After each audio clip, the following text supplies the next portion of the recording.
One night, when the sky is filled with brightly shining stars, just outside what appears to be a castle, we see massive destruction like there was just a battle there.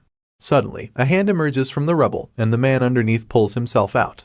A voice talks about how a star that doesn't shine in the highest peaks of the night sky and is stuck under the ditches where nobody looks is still a star if it wishes to shine, and still embraces light in its heart. Clearly, they're referring to the man who just rose out of the dirt. The man uses his sword to get back to his feet and gasps for air in the cold night. The scene shifts, and we see the man standing in front of a building, staring longingly at the sword placed on a wall. His bright blue eyes gaze at the blade as it sparkles like magic, and he talks to himself about how cool the piece is no matter how many times he looks at it. He's interrupted when a voice calls out to him. With an annoyed look on his face, he turns to the person who brought him out of his daydream. The lady, whose name is Zemina, claims that she knew she would find him there, staring at the sword like usual. We finally learn that the man's name is Vlad, and as Zemina wears a condescending look on her face, she reminds him that he's been lost in thought lately. Hearing this, Vlad gets upset and warns her not to get on his nerves, pointing out that she's currently interrupting one of the few breaks he has. However, Zemina doesn't seem to care if he gets mad, and just informs him that his behavior is the reason people have started spreading rumors about him. Vlad is shocked to hear that people are talking about him, so he asks her to explain what she means. The girl gets nervous when she realizes that she just accidentally let such sensitive information slip out in her outburst. So, rather than answering him, she just looks away from him and changes the topic. Zemina suddenly asks Vlad if he still hears voices in his head whenever he picks up a stick. Vlad doesn't reply and just stares into space instead, so she concludes that he still hears voices, and curiously wonders what kind of sins he committed in his last life. It appears that for some reason, Vlad was struck by lightning on a clear day, and on top of that, it was black lightning. As rare as such an occurrence is, Zemina advises Vlad to stay cooped up in the shop for a while, claiming that the new bishop is said to be very sensitive about omens and similar stuff. She reveals that he used to work as a heresy inquisitor, and as such, he has a keen eye for supernatural stuff. This puts Vlad in danger, because if the bishop finds him suspicious, he would immediately be sent to the stakes to be burned. Hearing what she has to say, Vlad is even more downcast because he knows that his life is in danger. He feels bad that she would tell him something like that. But Zemina explains that she only did so because she's worried about him. She reminds him that many people saw him get struck by lightning, and reveals that since then, they've all been talking about him behind his back. She then advises him one more time to stop showing himself to the public by moping at the sword all the time, because the church could take him away at any time. However, Vlad ignores her counsel, and insists that he won't get dragged away like a criminal just because he stares at a sword. He says this while looking at the sword in question, and Zemina finally gets fed up, calling him dense and suggesting that he just buy the sword since he likes it so much. As you'd expect, the sword is expensive and way out of Vlad's budget. But when he explains this to her, she claims that it couldn't be that pricey. She believes it's just the work of a back alley blacksmith, and even offers to buy it for him, thinking that she could easily afford it. After a brief pause, Vlad reveals that the sword costs 5 gold, and judging by Zemina's reaction, she finds the price ridiculously high. She doesn't think a stupid piece of metal should cost that much, and starts to think of all the other things she could get with 5 gold. Vlad smugly helps her finish the thought, pointing out that she wouldn't have to work for a whole year if she had that kind of money to spare. Just then, a voice cuts in and grabs their attention. It's an angry old man, who heard Zemina call the pricey sword a stupid metal chunk. The man insults them, and tells them to get out of the place. Judging by his outfit, he's a blacksmith, and he didn't take her comment lightly. The angry man tells them that the sword isn't for back alley kids like them, and sends them away. However, Zemina isn't one to back down from confrontation. She asks the man who would buy the sword if they don't, pointing out that it's being sold in the slums, so only someone living in the slums would end up purchasing it. After making her point, she taunts the old man further by asking if he's out of his mind. Rather than being mad about the question, the man is more offended that she called him old. He gets even more furious at her, claiming that she has no manners. The fearless redhead just makes things worse by suggesting that he only makes swords for knights, because he's old and would probably soon kick the bucket. At this point, there's a giant vein bulging out of the man's head as he sees red. He snaps at her, claiming that she's correct before calling her a dumb kid, and advising her to go back to her shop and do the dishes. Zemina finally gets a taste of her own medicine, feeling offended that he called her a kid. She retorts that she's a grown lady, and as tensions start to rise, Vlad takes her away from the argument before things get out of hand. He pulls her out of there, telling her not to get worked up. But Zemina is fuming, because she doesn't think she said anything wrong. As the two walk away from the old man, he continues to throw insults at them, calling Zemina rotten and full of venom. He thinks back to when she was younger, and blames himself for giving her too much food when they had nothing to eat. The old man notices the footprints Vlad left behind, and surmises that he was standing there for a long time. He thinks about how Vlad should focus more on making ends meet, rather than daydreaming. The blacksmith takes down the sword and decides that he's going to finally let it go and sell it to someone who can make use of it, because he knows that slum kids never grow up to make it out into the world. The blacksmith holds the precious sword, which happens to be his last work, and thinks about how it's just like Vlad, because they both shine even in a place like the slums. Zooming out, we get to see the center of the northern economy. It's a place called Sara, and it's regarded as the lighthouse of the northern region, thanks to the power of the Bayezid family. However, even this place of brilliance harbors dark shadows found in the slums, where all foul things are thrown. Inside a tavern, we see men drinking wine and chatting with women. The fun is interrupted when a shirtless man pulls a lady by her hair, insulting her for trying to scam him. The woman denies trying to scam him, so he reveals that she tried to sell him fake medicine. He claims that he knows it's fake, because he's worked as a mercenary for 20 years. Just then, Vlad arrives at the scene after hearing the noise. The mercenary identifies him as the candle maker and tells him to go get his madam. Vlad blankly tells him that if he wants to see her, he would need to pay gold coins rather than silver. Hearing this, the man is enraged that they would demand gold when their business isn't even run properly. He tells Vlad to bring his mom if the madam isn't available, and accuses him of scamming him with the candle that measures the time, claiming that it burnt down too quickly. Vlad hits back, suggesting that the man should have paid for a longer session if he wanted to have fun, and advises him to climb into his wife's bed instead. The man gets angrier, so the boy decides that he can prove the candles weren't a scam. He even tells the mercenary that he can do whatever he wants with the woman if it turns out that they cheated him. The man is reluctant to accept the terms, claiming he can't trust scammers, but Vlad insists and promises to beat the crap out of him if the candles work fine. His blue eyes begin to glow ominously, and the mercenary gets frightened. He then lights the candle and stands there, waiting to see if it goes out before 5 minutes. Sure enough, the candle goes out at the 5-minute mark, and before the merc can know what's happening, the boy hits him straight in the face with his wooden staff. As the man falls back, Vlad exclaims that the candles are fine after all, and proceeds to kick him in the back and push him into another room. He locks the door behind him and tells the man that he's dead. The terrified mercenary holds his bloody nose and begs Vlad to wait, but the blue-eyed fellow just proceeds to beat the living daylight out of him.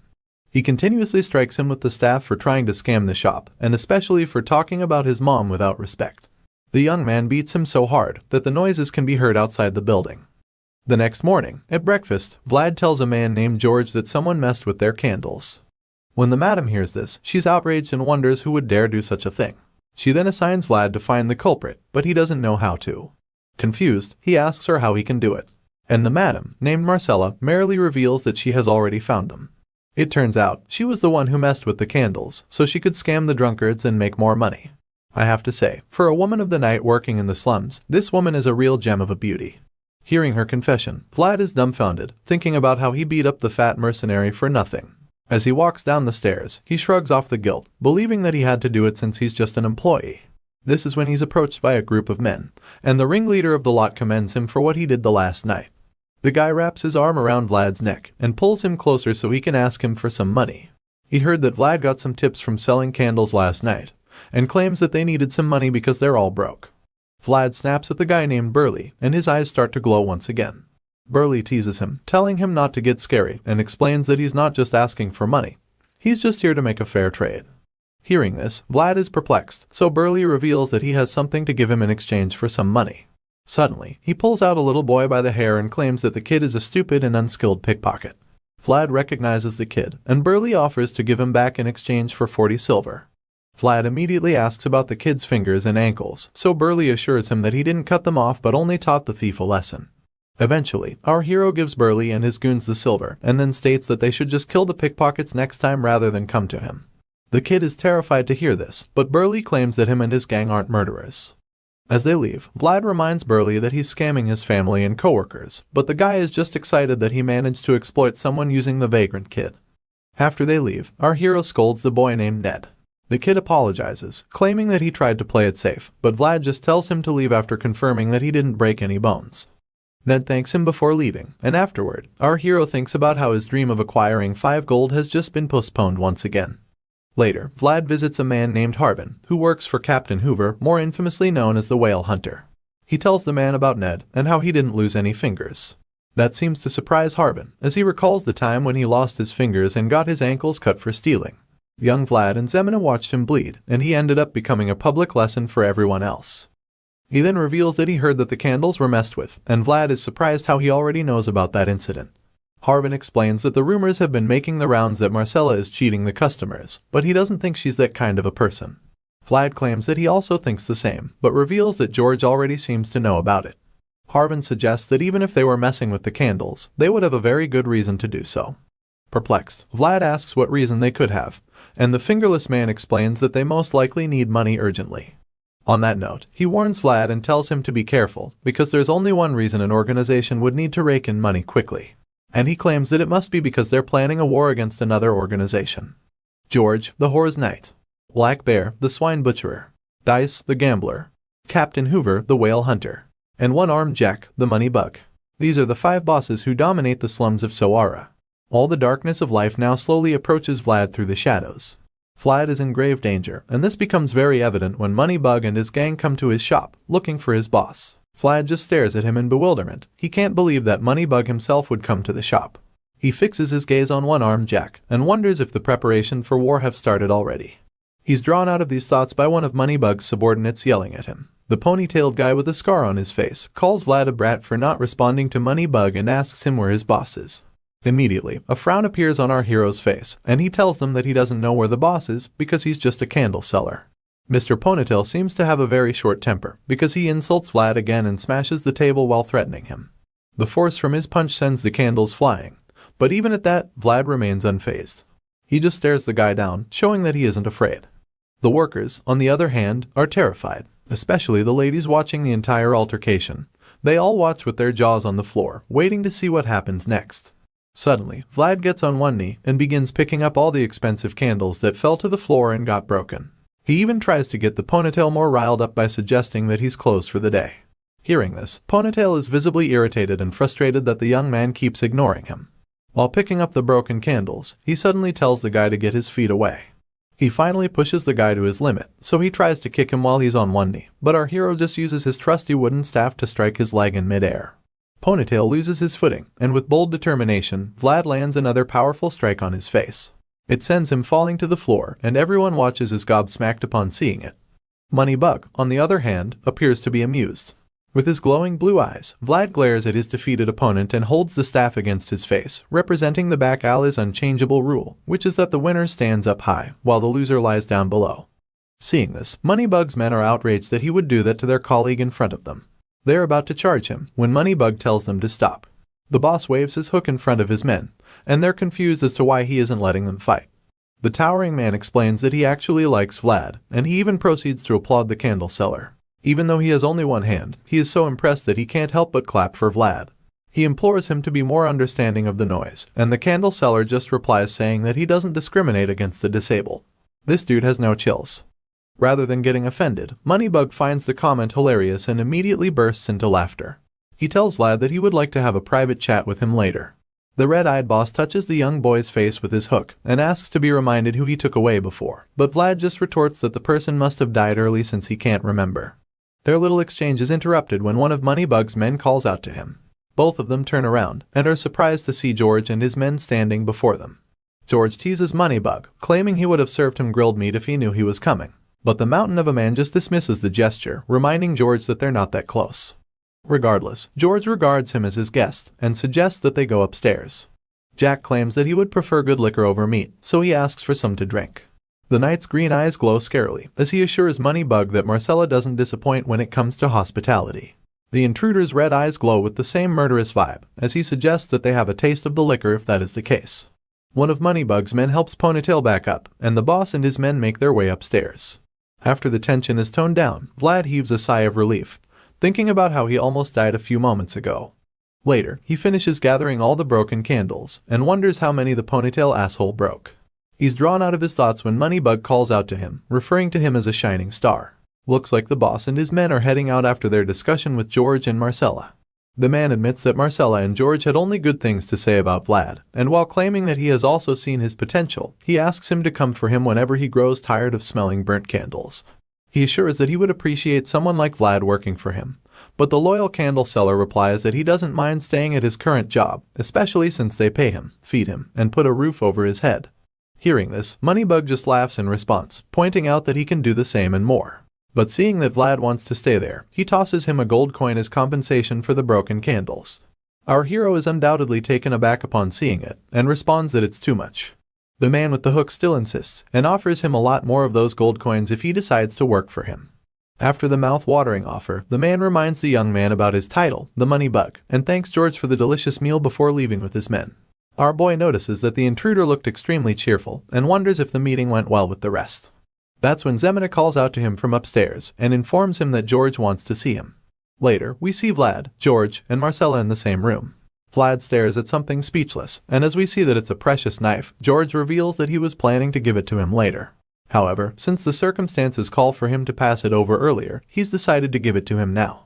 He tells Vlad to keep the dagger with him at all times, and as the blue-eyed boy receives it, he can tell from the mood in the room that George's and Moneybug's conversation was most likely a total disaster. He looks all over the room and sees all the men brooding with low spirits. Even Marcella is in a foul mood, so he knows that some trouble is brewing.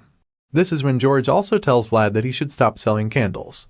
Confused, the boy asks what else he should do if he can't sell candles.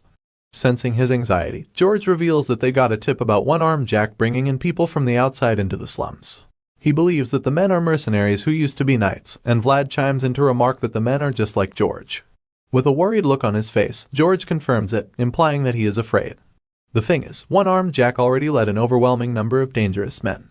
But even then, the former knight George was too much of an obstacle to overcome, since he was like a wolf inside a flock of scared sheep. However, since Jack has brought in mercenaries and swordsmen who are individually as skilled as a knight, the balance keeping everything together before has now been destroyed. George admits that they're already at a disadvantage, and explains to Vlad why they need him on their side. Vlad, however, is surprised that they regard him so highly. George informs him that he will be given his first mission soon, and the information takes him so off guard that he's visibly dumbfounded. Overwhelmed by the situation, Vlad thinks about Harbin, a disabled man without fingers, who also lost his ability to walk. But against all odds, he used his clever mind to teach himself language and mathematics. Those were the skills that opened doors for him and allowed him to rise through the ranks and now work under Captain Hoover. Vlad uses Harbin as his role model. He realizes that he can learn through effort and that the knowledge will take him to higher places. While the young man is practicing with his wooden staff, he starts to hear a voice again. The voice suggests that he narrow the angle of his elbow as he swings down, and Vlad gets pissed off that the voice is back. I guess you're now wondering how he started hearing a voice in his head whenever he's trading. Well, it all started 1 month ago, after he was struck by the jet black lightning. Ever since then, the voice, which he considers as demonic whispers, starts echoing in his head whenever he holds a sword or something similar. Frustrated, he tries to block out the voice, claiming that he would first need to buy some holy water before even thinking about getting that sword from the blacksmith. He struggles to ignore it, and decides that he won't reply to it at all. And so, he holds his staff again, and tries his best to focus his mind and strength to strike down. But just when he's about to do it, the voice interrupts his thoughts yet again, telling him to narrow the angle of his elbow. He accidentally listens to the voice, and is surprised to see that the result of the strike is significantly better. In fact, he realizes that the strike followed the path of a sword, a road that can turn him into a master if he walks down on it. He feels as if he's holding a real sword, and finally starts to wonder what the hell has made its way into his mind. The scene shifts to somewhere in the cold snowy mountains, and we see a man cleaning the blood off his sword. He talks about how one can't fool experience, and admits that he can now feel how cold the winter air is in his bones. Judging by his outfit, the man is a knight. He hears noises coming from the bushes and surmises that someone is hiding in there. He smirks as he suggests that the person hiding is either stupid, or being stupid on purpose for trying to fool him. The white-haired knight walks towards the source of the noise, and asks whoever is hiding to come out.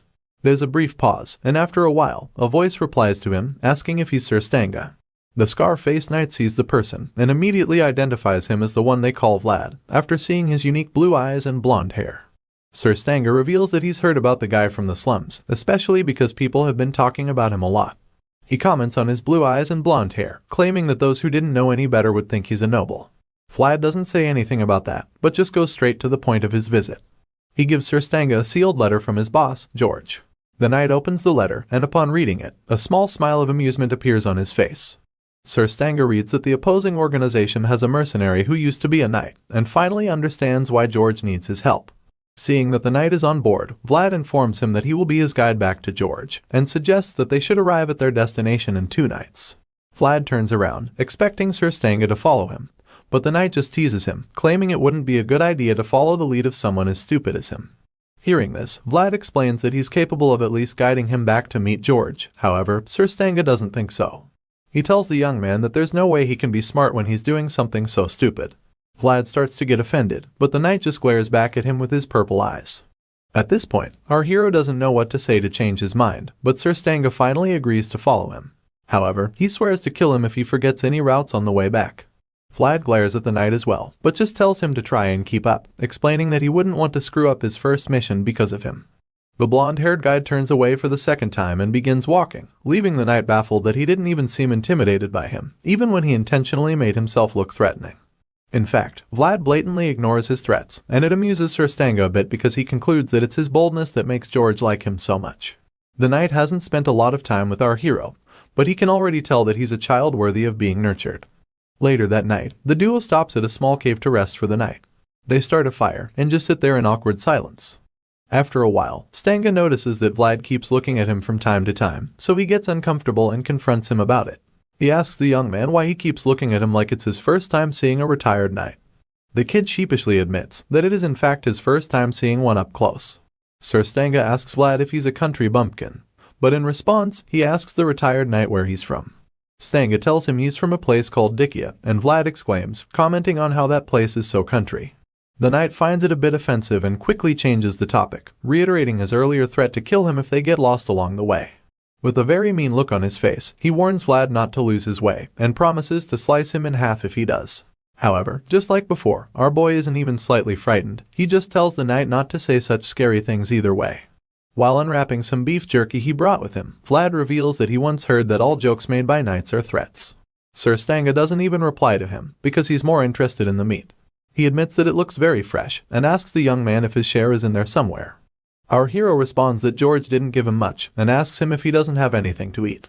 Stangga replies that he does, revealing the small few pieces of meat he has as he looks at them in dissatisfaction. Vlad then puts his meat on sticks, and begins to roast them with the fire. The smell is so good that Sir Stangga's mouth starts to water just thinking about it. In his desperation, he offers to answer any question Vlad asks him in exchange for a piece of jerky. He then tells our hero that it's a rare opportunity, and urges him to grab it. With a mouthful of meat, Vlad looks at him curiously, contemplating whether or not to take the deal. Eventually, he breaks the silence and blankly asks Sir Stangga how many pieces of jerky he wants, explaining that he should just ask if he wants some. Stangga gets offended again, so he explains that his pride won't allow him to do so. He reveals that knights only get something when they give something in exchange, before folding his arms and closing his eyes, implying that he isn't ready to compromise. Seeing this, our boy reminds him that he's a retired knight. However, Stangga reveals that he's gone by that belief all his days, and isn't ready to change that now. In the end, Vlad decides to ask him his name, and he responds. The kid then asks him his age, and the knight reveals that he's 42 years old. Stangga suddenly realizes that Vlad hasn't given him any meat in return for the answers, so he calls him a brat. Our hero just ignores him once again, and proceeds to ask the next question. He asks the retired knight if he knows how to use aura. Upon hearing this, Stangga smiles and admits that Vlad only looks innocent on the outside because of how much he knows. Stangga then tells him that not all knights are able to wield aura, and explains that using aura is a different thing entirely from just possessing it. Our hero senses that Stangga is trying to dodge the question, so he blankly asks him again whether he can use aura or not. The knight smiles and then hesitates, causing Vlad to become so anxious that he even offers to give him all the beef jerky in exchange for his answer. After wasting a little time, Stangga reminds Vlad that a knight should only take something when he's given something in return. As such, he decided to show him something special. He pulls out his sword and grips it tightly in front of his body. He then closes his left eye, which has a scar on it, and our boy asks him why he's closing it. Stangga responds, telling him that it's because he needs to bring forth his world from deep within his soul. With the eye still closed and beginning to glow with a magical blue color, the knight tells our hero to watch him carefully. Just then, the sword begins to glow as well, and Stangga tells him that this is the essence of knights. The bright blue light starts beaming even more, and the aura shines so much that Vlad is forced to cover his face. Later that night, the both of them make their way to a city. The retired knight complains about feeling gross, but Vlad tells him that it's better if they look dirty and inconspicuous than look like knights and draw attention. However, it turns out Stangga isn't even talking about his appearance. He laments that he's actually talking about his mood, and explains that he has a lot of pride as a knight and doesn't like the idea of them passing through a hole. He asks Vlad why they have to go through there, so the guide explains that he was instructed to escort him back in secret. If they go through the main gate, their arrival won't be much of a secret. But even after Vlad explains this to Stangga, he still grumbles like a 5-year-old. The young man encourages him to keep moving and promises to prepare a bath for him when they arrive at their destination. While walking through the secret passage, Stangga points out how quiet it is and admits that it bothers him. Vlad replies, telling him that the place is dead silent because it's that time of the night. Just then, the two stumble upon something that shocks them. Before them are several dead men. Stangga asks if the place always has things like this, and of course, our boy responds that it doesn't. Looking at the corpses, Vlad figures that the men probably fought each other. He suddenly suggests that they split up, and promises to tell Stangga where the secret back door is, which is used strictly by the members of his organization. Hearing this, the knight looks concerned about him, and asks the kid where he will be going. Vlad then reveals that he would be passing through the main gate, claiming that it would be wiser to split up the attention. As Vlad starts walking away, he tells Stangga that they will meet up later. After some time has passed, our hero arrives at the shop, and is shocked to see the place has been turned upside down. And then, he sees a wounded George with bandages all over his body, and Marcella is standing by his side and tending to him. When the Horror's Knight sees Vlad, he commends him for making it back safely. Unfortunately, he also reveals that Moneybug attacked them first.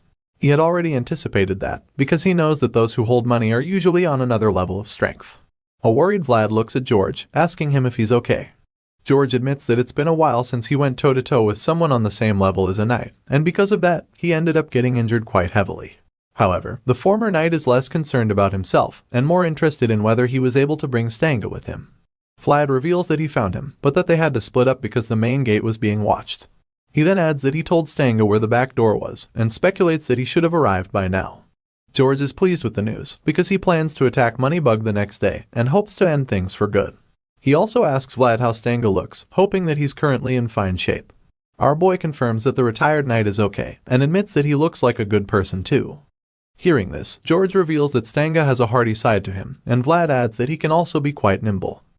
The boss asks our hero if Stangga looks like he lost weight, claiming that one needs to look after himself to live a long life. Vlad then reveals that he knows Stangga can use aura, and because of this, he believes they would be victorious in their battle the following day. Rather than cheering, George is shocked by the fact that Stangga possesses such strength. That's when Vlad hears footsteps, and figures that Stangga has arrived. But George calls him before he can leave, asking him if he's sure that Stangga was able to use aura. Suddenly, the former knight grabs his sword and tells the young man to get behind him.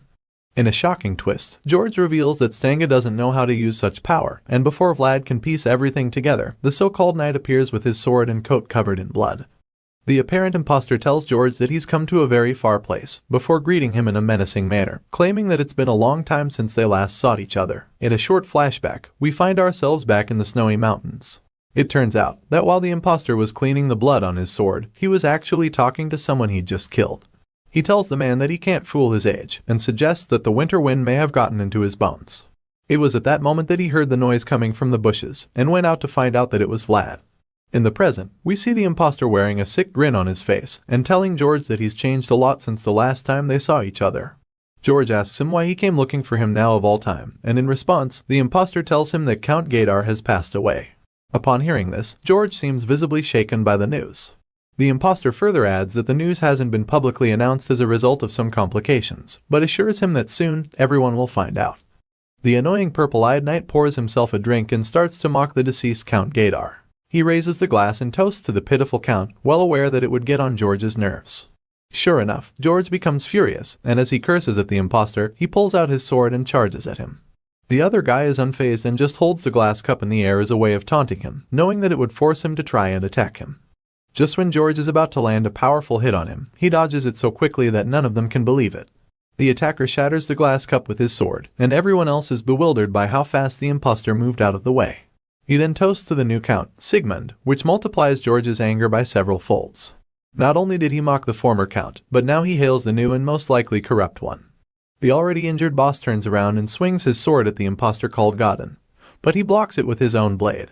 As the two clash swords intensely, Godin reveals that Count Sigmund's first order is that the deserter knight named George should be brought back immediately.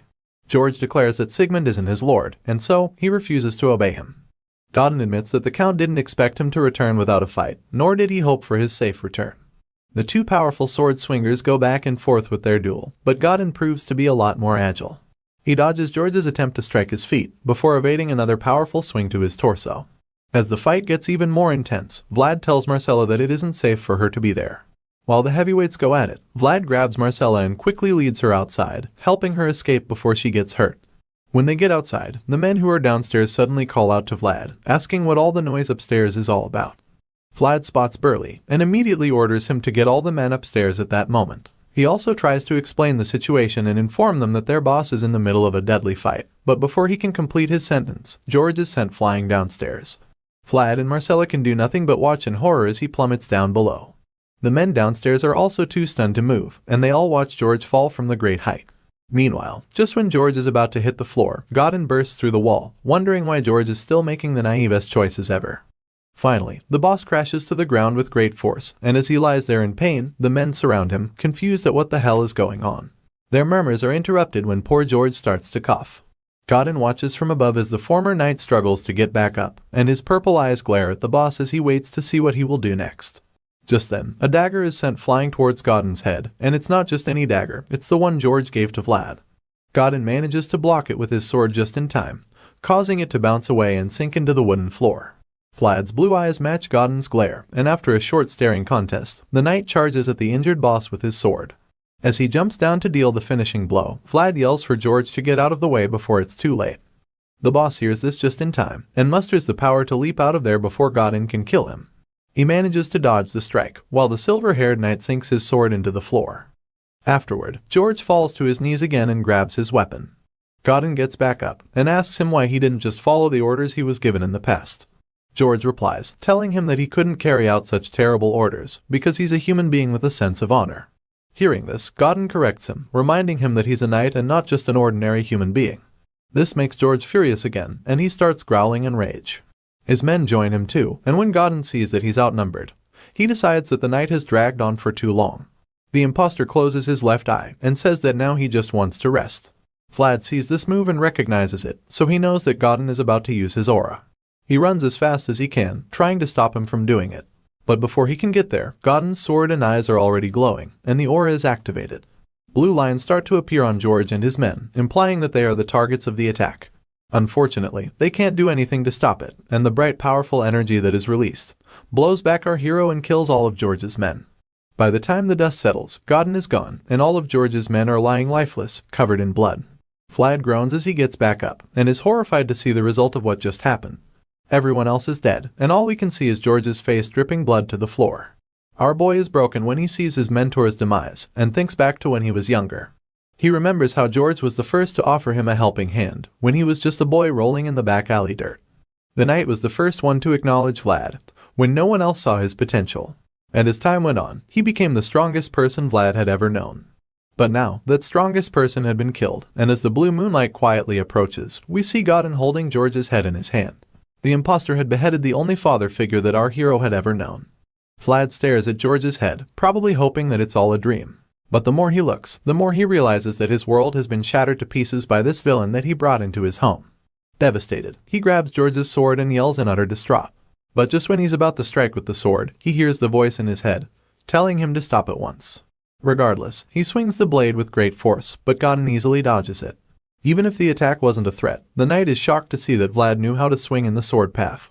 He's perplexed, because a gutter kid from the slums shouldn't know how to do that. I guess he doesn't know that this gutter kid was struck by jet black lightning. Regardless of his curiosity, Godin is impressed, and he admits it. Unfortunately for him, Vlad doesn't care if he's impressed, he only cares about killing him. The enraged kid charges him for the second time, yelling at him to die. Just then, Godin blasts him with an attack, but Vlad manages to quickly twist his body and deflect it. He finally gets a hit in, and it's so powerful that it sends Godin flying, even making him lose his sword. The impostor gets back to his feet and is stunned by what he just witnessed.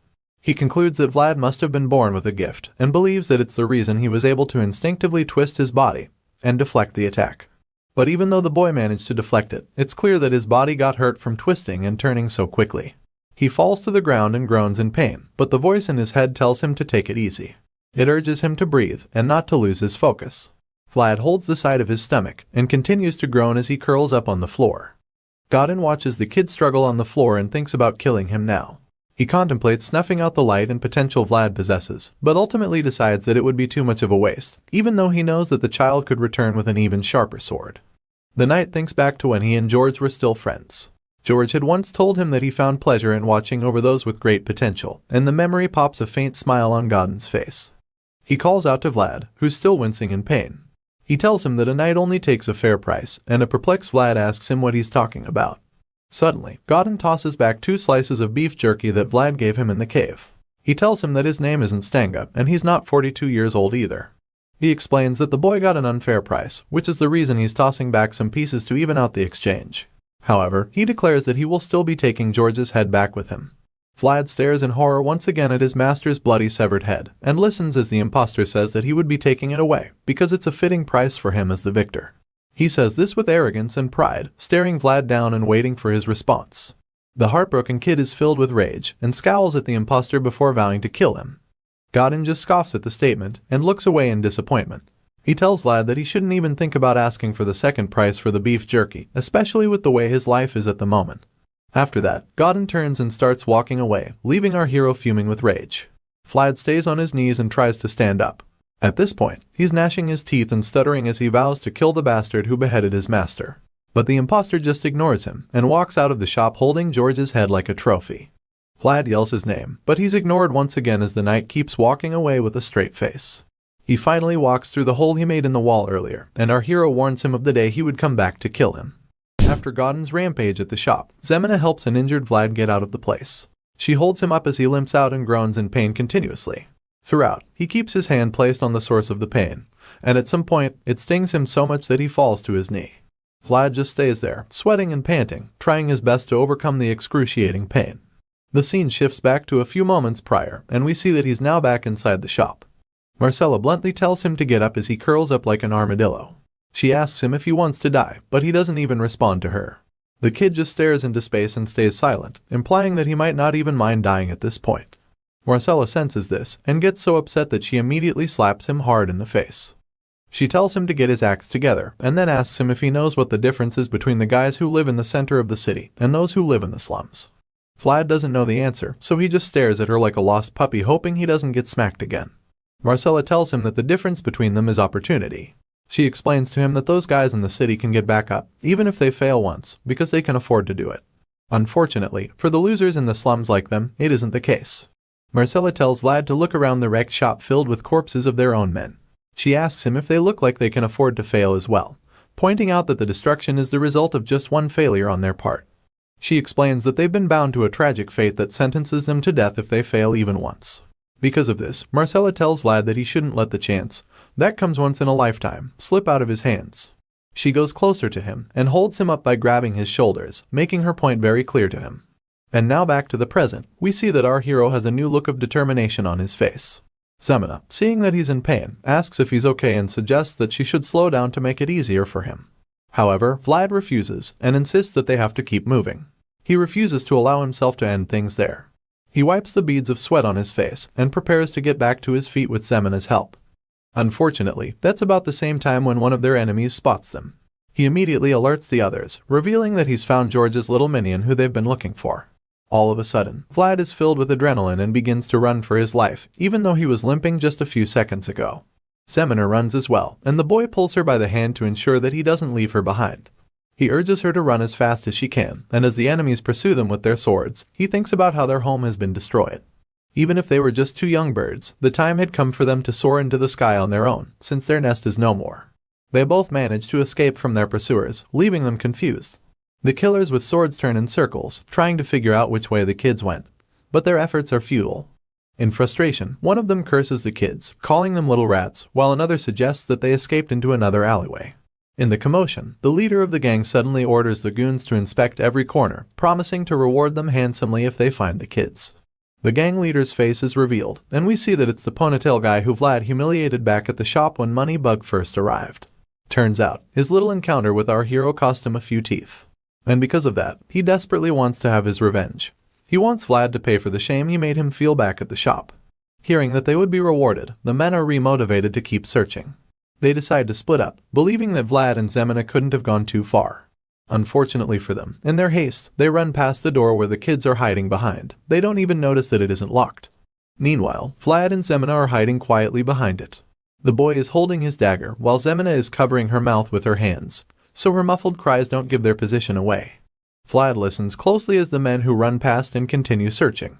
He reasons that they won't be able to escape with the way things are going, because it's only a matter of time before they get caught. As a result, he tells Zemina to go outside and escape, once things get quieter. As you'd expect, she's worried about him and asks him what he would do. Our hero explains that he needs to get out of there somehow and points out that it would be dangerous for them to move together since their pursuers are close by. However, Zemina doesn't think they should split up at all. She refuses the idea and tells Vlad that she wants to stay with him, reminding him of the promise he made to Marcella before they set out. Vlad vowed that he would take Zemina to a safe location before leaving her alone. He just tells her that she should go to the convent before sunrise, and if she's not okay with that, he also suggests that she can go to Harbin. Still, Zemina doesn't want to see things his way, and decides to throw a tantrum like a toddler, lamenting that she doesn't want to be separated. Vlad gets fed up at this point, so he snaps at her for never listening to anyone.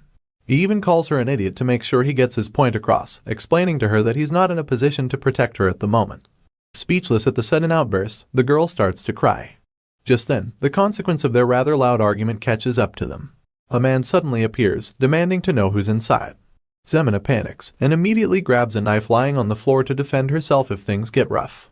The man finally reveals himself. He comes out of another room with a lamp, and we see that he's the blacksmith from earlier. He recognizes the kids and asks them what they're doing there. Once again, Zemina starts to get on his nerves, calling him an old man and threatening him with the knife. With a very bored look on his face, the man hits back at her, asking her what the hell is wrong with her, and pointing out that she and Vlad are the ones intruding in his house. As usual, the girl doesn't even listen, and just insists that he doesn't move, threatening to stab him for real. The blacksmith matches her gaze, and notices that she's tearing up and frightened. He can tell that she's scared, so he tries to calm her down, explaining that he understands their situation. He calmly tells her to put the knife down, but she insists that he give her the sword that Vlad is always staring at. The blacksmith is confused hearing this, so Zemina makes it clear that she's dead serious, and for good measure, she also clarifies that it's the one he had hanging outside. She explains that they won't be safe outside the city either, and tells him one last time to give it to her because she isn't joking around with him. Vlad finally intervenes, telling her to put the knife down, but she just throws another tantrum, yelling at the blacksmith to bring out the sword. The blacksmith senses her desperation, and thinks about how this is the way things are in the slums. He believes that this is the true character of people who need to take something from others in order to survive. He thinks back to when he was younger, and admits to himself that he too was the same, so he's not surprised to see this girl acting in such a way. After a long pause, the blacksmith just tells Zemina that her situation is quite sad, hinting that he won't really help her. This makes her so mad that she charges at him with the knife. The man sees that she's about to stab him, and closes his eyes like he's accepted his fate. Vlad also thinks that she's going to stab the man and calls out to her, but to their surprise, she just cuts her hair with the knife instead. The old man's eyes open wide at this scene, and with tears in her eyes, the poor girl offers him her red hair, claiming that she knows it's not enough to pay him, but promises to pay him back later. She begs the man to give Vlad the sword, and her desperation and concern is extremely clear in her eyes. The blacksmith is speechless, but then asks Vlad if he's leaving the slums. The boy confirms that to be the case, and the old man admits to himself that Vlad is going to finally achieve the one thing he could never do. He had dreamt of it all of his life, and he's now going to spread his wings. The blacksmith is touched by the kids, and although reluctant, he agrees to help them at the end. The scene shifts, and we see the old man carrying a wagon of dirt and trash, while Zemina wears a hood to disguise herself as she pushes it from behind. He tells her that it's the only way out of the city, even though she complains about the smell. Suddenly, some goons that the blacksmith recognizes confront them, asking him why he's taking out the trash at such a late hour. He immediately snaps at them, cursing them and reminding them that they were the ones who blocked all the alleyways with their stupid fight. He complains that his smithy is about to burst because he couldn't throw out the garbage earlier. The leader of the goons spots the hooded person behind the wagon, and gets suspicious because he knows the old man works alone. The blacksmith quickly explains that he was tired, so he gave the boy some bread to work for him. Of course, the guy doesn't buy the story and goes to investigate the person. He uses his knife to raise the hood, threatening to cut Zemina if she moves. When he raises it, he sees her short ginger hair, and when she also acts like a poor boy trying to make a living, he lets her off the hook. Before they leave, the old man asks what they're looking for, so they reveal that they're searching for George's blonde-haired kid's body. The blacksmith just scoffs and asks if they can be on their way now, but the guy claims that they have to be certain he's not helping the boy. So, he tells his subordinate to check the wagon and asks the blacksmith to move it aside. At this point, the old man starts to wonder if they shouldn't have come this way, but remembers that there was nowhere else for them to go. The goon inspects the trash and admits that it's quite a lot. Suddenly, as he notices a hint of movement, he tells them not to hate him because it's his job, before proceeding to stab the heaps of dirt with his staff. The old man and Zemina are terrified when they see this, and Vlad, who's hiding under the dirt, is equally afraid. Out of nowhere, he starts mentioning that Harbin has put a boat out on the water, and he believes that he must have done it for a reason. He tells them to keep it in mind, and after stabbing the dirt, he says that he has now paid the debt of 40 silver coins that his young brother, Ned, owed him. The generous guy allows them to pass, and it appears he knew Vlad was in there, but let them leave the city anyway, because the boy had helped out his brother before. And now, Zemina and the blacksmith finally reach the outskirts of the town, where the trash is dumped into a channel that leads outside the walls. As they toss out the trash with Vlad in it, Zemina says her goodbyes, and the old man thinks about the star sword in the boy's hand. It was something he made with his dreams, and also something that was bought with the girl's tears. And now, it lays in the hands of a single boy, destined for a greater world. Outside the town, Vlad comes out of the dirt with the sword, and starts to speak to the voice in his head. Holding the weapon, he asks if the voice can hear him, and it answers him with a yes. He then asks the voice who they are, but the voice doesn't seem to know. It's a bit baffling to our hero, because the voice knows so much about swords, but doesn't even know about itself. He decides that it's probably for the best, and offers to help the voice so it can help him as well. He offers to help the voice regain its memories, and asks it to be his sword in the future. At this point, Vlad doesn't even care if the person behind the voice is the devil, because whenever he pictures the insurmountable figure of Godin who slaughtered his friends, he's already afraid that he might amount to nothing in this world. Hearing his determination, the voice tells our hero that he's finally going to tell him about his sword. After that, the scene shifts to somewhere in the snowy mountains, and we see a camp set up by soldiers, along with a banner of a noble family. A man seems to be moving chess pieces on a map, most likely strategizing for a battle. While doing so, he suddenly comments that this is too easy. This man happens to be Joseph Bayezid, the second son of the powerful Bayezid family. He looks intensely at the board and chess pieces, and once again says to himself that this is too easy. Finally, he's interrupted when one of his subordinates enters the room. The man greets Joseph, his young master, and informs him that he has just returned. Joseph addresses the man as Jaeger and greets him with excitement. The short-haired man sporting an eye patch stands before his master and notices that something is bothering him. He expresses his concern, and Joseph admits that it's because the battle seems far too easy. Hearing this, Jaeger proceeds to brief his young master on the recent monster subjugation. He explains that it has been going smoothly, and reveals that the number of casualties is small, they have only lost a few mercenaries. However, Joseph seems more concerned about the deserters. He fears that everyone would doubt his ability to command if there are deserters in his army. Joseph thinks that his father and the vassals are certainly going to think less of him, and as for his older stepbrother, Rudiger, he's sure that he would grasp at any opportunity to strike. Jaeger just stands there speechless, and Joseph ponders on what to do next. The young master thinks that there will be a lot of destruction if he can't become the next count, and if that happens, he already knows what his brother would do to the rest. He remembers how the Bayezid family has glorified the military for many years, and he knows this because his own father and blood brothers have continuously stepped on each other to gain such a position. The young master is aware that chaos is coming, and admits that he doesn't have enough swordsmen except for Jaeger. Hearing this, Jaeger steps forward, and reveals that he has something else he would like to tell him about. The young master's curiosity is piqued instantly, so he orders Jaeger to reveal whatever it is he wants to say. The loyal swordsman then tells him about a suspicious soldier among them, and Joseph surmises that it could be a spy sent by his brother. Jaeger agrees with the assumption, but claims that it's not the reason this particular soldier is suspicious. In fact, he thinks his master can only understand better if he sees his work for himself. The scene shifts, and we see the corpse of a goblin monster, probably killed by Joseph's soldiers. The young master looks at the creature, and seems rather disgusted by its corpse as he covers his nose. He takes a closer look at the goblins that are dangling from a wooden shed, and guesses that their injuries were probably inflicted by a child who just started wielding a sword. Jaeger takes Joseph to see more corpses, and upon seeing them, the young master is also unsatisfied by the kind of wounds he's seeing. Joseph thinks that all the injuries are poor and claims that they're all the same. And then, he finally sees one that is a bit impressive. The goblin's torso has been sliced clean open, and after a while, he realizes that the wounds were all done by the same person. From the similarity between all of them, Joseph surmises that all the monsters were killed by the same person, so he asks Jaeger just to be sure. The one-eyed soldier confirms the theory, and reveals that the corpses he's currently looking at only came here yesterday, and he explains to Joseph that the ones he saw earlier were killed a month ago. The young master is shocked to hear this, and almost doesn't believe that someone who made such poor cuts would have perfected his swing in just a single month. Even though he thinks it's impossible, he can't help but ask Jaeger about this person. The scene shifts, and the next thing we see is a group of men slaughtering a horde of goblins in the snowy forest. The goblins surround one of the men, but he holds his own against them by wielding his spiked club and fighting off the ones he can. One of the other men shouts for them to tighten their formation so they can make sure the monsters don't escape. Just then, a man holding a spear appears. He steps on one of the goblin corpses and tells the other men that he can see the end, encouraging them to get the rest of the goblins fast. However, rather than being motivated, the other soldiers are horrified because they suddenly see a giant red-eyed hobgoblin standing behind the man and preparing to kill him. The guy gets confused when he sees the look on their faces and wonders what's going on. Unfortunately, before he can ask or be told what's happening, the giant monster smashes him with its wooden club.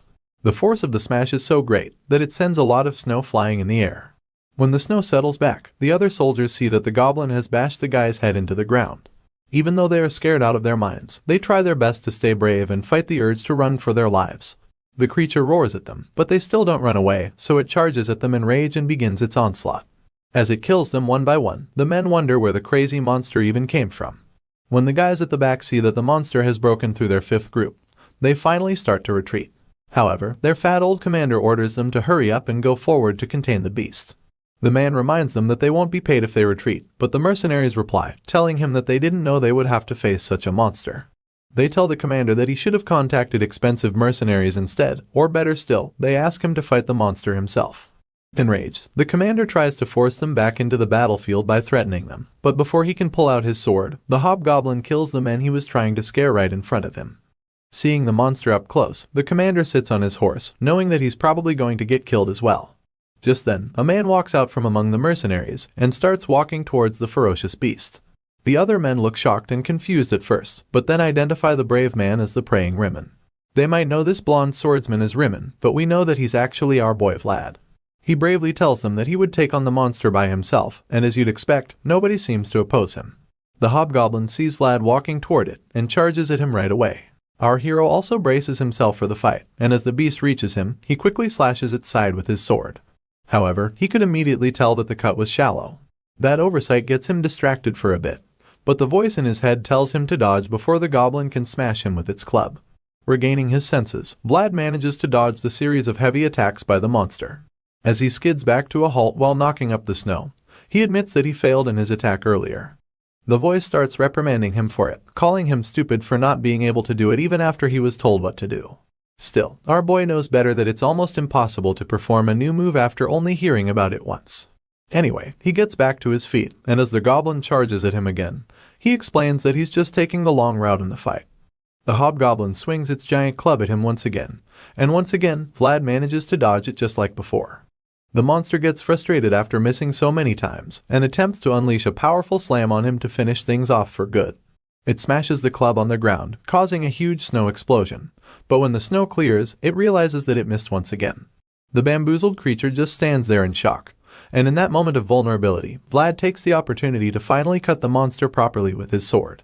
As he stretches his arms, the sword begins to glow, and by the time the monster sees him coming, it's already too late for it to survive.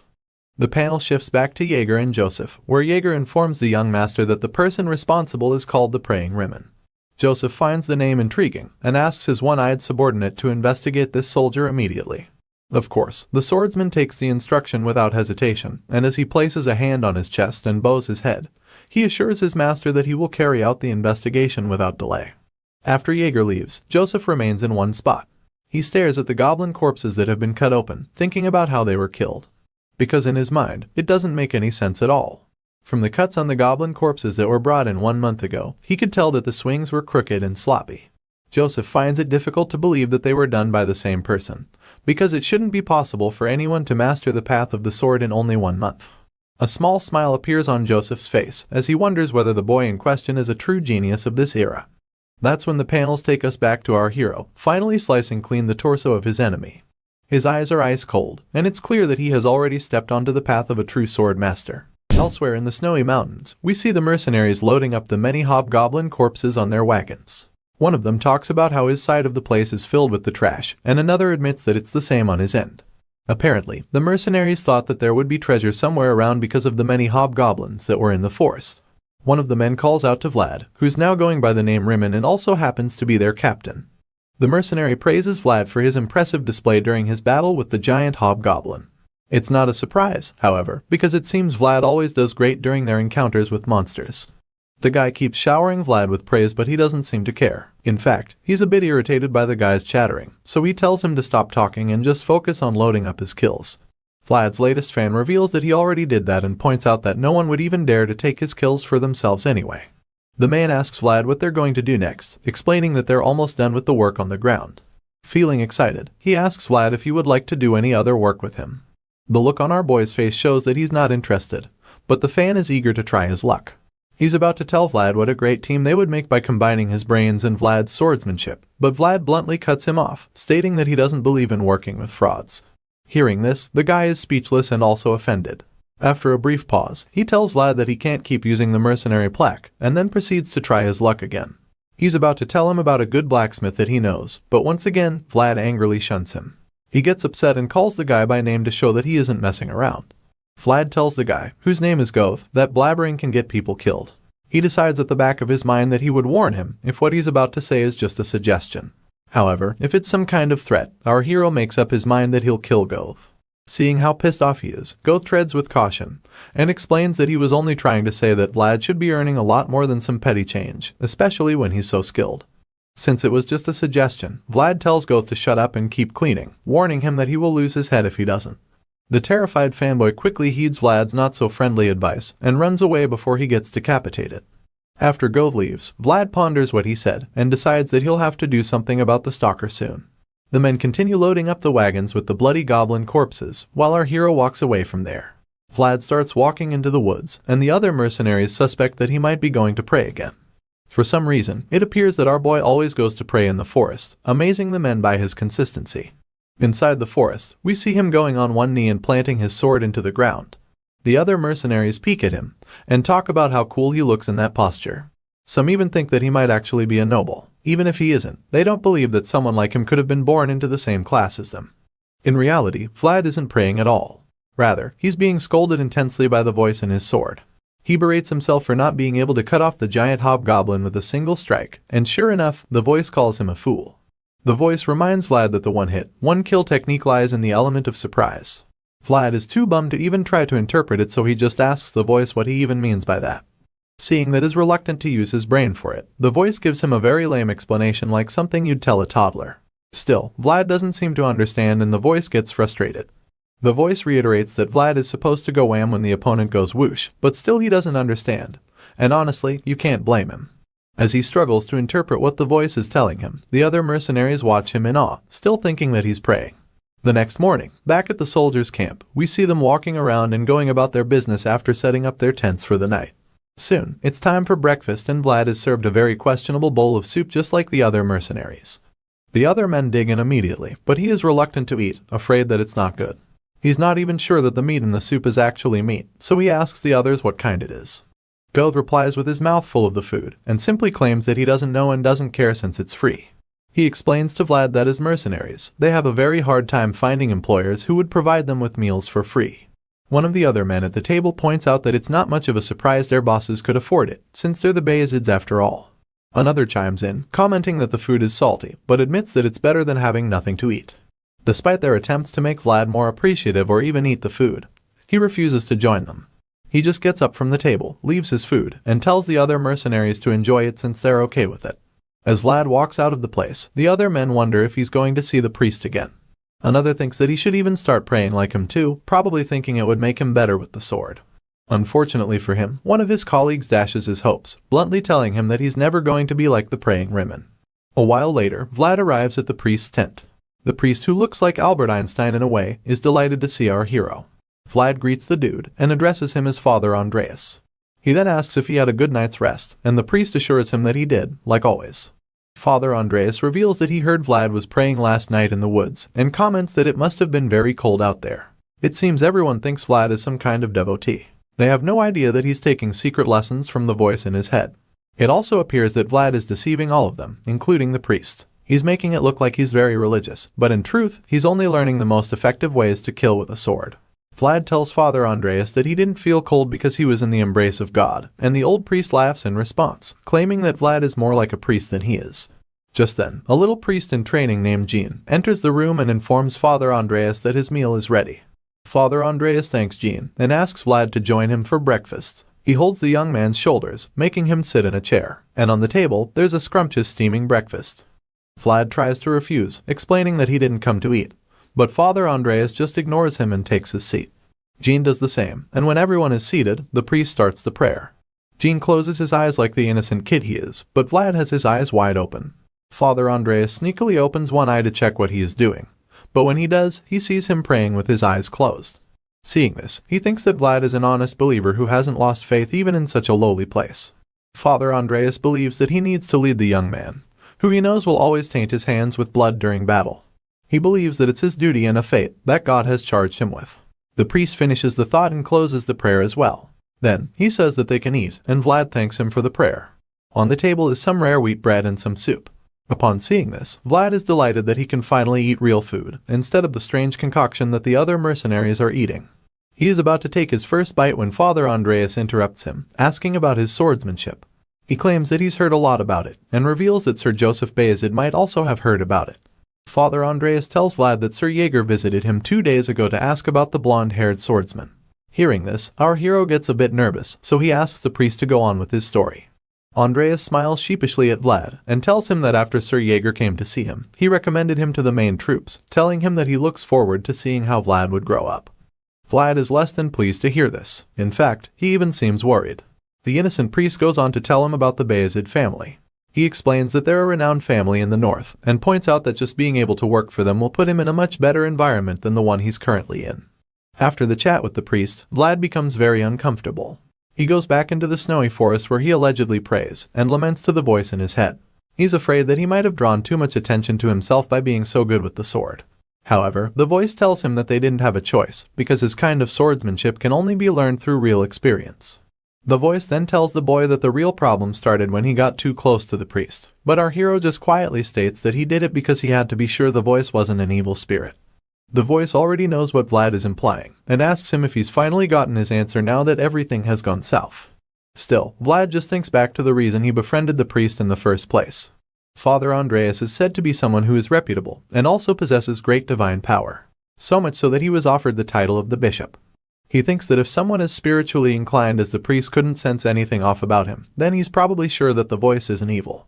Either way, that's currently not the main concern at hand. Vlad asks if they should run off before Sir Joseph comes looking for him, and the voice suggests that the Bayezid family might turn a blind eye to his false identity, since he's a very skilled swordsman. Even if that happens by some miracle, Vlad fears that they will eventually find out he killed a mercenary for stealing. When that happens, he'll be charged with faking his identity and murder at the same time.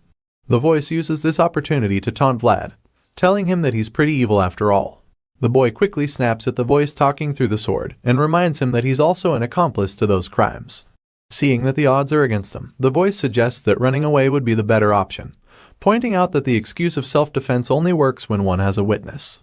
Hearing this, Vlad agrees that they would both run away at night. He also suggests that they take Goth with them so that they can obtain a fake plaque.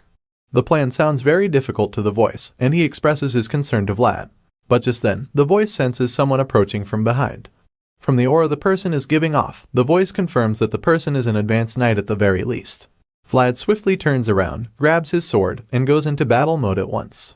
However, when he does, we see that the person is actually Sir Jaeger.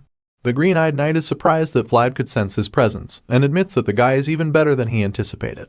Our hero maintains a fighting stance, while Jaeger informs him that Sir Joseph would like to see him. Hearing this, Vlad thinks that he should have booked the meeting himself while he had the chance, because now he'll be in big trouble if he doesn't act properly before Sir Joseph. Even though he's very nervous, the boy calmly tells Sir Jaeger that he's honored to be summoned by the young master.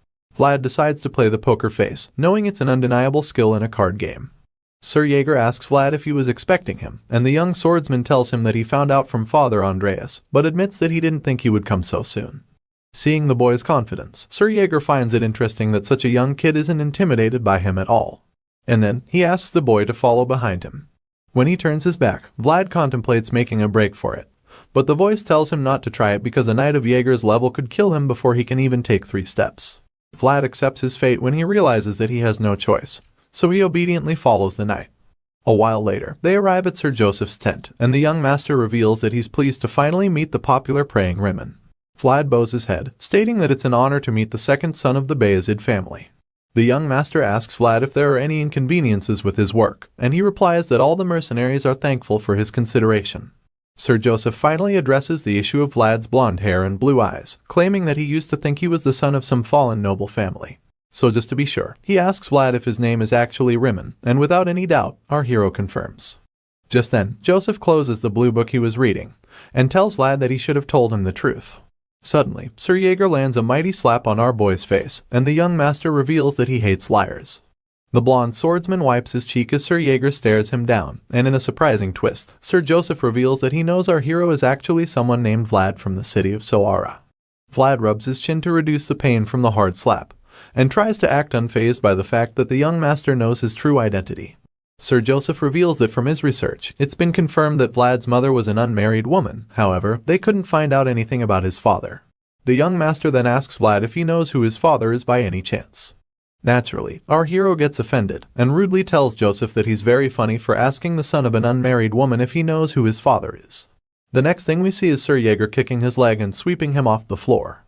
Vlad falls to the floor groaning in pain, and the angry advanced knight tells him not to forget his manners. The boy scowls at Sir Jaeger with anger, but doesn't say anything in response. Sir Joseph suddenly intervenes, saying that there should be no need for violence. He admits that his question was pretty funny, even though it was also insensitive. The young master walks toward Vlad and stands over him. He says that he already knows why Vlad ran away from Sara, and then asks the young swordsman to tell them where he learned to wield a sword. Vlad stays mute and just scowls at Joseph. The young master looks into Vlad's angry blue eyes, and claims that they are hiding way too much. Suddenly, Sir Jaeger pulls out his sword, and attempts to strike our hero from behind. He quickly senses the imminent danger and bites his lip, before reluctantly revealing that he had a teacher who trained him how to use the sword. Vlad, still on one knee, tells Joseph that the mysterious teacher came to him, and then disappeared like lightning. Joseph is surprised to hear this, but Vlad continues to tell him more. He tells Joseph that the teacher didn't disclose his name, and only told him about a lone man's ever-winning secret, never to be disclosed to anyone else. Vlad says this while staring intensely at Joseph, and seeing his face, the young master is taken aback because of how unwavering the kid's gaze is. After a brief pause, Joseph just says okay, and apologizes to Vlad for the rough treatment. Hearing this, Vlad starts to wonder if his clever lie worked.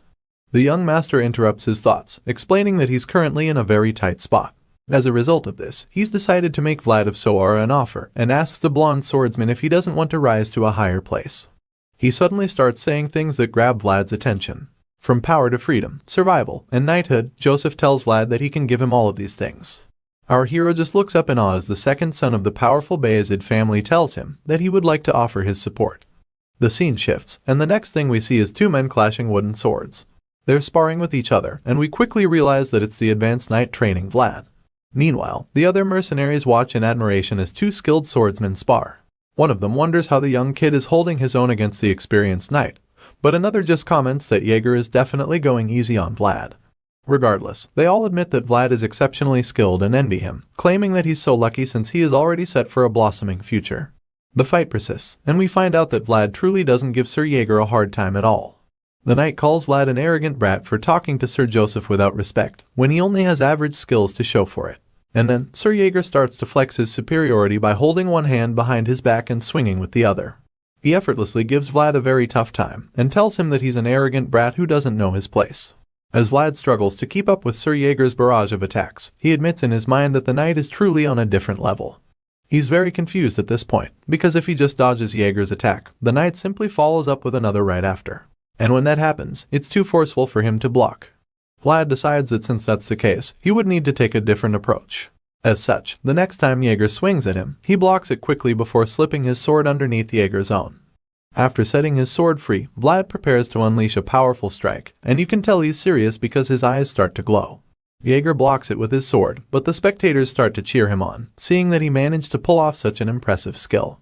The knight taunts Vlad, telling him that he should manage that attempt at least, since it's his best one. However, the exhausted Vlad thinks that he didn't even succeed in his attempt. Instead, he believes that Sir Jaeger just allowed him to land a blow.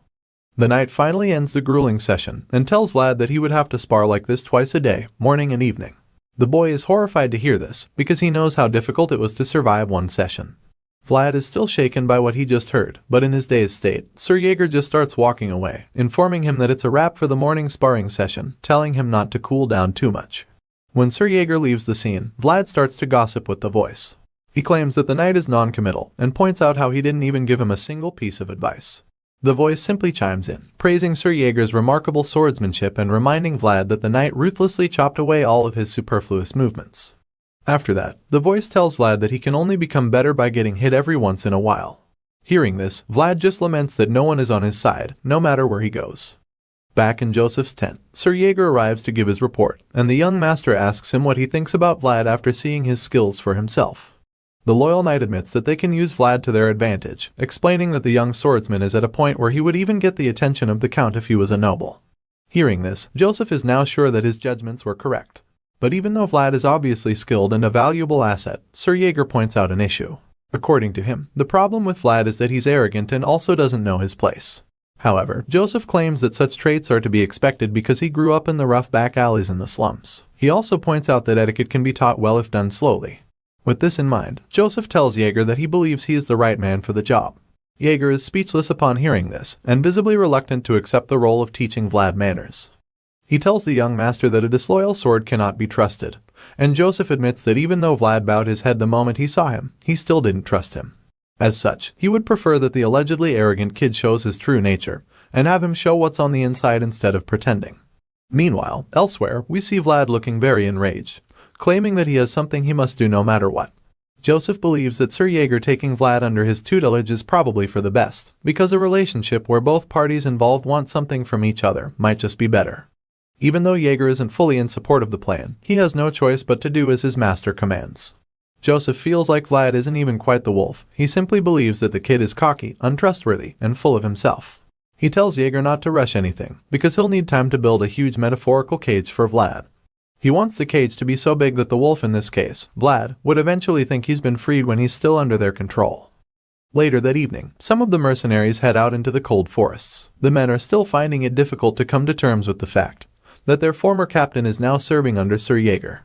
Goth regrets not charming his way to get Jaeger's attention when he had the chance. He thinks that Vlad is very lucky to have found his way out of the expedition team, especially now that the weather has become unbearably cold. His brooding is cut short when the new captain, Sir Roderick, scolds him and orders him to get his acts together so he can do his job well.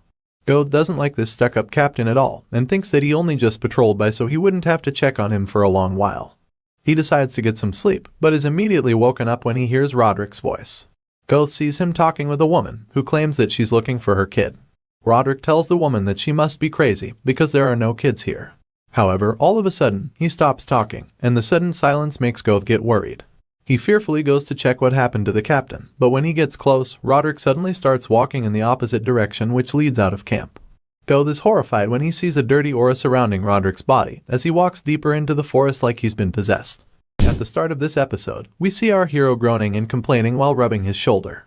He feels like the advanced knight should have gone easier on him, but the voice in his head doesn't think so. In fact, it tells him that he's been given a golden opportunity to train with Sir Jaeger.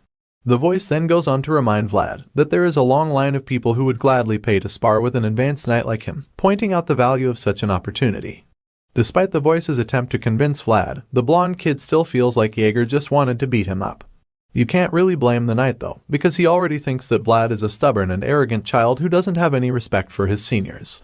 Our hero makes his point, insisting that Jaeger was only hard on him because he wanted to punish him, but the voice claims that such conditions make the sparring match even better, stating that everyone needs such motivation after all.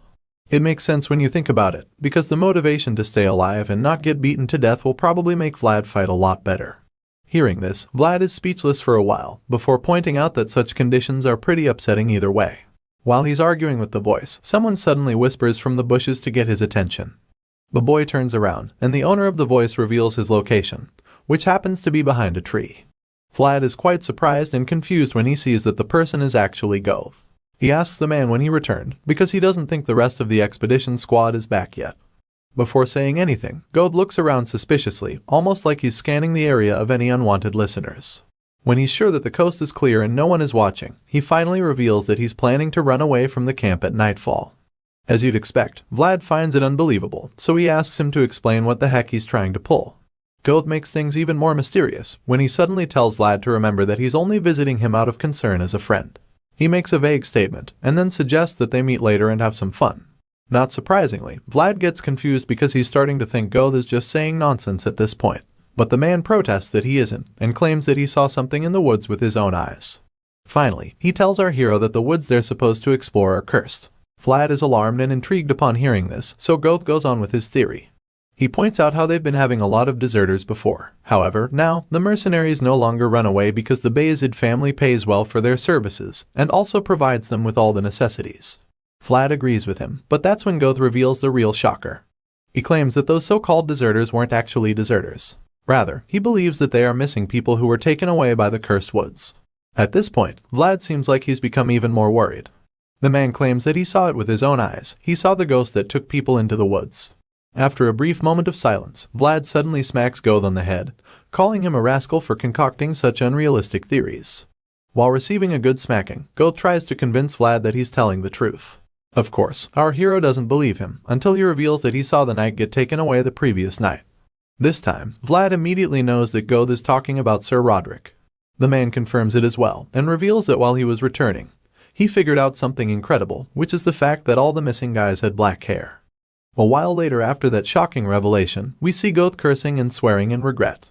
He seems like he's terrified of something, and we quickly find out that it's because his little undercover mission has been foiled. Sir Jaeger arrives on his horse with the rest of the mercenaries, while the dumb idiot leads the way. He quietly curses his own goodwill and regrets not running away with his stuff when he had the chance.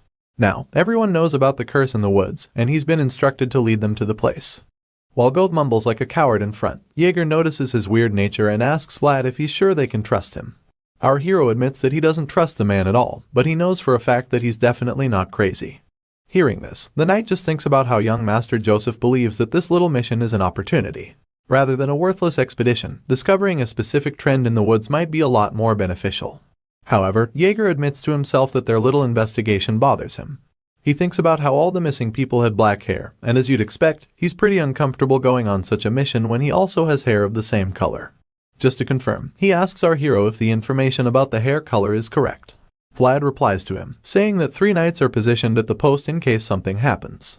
Of course, as an advanced knight himself, Jaeger finds it hard to believe in the abilities of others. Because of this, he realizes that despite his worries about having black hair, he has no choice but to stay in the front as the vanguard. Because Sir Roderick is already missing, it's clear that someone more skilled than him needs to step forward.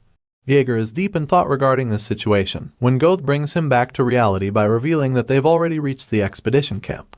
There, Jaeger meets a man named Irun, who introduces himself as Sir Roderick's subordinate. The knight asks him if he's sure that their captain is nowhere to be found, and whether they have checked the entire forest. Irun responds, confirming that they haven't even found a single trace of the man. He claims that even with ex-hunter mercenaries taking the lead, they couldn't find a single footprint to follow. Hearing this, Jaeger realizes that he has no choice but to check out the woods himself. Still mounted on his horse, he orders the mercenaries to search the area in groups of 3 and spread out as far as the eye can see. Of course, the mercenaries all adhere to his instructions and begin the search. Sometime later, we see Goth trying to challenge Vlad, and doubting his character for ratting him out when he came to him in good faith. Enraged, he calls our hero a fraud, who takes advantage of people's good nature. In response, Vlad just tells him to stop talking and focus on the search, while also promising to compensate him later. The two come across Jaeger, who asks them if they found anything, but Vlad claims that they didn't. The knight gets upset and calls them useless country bumpkins, but our boy defends himself, pointing out that he's from the city. Hearing this, Jaeger asks the boy how he found missing people in the back alleys. Vlad tells him that it's always been pretty simple, because all you had to do was grab someone, and beat them up till they tell you where the missing person is. After hearing this fucked up strategy, Jaeger becomes even more certain that Vlad is really useless. That's when he suddenly notices that the sun is setting, which means that nightfall will soon be here. Not knowing what else to do, he wonders if he should return to the camp. Jaeger ponders on it for a moment, and suddenly notices the river. He asks Vlad and Goth if the mercenaries searched beyond the river, and Goth claims that he doesn't recall anyone doing so. After all, it wasn't even in the path of the expedition. The advanced knight thinks about how there's no trace in the woods, even though they've searched it twice already. Which means that there's probably no way for them to find Sir Roderick, or the strange woman that Goth mentioned he saw in the woods. With this in mind, he orders the men to gather around to inform them that they'll be crossing the river. Goth obeys the instruction without hesitation, and signals the other mercenaries to gather around. Jaeger takes the first step on the ice, and confirms that it isn't completely frozen. Vlad points out that it's probably because winter is over. Either way, he feels that it's strong enough for them to get to the other side of the frozen river. Jaeger agrees with him, but suggests that splitting up and crossing separately will be much safer. The other mercenaries meet up with Go thinking that he found Sir Roderick. However, he explains that it's not the reason he called them. And this is when Jaeger informs them that they'll have to expand the search area by crossing the river. He admits that it's not completely frozen, and decides that they'll divide themselves into 3 groups before crossing it. Once again, all the mercenaries are on board with the plan and express their agreement. Naturally, it doesn't take long for the prepared soldiers before they split up in groups and walk across the frozen river. Along the way, Go starts to act strange, which our hero doesn't fail to notice. He asks Go what's the matter, and the man expresses that he's starting to get a bad feeling that something is about to go wrong. Just like before, Vlad downplays his hunch and just accuses him of being afraid. Go doesn't even deny the fact that he's scared, and simply admits that he's not as great as Vlad and Jaeger, which is the reason why he has to be careful. He points out that someone like him needs to have a good intuition if they want to survive, and right now, that intuition is telling him that shit is about to go south. The man knows that they shouldn't be crossing the river, and after he makes his point, Vlad responds by admitting that even though he doesn't know about intuition, he's certain about something else. The terrified mercenary just stares at him with a confused expression as he waits for Vlad to finish his statement. Our hero finally speaks, and reveals that what he knows for sure is that if Goth runs back now, his death won't be pretty. He bluntly threats to kill the mercenary if he tries to escape, because he's their only clue to find the missing people. Goth is terrified after hearing this, and Vlad just tells him to quit talking about his hunch because crossing the river is his only way of survival. Our hero then gets on the ice and asks Goth to follow him, even though the mercenary hasn't changed his mind, but he now realizes that he has no choice but to cross like everyone else. He takes his first steps and starts shaking, thinking that the ice could break any moment. At this point, Vlad is fed up with the man's cowardly behavior and assures him that even if the ice doesn't break, he'll break it himself and dump him in water if he keeps rambling. In a magnificent display of cowardice, Ghost starts crawling on the floor in an attempt to not break it. He claims that he can't cross the river, and a pissed-off Vlad just pulls him by the shirt and asks him to get up because they're the only ones left behind. The moment Vlad tries to pull Ghost up, he starts screaming in terror like a maniac. Vlad gets even more upset by his antics, but realizes why he screamed when he looks into the water. You see, the mercenary was horrified to see the corpses. He flips out and screams at the top of his lungs so the others can hear him, as he informs everyone that there are dead bodies in the river. All of a sudden, the dead men beneath the ice appear to be swimming up, and then the ice starts to break. Without understanding what the fuck is going on, all of the mercenaries start to panic. They start running on the ice, hoping they can make it to the banks before it's too late. While the men run to safety, the zombies break through the ice and emerge from the river. Unfortunately for the squad, they don't make it off the ice in time and find themselves surrounded by the dead. The zombies start crawling toward them, and the confused mercs ask Sir Jaeger what they should do. It's at this point that the knight finally realizes that the whole mission was a trap to begin with. After all, it almost as if the zombies were aware of their arrival and laid down an ambush. Unfortunately, they fell right into this trap, and found themselves stuck in night and darkness, the territories that were never meant for the living. While Vlad, Jaeger, and the other mercenaries are confronted by the undead army, the scene shifts back to the main camp. There, we see the priest praying to the Lord and thanking him for looking after his people. With the little priest in training by his side, he prays to the Lord to guide them with his light, so that they can stay on the righteous path. All of a sudden, the priest stops praying, and the boy kneeling beside him becomes worried. He calls out to the priest, and suddenly, the place starts to shake. The water in a chalice starts to rumble as well until it floats out and starts moving in the air, leaving the priest in a state of bewilderment. The dark water continues to move in the air until an ominous woman appears. She emerges from the dark fog that forms around the camp, and starts walking around to look for her child. The fog surrounds this strange woman as she walks around the whole camp. Meanwhile, back on the icy battlefield, we see that a massive fight has blown out between the living and the dead. Unfortunately, the man they came looking for has already been transformed into a zombie, and is now mindlessly fighting against his former men. The undead Sir Roderick roars as he tries to hit the cowardly Goth, and rather than running away or standing up to the enemy before him, Goth just screams like a lady, probably thinking it would make some difference. Thankfully, before his former captain can end his life, Vlad arrives just in time to save him by slashing zombie Roderick with his sword. Unfortunately, the moment he does that, the other agitated zombies charge at him with blistering speed. Our hero quickly sees them coming, and braces himself for another round. As his eyes begin to glow like a white walker once again, Vlad strikes a beautiful sword stance to get ready.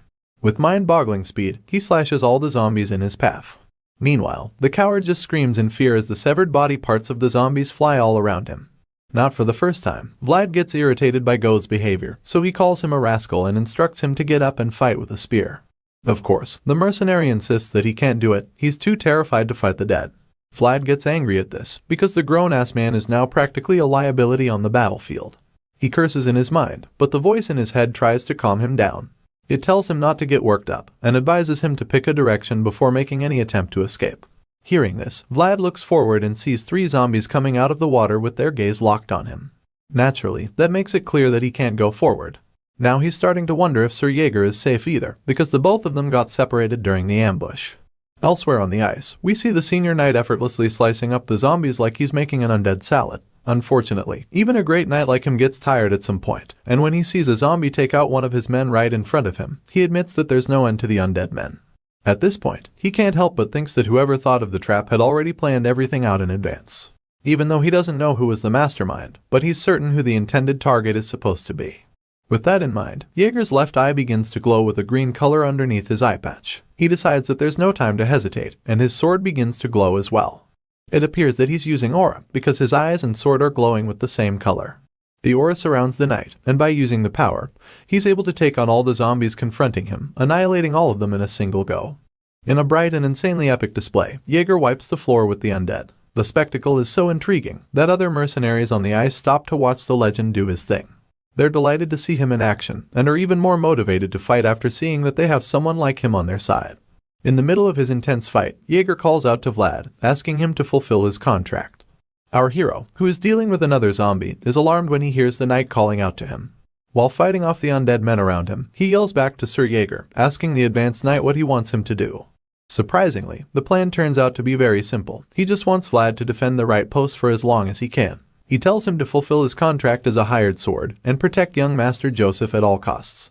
Without hesitation, Vlad receives the order and fights the remaining zombies in his path to find his way out of the icy battlefield. As he runs out, he tells the cowardly idiot to come with him, who's already yelling for him to wait. While Vlad leaves the battlefield, we see that Sir Jaeger's left eye is glowing so brightly that it produces a green flame underneath his eye patch. The advanced knight prays to the Lord, hoping for our hero to reach in time to protect the young master. I swear, this guy is the epitome of what a knight should be. He's practically surrounded by the dead who want to end his status as a living being, and yet all he can think about is the safety of the one he serves. The knight then resumes his battle, slashing the undead creatures one after the other. Eventually, he hears a growl behind his back, and even though he's very occupied while dealing with other undead warriors, Jaeger manages to sense the new presence.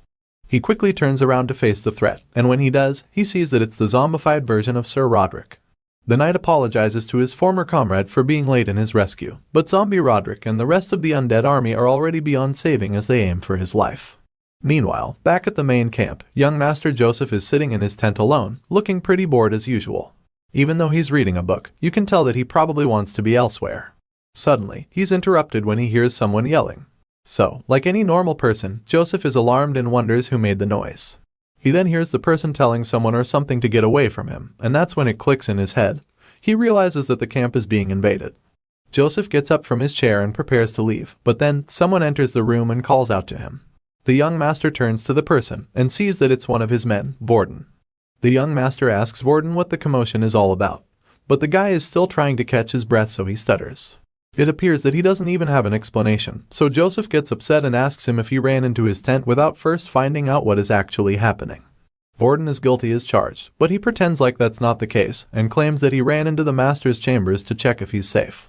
He claims that Joseph's safety is of utmost priority, but the young master knows that he's lying. Even if nothing else was going to give it away, the fact that Vorden ran into the tent without a sword or weapon proves that he didn't come to protect the young master. Joseph confronts him for not arming himself before coming, and Vorden's empty sheath is now on full display, finally making him realize that his sword is missing. If this had been any other regular day, the young master threatens that he would have hanged this imbecile. Hearing this, Vorden immediately starts begging for forgiveness, and while that's happening, Father Andreas and some other men enter the tent as well. Joseph asks the priest if he knows what's going on, and before he can even finish his question, Father Andreas tells him that something evil has visited the camp. The priest opens his texts and asks Joseph to come take a look at his Bible written with holy ink. The young master is shocked and confused when he looks at the pages and sees the writings inside trembling like a leaf in a storm. He finds it very concerning, and Father Andreas admits that it's no ordinary object. The uneasy young master asks the priest if there's a way they can stop it, but the father simply replies that he's not an exorcist. Even then, he assures Joseph that he will try to unleash all of his divine powers to ward off the evil. But despite that, he admits that the being they're currently facing is so evil that he might not be of much help. This makes Joseph more nervous, and he starts thinking deeply of a possible solution. Joseph knows that none of the remaining knights can be of much use, but he realizes that they are his last line of defense. As such, he gets up and instructs the knights present to come with him and help him take down the enemy. He takes the lead, and they follow behind him with straight faces, suggesting that they're ready for business. When Joseph comes out of his tent, he's shocked to see the thick fog covering almost everything in sight. Unfortunately, this fog is more ominous than he could ever have imagined. It turns out that the fog not only covers the vision of mercenaries at the camp, it also possesses them and forces them to fight for control over their bodies. The strange woman from earlier is certainly responsible, because the men seem to be possessed by a spirit that calls them her children. Even though they try to fight it, there's not much they can do against the supernatural. While covering his nose to avoid inhaling it, Joseph asks Father Andreas if the fog makes people delirious. The priest doesn't know exactly what it does, but one thing he's sure of is that it's not a natural phenomenon. Unfortunately, it doesn't take too long before this dangerous fog gets to them. Joseph realizes that he's inhaled it, and starts to hear the strange spirit call him her child. It soon enters the systems of the priest and the other, and they all experience the same phenomenon. The spirit woman continues searching for her child around the camp, and the moment they see her, they're horrified by her vile appearance. With her long black hair and her creepy white gown, she walks barefoot in the middle of the fog, and continues to look around the place. She keeps searching for her child, and when she turns to Joseph, she asks if her child is there. The moment she looks at the young lord, the men around him become terrified at the sight of the apparition's face. Joseph, on the other hand, just stands there speechlessly with his napkin in hand. The witch's black mouth and eyes widen as she screams and yells that she's finally found her child, who appears to be none other than the young master himself. The terrifying witch lady stretches out her hands and charges at our hero and the others, while screaming desperately for her boy child. But suddenly, there's a barrier in front of her. We see that Father Andreas is on his knees praying, as a magical shield forms to keep the witch out. But while he's doing that, his horrified little priest in training is screaming and crying the whole time because of how scared he is. The young master just stands within the magic barrier, and wonders if in the end, there's no other way for Sir Jaeger to face the possessed lady trying to attack them. The reason he's so worried is that two of his strongest knights, Cade and Maxim, have already been taken out by the witch because they weren't capable enough to defeat her, even with the outstanding blessings of Father Andreas. While he's deep in thought, the witch continues to slam the magical shield, desperately trying to get in, because for some reason, she believes her child is inside. As she pushes her hand through the shield, her fingers begin to burn away, but it doesn't stop her. And upon seeing how relentless she is, Joseph concludes that this whole situation is a spiteful curse that has been aimed at him by some unknown enemy. Meanwhile, Father Andreas continues to hold the shield, but when he sees the little boy, Jean suddenly coughs out blood, and he gets worried and distracted. He looks back at the boy and tries to comfort him, telling him to hang in there, and assuring him that the sun shall find its way to him. So, the boy summons all the courage to endure the pain, and he joins the priest in prayers by singing hymns so that they can make the barrier stronger. Despite their brave efforts, the young master can't shake off the feeling that it's only a matter of time before Father Andreas gets exhausted, because he's definitely reached his limits. Even worse, the hymns will soon stop, so it makes him even more concerned and fear for his life. As the supernatural battle of wills goes on, Joseph watches closely and begins to come up with a plan because he feels like the night is too long to wait for the sun to rise. But while he's thinking, he's suddenly drawn back to reality when he sees a familiar figure lunging at the witch from behind. Yep, it's none other than our blonde-haired hero, who's literally flying toward the possessed lady with his glowing blue sword in hand. The witch doesn't sense his presence, so she doesn't turn around to face him.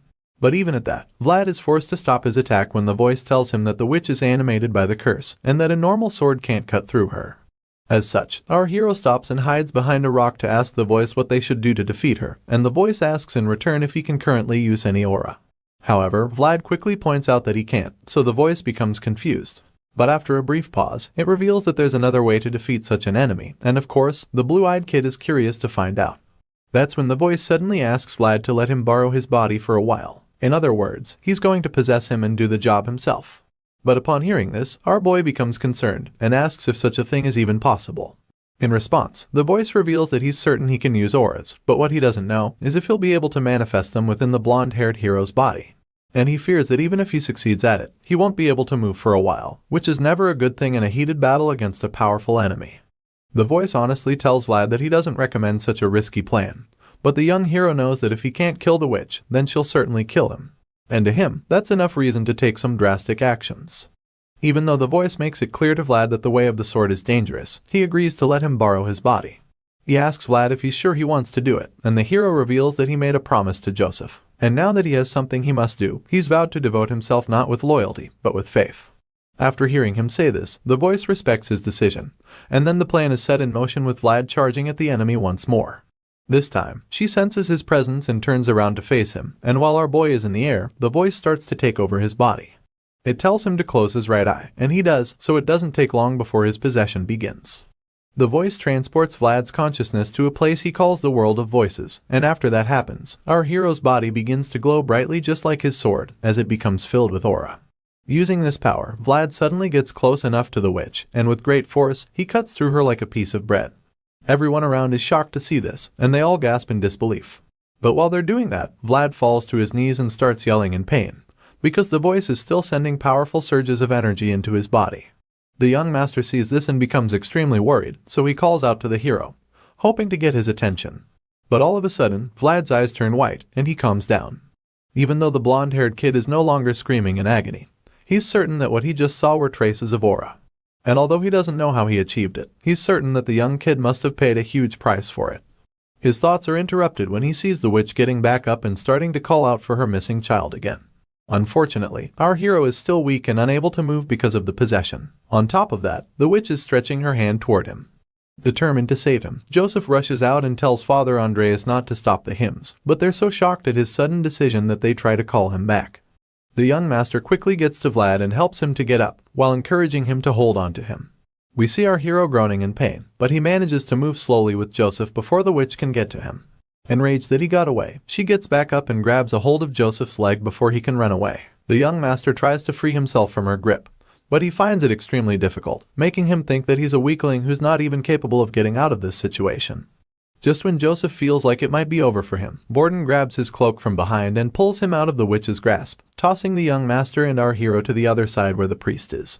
The angry witch yells in rage and despair once this happens, and as Joseph lands on the floor safely, he admits that this is the first time he's glad to have Borden by his side.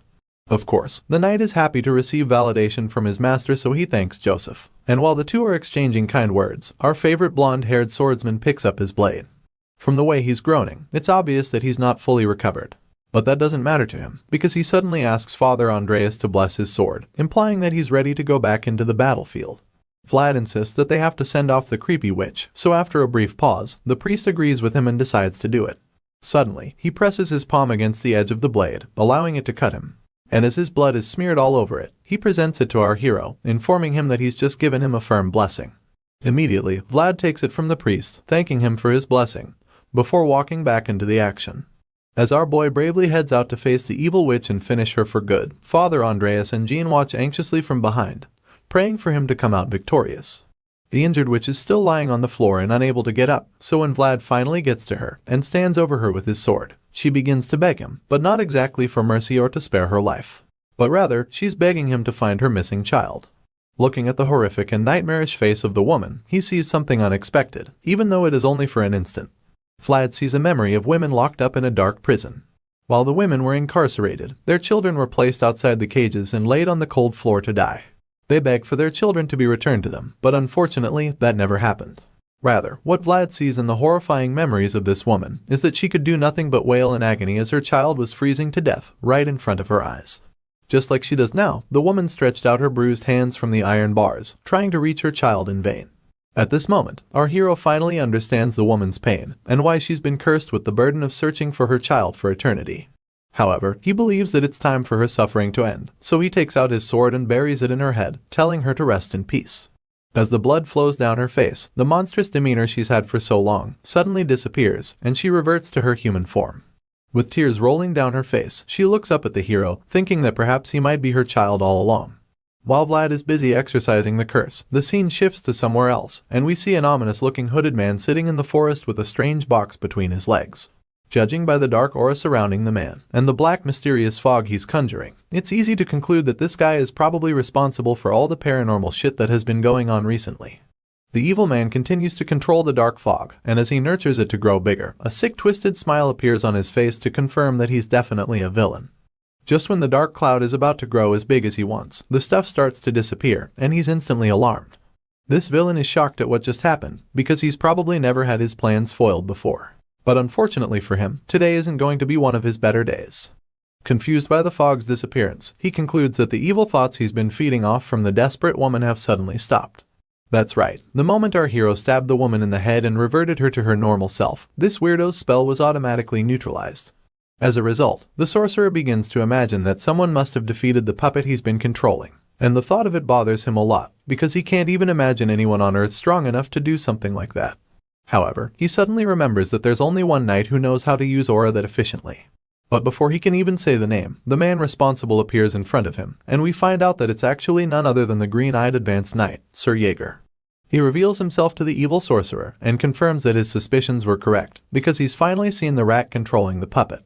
As the evil wizard sees Jaeger standing in all his might, with aura covering his entire body, he begins to shiver in fear. The guy looks like he's about to pee his pants, because he knows just how dangerous the man before him is. Jaeger plans to finish off the sorcerer for all the trouble he's caused, and of course, the evil magician also knows that he's done for. However, before we can see the advanced knight unleash the punishment, the scene cuts and we're fast-forwarded to the time where Jaeger is meeting with the young master. When the advanced knight arrives, Joseph asks him if the face he's looking at belongs to the one controlling death from darkness. And that's about the same time we find out that this brooding knight with no chills decapitated the sorcerer, and is now presenting the head to his master. While holding the bloody head by the hair, Sir Jaeger replies, saying that it seems that he's the one. Apart from that discovery, Jaeger also believes that the box that the headless man had is probably the cursed object that the woman from the previous night came looking for. With the head in one hand and the chest box in the other, the knight concludes that the box itself became the woman's missing child's coffin. After receiving the heartbreaking news, the young master instructs Sir Jaeger to hand the box over to Father Andreas so that he can investigate the matter when they return to Varna. Of course, the ever-loyal knight acknowledges the order and assures his master that he'll do it. But before he leaves, Joseph engages him in conversation for a bit. The young master talks about how the expedition, which was supposed to solidify his power, turned out to be a complete failure. And of course, Jaeger agrees with him, admitting that he's also ashamed of the way things turned out. The two men stand on a cliff, and Joseph looks down at the camp below, before stating again that he surely failed. Nevertheless, he decides that they have to return home while treading with light steps. And the moment he says this, Jaeger suddenly asks him if he found the blonde hero useful. Joseph looks at the knight with a side eye for a brief moment, before a knowing grin appears on his face. And then, he reveals that he thinks he might have found the person who would replace him as the sword.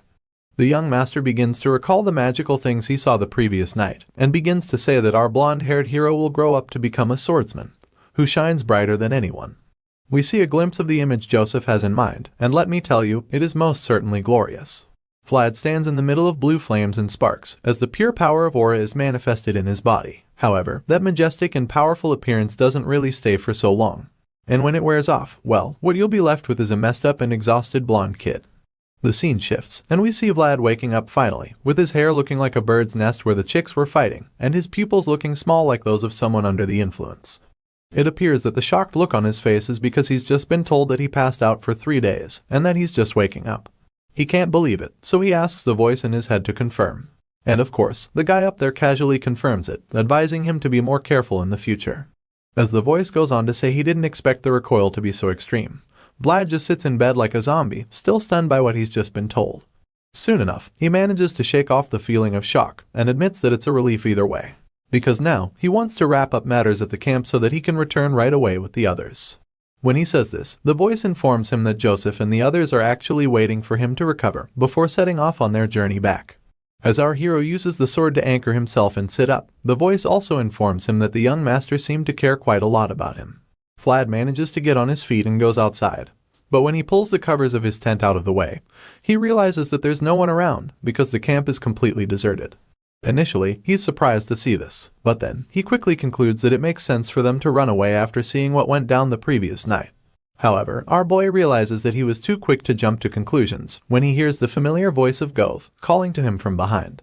Vlad turns around, and the cowardly mercenary starts talking about how worried he was because of the blonde hero. Hearing this, Vlad is unable to hide his joy. He immediately starts teasing Goth for how he wanted to run away before, but ended up being the one who stayed back the longest. Even though most of the mercenaries have fled the Bayezid camp, Goth agreed to stay back with a few others. The reason was simple, and it's the fact that they were promised a raise in their payments until they return. Just then, Ghost starts telling Vlad about his moments of bravery, like how he was the one who brought the blonde hero back to the camp when he couldn't ride his horse, and how he went back into the dangerous forest for the Lord Knight. It turns out that the reason he's saying all of this isn't even to impress Vlad or anything, but it's simply because he wants our hero to put in a good word for him and make him look good in front of the young master later. Of course, Vlad nonchalantly tells the merc that he'll try his best to do so. Suddenly, the mercenary remembers that Sir Jaeger asked him to summon our hero when he woke up. And since Joseph is in the barracks, he urges Vlad to hurry up so he can have enough time to say good things about him. As soon as our boy hears this, he turns around and bids Goth goodbye, but the merc just reminds him again so he doesn't forget. At this point, Vlad is getting pissed off by his behavior, and he starts to wish that God would just make him shut up. Just then, the scene shifts, and we're taken to Joseph's tent where we see him hosting Vlad. While pouring a glass of red wine, he tries to make small talk and ask our hero if he can drink. I don't really know his real age either, but my man assures the young master that he can hold his liquor, pointing out that he used to work in a brothel and a bar.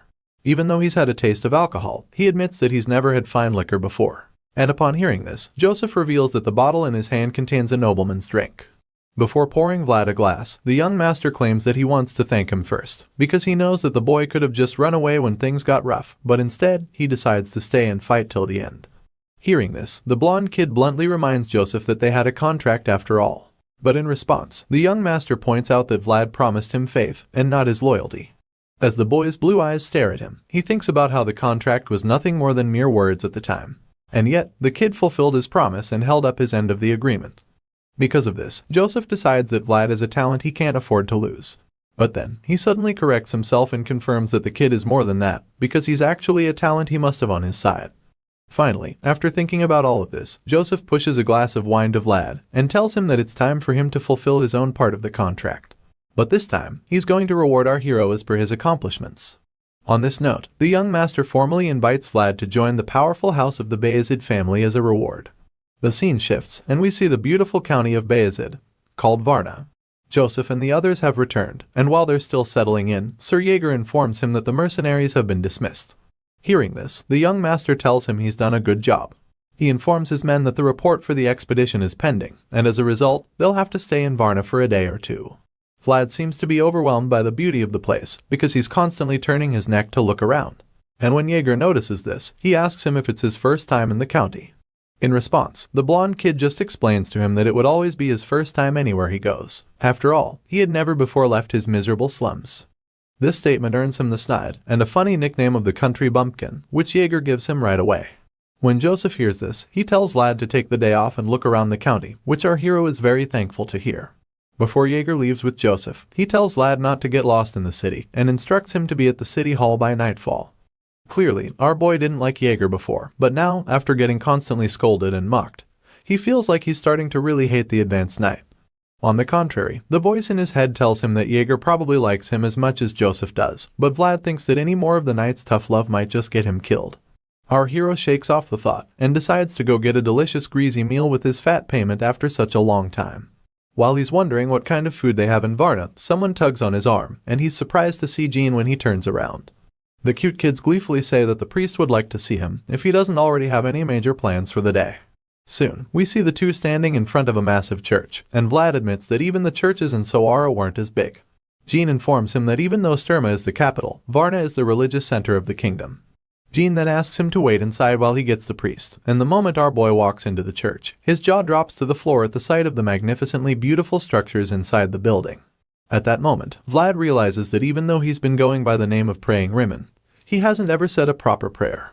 And as such, he starts to feel guilty, believing that he's somehow committed a sin. Just then, Father Andreas arrives and apologizes for keeping him waiting, but the good-mannered hero tells him it's no problem and thanks him for the invitation. The priest laughs it off and presents him with an ID token, claiming that even though Joseph would have managed fine on his own, tokens from the church are most effective. After all, the Lord's favor spreads across the continent. Vlad is even more surprised when he looks at the token and sees that his guarantor is Father Andreas himself, but the priest brings him out of his daze by giving him the permission to come find him in the church whenever he needs to, because henceforth, he's our hero's guarantor within the city. The blonde kid is speechless upon hearing this, because he never imagined that a back-alley kid, who couldn't even have his birth registered, would one day have a sincere guarantor who wrote his name down in this vast world. Overwhelmed by the kind gesture, our hero kneels before the priest to show his gratitude. Because from this day forward, he's no longer Vlad from the back alleys, but rather, he's Vlad of Sara. As the story continues, we learn that the country of Bayezid consists of 3 main cities and 12 villages. The first one is Sara, the city near the sea, which is the trade capital of the country. The second is Varnia, the religious capital, and then there's Shatrama, which is the main capital. It also happens to be the place where our hero Vlad is visiting for the first time. As he enters the magnificent city with the young master, he expresses nothing but awe after seeing just the outside of the city. When travelers finally enter the incredible city, the advanced Night Jaeger informs our boy and Go that henceforth, they'll be the guests brought by Sir Joseph. And then he also warns them to be cautious of their actions, because any foolish thing they do will tarnish the image of the young master. Sir Jaeger also tells them to refrain from turning their heads like country bumpkins, and instructs them to just wait patiently while standing still. Vlad, who's been paying attention the whole time, immediately acknowledges the knight's stern warning and advice while the mercenary just mopes around. The knight then informs them that the servants will bring them snacks shortly, and after saying that, he almost makes another statement. But after hesitating for a while, he changes his mind and tells them not to eat the snacks until he returns, because he fears that the two uncultured men would devour the food like savages. Of course, the guests aren't totally comfortable with such an arrangement, so Vlad tries to protest, asking if they could at least have a bit to eat. But before he can even finish talking, Sir Jaeger bluntly tells him to shut up, insisting that they don't touch any of the food. After the knight leaves them alone, the two guests decide to give themselves a little tour of the castle, so they start moving around and quickly find themselves in the luxurious waiting room filled with gold. The place is so breathtaking that Goth can't believe his eyes at first. The mercenary finds the incredible place to be beyond his imagination, and even admits that Bayezid is totally different compared to the place where he's from. He makes the confession, and our boy, who's equally astounded by the beauty of the place, agrees with him completely. While the two gobsmacked guests are still trying to wrap their heads around the sheer elegance of the room, someone interrupts their experience, claiming that he's never seen them around before. Vlad and Goth turn to look at where the voice is coming from, but all they see at first is a shadow standing behind a curtain. The stranger starts walking towards them, revealing that he was just planning to relax in the room for a while before they came in. He finally steps out from behind the curtains, and the moment Vlad sees the face, he somehow recognizes the stranger, but can't remember where he's seen him before. The man stands in front of the guests and plainly asks them who they are, but Vlad is so engrossed in trying to figure out where he saw the face that he didn't even hear the question. He soon realizes that the person's aura is completely different, and it's so strong that it's almost as if he can kill a person with his gaze. Truly, this guy's eyes are practically flaming at this point, and when the terrified mercenary sees this, he nervously introduces himself, stuttering in the process before finally explaining that he accompanied Sir Joseph on his conquest. Before he can ramble about matters that concern nobody else, the unidentified noble cuts him off and confirms his name before moving on to ask our boy who he is. So of course, the blonde-haired kid introduces himself as Vlad of Sara. Hearing this, the noble finds the kid a bit interesting, because he's never heard of him before. But in truth, there's something else that intrigues him. As the stranger takes a close look at Vlad's face, he thinks to himself about how impressive the kid is and notices how his eyes are full of spirit. The most impressive thing he noticed about our boy is the fact that he didn't even flinch when talking to him, which is very strange for him since he has a very scary aura. Overall, he concludes that Joseph has found himself a very useful subordinate. With this in mind, the noble reaches into his pocket and reveals a handful of peanuts to offer to our boy, asking him if he'd like some. Vlad looks at the hand without saying a word at first.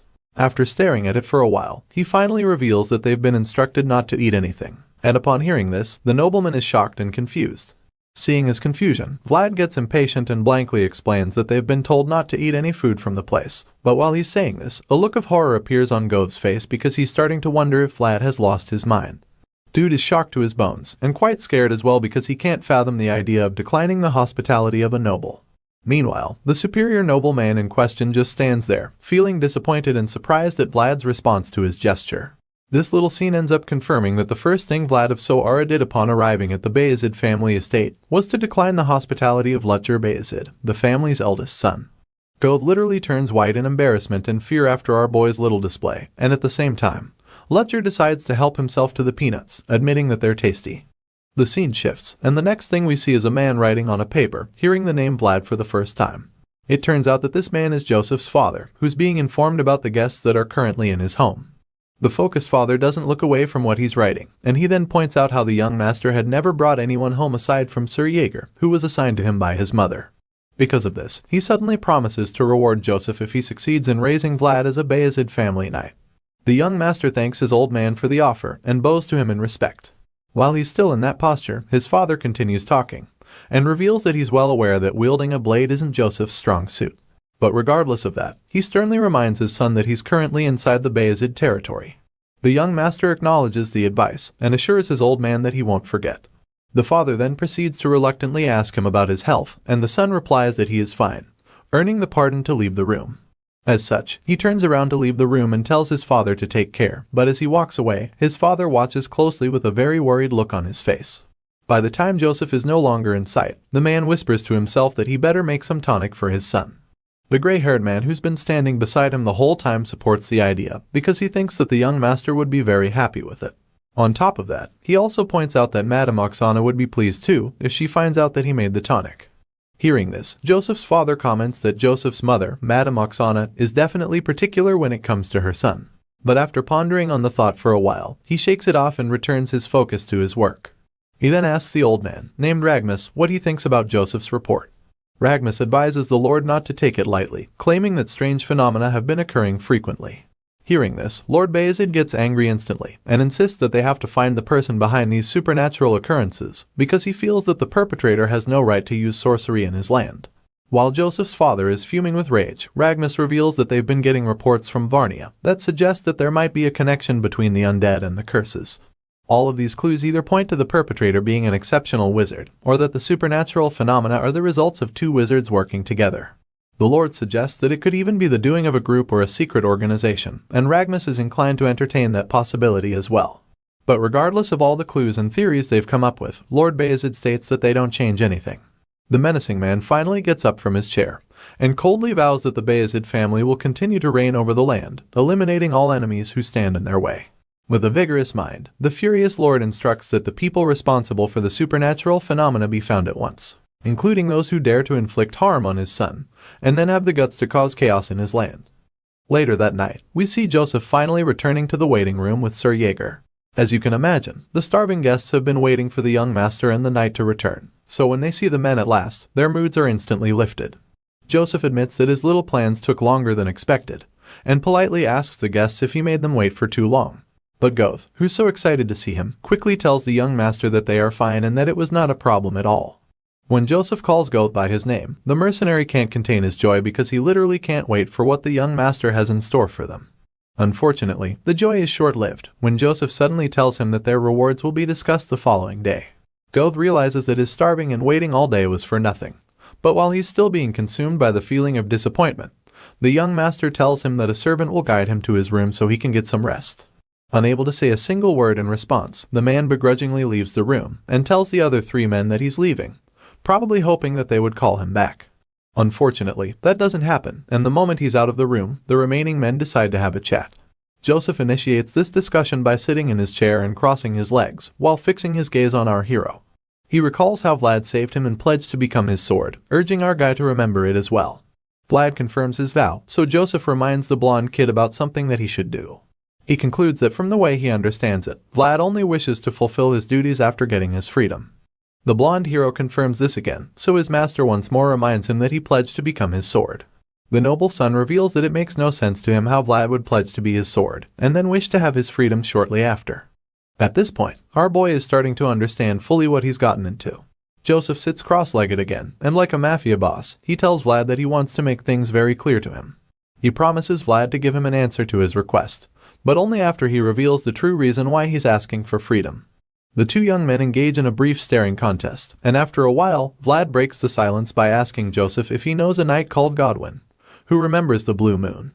Hearing this, Joseph realizes that Vlad is nothing close to what he thought he was. The young master initially thought that our blonde hero was just a skilled kid, but now he can't believe what he's discovered, because he could never have imagined that the same kid had such an exceptional background. Joseph suddenly reveals that the unknown person who destroyed the rose's smile is Godwin, the Knight of Gadar. Of course, Vlad knows all too well who he's talking about, because he can never forget the figure of that knight. The images of George's separated head flash across our boy's mind, and his pain is resurfaced when he remembers that Godwin was the one who killed his savior and destroyed the world he knew. Despite all the pain this mysterious knight has caused our blonde hero, for some strange reason, he just can't help but admire him. With this thought in mind, Vlad just stands in front of the young master who's still thinking deeply. Eventually, he decides on his answer and tells Vlad that he can't be of help to him, because unfortunately, the people he seeks are way beyond his power, even though he's a son of the Bayezid family. Regardless, our boy is determined to find a solution, so he bluntly reveals that he's aware that Joseph won't be able to help. In fact, he expected something like this to happen, because Joseph is just the Count's son after all. Even though Vlad is disappointed, he gives the young master some credit for at least being honest about his inability to help. In that case, Vlad decides that making some changes to their contract would be in order. But before he can even say this, Joseph reads his mind and suggests it first. He doesn't even give any time for our boy to process anything, and proposes a 7-year contract to keep him in his service. As you can imagine, our boy is horrified to hear this, because that's actually a pretty long time. And before he can start protesting, the young master claims that he's laid down his pride to even make the proposition, making it very clear in case Vlad wasn't aware before. To make matters worse for our blonde hero, the terrifying advanced knight is staring him down like a leopard tracking its prey. After hearing Joseph's offer, our boy thinks about it and admits that even though he isn't sure, it somehow seems like the noble is telling the truth. Still sitting comfy in his chair, the Count's son assures Vlad that he would have a promising future, reminding him that he's his savior.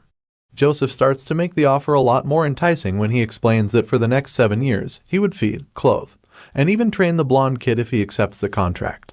On top of that, the young master claims that he intends to make the country bumpkin into an outstanding knight, who would never lose to anyone in combat.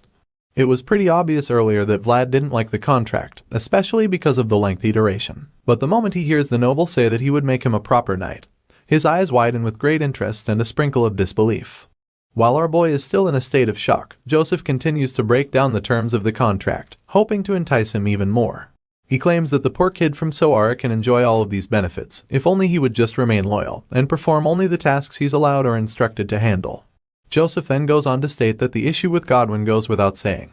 But even though he won't be able to help with that, he reveals that he shall allow him to interfere in any matters that concern his former city. After that, the young master informs Vlad that the girl named Gemina appears to be currently staying in the monastery, and as you'd expect, the kid is shocked to hear that the Count's son knows about his friend. After breaking the news to our hero, Joseph asks him what he hopes to achieve by returning with a sword in his grasp, pointing out that the sword isn't the only sharp thing in the world. This noble soon embarks on what could be called a shocking spree, because at this point, he's just dropping bombshells back to back. Joseph reveals that he too has a weapon of his own as well, and this leaves Vlad dumbfounded once again. So, after placing all his cards on the table, the Count's son finally asks our blonde hero what his answer is. The scene shifts to a while later, and we see Joseph staring at his reflection as he admits that Vlad has an impressive goal. But while he feels his method was okay, Sir Jaeger points out that the young master seemed too desperate, and asks him if he really needed to act that way. The loyal knight goes on to state that he can always find a useful kid for his lord, and Joseph replies that he's aware, since talent can be found all over the world. However, the young master reveals that the ability to awaken their talent is a completely different matter, and that's exactly what's keeping him so hooked on our hero. Although he feels that Vlad is the perfect candidate for him, Sir Jaeger still tries to change his mind, asking him if he's sure that the blonde kid would simply agree. The young master continues to stare at his reflection for a little while longer, before finally breaking the silence and confirming that he believes Vlad would be perfect for him. The reason for this strong conviction is that Joseph saw it with his own eyes, back when our boy slashed the cursed woman during the expedition. The loyal knight doesn't give up in his attempt to dissuade his master, and then tries another angle by reminding Joseph that Vlad is irrational and rebellious, which would make him difficult to control in the future. Seeing the knight's constant attempts to change his mind, the Count's son decides to flatter him a bit, telling him that training Vlad won't be so hard since there's another advanced knight who's fit for the job. Joseph reminds his loyal subject that 7 years is a significant amount of time, and believes that it should be more than enough to put a leash on Vlad's neck and make him obedient. The nobleman's plan works like a charm, because in the blink of an eye, Jaeger accepts the responsibility of training the heady kid. And even though he's not too excited about it, he assures his master that he'll do his best to make Vlad do their bidding without stress. Hearing this, the young master is pleased, and he motivates the knight even more by suggesting that the more challenging the kid is to manage, the more rewarding the outcome will be. At this point, it's clear that this nobleman is obsessed with our hero, because even after concluding things with Jaeger, he goes back to praising the blonde kid. The man looks at his reflection again, and talks about how he thought Vlad was a useful wolf at first, but now he's also someone who chases after the moon. By the next morning, we see Jaeger taking Vlad to his new room and helping him settle down. The knight admits that it's a bit shabby, but assures the kid that he has the room all to himself. Vlad makes it obvious that he comes from the slums when he exclaims, because he thinks the room looks amazing. To him, this supposedly shabby-looking room is perfect because it doesn't have dirt on the floor, and on top of that, there's even a bed. It's practically a palace in his opinion, and as the knight hears him say all of this, he quickly remembers that the kid is actually from the Alice. He's not used to such behavior because their trainees usually come from affluent backgrounds, which makes them struggle to adapt in the training grounds. With all that has happened in that short while, Jaeger suggests that Vlad won't have any issues settling, unless he decides to cause any trouble.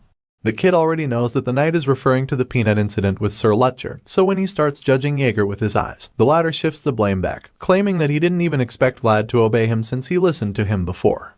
The little combo is cut short when Jaeger suddenly leaves, but not before telling our boy to meet him at the military exercise hall after he's done eating, because they'll start their sparring sessions together. Just when the knight is about to leave, a lady calls out to him, calling him her loyal knight. For someone who's always brooding and stern, Jaeger gets incredibly flustered just by hearing Lady Oksana's voice. The nervous knight quietly informs Vlad that she's Joseph's mother, and then urges him to pay his respects the way he was taught earlier. Thankfully, our boy doesn't mess it up, since he just imitates the senior knight as he greets the lady. The noblewoman greets them back, and asks if Vlad is the child she's heard about. Jaeger confirms it, claiming that Sir Joseph took him in personally. Hearing this, Lady Oksana looks at our boy intensely with her bright yellow eyes, and it makes him so uncomfortable that he starts blushing for everyone to see. After her little trick works its charm, she thanks him for saving her son, and the flustered kid stutters as he tells her that he was only doing his job. I guess even the heroes can't resist the charm of a MILF. Regardless, she promises to bestow a reward upon him, because he's achieved something much greater than he realizes. With his cheeks still bright red, he bows before her in thanks, before she suddenly rubs his head to compliment the color of his hair and his eyes. Like most mothers, she begins to talk subtly about his appearance, suggesting ways to make him look better, before eventually promising to arrange clothes for him. At this point, our boy is so overwhelmed by her affection and calming aura that he's literally struggling to hide how much blush can show on his face. Thankfully, the motherly woman leaves them at last, telling Jaeger to keep up the good work. After she's gone with her maids, the two guys catch their breath, and the knight asks Vlad why he was so restless. The kid responds that he's never met a noble woman before, and Jaeger comments that he did well for his first time. After all, Lady Oksana has a knack for making people lose their edge. After the little chat, he excused our hero to go and have his meal. The scene then shifts to the dining hall, and there, we see a bully spitting into our hero's soup while his minions cheer him on. The troublemaker insults him with the gesture, before proceeding to claim that he mistook Vlad for a trash can because he smells like garbage. Rather than giving them the reaction they want, the blonde kid skillfully scoops out the spit, and throws it away before continuing his meal, while thinking about how they're acting up even faster than he expected. The bully and his gang are enraged and confused by his calmness, but while they're pondering on what next to do, our boy remembers Jaeger's warning not to tarnish Joseph's image. So, he tries to think of a way to deal with them, without getting the Count's son involved. The ringleader leaves in a huff and calls our hero a bastard, telling him to get ready for a hazing soon. But before he can exit the area, our boy suddenly asks him what his name is. The bully is shocked to hear this, so Vlad repeats the question. This time, sending chills down the guy's spine with the murderous intent laced all over his face. The troublemaker is instantly terrified, so he stammers a bit as he reveals that his name is Sobanin.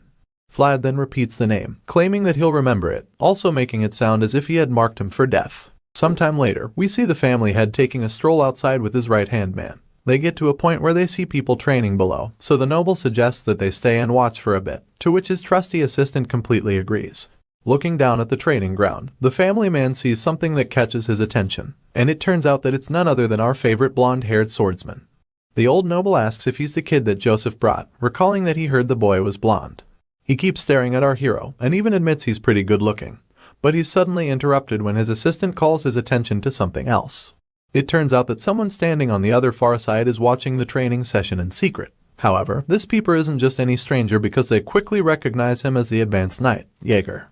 Apparently, he's a bit anxious to see how the blonde swordsman under his care would perform during his first training session. The king totally understands this, but he's also quite eager to see just how skilled this new guy actually is. Soon enough, an intense sparring session begins, and we see our boy clashing wooden swords with the other knight in training. With a cold and emotionless demeanor, he swings his sword over and over at the opponent, forcing him back with each strike and giving him a terribly hard time. His opponent groans as he's forced to defend himself without any breaks, and it makes the spectators wonder how such a young kid can be so fierce in combat. Vlad's bright blue eyes lock in on his target, as he unleashes an onslaught of sword strikes which shouldn't even be that easy, seeing that his opponent is much taller than him. Despite how impressive his technique looks, the family head just states that our boy is sloppy, which comes as a surprise to the old man standing beside him, who already feels that he's amazing. He asks the king if he really thinks that, so the latter says that something does shine through. The family head feels that it's praiseworthy, because even though Vlad is clumsy, he's still trying his best to use what he has learned. While he's saying this, we catch a glimpse of his scarred fingers and knuckles, suggesting that they were probably acquired from years of training with the sword. Meanwhile, Vlad continues to dominate his opponent on the training ground, and at the same time, he urges himself to always keep in mind that all swordsmanship starts from his footing. The location of his feet plays a very vital role in sword combat, because it turns out that if he's able to deceive his opponents with his shoulders and his gaze, then he can control the opponent with his movements.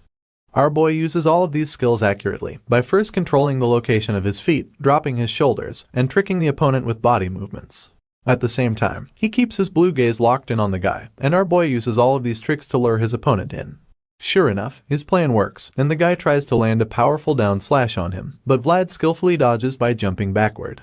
His black-haired opponent is exhausted and frustrated after missing what looked like the perfect chance. But before he can catch his breath or recover from his mistake, Vlad comes in hard with a power-packed counterattack. The kid lands a devastating hit on the black-haired guy's side, and the force is so much that he screams in agony. You can't blame him though, because that hit looks like it probably damaged some of his internal organs. After literally incapacitating him, Vlad grabs him by the hair and identifies him in one of Savanin's henchmen. Now, it becomes a lot clearer why our boy was fighting like he had a personal vendetta against him. Vlad drags him by his hair and balls his fist like he's about to punch him into the future. The blonde kid reminds the guy how he enjoyed laughing at him earlier in the cafeteria, and then dares him to try snickering a bit more now. Bro's eyes are glowing with power and rage at this point, and after making his point, he lands a killer punch on the henchman's face. The single blow breaks his nose and leaves blood all over his face.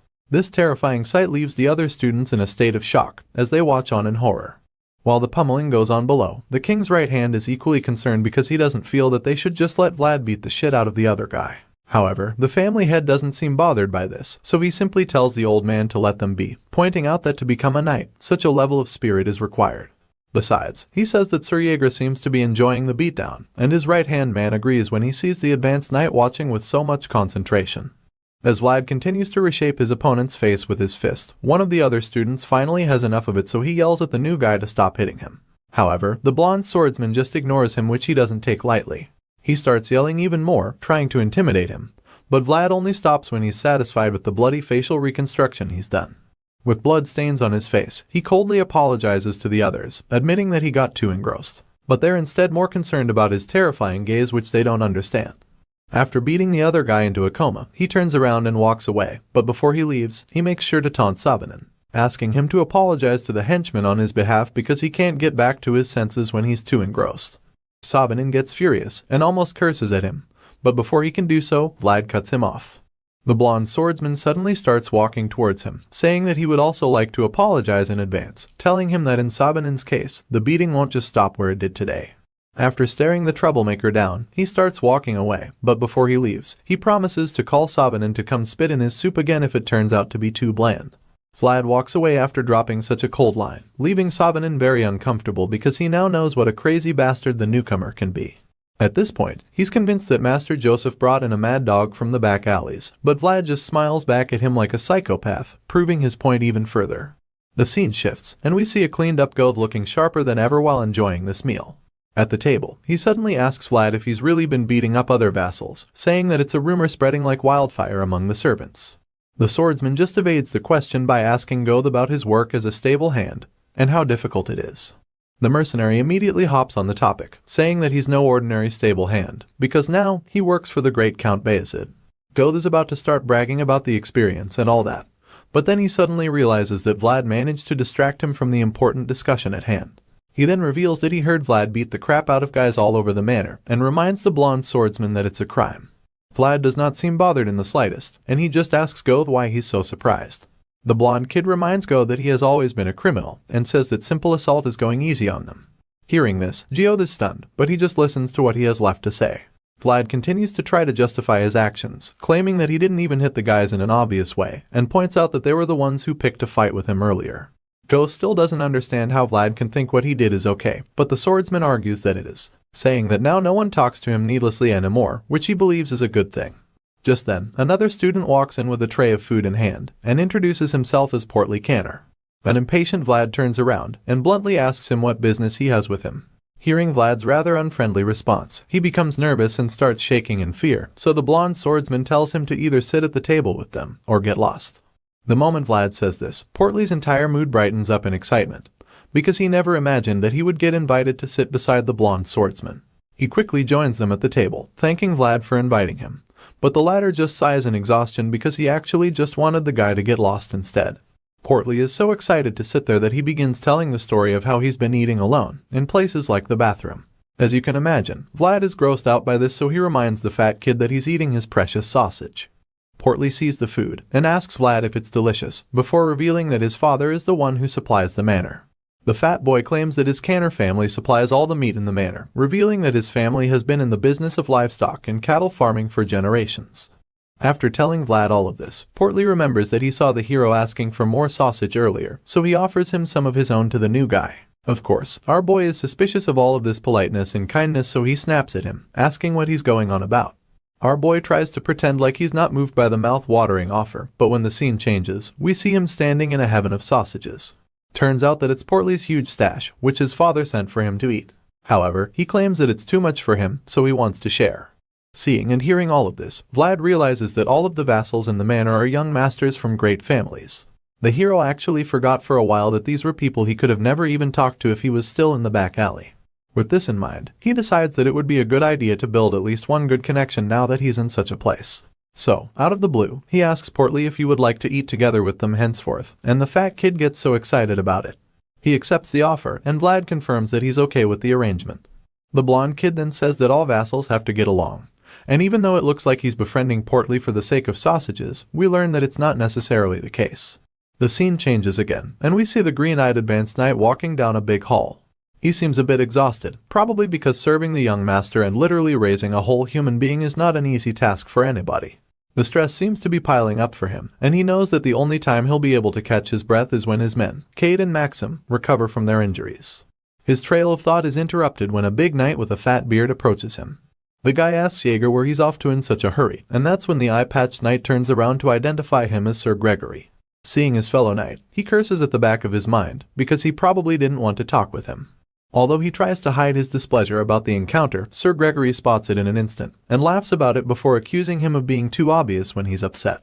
At this point, Jaeger bluntly tells him that he's clearly busy at the moment, and the amused knight just laughs again, telling him that he's not surprised about it. He says that the advanced knight must be indeed very busy since he's the one who handles all of Joseph's duties by himself. Not surprisingly, Jaeger gets tired of the conversation very quickly, so he asks Gregory to cut to the chase, asking if there's something he wants to say.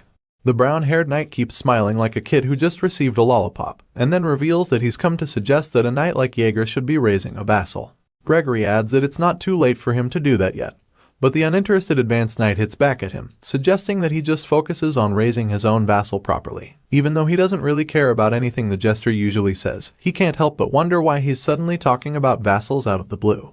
The fat knight reveals that his vassal is Portly, and claims that he's already all grown up, but also admits that he needs to lose some weight. Gregory says this, and then bursts into unnecessary laughter once more, so Jaeger reluctantly asks him to explain what exactly he's trying to say.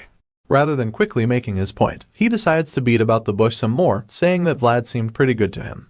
He showers praises on the blonde kid, stating that he's manly in character and confident in his spirit, but Jaeger is getting frustrated by the prolonged small talk. Exasperated, he reminds Gregory that he's very busy, before asking him once more what exactly his point is. The fat guy just keeps laughing while talking, and then he tells Jaeger that knights meddling in vassals' affairs isn't quite fitting, claiming that it could lead to embarrassment. Regardless, Gregory reveals that Vlad seems to be warming up to Portly lately, but Jaeger doesn't believe this, because he knows that the blonde swordsman doesn't have any friends, and on top of that, he believes that Vlad thinks he's better than everyone else. Despite Jaeger's opinion, Gregory just requests that he tell Vlad to hang out with Portly. The fat knight reveals that the chubby kid is his cousin's nephew, which means that he wouldn't like for him to get beat up in the manor. After making this personal request to Jaeger, he tells him that he's the only one who can influence Vlad's behavior, but the advanced knight doesn't look like he's going to help for free. Jaeger wants to know what he'll be getting in return, so the ever-smiling knight tells him that he can also ask him for a favor in the future. He beats his chest, implying that he would help on his honor as a knight, but that's when Jaeger tells him that Vlad doesn't really listen to him. Hearing this, Gregory exclaims, claiming that such a character is what is going to make our boy go places. Meanwhile, at the Bayezid family stable, we see a brown horse chilling while the stable hand assures Vlad that he's not the problem. Goth explains to his captain that he won't even be able to get on a horse, even though they're all properly trained. He says that the horses don't usually shy away from people, but wonders why they just freak out whenever Vlad approaches them. Goth says that it's a matter separate from skill, and goes on to reveal that even the other stable hands have complained about the issue. Hearing all of this, Vlad curses in frustration, and he feels like this is how it's always been for him. Right from when he was younger, animals always hated him. Cats and dogs would freak out and run away whenever he went near them, and he has a feeling that it's the same problem he's having with the horses. As he thinks deeply about this, he suddenly remembers that he rode Jaeger's horse that day during the expedition. He reminds Goth of the night they fled the undead, but then he admits that he was at the back while Goth did most of the riding. The mercenary quickly informs him that the advanced knight's horse is very expensive, and Vlad is disappointed when he hears this, because he feels like it would sound stupid if he said he could only ride expensive horses. He begins to get frustrated at this point, recalling how Jaeger insisted he learn horse riding at all costs. While the two are brooding over the failure, someone suddenly walks into the room. It turns out to be a maid sent by Lady Oksana who has summoned Vlad. The blonde kid is beyond surprised to hear that she has called for him, and as the scene changes to a very expensive room, we see the green-haired noblewoman talking with our boy. She says that she wouldn't have imagined he grew up in the back alleys because of how he looks now. It turns out that he's wearing a very amazing outfit for a nobleman, and Lady Oksana feels that it suits him very well. The woman tells the clothmaker not to fit it too much since he's 17 years of age and still growing. She then says that Joseph grew a lot as well when he was Vlad's age, and she also promises to get him other clothes when summer comes. After all, clothes fitting of the season are a must for one to maintain physical performance. Vlad's cheeks turn bright red by the time she's done talking, and all he can do in response is to bow his head and thank her genuinely. However, she waves his thanks off and reminds him that she should be the one thanking him because he saved her son's life. The insanely polite lady then apologizes for calling him when he was probably busy training, and then she gives him permission to leave. Hearing this, Vlad thanks her once again and exits the room. Once he's outside, he sighs in relief, feeling that the lady is just difficult to be around for no particular reason. Taking a look at his new outfit, he starts to wonder how much it's worth. It is so comfortable that it doesn't even feel like it belongs to him. But then he looks at his old clothes in his hand and remembers that they weren't even his in the first place. He walks down the hallway and thinks about how he shouldn't get used to this new life. Vlad begins to feel out of place because even after he tries so hard to get to the Bayezid family, he still feels like he doesn't belong there. The blonde hero even feels like he's gaining weight, and it's like flesh clinging onto his soul. His episode of self-pity is interrupted when he looks out the window and sees something that catches his attention. Vlad is taken aback when he sees Savanen beating one of the other vassals to a pulp. He beats the guy while calling him a pig and asking him if he forgot what it felt like to get bullied. Savanen seems very furious that the kid started having fun, just because they allowed him to live quietly. It's at this point that we learn that the poor kid on the receiving end of this brutality is Portly. Savanen keeps beating him up, asking him if he likes his new best friend, and as he says this, he just gets even more enraged, claiming that they're a flock of filthy fuckers. Vlad watches on from the high window and concludes that people are truly the same everywhere. He feels that there will always be those having the time of their lives, and those who just can't live in peace. In the end, Vlad feels that they're just rascals who prey on those weaker than them. Feeling very pissed off, he decides that he'll have to wear his old clothes again, at least for just the day. Later that night, he knocks on a door, and when the person inside answers the door, we see that it's Portly. Our boy is speechless when he sees the poor kid's messed up face, and when Portly asks him what he's doing at his door so late at night, he says that he needs something from him. The chubby vassal is surprised and confused when he hears this, but Vlad simply looks inside the room and points at the biggest piece of meat in there, asking Portly to give it to him. The kid is reluctant to let go of this piece because he cherishes the ham too, but Vlad insists. Portly agrees to give it to him, but he feels bad because he thought that they would at least smile while greeting each other. Since that's not the case in their relationship, Portly starts to believe that Vlad just wants to leech off him. Even though it's a harsh and heartbreaking thing to accept, the kid ultimately decides that it's still better than eating alone. Portly brings down the fat piece of ham and offers it to our boy, so Vlad tells him not to think of it as an unfair deal, saying that he is taking a fair price. The injured kid doesn't seem to understand what he's talking about, so Vlad tells him that a knight he knows said something like this once. Our boy goes quiet, and he starts to remember the man who said this to him. He recalls that the knight was a man who only takes the price that is rightfully his. And as he thinks about this, the scene slowly changes from the front of Portly's room to where Vlad is standing menacingly with a wooden sword. He's currently standing in front of the other vassals, who have also armed themselves with their sparring weapons. For some weird reason, they're not even scared at all, and they look so confident, as if they can easily defeat our blonde-haired swordsman. Unfortunately, they're not even nearly as confident as Vlad. With an unfazed look in his eyes, he examines the opposition and confirms that he's going up against 14 of them all by himself. Our boy admits that even the thugs in the back alleys didn't go this far to defeat him, but the moment he says this, the ringleader of his opponents angrily tells him to shut his mouth. Savanen is so enraged that a vein is bulging out of his forehead when he's talking. He points at the blonde swordsman and challenges him once again, revealing to him that he wants to see how long Vlad can keep up his unwavering spirit. As you'd expect, the fearless hero accepts the challenge without hesitation, and gestures for them to come at him, and encourages them to do it quickly. In response to Savanin's threats, he reveals that he quietly came all the way out there just because of him, and so he tells him that he expects the same kind of commitment from him. This only makes the bully so much more furious. He grits his teeth in rage, as a very serious scowl stays on his face, and with this kind of anger to fuel him, he shouts for his henchmen to attack Vlad so that they can crush him. Sure enough, they all charge at our boy with their wooden swords, and as they finally come at him, he says to himself that he's glad he changed back to his old clothes, because he's sure that blood is going to splatter tonight. As we resume the story, the first thing we see is the blonde-haired swordsman beating the shit out of the bullies. They all surround our boy, hoping to defeat him, but he just tears through them like they're not even there. Savanin stands behind and yells at his lackeys to fight harder. He tells them not to back off, and instructs them to block Vlad from every side. But all his screaming ends in futility because our boy is just way too strong for them. Seeing just how unstoppable the blonde guy is, Savanin is horrified. He feels that the guy is completely different from the last time they sparred. And he's utterly confused because, as far as he knows, Vlad barely wielded a sword 2 months ago. Even though the current situation makes no sense to him, Savanin urges his boys not to back down from the fight, and threatens to kill anyone who retreats. While he's still making this threat and screaming at the top of his lungs, our boy suddenly advances toward him. Vlad is pissed off to hear the threats, and asks Savanin if he's ever even killed anyone before. Of course, the bully is enraged when he hears the taunts, so he furiously swings his wooden sword in an attempt to shut Vlad up for good. As you can imagine, the blonde-haired swordsman is way faster than him, so he skillfully dodges the attack, and goes in for a counterattack. Before landing the hit, he remembers how he was dealing single blows with all his might during the expedition, and he intends to recreate those attacks now. Vlad strikes at Savanin, but the bully manages to block the attack. However, the onslaught is far from over, because our blonde hero plans to finally make the result of Jaeger's training become very evident. The voice in his head suddenly comes back, and it encourages Vlad to keep trapping his opponent in the gap he's creating. Sure enough, the guy doesn't give Savanin any breathing space.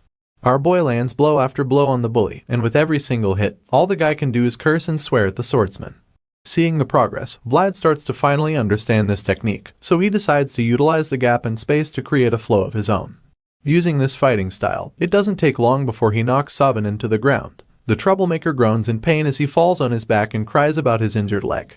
Unfortunately, before he can even finish making the complaint, he looks up and sees the ferocious blonde kid holding a wooden sword to his face. With Vlad's hand up in the air, the guy concludes that he's done for, so tears start to roll down his face as he accepts his fate. However, just when it looks like our boy just murdered Savanin with a wooden sword to the head, we and all the other bullies quickly realize that it's not the case. Rather than unceremoniously ending the guy's life, Vlad decides to show mercy, so he buries the sword mere centimeters beside Savanin's head. With the bully shivering like a wet bird, the blonde swordsman stares him down with murderous blue eyes and warns him to never look him in the eye again. He also takes the chance to tell him never to mess with the fat kid again, and hearing this, all Savanin can do is just nod frantically with a terrified look in his eyes when he realizes how serious Vlad is. Our boy looks down at the bully and is a bit surprised that the guy actually tried to kill him. Either way, he believes that what he's done so far is enough to pay back for jammin', so he turns around to the minions and asks them who would like to fight him next. With murderous intent laced all over his face, he tells them that they have to finish what they started, but the lackeys no longer seem to be interested in fighting. Now, they all look like they'd much rather be anywhere else in the world. Unfortunately for them, Vlad is dead serious about resuming the fight, so he tells them that he's going to attack if they don't come at him. He doesn't charge at them like a raging bull. Instead, he struts down like a confident lion, ready to devour its prey. With every step he takes, these guys get even more terrified. But as afraid as they are, none of them have the balls to even think of running away. They all just stand there shivering in fear until they meet the unsavory fate that Vlad metes out on them. Our boy teaches them a lesson and makes sure to leave some very lasting marks too. As blood splatters all over the place, Count Bayezid looks outside the window to watch it, and he's very impressed by the outstanding display in swordsmanship. Some days after that, we see that the Bayezid family is hosting the regular monthly meeting of the knights. This meeting takes place in the throne room, and by some weird coincidence, the knights who support Rugider and those who support Joseph stand on opposite sides of the room, with some very obvious frowns etched on the faces of the former. As divided as they may seem, there are also those who are neutral. Just then, they're informed that the duty schedule has been reorganized to prepare for the absence of Rudiger and his knights who will soon leave on a mission. This is announced by the Knights Order Captain Anatolis. He reveals that the next agenda for the meeting is the distribution of the holy items sent by the church, and while he's still talking, the Count gets distracted. He thinks how the atmosphere has completely changed today, and notices how Rudiger's knights look like they're about to rip the others apart any moment now. On the other hand, he notices how Joseph's supporters seem more relaxed, and honestly, he can't blame them, because they have cause to be happy. After all, it's no longer a surprise that knights on Joseph's side were the ones dispirited all this while. With this in mind, he mindlessly stares at Jaeger and smiles. Of course, the advanced knight senses that someone is looking, so he sneaks glances at the Count and starts to wonder why he's smiling. Not long after that, the regular meeting is brought to a close, so Captain Anatoly suggests that all the knights take another look at their duties. As the swordsmen start to exit the room, one of them starts to take jabs at Jaeger.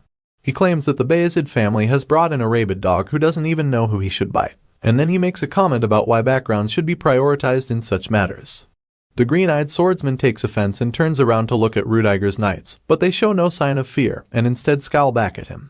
One of them just hisses and suggests that they leave instead of confronting the advanced knight, while another one finally confirms that the new ferocious knight in training is under Jaeger. As they walk away, one of the neutral knights approaches Jaeger and jokes about how the others are boiling with rage. The green-eyed knight turns around and asks Sir Gregory what he's talking about, but the comedian just tells him to stop acting innocent when the word is already out. Seeing that Jaeger is still confused, Sir Gregory finally reveals that he heard Vlad has performed a huge exorcism. He claims that the drill instructor couldn't even handle the blonde kid, because he's beyond the standard. As you can imagine, Jaeger wasn't aware of this before, and hearing it now, he remembers just how much of a pain in the butt Vlad can be. After breaking the news to him, Sir Gregory once again offers his services, claiming that he can help with any task, and that he doesn't mind if it's difficult or tiring. Hearing this, Jaeger just starts walking away, stating that he'll keep the offer in mind. When the advanced knight is by himself again, he quietly thinks about how Vlad made him proud. He's not too surprised though, and even feels that this is the least the kid should do, especially since he was the one that taught him after all. The scene changes, and we see a brand new armor set being unveiled. Apparently, it's a gift that the Count sent for Vlad, and Jaeger is a bit surprised to hear that the Count would personally do that. He almost doesn't believe it, and even the other knight believes that it's too nice a gift for a mere vassal. As they all stare at the beautiful armor, Sir Jaeger realizes that it's made of orc leather, and grey orc at that, to which Sir Joseph confirms. The grey orcs can only be found in the north, so any armor made of grey orc leather basically means that it belongs to a northern warrior. After seeing such a rare gift being given to the blonde kid, Joseph concludes that his father must have already taken a liking to Vlad. He believes that the kid must have already done something to prove himself as a person worthy of such an investment. After all, he did manage to get the great Count Bayezid's approval in just a month. Hearing this, Jaeger agrees with the young master, claiming that, at the very least, there's not even any vassal around who can rival the blonde kid. Sir Joseph responds, admitting that he has also heard about that, and reveals that the rumors are already widespread. Regardless of Vlad's incredible success in such a short while, the young master reminds his knights that they can't sit idly. He suddenly pulls out an envelope with a red seal on it, and when Jaeger asks him what it is, he vaguely states that it's the next step. After breaking the seal, the advanced knight opens the paper to read its contents, only to find out that it's no ordinary invitation. Joseph then asks his trusty knight if he can respond to it. Of course, Jaeger is more than happy to do this for his young master. Besides, he also happens to have been pent up, cleaning after the kid lately. Hearing this, Joseph is delighted, so he confirms that everything has been concluded, and decides that they will be going to a place called Dermer. The scene quickly changes to a sunny field, and we see a horse-driven cart passing by. Inside the moving cart, we see the young master Joseph sitting across from our boy, Vlad. The nobleman seems excited about the journey, and decides to give the young swordsman a little lesson. Joseph reveals that Dermer is famous for its lemons, and says that it's a city that they should be grateful for, and this is because the northerners barely get to taste fruit. Besides that, the city is also one of the gateways to the central regions, and the young master reveals that this is why the place is so important to the northerners. After hearing this, a curious Vlad asks if that is the reason Sir Jaeger is taking action. In response, Joseph confirms this, and reminds the kid that crisis is always an opportunity, especially when it's not their crisis. This so-called crisis is revealed to be the Heinel family succession dispute, and Joseph believes that an invitation from the legitimate heir which he received is basically a cry for help. After the young master breaks this down, Vlad is left dumbfounded for a bit, and then admits that he finds the world of nobles to be very complicated. Seeing the confusion and exhaustion on the kid's face, Joseph simply summarizes the entire journey and drama as a fight for the land of Dermer in the end. Vlad finally understands this, and is quite baffled that this dispute is actually between family members, who are bound by blood for that matter. Once again, Joseph notices Vlad's reaction to this, so he explains to him that having feuds with those related by blood is a long-standing tradition of the nobility. The scene suddenly changes again, and we get to see the rightful heir to the Heinl family, who happens to be a young lady named Alicia. The uncle of this blue-haired girl in Heinl turns out to be one of her oppositions, as he claims that she was born out of illegitimate relations. Of course, this is a very convenient story to tell the people. After all, he would certainly become the next Baron Heinl if Alicia mysteriously disappeared for any reason. Alicia is the only child of the former Baron Heinl, but now that his throne is empty, her inherent limitations as a woman has weakened whatever rights she had to succeed him. In the end, she had no choice but to prove her innocence through an honorable duel organized by the church. The young master reflects on Alicia's unfortunate story and thinks about how she could be a relative that is distant, but close and yet not too close at the same time. Joseph thinks back to his roots and admits that his maternal bloodline makes him no more than her 8th cousin. Regardless of how distant the relationship may seem, he's still certain that it's enough to establish some form of kinship between them. As such, Joseph believes that they can take the chance to make the Heinl family indebted to them, and as he reveals this, he informs Vlad that his father, the Count, is also fully in support of the plan. Hearing all of the complexities involved in noble family politics, Vlad is a bit overwhelmed, but he still acknowledges what an impressive plan it is. As the thought runs through his mind, he sees Sir Jaeger, who's riding a horse beside the cart, and confirms that the knight is certainly honored. Vlad doesn't seem to really see why Sir Jaeger is the one that the head of a family would invite to defend his honor. As our boy just thinks about that, Jaeger suddenly senses something off. He turns to look at the blonde kid through the window and asks him what that insolent look in his eyes is about. Vlad quickly denies doing anything wrong, but the advanced knight just seems to be looking for beef with the kid at this point. He expresses his annoyance that a lowly vassal like Vlad would dare to ride the carriage comfortably while the knight he's serving is riding a horse.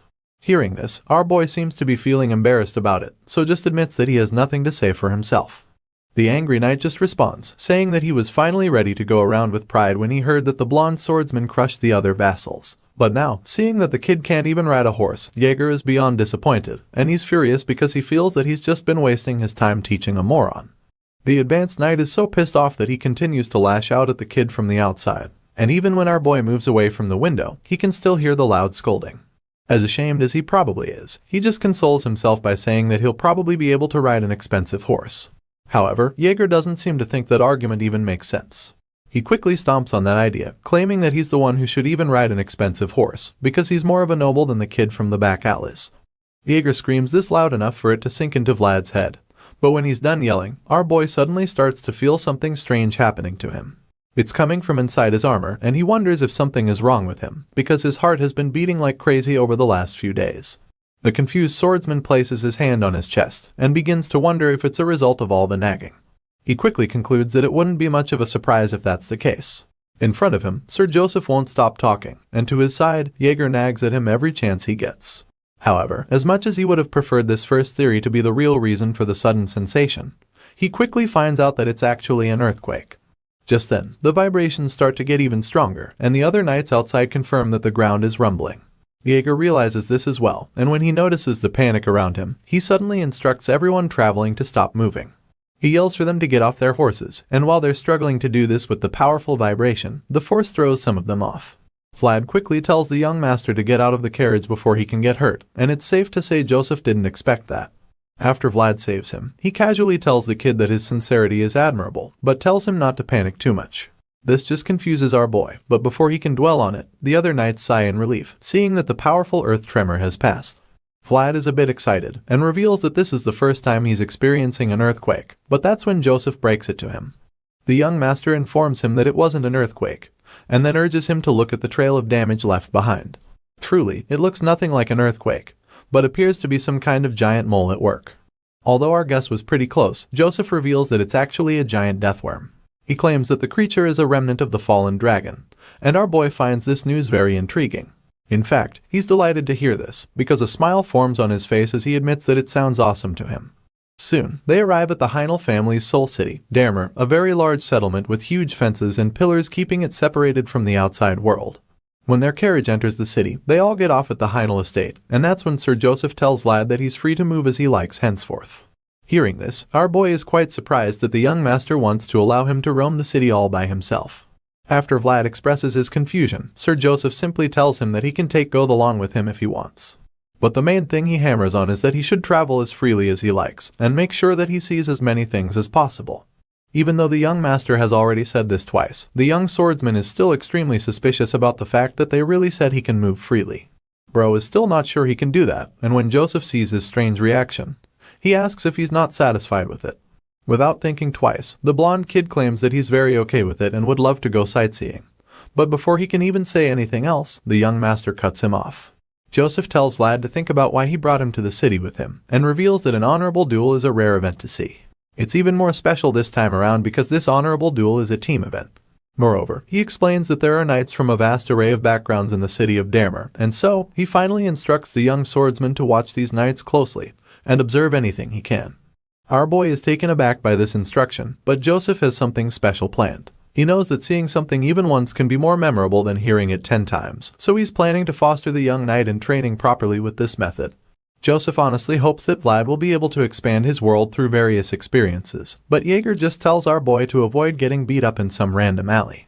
The advanced knight also informs Vlad that they have to warm up and spar later in the evening. But while he's still talking, the young swordsman shows some attitude when he tries to make them know he's not stupid. Unfortunately, Jaeger doesn't rate him highly, and even admits that he's lost all faith in our boy, especially since he can't even ride a horse. Once again, a wave of shame washes over the blonde kid when he hears this same gist again, and after Jaeger is done mocking him again, Joseph tells him that he must report back every evening. Apart from that, he instructs him to tell him immediately about any unusual movements or behaviors he notices during their stay in the city. When the young master and the knight finally leave, Vlad finally soaks in the fact that he has some free time to himself after so long. So, he decides to have a look around the building, and quickly notices that it's smaller than the Bayezid mansion. The place also looks quite old to him, so he wonders if they even maintain it at all. The story about them being famous for their lemons starts to make less sense now, because it looks like they don't even have any money on hand. Just then, our boy suddenly grips his sword, and the moment he does, the voice starts talking again. It claims that it has been in the city of Damer before, and reveals that it remembers the tree on the hill which can be seen not too far away. A smile appears on Vlad's face when he sees the tree, and that's when he admits he'll need a place to pray after quite a long time. The scene changes, and we see the mysterious leafless tree standing quite tall in a graveyard. "I shall give you the sword and you shall give me the memories," is a quote that we see, and at the same time, someone we can't see yet reveals that it's time for him to give back since he's been taking for too long. Meanwhile, back inside the Heinel family mansion, Miss Alicia welcomes the visitors, and thanks Joseph for coming all the way after receiving her invitation. The young master responds with a smile, claiming that of course, he must answer since it concerns the crisis of the rightful heir. He then reminds them that the call of blood is the most important after all. Joseph assures her that Count Bayezid has already allowed the visit and intervention. He informs her that the only thing that remains is her decision. In response, the young lady reveals that she has already made up her mind, and then tells him that everything will be done according to the Count's wishes. However, this is only if she comes out victorious in this honorable duel that will decide her fate and the future of the Heinel family. Hearing this, young Master Joseph assures Alicia that she has nothing to worry about, and then adds that this is because Bayezid's sword has always promised victory. After the bold declaration during the meeting in the dark room, Joseph and his men exit the place. On the way out, the other knight comments that they shouldn't take Alicia lightly, and Joseph admits that her temperament as a matriarch was very visible.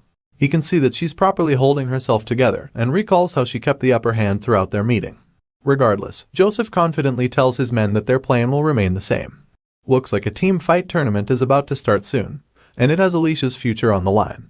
As we resume the story, and we see our armor-clad hero standing in a graveyard, and staring at some of the headstones there. His thoughts trail off, and he thinks about how all that remains are memories. Maybe that is why humans are so obsessed with leaving traces behind. It makes sense since looking back at these traces as scars can make the memories of that day come to mind. Vlad stares longingly at one of the graves, and wishes that he could do something like this for his mom as well. Seeing some of the wilted leaves that are on it, he starts to think that the place isn't being looked after well enough. So, he decides to clean it a bit, by wiping away the dead leaves on it. He suddenly stops however when he thinks that the sword might want to say something about his action. He reminds the blade that it's just common courtesy to greet the owners of the land, but the voice from the sword denies saying anything. However, Vlad already knows what he has in mind, so he just unsheathes the blade and allows the sword to look at the grave to its heart's content. After all, he didn't even go to see the knights he was supposed to just so he could visit the graveyard. In response, the voice from the sword thanks him, confirming that he wanted to see it all this while. Our boy kneels before the graves, and bows his head with the sword planted in the earth. He stays in this position for a while, and suddenly a spirit appears behind him. It turns out that this ghost is the one inside the sword, and as Vlad maintains his kneeling position, the spirit begins to recall some of his memories. He remembers that the tree in the cemetery was smaller back then, and he starts to wonder when it was that he saw it last. With our boy still kneeling there, more memories come back to the spirit, and he suddenly recalls that he was at the tree with someone the last time he was there. Unfortunately, his recollection is interrupted when he sees something that takes him by surprise. He quickly informs Vlad that something is watching them, and that it recognizes him. The blonde swordsman is shocked to hear this, but before he can fully process everything, the spirit asks to borrow his human body for a while. Even though Vlad is taken aback by this request, he quickly agrees to it, feeling that there is no issue since it's only going to be for a moment. Our boy then closes his eyes and braces himself to be possessed by the blue spirit standing behind him. Sure enough, the ghost enters him, and a surge of energy exudes from his body. Vlad is still adapting to the change when he suddenly sees something that causes his glowing eyes to almost pop out in shock. He even stutters as he asks himself what the creature before him is, and that's when we see the gigantic white snake in the tree. While our boy has no idea what it is, the ghost that possessed him informs him that the snake is a spirit too. This blue-eyed serpent locks its gaze on Vlad, and the blonde swordsman is still perplexed as to how it could be a spirit. It's so weird to him, and it makes him admit that he's been seeing way too many strange things lately. Just then, he notices that the serpent spirit is looking at him, so he informs the spirit inside his body. In response, the sword ghost explains that the snake is actually looking at him, since he's the spirit inside of our boy. All of a sudden, it starts slithering down the tree, and as you can imagine, Vlad becomes restless. He yells to inform the ghost of this, and the latter just tries to calm him down, suggesting that the snake won't bite. However, the young swordsman isn't too convinced by this, because he knows that they can't be sure of that. Despite how big and strange the serpent is, Vlad suddenly realizes that it doesn't even feel threatening at all, and this intrigues him. Our boy is rather getting a warm feeling from the snake, and that's about the same time it comes to meet him face to face. The feeling Vlad is getting is as if spring is in the air, but it's suddenly interrupted when a lady walks up behind him, asking who he is. Hearing the stranger's voice, our boy is startled, and the snake spirit slowly vanishes. The lady asks him how he got to the place, and Vlad is just dumbfounded. This gets her upset, so she angrily tells him that no one aside from the Heinl family members is allowed in the graveyard. From her outfit and utensils, she appears to be a worker in the Heinl family estate, so it explains why she's looking so stern and pissed by his intrusion. After hearing what she said, Vlad apologizes to her and explains that he found himself there when looking for a quiet place to pray. The blue-haired lady finds it strange that he came there to pray, and when he sees the questioning look on her face, he quickly pulls out his badge to show her that he's actually a vassal of Sir Jaeger and not some suspicious person. Our boy places it in front of her face, and she carefully inspects it, before finally agreeing that he's not someone she should be wary of. After getting her approval, Vlad smiles in relief and thanks her before an awkward silence follows. The two just stand there staring at each other, and the blonde swordsman finally realizes that it's rude to stand by a nobleman's grave after all. At this point, he knows that he's messed up, so he's just hoping that the lady doesn't say anything that would put young Master Joseph in a difficult situation. His fears are pretty valid because this would get him in trouble, and most likely earn him some serious punishment from Sir Jaeger. So he decides that he has to tell her something that would stop her from talking about their little encounter to anyone. When no other clever ideas come to mind, the young knight in training suddenly asks her if he can be of help to her, and of course, this takes her by surprise because she literally just met the guy. She's still in a daze when he asks her if she's a maid, and if she's here to tend to the grave. Once again, this catches her off guard, and before she can even respond, he tells her that he actually cleaned it up a little before she arrived. The maid is still just staring at him with crossed arms, so he just keeps talking, telling her about how leaves were piled up there. She is very surprised to hear that he actually cleaned it up, so Vlad confirms this, claiming that he felt it's common courtesy to greet the owners of the land. Vlad points to the grave, and she turns around, not knowing what to tell him. Our boy doesn't stop there, because he suddenly takes her bucket and cleaning tools, suggesting that he'll take care of her duties. She's still speechless at this point, and just allows him to carry on, but that's when Vlad reveals he has a favor to ask, revealing that he would really like it if she just let their earlier encounter to just slide. He informs her that Sir Jaeger would be furious if he found out about it, and this confession appears to spark something in the blue-haired maid. Her expression quickly changes from confusion to mischief, and she decides to blackmail our boy by telling him that she'll only grant his request if he cleans the grave well enough. Hearing this, Vlad already knows that he's in trouble, and he mentally curses, finally confirming that the pretty ones are always the hardest to convince. He's really annoyed, but he knows that he doesn't have a choice anymore, so he just gets to scrubbing, while the mischievous maid smiles in satisfaction as she watches him. The scene changes back to the Heinl family mansion, and inside, an intense clash of swords is underway. Vlad secretly watches the duel between knights and is amazed to finally witness one. As the fight goes on, the voice from the sword admits that one of the knights is displaying some good strength, and Vlad asks if he's talking about Sir Colin. The voice confirms this, and even suggests that the ferocious knight would cut through our boy's bones if they're ever matched up against each other. The blonde swordsman doesn't even protest, and just admits that Colin is indeed strong. He's so amazed that he finally realizes why the brute knight is called the Dirty Boar of the Midlands. Regardless of this, Vlad reveals that he finds the other knight, Sir Pablo, to be more impressive. The voice agrees with him, adding that he has excellent shield techniques and is seasoned enough to parry most attacks. The curious kid keeps watching, and can't believe that a warm-up sparring session before the main event can be this intense. It's pretty overwhelming to him, and he starts to wonder if one really has to be that good to be a knight. The voice reminds him that not all knights are amazing by pointing out how Sir Vorden is also considered a knight. Hearing this, Vlad agrees and accepts the fact that not all knights are the same. Still watching the duel intently, our boy starts to think he finally understands things, even though he didn't know them back when he was in Sora. He feels that he now understands what his place in the vast world is, and sighs in exhaustion, knowing that he still has a long way to go on this journey. The day of the duel finally arrives, and we see someone helping another knight tighten his armor. It turns out that it's Vlad who's helping Sir Jaeger with this armor, and the advanced knight just orders him to tighten it more firmly. He obeys the instruction without hesitation, but his mind trails off as he turns to look at the reason for their visit in the first place. It's a mean-looking blue-haired man, and Vlad is surprised to learn that he's Yahello, the one trying to take away his niece's claim to the throne. Our boy is drawn out of his thoughts when Sir Jaeger tells him to keep his eyes open for the fight, because after all, it's not every day he'll get to witness a genuine duel between knights. Before Jaeger leaves, he tells Vlad not to fret about what happened the previous day, and even though the knight doesn't know exactly what happened, the kid is still bewildered that he knew he was hiding something. When Jaeger sees our boy's reaction, he teases him for being shocked, before explaining that the fear is written all over his face. At this point, Vlad admits that the duel he witnessed in secret was very shocking. After all, the skill of the knights he watched was literally monstrous and overwhelming. However, Jaeger just states that a child should start by walking, trying to make Vlad understand that he's not ready to run yet. He explains that the higher a person's goal is, the longer their path to walk would be, and even though this isn't sweet news to the young swordsman, he admits that he understands. This moment is interrupted when someone yells out for everyone to show their respects.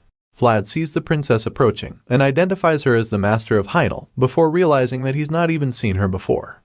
From what he's heard, she's quite young, and the moment she enters the room, Bro realizes that he's fucked up real bad because it turns out that the so-called maid he met the previous day is actually Princess Alicia Heinel. Vlad almost starts crying at this point, and the voice in his head just tells him to add the crime of insulting a noble to his list of offenses. Hearing this, he can't do anything but curse since he's already knee-deep in trouble. Alicia is then escorted from the entrance to her throne, and as she walks down the middle, all the knights bow to her. She gets to where Vlad is standing, and he tries to blend in with the others but her blue eyes lock in on him, making him terrified because she managed to recognize him. At this point, he can't do anything else than to keep bowing, since the jig is up already. This mischievous princess smiles knowingly until she gets to her throne, where she enters serious ruler mode. After she's seated, the priest appears, and says that they can proceed now that the parties of the duel have arrived. He claims that the gods who look over the place shall attest to it, and states that the rising shall be the evidence. We see that the duel with everything on the line is about to go down. It's the battle that would determine Alicia's fate as heir to the throne, making it an honorable yet brutal duel between her side and her uncle's side. You can tell just how intense this battle will be when you see the knights on either side staring each other down. Before the duels begin, we learn that the noble blood is clear blue, because it shoulders the responsibilities, duties, and karma that the warm red can't. However, Alicia isn't ready to let her blood run cold yet. Soon after, we see the young princess throwing the towel, and yelling in fear to stop a bloody duel between two knights. Alicia stops the fight, claiming that she surrenders just so she can save the older of the two knights, who clearly took most of the hits. However, the injured swordsman just stands there, while still panting heavily, and refuses to give up. He's covered in cuts and losing a lot of blood, but he still refuses to surrender, claiming that it's not over yet. The priest informs this injured knight named Sir Duncan that his master, the princess, has already thrown in the towel, so he urges him to admit defeat. The younger and stronger opponent encourages him to put down his sword, claiming that it was a good fight, and still recognizing him as his captain. Sir Duncan hears this and is speechless, because he didn't expect that the young knight would still call him captain. The old man closes his eyes, feeling defeated, and remembers how he trained his vibrant opponent, and raised him to be the future of the House of Heinel. However, what he didn't expect was that he would return as the sword that would cut his master. As this thought runs through Sir Duncan's mind, he just feels ashamed, and that's about the same time that the priest announces that the victor of the duel is Mr. Andres Knight Sir Chard. Hearing this, Sir Colin, who's also under the uncle, just laughs and commends Sir Chard for providing a good head start. Endre just smiles, revealing that he is impressed as well, and while he's still feeling this confidence, the priest calls for the next two proxies to come forward. At first glance, it's easy to see that this would be an insane duel, because Sir Jaeger will now be going up against the big brute, Sir Colin. The two knights stare each other down, and the priest reminds them for the last time that using aura is forbidden. Of course, this is good news for Colin since he has the advantage of size and strength. The priest once again explains that the fight will end whenever a proxy or his master surrenders. The second thing that can bring the duel to an end is a situation where one of the knights is severely injured to the point that he can't continue the fight. After the rules are announced, Sir Jaeger looks back at his worried vassal who's watching him closely. The green-eyed knight can see the anxiety in Vlad's eyes, but he thinks that the kid should have a good look at the duel instead of trying to run when he can't even walk. Jaeger points to his open eyes, which is basically a way of telling him to watch closely. This is because the green-eyed knight has decided that his duel will be their class for the day. The advanced knight bravely unsheathes his sword, and he prepares to begin the duel, while revealing that our boy's study material today will be none other than Sir Colin, also known as the Warhog of the Central Regions. Not surprisingly, the bigger knight makes the first move, by attempting to land a powerful downward slash, but of course, the calm and confident swordsman effortlessly blocks the strike before retaliating with a similarly devastating hit. However, Sir Colin is up to the task, and when he sees that Jaeger's strike had only one step difference, he becomes very confident that he can win the duel. So, he lifts his blade and prepares to take another mighty swing, this time trying to make it a bit faster and a bit stronger. Unfortunately for him, his skilled opponent casually dodges the first mighty strike, so he tries another one, which just ends with him missing again. Even with one eye, Jaeger can see all of Colin's moves, and it's almost like he can see what the brute is planning to do next. However, this doesn't deter the wild boar of a man because he just keeps swinging as fast as he can. Even though he's yet to land a single blow, Endre is pretty glad to see that Colin is as strong as the stories say he is. The blue-haired uncle isn't too bothered by the lack of hits, because he believes that his brute is overwhelming Jaeger and forcing him into a corner. One of the other knights on Endre's side hears this, and is pretty disappointed that they would even think something like that. He knows that Colin isn't overwhelming shit, and it makes him wonder if he's the only one that can see the strange turn that the momentum of the fight is taking. He's even certain that Colin must be feeling it too right now, and sure enough, the killer boar starts to get frustrated, wondering why he still can't reach Jaeger after several attempts. The guy is sweating at this point, and already getting exhausted, but the green-eyed knight just fans the flames of his fury by playing the role of a matador. With a cold and fearless look in his eyes, Jaeger says "ol" in other words, and this just wakes up the wild boar inside of Colin. The word infuriates him, and he charges at the one-eyed knight, calling him a son of a bitch. Of course, this is all part of Jaeger's plan since he anticipated Colin's uncontrollable outburst, so just when the giant knight tries to land a killing blow on him, he takes a lower position that gives him a perfect opening for the real finishing strike. At this point, the voice tells Vlad to watch carefully, claiming that this is the moment our boy is meant to see very clearly. Colin thinks he's going to finally hit Jaeger, not knowing that he's standing right where the advanced knight wants him to be. Jaeger blocks Colin's strike with blistering speed, and ends up creating a gap between them. The voice takes up the commentary role at this point, and informs the kid that it's an inevitable gap formed when a hit is blocked. He further explains that it's what you call a counterattack technique, and Vlad already knows that it's a technique used to launch a follow-up attack after blocking the first hit. Sure enough, this is exactly what the green-eyed knight had in mind, so the next thing we see is that Colin is on his knees. The brute is terrified and exhausted, because he now realizes that Jaeger is on a totally different level. A level that seems insurmountable to him, so he just accepts his defeat, and the priest announces that Alicia's proxy, Sir Jaeger, has won this round. Hearing this, the princess sighs in relief, while her uncle and his men scowl in rage.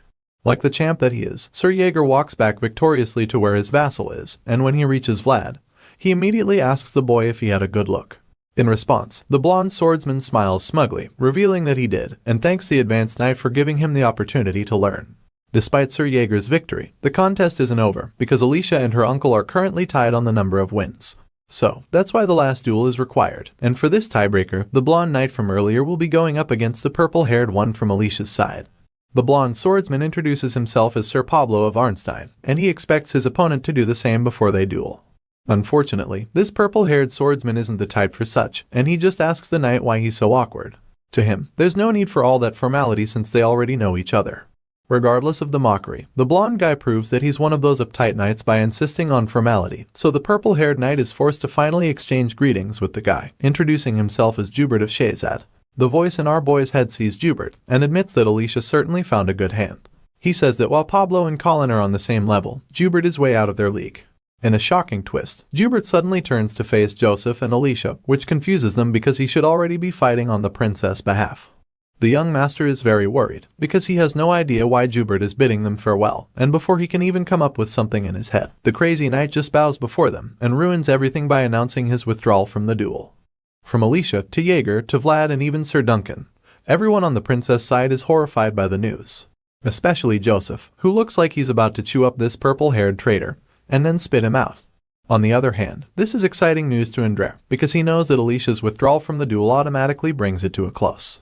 The ambitious uncle asks those in the room to confirm his claim, and Joseph just gets even more furious, because he finally realizes that Andre always had 4 cards up his sleeve from the beginning, Jubert being the final and most important one. While the young master is bitterly scowling at the relentless uncle, the old man in question announces that he's the only Heinel, and that he acknowledges this before the gods. Even though it looks like Andre has already won, Joseph Bayezid refuses to let it end this way, so he suddenly announces that it's not over yet. With a confident smirk plastered on his face, Andre points out that Alicia's proxy withdrew from the duel. He even goes on to taunt the young master, claiming that he understands what he's feeling, before stating once more that the duel is over. However, the young master bluntly responds, saying that the fight can't end until he is convinced. With a very menacing look on his face, he then reveals that the Bayezid family has no intention of just accepting whatever outcome the people decide. Joseph Bayezid refuses to back down, and insists that the fight is not over yet, so one of Andre's advisors secretly counsels, telling him to at least hear what the young master has to say. The advisor reminds Andre that Mr. Joseph Bayezid is a representative of the North, and that since their own knights are subject to the center, things could escalate. He tells Andre that a conflict between the North and the center could ensue if things go wrong at this stage, so the blue-haired menace realizes that his advisor is right. At this point, the uncle is pretty confused, so he asks the young master what he should do now. Hearing this, Joseph is relieved a little, but he also knows that the best-case scenario is already out of the picture, so he decides that all he has to do now is avoid the worst-case scenario. Joseph knows that only a sure-shot defeat can bring the next best result, and only after that can they plan for the future. With all of this in mind, the young master responds to Andre, asking the ambitious uncle to allow the duel to proceed, and claims that they cannot allow Miss Alicia's reputation to be tainted by a forfeit. Of course, Andre instantly asks Joseph if he has someone to stand in for Sir Jubert, and feeling confident that there's no alternative, he agrees to accept the request if there's someone to fight. The blue-haired man knows that Sir Duncan is the only one of Alicia's knights remaining, and there's also an unwritten rule that guests can't bring too many knights. As such, Andre is delighted and confident, because he believes that there's no way a duel can even take place anymore. However, the young master just stares the uncle down with a challenging look in his eyes, as he reveals that he actually has someone to fight in Jubert's place. Andre is incredibly shocked and confused to hear this, but Joseph of the House Bayezid suddenly presents to everyone a mighty warrior, in the name of Princess Alicia's honor, and we finally get to see who he's talking about when he suddenly points at our boy, Vlad of Sara. Even though the blonde kid didn't expect this, you have to admit that he sure looks confident and strong. Not surprisingly, Andre refuses to accept this challenge. He fumes in rage, explaining that Vlad isn't a knight, and then claims that he isn't worthy of fighting in a duel. However, Joseph counters this argument by reminding the ambitious uncle that anyone wielding a sword can fight in a duel of honor. Regardless of this point, Andre insists that it can't work because Vlad's opponent is a real knight, and explains that it would be an insult to Sir Pablo if he's made to fight a vassal. Once again, the young master counters the arguments, but this time he snaps at Andre and his men, asking them if they had the honor of the House of Bayezid in mind when they let all of this happen. They're all stunned as he angrily scolds them for trying to taunt Bayezid House with such a shallow trick, and after that, Joseph vouches for Vlad's reputation. At this point, Andre is forced to comply, so he allows the duel to happen, feeling that the lowly vassal won't be able to do anything significant. Meanwhile, Sir Jaeger is already preparing Vlad's armor for the duel, and the kids still can't believe that he'll be fighting, with a real knight for that matter. Jaeger just confirms this in such a carefree manner, like it's not a big deal. Vlad asks to be sure that he won't die in the duel, so Jaeger assures our boy that he'll interfere if the worst comes. Hearing this, Vlad isn't exactly relieved because he knows that the worst is still pretty bad for him, but Jaeger doesn't even say anything in response. Our boy notices the silence, and gets pissed at the advanced knight for not saying anything to reassure him. While he's still scowling at Jaeger, the young master suddenly calls out to him, before embracing him in a warm hug. As you can imagine, the blonde kid finds this pretty weird, so he gets uncomfortable, and tells Joseph that he really doesn't need to do all this PDA. However, while he's trying to say this, he gets interrupted by Joseph whispering in his ear. He tells Vlad to just hang in there for 10 minutes. This might look like a warm and fuzzy hug, but it's all part of Joseph's plan.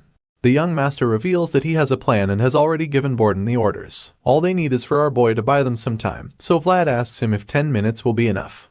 In response, Joseph admits that the more, the better in this case, so Joseph confirms that he understands the assignment, and promises to do his best to help out. The hug finally ends, and as Vlad walks away with a determined look in his eyes, the young master tells him to be careful. Our boy walks up to Princess Alicia's throne and then bows before her. The princess acknowledges him, so he turns to face his opponent, the mighty Sir Pablo Arnstein. The two fighters face each other, and our boy introduces himself as Vlad of Sara as he pulls out his sword. But Pablo just glares at him in response. The knight is so furious that he drops his shield immediately, and then tells our blonde swordsman that he's not even worthy of hearing his name. Pablo calls Vlad an unworthy brat, claiming that the duel was no longer one of honor the moment he arrived. The knight might think like he's the only one who feels insulted, but he has no idea how mad he just made our boy, because Vlad hates it when people talk about worth. The blonde swordsman thinks back to his life in Sara and wonders why people always hog beautiful and shiny things. Even though he comes from a place of no worth, it doesn't mean that he has any intention of ending up as a nobody, so with this in mind, he wields his sword and boldly asks Pablo what makes him appear lacking. At this point, our boy's eyes are glowing with intensity, implying that the knight just struck a nerve. Vlad asks Sir Pablo to tell him what makes them so different from one another, and despite seeing the power in the kid's eyes, he just taunts some more, claiming that the Bayezid standards have really fallen. Of course, our boy isn't going to let that one slide, but before he can respond, Sir Pablo tells him that he can ignore the rules of the duel. The knight unsheathes his blade and challenges Vlad to fight with everything he's got, but claims that he'll still nip this fight in the bud. At this point, our boy is beyond furious, so he charges at the knight with all he's got. After all, this is the day he deserves to shine. Vlad takes a massive swing at Sir Arnstein, but the more experienced knight blocks it and a heated sword clash ensues. The two swordsmen hold this position for a while before Pablo suddenly notices something strange with Vlad's sword. As such, he pushes the kid away, but of course, our boy just charges at him again, determined to win, because, for the first time in his life, he lifted a sword, not for himself, but for someone else. The blue-eyed swordsman rushes to deliver another powerful attack, and the voice in his head advises him to aim for Arnstein's left, the same place he was shielding earlier. Vlad takes the advice, but Pablo barely manages to block the attack. The voice admits that habits are scary, and after our boy's brilliant attempt, Andres starts to get a little worried, because he sees how quick the blonde swordsman is and realizes that he's no ordinary kid. Meanwhile, Pablo isn't backing down either, but even though he promised to end the fight quickly, he can now see that Vlad is a natural, especially because of his ferocity, which is like that of a starving wolf. As terrifying as the kid looks right now, the more experienced knight still believes that he'll win, so he admits that Vlad has great spirit, but the look in his eyes implies that it won't be enough to win. Our boy sees this look on Arnstein's face, and he can already tell that the knight is planning to deliver a powerful strike. Sure enough, Pablo takes a mighty swing at Vlad, who manages to block it, and that's when the knight stares him down and tells him that he can't win because he's not all the way there yet. Arnstein's strike is so powerful that it sends our boy on his knee when he blocks it. The knight doesn't reduce the intensity at this point, as he just pushes down with great force, causing Vlad to shake while struggling to hold on. The boy from Sara musters all the strength he can to keep Pablo from taking him out, groaning in pain as he pushes himself to the limit. He thinks about how this fight is like being beaten with stones at this point. As our boy begins to tire out, Sir Pablo lifts his sword and asks him if he's done playing his tricks, right before attempting to land an even more powerful sword strike on the kid. Even though this strike packs a lot more force than the last one, Vlad still manages to block it somehow. Because of the force generated by Pablo's swing, the kid is forced to block the attack with both hands from below. However, while he's struggling to do this, the voice in his head tells him not to block the opponent's attacks head-on.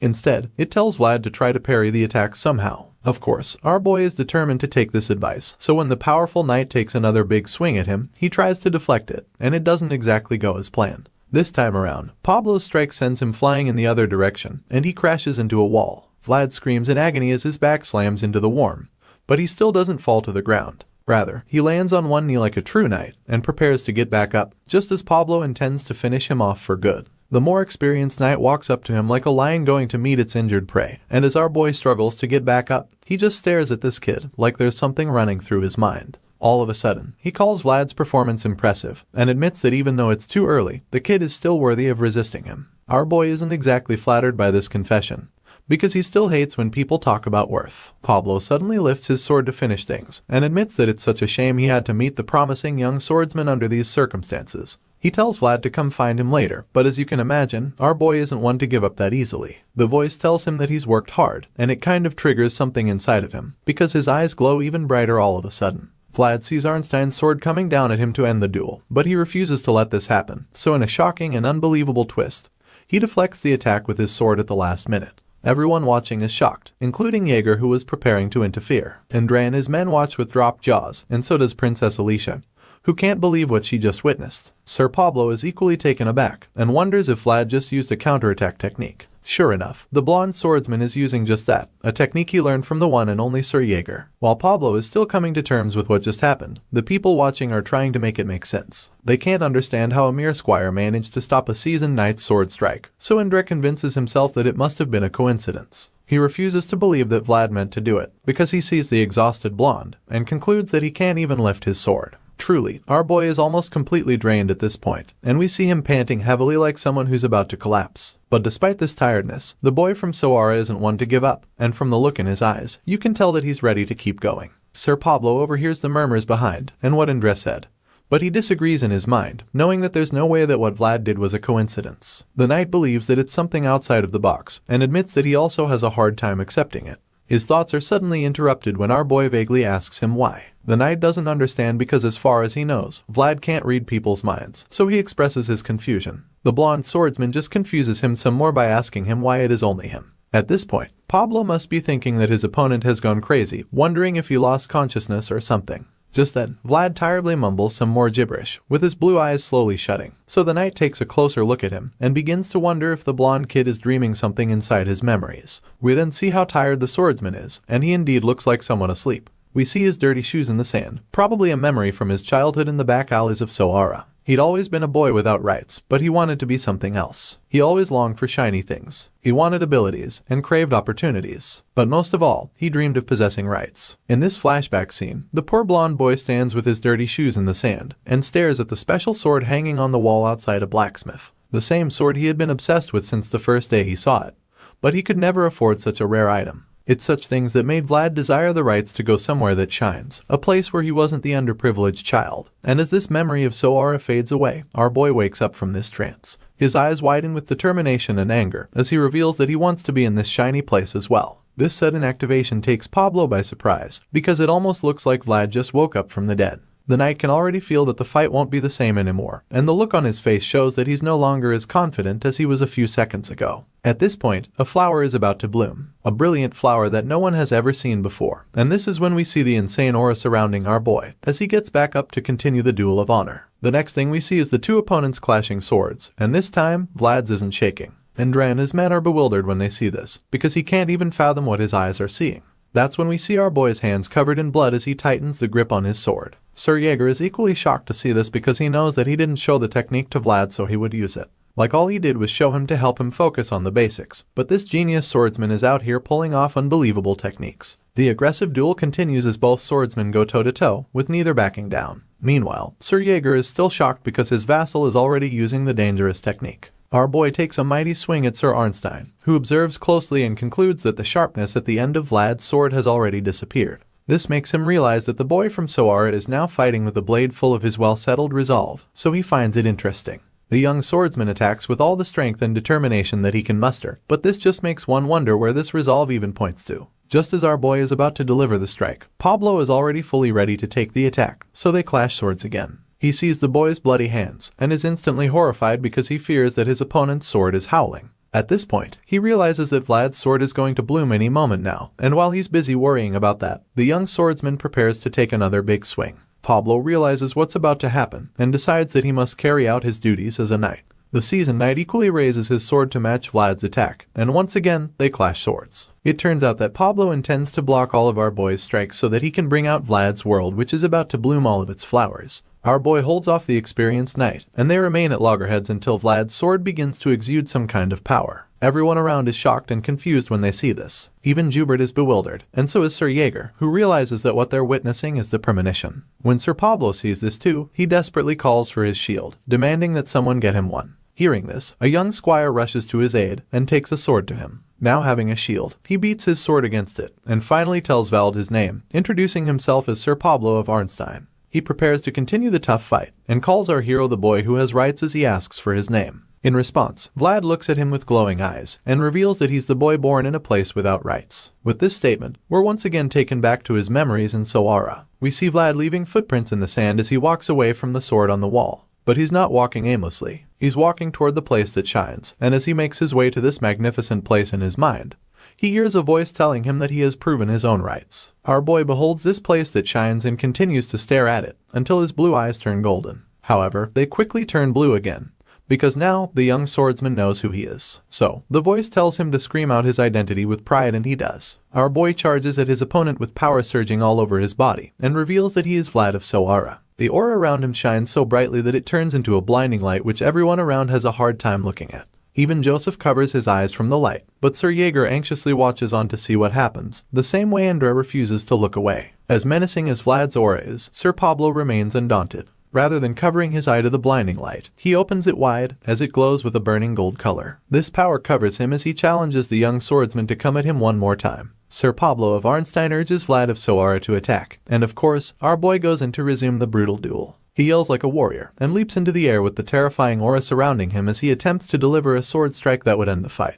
However, his opponent is very much prepared to take on the hit, and braces himself for impact by setting his huge shield in place. Sir Pablo's is equally fierce, as the energy around him makes him look like he's been covered by an inferno. The clash ensues and the scene turns white for a while. The next thing we see is our boy's bloody hand holding his sword on the ground. Sir Pablo looks at the young swordsman with a smile on his face like a proud father. He sits with Vlad, who's lying unconscious near him, and admits that our boy did very well. Our hero is out like a light, with bruises on his face from the intense clash, but while he sleeps peacefully, Andre takes the opportunity to make some trouble. The troublesome uncle suddenly starts yelling about how Vlad used aura in a duel, which is forbidden. As such, he clamors for the young swordsman to be disqualified for it, but this statement just infuriates Sir Pablo. He's disgusted by the pathetic bastard called Andre. He fixes his gaze on the blue-haired nuisance, and is surprised that even after seeing such a beautiful flower, Andre only thinks about the fruit that will bear when the flower falls. Just then, Sir Pablo turns to see Joseph Bayezid and Sir Jaeger walking up to him. They're both aware of what Pablo did during the duel, knowing that he facilitated the blooming of Vlad's flower, so they thank him for acting out his duties as a knight. Hearing this, Sir Pablo explains that he only did what he was supposed to, and admits that it was an honorable moment helping Vlad bloom as well. After that little exchange, the young master turns to the priest there, and asks him to confirm if Vlad actually used aura. The priest claims that it's correct, revealing that it was indeed aura. Hearing this, Joseph then asks the priest to pick out which is the higher concept between the divine rules of a duel and the swordmaster's code. The priest is caught off guard by this question, and almost looks like he just saw a ghost. It turns out that the swordmaster is a title that has been possessed by only one person in the history of mankind. There is a code attached to this honorable title, and Joseph reveals that code is both honor and duty, adding that it is also related to royal authority. After explaining this, the young master turns to the blue-haired uncle and his men. He addresses Indra Heinel and tells him that rule and code are butting against each other. So, he asks the uncle to choose if honor comes first, or if duty takes priority. He explains that no one there can say either of the two comes first, and as such, he believes that what happened must be reported to the Holy See in the royal palace. After explaining this, the young master concludes that the result of the duel will be postponed until they have a definite answer from there. With that conclusion, we're told that all the young and tender in the world have a deserved right to bloom their flower. We see our boy lying unconscious after his clash with Sir Pablo, and the fact that he has finally bloomed his flower makes one realize how beautiful possibility is. The voice says that all the young who can express themselves as their own world are precious, so he tells all his knights that they must dutifully protect those moments. He tells all those who raise their honorable swords to vow by his name that they will carry out their duties. At this point, we learn that the man speaking is the swordmaster, the founding king, and as all the knights bow before him, he reveals that this is his first code. After the duel, the scene shifts to the Heinel mansion where we see our hero waking up from some much-needed rest. He literally went toe-to-toe with one of the most powerful knights in the land, and held his own too. Vlad finally wakes up, groaning in pain, and we see that his hands are all wrapped up with bandages since he cut them during the fight. Anyway, the first thing he does is call out to Goth, who seems to be standing by the bed. Vlad asks for some water, so the loyal friend quickly pours him a cup. While he is bringing the water, our boy just groans even more, lamenting that all his bones hurt. Vlad finally gets handed the cup, but he's shocked when he opens his eyes properly to see that it's actually the young master Joseph standing in front of him. Joseph doesn't mind catering to his needs for now, admitting that he's just glad that the blonde swordsman seems to have recovered his strength. Vlad immediately apologizes for sending the young master on an errand, but Mr. Joseph quickly assures him that there is no need for that, and asks him to make himself comfortable. The swordsman receives the cup of water with his wrapped-up hands that now make him look like he's a mummy, and Joseph asks him if the pain hurts anywhere in particular, so Vlad answers that it doesn't. The young master then thanks our boy, admitting that he didn't imagine that the young vassal to do so much in the duel. Joseph then takes a seat beside Vlad's bed, and informs him that the duel has now been postponed, all thanks to him. The boy doesn't really understand what he means by that. I mean, he was out like a light after the fight, so he expresses his confusion, and Joseph explains that the duel has been delayed without coming to a conclusion. The young master goes on to tell him how the situation got complicated since the rules of the sacred duel and the Swordmaster's code got entangled. Hearing this, Vlad is instantly intrigued by the thought of the Swordmaster's code, because the voice told him about it once. Joseph elaborates, revealing that to become a knight, one must make a pledge as per the Swordmaster's code. He even tells Vlad that a day would come when he will make that pledge, if things go well for him. The whole conversation is so fascinating to our boy, and he immediately begins to fantasize about being a full-fledged knight. With armor all over his body, a huge sword, and a massive horse to ride, Vlad can already see himself as a knight. Joseph wakes him from the little daydream when he suddenly gets up to leave. He hopes that Vlad takes good care of himself, and informs the kid that staying too long in this place might be kind of trouble. However, our boy assures the young master that he's fine already, and is even about to say he's ready to leave, but Joseph stops him right there, explaining that he can't let that happen. He can't let the future knight jump out of bed without fully recovering because he's the kind of person who cherishes things that deserve to be. Elsewhere, we see Princess Alicia staring out her window wistfully. She notices how all the guests are leaving one by one and feels very frustrated that she couldn't even give them a proper word of caution. She asks if Indra left also, but her knight reminds her that her uncle's departure was delayed along with the duel. However, the knight assures her that he has asked the church for personal protection through the priest. Hearing this, Alicia just gets more upset, especially because she now has to see all those who tried to push her to her downfall leave in peace. She claims that it feels like her heart is being crushed, but while she's expressing her sadness, the knight assures her that there will be time for revenge later. The old knight tells her that these difficult times require her to toughen up, and then reminds her that it's important she establishes complete control over Damer in the meantime. Sure enough, the determined princess admits that she has to do just that. She suddenly asks him how the lemon harvest is going, and unfortunately, he informs her that it's not so good. Alicia is worried that production keeps falling, so she asks if they should switch to planting more barley instead. However, Sir Duncan suggests that they just wait and see, explaining that can't just change the industrial structure so easily. The princess agrees with him, knowing that it's indeed a difficult decision to make at this point. She sighs in exasperation, feeling that even after clearing mountain-like trails, there's always another mountain waiting right in front of her.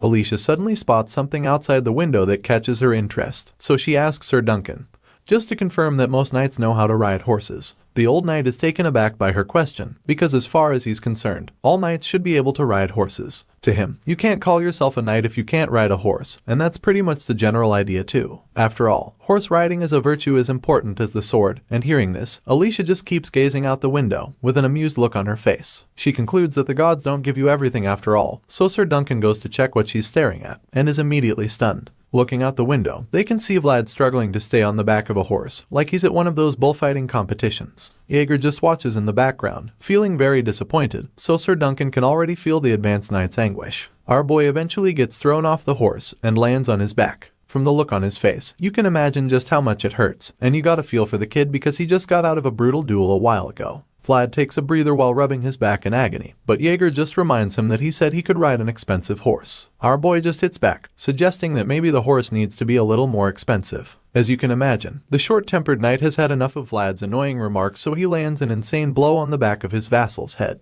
As he punches him, he advises the kid to think a little before speaking. Vlad groans in pain, before arguing that he was able to get in the horse the last time he tried. However, it was Goth who steered at that time. While our boy is trying to explain this, his loyal friend Goth chimes in to defend him, claiming that he actually got on the horse. Upon hearing this, Sir Jaeger realizes just how serious the situation is. He initially believed that he'd be able to teach Vlad how to ride a horse by himself, so now that nothing is working, he starts to wonder if the horse might actually be the problem. He sees Goth trying to get the horse back to Vlad and realizes that the animal is even backing away from his vassal. Heck, this horse is even shooting death glares at our boy. Jaeger starts to think that maybe there's something ahead that the horse is afraid of, and since he doesn't know what that is for now, he draws the curtains on their training for the day. Vlad asks if they'll practice tomorrow, and surprisingly, the advanced knight suggests that they skip training for the following day too. Our boy is very confused when he hears Jaeger say this, so he asks the knight when he'll learn how to ride a horse. In response, Jaeger explains that they're delaying that part of the training for now, so Vlad reveals that he's heard those words way too many times since he arrived in Damer. The hot-headed knight bluntly asks him if he has a problem with it, so Vlad decides to get on Jaeger's nerves by claiming that he does have a little problem with it.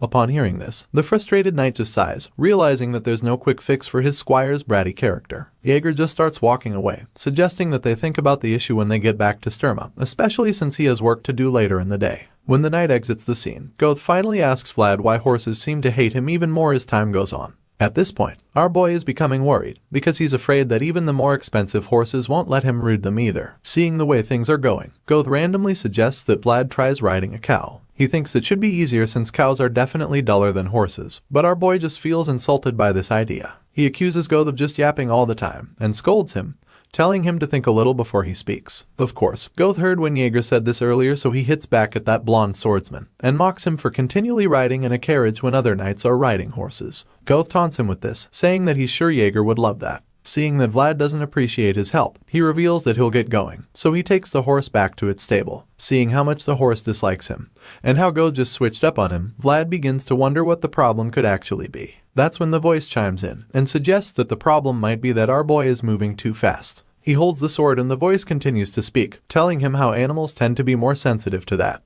Perplexed by the situation, Vlad asks the voice what he should do, so it tells him that he needs to learn how to control his momentum. The voice explains that this is one of the ways to control the mental world, claiming that if he can use aura freely, then he can control his momentum. This whole idea is a bit too difficult for Vlad right now since he can't even consciously draw his aura out. And even when he does, the aura itself is pretty faint. In response, the voice assures him that this is natural, explaining that using it in real battles requires training and mastery. The voice then reminds him of Jaeger's words, which is basically saying that he should try running before he can walk. Vlad takes in all of this, and just sighs, feeling a bit overwhelmed. He suddenly remembers that they're supposed to return to Sturma after the farewell ceremony the following day, so he stares at the tree on the hill and wonders if he should go back there one more time before leaving Dermer. Inside the mansion, the purple-haired knight Jubert convinces himself that the Lord will understand after hearing his condition, even though he failed his mission. He walks down the halls with this at the back of his mind, feeling that you can't actually blame the sea for making waves after all. In his defense, the stuff that happened during the duel was kind of an unfortunate accident. After all, nobody could have predicted that Vlad's flower would bloom that day. The more Jubert thinks about it, the more ridiculous it is to him. The fact that a lowly vassal could cause so much commotion is something he still can't comprehend. All of a sudden, his stroll is interrupted when Jaeger holds a sword at his neck. Jubert claims that it's a pretty aggressive hello, and assures the advanced knight that he didn't have to go this far. Jubert's eyes glint with mischief, so Jaeger is convinced that he actually has to go this far. The purple-haired knight asks him how long he waited there, wondering if he doesn't have anything else to do, so Jaeger informs him that today is his day off. Jubert suggests that what he's doing is a waste of his day, so the one-eyed knight retorts, claiming that he has to catch up on delayed work on his day off. The mischievous knight calmly stands there and admits that he understands why Jaeger is so upset. But then again, he claims that he had no other choice, so the advanced knight taunts him, calling their encounter a coincidence because he also doesn't have much of a choice right now. All of a sudden, Jubert uses his finger to slowly push Jaeger's sword away, claiming that the situation must be really upsetting. He then reminds Jaeger that they have the same job, so he expects him to understand this at least. But the green-eyed knight reveals that he's just following orders, because if the master tells him to bark, then he has to bark. The two knights suddenly begin to draw out their aura. Jubert's eyes begin to glow, and the same happens with Jaeger, and they both stand each other off. The cunning knight tries to intimidate Jaeger, but bro doesn't back down, so Jubert takes the hint and stops using his aura. He raises his arms in surrender when he sees that Mr. Eye Patch means business, and then claims that Jaeger's warning is enough. Even though Jubert just surrendered, the advanced knight doesn't move the sword away from his neck, so he decides to use his words. The purple-haired guy suddenly talks about how wrong it is that people call them swordsmen. But just when he thinks he's about to say something to pacify Jaeger, he tells the green-eyed knight that he's also a dog that only bites when his master tells him to. With a very condescending look in his eyes, he tells Jaeger to enjoy his day off if he's done barking. He's confident that the knight won't hurt him, because he knows that the slightest amount of bloodshed would be a declaration of war against the Shazar family. However, before he can even finish this sentence, Jaeger punches him right in the face, knocking him to the floor in the process. Jubert groans as he hits the floor, while the green-eyed knight just taunts him, claiming that one little bite is fine since his lord is a nice man. He says this, and then charges at Jubert again. The crafty knight tries to mock him, asking if the punch to the face is enough for him, but Jaeger just delivers another deadly punch. This time, he goes straight for his guts as he reveals that he's not yet done beating him. At this point, Jubert is struggling to breathe. She falls to the ground again, and begins to cough uncontrollably. Jaeger tells Jubert that he expects him to understand why he's doing this, since they're in the same industry after all. The crafty knight eventually gets back up, and finally admits that this beating should be enough for him. Hearing this, the advanced knight admits that he hopes they can meet again, especially since he can't make him pay completely for mocking Joseph while they're still in the Heidel mansion. Jubert slowly gets back on his feet, holding his belly, and boldly agrees that they'll meet again sooner or later. He says this because he knows that the empire is falling apart, and this means that people will band together even if they don't want to, so the chances of meeting again are pretty high.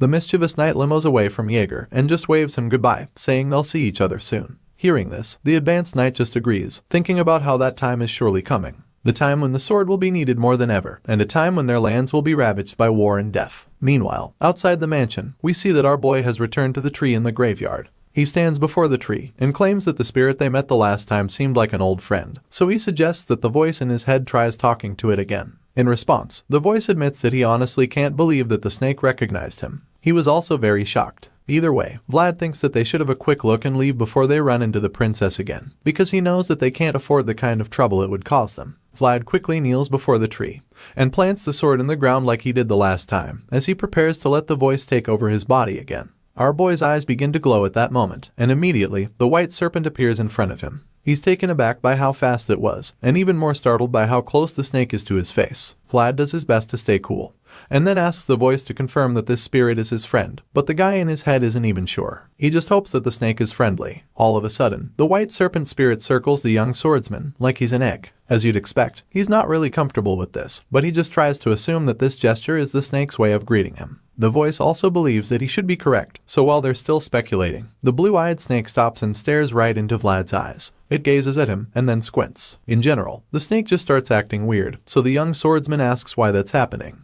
In response, the voice just tells him not to even try understanding spirits, because they're another form of the world. The snake keeps acting strangely, shaking its head all over the place, and the voice tells him that the feeble soul of a mortal cannot understand all that encompasses the world, and this is pretty obvious at this point. The glowing snake suddenly starts to go higher and begins some weird dance ritual, which causes the grasses and the tree to also start glowing. Even the air is suddenly filled with a strange energy, and when Vlad feels it, he realizes that it's actually warm. This is all very confusing to him, but then he suddenly realizes something. The energy surrounds him, and he suddenly begins to understand exactly what it is. Even the voice realizes what's happening, and admits that he's surprised because he didn't expect to see a forgotten enigma there. It turns out that this is the spirit's blessing, and the voice confirms it, as the glowing snake maintains its focus on the young boy from Sara. After that magical experience, the scene shifts and we see Mr. Joseph leaving with his people. Before they depart, they go to see Princess Alicia, who admits that she's very embarrassed to see them off in this manner. She wishes that she could have held a huge banquet for them, and she expresses this feeling. But Joseph assures her that her intentions are enough for him and his people. He totally understands her situation, because this is exactly the time for her to fix the cracks in the Heinel family. Hearing his kind words, Alicia appreciates his understanding, and sincerely thanks him for everything.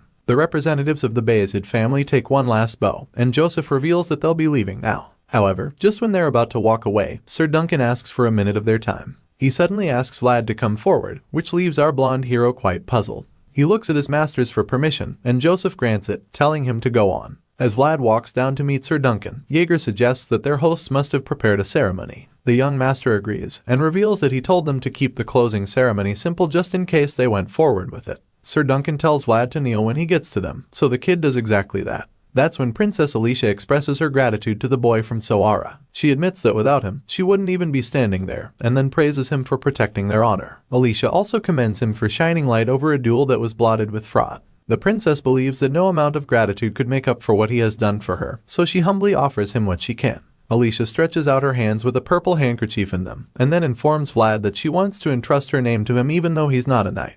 She claims that he was even more honorable than a knight, and while she's saying all of this, Joseph realizes that it's just as he expected. He knows that she's a smart woman, so he understands that she's trying to prove her relationship with Bayezid by having a common prospect like Vlad. In other words, this clever princess is showing gratitude and taking advantage of it at the same time. Meanwhile, our boy raises his head to see the handkerchief, and is beyond disappointed that this is the so-called valuable reward he's getting. Bro can't even hide his displeasure, because he's frowning without even knowing it. He's not sure if he's just supposed to accept the handkerchief from her. I mean, he's still pretty new to all of this knight stuff. Thankfully, he quickly remembers the time that Jaeger told him to always accept stuff from nobles, because it's proper courtesy. The memory rings in his head like a bell, and he also remembers how he got lectured the time he refused Mr. Rudiger's peanuts. As such, he's not willing to receive another beating from his brutal master, so he accepts the handkerchief, and thanks the princess for it. Van's probably wondering what he'll even need the piece of cloth for, but then again, it's proper courtesy, so it's not like he has a choice. Anyway, it seems that our boy might still be in trouble, because the moment he takes the cloth from Alicia, everyone around gasps in shock. Jaeger looks like he just got a headache, while Joseph just gets nervous because he forgot to tell the boy from the back alleys how to act around nobles. An equally exhausted Sir Duncan finally informs Vlad that he just accepted the gift the wrong way. The blonde kid has no idea what the old man means. Well, it turns out that there are two ways a lady passes on a handkerchief that symbolizes her honor. The first way is by hanging the piece of cloth at the end of the sword, while the second method is by passing it to him from hand to hand. At this point, Vlad realizes that he messed up, and as he turns around to see all the judging eyes, he nervously asks how he's supposed to do it. We also learn that these two methods have different meanings, because while the first one at the sword end is for honor, the second hand-to-hand method is for love. After the awkward moment, Princess Alicia gets flustered as her cheeks flush red, but Vlad is still trying to process everything. Man's so confused right now, because he doesn't know that he basically just confessed love to the princess. Either way, Vlad decides to be Vlad and mischievously claims that he'll use the handkerchief well, wondering why the guys at the back are making such a big deal out of it. On the carriage ride home, the young master admits that he hasn't been that flustered in a long time. He also feels that he's at fault for not teaching the young squire, and he also jokes about how the wandering minstrels won't have to worry about making a living in Damer for a while. Our boy apologizes for what happened, but Jaeger still scolds him, telling him to always look at him first if he's ever to receive something from a noble in public. He agrees to keep that in mind, but Joseph suddenly congratulates him. Our boy doesn't get why, so the young master reminds him that he's now a man honored by a high-ranking noble lady Alicia. In other words, the boy from Sara has now risen to the rank of an honorary knight. At the start of this series, our hero was just a boy from the slums, and now he has progressed all the way to the rank of a knight. The story resumes, and as you can imagine, the young boy from Sara is utterly shocked when he hears that he will become an honorary knight. However, the young master casually explains that Vlad will be treated like a knight in places where Alicia's name is recognized and revered. This is still really big news to the young blonde swordsman. He can't believe that he will be made a knight of any sort, at least not at this age, and it's such a crazy feeling that just overwhelms him. While he's trying to comprehend the current situation, Joseph chimes in again, suggesting that Vlad's knighthood will basically be limited to Damer since Alicia just became a baron. At this point, our boy finally understands the situation, and almost seems relieved when he realizes what being an honorary knight means. He knows that becoming a real knight can never be that easy. Vlad holds the purple handkerchief that Alicia gave him as he ponders deeply about everything. The young master interrupts these thoughts by reminding our boy that he got the gift because of a mistake, and he also advises him not to lose the handkerchief, because it's actually Alicia's honor and not just a random piece of cloth. The young swordsman anxiously asks Joseph what would happen if he lost the handkerchief, and the young master coldly informs him that he'll have to take responsibility for himself, because he was the one who accepted it with his own hands. Hearing these words, fear grips our boy, because he can tell from Joseph's eyes that the consequences of such a thing will be more than the young master can handle. With this in mind, Vlad holds the handkerchief tightly and resolves not to lose the special cloth at any cost. Just then, Joseph pulls out a small piece of paper that looks like a contract. He claims that the issues ended abruptly and informs Vlad that he won't be needing the piece of paper anymore thanks to him. The young swordsman deduces that the paper is a promissory note, and the young master confirms this, revealing that the paper is a certificate that says that Alicia borrowed 10,000 gold. That's a huge sum, so Vlad is taken aback by it, and that's when Joseph explains that the gold was money to secure Alicia's soldiers in case she lost the duel. If she had lost the duel, she would have been forced to surrender herself because that would have been the only way to save herself from her uncle. However, the young master also reveals that Alicia didn't actually borrow the gold. Upon hearing this, Vlad asks if there's a reason Joseph brought Miss Alicia, since he already knows that losing the duel means losing the right to succeed. In response, the young master explains that his cause is like a spark in the ashes, which one right encounter with the wind can rekindle. In other words, if Alicia is within the grasp of the Bayezid family, then Andre can't help but feel pressured. At this point, Vlad is starting to understand this game a bit, after seeing how nobles live their lives looking for justification. His thoughts are interrupted when he suddenly senses something strange behind him. Joseph notices Vlad's expression, so he asks the young swordsman what's wrong, and the blonde kid reveals that he heard something from the woods to the west. Elsewhere in the forest, it all looks so peaceful at one moment, but then all of a sudden, huge dust clouds erupt in the horizon, and that's when we see the army of horse riders coming toward Joseph's convoy. Vlad sees this through the window and is immediately horrified by the army of bandits headed their way. Our boy quickly raises the alarm to inform the others and pulls out his sword as well to prepare for the imminent battle. However, just when he's about to lift his sword for the fight, Joseph stops him and quietly tells him to put his blade away. Vlad is pretty confused, but the young master just wears a smug look on his face and assures the kid that he made preparations for this even before the duel started. In a surprising twist, it turns out that the bandits weren't actually coming to fight or rob the young master's convoy, because the next thing we see is that they're bowing to Joseph. Their white-haired leader of the bandits informs the young master that they ran a bit late because they were trying to collect the fair price for something. The scar-faced dude remains on his knee and presents Joseph with a bloody sack. Seeing this, the young master asks if that sack is what he requested because he knows that he ended up asking for something else. Joseph tells the guy that he did a good job and asks him to stand up. The scar-faced bandit leader gets up and immediately spots Vlad standing near the young master. The man wonders if he's the young vassal who received Lady Alicia's honor by hand. Apparently, word about what happened has already spread all over the land, and when he says this, Joseph simply confirms it. The young master is surprised that the news spread so fast, but he tells the bandit leader that he can adore the blonde swordsman later. Our boy gets nervous just looking at the scary bandit's face, and it gets even more frightening when the white-haired stranger somewhat glares at him. Vlad becomes pretty terrified when he sees this. He realizes that the aura he senses from the guy is nothing like what he felt from other nights. Instead, what he can sense is similar to the smell of danger that the back alleys of Sara reeked of. With this in mind, Vlad feels like his instincts are telling him that the scar-faced man is not one to be trifled with. Joseph suddenly asks the bandit leader to follow the convoy if he's coming back to Sturma, but the scary guy politely declines, claiming that he and his men have to get back a bit quicker. After all, they're using horses. Joseph is a bit disappointed, but he lets them go, and thanks the leader for his services once again. In response, the guy claims that he was merely loyal to his duty as Bayezid's hidden sword, which is most likely just a fancy name for an assassin. Hearing the strange title for the first time, Vlad is a little confused and quite frightened, so he starts to wonder who the hell these people are, because it's pretty obvious now that they're not your regular bandits. Besides that, he's also really curious about what's in that bloody sack they brought with them. The young master turns around and notices Vlad looking at it, so he asks the kid if he wants to know what the sack is. The young swordsman immediately admits that he is a little, so Joseph vaguely tells him that it contains the world of nobles, which is the world of the cold, brutal, and unforgiving. We get an idea of what's inside even though it was already kind of obvious with the bloodstains on the back. Back at home, Joseph's father reveals that a group of pilgrims is passing through Sturma, so he asks his advisor if he should greet them. In response, the white-bearded old man suggests that the visitors don't seem to want that, especially since they said that they'd just quietly see the dragon's trail and then leave. Hearing this, the head of the Bayezid family thinks that these must be the voices of the gods that desire nothing, because he hasn't seen such sincere pilgrims in a very long time. Even though they don't seem to want any greeting or attention, Joseph's father still thinks that it should be okay to look after the pilgrims without their knowledge. His advisor already knew that he would say something like that, and the Bayezid head just claims that it's only because one has the right to enjoy what they're deserving of. Seeing that the nobleman really wants to do this, the advisor assures his master that he'll make preparations to watch over the pilgrims. Besides that, the master would also like to talk about his second son and Vlad. He heard about the great feat that they accomplished this time around.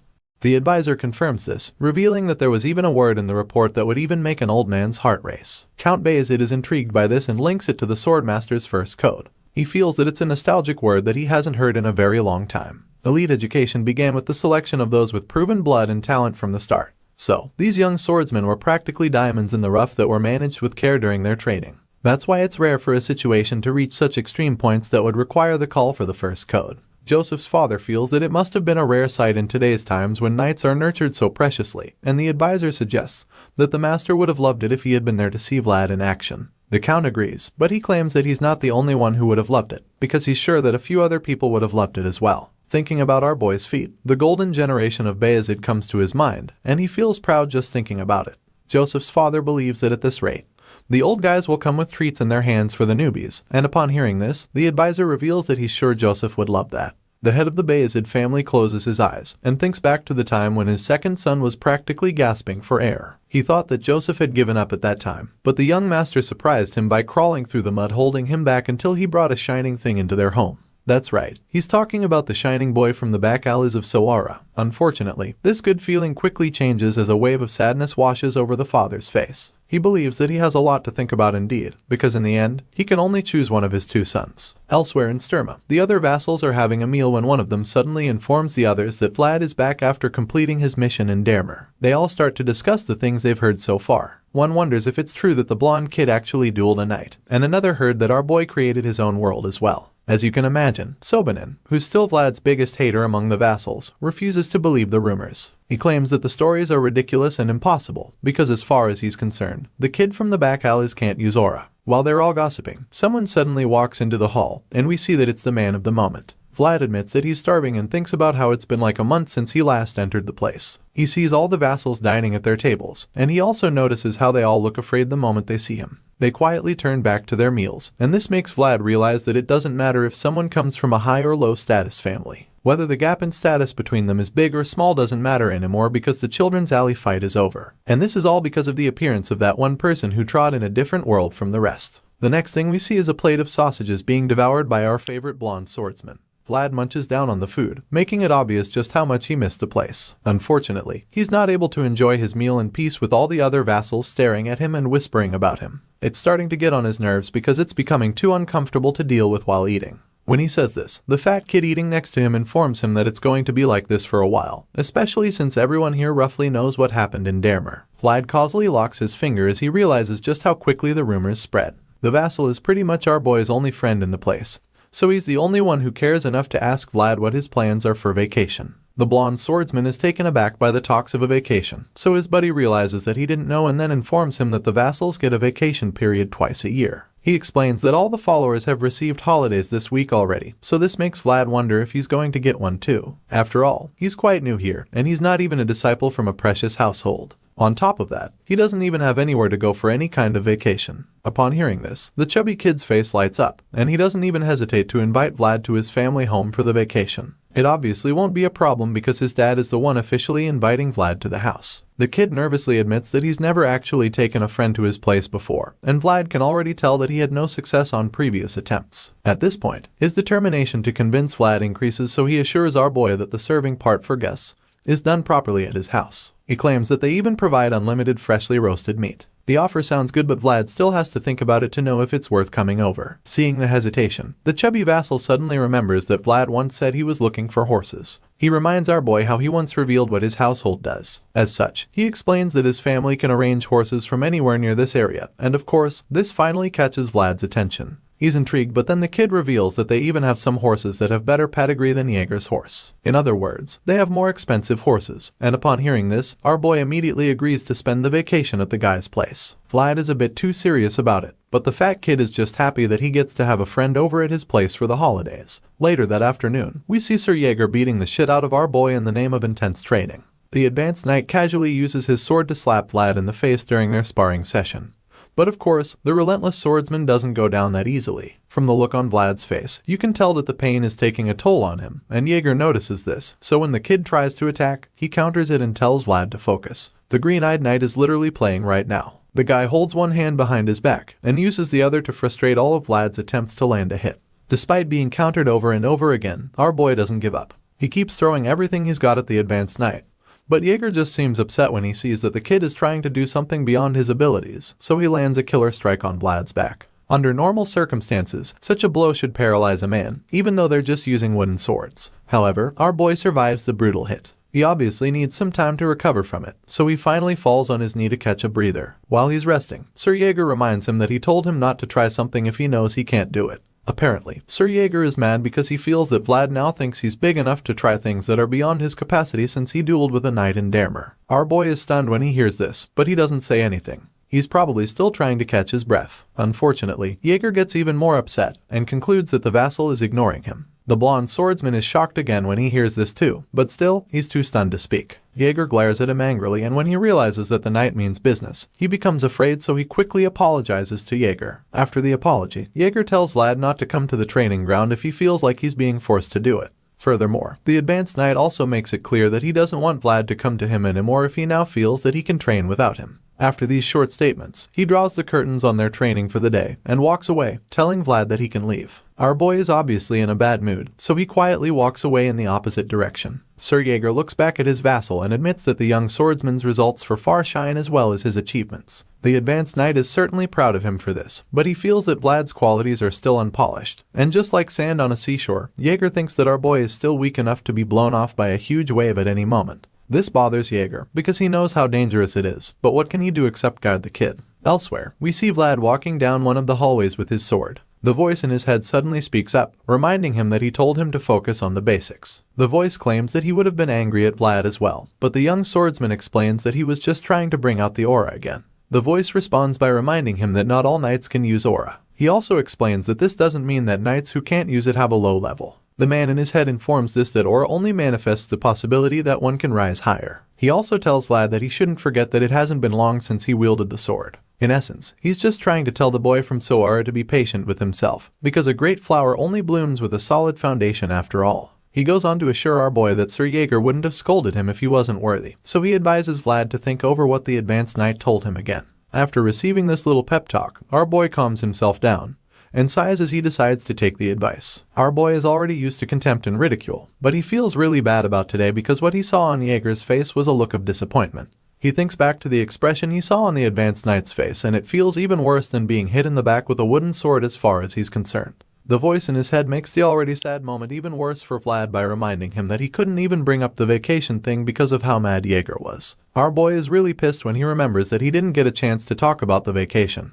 But he quickly calms himself down and discards the thought, feeling that he shouldn't even care about a vacation in this situation. He looks at the sword and smiles, thinking that he should practice swinging it today until he clears his mind of any thoughts. Later that night, when everyone else is probably sleeping, the young swordsman goes to the woods and begins swinging the sword endlessly. He grips the handle firmly and takes big swings, following the path of the sword. He does it to the point that he creates a huge slash in the earth. By this time, he's pretty tired, so he pants heavily and catches his breath. The voice in his head suddenly suggests that they wrap up the exercise for the night. But Vlad is surprised that he wants to end it already. The voice informs him that he already met the daily quota a while ago, and explains to him that he'll only exhaust himself if he burns too quickly. As you can imagine, the stubborn boy from the back alleys doesn't want to hear this, but the voice keeps trying to change his mind. He reminds Vlad that everything he's been working hard to achieve ever since will all be in vain if he ends up suffering an injury or even worse. After hearing all of this, the young swordsman finally agrees to call it a night even though he's not too happy about it. He stares up at the moonlit sky, feeling troubled at first. But after a while, he starts to feel something different. It's more like a feeling of confidence that washes over him as he stands outside that night. He finally starts to see reason with the voice in his head as he realizes that he only just obtained something that shines. While he's literally glowing under the night sky, Jaeger comes outside and sees him from the balcony. Seeing the young boy shining so brightly, he can't help but watch him. He sees how Vlad's gaze doesn't shift from the moon shining down on him, and this sight makes that advanced knight feel something inside of him. When Vlad doesn't shift his gaze, Jaeger looks up at the sky as well, and concludes that his vassal is like a wolf that chases the moon. The knight and his disciple just keep staring at the moon that night, and while they're busy stargazing, the scene starts to shift slowly. In a pretty cool transition, the scene changes and the next thing we see is the night sky in a place called Trinova, which is actually a county of another place called Ravnoma. Unlike Sturma, which is currently peaceful enough for Jaeger and Vlad to stare calmly at the moonlit sky, Trinova is presently on fire. The county is burning on the inside and the outside, and as the flames consume all the structures around it, all that can be heard are the screams of the residents and the crackling of the fire. As you might have guessed, this isn't some natural disaster, and the city is actually under attack. Inside the throne room, we see that a massacre is underway. Bloody corpses of knights lie all over the room, and the last living knight is suddenly confronted by the killer. He's already seriously injured, but this mysterious assassin had been wondering where he was just so he could finish the job. With a bloody sword in hand, the unknown killer walks toward the knight, and suggests that the wounded warrior was only fulfilling his last duty. The injured knight pants heavily, and struggles to talk as he points out how the killer ultimately came all this way to find him. It's at this point that we get to see who this ominous assassin is, and surprisingly, it turns out to be Godin, the same dangerous man who killed Vlad's boss back in Sara. With his dying breath, the injured knight tells Godin that he doesn't need to follow orders blindly just because the saying goes that the Lord's name comes before honor. He reminds Godin that the knights of the former Count Gaidar weren't like that, but the ruthless assassin just informs him that it's the reason all those knights are dead now. In response, the injured knight tells Godin that his light will also go out one day, but until then, he wants the killer to pass one last message to Count Gaidar, saying that he'll be waiting in hell. The moment he says this, Godin raises his sword for the finishing blow, and assures the dying man that he will pass the message, before sending him to the afterlife. Vlad is surprised when he hears Master Joseph telling him about a vacation. He probably didn't expect this kind of news because he had already made up his mind to focus on his swordsmanship without any breaks. However, the young master informs our boy that he will in fact be going on a vacation because he's been invited by the Canor household. He asks to confirm this, and Vlad is surprised that Joseph even knows about it. He is about to ask the young master how he even found out, but before he can even finish talking, Joseph explains that rumors spread quickly.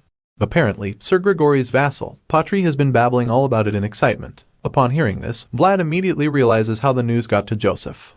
Patri probably blabbed about it to Sir Grigori, who then told Jaeger, and of course, the advanced knight ended up telling the young master about it. At this point, he's already sure what's going on. Joseph claims that he was going to give Vlad a vacation anyway, so now he feels that there's no reason to send him when he's already decided where he wants to go. Our boy thanks him in response, but he's still a bit pissed at Jaeger for ratting him out. He glares at the knight, but Jaeger pretends like he didn't do anything wrong. Joseph notices the awkwardness in the room and becomes quite confused at first, but then he immediately concludes that something has happened. He knows that the awkward silence will be gone if he interferes, but he decides to keep quiet because he knows that some relationships are just meant to be respected and left alone the way they are. The tension in the room continues to build, and after a while, Vlad admits that it's getting hard to even breathe. Even though he's very annoyed with the advanced knight, he still feels that it would be better if he just greets Jaeger and excuses himself. While he's still pondering on this, the green-eyed knight suddenly speaks up and reminds Vlad that a knight must never let go of his sword at any moment, even though he's on vacation. Our boy is caught off guard by the statement, but he also knows that it's totally true, so he accepts the advice without argument. Jaeger warns Vlad, promising him that he'll notice the effects if he misses a day of training. But even worse, he tells him that other people will notice if he skips training for even just a week.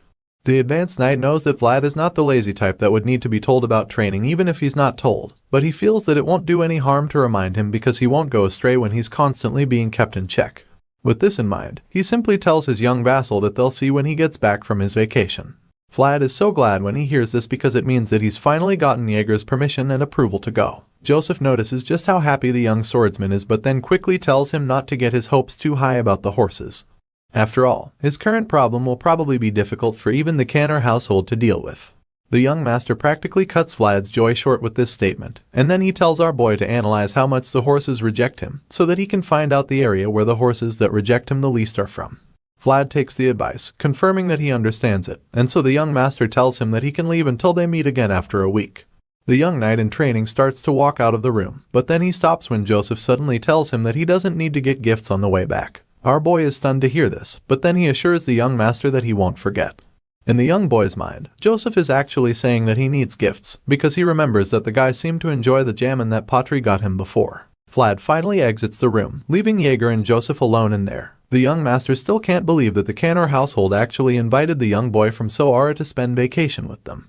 Jaeger already seems to know why Joseph is so concerned, so he suggests that Vlad might meet a certain someone if he's lucky.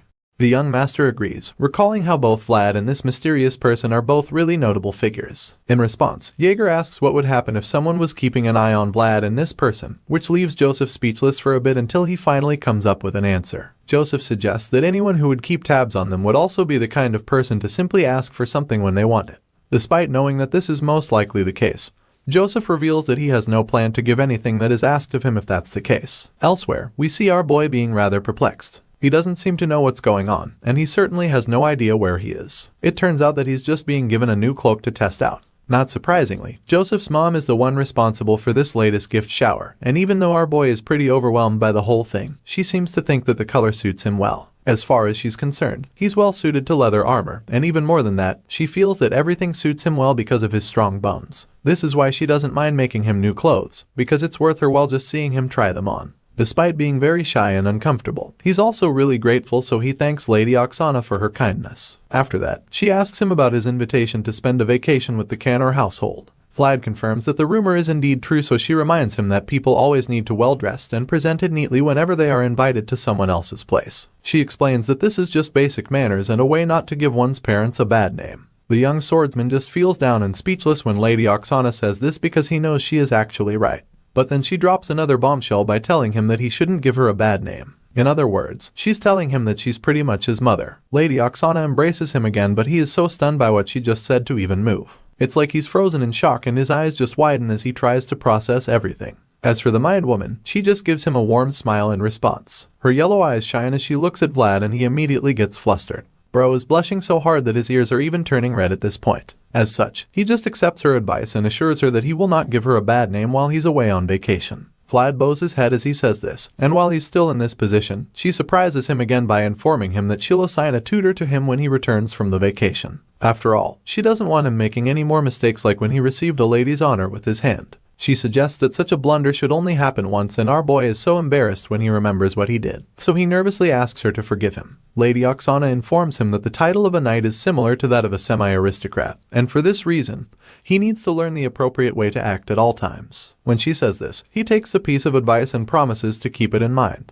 The kind woman then reveals a basket of fruits being carried by a servant and tells Vlad that he can take it along with him. Apparently, Joseph brought the basket because it's not good manners to go to someone's house empty-handed. Once again, the young swordsman bows before Lady Oksana and thanks her for her careful consideration. In response, she just waves it off with another gentle smile and then tells him to have a relaxing time during his vacation. Later, we see our boy making his way out of the place with the basket of lemons in hand. He closes the door, but then suddenly starts to feel suspicious about something. He looks out the window, and then sees his reflection and how different he has become since he left Sara. Looking back to his time in the back alleys, he sees his former self and admits that everything feels very unfamiliar to him. The young swordsman feels that it's like he's now wearing clothes that don't suit him. He keeps staring at the reflections on the glass window and then he even sees his red-haired best friend from the back alleys. Unfortunately, she's scowling at him in this mild hallucination, and even the appearance of his former self doesn't look happy with him. Their judging eyes continue to glare at him, and he starts to feel bad when he remembers that Jemima is allegedly staying in a convent now. At this point, he can't bear to look at the images anymore, so he turns away from the glass window with his eyes closed.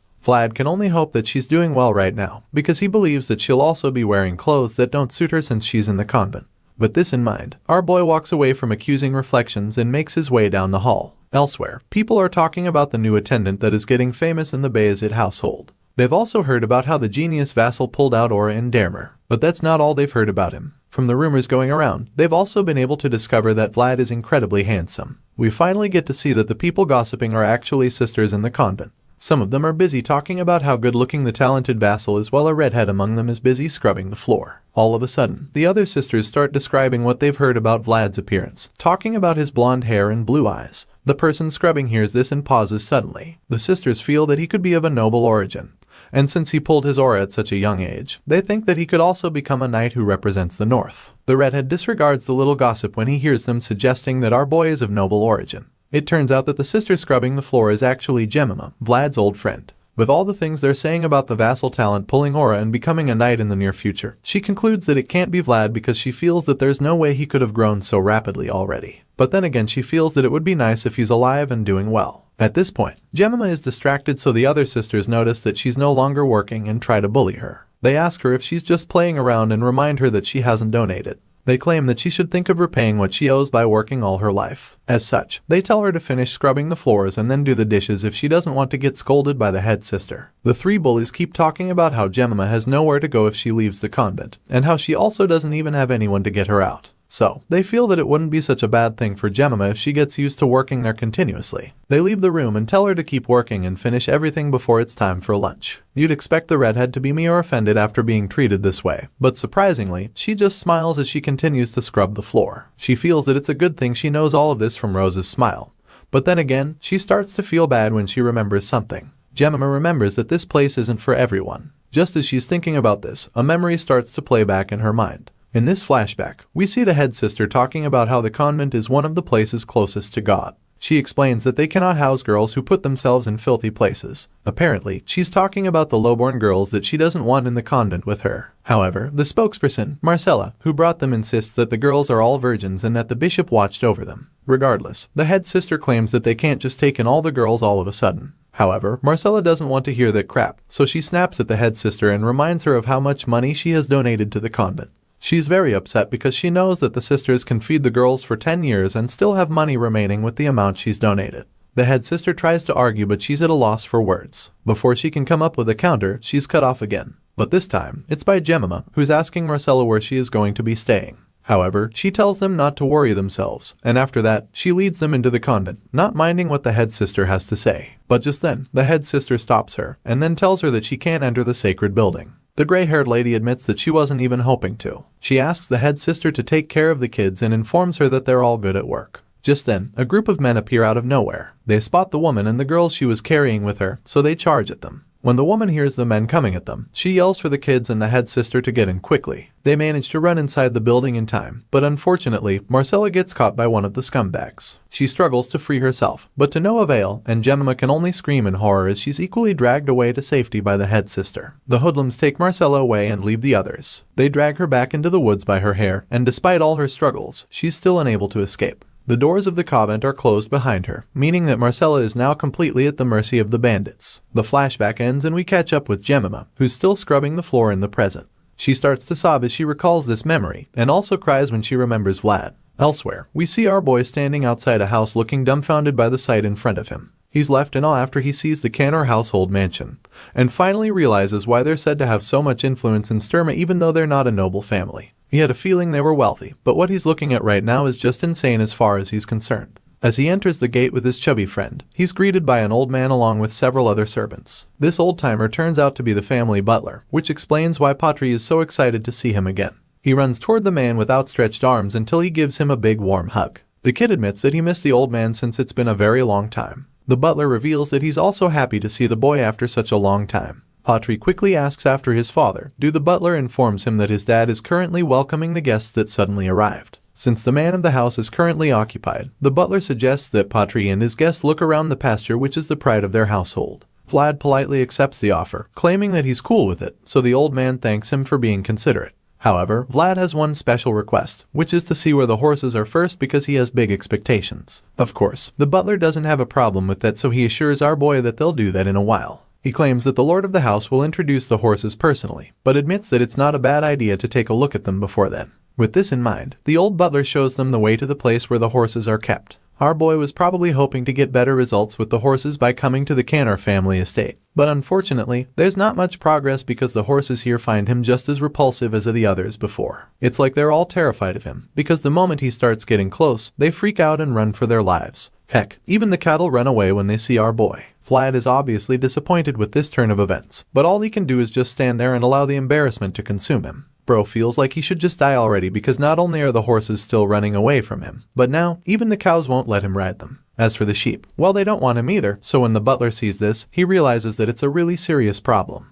The old man feels that it's probably supernatural, so he asks Vlad if he's visited the church for this matter yet. As you can imagine, the young swordsman doesn't think it should be that bad, so he assures the butler that it's not a curse because his guarantor is even priest Andrea. The old man is surprised to hear this, but Vlad just ignores him because he's too busy going crazy from his current problem. He watches the farm animals continue to run away from him, and he starts to feel that it doesn't even matter if he uses aura. He can't ride horses anyway, so what's the use? He starts to see himself eating dust and running after other knights when they're all making cool cavalry charges. He says this, feeling devastated, and Patri is also hurt by this. So, he decides that he's going to help his new best friend at all costs. He promises to show Vlad all the horses in their pasture until they find one that suits him, because he believes that they'll surely have the right one for him. Our boy has his hope renewed a little when he hears this, and Patri assures him that they'll get him a horse he can ride. He reveals that there are beautiful horses Vlad hasn't seen yet, the horses with a good pedigree that the lord of the house brought. Patri promises that he'll play with his dad to show Vlad the horses, and then suggests that they look at the others tomorrow.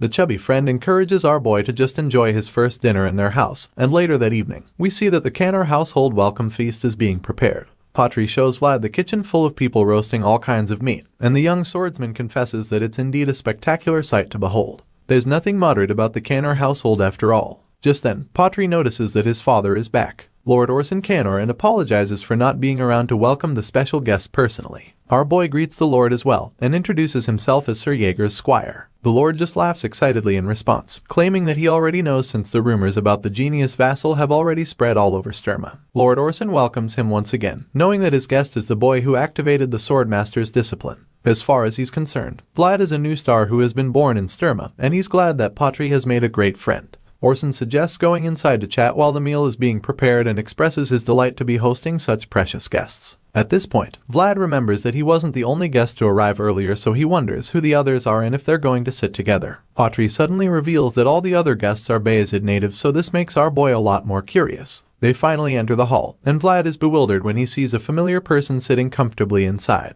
He wonders what the man is doing there, and it turns out this guy has also been waiting for Vlad because he suddenly wears a creepy smile, and reveals that it's been a long time since he saw the blonde kid. Realizing that it's Sir Lutcher, Vlad and Patri bow to greet him, and our boy admits that he wasn't expecting to see him. Lutcher invites Vlad to join him for a meal, claiming that the food looks too good to refuse. The swordsman is embarrassed at this point, and immediately regrets rejecting the nuts that Lutcher offered him back then. He looks around and notices everyone glaring at him, so he concludes that they all hate him for insulting the first son of the Bayezid family. Besides that, he also beat up their squires earlier, so they have more than one reason to hate him. However, he feels that he'll gain nothing if he's intimidated by them, so he decides to man up, and accepts Lutcher's offer, claiming that he's been waiting for it. Lutcher is intrigued when he hears this, so he smiles mischievously and then asks if they can see the same time tomorrow, since Vlad is on vacation. Our boy is taken by surprise with this question, and then Lutcher suggests that they go somewhere together when they meet. The next day, Lutcher and his knights ride horses out to a desert-like place for some reason, and Vlad is extremely bored because he's been dragged along. Just then, a beast woman from the Liu family named Dorothea confronts him. She accuses him of staring at her and asks if it's his first time being with a beastman tribe. He bluntly claims that there's always a first time for everything, so she aims that it would have been weirder if he had actually seen them before. She heard he's from Sara, so she wants to know how he became one of the Bayazids. In response, he suggests that him being a Bayazid is just as weird as Lutcher's mage being a beastman. She gets offended by this and then asks him if he's ever really used aura, because she doesn't get how he can't ride a horse. I mean, even chubby Patri can ride one, but Vlad tiredly informs her that things just happen in life. Dorothea insists that his case is too much, but he's already tired of her babbling at this point, and starts to regret coming on vacation. He wonders why it's falconry out of the blue, and the beast girl disturbs him again to see if he's listening to her. Vlad asks her if all beastmen are this talkative, so she accuses him of being racist for asking something like that. He then asks if all mages are talkative, so she claims that he's discriminating against her job. Lutcher finally comes to the rescue when he tells Dorothea to give Vlad a break. However, the beast woman just calls our boy a bastard and accuses him of making shitty expressions whenever he looks at her. Lutcher just blames her for pestering him so much, which leaves her defeated. One of the knights suggests a spot, and Lutcher agrees with it, since they can get a better view on all sides. Patri thinks that they might have come hunting, but the grumpy swordsman doesn't care. Besides, he doesn't think they're here to hunt, because they've not let the falcon out of its cage. Just then, a knight calls Lutcher's attention to something in the distance, and that's when they see that it's a group of pilgrims. He didn't expect to see them, so he tells his men to raise the flags to show the people their intentions. The Bayazid family banner is raised and Lutcher decides that it's now time to start finding prey. Elsewhere in the plains, we see a herd of horses, but while all the others are grazing together, one of them is singled out. The black majestic horse stays on the cliff like the kind of all the others, but while it's just chilling, a bolt of energy hits it from under the earth. Right at the start of this episode, we catch up with Lutcher's army as they track the group of pilgrims from across a cliff. While the pilgrims are walking on foot and pushing their wagons along the wilderness road, Lutcher and his bandits follow them closely, but they don't make any form of contact. It's almost like they're just stalking the travelers, without any intention to actually approach them. Seeing this, Vlad begins to feel bored. As far as he's concerned, this little experience is not hunting, but rather, it's more like an escort for the pilgrims. As such, he concludes that Lutcher didn't even come to this deserted place for the falconry in the first place. However, while he's still grumbling and complaining at the back of his mind, the wagon he's sitting in suddenly bumps into a huge rock, and the impact from the collision is so great that he almost gets thrown off. At this point, the motion sickness starts to set in as the little journey gets even more frustrating, so he decides that it would even be better to walk. Our boy starts to get off the wagon, and when Patri sees this, he asks him if he's okay. He already has an idea what's going on, so he asks Vlad if he feels like puking. But the young hero claims that his condition isn't that bad. But then again, he has no choice but to admit that his heart has been thumping continuously for a while. At this point, Vlad is already even sweating and holding his chest because of this feeling.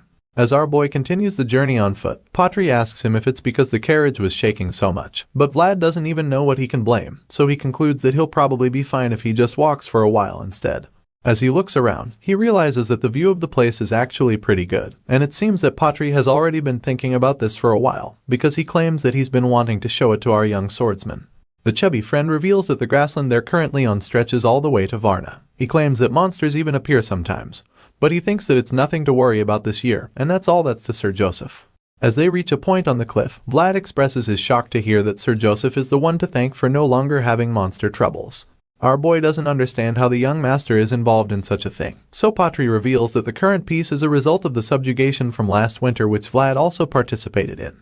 Upon hearing this, a smug look appears on our boy's face because he remembers just how impressive his performance was in it. He decides to get a little cocky too by suggesting that he has a little stake in this beautiful scenery as well. Before the chubby kid can even respond, they're both distracted by a sound coming from the distance, and Vlad gets concerned immediately. He wonders what could be causing the noise and the dust in the air. That's when we see a herd of wild horses running through the plains, right in the direction of Vlad and Porty. The moment our boy sees the danger heading their way, a wave of horror washes over him. But it's not just fear that he's feeling, there's something else. Among all the horses charging at them, there's a distinct black stallion at the forefront, and the whole thing gets Vlad so rattled up because he has no idea what's going on. The horses don't even slow down a bit, and with each passing moment, they inch closer to Lutcher's little band of knights and bandits. From the top of the cliff, Lutcher and his men can see that it's a herd of wild horses speeding below. They notice that the horses are quality ones too, but due to the current circumstance, Lutcher feels that they're unwelcome for their guests traveling as well. But then again, he suddenly notices that they're traveling south, and he doesn't know why. The other men realize this too, and they're also puzzled immediately because it doesn't really make sense. It's strange to them since the horses should actually be heading north by this time, because that's where the new sprouts will grow. Besides that, the horses are running way too fast for a normal migration, so they realize that the herd's movement feels strangely urgent for some reason. As such, Lutcher starts to think that the horses are being chased by something. He's not the only one feeling that something is off though, because Vlad is also being overly troubled by the horses. It appears that his heart is thumping fast again, and this time, it's even worse than before. At this point, he sees the black horse in front again, and from the look in the animal's eyes, Vlad realizes that the horses are frightened. He keeps looking into the horse's eyes, and he's so concerned because he doesn't know what would make such a huge herd so afraid. He wonders what it could be, and while he's deep in thought, the knights on the cliff conclude that there's an earthquake. However, our boy doesn't believe that it's an earthquake, because he can remember this particular vibration very vividly like it was just yesterday. In other words, he knows exactly what it is, and before he can reveal this to us, we get to see it by ourselves, because something shoots out of the ground behind the horses. It's almost like a volcanic eruption with the kind of force that it shoots out with, and as the dust starts to clear a bit, we finally get to see the massive work monster showing its ugly head. The black horse from earlier gets even more terrified at this point, and everyone around to see the huge monster is instantly overwhelmed by fear. Vlad is particularly horrified because he's all too familiar with this beast. His eyes almost pop out when he sees the giant worm because he instantly identifies it as one of the remnants of the fallen dragon. It's none other than this deathworm. This destructive freak of nature is so powerful and it doesn't even hide what a menace it can be. The deathworm digs in and out of the ground like a high-powered drill on steroids. And right now, this unstoppable force has only one thing on its mind: to kill every horse in its sight. The deathworm easily catches up to one unfortunate horse in the herd, and with a single bite, it takes off the animal's head. The beast girl in the travel band witnesses this gory scene and instantly feels that something is strange. Well, it turns out that this killing machine shouldn't be going rampage with this killing spree, and that's because the deathworm isn't supposed to be a carnivore. This leaves her very shocked and confused because she has no idea why it's happening. Unfortunately, it doesn't matter if she knows why or not, because right now, this massive maggot is hungry for a taste of blood. The horse's leg dangles out between the teeth of the bloody deathworm, and that's when she notices something else about the monster. There's obviously something wrong with the deathworm, so the girl notices that there's a strange energy flowing out from its forehead. The situation gets a lot more difficult from here, because the deathworm's sudden entrance has shifted the wild horse's course. Now, the herd is running directly toward the innocent pilgrims whom Lutcher and his men are supposed to be giving safe passage. One of Lutcher's men informs him of the horrible development, and he's just as confused as the informant.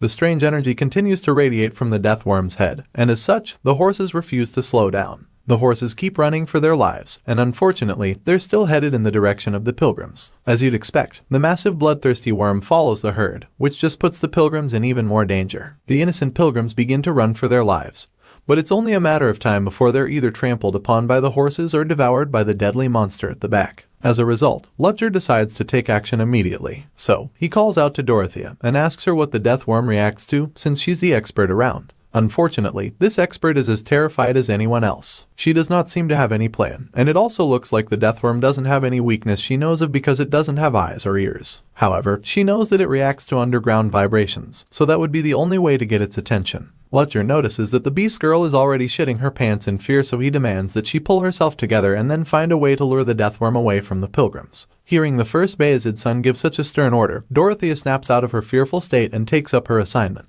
Sir Lutcher takes charge of the situation immediately, and then orders Vlad to take Dorothea to higher ground so that he can protect her. He wants them to send him a signal the moment they find a way to get the big worm's attention. Of course, our boy is brave as hell, so he's up to the task, and the second he's given this order, he accepts it and gets to work. Patri watches our genius swordsman and he's just in awe of how brave the kid is. Speaking of brave men, Sir Lutcher takes command to face the herd of wild horses and the deathworm behind. He lifts his sword in the air to get the attention of all his men. He doesn't care if what they're about to do makes sense or not, and he lets everyone know that this is how he feels. Lutcher informs them that the only thing important right now is being where one is meant to be, and doing what needs to be done. The Bayezid family's first son gives this motivational speech to lift the courage and spirits of all his followers, and they all pay attention with so much admiration for him. He reminds them that it's their duty to uphold the mission they received from the Count. At this point, all the knights are pulling out their swords with a renewed sense of courage, and as Letcher yells for them to protect the pilgrims, they all charge forward on their horses. Sir Letcher takes the lead, and they all follow with unwavering faith. Letcher rides his horse, summoning every ounce of courage he can muster, but he also knows that this current decision goes against all the norms. The whole situation is weird, but that's why he's so certain that there's a human being behind the abnormal events on display. With this in mind, Letcher charges on, feeling insulted by the person responsible for this. At this point, this knight is literally like fire rushing to burn the enemy, because he thinks that the person who caused this must be very brave to even think of trying something like this in the land of Bayezid.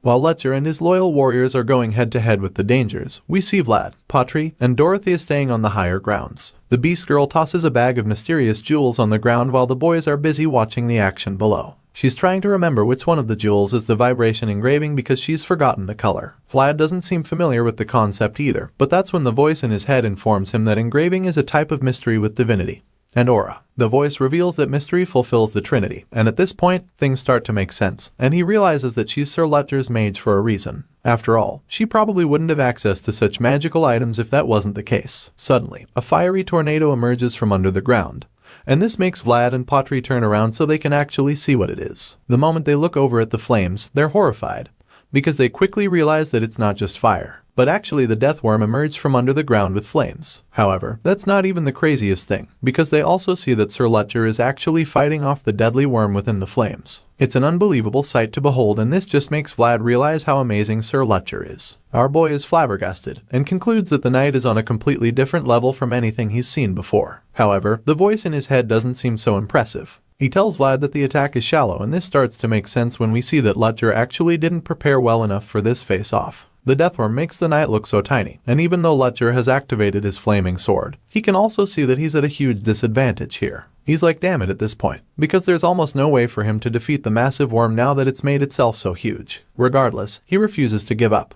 He challenges the deathworm, and mocks it, because he doesn't believe that this big maggot is the toughest dragon. Letcher is as fearless as they come, but this deathworm has a point to prove, so it doesn't back down either and goes in for the kill. The monster executes a killer nosedive in an attempt to bury Letcher and his horse, but the knight urges his animal to get the fuck out of there. Thankfully, the horse manages to run out of the target zone before the deathworm can drill itself into the ground.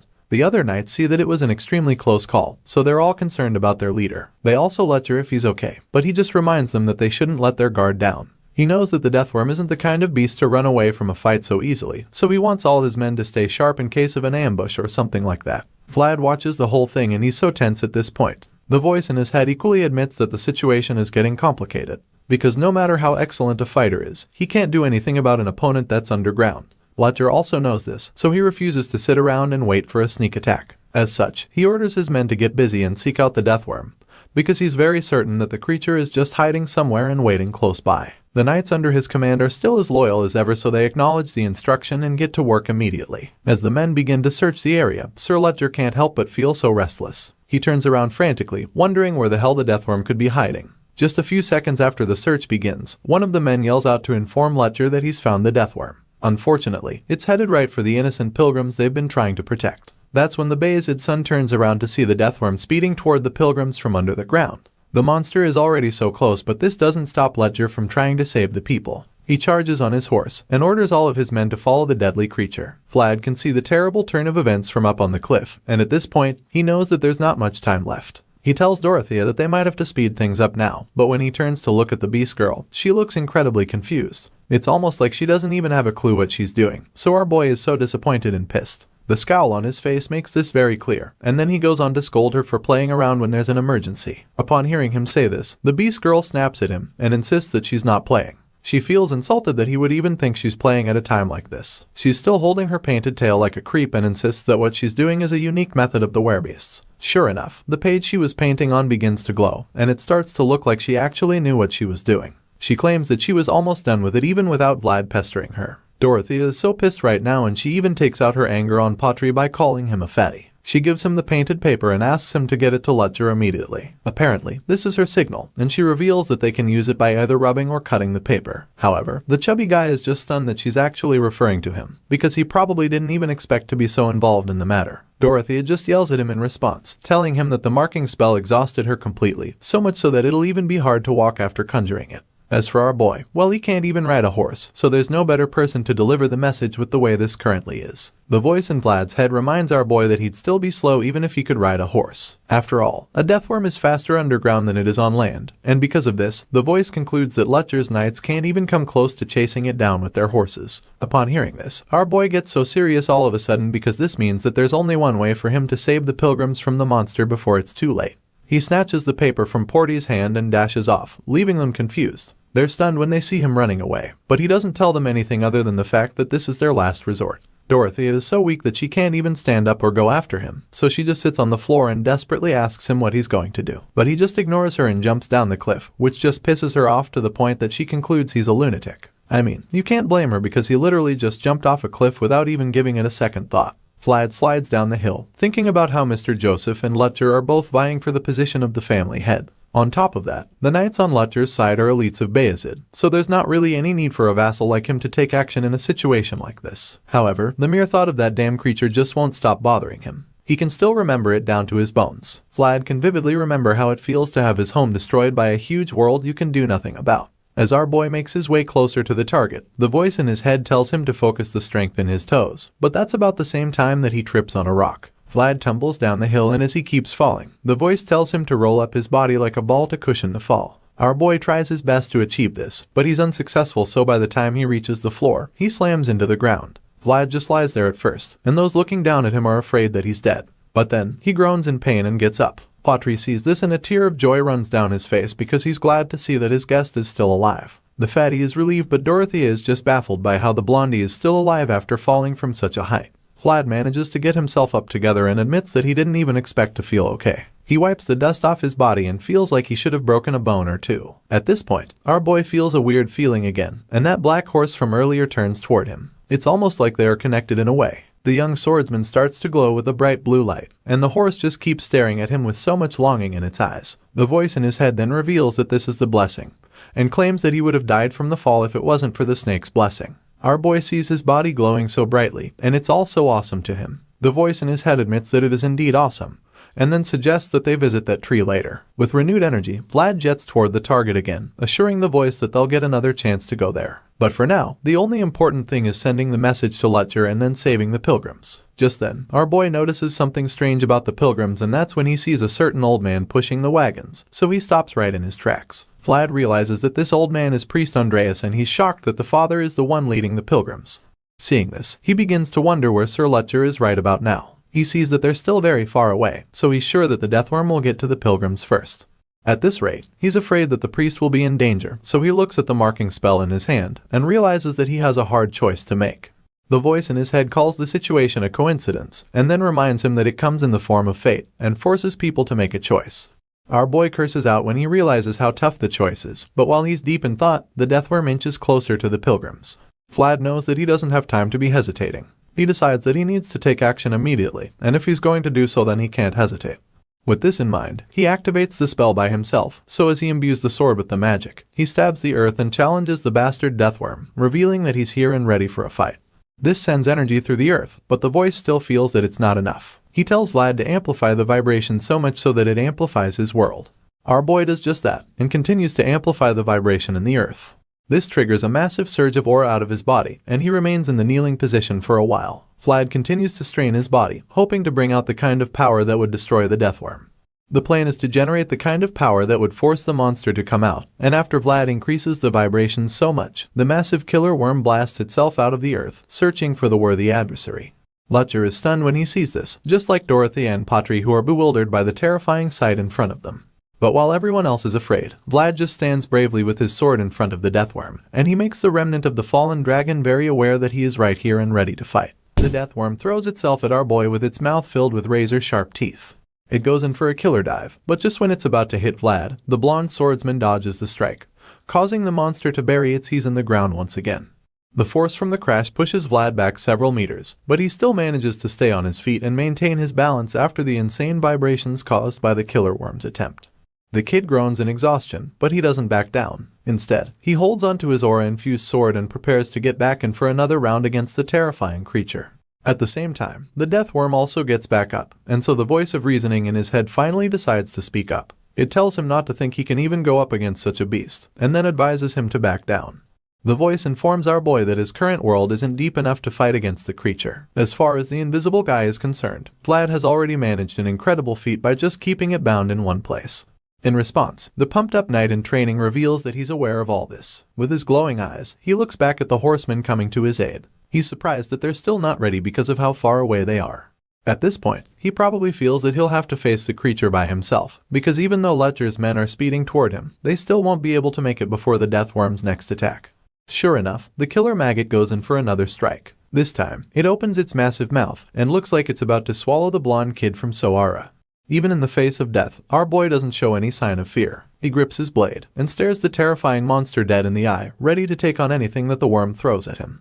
The Deathworm suddenly drives itself into the ground again, and this time, it sends more powerful shockwaves which fling the knight in training away. Our boy rolls and tumbles on the ground, but he quickly gets back on his feet and is frustrated when he sees that the Deathworm just went underground again. The worm drills its way into the ground before the dust even starts to clear, and by the time Vlad goes over to check, all he sees is a massive hole in the earth. He looks around in confusion, wondering where the deadly creature is now because he already knows that it's going to try and sneak up on him. His wild eyes scan the area as he becomes completely alert. He turns quickly and looks all over the place from left to right, hoping to see where it's going to attack from. However, after a short while, he doesn't sense the Deathworm's presence anymore, and that's when he realizes that the deadly monster might be heading towards the pilgrims. Because of this, our boy starts to panic, and just when he's thinking that the worst is about to happen, he senses the Deathworm again. His eyes widen in horror when he realizes that the gigantic killing machine is right under him, and he stands there frozen in shock because he has no idea what to do next. The earth beneath him cracks away, confirming what he sensed, and at this moment, it looks like this might be the end for young Vlad. The voice in his head yells at him to move quickly, and he tries to get out of there as fast as he can. But despite his efforts to escape, he already knows that it's too late for him. The Deathworm blasts itself from under the earth and swallows our boy in the blink of an eye. Lutcher and his men witness the tragic scene from afar, and the young leader is devastated. Lutcher refuses to let the Deathworm take Vlad from him, so he tries his best to pick-yo the pace on his horse, but it's pretty obvious that he might not make it in time. The Deathworm just sits there after swallowing the young swordsman like it's trying to digest its food or something. It slobbers all over the place and remains still, giving Lutcher enough time to close the distance between them. However, he suddenly sees something blasting through the dust coming towards him. To his surprise, it's Vlad, and what's even more shocking is the fact that the kid is riding a horse. Not just any horse, but that mysterious black horse we saw earlier. Lutcher's eyes almost pop out when he sees this, but it turns out that he's not the only one baffled by this. Apparently, even Vlad can't believe that he's riding an actual horse. It's almost like a dream for the kid, because he probably never imagined he'd find a horse that would let him ride. The voice in his head is also taken aback by this sudden turn of events, so he decides to guide our boy by telling him to look at the horse's forehead through his world. Without hesitation, Vlad does just that, and sees a strange aura radiating from the head. Our boy feels like he knows what it is, and the voice completes the thought by revealing that the horse is actually a spirit. Just then, that strange smoke-like aura turns into some kind of glowing sickle attached to the horse's forehead. This makes it look like a unicorn, and as it charges forward, the voice is surprised to see that Vlad has found himself a horse with one horn blood mixed in it. The scene becomes bright and shiny again all of a sudden, and we see the kid having the time of his life as he rides the magical horse through the fields. Vlad is so excited that he can't even stop himself from laughing out loud. His laughter fills the air, and it's almost like he's in a dream. He starts to imagine what a horse's point of view looks like. The powerful horse springs into the air, and all he can think about is how crazy it feels to be able to ride such a fast animal. His little daydream is interrupted when Sir Lutcher and his men suddenly catch up to him. Lutcher asks our boy if he's alright, feeling pretty concerned, so Vlad assures him that he's good. The knight glances at the sword in Vlad's hand, and he's surprised to see that the boy has already imprinted on it. It's glowing with mysterious symbols on it, and he remembers how the young swordsman threw himself at the ferocious monster without hesitation.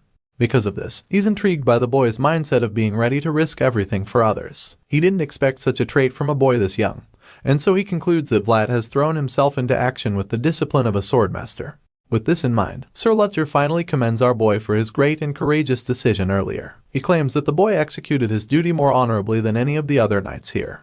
As you'd expect, the young boy from Sara didn't expect that, and he's taken aback by it. However, he manages to shake off the shock, and quickly thanks the first Bayezid's son for the compliment. Sir Lutcher suddenly asks Vlad if he thinks he can maneuver the new horse according to his will. Our boy seems surprised when he hears this, because he honestly doesn't know the answer to that question. Lutcher then reminds him that the pilgrims will only be safe when the death worm has been cut down, so he makes it very clear that they have to place their bets immediately. Vlad seems to be overwhelmed by the monster, and it's almost like he's afraid, because he tries to remind Sir Lutcher that the creature is a fallen dragon's remnant. However, just when the fear tries to speak out, the knight stops him, revealing that he can deal with the big worm. This shocks our boy, but it also gives him renewed strength and courage to fight. The two swordsmen make eye contact, and Vlad can already tell that something crazy is about to happen. The terrifying deathworm comes around for another clash, so Lutcher suggests that Vlad will be able to lure it away since he has the engraving of Dorothea. Besides that, he's riding a great horse, and the knight is confident that our boy can perform the job. Because of this, the young swordsman starts to doubt if he'll be able to ride the horse. He looks at the horse with uncertainty, and the gentle creature stares back at him with a very vulnerable look in its eye. Because of this, he finally realizes what is going on. This makes him understand that the black horse is here to save its herd as well. With this in mind, he gets some extra motivation and courage to keep fighting. So, he springs forward with the horse, feeling that they should give it a go together. The black horse gives him the kind of energy he's expecting, so he's confident enough to tell Sir Lutcher that he can actually lure the giant deathworm away. Upon hearing this, the knight orders the young swordsman to go around the hill and return to him. He claims that he'll be ready on the other side when Vlad gets to him, so our boy blasts himself into action without any form of hesitation. Vlad rides away from the rest of the knights and bandits, so of course, the giant deathworm follows him immediately. He looks back at the monster and sees it following him with incredible speed, so he's glad that the plan is working perfectly. As such, he urges the horse to run even faster, and when the others see how the black stallion blazes through the grass, they're astounded by the incredible acceleration. Sir Lutcher is impressed when he sees it too, and a small smile creeps up on his face because of it. He's glad to see that both Vlad and his new horse are great together. After all, that's going to ensure their victory over the deathworm. Speaking of the deathworm, it's still hot on Vlad's tail, and despite the horse's insane acceleration, it manages to cover the distance in a short while. The voice in his head tells him to put the sword down, and explains to him that he has to let his existence flow through the engraving's vibrations. Vlad looks at his glowing sword and does exactly what his voice tells him. He puts the sword down, and drags it along the ground as the horse speeds along. His eye begins to glow again because he starts straining himself to control the power of the sword. In a short while, powerful surges of energy are produced from the sword, leaving a bright trail wherever the horse passes. Now, Vlad can see that a dragon is chasing him, and this realization gives him the willpower to keep pushing. The horse doesn't slow down either, and they both push themselves to the limit, in the hopes that they can defeat the deadly deathworm on their tail. A voice informs Vlad that this dragon is following the shining inside of him, and as our boy continues to lure it away, we see that Sir Lutcher and his men have arrived at where they're to protect the pilgrims. The knight orders some of his men to move the pilgrims to a safe place, and tells the others to prepare for any emergency that might come up. The loyal men take the orders and get right to work immediately. Elsewhere, Vlad is riding the horse, and it looks like they've managed to outrun the killer maggot. Unfortunately, that's been the case, because in the blink of an eye, the deathworm blasts itself out from under the ground. This time, it's even closer to our boy than it was before, and when Lutcher sees that the kid is coming toward the rendezvous point, he starts to prepare himself for what's ahead. All of a sudden, Sir Lutcher starts to prepare himself and his sword for the clash. A fiery aura surrounds him, and in the midst of it, he taps the blade of his sword with his finger. The next thing we see is a huge pool of magma, which suggests that this is actually Sir Lutcher's own world. Vlad is still dragging his sword along the grass, and creating a glowing trail for the deathworm to follow when he's suddenly stunned by what Lutcher is doing. He's dumbfounded by it, and when he takes a second look at the flood of molten magma around the knight, the voice in his head confirms that the guy momentarily expanded his world with this move. He informs Vlad that this is a method used by only knights that can deeply observe themselves, and as we can clearly see, Lutcher Bayezid is certainly one of them. The voice admits that the guy actually turned out to be a much greater knight than he thought initially. Now, there can see that the once seemingly gentle leader is in fact ferocious. Vlad listens closely to all of this with his mouth wide open because he's still in awe of Sir Lutcher's power. He probably never imagined that the gentle guy would have so much power inside of him. But now, Vlad realizes that the knight is easily capable of burning down his own world. Anyway, in the real world, we see that Vlad is still being hunted down by the deathworm. It's just a few feet away from catching him at this point, and although the black horse has amazing speed and stamina, it's only a matter of time before the relentless beast gets them. However, the high-speed chase is suddenly interrupted when the killer maggot senses something that distracts it completely. The creature suddenly slows down, allowing Vlad and his horse to extend the gap. This should be a good turn of events, right? Well, not exactly, because our boy notices that the monster stopped chasing them, so he turns around to check what's up. That's when he realizes that the deathworm is now heading right for Sir Lutcher. The voice sees this as well, and curses out because he knows that the dragon's remnant just detected the threat of Lutcher's world. The knight is still busy concentrating his power, so he probably has no idea that the destructive worm is speeding toward him. By this time, our boy already understands the gravity of the situation, so he's just as frustrated as the voice in his head. He curses out as well, and finally snaps in anger. He decides that he can't let things continue like this, but he also knows that he's far too weak to get the maggot's attention away from Sir Stangga. He's so confused, and then suddenly, the black horse turns around so swiftly that he almost falls off. He struggles to hold on and is perplexed at how the creature just changed course without him doing anything. He yells out, trying to regain control of the horse, but it just ignores him and starts running after the death worm at full speed. When Vlad sees what the horse is trying to do, he simply asks the bratty creature where it's running, but the horse still ignores him. Just when it looks like the horse is going crazy, it takes things up a notch and starts running in circles. It runs so fast that it looks like there are two of it, and this somehow gets the worm's attention. Vlad is probably dizzy by now, so he yells at the horse because he's afraid that they're way too close to the death worm. Unfortunately, his little attempt to scold the horse is once again ignored. The horse suddenly starts neighing loudly like something is up, and then even the voice in his head is shocked because he can't believe what's about to happen. The horse starts to glow, and by this time, the blonde swordsman is starting to understand what's actually happened. He's surprised by it, but then it's confirmed when the glowing horn appears on the horse's forehead again. Seeing this, the voice reveals that Vlad's world and the white snake's blessing are resonating with the mysterious animal. Just then, both Vlad and the horse begin to glow, and as the black stallion goes up on its hind legs, the voice also reveals that a long-forgotten divine secret is rising up from the memories of this world. Meanwhile, the deathworm is still watching patiently and waiting for a perfect moment to strike. While that's happening, Vlad and the horse finally merge their powers. They're ready for action, and when the monster sees this, it goes in for the kill without hesitation. The worm lunges at them, so he urges the horse to charge as well. With insane force, the horse takes off, and as it runs, we realize that this duo is made up of a unicorn without a horn and a knight without a horse. It's a funny scenario at first glance, and one would think that they stand no chance against the deadly monster, but the truth is that in the horizon where they both meet, they become one powerful force. As far as this story is concerned, this union of a knight and his horse signifies the appearance of a single white star that just happened to appear in the pitch-black night sky. The horse blazes through the fields, and our boy tightens the grip on his sword as he prepares to strike.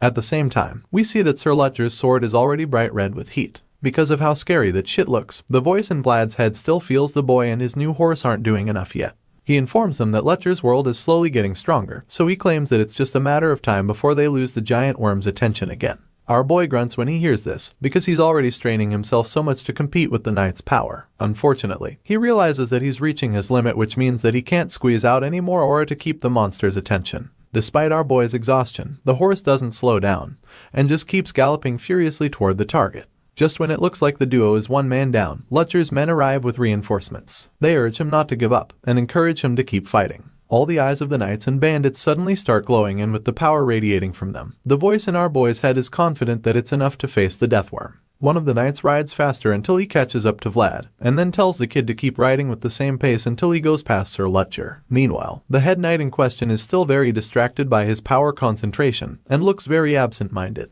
Vlad speeds toward him and calls out to him, hoping to wake him up from the trance. That's when Stangga finally opens his flaming eyes again, and as the army of knights rides past him, he commends our boy for a job well done. Vlad and the others have successfully lured the deathworm away from the pilgrims. Sir Stangga feels that it's his turn to take over and take on the deadly creature. With this in mind, he begins to expand his lava world again, and informs the dirty maggot that it's in Bayezid territory now. This is a land where chaos shall not be brought by creatures like it. Stangga's eye bursts into flames, and with the way the veins in his face bulge out, you can tell just how furious he is. With this insane pent-up rage, the knight creates a flaming tornado and swings it at the deathworm, telling it to be gone for good. A huge concentrated beam of fire comes down from the sky after the tornado disperses, and this transforms the whole place into a terrifying hellscape. With the firepower generated, Stangga blasts the deathworm. The flames are mighty and extremely terrifying to the point that all the pilgrims watching are horrified by the sight. On the other hand, the knights under Stangga's command are just excited to see their boss displaying such incredible power. As for Vlad, he's just stunned because he finally realizes that this is the world of a knight that has the ability to contemplate over himself a true world. The deathworm is continually burnt by the unlimited flames, and as our boy witnesses the insane show of power on display, she admits that this is a sight light years away from common sense. Seeing the knight's world is like watching a mountain that goes up to infinity to him. The kid is left in a state of awe, and he begins to wonder if Godin can even do something like this. He thinks about Sir Jaeger and Sir Pablo too, wondering if they're even up to this level. Then finally, he asks himself the big question, will I be able to do this too? The voice hears his thoughts and assures him that he's capable of such insane powers, but that's only if his world is so unspeakable to the point that nothing can ever cause it to waver. After a while, we see that Stangga has completely vanquished the monster, and as he watches the remaining flames burn wildly, Vlad appears behind him, asking if he's okay. The knight smiles as he welcomes our boy back, before commending him for a job well done. Vlad is worried that the flames will burn down all the grasslands at this rate, but the knight just assures him that everything will be fine because the grasses are pretty moist. He claims that the flames will only last for a while, but more importantly, he reveals that he wants to have a refreshing glass of beer. Ludger tries to get up, but his shaky legs fail him, so he falls back on his butt, and then the voice suggests that the consequences of expanding his world for a limited time have finally caught up with the knight. Ludger teasingly asks if Vlad won't help him up, but the kid just flops down beside him, and claims that he'd rather fall as well. The senior knight finds it amusing, but he doesn't even have a response to Vlad's antics, so he just smiles and changes the topic. From what he saw earlier, Vlad is an excellent writer, but that doesn't tally with all the rumors he heard. In response, our boy explains that he wasn't the problem, so Ludger takes a look at the horse and admits that it's remarkable. Vlad agrees with him, and that's about when the quiet conversation is interrupted by Ludger's men, who've come to celebrate the victory. They praise the kid for an awesome performance, and claims that it's good enough to make them open up their vassal slots. One of them commends Vlad specially, claiming that he hopes they meet again, so the shy boy thanks him nervously. Just then, someone else calls out to our boy, and he's surprised to see that it's Father Andreas. He's so glad that the priest is safe, and the old man just excitedly claims that he finally sees what he didn't earlier. During Vlad's clash, he saw a bright light, and even though he had seen it before, he wasn't sure what it was. It was like a light that pierced through the pitch-black darkness.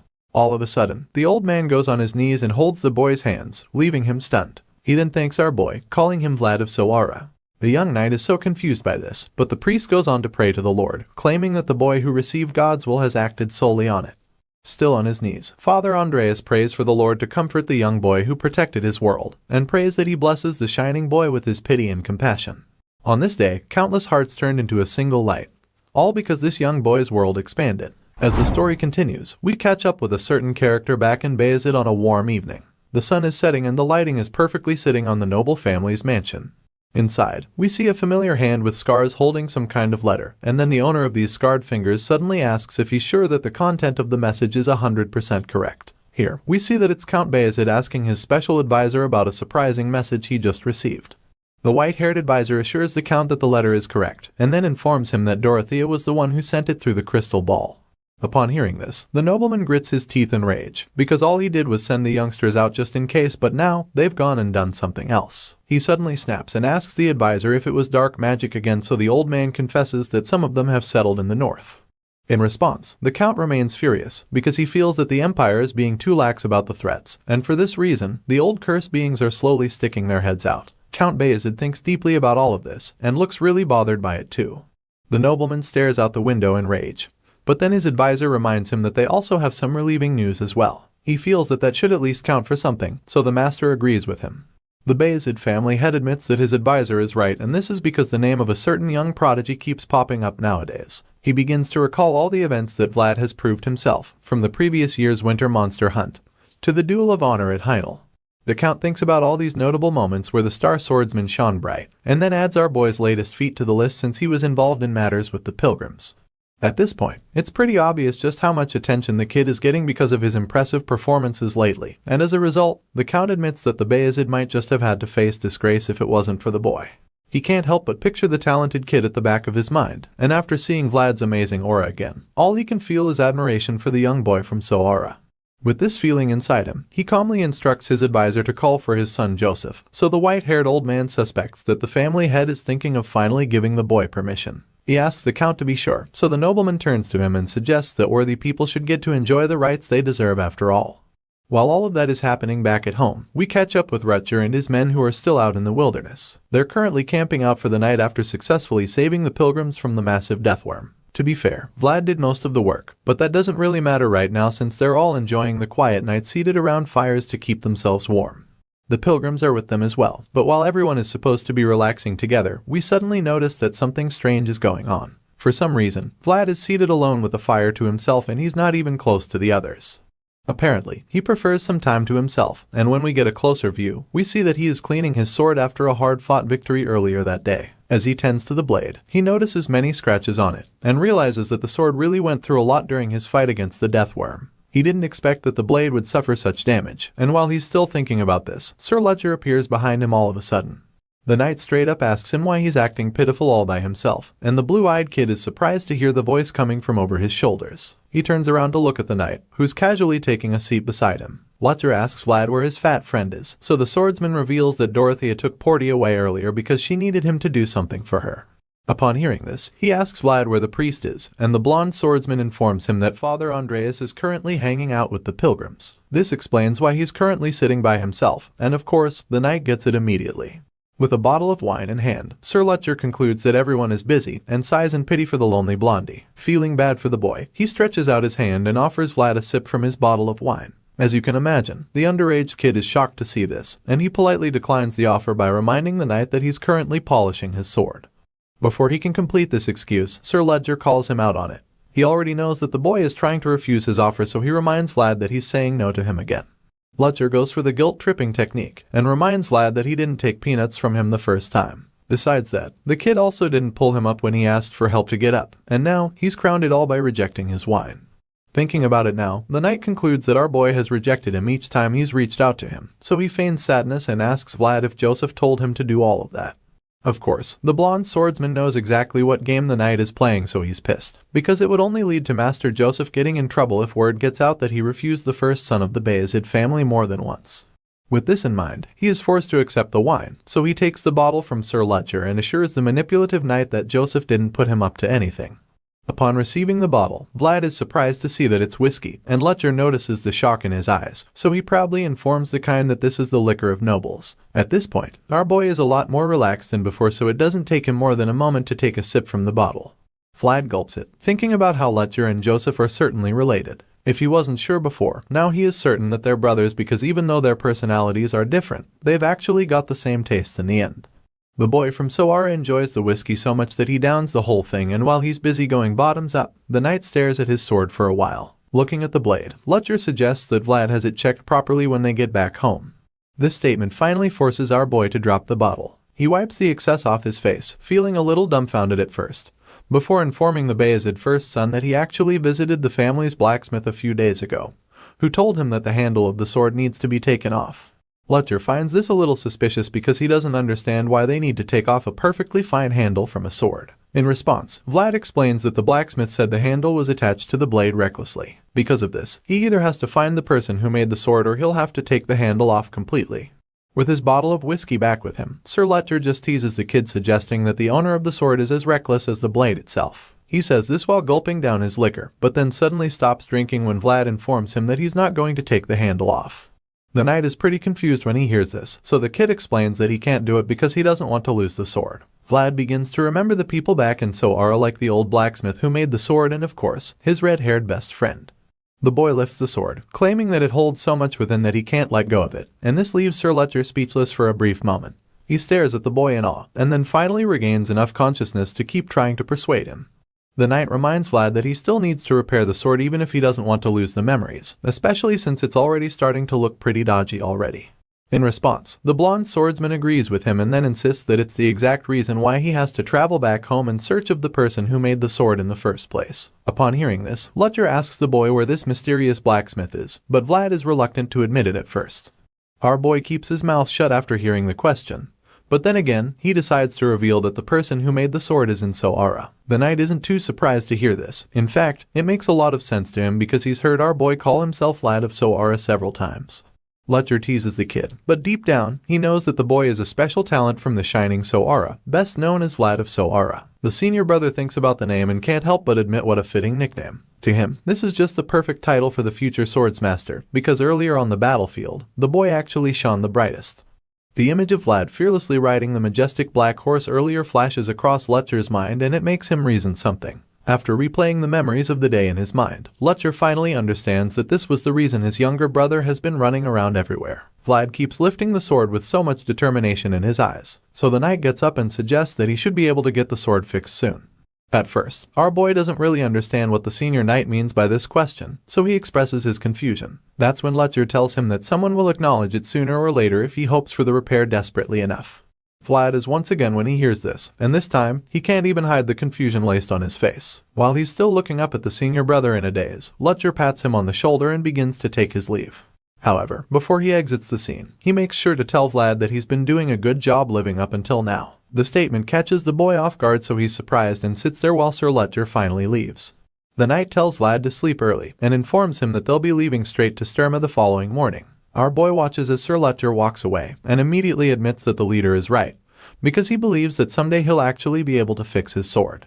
Vlad thinks deeply about it, knowing that the sword is the reason he has a place to return to, and with this feeling, the memories of his life in Sara begin to play back in his head. He remembers his boss back then, and his life back in the bar, which just leaves him very emotional and almost pushed to tears.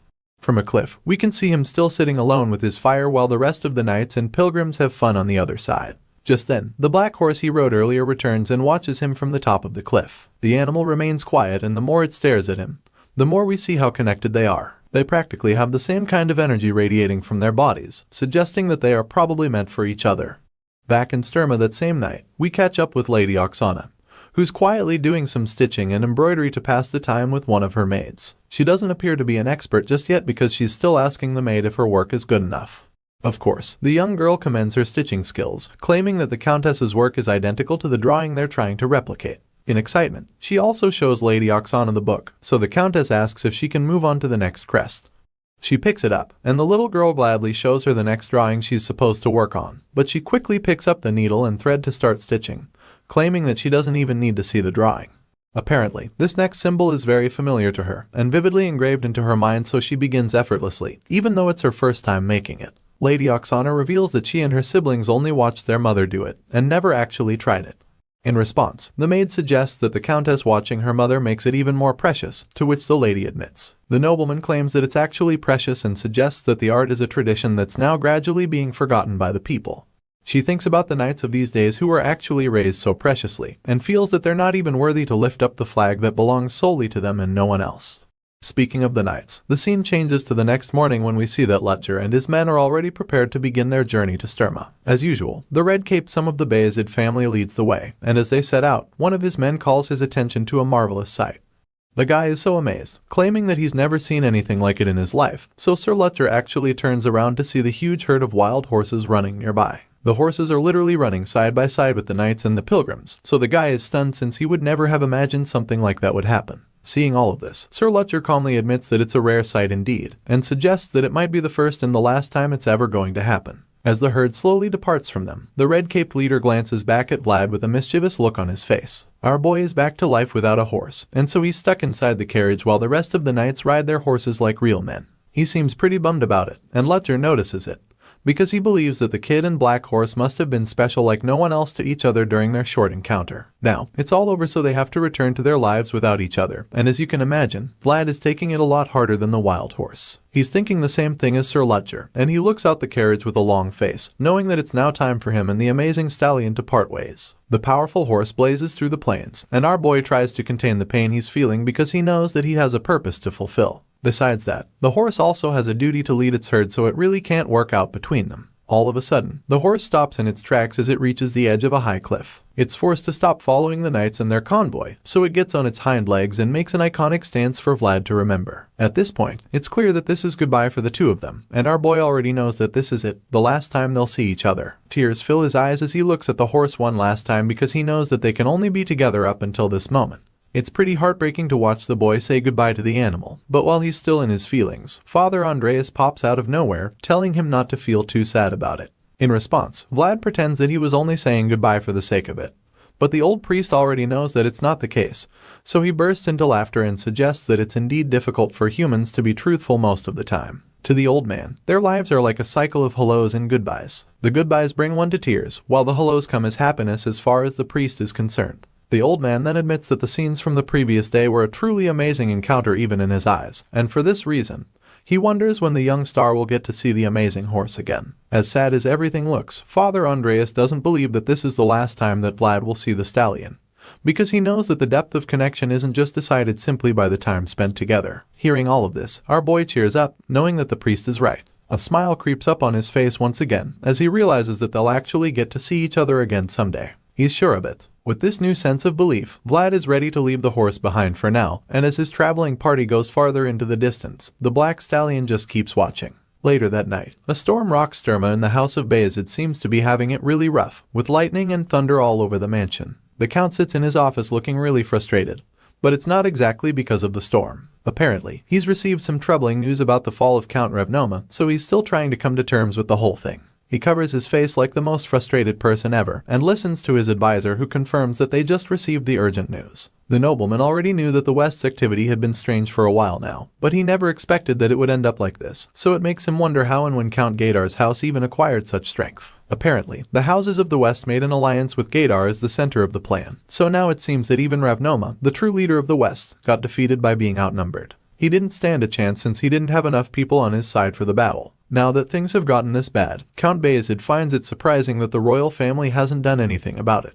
In response, the advisor claims that they can't usually find out anything about matters that concern the center. The frustrated ruler gets up from his chair with this realization, and thinks about how the north has a stronger color than any other region because it was free from the royal family's influence thanks to the unshakable wall built around it. Consequently, they were ignorant of the happenings around them, so it led to the fall of the Count family. Bayezid can't believe that a guardian of the Pact family would fall so easily, and because of this, he feels that the rules and traditions of the past have become meaningless thanks to the new holders of power. The nobleman man fears that these are turbulent times, and his advisor agrees, claiming that the empire should know where to draw the line. Count Bayezid is afraid that the fall of Count Revnoma's family is the sign of a new age, and as he looks out the window, he realizes that they're more trouble to handle. It turns out that the so-called pilgrims are actually refugees from Ravnoma, and now they've come to Sturma with the old pact. Elsewhere, Vlad discovers what happened and he's torn because he doesn't know what to do next. Helping pilgrims was meant to be a good thing, but now he's helped Fletcher and he knows that Joseph won't be happy about it. He can already imagine Sir Jaeger's face, so he's sure that the green-eyed knight might even beat him to death this time around.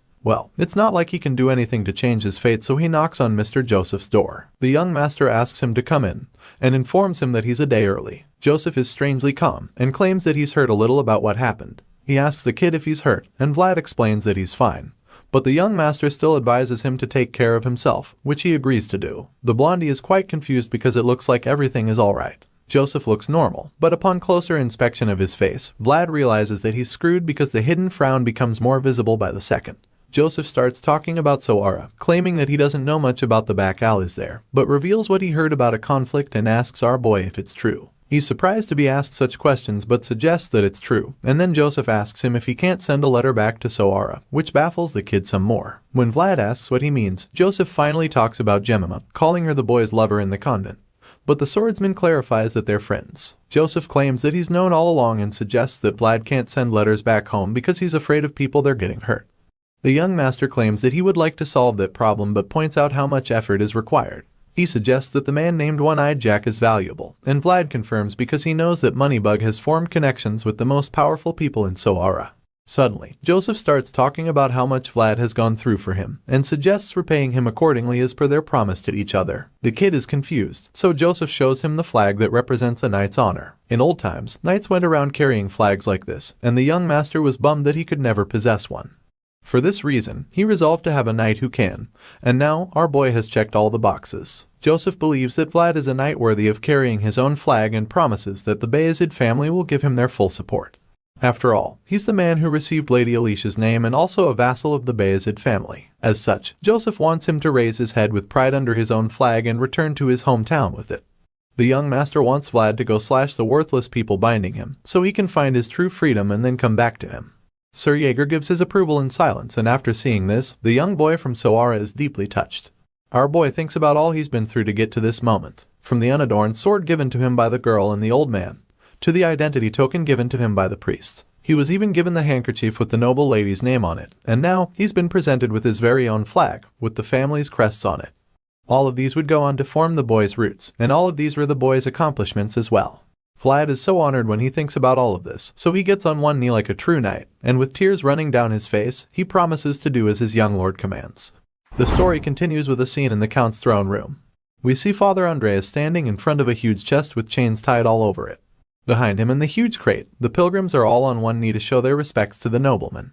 The leader of the Bayezid family stares at the chest wrapped with chains and is surprised to see that it's the proof of the pact. By this time, the box is glowing with a menacing red aura, making it pretty obvious that whatever is in there isn't exactly a friendly object. The Count is reluctant to accept the reality, but when he finally asks if it's the proof of the pact, The old priest quickly confirms it, revealing that the dragon's fragment is even inside the chest. Within the mysterious box lies a fragment of the prime dragon of perfection, a massive dragon with scales like gold. The magnificent beast was taken down by the founding king, and Father Andrea makes sure to remind the nobleman of all of this. As you can imagine, Count Bayezid's interest is piqued and he just hums in response, not knowing exactly what to say. It's a pretty dumbfounding piece of information, and for that, such a rare item is in a chest sitting in the center of his throne room. He's just left speechless. Seeing the reaction, the elderly priest apologizes in advance, because he's about to deliver even more shocking news. With a bow, Father Andreas informs the nobleman that Count Revnoma's family was the only one in the West who could protect the pact. Hearing this alone, Count Bayezid figures out what's going on, so he reveals that he understands clearly. The leader of the Bayezid family already knows that the old priest is asking for assistance now that Count Revnoma's family has been defeated, so he immediately promises to give the pilgrims his knights. The nobleman is determined to assist them and vows to help them move the proof of the pact as safely as possible to the best of his abilities. He also knows that they're probably really tired after quite a tedious journey, so he kindly asks them to make themselves comfortable in his mansion. The count claims that he would even like them to stay as his guests until the preparations are done. Upon hearing all of this, the gentle priest thanks the count, and with all of that out of the way, the pilgrims get right to business. The hooded men cover the ominous chest with a white tarp, and then quickly loft it out of the room. Count Bayezid watches the hooded men make their way out of the room with a scowl on his face. It appears that he's troubled by something, and we're not the only ones who can see the gears turning in his head, because his advisor also notices his bad mood. As such, the old man decides to calm his boss down, telling him that he shouldn't worry about what's troubling him.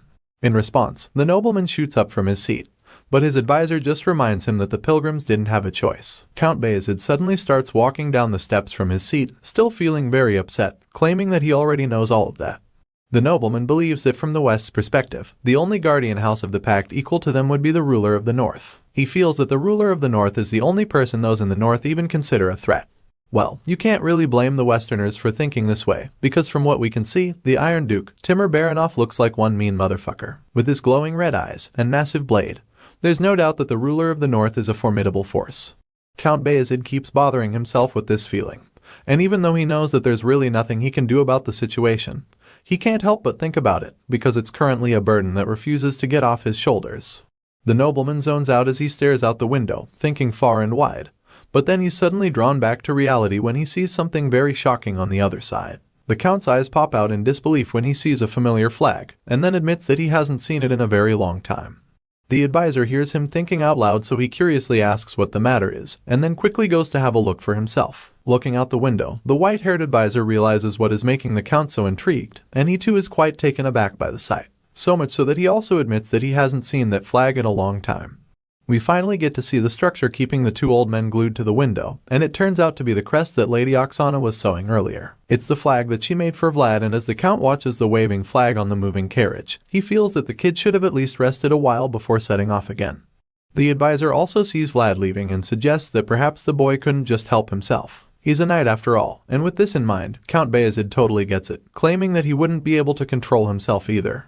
I mean, the kid just got his own banner as a knight, and not just any kind of banner, but the flag of the powerful Bayezid family, so you can't really blame him for wanting to show it off immediately. As for the nobleman, he completely understands what it feels like to be a knight who is his own master. That's right, our boy Vlad is now regarded as a knight banneret, and that's a really cool feat in knighthood. Count Bayezid keeps staring at the kid with admiration, and because of this, he's completely in support of the journey. He's proud to have such a person flying his flag, and so he wants the boy to go all the way back to his hometown. He wants Vlad to do what is his rightful duty, and as we can all see, that's exactly what our boy is off to do. The scene suddenly shifts from the vibrant city of Sturma, and then we're taken all the way back to the dark and terrifying slums in the back alleys of Sora. There, a swarm of lowlifes is outside waiting for a very famous hooker. Apparently, the lady is in high demand because all the men can't wait for her to come out. They yell outside her chamber, shamelessly claiming that it's their turn to get played with by her. Of course, this kind of argument usually gets settled when the highest bidder steps up, because they all feel that the person with the most money should have the lady first. One of the men suddenly yells out for the lady to pour him a drink, and we finally get to see that this mysterious hotcake is actually Marcella. She completely ignores the barking scumbags outside and carefully puts on her makeup. While she wears her lipstick slowly, someone else inside her room complains about how the men outside are making a fuss like rutting pigs. Apparently, the mysterious boss is fed up with the noise, so he'd really like Marcella to quickly go out there and entertain them if she's done with her makeup. Just then, we're introduced to the boss, who honestly looks like a mean old witch from a cartoon. The pimp reminds Marcella that she has to serve as many people as she can because that's the only way she can pay up her debt, and she says this with a very mischievous look on her face. She clearly enjoys seeing Marcella get played with by different kinds of dirtbags, especially since she gets paid for it. The highly demanded lady just glares at the old woman, probably wishing she could squeeze the life out of her with just her eyes. The fearless old hag is obviously a tough nut as well because she just scowls at Marcella in response. An intense staring contest ensues, but it comes to an end when the mean old lady suddenly grabs Marcella's face. She holds up the young woman's face and makes her look into the mirror. It turns out that the old bitch actually wants to see how long Marcella can keep up her confident act. As far as she's concerned, they've got a lot of time, and as such, she believes that Marcella is going to be stuck with her even when her body starts rotting. Hearing such a thing would make you wonder just how much the girl owes this old hag. Marcella looks like she's about to break at this point, but then all of a sudden, the look of fear completely disappears from her face and her confident demeanor returns in a flash. With a very unfazed and bombastic side-eye, she looks over at her boss and taunts her by telling her to have a long life. As you'd expect, the old bitch is shocked by Marcella's confidence, so it even makes her quite worried. She's really confused and disappointed that the young lady is still her confident self even after she's been stepping on her all this time. Seeing that Marcella isn't going to break anytime soon, she gives up her attempts to intimidate her and just walks away. On her way out of the room, she just tells the young lady to hurry up and go out. Once the old hag is out of the scene, we finally get to find out what's actually going on in Marcella's mind. The young lady finally finishes her makeup and starts to think about how she climbed into a pretty good position for a person who's just selling her body. Regardless, she admits that it was a remarkable journey because at least she got to choose her destiny. This little monologue is probably what she tells herself whenever she's about to do her job. Marcella gets up from her seat and struts down to the door of her chamber, where the horny men are still waiting for her. The moment they see her coming out, they start clamoring again, hooting and arguing about which of them has been waiting for her. Walking out to meet the devourers, Marcella admits that the destiny she chose was the path to destruction, but it seems as though she doesn't even care about that. The old hag comes out as well now that her favorite export is ready to perform.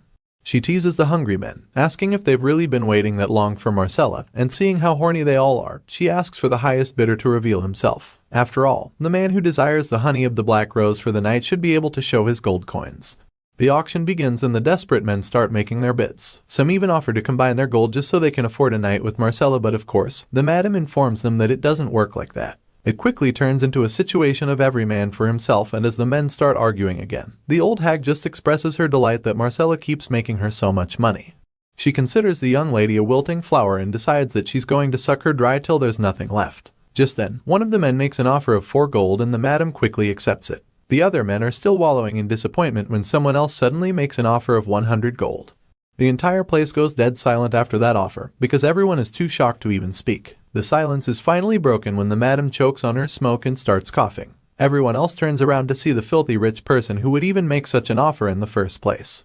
They're all eager to see who it is, and the madam simply asks again just to confirm if she heard right. Sure enough, the mysterious person repeats what he said, stating that he's willing to pay 100 gold for Marcella. The guy was up the creaking stairs to reveal himself, and this sends chills down Marcella's spine because the sound is so familiar to her. She recognizes it all too well, because it's the same sound that brought destruction to her nest a while ago.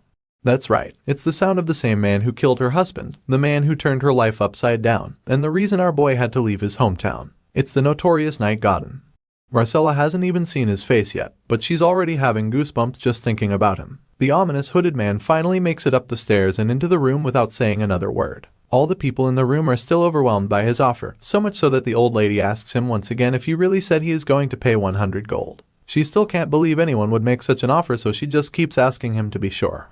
Well, he's probably tired of repeating himself, so he just ignores her and makes his way through the crowd to where the terrified Marcella is waiting for the inevitable. As if the other men weren't already intimidated enough, now they can see just how menacing he looks. They all admit that his aura is no joke, but as curious as they are, none of them can even dare say a word to him. The hooded man finally reaches the counter and then asks the ladies if he can order something from there. Hearing this, the old bitch assumes that he can easily pay around 10 gold even if his 100 gold offer was a bluff. With this in mind, she quickly brings out the menu to serve him, but he stops her, telling her that there's no need for the menu at all. In a shocking twist, we suddenly find out that the person under the hood isn't actually the mercenary Godin. The hooded man declines the old lady's offer, claiming that he's always missed a particular dish even after he left the town a while ago. Apparently, it's been on his mind all the while he was away, so now that he's back, the first thing he orders is the grilled sausage and black pudding dish. The moment he makes this order, Marcella's eyes widen in shock as she realizes exactly who the man under the hood is. The dish is very familiar to her, so she already knows that there can only be one person in the world asking for it. Sure enough, it's none other than our boy Vlad. He takes off his hood, revealing his blonde hair as he makes his former master Jorge's usual order one more time. Marcella is absolutely speechless when she sees him after such a long time. Not to mention, he's paying tribute to her late husband on his return to Sora as a knight.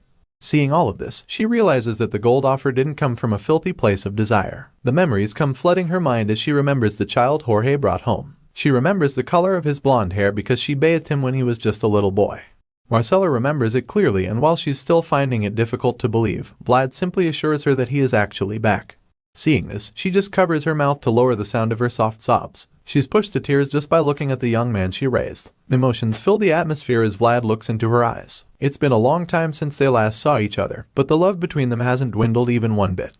The kid smiles softly at her as they share the really touching moment in silence. It's the kind of reunion you want to last for long, but it's suddenly cut short when Marcella realizes where they are.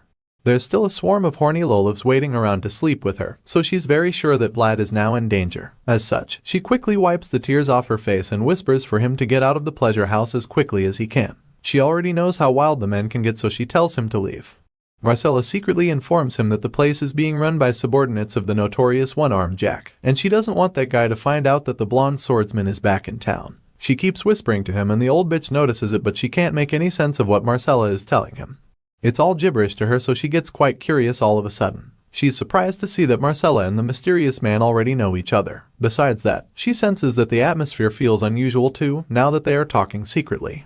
Feeling really uncomfortable, she decides that she should try separating the two reunited friends quickly before an unexpected situation arises unnecessarily. With this in mind, she beckons on some of the shady-looking armed men sitting at a table in a corner. A very mean-looking guy in particular looks at her and instantly gets the message just from her eyes. Without wasting any time, he signals his men and they all leave their sets like warriors on a mission. It's almost like they have a telepathic connection because even without saying a word, they all know that Vlad is the target. Our boy senses the growing number of people surrounding him, but he looks like he couldn't even care less about it. Seeming very unfazed by them, he just continues his conversation with Marcella and states that there's a calculation that needs to be done before he pays the amount. The madam is curious about this sudden calculation, so she chimes in and asks him what he's talking about. In response, Vlad calls the name One-Armed Jack and reveals that there's something he needs to get from the man. As you can imagine, such a statement won't go down well with the guys who run the establishment, because they're subordinates of One-Armed Jack. The scar-faced guy is particularly enraged when he hears this, so he draws his sword and urges the others to deal with Vlad for saying such a thing. He feels that the kid is ridiculous, so he calls him a crazy bastard. He's mad that Vlad would even call his boss's name like that. But while he's still ranting, the young knight decapitates him on the spot. The guy falls flat on his back right in front of his men, and in a matter of seconds, the floor is full of blood. The old lady is horrified when she sees the pool of blood, so she screams, but Vlad just shuts her up immediately. Sure enough, she zips it instantly, and then our boy threatens to take it from her as well if he doesn't get enough from the bastards. You'd expect the other guys to cower after seeing their leader lying lifeless on the floor, but that's not the case because they actually draw their swords, determined to deal with him. They feel that he's just yapping and demand to know who he is and where the hell he came from. Our boy braces himself for the fight coming, holding nothing but a small dagger. But then, it's not any ordinary dagger. It's the last dagger of his late master Jorge, and this is what he calls himself as well. The other guys are dumbfounded when they hear this, so they stare at Vlad in shock, wondering what he means by that. It only takes a few seconds for them to remember that the man in front of them is Jorge's old boy, so they're even more confident that they can take on him. As much as they're surprised to see him, they also begin to underestimate him. The guys feel that their master would give them piles of gold even if they can get just his head. They claim that he should just keep hiding even if he manages to somehow survive them. Despite all their threats, our boy is unfazed, so he tells them to just come at him and stop babbling. He wants them to try as much as that day, back then when they tried to kill him. The moment he says this, he starts to release a terrifying aura which leaves all the thugs absolutely shocked that it's the same kid they knew a while back. Right now, he doesn't look anything like the boy they once knew, and instead, he takes the form of a bloodthirsty wolf. With such a terrifying demeanor, they're all afraid to even move, so he decides to attack them instead. Vlad takes out all the men who even dare to draw their swords in front of him. At this rate, he's working with one scream per life. Our boy is practically in beast mode at this point because he's not sparing even a single soul. He's ready to take the lives of all the men, as many as the tears that Marcella shed because of them. Our boy decides that he won't stop until a fair wage is paid through their blood. While the young knight is busy making a bloody salad with all the guys at the pleasure house, the scene changes and we find One-Armed Jack drinking himself to stupor in his home. For some reason, he's thinking about Jorge. He feels as though that the Sora back alley has been like it belongs to him ever since Jorge disappeared. However, he still isn't satisfied. He wants more and feels that he should rise higher because he believes that he can't just stop there. This is the same reason why he's not hesitated to take what belongs to others. The insatiable man was determined to keep using the corpses of his enemies as scaffolds to go higher and higher. But even after rising to the end, one-armed Jack realized for the first time that the back alley life is determined by the ones up there. The guy thinks about all of this and just goes back to his drinking. He drowns himself in the alcohol, remembering how he firmly believed that everything can be obtained only through victory. Nevertheless, even though he has failed, he consoles himself with the fact that he's gotten to the position he is today. As much as the victor in the power tussle was Jorge, the one who died was also Jorge. With this in mind, he accepts the fact that the same thing could happen to him one day, and that his fate would be decided by someone up there. He curses the damned world he lives in, and just then, his men barge in with bad news. They inform him that they've been surrounded, but he's too drunk to process it all at once. The guys reveal that the entire back alley has been overrun by soldiers, so much so that even their back door has been blocked. The guys start to argue all of a sudden, feeling that the soldiers are the security guards of Sora. The confusion comes up because they feel that they've already made monthly payments to the soldiers. One suggests that it's just the regular patrol, but others don't agree because of how many soldiers there are. The invaders have clearly come with a plan, and when one-armed Jack hears this, he just starts laughing. He expected such a thing, because he always felt that such a day would come. He just didn't know it would be today. Regardless, he's glad that it's here already, because rather than anxiously waiting for the day, it's better this way, since he feels that destruction right before his eyes is even more relieving. The scene changes from the bar and we see a group of soldiers lined up with their weapons in another side of the small town. One of the high-ranking men in Sara suddenly goes to meet the knight, who happens to be Sir Stangga, and informs him of some news. He reveals that they've received orders, confirming that the garrison's arrangement is complete. In response, the fat commander just asks the guy if the other alley is completely blockaded as well. The terrified man responds by confirming this, and he claims that they did their best to make sure of it. It turns out that this scared-looking man is actually the mayor of Sara.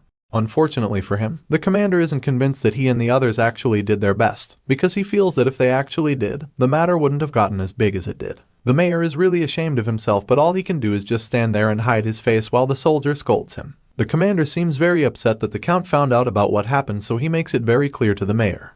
In response, the embarrassed town leader admits that he doesn't have any excuse for what happened, but he also reminds the commander that one-armed Jack is a very talented man. He claimed that he doesn't have any excuse, but all of a sudden, he tries to start making excuses.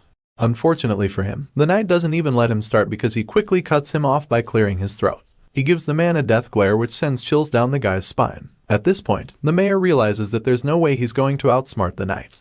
He's puzzled by the knight, and it makes him wonder how a mere soldier is so well informed about the activities of the back alleys in Sara. Realizing that he can't lie to the knight, the cunning mayor tries another plan.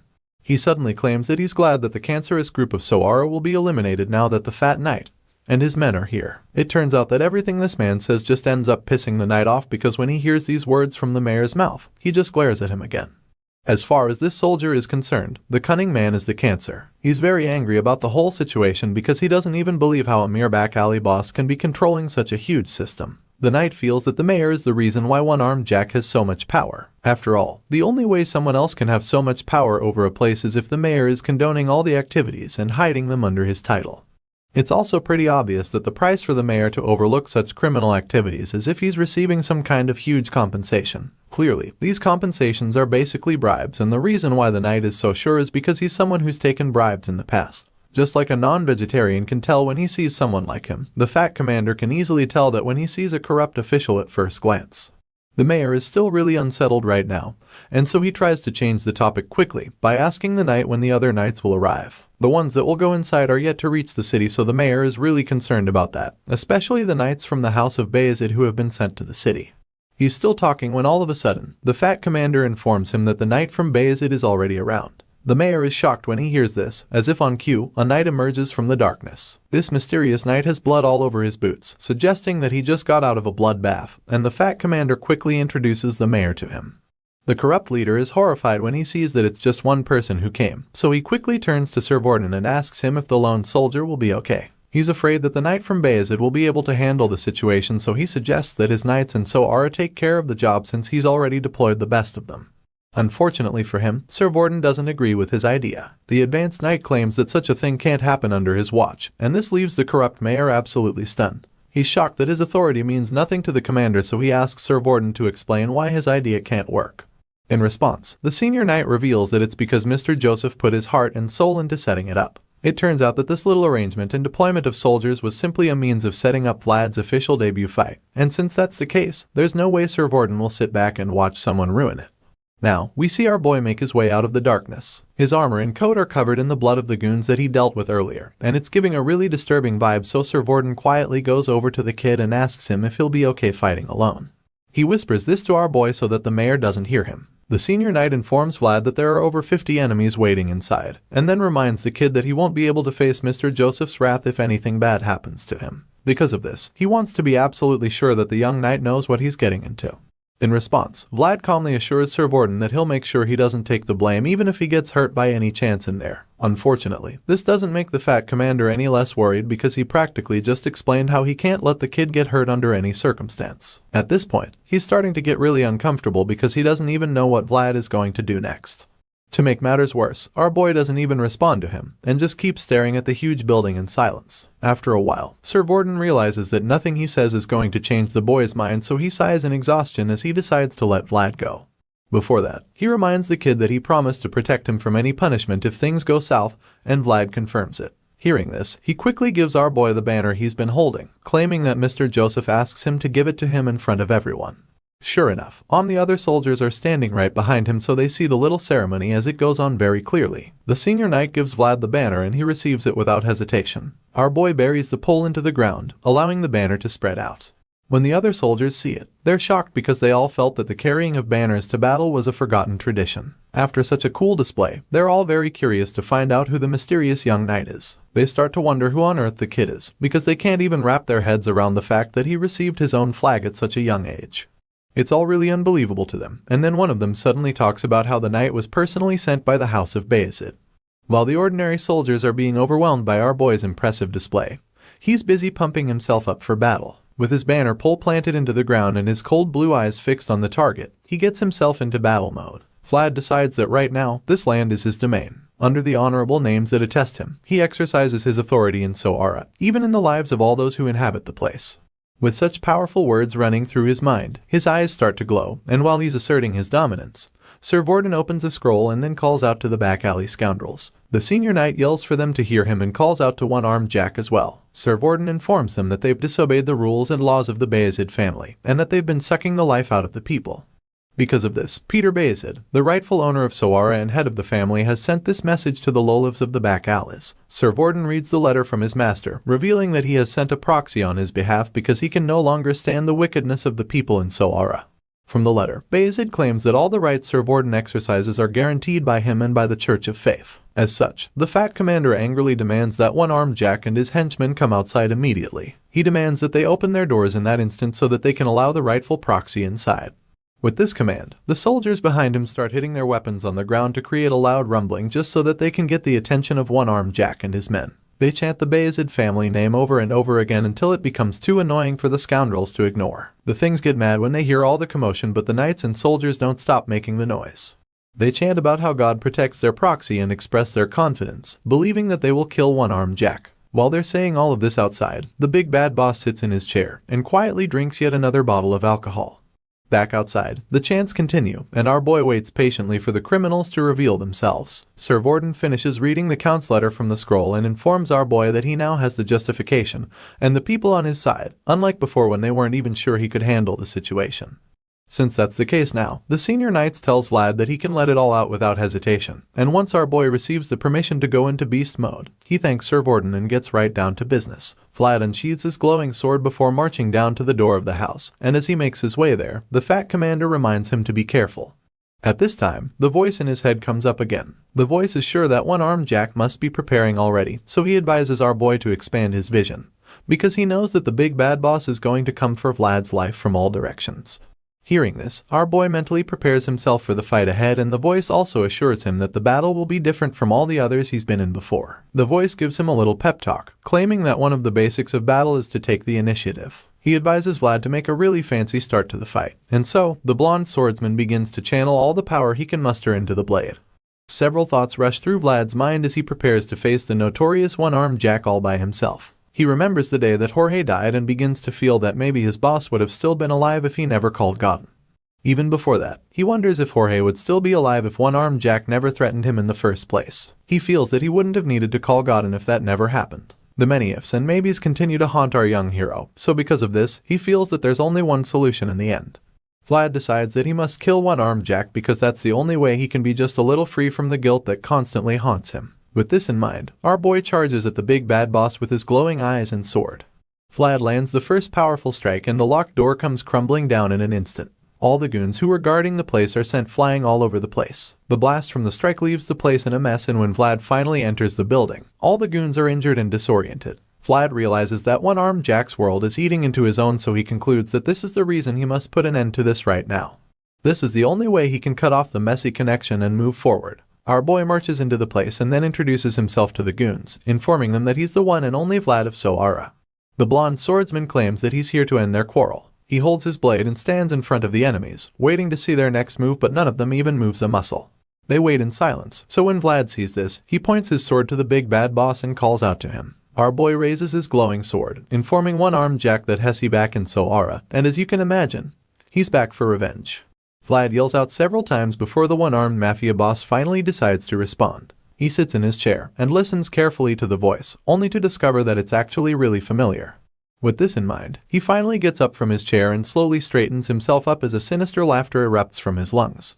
Apparently, he's already recognized Vlad's voice, so now that he knows that his opponent is a kid, his confidence goes off the roof. He finds it amusing that the blonde boy from the back alleys is the rightful proxy that has been sent to get his head. Not surprisingly, he's heard a lot about Vlad's amazing feats, but it doesn't make him any less confident that he can defeat our boy. One-armed Jack realizes that the rising star is the one knocking on his door, and so it makes him very excited because he relishes the challenge.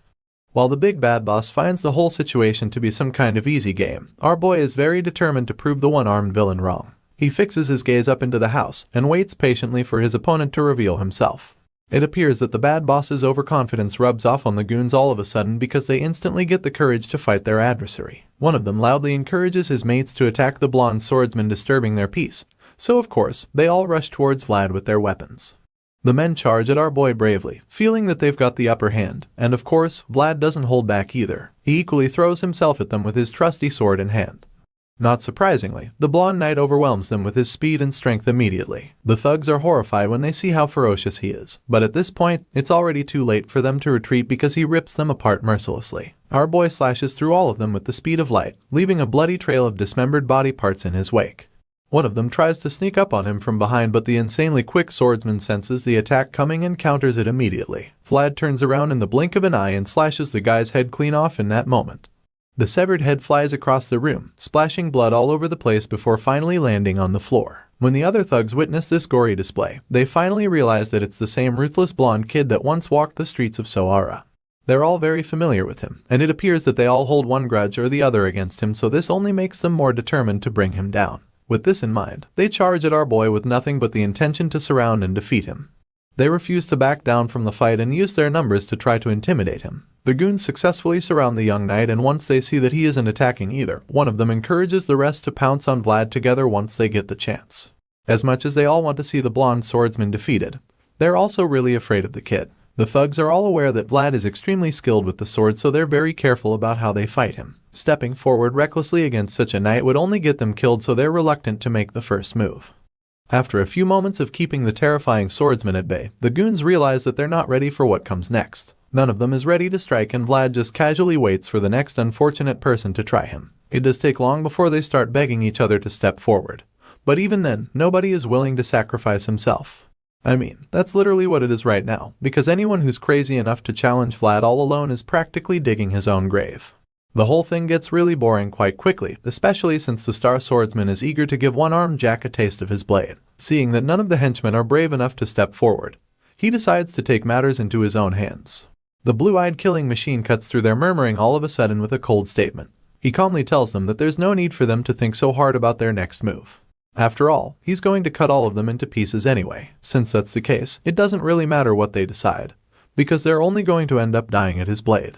Surely, there's no way such a terrifying promise didn't send chills down their spines. Unfortunately for them, our boy is a man of his word, so the moment he says that, he goes in for round 2 of his killing spree, and this time, it's even more incredible. The talented swordsman activates his world as he makes his move, and a bright light fills the sky all of a sudden. The thugs are absolutely stunned when they see the blinding light, and it leaves them frozen in fear. At this point, it's pretty obvious that they don't stand a chance against Vlad. All the hopes they had of being able to take him on are dashed immediately because it becomes clear that they're no longer facing an ordinary human being. Our boy channels the powerful beam of light and uses the energy as a powerful slash that finishes off all the fighters surrounding him. As the beam cuts them to pieces, all they can do is scream in agony, and after a few seconds, we see that all those who were surrounding him are now covered in blood and lying lifeless at his feet. The remaining henchmen left standing are just dumbfounded by what they just witnessed. They have no idea how they can stop someone like Vlad. But then one of them suddenly suggests throwing the iron fishnet on the kid to trap him. They get right to it, and in the blink of an eye, our hero sees that a huge fishnet is being thrown at him. Without wasting a second, he runs out of the way to evade it, so the henchmen decide that they'll just throw everything they can find at him. Unfortunately for them, Vlad is way too fast for their plan to work. He dashes out of sight all of a sudden, but someone finds him hiding behind a pillar. Determined to catch the blonde invader, they work together to block the exits. Those on the lower floor try to force our boy upstairs so that the ones there can ambush him with all the blades at their disposal. Of course, Vlad hears the plan, so he figures that it would be too reckless to pass through the second wave of fighters head-on. Seeing the dangers ahead, he tries to be careful, but they taunt him and challenge him to come at them if he's confident. Thankfully, the young knight is a lot smarter than to fall for that, so he decides to stop using aura against them. Just then, he spots a rope tied to a pole and recalls how Zemina always complained about it. Seeing how heavy the curtains that are tied to it are, he comes up with a plan to get above the henchmen waiting for him without actually having to fight them. Vlad cuts the rope and grabs it, allowing the force from the heavy curtains to carry him to the higher floors. He makes it to the first floor in the blink of an eye, so the other goons below rush upstairs. Seeing the scanty security on the highest floor, he's surprised that they are the only ones there, but he's also happy to see this, because it means he can take them out much quicker. Vlad lunges at the sons of bitches and they don't hold back either, but of course, it only backfires on them because they're no match for the extremely skilled swordsman. He stabs the first guy in the neck and it just reminds him that the sword's blade is sharp beyond limits. To make matters worse for them, they're attacking him stupidly, so he just swats them like flies. They're so bad at fighting that he feels Sir Jaeger's wooden sword is probably way more dangerous. After the little massacre, the star swordsman sighs in relief, feeling that he's done with that. But then he suddenly senses an attack coming at him. His insane senses and reflexes allow him to dodge the arrow shot at him in the nick of time. But this doesn't stop the archers from shooting at him even more. The other henchmen encourage them to keep shooting, because they want to make sure that the knight doesn't reach the highest floor. The archers shoot everything they've got. Over and over, they release their arrows, but our boy just runs toward them and jumps over the railings to reach them on the other side. While still in the air, he practically breaks some of the arrows shot at him, before killing the archers with deadly slashes as fast as the speed of light.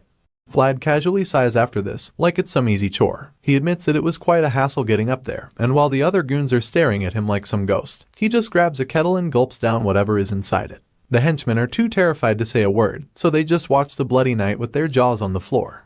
Vlad quickly spits out the content of the kettle, suggesting that it's trash, before asking the remaining fighters how they want the next round to go. With a scary smile on his face, he explains that he has to keep going with the fight, especially since he's got to collect the rent for letting them stay in his house all this time. These words send some more chills down the spines of the thugs, and Vlad figures that they must have really thought this place was their territory. Unfortunately for them, that was a fatal misjudgment on their part, because this place is actually Rose's Smiles, otherwise known as Vlad's Nest. Elsewhere in the city that night, we see Vlad's old friend, Harbin, at the harbor, who somehow senses that one-armed Jack has gone mad. The guy looks like he's so tired of the crime boss and his goons because he knows that even the thugs in the market don't cause as much trouble as they do. Looking really frustrated in his office, Harbin tries to write a report, but keeps getting distracted over and over again because he just can't stop feeling uneasy whenever he remembers that there's a crazy big bad nuisance on the loose in the city of Sara. He's so confused because he has no idea what he's even supposed to do at this point. One-armed Jack intends to keep looting openly with the help of his henchmen, and this worried fellow is afraid that he won't be able to do anything to stop such a thing from happening. Still thinking about the crime boss, he finally stops writing and suddenly recalls how things got worse after Jorge's death. It turns out that one-armed Jack became a totally different person after Vlad's guardian died. Even though the notorious criminal leader used to suck the debtors dry before that, he never went as far as he's doing now. Jorge's death gave one-armed Jack the confidence to finally go out of control, so now he's making life miserable for debtors and pushing things to a dead end for them. With everything that's been going on, the worried young man concludes that he doesn't see any hope in the town if things continue like this. At this rate, it will take only a few months before the entire back alley economy begins to collapse for good. Thinking about all of this is clearly really frustrating and stressful, so it's no surprise when he finally admits that the situation is driving him crazy. You can't blame him though, especially since he doesn't even know how the hell he's supposed to report that someone took away so much of their contraband in such a short time. He probably feels that it won't even sound believable by the time he's done writing it, so he's just stuck on that page with his pen in hand, and his mind feeling trouble. While he's busy wallowing in the frustration, someone suddenly barges into his office, informing him of some shocking news. Turns out that it's one of his men, who just rushed in to let him know that the back alleys have been blocked up. The young man with short hair looks like he ran a mile to break the news because he's panting heavily and gasping for air. But Harbin isn't too concerned about that right now, because he first of all wants to understand what the hell the kid is talking about right now. It doesn't make sense to him because he can't even comprehend how someone would block the back alleys. It sounds straight up impossible to him, so he asks the kid to explain himself. It's at this point that the breathless boy informs Harbin that some people from Sturma who came to Sara are the ones who caused the blockade. He also reveals that they came to catch one-armed Jack, and then goes on to tell Harbin how all the guard soldiers of Sara have them surrounded from all sides while they're speaking. Hearing this news, he just gets even more exhausted than he was before. Harbin concludes that one-armed Jack must have really crossed the line this time, because it's not every day that people from Sturma come looking for a criminal in a place as chaotic as Sara. Even though he's a little relieved about it, he also knows that he can't just feel happy about the fact that one-armed Jack has finally met his Waterloo. The reason he feels this way is because he knows that it will only rain blood over the back alleys if the powerful crime boss finally leaves Sara. While Harbin is still pondering on the bittersweet feeling, the young informant suddenly suggests that he should be close with one of the visitors. He's shocked to hear this because he doesn't know who the guy is talking about, so he asks, and that's when he finds out that the guy is talking about Vlad. This just leaves Harbin stressed out even more because he doesn't get why the man is talking about Vlad all of a sudden. In response, the guy nervously admits that he didn't see Vlad with his eyes, but he goes on to inform Harbin that there's apparently a blonde guy in the party that came from Sturma. As you can imagine, this pisses Harbin off because Vlad is clearly not the only blonde person in this world, so he snaps at the worker and quickly gets back to writing. However, that's when the guy reveals that it's not all, and then reveals that the blonde young man actually called himself Vlad of Sara. Harbin freezes in shock when he hears this, and there's no doubt that goosebumps cover his whole body at that moment. He finally lifts his head from the paper and gives the worker his full attention, so he can confirm that he just heard correctly. His eyes widen in disbelief because it sounds impossible, but the young short-haired worker just confirms his statement without any doubt. The guy even reveals what he heard about Vlad planting his flag in front of Rose's smiles not too long ago. Harbin starts shivering all of a sudden, and when his subordinate notices it, he gets concerned and asks him if he's okay. Harbin doesn't say a word in response, and just zones out completely. He thinks about how he's been hearing countless rumors all this time.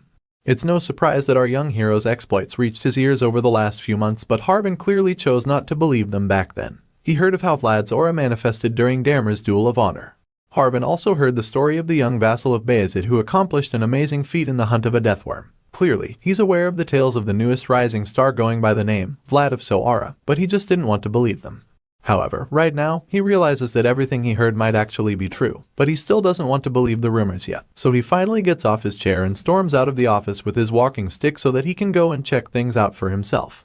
While Harbin is getting ready to go play detective, we catch up with our blonde hero, who's still in the middle of a bloody battle at the Rose's Smiles.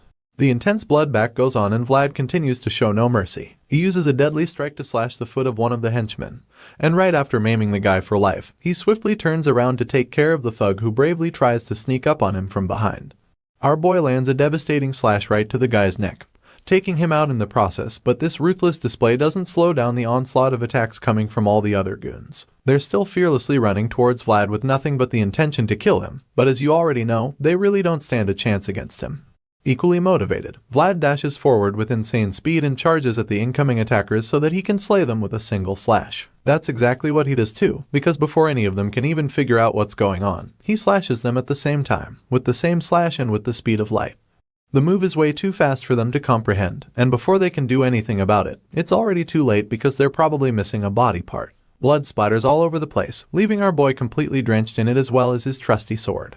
With every strike, Vlad displays true mastery of the sword, and even the spirit inside the blade becomes surprised. He watches our boy in action and admits that his form and technique would leave anyone speechless after witnessing the way he moves. The spirit is in awe of the talent that the blonde swordsman possesses, and he's equally intrigued by the fierce effort our boy puts into his battles. Besides that, his strong will that is deeply rooted inside him can be felt by everyone around, and so the spirit concludes without a doubt that this young boy is a natural-born slaughterer. Just as he says this, Vlad confirms his thoughts by driving his sword straight into the heart of the last thug who dared to try him. It seems our boy has gone full beast mode at this point because he stares right into the dying man's eyes like a psycho killer. With a twisted smile on his face, he tells the thug that he had all the time in the world, so he suggests that the guy put his fallen tooth back in his mouth before passing on. But then again, he also reminds the guy that he won't really be needing them anymore, so pulls out the sword from the man's chest to put him out of his misery. Vlad holds the sword to the dying guy's face, and before he can make any other move, the voice in the sword suddenly tells him that he's done enough. Clearly, there's no way the thug is surviving a stab to the heart, so he's pretty much done for at this point. Vlad hears the voice, and that's when he finally snaps out of his kill mode. He looks around him and is a little bit surprised by the number of bloody corpses around him, so he decides to chill and agrees with the voice, feeling that he's actually done enough already. Our boy feels that he couldn't exactly replicate the scene from that day, but he's pretty satisfied with the results so far, so he decides that it's about time they put an end to the whole mess. Vlad's sword sparkles even though it's covered in blood, and after making up his mind to finish off one-armed Jack for good, he closes his eyes and takes a deep breath before making his way up the final flight of stairs to meet the one-handed crime boss. The dark stairway is filled with the noise of the creaking noise from each step Vlad takes, and after a while, he makes it to one-armed Jack's room and quietly walks in. Vlad breaks the eerie silence by informing the crime boss that he's arrived. The young swordsman stands by the door while Jack sits at the small bar in the place. He doesn't even turn around to know that the person standing there is the rising star. He welcomes the knight with his back still turned to him, and then offers the kid a drink. He pushes a glass to the side and asks Vlad if he wants one, but when our boy doesn't say a word, he simply concludes that the blonde swordsman is no fun. Looking into his own glass, he ponders on the fact that the kid in front of him really is Vlad of Sara. One-armed Jack reveals that he heard the rumors, but he admits that he didn't believe them back then. He gulps down the content of his glass and then wishes that he brought Vlad in way earlier. Seeing the intruder in his place, the bad boss feels that he should tell his manager to beat the shit out of Vlad. But then again, he's well aware that it can't happen because he's very sure that the blonde kid has already killed the manager. One-armed Jack finally gets up and then starts laughing all of a sudden. He's glad that his manager got killed by someone he knows at least, so it's a lot less annoying than it should be. The crime boss admits that he kinda left our boy on the back burner because he didn't want to deal with the kid. However, he's also a man who likes to make things certain, so now he feels that he has to finish the job. One-armed Jack suddenly reaches for his blade and unsheathes it. Now, the big bad boss has got a hook and a blade pointed at our boy, and when he sees this, he senses the messy connection again. Vlad feels that this is the reason why one-armed Jack's world is eating into his own. Right now, he can no longer sense that endless feeling of reverence he used to have for the one-handed crime boss back then. Now, he's certain that the one-armed Jack's world is not capable of holding him, and with this feeling in mind, he lifts his sword and prepares to face his opponent head-on.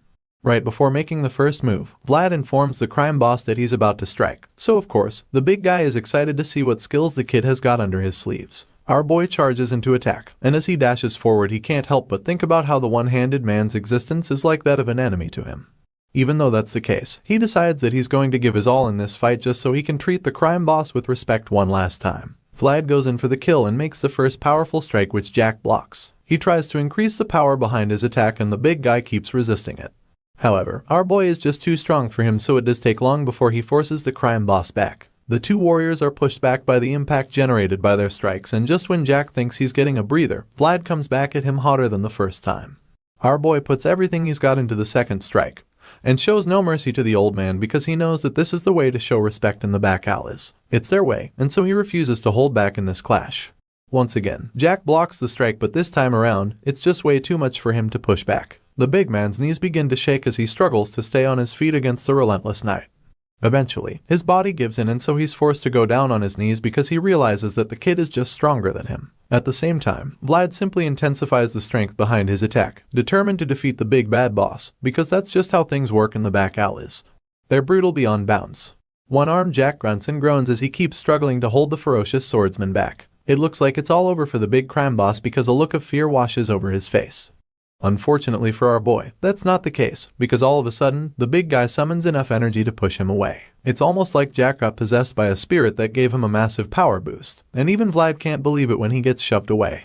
A terrifying look appears on Jack's face all of a sudden, and any slight sign of fear completely disappears from him. He raises his blade in an attempt to deliver a deadly strike. Thankfully, our boy is quick enough to deflect the hit, so he blocks it and evades the next attack.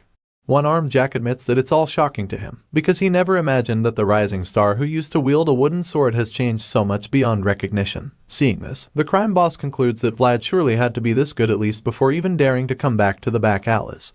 He admits that the kid's progress is truly admirable, but even though he's impressed, it doesn't mean that he's going to go easy on our boy. In fact, it makes him want to go all out against the young swordsman. One-armed Jack probably feels that he has a lot in common with our hero, because it turns out that he also used to have a dream. It doesn't really come as a surprise when this crazy old mafia boss reveals that he actually used to dream about having all those shiny stars in the sky for himself. Back when he was a kid, he wanted to hold the stars in his hands at all costs. He also knew that he needed a lot of strength if he wanted to achieve that. That was the only way he would be able to grab those sparkling stars that filled the night sky. But as time went on, he realized that he needed even more strength and even more blood on his hands in order to make this dream come true. One-armed Jack reveals that he did everything in his power to achieve his dream, because there was absolutely no boundary between good and evil in this chaotic place called Sara. As you know, the ruthless crime boss clearly means that he had to kill more and more people to reach the level of power he wanted. Despite everything he did and all the people he killed to get this power, he didn't get the slightest bit close to touching those stars he so desired. It didn't make sense to him because he tried so much and it yielded nothing. He still desired them even though the stars had lost their sparkle due to being covered by blood and greed. One-armed Jack didn't mind, because they were still his very own stars as far as he was concerned. The little flashback comes to an end, and we see the big bad boss being blinded by a bright light. It turns out that the source of this light is none other than our boy Vlad. He's about to unleash a powerful sword strike and it's pretty obvious that it's an incoming attack. However, Jack is just too distracted by the light entering his eyes. The old man thinks about how much it would take to grab what shines, and is bewildered by the fact that Vlad is swinging at him with a sword that's literally shining like a star. While he's still thinking about this, the powerful slash finally gets to him, and the next thing he sees is that his second hand has been severed off. That's right, Vlad just made Mr. One-Armed Jack to become Mr. No-Armed Jack. Our boy slices the arm off with ease and then goes in for the kill. As he attempts to land the finishing strike, everything around begins to glow brightly. His eyes and his blade shine like stars as the power from his aura looks like it is about to go into overdrive. At this point in time, Vlad looks like he's at the peak of his powers. Right after taking off Jack's remaining functioning hand, he tries to land a second hit, but then suddenly ceases the attack. The crime boss screams in agony as he sees his severed hand fall to the ground. He just keeps groaning while the young swordsman observes patiently. One-armed Jack looks like he's about to start crying one moment, and the next thing we see is a completely different look. A sinister smile appears on his face, and he lets out a villainous laugh all of a sudden, making it so clear that this guy is really a sick bastard. I mean, he just got his last good hand sliced off like a piece of meat and all he can do is laugh about it. It's pretty surprising that he doesn't go into shock because he's losing so much blood right about now. The twisted bastard just keeps laughing and then claims that Vlad's performance has been excellent.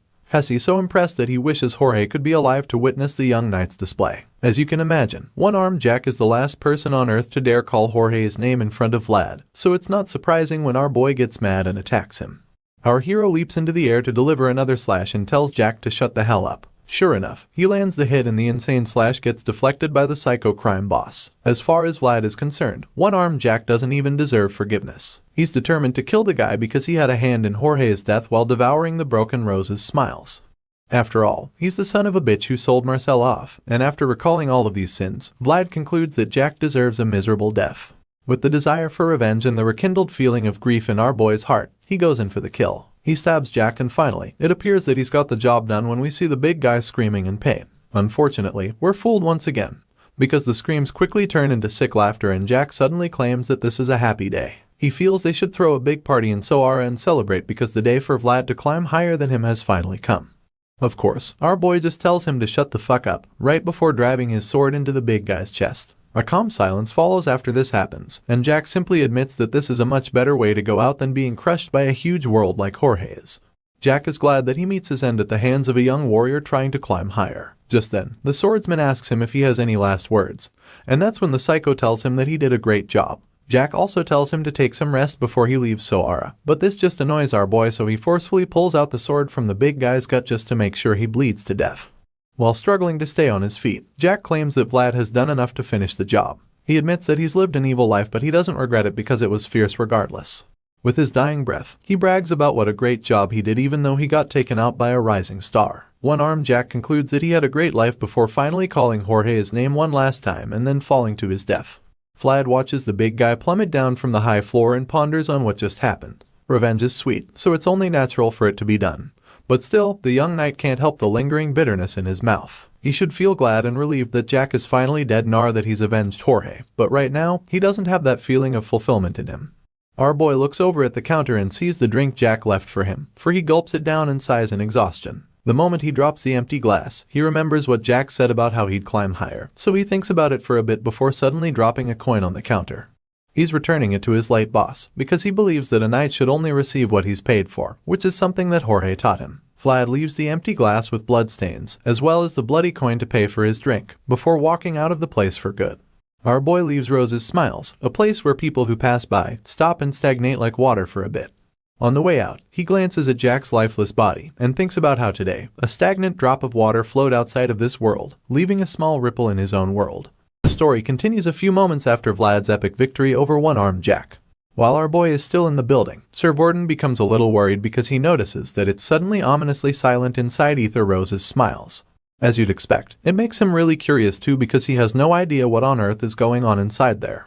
Mere seconds after this thought, the senior knight suddenly sees someone walking out of the burning building. He's absolutely shocked, and the fact that Vlad made it out alive is both relieving and worrisome at the same time. Our boy walks out victoriously with his sword covered in the blood of all the henchmen and villains he slayed inside. Sir Borden is speechless when he sees the cold look in the kid's eyes. It's such a terrifying look, so much so that all the other warriors are equally afraid. They all freeze in fear because it almost looks like they've just seen a ghost. It turns out that our boy is also covered in blood from his head to his toes, and this explains why the soldiers are so terrified. They can't believe that it's all blood on Vlad's body, but it's true, and what's even crazier about it is the fact that only a few drops of the blood actually came from him. The soldiers stare at him with a look of horror plastered on all their faces. It's absolutely unbelievable that the blonde knight managed to take down over 50 people all by himself. Even though they can see it with their eyes, they cannot help but admit what an insane feat it is. The soldiers just keep staring at our boy with the same fear in their eyes. They don't even know how to react to such an accomplishment, and they're also really afraid to get close to Vlad. Not surprisingly, Sir Borden is just as speechless as all the other soldiers at the back. The fat knight has known the kid for a while now, and he's aware that Vlad is a prodigy, but it's like the boy just keeps outdoing himself over and over again, to the point that no one can even guess his limits. Sir Borden stares at the boy as well, and admits that what he feels for the young knight is now beyond respect. As far as he's concerned, the feeling he's having now is more like fear, and honestly, you can't blame the fat man for thinking this way. The boy literally just massacred a whole gang of deadly henchmen all by himself, not forgetting the fact that he defeated the notorious and dreaded one-armed Jack as well. Vlad notices that the others just keep looking at him in silence, so he sighs in exhaustion, which somehow makes them even more afraid for some reason. Realizing how terrified they are of him, he decides not to go near them, so in the blink of an eye, the blonde swordsman turns around and starts walking away from them. Sir Borden is shocked by this, but he doesn't say anything. Our boy is a few steps from disappearing into the shadows again when someone finally summons the courage to speak up and then calls out to him. The kid turns around when he hears his name, and that's when he discovers that it's Harvin who called him. He calls Vlad again, which leaves the young knight very puzzled. The swordsman ponders it for a bit, and it's clear that he remembers the name. But he doesn't exactly believe that it's real, so he turns around, only to see that the other soldiers are holding Harvin back. Apparently, they can't let him through, and since he can't get to the terrifying knight, he decides to yell Vlad's name as loud as he can. Our boy finally sees Harvin and realizes that his old friend is really there, and he's utterly shocked. Just then, Sir Borden notices Vlad's expression, so he concludes that they both know each other and then tells his soldiers to make way for Harvin. Without wasting a second, the soldiers clear the path and allow Harvin to pass. Vlad's old friend walks toward him with the aid of a walking stick, and our boy just keeps staring at him. It's almost as if he still doesn't believe his eyes, and Harvin is equally left in shock when he sees how much the blonde boy has changed. Right now, Vlad looks like a shadow of his former self because of how dangerous he's become, so Harvin cautiously approaches him and asks him if he's okay. Ever since the kid walked in and out of one-armed Jack's den, he's not been the same. It's been like a part of him died along with the henchmen. But the moment he sees Harvin up close, that changes, and his expression brightens up a bit. He's so relieved to see that it's really his old friend, which makes him let down his guard. Vlad suddenly drops his sword to the floor and smiles, before falling. Thankfully, Harvin catches him in time, and that's when he finally reveals just how much pain he's in. He tells his old friend that he's hurting so much, claiming that he feels the pain all over his body. Of course, Harvin is pretty confused because he knows that Vlad did most of the damage inside the building, so he asks the blonde swordsman what actually happened, and that's when our boy tells him that he finally feels like he's back. The scene changes, and the next morning, Vlad wakes up to a beautiful view of the city. It's almost like he's the Prince of Sara right now because he can see almost everything from his room. As cool as it might be, our boy feels that he just can't get used to it. His bright blue eyes peer out the huge balcony which towers over all the other buildings around, and he concludes that the reason he can't relate to it is because it's not a view of the back alleys where he grew up. While he's still looking out at the rest of the city, Ghost suddenly walks into the room. The guy didn't expect him to be up already, so he thought it was a good time to come in. Seeing that Vlad is awake so early, the guy tells the young captain that he should have slept a bit longer, but our boy explains that it's even harder to lie down, because his whole body still aches from the insane battle he had to fight the previous night. Just then, he notices that the guy is holding a bowl of water, so he asks him what it's for. In response, the guy puts on a big creepy smile and explains that the water is for Vlad to wash up. As you can imagine, our boy isn't a fan of such activities since he's fully capable of bathing himself. As such, he just frowns at Goth and then bluntly asks him what the hell is wrong with him. It's a pretty valid question if you ask me, because why on earth is the guy smiling like a creep when talking about washing up? The guy is being a little extra and it doesn't take too much to notice it. But of course, he denies it and claims that this is how he's always been. With the weird smile still plastered on his face, he nervously pretends not to know what Vlad is talking about. Just as our boy suspects, Goth is actually on a little mission. He's very much aware that Vlad's acquaintances all over the city are starting to show up, and he's afraid that it might be difficult to keep his position if the young captain's old friends keep popping up at this rate. Because of this, Goth is determined to make himself indispensable, even if it means being overly nice and suspiciously creepy. After all, he didn't follow Vlad around just to end up as a stable keeper in Bayezid. Goth keeps trying to pretend like he doesn't have a motive, but the blonde swordsman can see right through him, so he already knows exactly what the guy is actually doing. Vlad knows exactly what's going on inside Goth's mind, and he honestly understands it as well, so he tells the guy not to get anxious.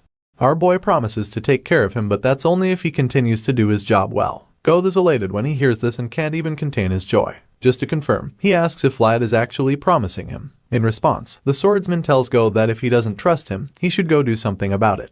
From the tone, Goth can tell that the young captain is now pissed, so he nervously assures our boy that he trusts him because he knows that Vlad can actually change his mind if he wants to. Seeing the guy get so rattled just makes our boy feel sorry for him. He sighs in exhaustion because he's already tired of all the ass kissing, and that's about the same time that Goth remembers something he should have told Vlad the moment he saw him. It turns out that Sir Vorden wanted to see our boy as soon as he woke up, and Goth forgot to pass the message because he's been too busy competing for Servant of the Year. Vlad is surprised to hear this, but he also feels that it's just perfect too, especially since he also has something that he'd like to discuss with the senior knight. The scene changes again, and the next thing we see is a big office table filled with all kinds of pastries and sweet treats lined up on it. Apparently, this is Sir Vorden's idea of a normal breakfast, and it explains why the man's so fat when he's supposed to be an active swordsman. Of course, Vlad isn't a fan of such unhealthy foods, so he advises the fat man, explaining that eating this kind of stuff will only get him killed eventually. Unfortunately, it's already too late for this man to take any kind of advice concerning his diet because he's clearly fallen in love with junk food. Sir Vorden responds to the kid's comment by claiming that he'll also die if he doesn't eat the food. He picks up a slice of cake and stares at it like it's the love of his life before taking a big bite. As you can imagine, he didn't summon our boy to give him health advice, so he goes straight to the point and shows Vlad the mountain of documents piled up on a table in the corner. The fat man claims that he needs to go through all of them and admits that he won't be able to see the end of it, so he's invited the young prodigy to help him out with some work. Sir Vorden really doesn't see anything wrong with his diet since his brain needs a lot of sugar to function properly, so this is probably the excuse he's been giving for eating sugary snacks all the time. Sir Vorden reveals that one-armed Jack's shadows enclosed even the deepest parts of the back alleys. The blonde knight isn't too surprised to hear this, and he feels that actually makes sense since the tyrant was born and raised in the back alleys, before going on to dominate everything in the place.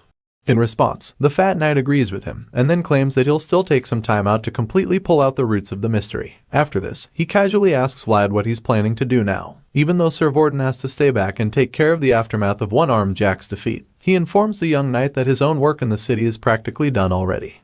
Vlad reveals that he really doesn't know what he'll do next, so the fat knight informs him that he'll be on standby until Mr. Joseph officially arrives in the city. Since that's the case, he also asks Vlad to help him out with his work sometimes. Our boy immediately asks if there's actually anything that he can help with, claiming that he doesn't know much about documents and all that kind of paperwork. It turns out that the fat man was way ahead of him. Vorden claims that he already knows all about that, so he picks up a paper and hands it to the kid. Our boy reads the sheet of paper and is actually surprised to see that he'll be on standby in Sara as the captain of the guard. That's right, he's got a new job, and he's also going to enjoy some perks like representative authority. He doesn't know what the hell that means, so Sir Vorden explains that it simply means he has the right to arrest people who break the law. The senior knight finds this particular ability really exciting because it's basically a warrant that lets him beat up criminal offenders to a certain degree. From what Sir Vorden tells him, he learns that Master Joseph wants to use this little victory as an opportunity to clean up the back alleys for good. The young master's mission is to uproot the weeds and then replace them with decent substitutes, and the senior knight informs Vlad that this is the next step in Joseph's master plan.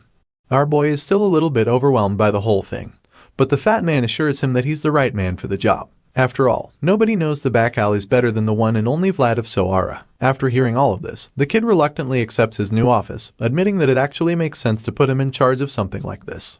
Seeing that the blonde swordsman is on board, Sir Stangga informs him that he doesn't have to start right away. He reminds our boy that he still needs to take a break for now, and use some time to catch up with his old friends in the back alleys. The fat man even encourages him to invite his girlfriend over, but Vlad doesn't find the joke even slightly funny. With a blank expression laced on his face, he reminds the fat joker that Zemina is just his friend. Hearing this, Sir Stangga also takes the chance to reveal that he applied for a visit to the convent already. He actually thought that they'd be granted permission immediately, but the people at the convent asked him to wait a few days. As such, the guy expects Vlad to keep his fingers crossed and promises to inform him as soon as he receives the good news. Our boy is taken aback by the pleasant surprise, and immediately thanks Sir Stangga for his efforts. He didn't expect the fat man to be so thorough, and is really impressed because he didn't even ask the senior knight to help him out with it. At this point, there's no more news to give our boy, so Vlad decides to head out, but before he can take a step, he suddenly remembers that there's one more thing he has to discuss with Sir Stangga. Out of the blue, he suddenly asks the senior knight if the rest of One-Armed Jack's henchmen are in prison. The fat man reveals that all the goons are behind bars, claiming that they made sure to apprehend all of them even though they were scattered all over the place. Upon hearing this, the young knight suddenly asks if he can go see the henchmen who were arrested, which shocks Sir Stangga. He didn't expect that Vlad would want to visit the prison, so he quickly asks the kid why he's asking for that kind of permission. With a very stern tone, Vlad explains that there's someone he needs to find. He's so determined to find this person that he vows to search the entire back alleys if he doesn't see the person in a jail cell when he visits the prison. Later that night, Vlad arrives at the place where the guards inform him that One-Armed Jack's henchmen are locked up in the innermost part of the prison. He thanks them for their services before making his way into the dark place. It doesn't take too long for him to come across some of the prisoners. Even though they've been locked up in cells, they've already heard about his vengeful killing spree.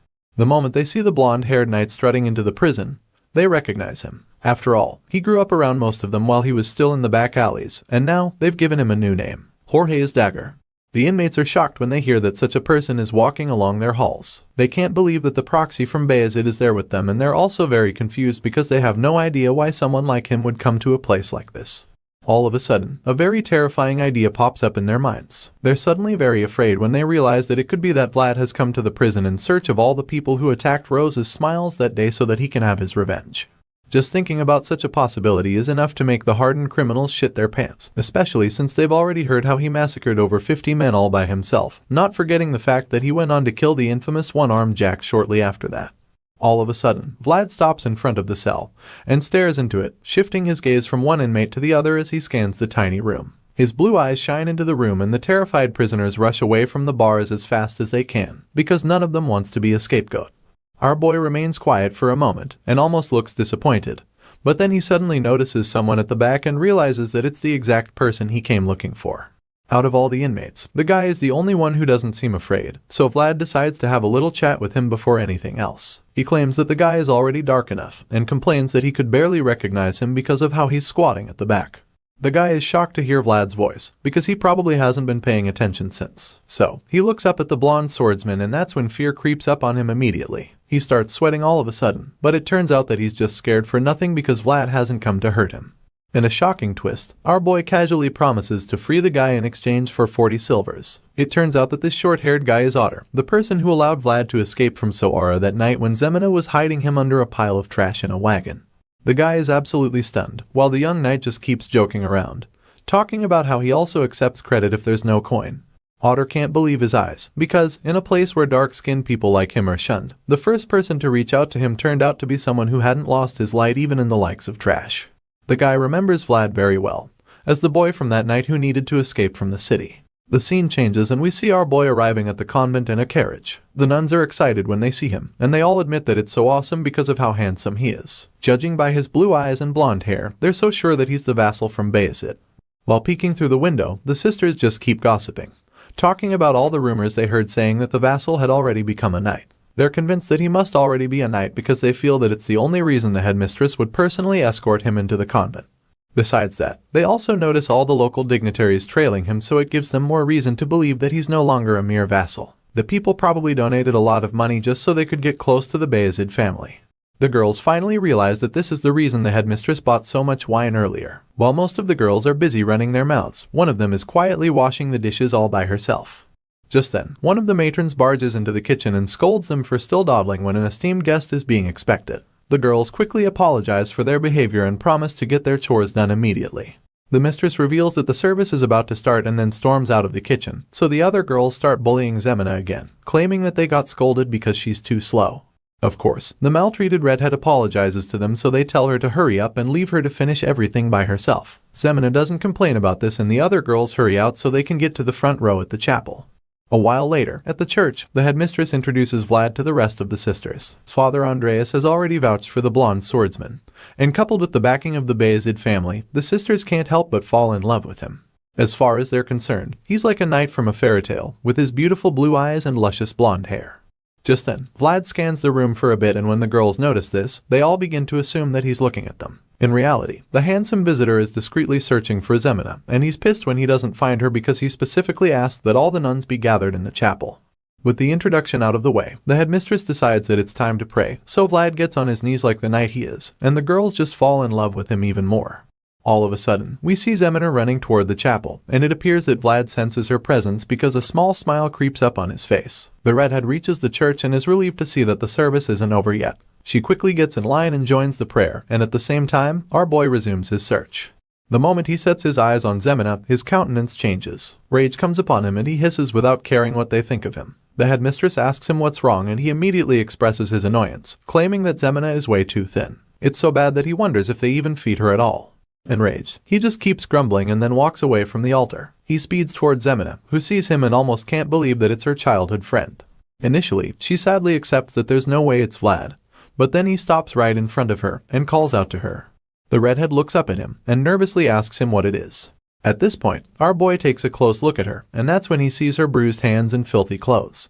This just makes him even more furious, so much so that he starts inspecting her clothes, scolding her because he can't believe that she lets them starve her and wears dirty clothes.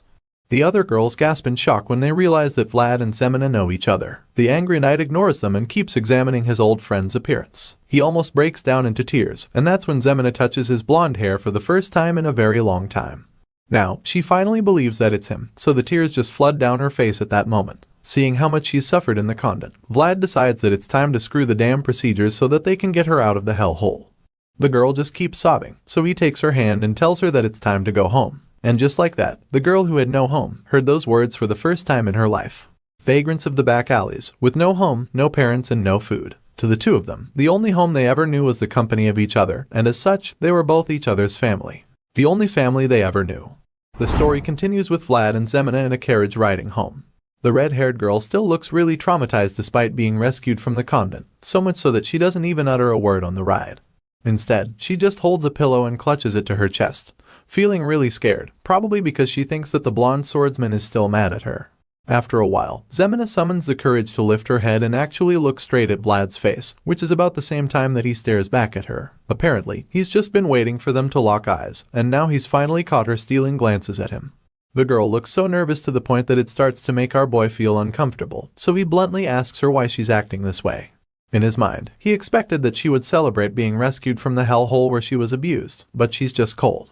Despite being very nervous, Zemina finally attempts to speak up, so she tries to ask him something. But before she can finish her question, Vlad cuts her off and asks her why she keeps glancing at him. He's clearly exhausted by the awkward silence in the carriage, so he actually wants to know what's going on in the timid girl's mind. In response, Zemina tries to explain why she's been staring at him, but she's still too nervous to actually say what it is, especially since she gets distracted by the blonde swordsman's appearance. It's all so much for her to take in, and she's having a hard time coming to terms with the fact that he's the same boy she grew up in the back alleys with. Vlad notices that she's staring at him again, which leaves him pretty confused, and while he's still trying to figure out what exactly is going on with the girl, she quickly clutches the pillow to her chest again and buries her face into it, thinking about how much Vlad has changed since the last time she knew him. Seeing her acting this way, our boy is quite surprised because he doesn't even understand why she's feeling so awkward when they've only been apart for like 6 months. Sure, it's been a while, but it's not long enough for her to start feeling weird around him, especially since they were so close before he left Sara. Of course, the shy girl still doesn't say anything even after he asks her this question. She keeps her face buried in the pillow as she sits opposite him. At this point, Vlad is fed up with her behavior, so he decides to just pretend like she's not there, and rather than trying to make her talk, he looks out the window. Once he's finally done trying to make her comfortable with him, Zemina surprisingly lifts her head to stare at him again. It appears that she just can't help herself anymore because he's just so different from what he used to be. For starters, he's now a knight with shiny armor and a huge sword, which is quite unbelievable. Right now, Zemina is pretty convinced that the blonde swordsman is a noble because of the way he looks. She gets so nervous that she clutches the pillow once again, and starts feeling really uncomfortable to the point that it looks like she's about to cry. All of a sudden, Vlad puts something inside her mouth, which leaves her absolutely confused. He pushes the things into her mouth with his finger and looks her in the eyes, before informing her that she's been really out of it for a while. He tells her that she should eat the stuff so that she can snap out of her bad mood, so she agrees, even though she doesn't know what she's actually about to eat. Zemina asks our boy what it is, so he reveals that it's actually caramel and tells her that he got it from a knight that he knows. As you can imagine, the girl is shocked that he just gave her such a delicious treat because she knows how expensive it is. The redhead gets scared because she feels that he must have stolen it, and Vlad just gets exhausted when he hears her say this. The young knight just wants her to feel better, so he simply tells her to think whatever she wants. He clearly doesn't have the strength to explain more things to her, so he just lounges on the seat and relaxes, knowing that the caramel is about to cheer Zemina up. Sure enough, the redhead starts smiling merely seconds after taking the sweet, and then Vlad secretly opens one eye to peek at her. Unfortunately, he's shocked to see that she's shivering and trembling all of a sudden. By the time he opens his eyes to really see what's going on, Zemina is already bawling her eyes out. At this point, our boy is so confused because he doesn't even know what else to do. Perplexed by her erratic behavior, he curiously asks her why she's crying again, and that's when she tells him that it's because he came too late. The Eugenite is speechless when she says this, and he even tries to comfort her, but she just turns away from him and continues to cover her face with the pillow. Seeing that Zemina is still too upset, the young knight decides to just give her some space for a while. Not knowing what else to do, he looks out the window so he can clear his head, and after only a short while, he notices that the weather is actually really nice. Apparently, after this, Vlad and Zemina continue the carriage ride home in silence, and while that's happening, we're suddenly reminded of the fact that everyone is worthy of embracing a star in their heart no matter where they were born. Speaking of where people were born, we're taken back to Vlad's birthplace all of a sudden. That's right, it's the back alleys of Sara, and on this particular night, we get to see a familiar character from the slums. It just so happens to be the same blacksmith from when our boy was younger. As much as everyone is worthy of embracing a star, releasing that star is another matter entirely because it's just not that simple for many. This blacksmith is one of those many people. The man looks pretty miserable right now, and as he stares at the coal and molten lava in his furnace, he can't help but think that it looks just like him. In his mind, he's no better than the red-hot liquid in the furnace, since they're both withering away useless, without accomplishing anything. Right about now, that's exactly what the blacksmith thinks of himself, and after wallowing in self-pity for a long time, he finally decides that it's time to call it a day. After all, drifters don't even stop by his shop these days. Before closing up shop for the day, the old man glances at the spot where that special sword used to be hung, and it makes him remember Vlad. It's been a while since he saw the blonde boy, and now he wonders if our boy is doing well, and starts to recall how admirable the young knight was as a kid. As much as this blacksmith felt this way about Vlad, he also used to think that the boy was very pitiful at the same time. It's been 6 months since he heard from the blondie. He has no idea where the kid is, so the man can only hope that Vlad didn't freeze to death or something. While he's thinking about this, a familiar voice interrupts his thoughts. The guy walks up to the blacksmith, seemingly surprised that the old man is closing his shop already. As you must have guessed already, this mysterious character is actually Vlad. But the grumpy blacksmith hasn't figured that out yet because he's too busy feeling sorry for himself. He doesn't even turn to look at who the potential customer might be, and just walks back in, telling Vlad to come back later because he's actually closed for the day. In response, our boy tells the old man that he can't come later, explaining that he'll be busy the following day. He insists that he needs the blacksmith's attention right now, making the old geezer understand that it's pretty urgent. Hearing this, the grumpy man finally gives our boy his attention. But it's mostly because he's curious to find out what exactly it is that a back alley folk could be busy with. As far as he's concerned, people from around here always have enough time on their hands, so it intrigues him that this guy needs his help so urgently. At this point, Vlad tells the old man that his sword needs repairing, revealing that it's been a long while since the last time that it was fixed. Hearing this, the blacksmith is stunned and pretty confused as well, because that was the last thing he expected to hear this time of night. With a gentle smile on his face, Vlad informs the old geezer that the other blacksmith said they can't fix the sword, before handing the sword over, assuring the grumpy man that he is the only person that can fix the blade. It's at this point that the man turns around to see the young admirable boy he was just thinking about. The only difference this time is that Vlad isn't just a boy anymore. Now, he's a knight and a very respected one at that, so you can't blame the blacksmith for being dumbfounded. Few moments ago, the guy was just hoping that Vlad didn't freeze to death somewhere, so the fact that he's seeing the young boy standing right in front of him now is pretty unbelievable. The old man is shocked as hell, but he's also pretty relieved that Vlad is doing alright. He just keeps staring in shock after several seconds, and it becomes obvious that he's still dazed, so our boy decides to help the old man out by asking him if he can repair the sword or not.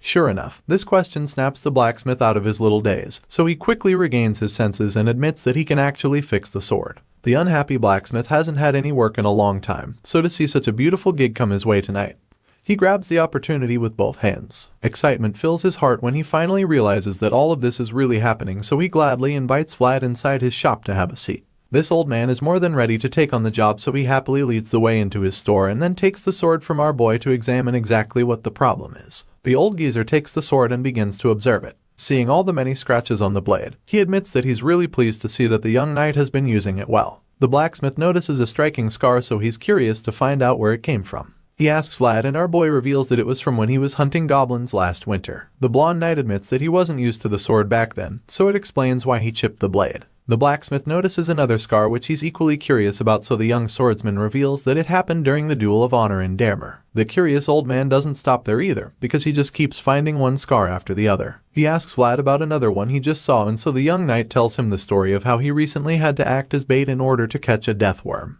During that little adventure, the sword got scratched on the ground while he was trying to lure the deathworm in. After hearing all of this, the old man is shocked that this sword has experienced such things. From monster hunts to duels of honor, this blacksmith is left speechless, because he would never have imagined that the word would be used in such a heroic manner. Dumbfounded, he just keeps staring at his reflection on the blade, feeling overwhelmed by the fact that the sword has even been involved in the hunting of the remains of a fallen dragon. These are all amazing adventures, and the blacksmith can't help but admit that he's proud of the young blondie. He's very proud of Vlad because the kid didn't waste his star, like most people. Unlike the miserable blacksmith who has been wasting away in the back alleys, our boy has been diligently fulfilling his duties, which is something that not many people can boast of. Vlad's return is such a joyful moment for this old man, and the fact that he's gone on such awesome adventures makes him even more excited. The blacksmith bursts into laughter all of a sudden, claiming that he's even happier now than he was when he made his life's greatest work, which is the sword in question. With so much joy and excitement in his heart, the blacksmith tells our boy to wait there for him while he goes to repair the blade in a jiffy. Without wasting another second, the man rushes to the fiery furnace and then pumps air in it to feed the flames. The old man gets right to work in the furnace with short breaths as if the fire would go out any moment now.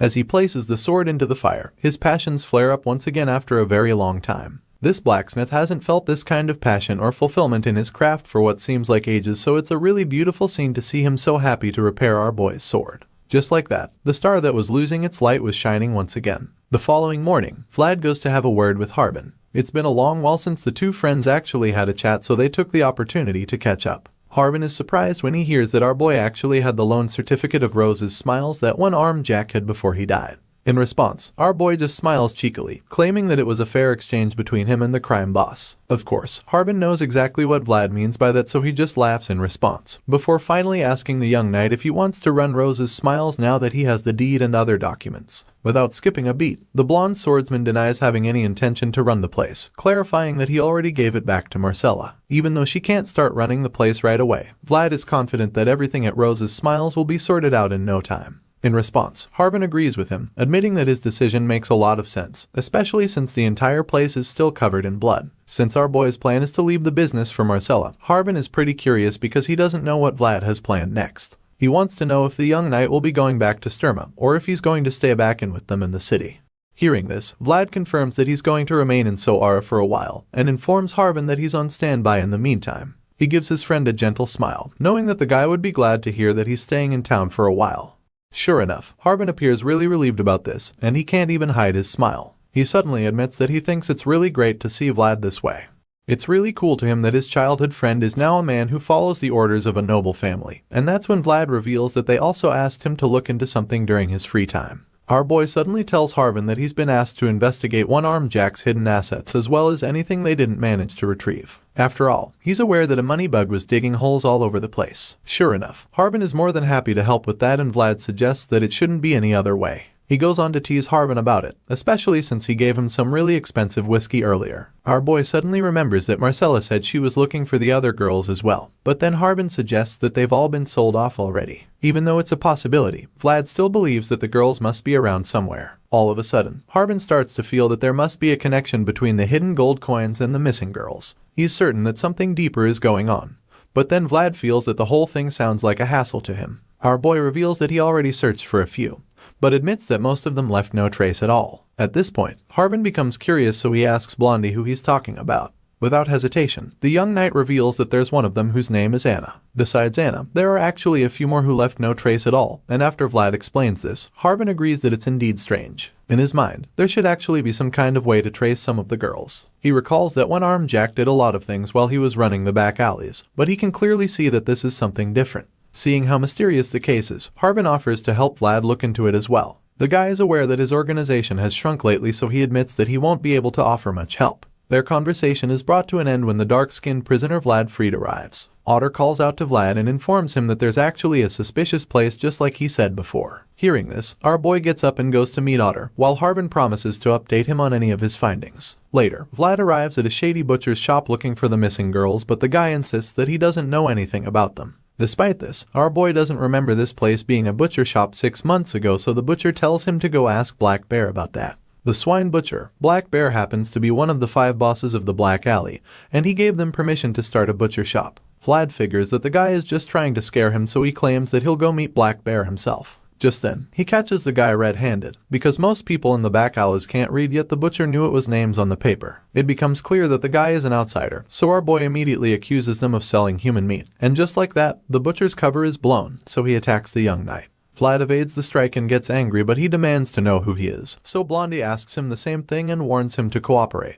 Our boy then tells Otter to close the door, because as far as he's concerned, business is closed for the day. After dealing with the butcher, Vlad goes to have a chat with Otter, wondering how the outsider got in. So the guy suggests that one-armed Jack didn't look after the back alleys properly. Our boy is surprised that the crime boss made such a mess in only 6 months, and Otter admits that one-armed Jack really changed a lot after Jorge died. In a flashback, we see Vlad dealing with the strange butcher. He stabs the guy's hand, forcing him to confess what he knows, so the guy reveals that the slave merchants know about the missing people. In the present, our boy is finding it hard to believe that they're casually trafficking people in the back alleys. He never imagined that the matter's roots would run this deep. Anyway, now that he's got the truth, he feels it would do for now, but Otter suggests that the higher-ups would find out the details soon. Just then, a young boy enters the scene, claiming that he found what Vlad asked him about earlier. Apparently, some kid saw it, and for the boy's service, the knight gave him a treat. As the kid enjoys his skewers, Vlad asks him what the kid saw, so he reveals that they saw the brunette Anna getting on a horse carriage he has never seen before. Hearing this, our boy starts to wonder if she got sold off to some place already. The little boy suddenly adds that the other women on the carriage were pregnant, leaving Vlad shocked. It's so baffling to him since he doesn't know why anyone would buy pregnant women when they can't even work. Otter gets worried when he sees the knight lost in thought all of a sudden. As if Anna being pregnant wasn't shocking enough, now there's someone buying pregnant women.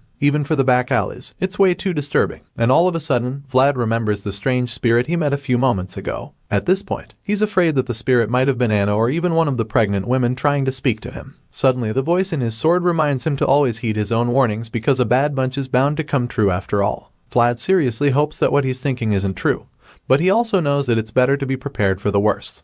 Later, he informs Sir Vorden of the unusual activities he came across, but the fat knight just feels that he should even take a break. Vlad reminds him that he's the one who tasked him to investigate, but the fat knight simply admits that he didn't expect him to find anything this quickly. Sir Vorden just wants to catch a break now that he's done with his paperwork, but he can't do that if Vlad keeps digging up dirt at every opportunity. The fat knight wonders why it's so urgent, and then suggests that there might be a crisis looming.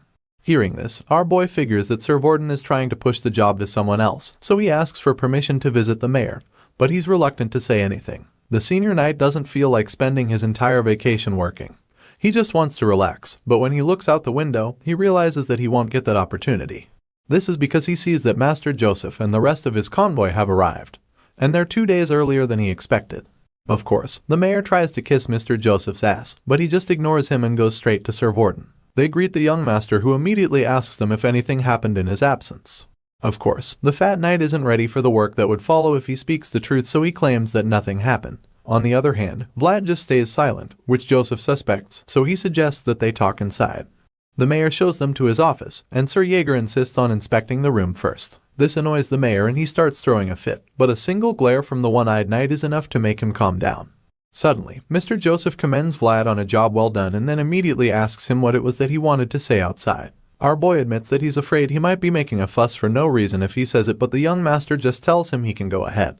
Vlad then reveals that it might be better to ask the mayor for the help that he's been looking for. The young master smiles when he hears this, and feels that teaching the blondie was worth it because of his ability to assess a situation. Joseph is impressed that Vlad knows his affiliation with the noble family doesn't give him authority, so he tells the boy that he's made a good decision. Just then, Sir Jaeger informs the young master that the office is safe to enter, so they all go in, and Joseph compliments the splendid office. Even the view of Sara from up there is amazing since you can see the entire city from there. Even though most of the office is great, Joseph feels that the chair needs to be changed because it's extremely over the top. The mayor is shocked because he doesn't think anything is wrong with the chair. He's about to say something rude, but he quickly holds his tongue when he sees Joseph sit in the chair. Vlad is shocked to see this, but the young master casually reveals that he just became the new mayor of Sara. Sometime later, Vlad goes on a small trip with Otter, but complains the whole time because it smells and it's not easy to come to. It's the oldest and most complicated alley of the back alleys, which is also the most horrendous part, reeking of blood and all sorts of smells. As if that's not bad enough, there's that scary look that's in the eyes of the people there, because they practically live side by side with death. It's no wonder why even one-armed Jack didn't dare mess with the place. After all, it's just what is expected from the swine butcher's alley. The swordsman makes his way to the place to knock on the door, and sure enough, a really mean-looking man answers. The stout man looks through the peephole and asks Vlad who he is, so the brave knight coldly suggests that he must have heard about him already. After all, the guy and his colleagues were shooting glances at the blonde swordsman from the alley's entrance. The moment our boy says this, the grumpy guy slams the hole shut so quickly that Vlad isn't even able to get another word in. He tries to tell the man to wait, but before he can finish talking, the loud bang cuts him off. At this point, the voice in his head suggests that the person is trying to get on his nerves, and the young knight agrees. Vlad feels that he shouldn't let such disrespect slide, even though such treatment seemed pretty normal to him in the past. However, that was then when he was a nobody, but now, he has the honor of too many people tied to his name, so he can no longer tolerate such disrespect. After thinking about all the people whose honor is tied to him, he concludes that he just can't let such things slide anymore. With this in mind, our boy refuses to walk away from there, so he remains in the same spot for hours, and as such, Otter is also forced to stay there with him while holding the folded banner up the whole time. After a long while, the sun begins to rise, and by then, we get to see that our boy's feet have already been covered with dust because of how long he's been standing there. At this point, the rude man from earlier finally opens the door and sees that the young knight is still there waiting for him, so he tells Vlad to come in a really condescending manner. Of course, the blonde swordsman doesn't respond to this insult and just remains cold. He takes a deep breath as he ponders on what to do to the guy, and while he's still thinking, the guy has the balls to interrupt him, asking him if he's coming in or not. This time around, he has two hefty men on either side, so he's feeling pretty confident. In his mind, he can take on the young knight, and it appears that Otter feels the same way because he starts trembling all of a sudden when he notices the tension rising. Vlad doesn't say a word, so the young guy begins to panic, knowing how dangerous these goons can be. After waiting for a while and not getting a response from the young knight, the rude man laughs at him and tells them to get lost if they're too scared to come inside. He literally walks back inside and attempts to shut the door again when the swordsman finally speaks up. The blonde knight bluntly warns him not to even dare close that door because if he does, he won't be able to handle the consequences. The big guy is shocked when he hears this because he had already written our boy off as some scared little kid, but the truth is that he was sorely mistaken. Vlad's blue eyes glint with a very dangerous look, and at this point, the man starts to feel a little uneasy. He's still trying to process what he just heard because he's probably never heard a young person speak to him in such a challenging manner. He asks our boy what the hell he means, and that's when the swordsman responds by telling him that he brought his punishment upon himself. While saying this, Vlad reaches for the wooden pole in Otter's hand and then strikes it on the ground to assert his dominance.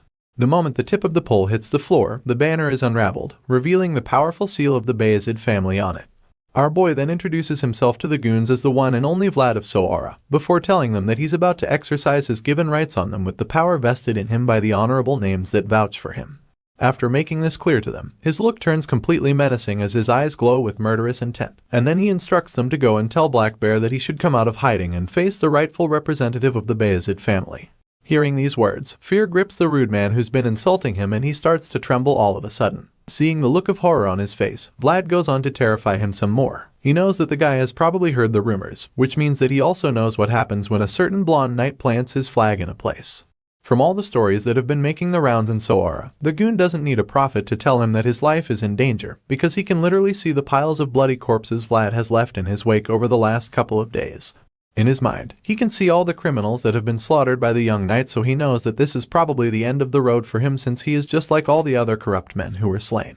At this point, Vlad can literally smell the fear oozing from the guy's body, so he figures that he's done enough to warn him. He tells the man not to take his warning lightly, and then goes on to reveal that this will be his final act of courtesy. In other words, he's telling the man that he's definitely going to end up dead if he ever insults him again. While all of that is going on, we're taken outside to the center of the city where the former mayor is still wallowing in misery after being kicked out of his position. Now that Master Joseph is the new mayor of Sara, this corrupt and spineless man no longer has a place to call home, so he stares at his former mansion longingly and walks away in tears, knowing that there's nothing left for him there. As he takes a final look at the place he once called home, Master Joseph sees him through the window and starts to feel sorry for the man, even though he never intended to feel any form of sympathy for him. Hearing this, the more strong-willed knight in the room chimes in, reminding his master that the man is simply paying for his crimes. Sir Jaeger has no chills and certainly doesn't have any sympathy for the former mayor of Sara. The green-eyed knight goes on to confirm that the man won't be able to escape the punishment waiting for him in Sturma now that all the corruption in his administration has been exposed. In response, the young master agrees, feeling that his right-hand man is right. He knows that the ex-mayor deserves all of this, but he still feels sorry that his actions have pushed forward the punishment waiting for him. Speaking of corrupt men, the young master suddenly remembers that he hasn't gotten any news back about Black Bear. He asks for updates. It's at this point that Vlad answers, revealing that the swine butcher has agreed to comply as best he can.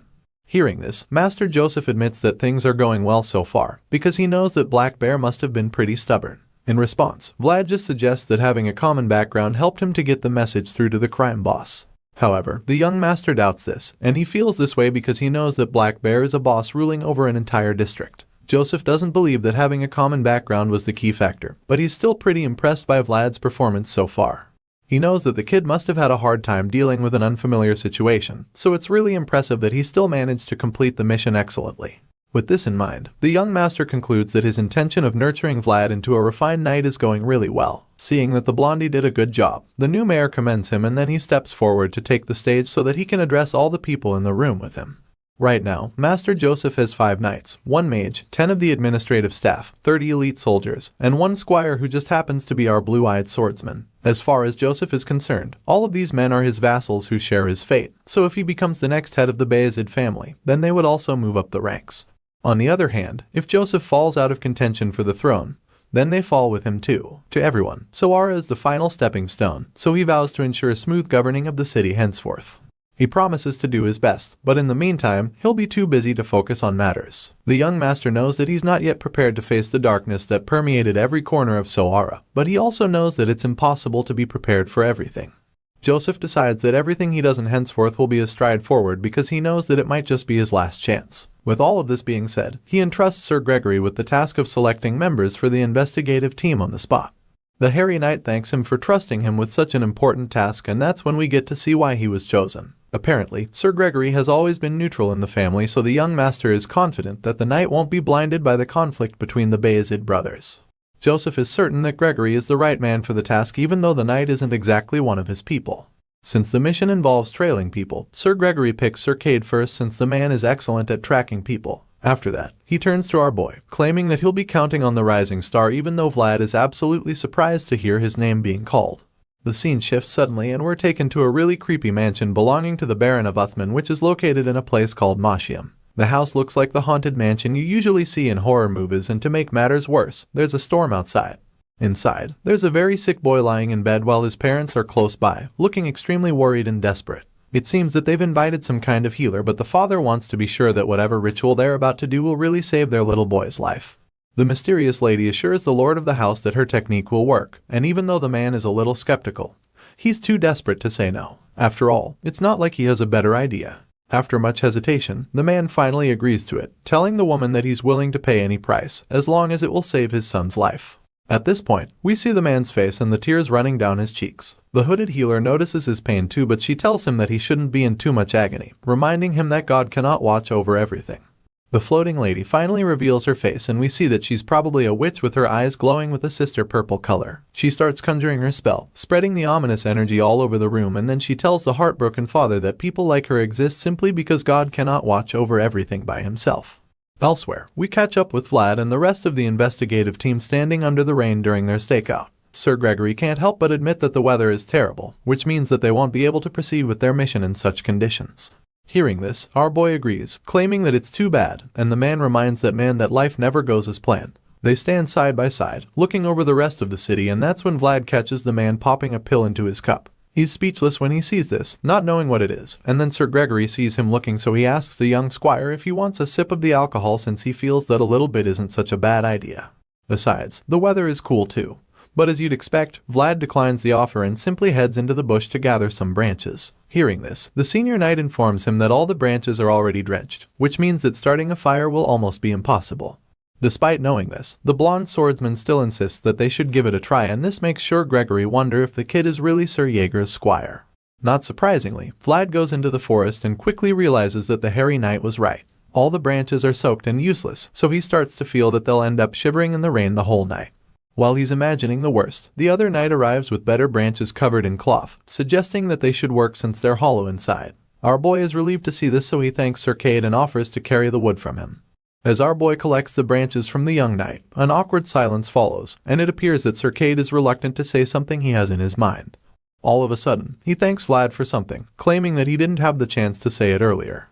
Surprisingly, our boy knows exactly what he's talking about since he actually saved Cade's life in the past. As such, he tells the fellow knight that he was just doing his job. He then asks the guy how he is doing now, so Cade reveals how he felt cutting off a limb was the only option he had back when they had the encounter in Chapter 11. Just then, Sir Gregory arrives, and confirms once again that he chose the right men for the job, because he knows that there aren't many knights who would agree to do this kind of work. Hearing this, one man comes to both Vlad and Cade's minds, and you can't blame them since Sir Borden has proven to be the laziest knight they know. Anyway, Sir Gregory is glad that they're willing to work with him, especially since they're no longer knights, but mercenaries. He informs them that they're now in Baron Uthman's territory, and thanks to Black Bear's cooperation, they've been able to trail their targets, but they still don't have any solid evidence. Even though they're still in the north, this place is outside the Bayezid's territory, so Master Joseph can't support them beyond that point. After explaining this to them, he informs Cade and Vlad that their job is to investigate the village undetected. For now, Gregory feels they should head back so that they can rest. But on the way back, our boy can't help but recall the sad wailing he heard on that winter day. Seeing the ominous fog covering the Baron's territory, Vlad really hopes that he never has to hear that sound again. After waiting for a while, the knights mount their horses and begin their search for a place to rest. But the fog is still so thick that Gregory is afraid that an ambush is just around the corner. Even Goth is terrified because there's nobody else there, but our boy just feels that it might be too early. Sir Cade suddenly notices that there should be an inn up ahead, and everyone else is relieved to hear this. The knights make their way to the house, and the innkeeper is surprised to see customers coming in at such an early hour. Greg quickly comes up with a cover story about how the rain didn't let them come into the village the previous night.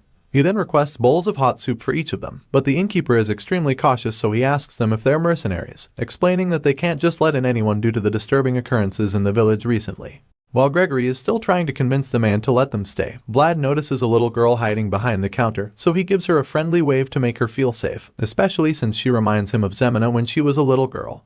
Just then, the voice in his head calls him aside, so he excuses himself for a bit. The voice feels that they're at the right place, so he offers to lend Vlad his world to help him look at the girl using it. Of course, agrees to this plan as he uses the otherworldly eye to look at the little girl, and that's when he sees the ominous purple energy flowing around the cross on her neck. Seeing this, our boy is shocked and quite frankly terrified because he realizes that it's a curse. Using the world, he's able to see the dark energy wrap around the little girl's neck in the form of a demonic hand. It's sad how children are always the first to be sacrificed even though they're pure and innocent. Vlad has seen this happen countless times, especially when he was a young boy who would see adults steal from children.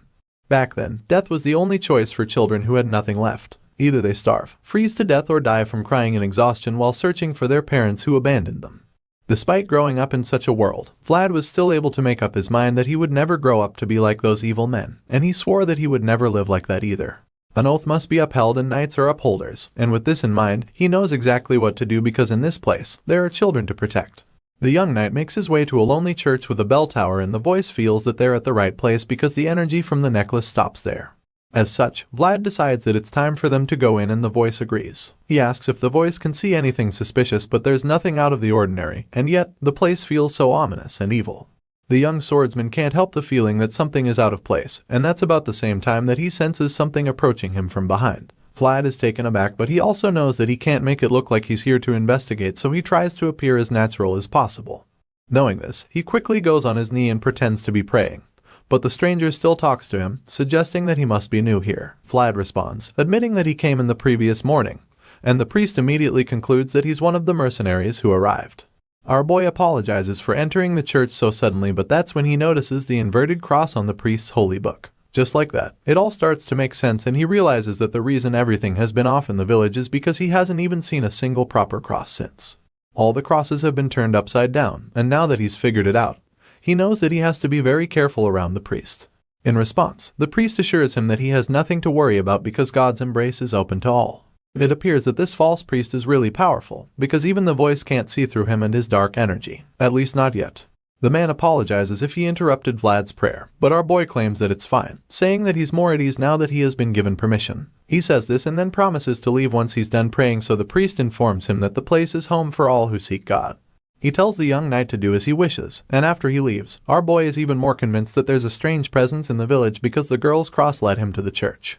Even though the priest is smiling like a harmless fellow, Vlad knows that he can't be trusted. He can't let his guard down around the man, so he ends the conversation. But that's when the man reveals that a plague has been ravaging the village. The blonde swordsman is absolutely shocked to hear this, but the priest just makes himself even more suspicious by praying that the plague doesn't affect the children. Later that day, Vlad goes to see a man to ask him about the plague, but the guy doesn't seem to be aware of any plague. Our boy informs the man that the priest mentioned it and that it's concerning since they have to be in the village for a few days, but the man insists that he has nothing to worry about. After all, the plague only kills the children. Vlad is shocked to hear this, so he asks how it's possible that the plague affects only kids, but of course, the farmer doesn't know why. All he knows is that it's been ravaging the villages in Baron Uthman's territory. The man feels that God must be angry with them to have let such a curse befall them, even though it's a very nasty one. At this point, the blonde swordsman has gotten all the information he can from the man, so he thanks the guy and takes his leave. On the way back, Vlad thinks about how women are missing in Sara while kids are dying in this place, so he concludes that they're all a series of ominous signs. In his mind, this is definitely not a plague, but he also doesn't have any evidence to prove that. At this point, he contemplates going back to borrow a holy item from Sara, but the voice doesn't think that would be very useful right now. Rather, he believes that the curse was created by a skilled black magician, because only a well-trained priest will be able to identify it, so Vlad wonders how they figured out something that huge. Our boy has no idea either, so it's really frustrating, because he has a strong feeling but no clear evidence. While he's still pondering this, he hears a child talking about how the priest gave them something, and that's when he sees a hooded figure holding an inverted cross in front of the children. The mysterious person gives the cross to the little kids and walks away, so Vlad keeps tabs on him, feeling that he might be able to gather some evidence if he's lucky. Hearing this, the voice warns him to be careful because the hooded man doesn't look like an ordinary person. In response, he assures the voice that he'll be fine, because even before he became a knight, he was a skilled pickpocket for the longest time. Sure, our boy is bragging about being a master thief, but the voice reminds him that it's not exactly something to be proud of. After stalking the hooded man for a while, he starts to feel like they're being lured to the outskirts of the village. At this point, the voice doesn't miss the opportunity to tease Mr. Former Pickpocket because it's pretty obvious that the stranger knew he was being followed. Now that his cover has been blown, he decides that he can't follow the man anymore. Instead, he feels that it's time to retreat and report to Sir Gregory. Unfortunately, the voice doesn't think that the man is going to let Vlad off the hook so easily. Sure enough, he senses the hooded man pulling out his sword, and that's when it becomes obvious that he's coming. Before the young squire can even process this, the man attacks him with the sword. Thankfully, our boy is a skilled warrior, so he's quick enough to take out his sword hoping to block the strike, but he's bamboozled when he's thrown into the air by the force of his opponent.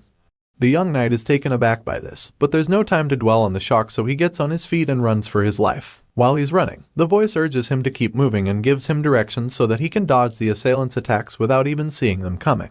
After several attempts to escape, Vlad realizes that he can't outrun the guy, so he's forced to turn around and face him. Just from crossing swords with the hooded man, our boy is convinced that his opponent is also a knight, but he's not some amateur by any means. The knight takes one look at Vlad's sword and notices it glowing. At the same time, the young warrior gets back on his feet to resume the fight, even though he hasn't been able to figure out if his opponent is a former knight or an active one. Since that's the case, he decides to use a rare technique to figure it out. He points his sword at the guy and closes one eye to get a very accurate view. While he's taking this posture, the enemy charges at him once again, but he maintains his stance, knowing that the key to a deadly hit lies in surprise. As such, he stands still and waits for the knight to make the first move so that he can get the perfect chance to land his lethal blow. As he waits, he thinks about how he has only one shot at this. There's only one moment for him to make the right decision, so he locks in completely, with complete focus. His sword begins to glow and he manages to hit the enemy's sword away. Unfortunately, the knight also has some tricks up his sleeve, so he holds onto the sword and activates his secret weapon. The hooded knight's eyes and sword begin to glow with a powerful gold color, so Vlad realizes that he is using aura. He's shocked to see this, but he's already in the middle of an intense sword fight, so it's too late for him to stop even though the voice feels that he should retreat. Having no other choice, our boy clashes swords with the enemy, and just like that, they're both drawn into a battle to see whose aura is superior. The impact from their clash sends shockwaves throughout the forest so powerful that they blast him back. Thankfully, he isn't hurt, but it's pretty obvious that he's not stronger when he opens his eyes and sees the knight marching toward him with so much energy. Vlad struggles to get on his feet, and the voice admits that this is a really strange situation for them to meet, because this person is actually the Holy Knight. Even more surprisingly, it's not a man under the hood. Realizing who he's been facing all this while, our boy concludes that he needs to clear up the misunderstanding, but the voice isn't sure it will work because dialogue doesn't look like an option anymore. After all, a sword is fast and talking takes time, so he's convinced that the Holy Knight must have made her mind up already, which means that she intends to take him down before talking. Right now, it's obvious that our boy has no choice but to take on this mysterious warrior head-on. It's way too late to back away from the fight now, and talking things out is also no longer an option since the golden-haired swordmaster wants to bring him down. Having no other choice, Vlad grabs his blade and goes in for another round of intense sword clashing. As he charges at the opponent, the voice in his head predicts the incoming attack and quickly tells him to counter the strike before he gets hit. Fortunately, he's able to deflect the hit with his own sword, which is also surging with aura right about now. As much as he blocked the strike, he couldn't help but notice how heavy the woman's attack was. It really packed a punch, and Vlad admits that it's even very different from Sir Pablo's attacks. And honestly, that's saying something. Clearly, this warrior is pretty much his strongest opponent yet, but he has no choice but to keep fighting. It baffles him how she's using so much aura without any sign, and while he's still trying to wrap his head around this, the voice in his head informs him that what she's using is actually a blessing. In that moment, we get to see the glowing gold cross seal above her, right before she leaps into the air to land another mighty swing at the young swordsman. As she goes in for the killing blow, the voice reveals that she doesn't even need to create her own world thanks to the blessing because the word of God is already upon it. Just as he explains this, the white-haired warrior lands the devastating strike on the young knight, but even though it looks like she might have gotten the win, our boy manages to stay in the fight. He uses all the strength he can muster to block her sword strike, so she keeps pushing down hard to overpower him. Despite this, Vlad keeps holding her back, and as he struggles to stay alive, he admits that he can't even believe she got so much power just by accepting the will of God. For most people, this would be the point where they give up the fight. But Vlad of Sora isn't like most people, so he gathers enough strength and determination to push the warrior back and free himself. He creates enough space between them by shoving her away and pumps himself once again. Despite the fact that she's already incredibly powerful thanks to the blessing she acquired, he refuses to be intimidated by her. Sure, the blessing is already pretty overwhelming, but he's very certain that this overpowered knight has a lot of openings he can use to his advantage. In that split moment, he starts to spot several weak points in the warrior's armor. All of these spots are places where he can deal some real damage if he is fast enough, so with this in mind, he braces himself for another clash of swords. He lures her into his trap, and sure enough, she charges at him with her sword, thinking that this is where she'll finally take him out. The white-haired knight raises her sword, attempting to bury the blade into her opponent, but she has no idea that this is all part of Vlad's plan to trick her. Just when she's about to deliver the strike, her weak points are exposed, and our boy picks the perfect moment to take advantage. The skilled young knight pretends like he was going to block her sword, but then swiftly switches his tactics and points his sword straight for the openings in her armor. The older knight is shocked when she realizes that she has been tricked, but by this time it's already way too late to counter the attack. Her eyes widen in shock, but really there's nothing she can do to avoid it. Or so we think. Vlad's plan works, and he manages to get his opponent into a very vulnerable situation. Bro literally has the sharp tip of his sword pointed at her exposed neck. It's centimeters away from ending her life.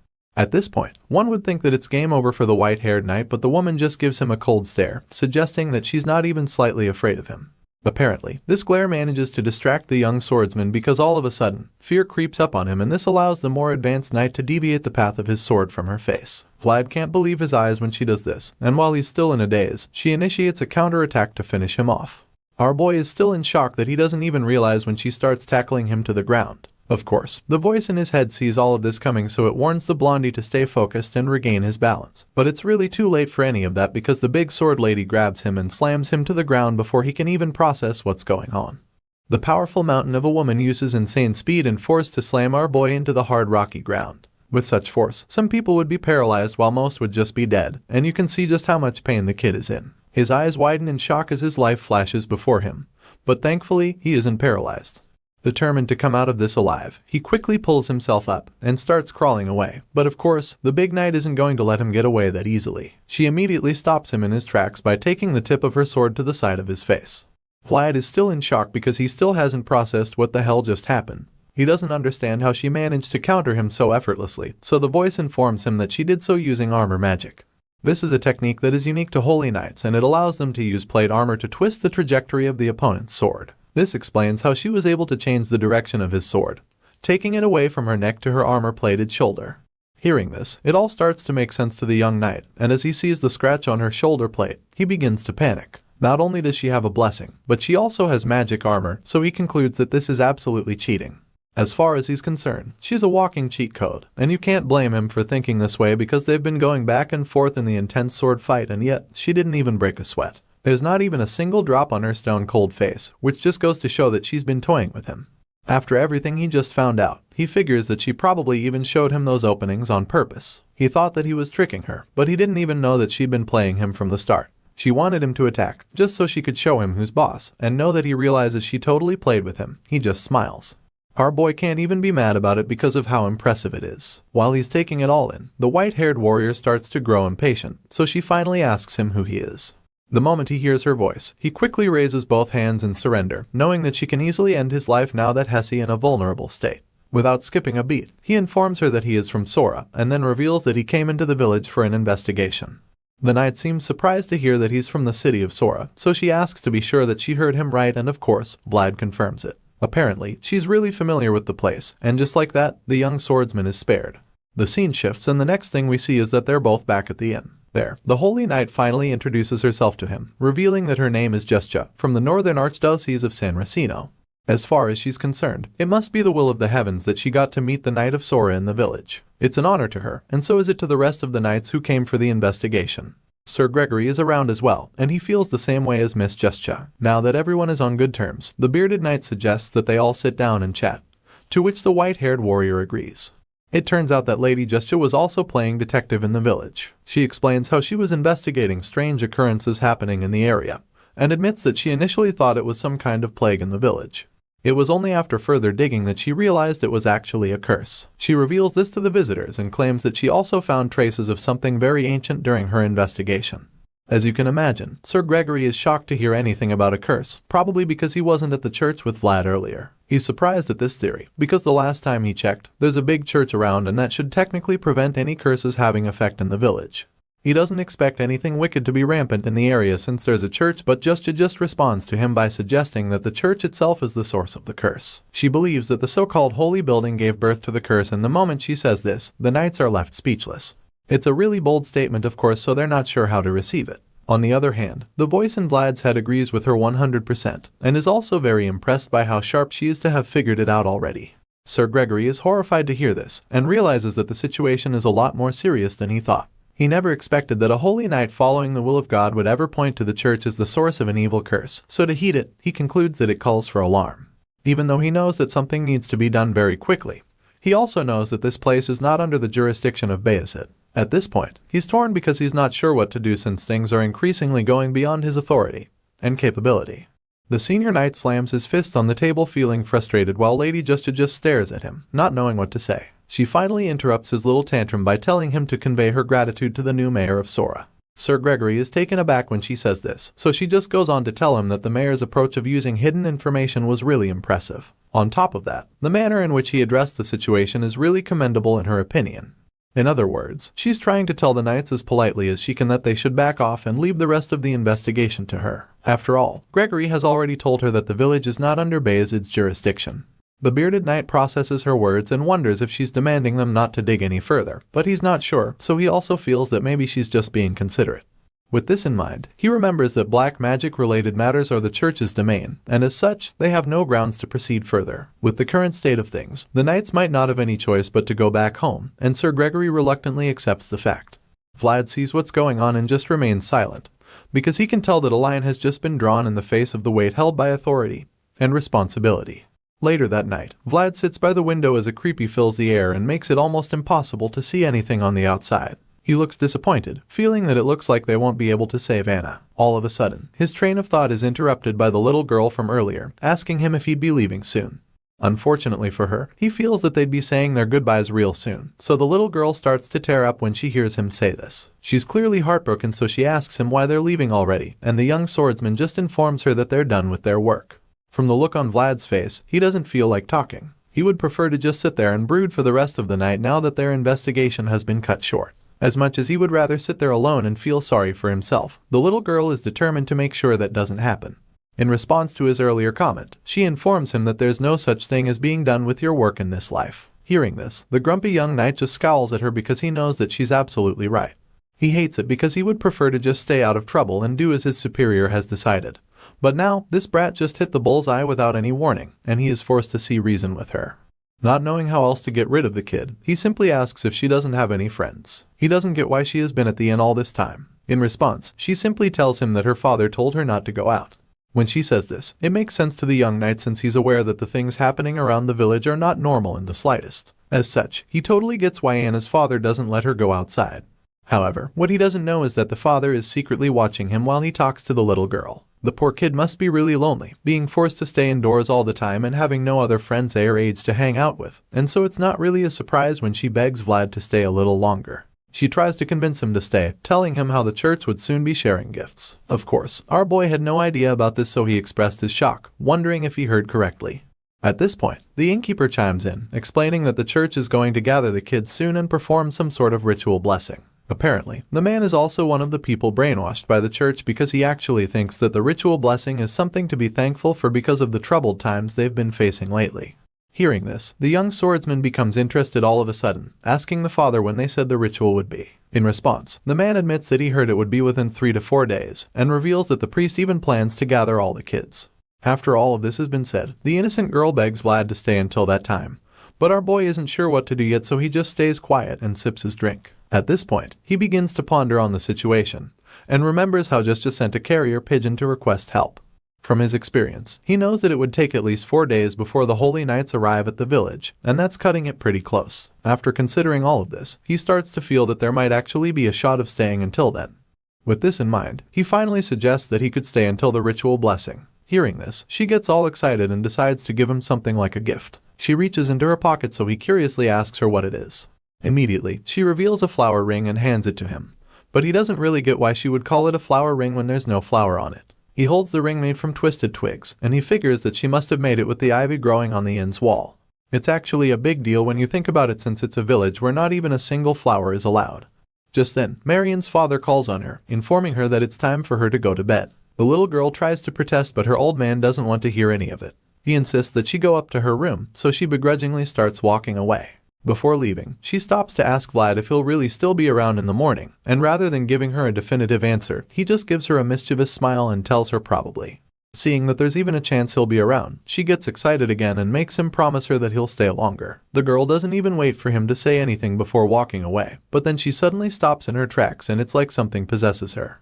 In the blink of an eye, she slums and loses consciousness. Her father screams when he sees her falling, so he jumps to save her from hitting her head. But by the time he catches her, she already looks like she's having a seizure. At this point, our boy realizes that something very bad is about to happen, so he leaps into action, determined to save the little girl. The voice in his head is also eager to help out, so he offers to lend the swordsman his world, and even though it won't be enough to solve the problem, at least, Vlad will be able to see things clearly and get an idea of the situation. Because the truth is that the curse has been triggered. The father's screams alarm the other knights, so they all rush downstairs to check what's wrong, and that's when they see the man desperately trying to wake his daughter up. Sir Gregory is horrified when he gets to see the curse that Justia was talking about, and while he's busy stuttering, the voice informs our boy that the girl's breath is slipping away. The curse is draining her life force, but only Vlad can see the white smoke coming out of her mouth and flowing straight to the church. He doesn't know how he's supposed to explain this to the others, and while he's still trying to figure this out, Justia suggests that the enemies have sensed her presence. Apparently, the evil ones tracked her to the inn and now the poor girl is suffering for it, so Justia feels responsible and blames herself for being careless. She thought she hid her presence enough and never expected them to sense her level of divine power. All of a sudden, Justia starts walking out of the house and tells the others to explain the situation to the other holy knights if she doesn't return. Seeing everything go out of control, Sir Gregory just groans in frustration, but Vlad wonders why the senior knight isn't doing anything. The young swordsman gets mad when he sees Sir Gregory staying out of it just because of the bounds of authority. Just when they thought things couldn't get any worse, the curse gets triggered all over the village, and all the children become epileptic all of a sudden. The terrified parents scream in pain as they watch their children slip away right in front of them. The entire village erupts with unbelievable pain, and our boy is finding it all unbearable. He wanted more than anything to escape from the back alleys, not just so that he could survive. Neither did he seek the sword just because he admired knights. He wanted to make a difference, and if he just sits back and watches horrors like this continue, then it's no better than being stuck in the filthy back alleys. The star swordsman resolves to keep moving forward, so he grabs his sword and attempts to go outside and hunt down the enemy, but before he can, Gregory stops him. The senior claims that he understands how Vlad feels, but he also reminds him that a knight's sword must be as heavy as it is sharp. The old man reminds him that their swords require justification and responsibility, but the pained young man snaps at him, wondering what the whole point of justification and responsibility is if they can't even protect what needs protection. Hearing this, Sir Gregory admits that the kid has hit the mark, and all of a sudden, he asks our boy to repeat after him. Vlad is baffled, but then the old man tells him that the Swordmaster's code is the only justification they can rely on right now. The scene shifts suddenly, and we catch up with Lady Justja, who's currently standing in the middle of a place that looks like the heart of the curse. No matter how shrouded the place is in dark energy, one thing she knows for sure is that it stands on the land created by God. As far as she's concerned, nothing can stand in the way of God's will, so she opens the door of the church, determined to face the enemy, but she's shocked when she sees the demonic symbol plastered on the altar. Seeing the sign, she accuses the false priest of blasphemy. The evil reverend smiles when he hears her voice, claiming that she came sooner than expected and wondering why she came alone. After all, only the two of them can't offer sufficient prayers for the people in the church. Hearing this, Justja realizes that the church is full of alien energy. She can't see or sense any other living beings in there, and that's when the congregation of demons reveals itself to her.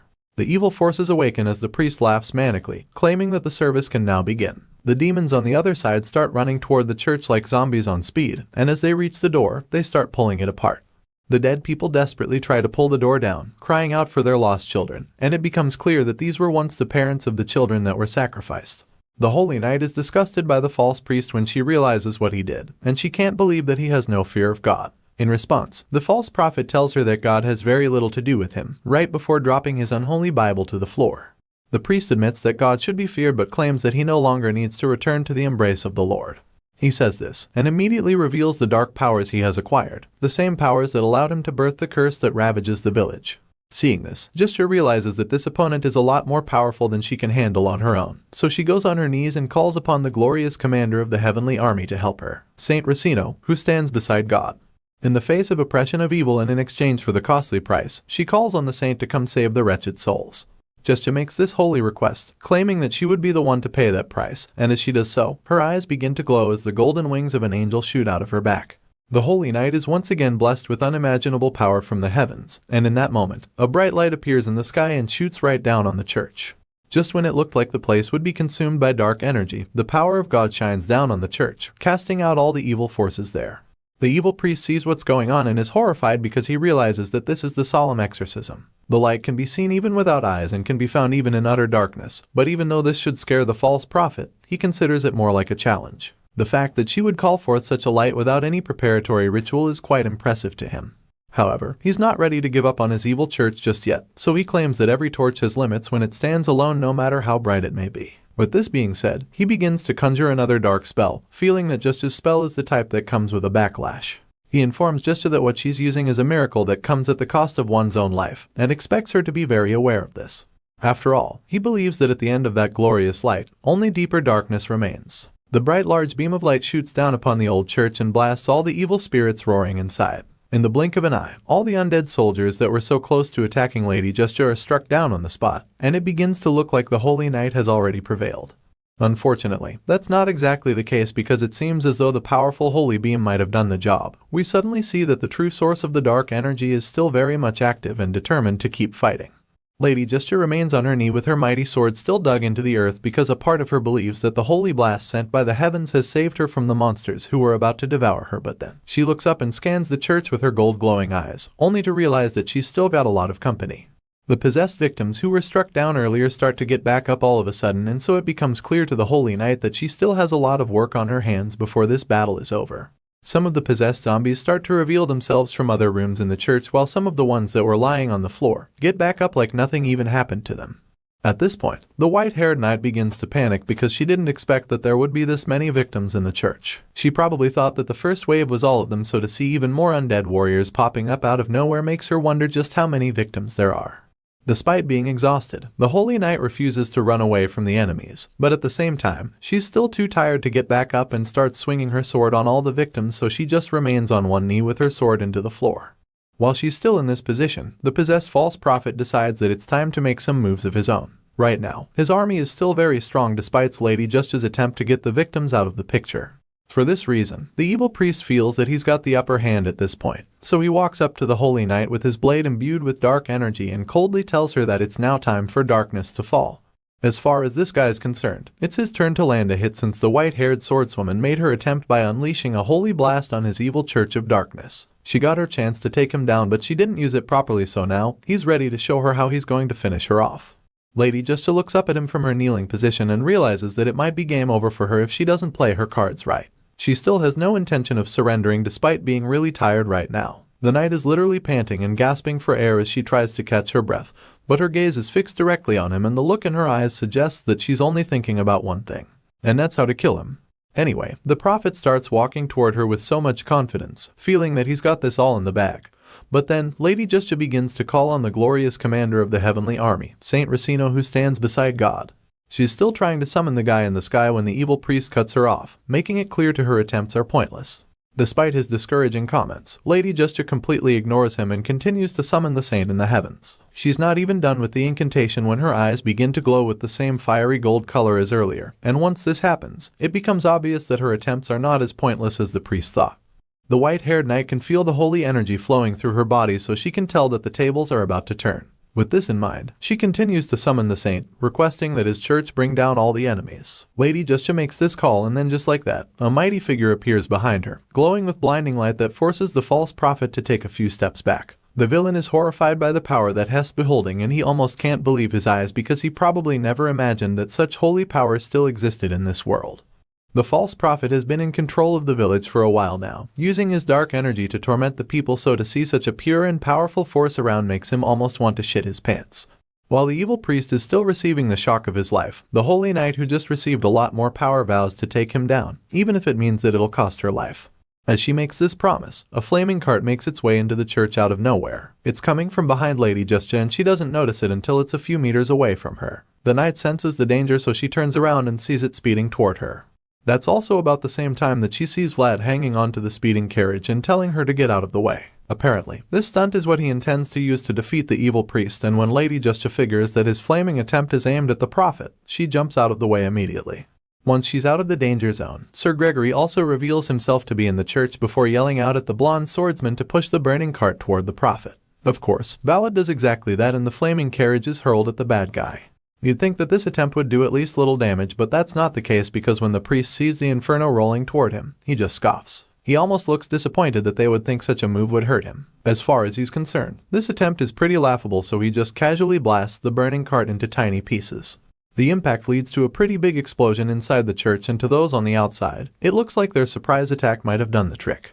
Well, it didn't, and Vlad is the first one to notice this, so when he sees the false prophet emerge from the flames, he decides to go in with a follow-up attack. The young swordsman grabs his sword and leaps into the air, determined to strike down the false priest. Right now, there's no one who hates the priest more than our boy, so it's no surprise that he wants to finish the guy off now that he's got the chance. The young knight is extremely furious with the man and feels that he's crossed the line by messing with the kids of the village, so now he wants to end things for good. The two opposite forces clash swords and an intense battle ensues. The false priest does a good job holding his own against the aggressive young knight, blocking each of Vlad's attempts to strike him down. As the two fighters go at it, the rest of the church begins to burn all around them. Apparently, the flames from the burning cart which exploded have now spread across the entire building, and so it's only a matter of time before the whole church is burned to the ground. This is probably the best time for all of them to escape, but in the heat of battle, none of them even notices what's really going on around them. Vlad is way too focused on killing the priest to care about the flames around them, and the prophet is also too engrossed in the fight to think of running away. As the battle becomes more intense, their eyes begin to glow, and at this point, the priest begins to realize who he's really fighting. The prophet looks into our boy's blue eyes and sees the source of the power in there. The figure he sees looks really powerful with glowing bolt-like eyes and a terrifying aura, but this doesn't exactly scare the priest. Just looking at the shadowy figure, the prophet recognizes the man, and he's amazed by the fact that they actually get to meet again. It excites him because it appears that he has history with the man he saw in our boy's eyes.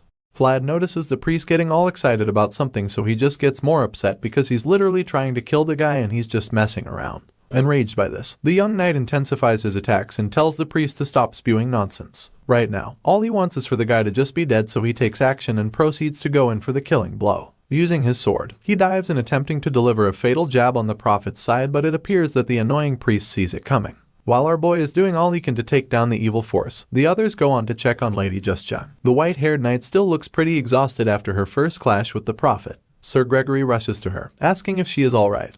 And in response, she just reminds him that he's already in a lot of danger just by being in the church. Hearing this, the bearded knight simply admits that they had no choice but to visit the church. The children in the village are dying and they know that this place is the reason for it, so they couldn't just sit back and watch things keep getting worse. However, they never imagined that this is the kind of evil they would discover when they arrived. The place is littered with the walking dead and Sir Gregory is so disturbed because he has no idea what exactly is even going on in the church yet. Seeing his concerns, Lady Justja reveals that they have to go to the bell tower, explaining that it's the source of the curse. Sir Gregory understands this and is determined to help the Holy Knight, but he also knows that they don't have time to clear the way and proceed carefully. Because of this, he believes that they'll have to split the group to find a way to the tower, even though that will be very risky. The bearded knight looks around and starts to come up with a plan. Sir Cade can't use aura, so he feels that they'll have to get that archer out of the church first. Knowing that he needs to create an opening for Sir Cade, Gregory jumps in to join the fight. The big guy stomps his foot into the ground to announce his presence before charging at the evil priest with his aura activated.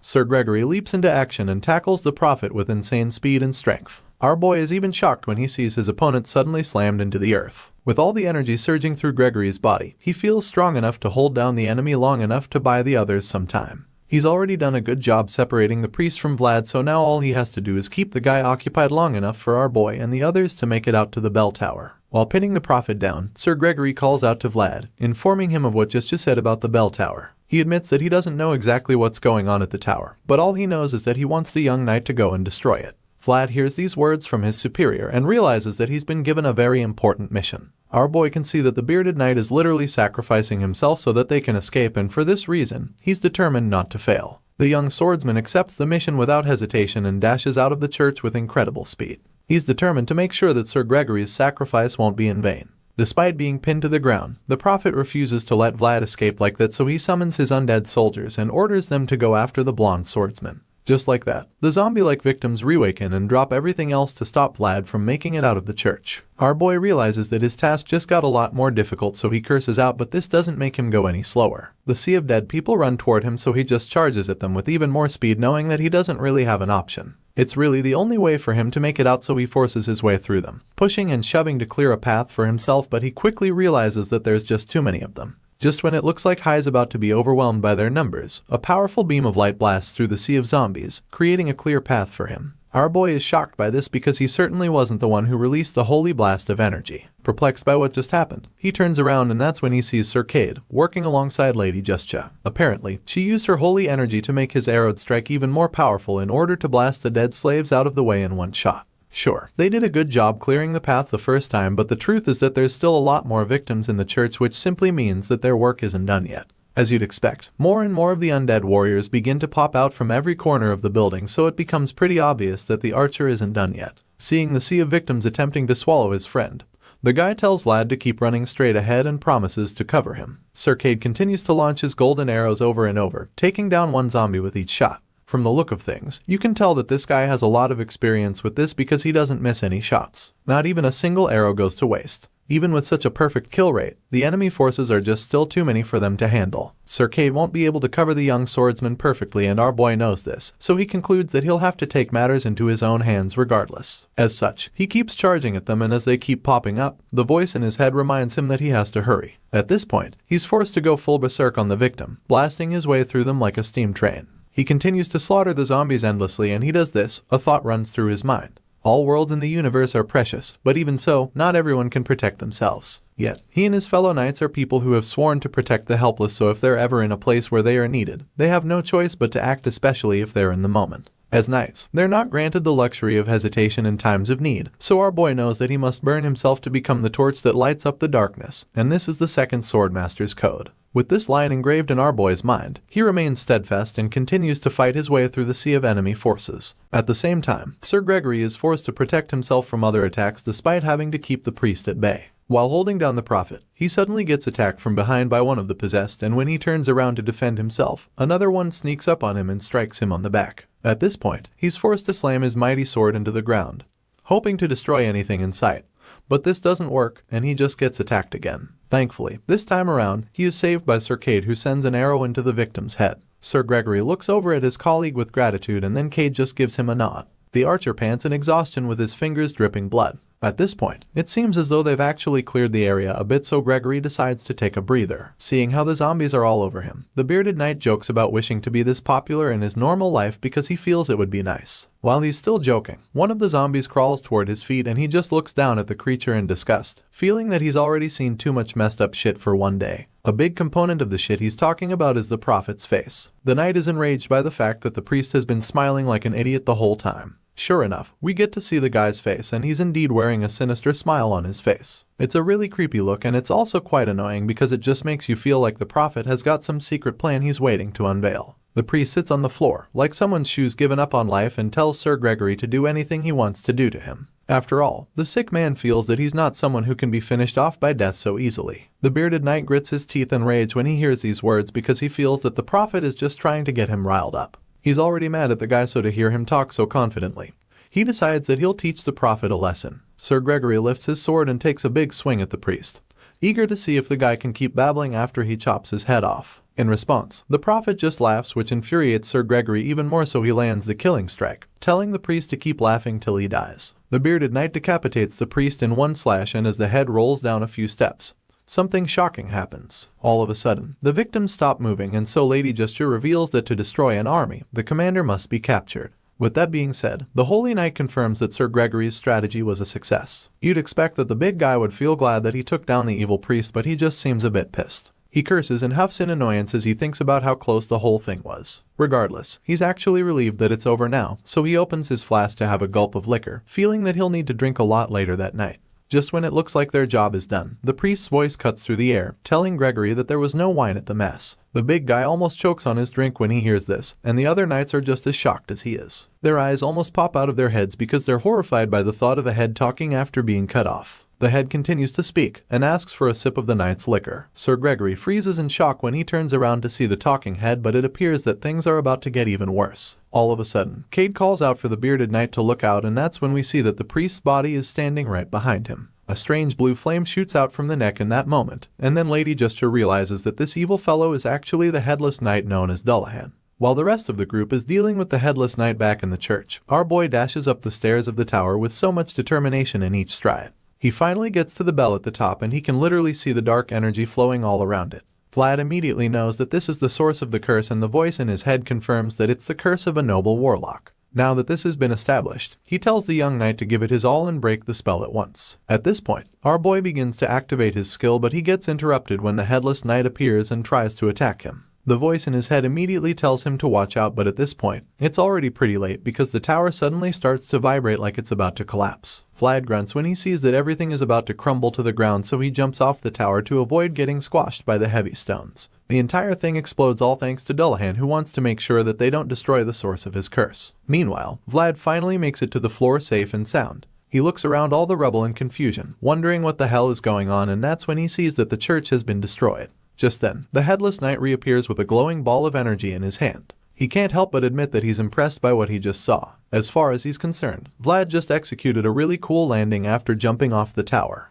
However, our boy isn't exactly in the mood to receive compliments from the villain, so he charges at the guy with his sword, claiming that he always knew the priest wasn't human. At the moment, he hasn't seen any of his friends, so he asks Dullahan where they are because he's afraid they might have been hurt or even killed. In response, the headless knight simply states that their lives mean nothing to him, and truly, we get to see the motionless bodies of the other knights lying in the rubble. Dullahan claims that the only thing he cares about is already right in his hand, and it's at this point that we see the curse in his hand. Enraged, Vlad demands that the headless knight hand it over, but of course, the villain tells him to take it by himself. Our boy gets mad and charges at the headless knight, once again demanding for it, so Dullahan warns him not to push his luck, because he doesn't know when his courtesy towards his peers will disappear. Hearing this, the young knight is puzzled because he doesn't get how they're peers, so Dullahan explains that he's not talking about Vlad, which leaves the kid shocked. In that moment, the headless knight goes all out and unleashes a barrage of attacks on the young swordsman. He overwhelms Vlad, who realizes that his opponent is now way too fast for him. The voice in his head confirms that those aren't human moves, and while our boy is still trying to keep up, Dullahan keeps teasing him, calling him slow. Our boy finally has enough, so he unleashes a deadly technique called the armor technique, which catches the headless knight off guard. The villain is shocked to see this, and he is even more surprised by the fact that the kid has the spirit's protection. The story continues as does the intense battle between the headless knight and our young hero. Right now, the duel has become so personal to the two knights that they're both determined to keep slugging it out until there's only one of them left.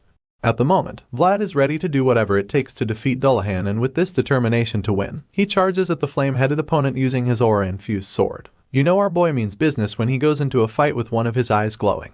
The young knight advances toward the enemy with his sword burning with energy, and when he gets a good shot, he takes a massive swing at the headless knight, hoping to deliver some serious damage. Unfortunately, the evil prophet sees all of this coming, and he's no pushover either, so he's very much prepared to counter whatever strike the young swordsman is throwing at him. Dullahan can see the rage in Vlad's eyes, and he's completely aware that the kid will do anything to avenge his friends, but for some reason, this headless knight remains unfazed. He believes that he'll be able to deal with whatever gets thrown at him, so he just sits back and waits till it's the right time to land a counter-attack of his. Using his black sword filled with dark energy, he casually blocks Vlad's swift strike, and it's almost like he can see what the boy is going to do before he makes the attempt. At this point, it's already pretty clear that the headless knight is really up there when it comes to sword combat, because the blonde swordsman is doing everything he can to land a hit, and yet, he just keeps getting countered over and over. Dullahan is just way too fast for him, and as his strikes keep getting deflected time and time again, he begins to panic a little because he realizes that he can't actually win the battle if this keeps happening. Things aren't looking good for the young knight from Sora, and you can actually see the desperation in his eyes at this point. The gears in Vlad's head begin to turn as fast as possible as he ponders on a way out of the sticky situation, because that's really the only way for him to come out alive with the way things are going. The strain on his face suggests that he's in a lot of trouble, so he starts to wish that he could also deeply contemplate his world like Mr. Rudiger. As this thought crosses Vlad's mind, something sparks inside him all of a sudden, and his glowing eyes widen a lot more as though he's just received some kind of spiritual enlightenment. At this point, the young boy's growing world needed something to fill it up, and the truth of the matter is that the only world that intertwined with Vlad's own right now is that of the voice in his head. Honestly, it makes a lot of sense that his world would be crossed with that of the voice, since they've literally been together for a very long time. Anyway, with this new revelation, it's safe to say that we've gotten to the point in the story where we get to see the horizon where the boy and the voice are overlapped. In other words, the voice is finally about to manifest and reveal himself, but this time around, he's not just going to take control of Vlad's body like some secret puppeteer. Right now, they've both reached some kind of agreement, which makes the voice conclude that he and the young swordsman are about to become one. From this moment, there won't just be one of them, as they would be the same being. The stakes are high right now because they've come across a powerful enemy that neither of them can defeat alone. They have to merge if they want to stand a chance against Dullahan, and so the voice permits this union, which simply means that he's going to lend the young swordsman his world. The headless knight watches the young knight carefully and suddenly starts to notice a few shocking changes which make him panic a bit. All of a sudden, the blue aura glow that was in Vlad's eye begins to disappear, and then it transforms into bolts of lightning. It's at this point that we also see that the voice has manifested his world in the form of lightning, allowing our boy to channel this new energy in his blade. He's been given permission to use this world, and he has every intention of using it to the best of his ability. With the new power he's been granted, Vlad takes his mighty sword filled with overwhelming energy and unleashes a supercharged attack on the headless knight. He takes the big swing at Dullahan, knowing that the effects of such a blast will be catastrophic, but before unleashing it, he asks the evil priest once again if he really thought that he'd just sit back and abandon the kids in the village. There's no way in hell that Vlad would leave this place without doing absolutely everything he can to save the innocent children. As a knight, he's sworn to protect those who can't help themselves, and right now, the people in this category are the poor children who have been afflicted by Dullahan's curse. The only way to save them is by getting rid of the headless knight, and that's exactly what our boy has sworn to do. Filled with rage and the desire to protect the innocent, our boy finally unleashes the devastating blast on the evil priest, and even though the guy tries to deflect the attack once again, this time, it's just way too much for him to handle.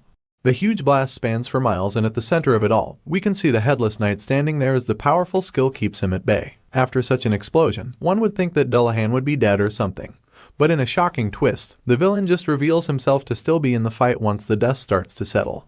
As the dirt and smoke start to clear, we see the headless knight standing strong with his sword in hand. The guy is certainly ready for another round, so it makes you wonder what on earth someone has to do to defeat him.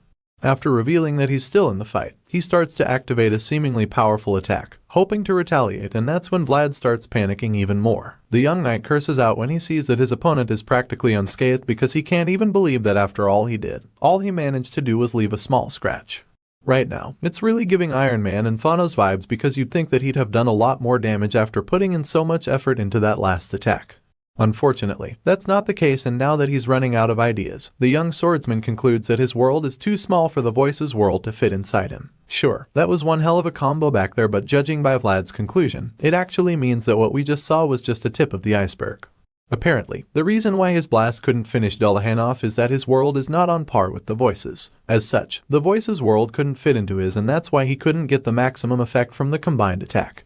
At the moment, Vlad is already pretty exhausted, and you can't blame him because he's been trying virtually everything, but they've all been futile. To make matters worse, he feels like he only has 2 or 3 tries left before he runs out of energy. It turns out that our boy actually inflicted a nasty cut on Dullahan's wrist with that first attack, but it also looks like that is about to backfire big time because the blood seeping out of the guy's body suddenly starts turning into some kind of dark energy, which he's certainly going to use as a weapon. The Headless Knight laughs at this point, claiming that he went easy on Vlad the first time only because he thought that the kid shared the same style. However, now that he's realized that the boy might actually be a threat, he goes full beast mode. Out of the blue, this guy dons a seriously wicked armor, and from the inside, you can literally see the blue flames burning out. It's a really terrifying sight, and when the young swordsman beholds it, his eyes almost pop out of the sockets. Our boy is so stunned by the insane armor, and he can't even believe what he's looking at when he sees Dullahan standing in front of him, ready to go into another round of intense sword clashing. With every swing of the big guy's sword, you can see the dark, terrifying energy flowing out of it, and while our boy is still trying to process the whole thing, the Headless Knight launches his first attack. Our boy doesn't exactly see it coming, but thanks to the ever-vigilant voice in his head, he's immediately informed before the blast of energy can get to him. Right after that, Dullahan follows up with an insanely swift attack, and once again, the voice in his head tells him to dodge the hit. Vlad tries to move out of the way, but then he just ends up getting blasted with a huge surge from the Headless Knight. The blast is so massive that it sends our boy flying and raises a whole lot of dust. Dullahan stands still after landing this hit and watches as the dust fills the air. The Headless Knight observes patiently as the dust settles and wonders how the kid managed to squeeze out his aura to deflect the attack in that short moment. After witnessing such a thing, the Headless Knight admits that the kid has great potential. As our boy lies exhausted on the floor, Dullahan realizes that what he initially thought about the guy has been disproved by what he's now seen with his eyes. Because of this, the evil priest concludes that our boy has unpredictable potential, and for this reason, he also feels that this will be the best time to cut down the threat. Right now, the blonde swordsman is exhausted and vulnerable, so it's the perfect opportunity to end him because Dullahan knows that he'll only end up being a thorn in his flesh if he doesn't deal with him now. With this in mind, he walks up to the exhausted boy and raises his sword as he prepares to drive his sword into Vlad's body. Our boy sees what's about to happen to him, but he's just way too tired to even do anything about it.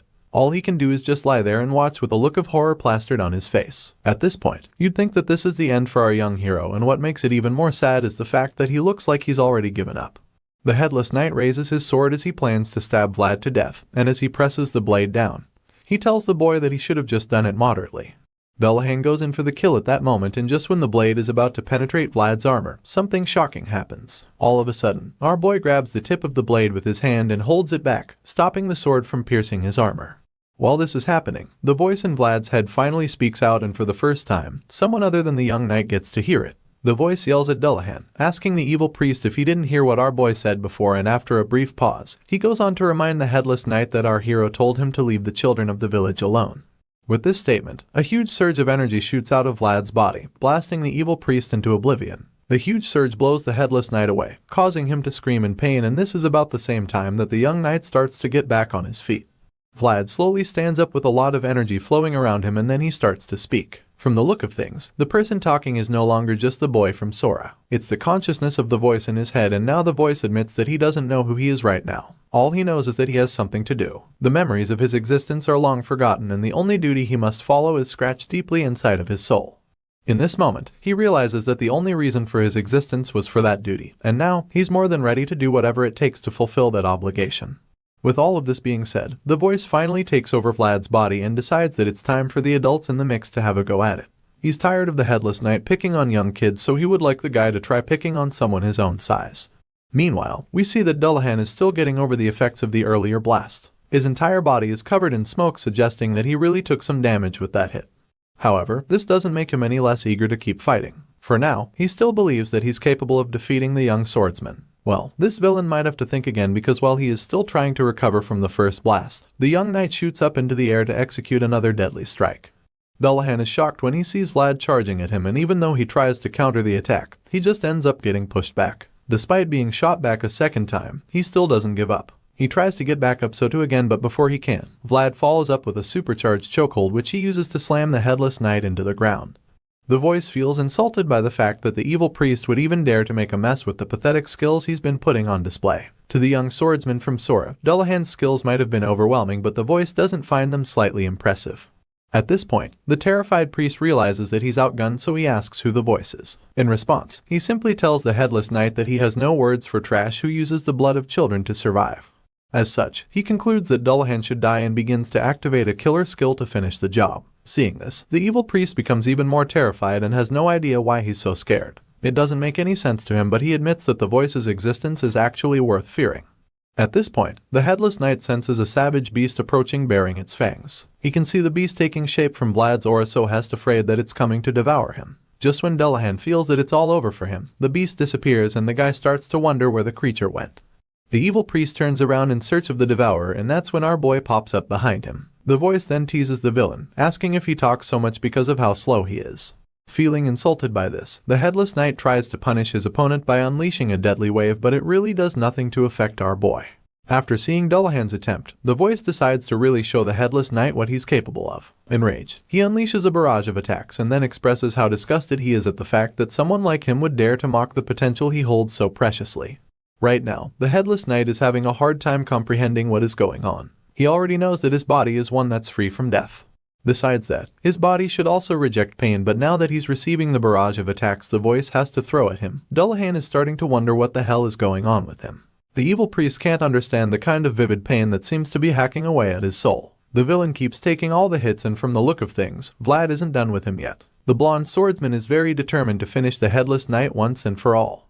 The intense battle continues and Vlad eventually lands a serious blow on the opponent, sending the guy crashing into the ground. Dullahan groans in pain as he struggles to pick himself up from underneath the rubble, and as he just lies there, he can't help but wonder how someone like Vlad even exists in this world. He probably used to think that he was in a league above all others, but after coming face to face with the young swordsman from Sora, he realizes that he's no match for our hero. The headless knight ponders on this, and while he's still lying there, Vlad follows up with a brutal stab to the chest. Our boy impales him on the spot, and then the voice sternly asks the villain to hand over something. At first, the headless knight doesn't seem to know what he's talking about, so he just stays quiet, but then the voice demands it the second time, and this time, he's a lot more aggressive about it. Vlad raises his fist and prepares to land a supercharged punch on the villain's chest. He lands the blow and it literally sends shockwaves throughout the place. At this point, one would think that the young swordsman would give the guy a breather, but he doesn't stop there. All of a sudden, he goes in for the kill in that instant and digs his fingers into the guy's chest, before slowly ripping it apart. Using this gruesome technique, our boy opens up Dullahan's chest and unveils the same object that he's been asking for. He sees the powerful glowing ball of energy floating within the guy's chest and expresses his satisfaction. The voice is relieved to see the ball, and without wasting another moment, Vlad reaches in and pulls out the curse. As he does this, the voice commands the curse to go back to wherever it's coming from, and this just makes the evil priest yell out in frustration. Dullahan is pretty much helpless while all of this is happening, so all he can do is scream in agony as he watches his precious curse get exorcised. The villain cries out relentlessly, but our boy just ignores it and continues to get rid of the evil curse for good. It's certainly not an easy task, and this is confirmed when we start to see the results of Vlad's actions. As he gets rid of the curse, the energy from the purple glowing balls spreads out across the entire village to all the children who had been afflicted before. The life force that was stolen from the innocent kids is finally returned to them, leaving all the parents very confused and shocked. As the energy gets sucked out of the evil priest, all he can do is sigh in exhaustion, confirming that he's given up already. After this, the voice suddenly admits that there's something he knows for sure, but the problem is that he can't remember what it is exactly. It turns out that he's referring to the method used to kill bastards like Dullahan. In response, the evil priest claims that he wasn't on the same side as the curse, stating that he thought they were both beings that escaped from death. Hearing this, the voice casually responds, stating that there are also other methods to use even though he's forgotten the main one. With that being said, our boy gets back on his feet and stands over the half-dead villain. This is about the point when the voice decides that he'll just rip out all of Dullahan's limbs. The reason he settles on this technique is because he feels that severing all of the guy's limbs is literally the same as killing him. Obviously, the headless knight knows just how terrible such a thing would be for him, so he's not ready to suffer such fate. Not knowing what else to do, he starts crawling, attempting to run away, but it's clearly futile and he just ends up being dismembered by the young knight. By the time there's only one limb left, Vlad prepares to finish the villain off finally, but just when he's about to slice it off like the others, the headless knight raises his remaining arm as if he's about to surrender. The guy screams a strange word Lamishtu, which leaves the young swordsman really baffled.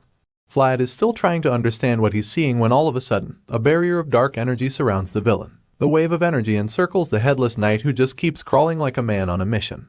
The barrier prevents our boy from getting any closer to Dullahan, so all he can do is watch in confusion as the villain crawls away. Just then, the headless knight starts calling out to the strange presence called Lamishtu once again, and then many huge hands stretch themselves out as they try to catch Dullahan. Vlad just watches curiously, wondering what Dullahan is doing. Apparently, the headless knight felt that the supreme presence would save him, but he quickly learns that he was wrong because when he gets close enough, Lamishtu begins to devour him. The Dark Master devours the evil priest, and in a matter of seconds, all that's left of Dullahan is nothing but dust. Once that happens, Lamishtu finally reveals herself to our boy, and upon seeing this being, the voice admits that he doesn't have any memories of that name. However, he has a faint feeling about it, so it makes him wonder what kind of existence it is. His thoughts are suddenly interrupted when he realizes that he's still the one controlling Vlad's body, and he's surprised that he actually managed to go overboard with the whole possession thing. Even though he might have taken advantage of the kid a bit, he also admits that our boy's growth is really brilliant. The voice is proud that Vlad's body managed to last this long and concludes that he'll apologize to the kid when he wakes up. Right after that, he gives back control, and just like that, the unconscious body collapses to the ground. Vlad's body just lies there throughout the night until the sun starts to rise, and that's when we see the ruins that remain of the church. Elsewhere, in Mashium, at the barony of Uthman, we see a dark figure sitting on a chair. It turns out that while our boy's soul was shining, the traces left behind were merciless. The ominous lady can sense that he's using a kind of magic that has been around for a long time, and it really intrigues her. Other than that, it's also pretty clear to her that the things of the past are moving. She can feel that this is the time to make a move. It's a time where cracks of opportunity have appeared, so she concludes that the chaotic age she's been waiting for is finally here. With this in mind, she orders her knights to take whatever they want from the corpses of Baron Uthman's knights. After all, the Baron has already paid the price for his son, who will now be brought back to life. The witch has met her end of the bargain, so now it's time to reap the reward of her services. Now that she's brought the Baron's son back to life, she believes that Mashium should be the new harbor of darkness, which basically means that she and her dark knights will be staying in the land for the time being. The story continues days later, and we're brought back to the small village. Here, we see our boy for the first time after a while, and he's looking rather unkempt and frustrated for some reason. Apparently, the young swordsman is just waking up after sleeping for 3 whole days somehow. This isn't the first time it is happening since he arrived at the village, so it kind of bothers him since he's supposed to be an active knight protecting people and all. Even though it's not exactly the best look for him, you can't really blame the kid since he just survived a deadly battle against a really powerful enemy. Thankfully, he came out victorious after his fight with Dullahan, so he deserves some rest at least. While Vlad is still trying to understand how he managed to sleep for 3 days straight, his buddy Goth enters the room, telling him not to feel too bad about it. He tells the young knight to be glad that the grueling fight is finally over, especially since he almost didn't make it out alive. Goth claims that Vlad was looking like a piece of ragcloth when he first found him after his battle against the headless knight. With that being said, he goes on to reveal that he went through a lot just to get our boy back to the inn. Goth literally had to drag the unconscious knight along the ground the whole way back. Hearing this, Vlad isn't even sure what to say, so he just runs the back of his head, probably checking for bruises or something. Just then, he remembers that there were other knights with him during the fight, and since he has no idea where they are now, he quickly asks his buddy if they're okay. Goth's facial expression changes immediately, and you can already tell that he's got some bad news. The guy reluctantly admits that things aren't good, and confirms that the captain is in the worst condition among all of them. It's unsettling news indeed, but Goth wants Vlad to get enough rest, so he tells the young knight not to worry about the others.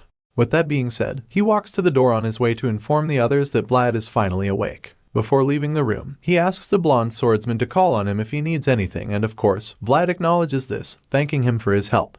Goth exits the room after this, leaving the young swordsman alone with his thoughts. Vlad just sits on the bed in silence as he processes everything that he just heard.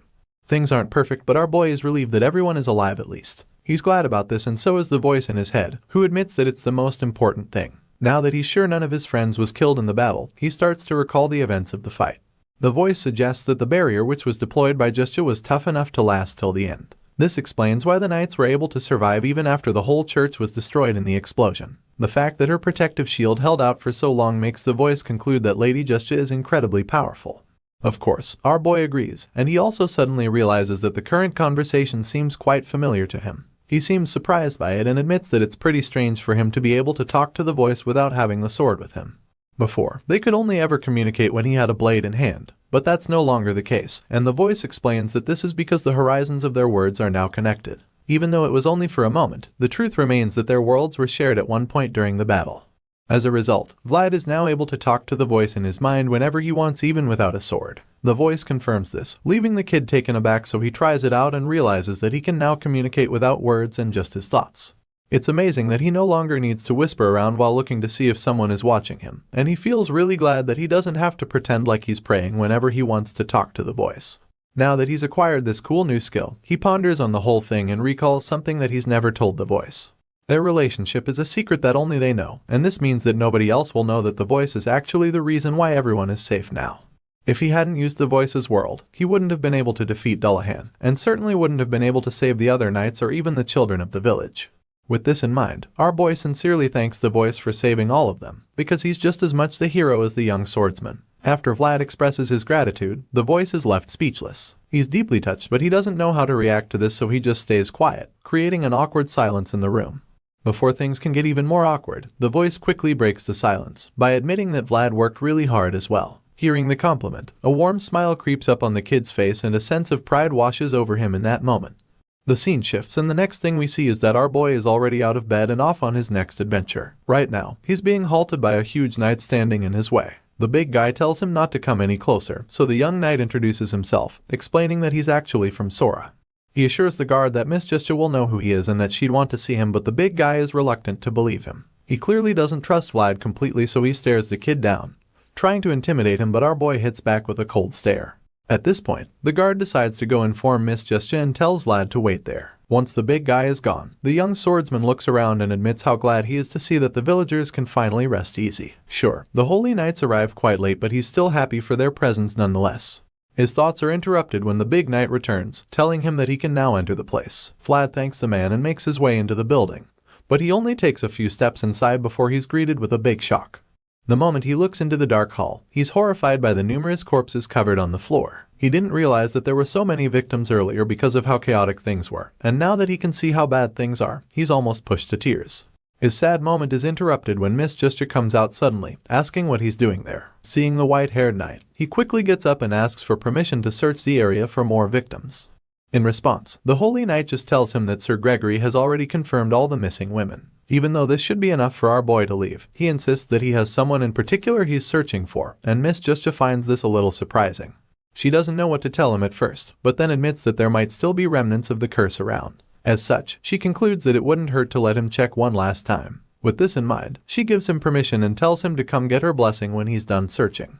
The young knight thanks her and gets to work immediately. He lifts the tarps one by one to check, and it doesn't take him long to find the lady he was looking for. He's horrified when he sees her face and immediately feels bad because a part of him actually hoped that he wouldn't find her lying there with the other deceased. The young knight breaks down on the spot as he just keeps staring at the woman's face. Just then, we're shown a flashback of Vlad's childhood. In this scene, little Vlad notices that the lady has a bruised eye and suggests that she get some rest over the next couple days, but she insists that the throbbing bruise on her eye is nothing. She fakes a smile to make the boy feel better, claiming that it's not that bad since she doesn't have a broken bone or something. She thanks him for his concern and gives him an egg for some reason, but he refuses to take it and tells her to rub it on her bruised eye. Hearing this, she finally reveals that that egg is supposed to be a bribe. Back in the present, Vlad just keeps staring at her face now that she's dead, feeling that he'll be counting on her next time too. The heartbroken knight thinks about how life is such a sickening thing, and as he wipes her face, he quietly tells her not to do dangerous things in her next life. Next time, he hopes that she'd be born into a good family and grow up being loved. He caresses her face as he says his last goodbye to her, and before leaving, he tells her how sorry he is that he wasn't there for her. A while later, he goes to see Miss Justia in her tent. She did tell him to come for her blessings when he's done searching for his missing lady. Inside the tent, the white-haired knight makes some tea so she can listen to what Vlad has to say properly. She wasn't exactly conscious when Vlad's battle against Dullahan finally came to an end, so now he's telling her how it all went down. So far, the young knight has told her how the villain got sucked into a black hole that suddenly appeared, and of course, she wants more details. The holy knight gives him the hot cup of tea, asking him to spill all the beans, but our boy explains that he's already told her all that he knows. He claims that he was too busy with the fight to notice anything else, and that he was trying so hard to deal with the villain's barrage of attacks. Hearing this, Lady Justia starts to get a bit suspicious, so she just stares at him with a questioning look on her face, waiting to see if she can force anything else out of him. While she's staring at him, he casually sips the tea, using it as an excuse to stay quiet. At this point, the voice commends him for making the story up. It sounds really believable because there's a good mix of lies and truth in it.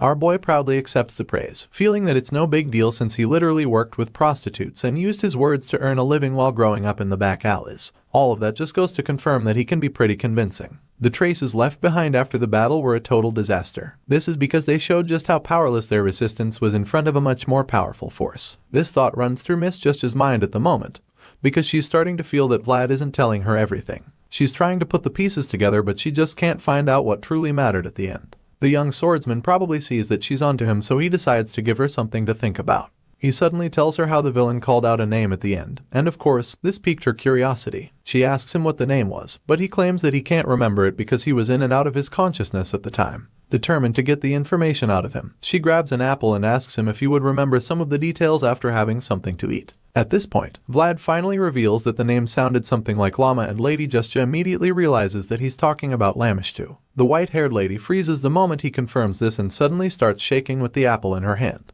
She's literally trembling but somehow manages to keep her cool as she thanks him for his cooperation. Even though she tries to hide her reaction, the knight is sharing enough to notice her shaky hands, and this leaves him puzzled. While he's still trying to understand what's going on, the white-haired knight suddenly stands up, assuring him that San Racino will not forget how hard he fought on that day. Now, Miss Justia has gotten the kind of information she's been looking for, but it's a little overwhelming, so she quickly excuses herself before the young knight can notice anything else. She walks out of the tent without another word, while Vlad just watches her in confusion. Once she's gone, the voice admits that it's a relief that she doesn't suspect him. Yeah, that's a good thing, but Vlad is currently more concerned about the strange expression she put on display after hearing about Lamishtu. As far as our boy is concerned, it was like she became a completely different person all of a sudden, and he finds this really disturbing. The scene shifts once again, and this time, we're taken to the mayor's residence. In there, Joseph Bayezid, who is also the new mayor of Sora, hosts an unexpected guest. He pours some tea for the visitor, wondering when he arrived in the city. The guest turns out to be an old man named Lamond, who claims that he's actually been around for a while. Hearing this, the young master states that he would have come out to receive Lamond if he'd informed him of the visit beforehand. Lamond responds by calling himself the lowest ranked person at the moment, suggesting that he wouldn't even let the young master go through such a hassle just for his sake. Besides that, he's come to talk about more important matters, so he quickly changes the topic and cuts to the chase by immediately asking Joseph where the young boy is. The new mayor informs Lamond that the young knight is currently out on a mission. He reveals that Vlad traveled to the Uthman barony and suggests that they should receive some news from the kid very soon. Hearing this, the old man is surprised to hear that the young swordsman is already going on missions despite only being a servant.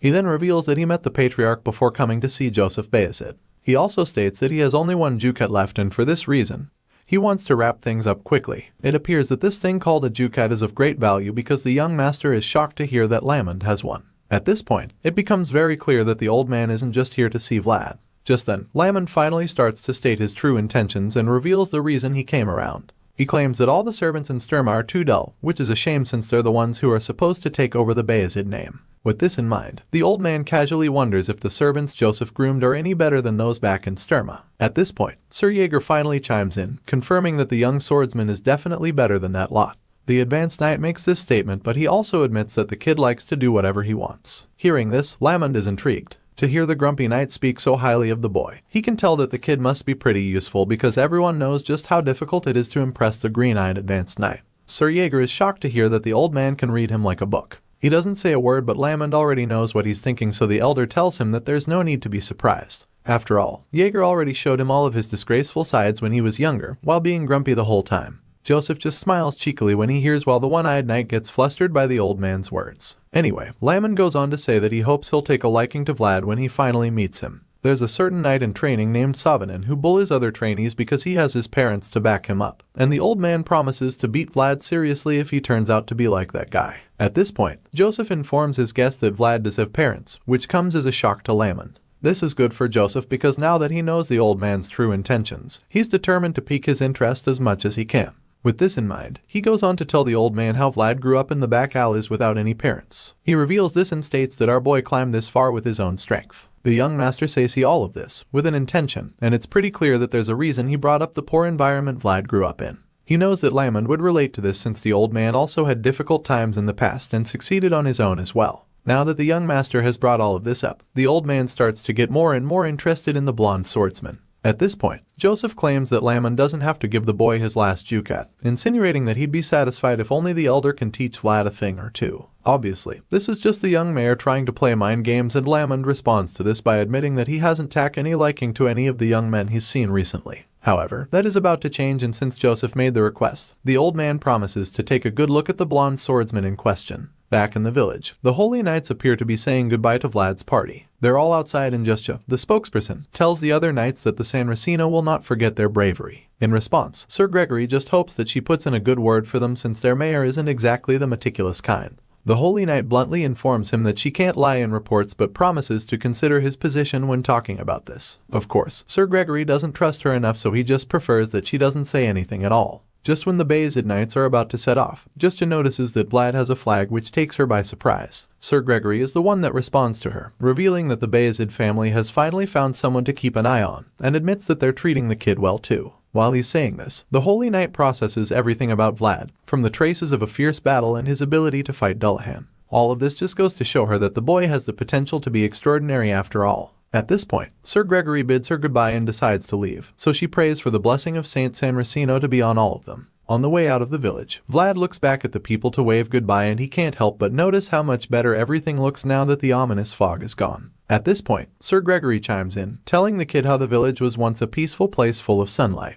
All the bad things that happened were because of Dullahan, so now that the villain is gone, our boy is relieved because he knows that Anna would prefer to be buried in this bright, happy village. As he leaves the place, Vlad hopes that she finds warmth in this place of her final rest. Later that night, the travelers set up camp to rest for a while. The others quickly fall asleep under their blankets while our boy stays up with his thoughts. The fire burns brightly while he just sits there and ponders on the events that went down in the village. As far as the swordsman is concerned, the entire mission was a complete defeat because he knows that he would have died if he didn't have the voice on his side. Vlad feels that he's not strong enough yet because he was so close to being killed just like Jorge and Anna. Our boy is so ashamed because he feels that he would have been suppressed so easily by a large world that he couldn't go up against. As he wallows deeper into the realm of self-pity, Gregory pulls him out of his thoughts just in time, asking him what he is thinking about so intently. Of course, Vlad isn't too comfortable talking about it, so he claims that he was pondering on various things. Gregory can tell that he's lying, so an awkward silence follows. Vlad suddenly suggests that there are too many incredible people in the world, and admits that he doesn't think he can last while living among all those people. Hearing this, Sir Gregory assures him that everyone has such thoughts at least once in their lives. There are no defined answers to these thoughts, but the bearded knight reveals that he's already made his own conclusions to them. Vlad asks what it is, and the man simply tells him that he needs to keep burning. There's no method to keep a fire from wavering when the wind blows, but as long as there are flames, then it can always burn again. With that being said, he encourages the kid to hang in there, over and over again, so he can burn endlessly. This makes a lot of sense to our boy, and it reminds him that there's no shortcut to becoming as strong as all those ahead of him.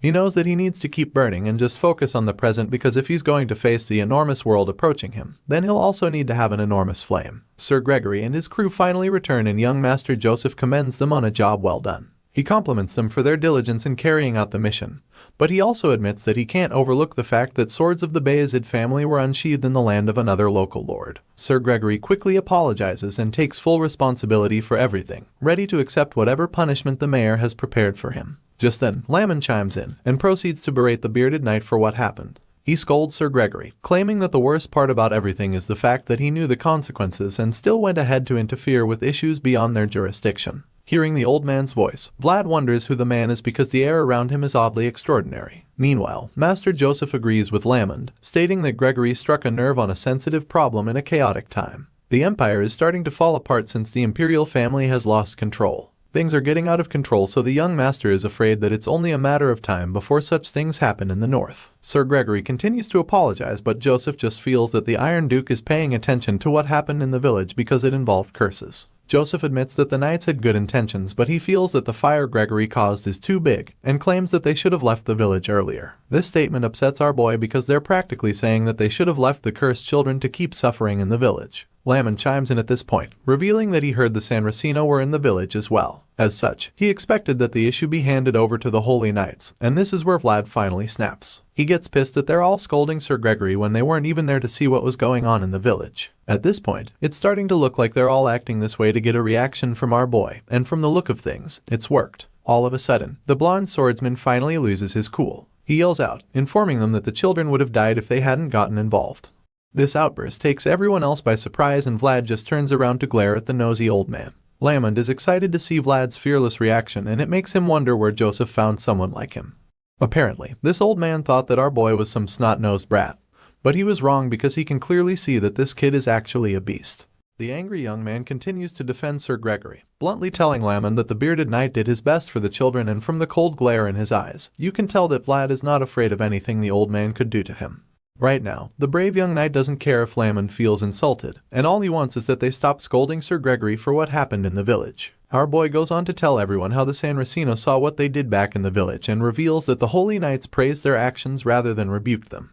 Vlad is extremely pissed at this point, and he doesn't look like he's going to hold anything back. From the look of things, it's only a matter of time before he says something that would actually upset the nosy old man, so before the situation can get to that point, young Master Joseph quickly cuts him off. The mayor looks pissed as he slams his palm on the table and yells at our boy to stop talking. He furiously warns Vlad not to test his patience any more than this, and as his loud voice echoes through the hall, the blonde kid realizes how mad the boss is.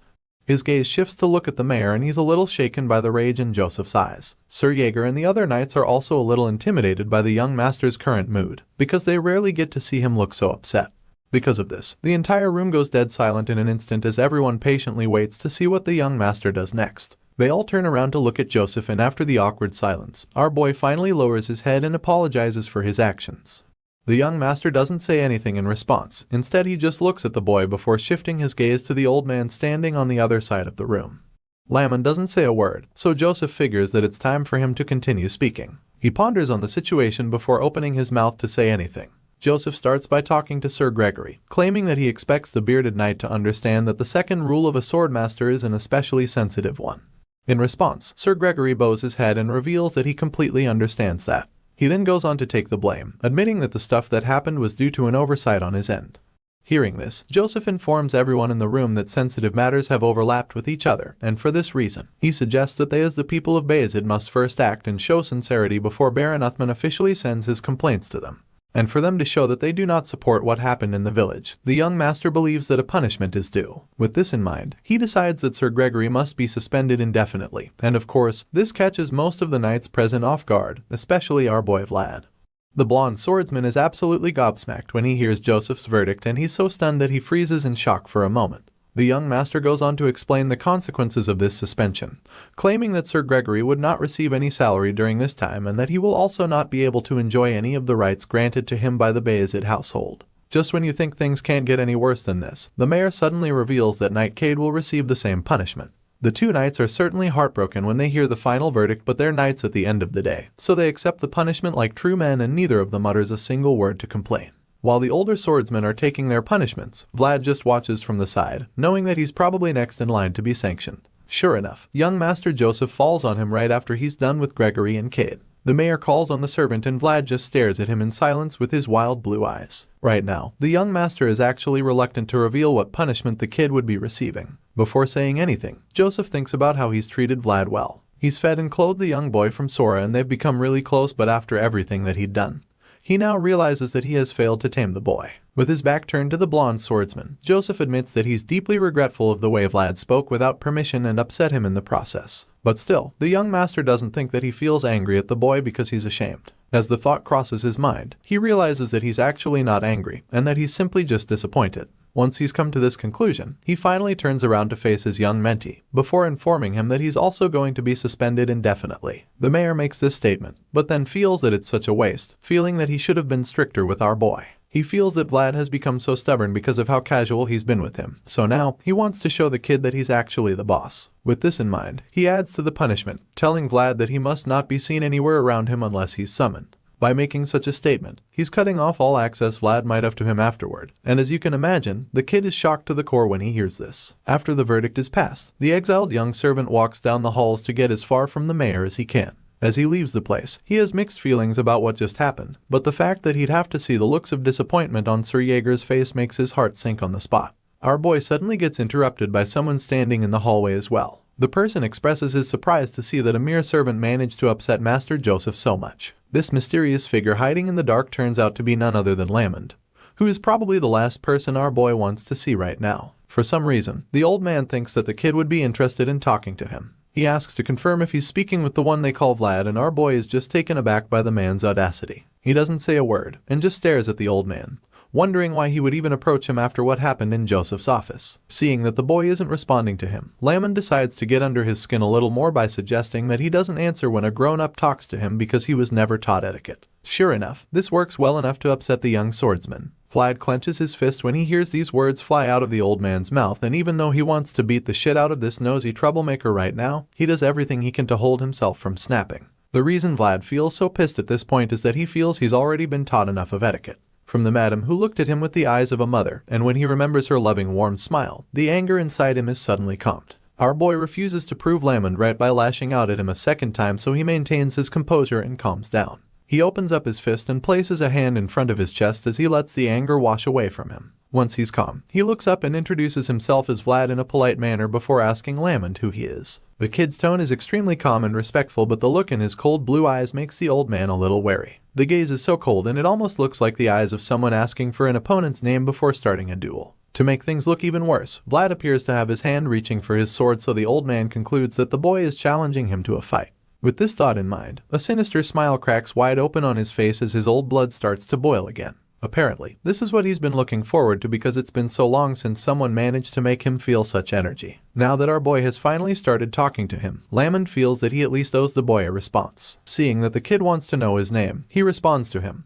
But he doesn't give a name. Instead, the old man claims that he doesn't have any name that he can go by right away, and as you can imagine, our boy doesn't even know what to say to that. He's probably already bored of the annoying conversation, so he just keeps a blank expression on his face as he stares at Lamond in silence. The silence is suddenly broken when Lamond slams a pole on the ground, revealing the banner in his hand. At this point, our boy gets to see all the emblems on his flag and he's shocked to see how many are on there. Vlad would never have imagined that this feeble-looking old man would have such a high rank. At the same time, Lamond casually introduces himself as someone who walks the lowest path. He then reveals that he hasn't completed his duty yet. There are knights who would grow old without dying since they couldn't retire honorably on the battlefield. As such, they're forced to walk among the lowest places in order to find back the honor that's been lost along the way. This is just like what the founding king, who was also a swordmaster, did in his last moments. The scene shifts all of a sudden. We're taken back to Dermer. Here, the princess and her advisor seem to be in the middle of some sort of strategy formation. The old man concludes that Count Gaydar prepared a bridgehead that leads to the north. More accurately, the count has taken the region where the bridgehead can be developed. Hearing this, the princess figures that Gaydar has to get past them if he wants to get to the north after all. As such, he wonders if he would come to them, feeling a little worried by what would happen if he visits their force. The old advisor doesn't have an answer either, but all he knows is that they have to be prepared for anything. This makes the princess really worried because she knows that the center is blocked and it would only be a matter of time before they see that the west has closed in already. With this in mind, she concludes that she must write a letter to Count Bayezid before it's too late. After all, she's sure that he will help them now that they need it most, since he has a reason and a duty to do so. In response, her advisor tells her that she's right and points back to the map on the table, revealing that the next point of attack would be Bayezid County, once the enemy forces manage to get past Dermer. The princess is really afraid at this point, but she's also glad that she gave Vlad her handkerchief. The advisor chimes in at this point, admitting that he keeps hearing rumors of the blonde swordsman recently. He feels that the boy is growing up to be a fine man since that's the case, and the princess agrees, suggesting that he might have also made acquaintances with the San Racino as well. This news relieves her a bit because she knows that nothing bad can ever come out of being closer to the church. Hearing this, the old man teases her a little, suggesting that she looks really proud of him. The young lady blushes in response, knowing that it's true, because she invested in him after all. The man agrees with her, claiming that she did really well too because thanks to her continued attention to his movements, their spy network has also grown much stronger. It's grown so much that at this rate, people might start to say that Dermer's famous products are actually spies and not the lemons they've claimed. The man teases the princess with this statement, which earns him a glare from her. Anyway, she doesn't take it too seriously, and since it's clear that their spy network is actually really strong now, she suggests that they expand their surveillance radius. If they can detect any suspicious movements early enough, that will buy them enough time since they have insufficient troops at their disposal. The worried princess looks out the window to the rest of her city, hoping that the enemies just go past Dermer without doing anything. Hearing this, the old man agrees with her. He's just as worried as she is, because he can clearly see that the world is changing rapidly. It's so fast that even he can't guess what's coming next. However, he also feels that the change isn't all bad. Just like how those flowers started to bloom after Vlad left their city, this old man has a feeling that their current situation might just end up bringing them some hope and comfort. Back in Sora, it's already getting late and Vlad is currently ranting in a smithy. He's so pissed by the conversation he had with the old Foji and claims that he wanted to hit Lamond in the head at that moment. He's currently in the smithy of that old man from the start of the story. The bearded man is working on Vlad's sword as he listens to the young boy's rants. At some point, he's forced to ask the blondie what on earth he used the sword to do, because it hasn't even been that long since he repaired it the last time and now it's already damaged again. In response, our boy blankly states that he used the sword on a headless man. He admits that Dullahan was a really tough opponent, but the blacksmith doesn't understand what he even means by a headless man. Seeing how confused the old man is, Vlad tries to make things clear, but he doesn't know how to explain. At this point, the kid feels like the more he sees in the world, the more he fights with beings that he's never seen or heard of before. Because of this, he's starting to feel like that's just his fate.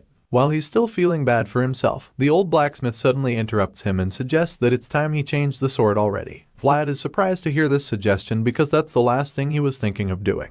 The blacksmith feels that the sword isn't as good as it used to be anymore and even claims that it's only a little better than the half-assed swords used by mercenaries. With that being said, the old man goes on to say that our boy would even be lucky to use the worn-out sword to cut through monsters he comes across in the future. It's only made of normal iron and judging by what he can see, the person who made it the first time is just an average blacksmith. The blonde boy is surprised to hear this, so he asks the man what he's even talking about. At this point, the old man decides to spell it out for him, stating that if he uses something that's beneath him, that thing will eventually break. The blacksmith holds the old worn-out sword in front of the boy so he can see what he's talking about, and it's like our boy finally starts to get it. The little lecture is interrupted by a flashback. In this scene, a tough-looking man with a scar on his face suddenly walks into the smithy asking for a sword that can cut through ghosts. Of course, something like that shouldn't even exist, and the look on the old man's face suggests that he doesn't have a blade like that. He just stares at the scar-faced man with a blank expression on his face. The man looks dumbfounded, so he decides to ask once again what the guy wants, and he confirms that it's a blade that cuts through ghosts. The flashback comes to an end, and then the old man tells Vlad the story of how the guy randomly walked into his shop last winter looking for a sword that cuts ghosts. The old man admits that he thought the mercenary was saying nonsense, but then he mentioned Vlad's name. Apparently, that scar-faced mercenary said something about Vlad of Sora cutting a ghost, and of course, this rings a bell in our boy's mind.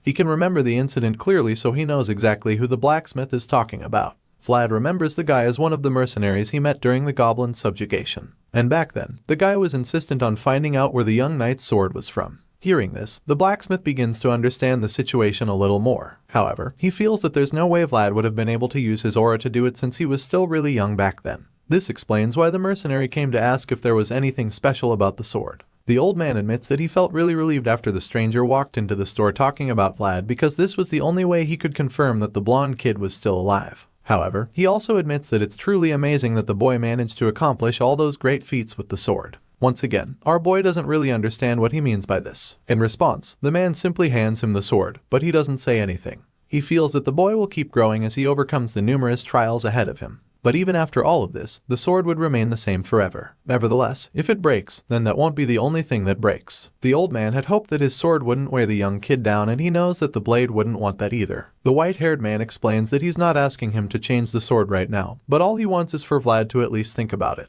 With that being said, our boy asks the man if he takes custom orders, but in a shocking twist, the old man reveals that this sword is his last work. As far as he's concerned, the boy should go find another blacksmith. Even though Vlad thinks that he's all grown up now, in times like this, the blacksmith feels that the young man definitely still behaves like a kid. To dread departure is a privilege that young people have, but it's become a normal thing for an old man like him. The blacksmith suddenly asks Vlad if he'll bring the sword back to him soon, and the kid responds, stating that he doesn't have any urgent need for it. But just then, he remembers that he might have to use it soon. Hearing this, the blacksmith decides that he'll sharpen the blade soon. With that being said, he gets right to work and Vlad just watches him quietly. A while later, Vlad is given back the sword and he can literally see his reflection on the blade. He's really impressed because it looks brand new and the blade even looks sharper than it was before. The happy boy thanks the old man in excitement and tells him that he'll be counting on him too. The blacksmith isn't too happy to hear this, so he quickly warns Vlad not to come too often because he actually needs to catch a break. Of course, our boy wouldn't want to be abandoned like that, so he promises to bring some good quality meat for the old man next time. But the blacksmith isn't satisfied with that arrangement since he knows that the meat won't be tasty if that's the only thing he brings. With that being said, our boy quickly promises to bring some good liquor as well the next time he stops by the shop.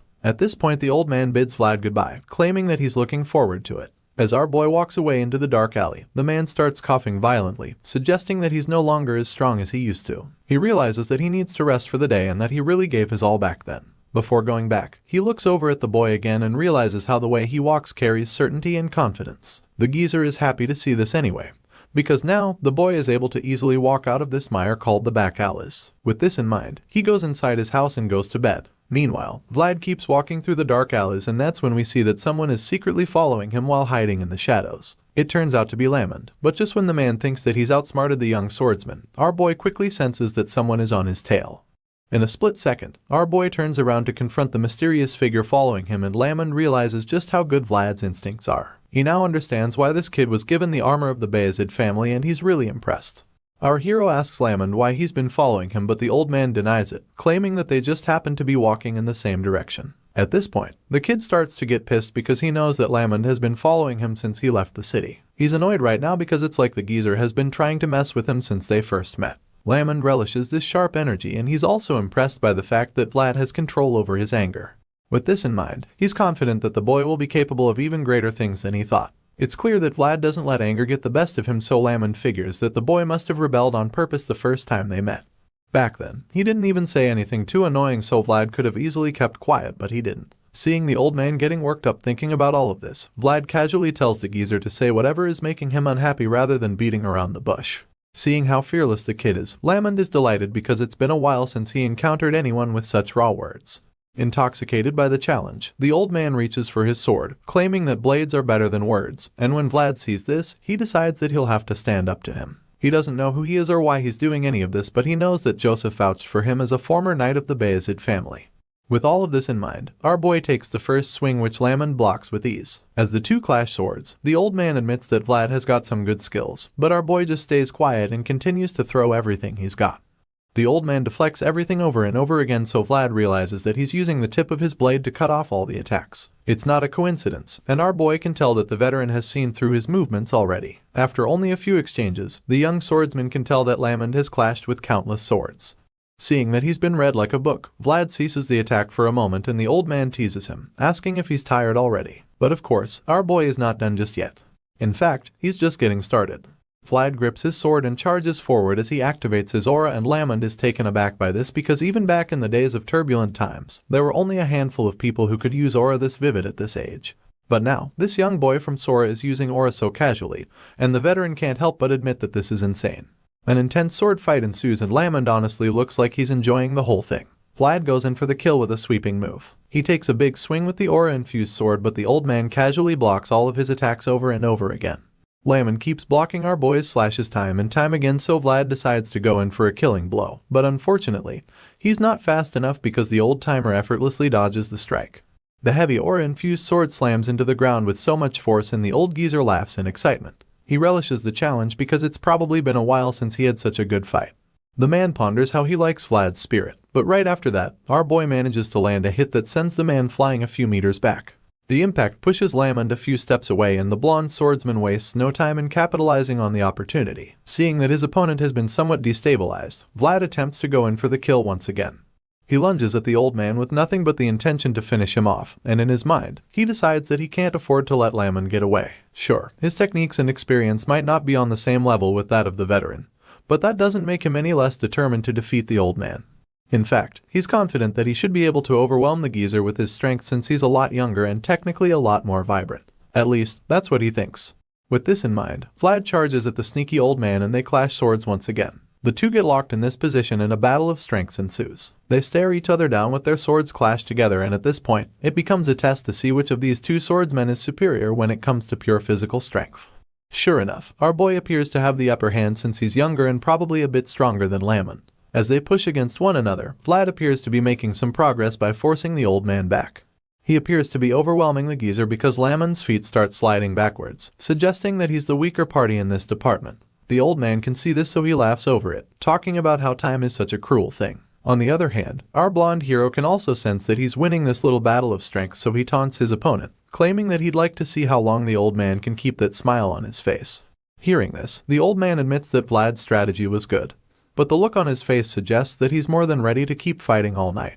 The intense clash of swords continues for a long while, and it becomes really clear that these two opponents are currently at stalemate. Nobody is backing down at the moment, and both swordsmen remain in that same position, neither showing any signs of getting tired.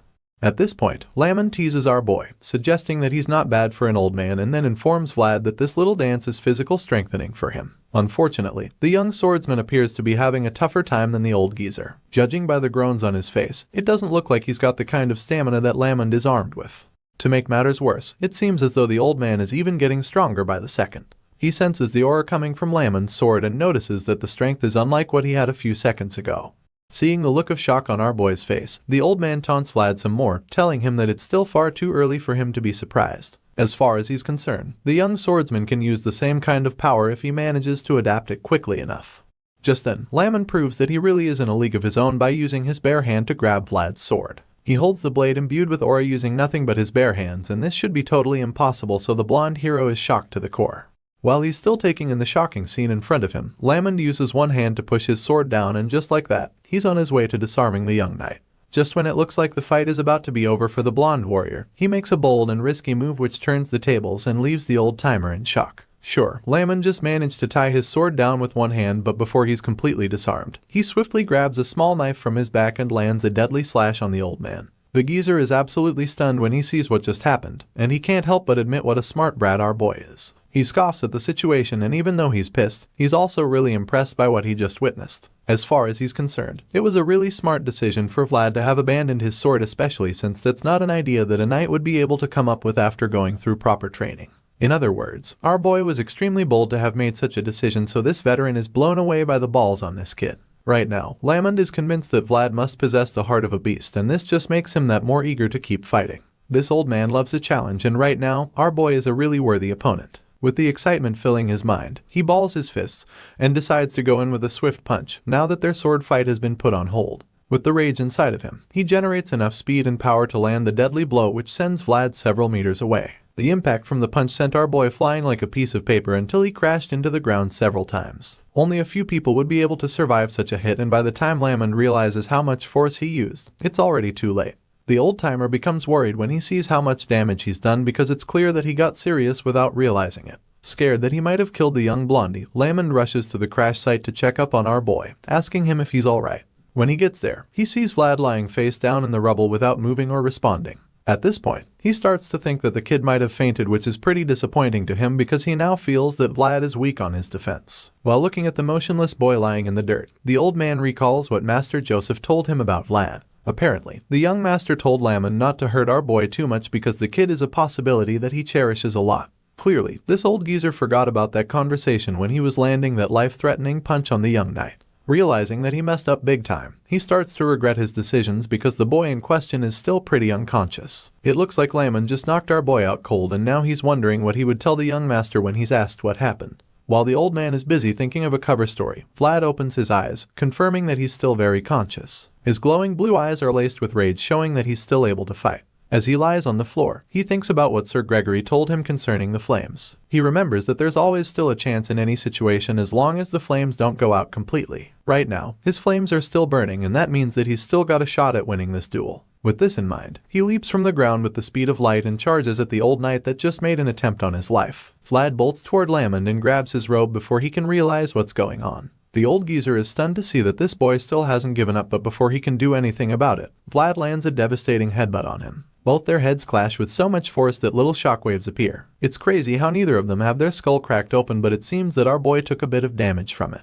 When the dust settles, Vlad is seen on the floor looking extremely dizzy. It's a miracle that he doesn't have a concussion right now, but that doesn't concern him because he feels that he should have won that head jamming contest. Apparently, Lamond cheated just now. The old man sighs in relief, and as he touches his forehead, it's clear that he used some kind of magic to protect himself from getting knocked out at the last second.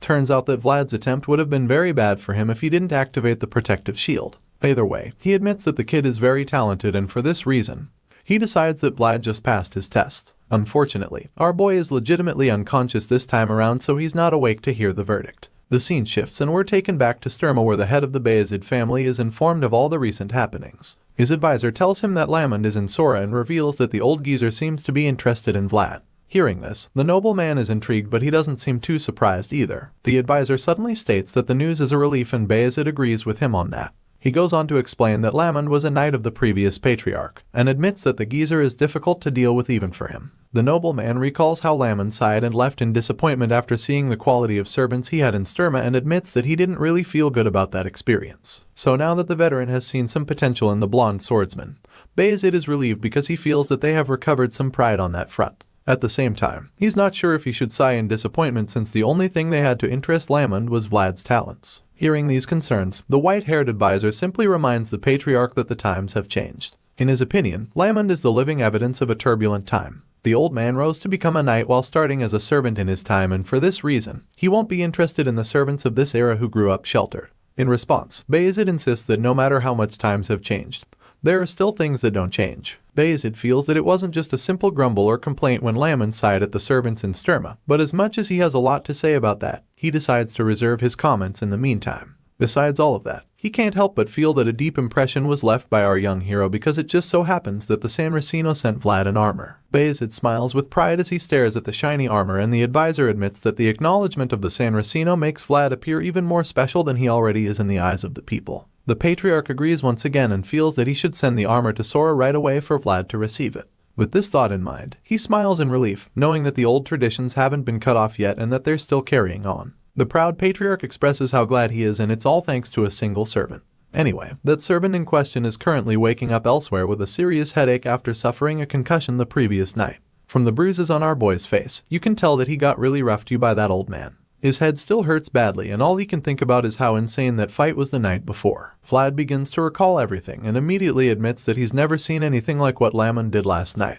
He can't believe that the old geezer was able to use the aura on his body and not on his sword. As these thoughts run through Vlad's mind, the voice in his head chimes in, suggesting that Lamond is someone he can really learn a lot from. After all, talents reveal themselves in various forms, and this veteran has proven to be very talented. In response, our boy seems to agree, suggesting that the reason people respect Lamond so much is because of his strength and competence. It's all starting to make more sense to Vlad now, because the first time he saw the old man, he probably assumed that the guy was a feeble old-timer with no talents. However, he can now see that that's very far from the truth, and he now understands why people like Joseph respect him so much. While he's still thinking about this, Jemima kicks the door open and barges in with a pile of clothes in her hands. She's surprised to see that he's awake because she just assumed that he was talking in his sleep or something. As you can imagine, our boy doesn't appreciate her barging into his room like that, so he corrects her, reminding her to always knock on the door before entering. Of course, the talkative redhead is quick to defend herself by pointing out how she doesn't have any spare hands to knock since her hands are full with his heavy clothes. At this point, Vlad curiously asks why she's even doing his laundry in the first place, claiming that he would have done it himself. In response, she teases him by calling him sir and then informs him that laundry is all part of the services that her tavern provides. As far as she's concerned, they're expected to do this much and even more since he's a guest living on their most expensive floor after all. The swordsman is puzzled when he hears this and isn't sure what to believe because of how serious she sounds. Just in case she means what she just said, our boy quickly informs her that he doesn't have that much money to pay for their unnecessary services. Before he can finish, she cuts him off, telling him that it's all free because him staying at the tavern is already helping them a lot. Jemima folds his clothes on the table and informs him that Rose's Smiles is now a tavern, stating that a lot of assholes still come around unaware of this change. Hearing this, our boy wonders if his presence alone would be enough to pay for his time at the place, and Jemima claims that Marcella said his name would be valuable enough. After all, he has the mayor of Sora and the second son of the Bayezid family backing him after all. On top of that, they're all convinced that he's a full-fledged knight already, but he quickly corrects her, stating that he's not, and then warns her not to go around saying that. Jemima is surprised to hear this, and while holding Lady Alicia's handkerchief, she points out why she thought he was already a knight. At this point, Vlad starts stuttering and sweating nervously because he's afraid that something might have happened to the princess. Out of the blue, Jemima suddenly tells him that she feels a sense of satisfaction from cutting her hair and helping him wield a sword. In her opinion, he's made it really big in life. Not knowing how to respond to this, Vlad just tells her that he's thankful for that. But then Jemima bolts out of the room, leaving him with that thought and feeling of gratitude. Valuable individuals shine regardless of where they are, and people will always want these brilliant individuals. Speaking of brilliant individuals, remember that Black Stallion Vlad teamed up with to defeat the Death Worm? Well, we're about to find out what the horse has been up to. Apparently, after he passed down his role as the leader of his groups, he went his way to look for the boy as he remembered what happened that day. Unfortunately, he was stopped by those who wanted brilliant individuals. On his search for Vlad, the Black Stallion was ambushed by a group of hunters, and despite his best efforts to escape, the men were determined to capture him. They chased the stallion on their own horses until they caught up to him, and unfortunately, the brilliant boy that rode him wasn't around on this day. This tragic experience is something that the horse must go through on his own, and it's a lot harder because the hunters are determined to capture him. Elsewhere, we catch you with our boy who's currently having dinner. Lamond is still trying to appease him for almost killing him in an alley, but Vlad isn't having any of it. The old man claims that he's already apologized before, but seeing that the boy is still not satisfied, he promises to give him something good so he won't be angry anymore. Unfortunately, this doesn't convince the blondie, especially since he knows that there are many things that money can't buy. The gloomy kid eats his meal with a frown on his face as he admits how much he liked his old armor. In response, Lamond claims that he understands because he knows that it's an armor that is only given to servants who show promise. He even claims that he hugged his own armor tightly when he first received it. This just pisses Vlad off because the geezer ruined his armor knowing how special it was to him. At this point, Lamond just feels really guilty, so he asks our boy to go somewhere with him. Of course, Vlad asks where they're going, and the old man claims that they need to show Joseph how useful he is. He tells the kid that he'll be seen as nothing more than a troublemaker if he just fools around during his suspension. The veteran is really good with words, so this statement is enough to convince the blonde boy. Even the voice agrees, knowing that Joseph holds Lamond in high regard. Now that they're on the same page, Vlad asks how he is supposed to show his usefulness, so Lamond tells him that they should do something together, claiming that they'll report on it later. Extremely curious, he asks Lamond what they'll be doing together, and the clever old man just responds with a mischievous grin on his face, asking him if he likes horses. The scene shifts once again, and the next thing we see is that the two are on a trip through the wilderness. In the wagon, Lamond talks about the rumor of a black horse that was seen wandering in Sara until it disappeared one day like it was possessed by a ghost.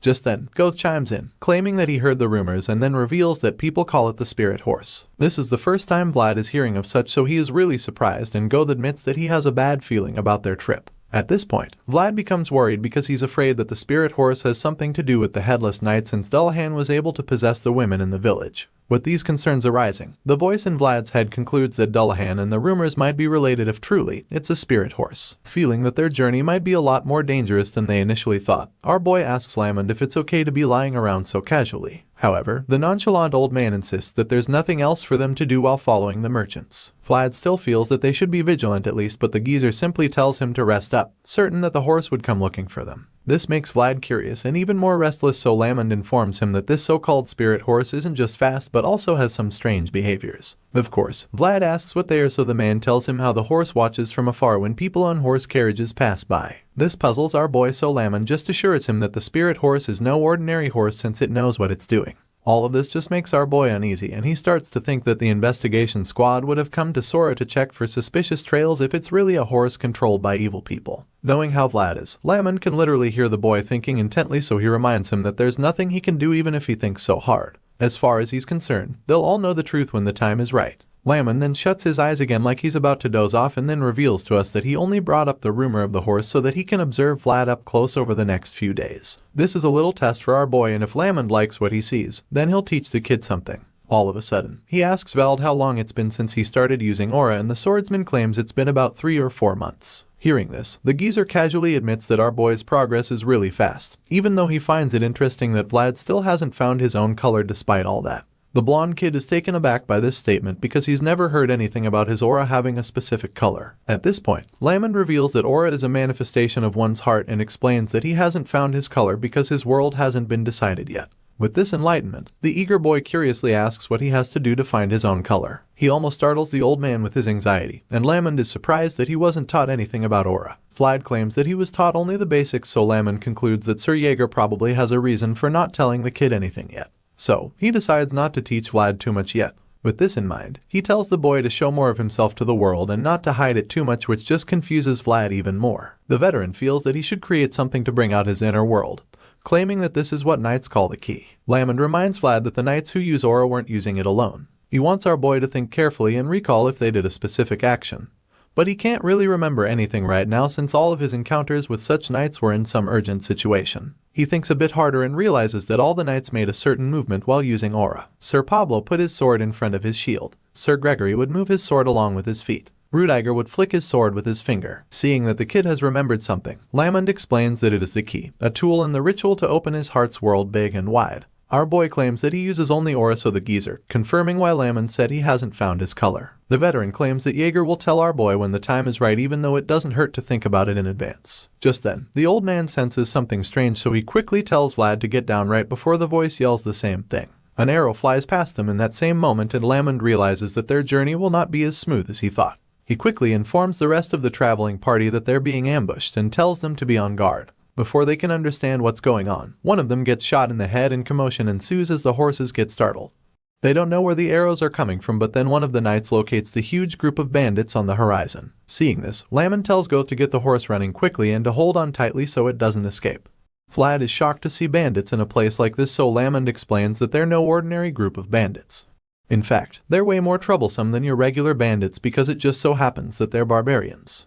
That word is quite a throwback for this channel, because we all know and love barbarians thanks to our boy Bjorn. The story resumes on the plains that are about to be turned into a battlefield. All of a sudden, a barrage of arrows is unleashed by the army of barbarians, and as you can imagine, that marks the beginning of an intense bloodbath on the plains. The mercenaries and all the other people traveling are caught off guard by this sudden attack. Heck, they did even expect to come across the deadly heathen army along the way, so they're not exactly prepared enough for such an encounter. However, they do the best they can to defend themselves, using their shields to block the arrows being shot at them. They've already braced themselves and organized themselves to be able to hold back the attacks, but it only takes a few seconds for them to realize that they've been overwhelmed. Nevertheless, they urge each other to hang in there and hold the formation long enough for the enemy forces to tire out at least. Unfortunately, the barbarians don't look like they'll get tired anytime soon. The archers among them draw their arrows a second time as they prepare to launch another deadly wave. The barbarians shoot a second sea of arrows at the travelers and immediately start to advance. From the look of things, these dangerous warriors have been looking for an opportunity to deal with some people, and these mercenaries were just unlucky enough to be the scapegoats at this time. The heathens have gravity on their side at the moment, and they're bent on using it because all of a sudden, they start charging at the stunned mercenaries with blistering speed. Our boy and his little group watch the whole thing unfold from afar. They're at the back of the pack, so they're able to quickly get themselves hidden and safe from the wrath of the barbarians. Lamon seems to have known something would happen because when the heathens start their onslaught, he's not surprised at all. He already knows that they would be the ones to start attacking the mercenaries first. This explains why he decided to travel with the merchants who were at the rear of the traveling convoy. As such, they've bought themselves some time, and so they'll be able to come up with a plan before they're surrounded. Seeing all of this, our hero is pretty confused. He has no idea what the barbarians are doing in this part of the country when everyone knows that they live beyond the northern borders. He can't wrap his head around the whole thing, and the old knight agrees with him, admitting that it's weird indeed. Lamon claims that he's never seen anything like this before, since they barbarians have never been known to cross this far out in the past. This sudden turn of events makes the old knight pretty upset because he was thinking that they'd finally get the chance to enjoy an easy trip. Unfortunately, they've been faced with the opposite, and now they have no choice but to draw their swords and clash blades with ruthless heathen warriors. With this in mind, Lamon takes out his sword as he prepares to go teach some barbarians a lesson. While doing this, he tells the coachman Goth to put a saddle on the horse, confirming that he's riding into the eye of the storm to take care of the situation. We've never actually seen this old geezer in action. Apart from the time he had an intense duel with our boy, we've not seen him in battle, especially against numerous enemies, so it would be really cool to see what the veteran swordsman is capable of on the battlefield. When he tells Goth to saddle the horse, the young man is reluctant to do so because he knows that the horse is meant for carrying luggage and not built for battle. He's afraid that the horse won't be good enough, but Lamon reminds him that it's better than having to run across the battlefield, flooded with enemies on horseback. Without a doubt, they can all see that they won't stand a chance against the barbarians if they don't have a horse of their own, and Lamon makes this crystal clear. It's no news that the ruthless heathens are some of the best horse riders in their world. Barbarians are said to be born on top of a horse, and that's saying something. Everyone knows that they're exceptional riders regardless of their gender or even their age. However, there are a few warriors who are regarded as the exceptions, and for this reason, Lamon believes that they shouldn't be able to handle a knight one-on-one. The old geezer makes this bold statement and urges our boy to burn his next words into his mind.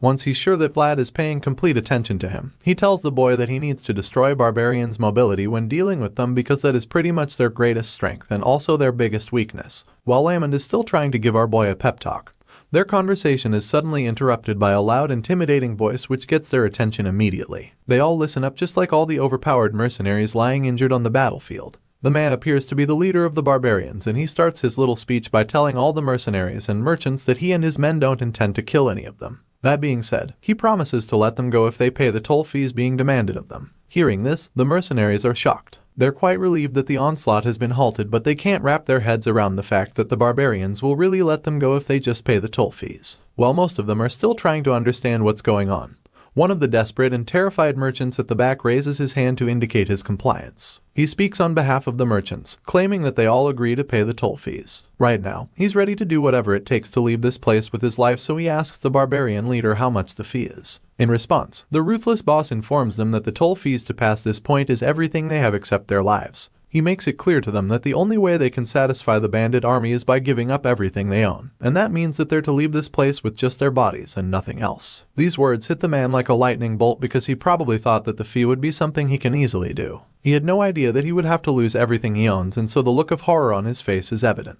The leader of the barbarians continues speaking while the stunned man stares in horror. He tells the merchants and mercenaries that they would be paying their toll fees to the afterlife if they dare to hold on to anything, and judging by the look on this man's face, you can tell that he won't be showing anybody mercy. The travelers continue to hide behind their shields, which have already been damaged by the arrows, and when the spokesman from earlier takes a closer look at the scenes in front of him, he realizes that there's really no hope of winning with just the mercenaries on their side. They've already paid such a high price to be escorted by the mercs, but right now, it all seems to have been in vain. The man admits that he didn't think they would run into mounted bandits in the Bayezid territory of all places. As if that isn't bad enough, they ended up coming across barbarians, the worst people anyone can ever encounter on a journey. Even though they've already paid a lot of money to guarantee their safety and protection, they have no choice but to comply with the barbarians' terms. At the moment, their top priority is to live their lives. But the spokesman of the merchants still wonders if they can really trust the words of the heathens. He doesn't say anything that suggests he won't obey the instructions, and just like that, the barbarian leader signals his men to take action. All of a sudden, one of the barbarians starts riding forward, and as he gets ahead of the others, he tells them to follow him, so they do. From afar, Vlad can see everything that's going on, so he realizes that the barbarians have started the move and suggests that they're trying to rob the merchants now. Because of this, he states that he doesn't like the heathens, while Lamond and Goth just react to this with the same look on their faces. It's like our boy is the only one who isn't familiar with the mounted bandits, so the whole thing is still so new to him. Anyway, Lamond responds to Vlad, claiming that he tried to like the barbarians for a while, but unfortunately, that didn't work for him. All of a sudden, they notice some of the barbarians coming toward them, and Lamond tells the boys to get ready. The old knight tells Vlad that he'll probably only have one chance against the barbarians because he doesn't know how to ride a horse. The young swordsman just sighs when he hears this because he knows that he's in for a tough fight. Nevertheless, he's confident that he'll come out victorious, so he takes out his sword and braces himself for the enemies approaching them.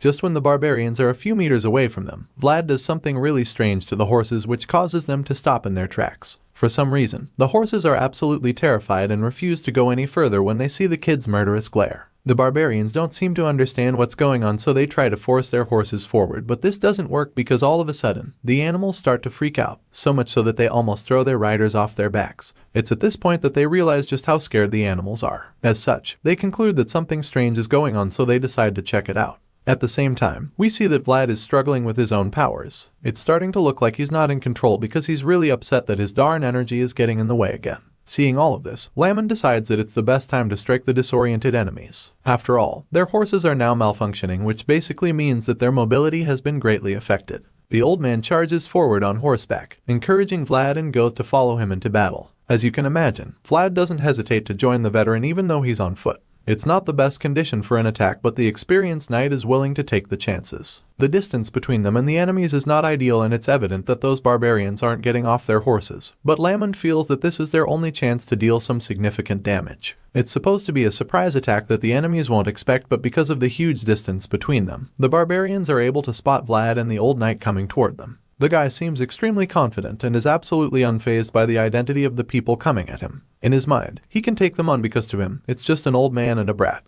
Convinced that the duo will be a piece of cake for them, the barbarians charge forward on their horses, hoping to intimidate Lamond and our boy with their force and speed. The barbarian tells his partners to cut the strangers down, so they all launch their curved blades at Vlad like a boomerang, which means that it would probably come back to them after doing the job. The old knight sees the arrogant enemies charging at him, which pisses him off a lot. He's annoyed that these shitheads would even dare to force him into a fight, so he decides that he'll teach them a lesson. That being said, the veteran knight blasts himself at the barbarians and shoots them off their horses before they can even see him. Lamond moves faster than they can even comprehend, and before they know it, he's already in front of them. Using incredible power, he takes out the first two bandits with deadly slashes of his sword. The others are stunned when they see this because they immediately identify this power as aura. As such, they figure out that the old man is a knight, and so they start to wonder what on earth a knight is doing in a place like this. Judging by the looks on their faces, they're all afraid, and this is confirmed when they start turning their horses around all of a sudden. These barbarians begin to retreat as fast as they can, determined to put some distance between the knights and them.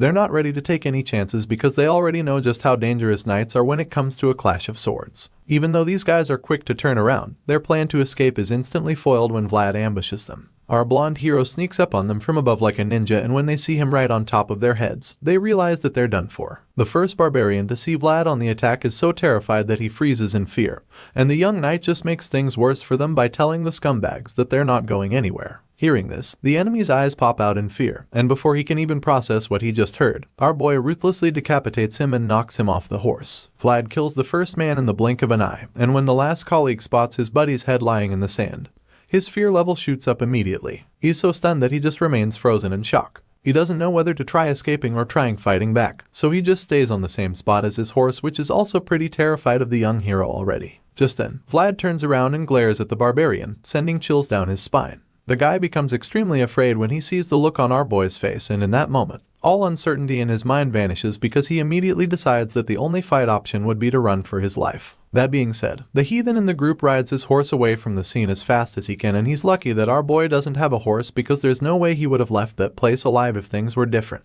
Vlad just stares at the guy riding away, and that's when Lamon calls out to him, informing him that this was a failed ambush by the barbarians. As such, he wants the boy to follow him into battle immediately because they need to kill as many enemies as possible before they go and get reinforcements. It appears that the knights might be too late already because while the veteran is still saying this, one of the barbarians appears right above him for yet another ambush. Our blonde hero is the one who sees this first, so he quickly warns the old man. By the time Lamon realizes that he's under attack, the enemy is already really close to him. The barbarian on the move stretches out his curved sword in an attempt to take the old knight's head off in one swing, and as he tries to do this, Lamon turns around swiftly. The powerful knight quickly blocks the attack using his own sword, and the clash is so intense that both blades start to spark from the impact. The old man smiles while they hold each other off, revealing that this little exchange is nothing for him. On the other hand, the barbarian can feel just how powerful the white-haired fellow is and wonders where someone so strong even came from. While he's still thinking about this, he takes a closer look and realizes that the old man clashing swords with him is a knight.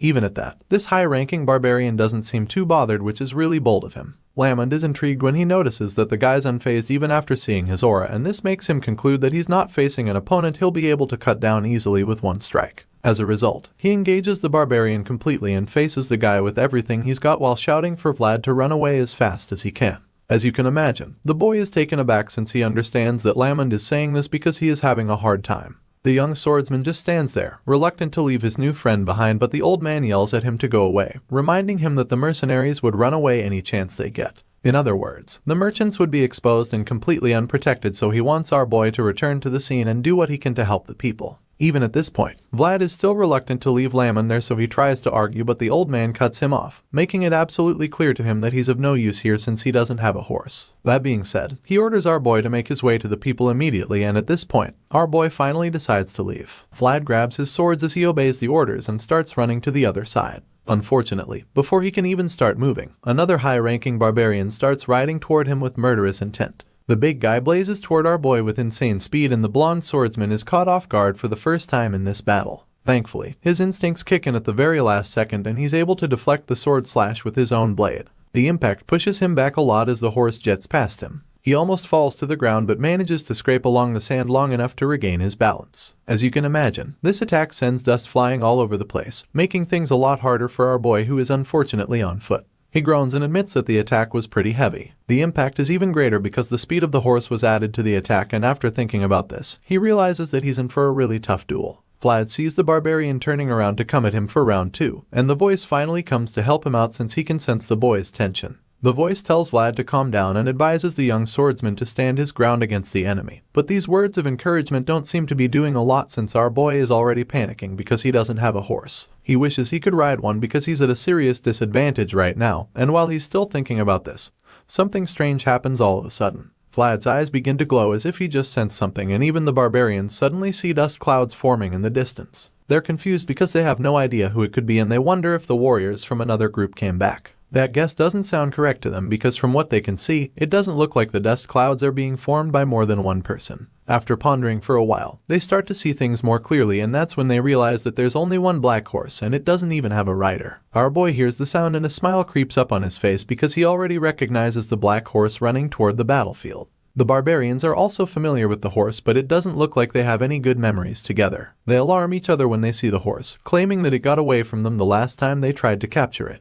Now, the horse is coming to them by itself and they're determined to catch it this time around. It turns out that this majestic horse is really famous around here and they call it the Son of the Grasslands. All of a sudden, the barbarians change their objective because they're no longer so concerned about robbing the traveling merchants. At the moment, they've seen a much bigger prize, so they organize themselves and prepare to chase the horse with their numbers. They gather themselves, determined to capture the Son of the Grasslands, and as they start going toward the horse, we realize that the powerful creature isn't backing down either. You'd expect the horse to start running the opposite direction when it sees them attacking with their swords and ropes. However, that's not the case because this horse is actually charging fearlessly at the barbarians right now. They attempt to capture it with their ropes, but they all miss for some reason and are unable to make an accurate hit on the target. The Son of the Grasslands runs past this first wave of heathens without stress, and the men are pretty disappointed in themselves when they see how effortlessly the creature got away from them. The horse blazes past and continues to run away from them, but they're determined to win this prize, so they urge each other to go after the horse still rather than just standing around there. Clearly, the Son of the Grasslands is the fastest horse around, so they're unable to close the gap during the chase, and while they're still at it, our boy climbs a platform so that the horse can see him because he knows that his old friend is coming to help him out.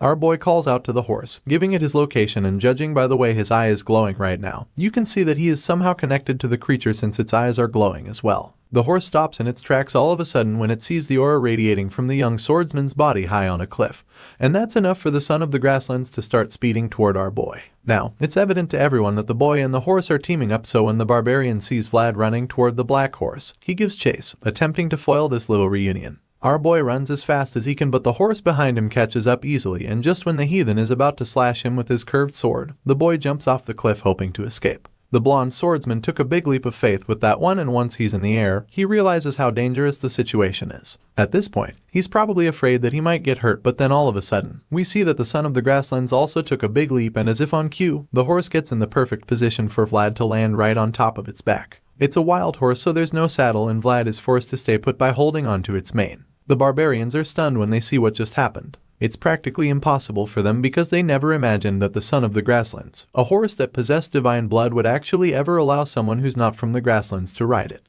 It all looks so unbelievable to everyone else, and while the barbarians are trying to wrap their heads around it, our boy rides with confidence into the battlefield. He has a horse now, so he's no longer at a disadvantage, which means that he can easily go help the merchants who are currently being stripped of everything they own. As he rides along the plains, Vlad starts laughing excitedly all of a sudden because he hasn't felt the thrill of riding a horse in a long time. This is it. This is the feeling from back then when he fought the death worm. It's the feeling telling him that he doesn't have to hold himself back anymore, and you can already guess that it's the same feeling that the horse is experiencing right now. The feeling of freedom engulfs our boy so much that he lets go of the horse's mane, knowing that he won't fall off. He knows that he can now run to his heart's content, and that's exactly what he is going to do. While our boy is still enjoying his first taste of absolute freedom in a long time, the barbarians are still plotting to capture the Son of the Grasslands. As a result, they all go after the horse, ready to do whatever it takes to get the creature for themselves. The bandits refuse to lose this time around, and they are not willing to hand over the Son of the Grasslands to a mere brat from the Empire. Or at least that's all they think our boy Vlad is right now. While some are chasing the young swordsman, we see that our boy is actually riding toward the rest of the barbarian army, feeling pretty good that he'll defeat them. They're also confident that they would win this intense battle that's about to unfold, so they charge at the lone warrior, determined to show him just how powerful they are together. At this point, Vlad decides that it's time for him to activate his aura, and the moment he does this, the Son of the Grasslands does the same.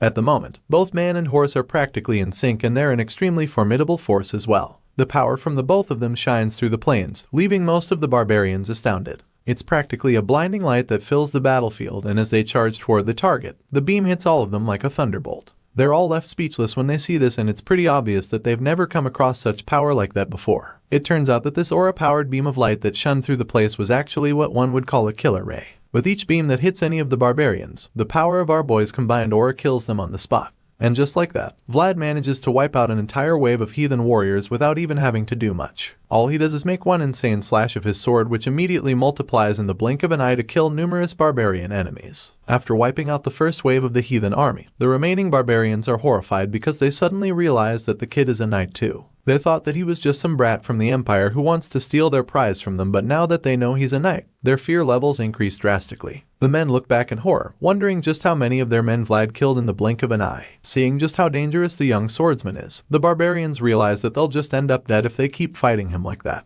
As such, they advise themselves not to fight the boy head on. Right now, the wisest thing to do would be to get away from him and attack from afar. before they can even come up with another plan to use against him. Vlad turns around with his horse and turns the tables on them. Their plan was to just run far enough to unleash ranged attacks on him and the son of the grasslands. Unfortunately, our boy is not going to give them that opportunity, so he swiftly turns around and gets to their backs, making them the runners while he's the pursuer. Now, they're forced to keep riding away, hoping they can outrun the son of the grasslands, but they already probably know better than that since the black horse is undoubtedly the fastest creature around. Anyway, Vlad is right on their tails, and as he gets even closer, he lifts his aura-infused sword and prepares the strike. Even though their situation is starting to look really bleak, they refuse to give up, so they decide to split up into two sides. This way, they feel that they'll probably be able to circle around Vlad and surround him from good. It appears that the son of the grasslands knows exactly what they're trying to do, because the moment they come up with this idea, the black horse with its white magical horse makes a strange sound, calling out to all the other horses. They seem to be affected by this call because they refuse to obey their riders. The barbarians try to make their horses change direction, but the animals refuse, which is very unlike them.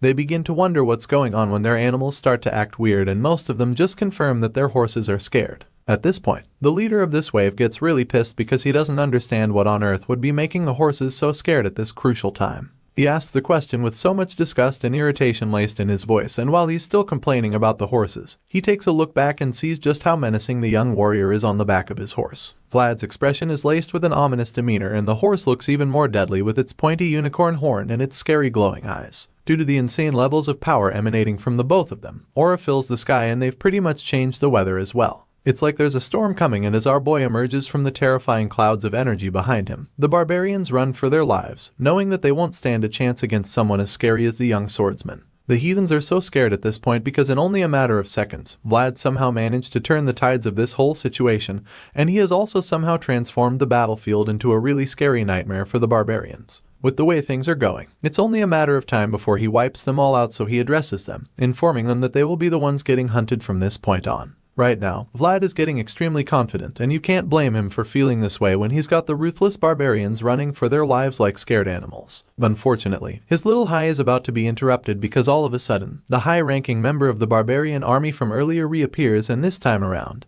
he looks even more powerful than before. He's been giving Lamond a real hard time for a while now, and it appears that he might actually be overpowering the veteran knight. He lands a powerful strike which the old geezer blocks, even though it's not exactly easy. Just as he noticed earlier, the guy is really strong and Lamond is struggling to keep taking the hits. The force from all the attacks seems to be taking a toll on the old man's horse. The creature starts foaming at the mouth, suggesting tiredness, and at this point, it's once again very clear that this horse wasn't built for battle. Lamond can see that his horse won't be able to take any more damage and admits that he was too hard on Packhorse. Now that his horse has pretty much given up, the old knight figures that it's all over for him. With this in mind, Lamond and his horse are forced to suffer one last finishing strike which forces him to steer wide even though he managed to block the sword strike. Unfortunately, neither him or the horse is able to maintain balance, and it only takes a couple seconds for them to trip and tumble in the sand. This sends dust shooting up and filling the air. By the time the dust settles, all that's left is the half-dead horse lying on the ground. Its eyes are white, and it's only a matter of time before it gives up the ghost. The old man is disappointed by what happened, but it doesn't mean that he's any less prepared to show this barbarian scum what he's capable of. The guy does seem to be moved by the fact that he's a knight, so he would like to put that fear of swordsmen back in his heart. Lamond smiles at the situation, feeling stirred up by the challenge before him because it's been a while since he felt this way, and he didn't expect that there would even be another person that would be able to get his blood boiling again. Anyway, enough of the chit-chat. The old knight takes out his sword, prepared for a duel, and when the barbarian turns around to see that the geezer is back on his feet, he just gets pissed at how persistent Lamond is. Even though the old knight has proven himself to be a tough nut to crack, this pony-tailed barbarian feels that it is over for him now. Just when their duel is about to resume, they both hear a strange noise which gets their attention, and Lamond instantly recognizes it as the sound of the barbarian's horn. He's absolutely spot on with this guess because when he turns around, he sees that the young swordsman is the one pursuing the barbarian army. What's even more shocking is the fact that he's riding a horse too. Our boy rides majestically, forcing the heathens to retreat, and when the leader of the army sees this, he's absolutely furious. To think that a young boy from the Empire would send his best warriors taking to their heels like chickens makes him sick to his stomach, so he rides toward them with rage in his eyes, determined to punish our boy for making a fool out of his army. Just like that, Lamond is no longer forced to pull out the tricks up his sleeves because his opponent now has bigger fish to fry. The leader of the heathen army rides off to challenge Vlad, feeling insulted, and even though the old man calls out for the bastard to stop, the barbarian leader just ignores him. Apparently, the reason why the guy is so mad is the fact that Vlad is riding that particular black horse. The son of the grasslands rejected even the leader of the barbarian army, And that's saying something since these guys are literally born to be with horses. Before Vlad, the guy was seemingly the only person who should even be worthy to ride such a stallion, but even he got rejected. So, it really baffles him to see the blonde boy from the Empire riding the beast, and as such, he calls out to Vlad, commanding him to get off the horse immediately. When Vlad sees the barbarian leader charging at him, he's surprised because the guy is supposed to be fighting Lamond right now. Seeing him alone makes our boy wonder if the old man got killed or something.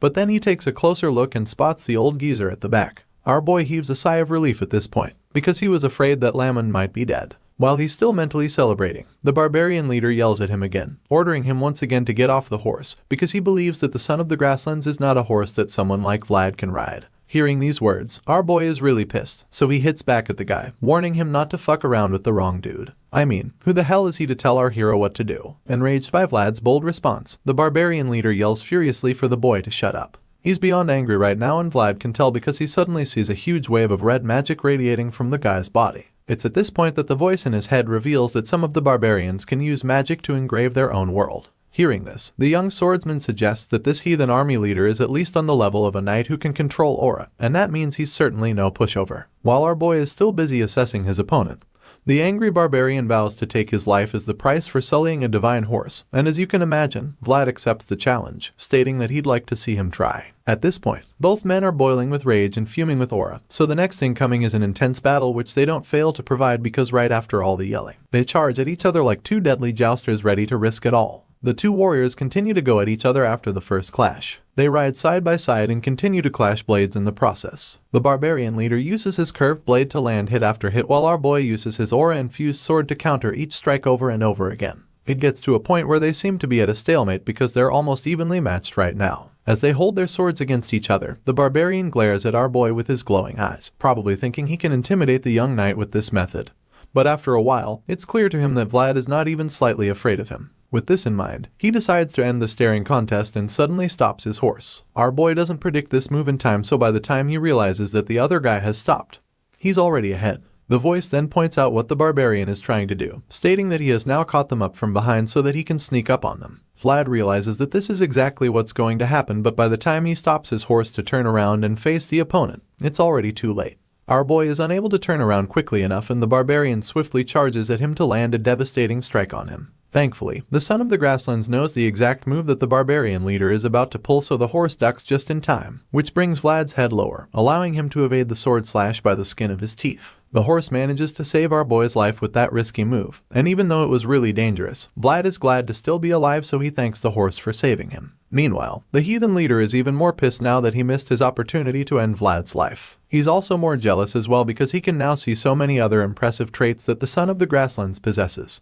It's a horse that was born with divine blood, so he's not too surprised by what just happened since he already knew that it was an extraordinary creature. However, he never imagined that it would be to this extent. At the moment, our young hero feels that he and the horse have already become one in movement. He's faced tons of people who are unbelievably strong so far, and that barbarian is certainly one of them. He knows that he can still deal with any sword attacks the guy throws at him, but he feels that there would still be a problem for him. And just when he's about to think of it, the voice in his head chimes in, telling him that the horse riding technique. The voice points out how our boy doesn't even have a saddle or bridle to ride with. He's basically a newbie to this, and if it wasn't for the special connection he has with the son of the grasslands, he'd probably have fallen off the horse by now. The young knight agrees, claiming that his thighs are even trembling because of how scared he is to keep riding. He's shaking so much that he can't use his legs properly anymore, and the voice informs him that he'll become more disadvantaged the more this drags out. It's clear that Vlad needs a way to flip the situation around.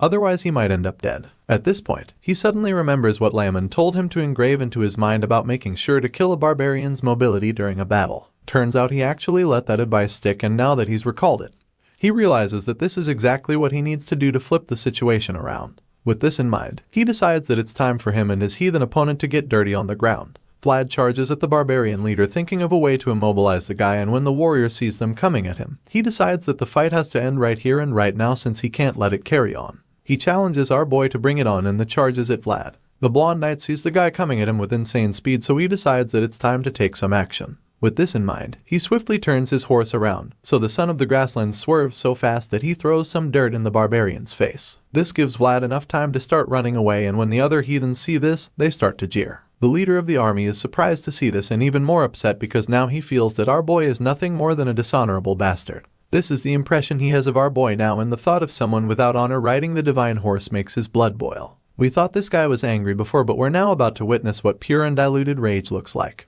The barbarian warlord gets his horse moving as he chases after the young knight. And for some reason, he catches up rather quickly. So, it's almost like our boy is waiting for him to get closer. He obviously has a plan that we don't know yet, and judging by the cheeky smile that creeps up his face, you can tell that it's going to be a really brilliant trick he's got up his sleeves. Once the heathen leader gets close enough, the blonde swordsman engages him in conversation. He reveals that he heard the barbarians are born on top of horses, and then claims that he's always been living in the mud that's beneath the horses. As you'd expect, the furious warrior doesn't give a shit what Vlad is talking about, so he asks the boy what nonsense he's spouting, or at least that's what he thinks the knight is doing. Anyway, our boy turns to look at the angry guy and suggests that he's actually done a lot for him by agreeing to fight on horseback the whole time. And for this reason, he feels that it's about time the barbarian leader did something for him as well. With that being said, he waits patiently for the guy to be right behind him, and when the time is right, he takes off his cloak, allowing it to fly right into his face. This plan should have worked, but the heathen leader's senses are just too sharp. So, the guy is able to see the cloak coming toward him and is able to push it out of the way with one hand. After dodging this bullet, he yells angrily, telling Vlad that his petty tricks won't work anymore. However, before he can finish saying this, he raises his head and is shocked to see the blonde swordsman coming at him from above. Vlad bravely leaps off his horse and attempts to tackle the barbarian off his horse so that they can take their fight to the floor. Sure, the guy has sharp senses, but this time, even though he sees our boy flying toward him, there's nothing he can do to stop it. It all happens so quickly, and before he can even figure out a countermove, the boy grabs him by the neck and tells him that it's time for them to fight in the mud. The barbarian is horrified when he hears these words because our boy sounds pretty crazy right now. Unfortunately, he doesn't have a choice right now since Vlad tackles him to the ground while holding him in a headlock. And just like that, the barbarian loses his mobility. To make matters worse, their fall isn't just a simple one since our boy makes sure to drag the opponent along the slopey hills. Both men roll around in the dirt as they struggle continuously, and the next thing we see is that they're falling off a cliff. Vlad and the barbarian leader see themselves plummeting down the cliff, and the rest of the bandits are horrified to see their boss suffer such a fate.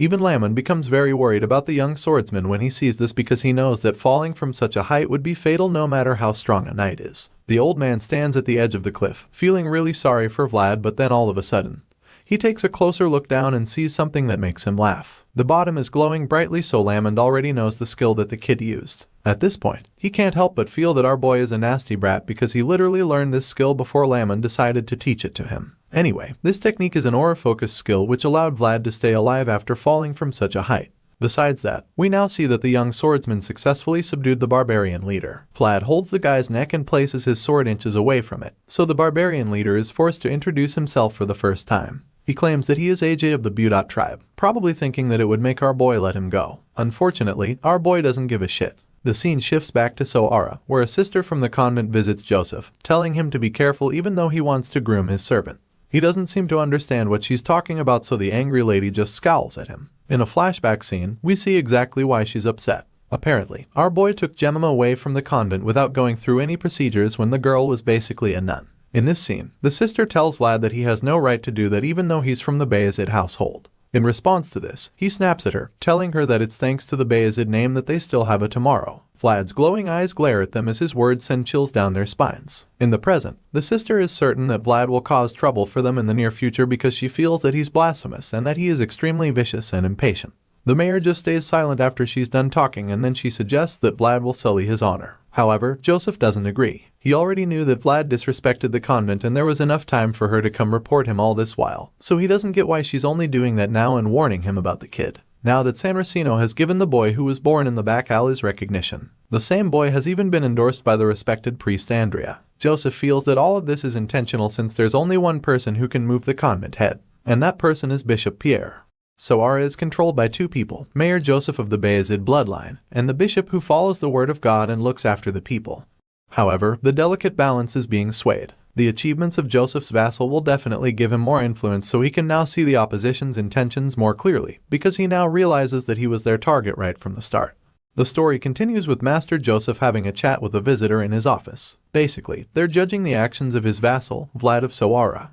While it's true that Vlad gave the opposition a reason to do this, the mayor also believes that certain boundaries ought to be kept. Young Master Joseph feels that they must all know that he's not obliged to do anything just because of his servant's misbehavior. With this in mind, he wonders if there is some kind of other hidden intention behind all of this. While the mayor is thinking about this, he's suddenly drawn out of his thoughts when someone knocks on the door. The person apologizes for disrupting the meeting, and that's when he finally lifts his head to see who's there. It turns out to be none other than Sir Jaeger, who reveals that the stabler that went with Sir Lamond has returned. The usher goes into the room and the young master just remains speechless for a while as he curiously waits to hear what the stabler has got to say. Seeing the look on Goth's face, Master Joseph immediately figures that the report must not be a good one. Sure enough, the stabler finally opens his mouth to speak, revealing that the barbarians have appeared. The sister from the convent is absolutely horrified, but the mayor just looks pretty unfazed since he was already expecting bad news. He calmly turns to the messenger and asks the guy where the barbarians are right now. In response, Goth reveals that they're on the roads connecting Sara and Varna, claiming that they're already attacking the people there. At this point, the mayor asks the stabler another important question, which is if he ran away to come back all by himself. Hearing this, Goth gets nervous and quickly clarifies that he didn't abandon his companions. He explains that Sir Lamond was the one who gave him the order to go get help. He goes on to state that Vlad has already taken the barbarian captain hostage and that he's holding his ground back there. The mayor is a little relieved to hear this, but he's also pretty curious about what happened to the mercenaries who were supposed to be protecting the merchants. In response, Goth reveals that the mercs retreated the moment they found an opening to do so, stating that they would all be dead if it weren't for Sir Lamond and Vlad. At this point, Master Joseph takes in all the information and figures that only Vlad and the old knight are protecting those who were ambushed. The stabler confirms this, and the sister from the convent just looks pissed that the young swordsman doesn't have the kind of bad reputation she was hoping for. The mayor sees the frustration on her face and it makes him crack a small smile. Anyway, now that his boy has successfully made the nosy lady look a bit stupid, he figures that it's time for him to help the blondie in question. So, he asks Sir Jaeger to personally lead the mounted troops on a rescue mission to go help out Vlad and the others. He tells Goth to guide them as they embark on the mission and also urges them to move swiftly. Both men understand the assignment, so acknowledge the order and get right to business. Once they're gone, the mayor resumes his little chat with the sister, suggesting that his vassal is pretty great. Of course, this is just to piss her off even more, and it works. She doesn't seem to get what he means by this, so he elaborates some more. As far as the mayor is concerned, Vlad is still following God's will and protecting the young lambs despite being of lowly birth and having an impatient personality. At this point, the sister realizes that she can't really disagree with him on that. She begrudgingly admits that he's right, and Master Joseph decides to capitalize on that. He feels that he'll still have to meet Bishop Pierre eventually, but if they're going to, then he wants this sister to pass a message to the man of God first. The lady listens anxiously to hear what he has to say, and he claims that he's truly grateful for the bishop's concern over him. And to conclude his message, he states that he'll visit the man of God soon. A wave of horror washes over the sister when she hears him say this, because she's afraid of what might happen if the two men meet. She has every reason to be worried too, since he intends to face the bishop head-on when they finally meet, and as you can imagine, that's going to be one hell of an encounter. The scene changes at this point and we catch up with our boy who's back in the wilderness. He's still on a journey with Sir Lamond and the merchants, and it's safe to say that he looks really exhausted. While riding on his horse, he takes a look to the side and notices another small army of horsemen riding together. From what he can see, he's convinced that more of the barbarians are gathering there, and the old man confirms this. He claims that quite a lot of them are heading south, but this is quite unusual to him because if they were normal mounted bandits, then they would have run away the moment their chief got caught. As a result, Sir Lamond concludes that their hostage must be a really highly ranked warrior. The guy's currently tied up in the wagon, looking quite unfazed by anything that's going on. He probably feels that his warriors will soon come to rescue him, and this is a possibility that the old man fears too, since the barbarians are still hanging around. Sir Lamond feels that this is getting bad, and he's afraid that they'll be in big trouble before they even reach Sara if things continue at this rate.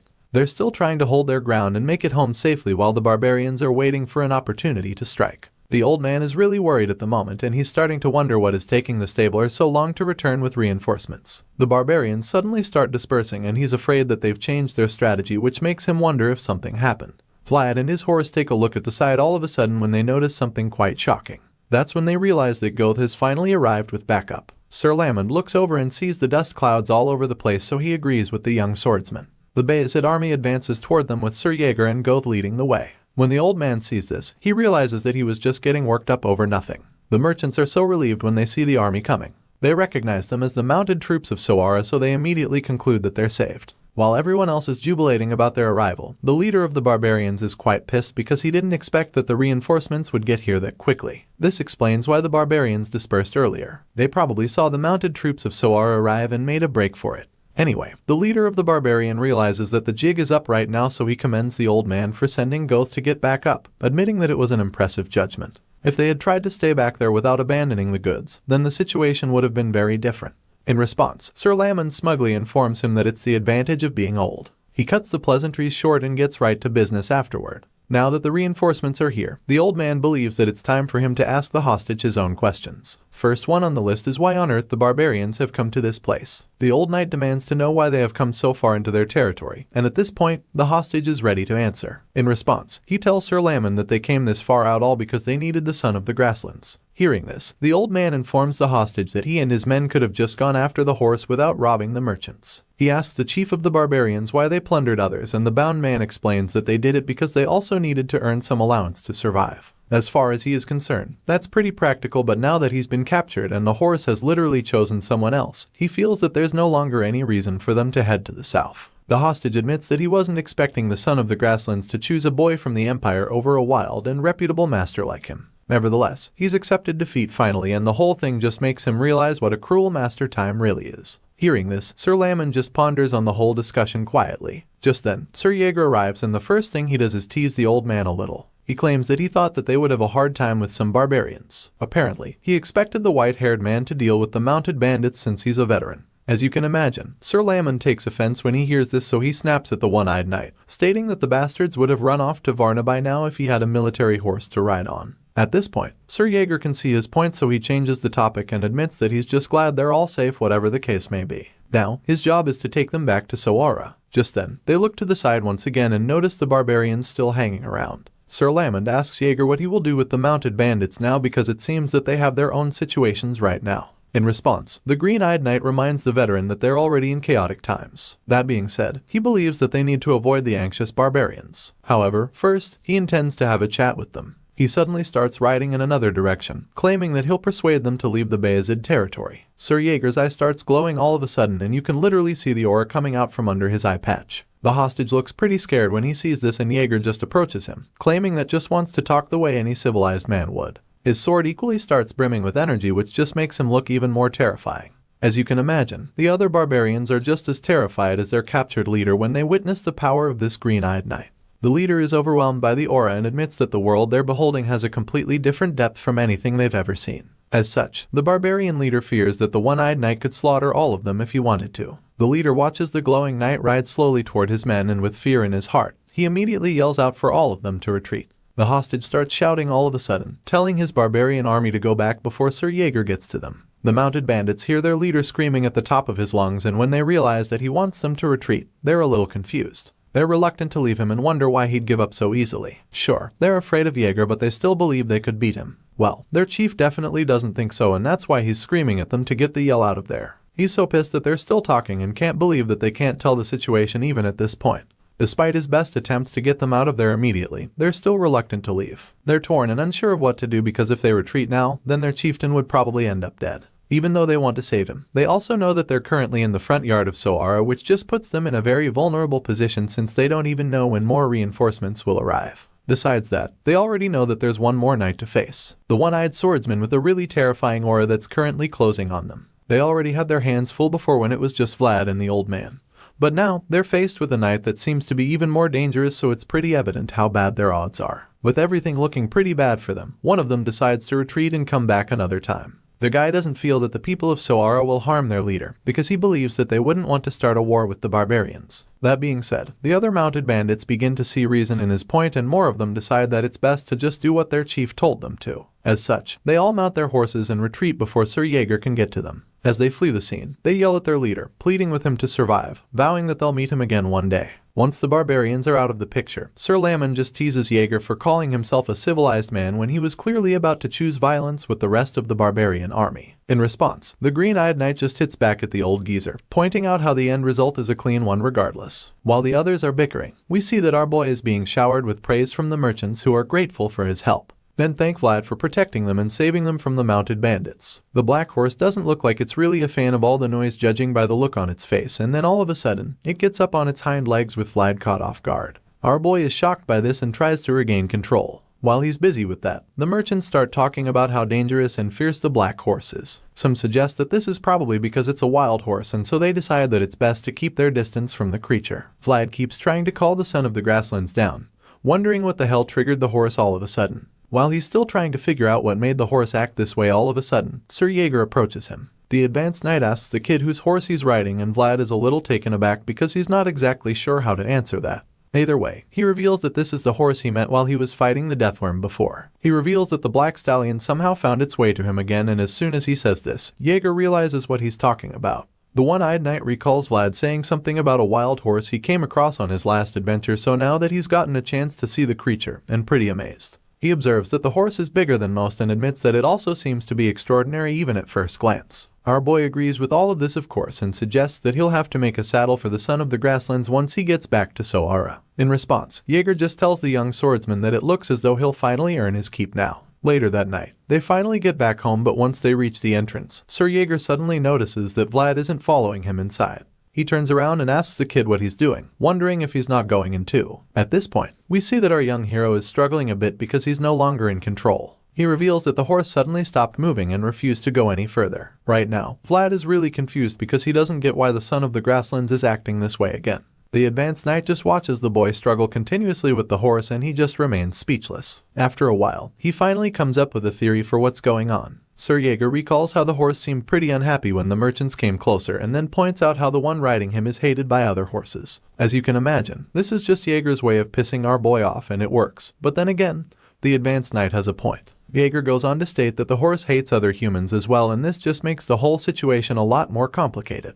The knight has certainly never experienced anything like this before, so he's pretty frustrated, and it just makes him feel that he'll never know how to deal with Vlad. On the bright side, he feels that the stressful vassal finally met his own kind, and that's some sort of consolation at least. Since the son of the grasslands refuses to enter the city, our boy figures that they'll just camp out for the night, at least until he can figure out a way to get his new horse over its phobia for humans. The next morning, we catch up with the grumpy old knight who's having his first drink of the day. He's currently watching Vlad nag and lamenting about the wild black horse. Our boy claims that the horse is so stubborn as he walks around with a bouquet of flowers. Sir Lamond asks him if the plan was effective and Vlad claims that it was a bit. As such, he figures that the barbarian didn't tell them complete nonsense. Apparently, they consulted the hostage for some advice concerning the son of the grasslands, and the guy told him that the horse likes the color red. He claimed that wild horses move while following where the rose vines are because in the frozen grasslands, nothing would give them anything. The rose vines opening up in reaction to hot energy is a signal that is linked to survival according to the barbarian. Vlad took the advice and tried it out, but it turns out that the rose vines he got might not be enough to do the trick. Hearing all of this, Sir Lamond feels that Vlad should be able to find a solution pretty easily since he knows what the horse likes now. Hearing this, the kid ponders on the whole thing for a moment and then realizes that his plan might work better if he's able to get more red colors. The old man supports this theory and our boy suggests that he can also make things better by making it bigger too. To this, Sir Lamond admits that these are usually better when they're big, so he also supports this. At this point, Vlad goes on to say that it would be perfect if his little temptation is also moving.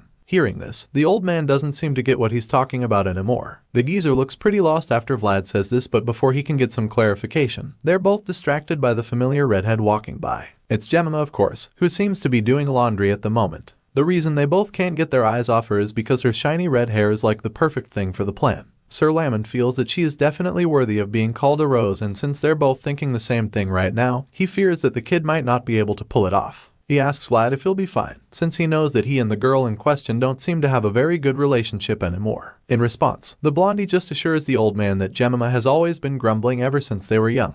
As such, he concludes by saying that their relationship goes beyond what they like or dislike, and he says this with a cheeky smile like he's so sure she'll help him out. Well, we're about to find out how that goes. The scene shifts and the next thing we see is the redhead bluntly telling Vlad to get lost. The funny part about this is that he hasn't even said anything yet. She didn't even give him a chance to make his request, and while he's still trying to get her attention, she sternly tells him not to get in her way, reminding him that she's working right now. After saying this, she gets back to work, laying the sheets on the bed, but the persistent swordsman keeps trying to make her hear him out. He claims that he only needs a moment of her time, but she just snaps at him, stating that he should go tell them to Lady Alicia. As soon as she says this, you can already see where her rage is coming from. Even though she clearly doesn't feel like talking to Vlad right now, he simply refuses to give up. He tells her that he needs her help, and this just makes her lose it finally. She angrily yells at him, stating that she's busy, and then turns to him like she's about to tear him to pieces. Just when it looks like she's about to rip him apart, she stops in her tracks because she's taken aback by the huge bouquet of roses he presents to her. Jemima calms down in the blink of an eye, and with a really confused look on her face, she asks him what is going on. At this point, he calmly informs her that he wants her to hold the flowers and help him with something. As soon as she realizes that this is just him asking for help again, she bluntly reminds him that she told him to take all his requests for help to Lady Alicia instead of her. She says this a second time and our boy bluntly tells her no. After making it clear that he's not going to meet Lady Alicia for anything, he informs the redhead that this is a task only she can do. Our boy says this while handing her the bouquet a second time, hoping that she collects it from him. Vlad gives a really warm smile and the tone of his voice is definitely soothing because the young lady starts blushing after hearing him say this. Her face is practically burning up already, but she keeps playing hard to get. Even though she's clearly melted for him already, she refuses to take the flowers from him because she wants to know what he wants from her first. At this point, our boy notices that she's feeling hot, and since he's still the clueless young man he's always been, he has no idea that he's the reason her face is getting flushed. He asks to find out if she's okay, looking truly concerned, but the shy girl doesn't want to get any more flustered, so she just tells him to shut the hell up.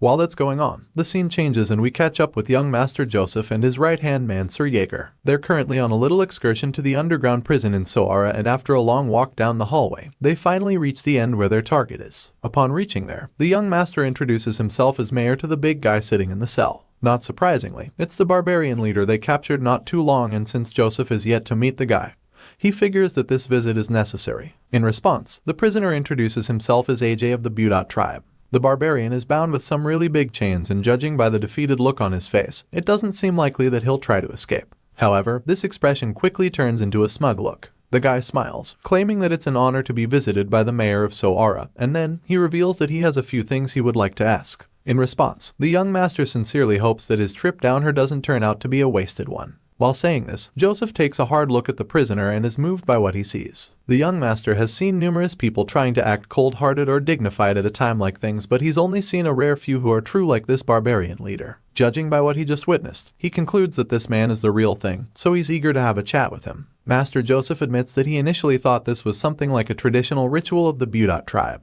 but he later realized that it's actually forbidden for him to capture a wild horse. Now that he's realized this, he admits that he finds it really interesting because he believes that all worlds ought to be left alone so that they can shine in their own way. Therefore, what he's trying to say is that wild horses that shine only when they run should stay in the green grasslands and be left alone. He quotes all of this to the barbarian leader, stating that the people of the Budot tribe were apparently the kind who valued such principles, at least before this whole mess started. AJ remains speechless inside his cell with no idea how to defend himself because he's pretty guilty of going against their tradition with all that's been said. Since he has nothing to say, Joseph just continues to berate him, telling him that he broke the law, risked his life to cross the Iron Duke's territory just so he could come to this place. Apparently, the young master doesn't believe that the barbarian clan leader would go to such great lengths to break the law of his people when he's meant to uphold it.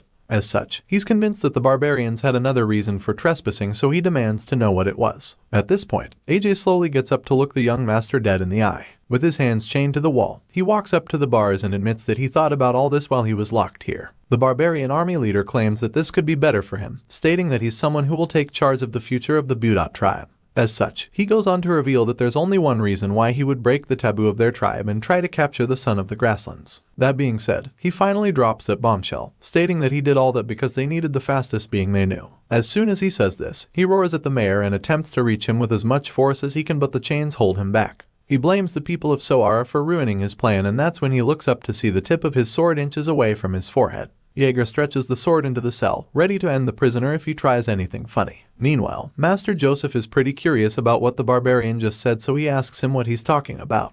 In response, AJ just keeps burning up in rage, and once again, he asks the mayor what the hell the people of Sara have done to cause the dragon to go on a crazed frenzy. Hearing this, Joseph gets a little nervous because he seems to know exactly what the guy is talking about now. Apparently, there's a dragon that has been quiet all this time and now it's going on a rampage. The barbarian keeps losing his shit, angrily asking Jose what he did to the dragon's fragments. The mayor also appears to know what he's talking about. He knows about the dragon's fragments. As far as he knows, the West's evidence of path has been safely transferred over to the Iron Duke. Even though everything should be good on that front, he can't help but wonder if it's related to the rampage of the dragon somehow. While he's still thinking about this, his thoughts get interrupted all of a sudden because AJ sternly demands that the blonde boy who defeated him be brought to him. As you can imagine, the mayor isn't exactly a fan of that arrangement, so he asks the guy why he wants to see Vlad. In response, the barbarian explains that the only being that can catch up to the fastest dragon is the son of the grasslands, which happens to be in our boy's possession right now. AJ is convinced that the black horse must have chosen the young swordsman over him for a very good reason, which means that Vlad has something special in him. Hearing this, Master Joseph begins to understand what the barbarian is trying to say, so he claims that he'll think over the request. Of course, AJ knows how urgent the situation is, so he tells the mayor that he needs to hurry, feeling that he should probably know that as well. The remnants of the fallen dragon have inherited the blood of the most perfect dragon. The barbarian reveals that so far they've lived without realizing that they're dragons, but also states that something has definitely changed which puts everyone at risk. AJ fears that whatever happens will certainly go beyond their territory once the threats realize that they're dragons. After making this clear, the barbarian prisoner asks the young master once again what his people did with the dragon's fragments. He says this with a really desperate look, and it becomes quite clear that this problem is a lot more serious than the mayor could have imagined. The scene shifts to Vastapal, the main city, specifically the Baronoff dukedom. A blue flag is seen high up there, with the symbol of a fist on it which is surrounded by some kind of flames. A white-bearded man stands at the top of one of the towers in the castle and looks out to the snowy mountains. He notices that the fallen dragon is crying and he looks pretty concerned about it. This white-haired old man happens to be the Iron Duke, Timur Baronoff. While he's looking out to the windows, his thoughts are suddenly interrupted when one of his subordinates barges into the room, claiming that something is happening to the dragon's fragments. The old guy says this with a lot of urgency in his voice, and when the Duke hears this, he becomes really worried as well. The old man informs his soldiers that their familiar issue has started again, and in order to deal with it, he needs the mages first. Duke Baronoff asks what the mages are doing, and one of his men informs him that it's not looking great this time around. It appears that they're unable to calm the dragon down with just magic. As such, the Duke tells them to call the priests who can engrave prayers. They all get to work, and while they're at it, the Duke asks if the holy knights have arrived. In response, one of his men informs him that Knight Captain Gunther is on his way. Hearing this, the Duke asks that the knight be brought to him as soon as he arrives. While everyone else is doing as they're asked, Duke Baronoff rushes to the source of the concern. He gets to the door and he can hear the loud noise coming from the other side. The Duke is alarmed by it because he can tell that the energy is definitely unlike anything before. Either way, there's really nothing else he can do besides going in to sort it out. He opens the door and makes his way inside. That's when sees the two chests vibrating and giving off insane surges of energy. They contain the dragon's fragments and are currently resonating with each other, while the people of the Baronoff dukedom are trying to deal with that problem. The scene changes and takes us back to Sara, where the people are still going crazy about the young swordsman. The sea of people makes its way to Vlad's residence with all kinds of gifts for him. However, when they arrive, a young lady informs them that he isn't around because he went out on a mission. As you can imagine, the visitors are disappointed to hear that their favorite blondie isn't around. They feel that they're too late and start lamenting about it. One of them talks about how he had to prepare a gift for Vlad because he wasn't able to greet him at the convent. While they're all moaning about this, the lady just thinks that maybe she shouldn't have added Sir to Vlad's name earlier. She feels that she might have gotten caught up in the atmosphere. But then again, she realizes that this might be a chance for her. The rumors that Vlad has saved the merchants from the barbarians are spreading quickly, and so she figures that she might spread his name even more with this opportunity. With this in mind, she addresses the crowd once again, telling them that Vlad has been pretty busy of late. She tells them that he's quite a promising talent within the Bayezid household after all, and of course, the visitors agree with her. They feel that this should be the case and propose that the boy is destined to do great things. Anyway, since they don't know when the young knight will be back, she asks them if they'd like to leave their names. As you can imagine, they're all good with this arrangement, so they tell the young lady that it's a great idea. While all of that is happening, Gemma casually strolls by with some more clothes in her hand. She doesn't look too pleased about the crowd and starts to feel bad because she knows that this is something she should actually be happy about. Unfortunately, that's not the case, because instead, it's starting to feel like Vlad is just drifting even farther away from her. Gemma is clearly sad about this, and as the tears gather in her eyes, the dark-haired girl from earlier calls out to her. She quickly answers the call, and the friendly lady invites her into the kitchen when she informs her that she wants her to take care of the visitors who have come to see Vlad.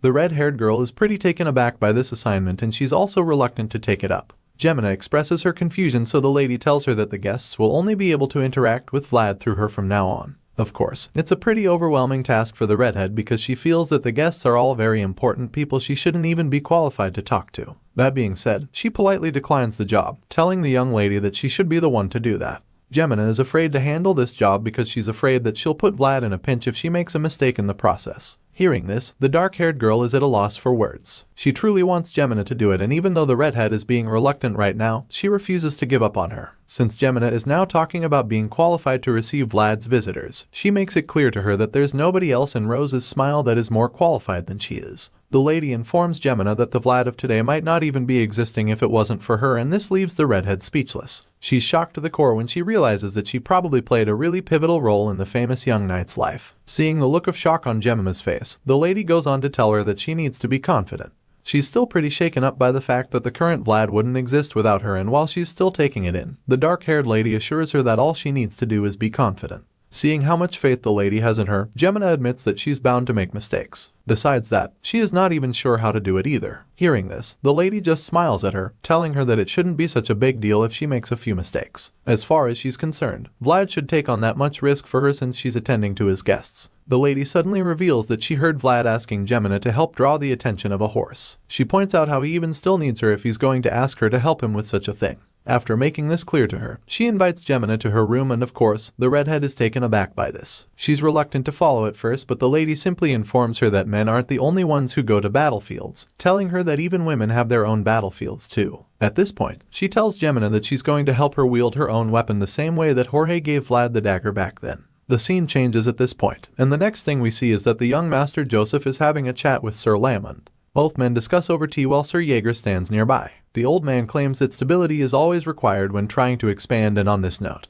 he suggests that Count Gadar won't be able to come to the north right now. In response, Joseph states that the remnants of Ravnoma, the former alliance leader, still exist in various places within the west even though Count Gadar has fierce forces. On top of that, the dwarf movement battlefront is supporting them, so with all the factors in play, the Count will have to first resolve the root of concern behind it before choosing to leave for the north. Hearing this, the young master agrees with him, but then, the old man admits that he's still worried. This makes Joseph curious, so he asks Sir Lamond what's bothering him. In response, the old knight reveals that he's worried about the ducat that he has. He feels that there's a reason he thinks his last mission should be used on a servant of the Bayezid house. He knows that Joseph might be offended if he thinks that it's a cold-hearted judgment, but he gives his sincere advice regardless, telling the third son of the Bayezid house that the Knights of the West have already surpassed the Knights of the North. It's difficult to hear, but it's the truth, and this old man wants the young master to be aware of it. Hearing this, the mayor of Sara doesn't even know what to say, and the old man goes to blame himself for it. He feels that he's been too complacent because while walking the lowest path and looking at the Knights of the West, all he can think is that he hasn't done what he's supposed to do. Back then, the North was stronger and more honorable than any other region. It was the monster that drove away barbarians without rest. Back then, the only thing colder than the coldness of the northern wind was the discrimination shown by the cold-hearted central region. Lamond claims that the Knights of the North are people who have struggled and fought against everything. But now, that's no longer the case. The strength of the North, which used to be rough, is disappearing as Master Joseph gains stability. On the other hand, the advancement of the West is slowly getting stronger. With all of this being said, the old man tells Joseph that he must not think lightly of Baron Heinel's request. He tells the young master that he needs to prepare before it's too late. After hearing all of this, Joseph agrees with the man completely, even the part where he said that the current North is different from the old North. Even so, he still believes that the North has kept producing strong fruits in recent years. While Sir Lamond is very worried about everything that's been going on, the mayor seems to be very hopeful. This hope seems to be contagious because after a couple of seconds, the look of fear starts to slowly get replaced with a calmer expression. The old knight believes that a new generation will always rise up to take over the old generation's place after all, and while saying this, the one person he thinks about is the young blonde knight. Speaking of the blondie, we finally get to see what our boy has been up to. He's still struggling to get the horse into the city, but when he returns to the entrance, he's taken aback by how many people are out there. He wonders why there are so many of them, and the voice suggests that they all came around because there's something interesting here now. Vlad isn't sure what the voice is referring to by this special something, so the voice tells him to think about everything he's done so far. The voice reminds him how they tried covering the horse's eyes to bring him into the city. They tried dragging it with brute force, right before attempting to lure it with food, which also didn't work. Our boy even had to lower his head and beg the horse, which he doesn't deny. The voice talks more about this young boy whose name is increasing in value greatly, stating how the same boy who has been made helpless by a horse, and concludes by saying that it is definitely interesting enough to have all these people gather here. However, our boy doesn't think that it's interesting enough to create such a crowd in the city. Just then, Gemina calls out to him, wearing a red dress like a bride. Clearly, this wasn't part of the plan, so he asks her why she's wearing that. The voice suddenly informs him that she's wearing the combat uniform of a woman and claims that he's very impressed by how thorough her preparation is. Hearing this, Vlad figures they can go ahead with the operation, so he tells Gemina that it's time. She's clearly been waiting for his signal, so she finally takes off the veil to reveal her beautiful red hair, which leaves all the men around mesmerized. They're all amazed by how beautiful she is and admit that she really hid herself well. Even the horse starts reacting the moment Gemina reveals her face, and while the son of the grasslands is attracted to her, she's not exactly a fan of the situation. Gemina feels that the horse is even scarier in person and admits that it's so pressuring you have so many eyes on her. But then again, she knows that she has to see it through till the end, because if she hesitates because of such an insignificant fear, then it would mean that she doesn't deserve to stand by Vlad's side. She takes out the bouquet of roses vines and lures the horse over. Just as they imagine, the plan works and the horse finally starts walking into the city. The people who gathered there are amazed when they see that the son of the grasslands is finally moving. Our boy is so excited about this, but he keeps his composure and commends Gemina on a job well done, encouraging her to keep reeling the horse in. Seeing how difficult it was to get the horse inside the city, Vlad realizes that the creature is really certain about its preferences.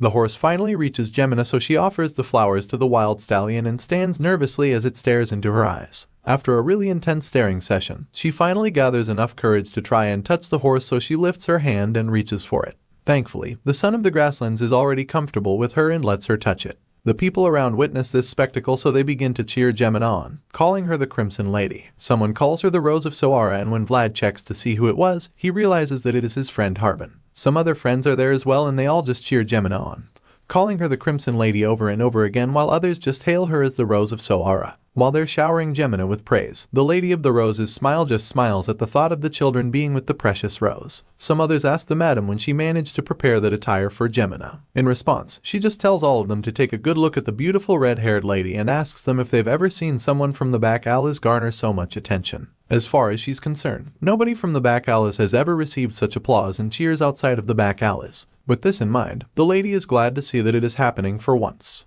For the first time, Sara is paying attention to two children from the back alleys. The story continues somewhere high up in the snowy mountains, where we see two people on some kind of investigation. They stumble upon some bloody orc corpses all of a sudden, and the beast girl in the duo immediately concludes that this was a complete wipeout. As far as she's concerned, all the victims were killed in an instant, and from her observation, she can tell that there were over 50 grey orcs who were murdered.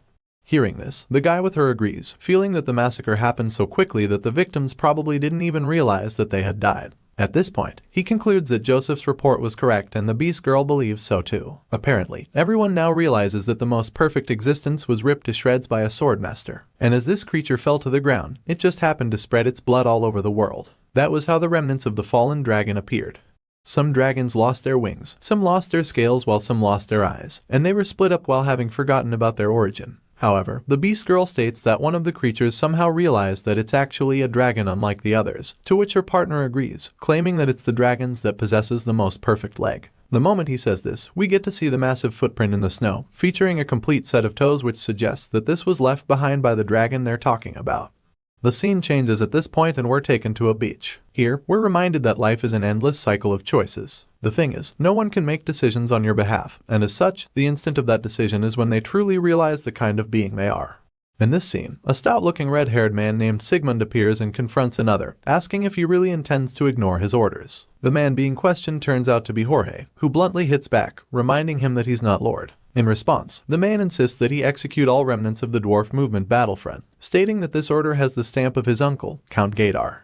At this point, Jorge tells Sigmund to take a second look at the people around, stating that they're just refugees. Unfortunately, Sigmund isn't even slightly moved. As far as he is concerned, Count Gaydar probably decided that these people are not different from the dragons, but Jorge refuses to believe that the Count would make such a decision.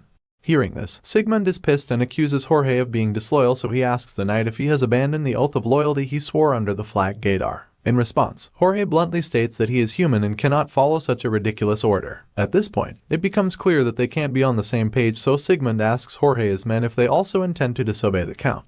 All of a sudden, the men start walking away from Jorge, telling him that they must never defy the orders of their lord no matter how wrong it is. Just like that, Jorge finds himself alone in this one, with only one man left on his side. This last knight is none other than Godin, who also seems to be having second thoughts, so Jorge tells him that he can go on with the others, to a world where he can shine even more.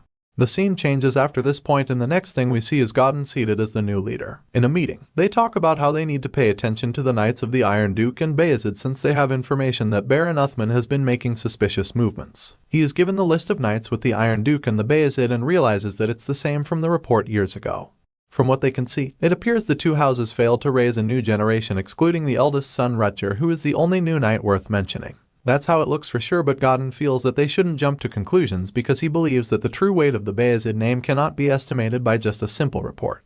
After all, he's convinced that Bayezid must have a hidden sword since he was once Gaydar's hidden sword.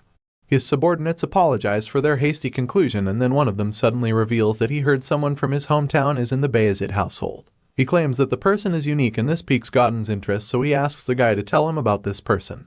The guy reveals that a boy servant of the Bayezid household is showing promise, and as soon as he reveals that it's Vlad of Sara, chills run down Godin's spine.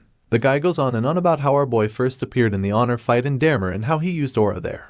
At this point, his colleagues are equally shocked because it should be impossible for a servant to be able to use aura. Some of them start laughing because it sounds ridiculous, feeling that the Bayezid house is just making up stories after failing to raise a new generation. While they feel that it's all a lie, Godin quietly ponders on the name he just heard because it's strangely familiar. It doesn't take him too long to put the pieces together and realize that Vlad was the gutsy kid that fought him when he killed Jorge. Godin is pretty amused by this because he remembers how much he wanted to bring Vlad with him after their encounter since the boy shined with potential that day. He's not completely certain that Vlad is the kid making waves in the Bayezid house because he can't say for sure that the kid is still alive. In that moment, the scene shifts and we catch up with the dramatic young knight in question. At the moment, he looks like he's on the verge of death because he's absolutely exhausted. The voice in his head just scolds him, telling him to eat his food and stop whining. Apparently, he feels so tired right now because he had combat guidance with Sir Jaeger in the morning before his aura and body strengthening technique training with Sir Lamond in the afternoon. As if his day isn't already tedious enough, he also has a training progress discussion at night, so judging by his packed schedule, he's afraid that he might end up dead if things continue at this rate. After he's done complaining, the voice simply tells him that he's very lucky and states that he should be thankful that they're even teaching him. In response, he tiredly admits that he knows and explains that it's the whole reason why he's still forcing himself to do everything he's asked. Just then, Goth enters the room with a big bag on his back, asking Vlad if he's been doing okay. Our boy is confused because he doesn't get why Goth is carrying luggage. It turns out that Joseph asked him to stay there henceforth, which Vlad still doesn't understand. Vlad recently got a house for his new horse, and since Goth is the stabler, he's required to be wherever the horse is. Our boy is not so sure about this arrangement because he doesn't know if Goth will be able to handle his horse. In response, the guy just reminds our boy that he's the stabler of the Bayezid house, so Vlad wishes him luck, which gets him a little worried. He asks why he would need luck to take care of the new horse, but the blondie doesn't have energy to even talk. Just then, Goth tells him that Sir Joseph has asked him to come back, which leaves our boy in shock. He wonders why, so his pal figures that the young master wasn't to lift the punishment. A while later, Vlad arrives at Joseph's place and immediately regrets believing what Goth told him because judging by everything in front of him, he can already tell that this isn't an atmosphere where the young master would lift his punishment. If anything, he might even be in more trouble than before because he's been summoned before everyone like as if he's on trial. The young master reminds our boy how he defied orders and saved the children back in one of Baron Uthman's villages. Our boy admits this despite the young master's stern appearance. Joseph suddenly asks the boy if he would still defy his orders if the same thing were to happen again. This question catches Vlad off guard and Joseph just keeps staring at him. Our boy remembers that he swore to be truthful to the young master and not his loyalty, and for this reason, he can't lie about his answer. As such, he reveals that he would defy his orders a second time if he was in the same position. This response could very easily end up being the reason he gets thrown out of the Bayezid house, but for some reason, it's exactly what Joseph wanted to hear. The young master reveals that this is the reason he chose Vlad, claiming that while honor is the light that helps others shine, conscience is the light that helps the young boy shine. Joseph believes that conscience is the compass that helps one back to the correct path after losing their way, and right now, he's convinced that Vlad has found his own path. For this reason, he unveils a new armor for our boy, hoping that it helps to protect his conscience. Seeing the shiny breastplate, Vlad is stunned because he recognizes it as the armor sent by San Racino. As an organization that has crafted the most iron armors, he can tell that this one must have been made with various techniques. Our boy is a little sentimental about his current armor, and the young master completely understands because he knows that every scar on it is proof of the path he's taken up until now. Nevertheless, Joseph assures him that the new armor is proof of the path he's found now. Vlad doesn't really understand this, so the young master asks him to come take a closer look. He does, and that's when he sees the title engraved on the armor, naming him the Defender of Children. All the other knights smile with pride as Joseph honors Vlad with the armor, and the young master third auntie tells the kid that this is the path he'll walk on from now on. The scene changes and we're taken back to the snowy mountains where we see Volkov Baranov, the Iron Duke's successor, leading his men through the snow to find the dragon.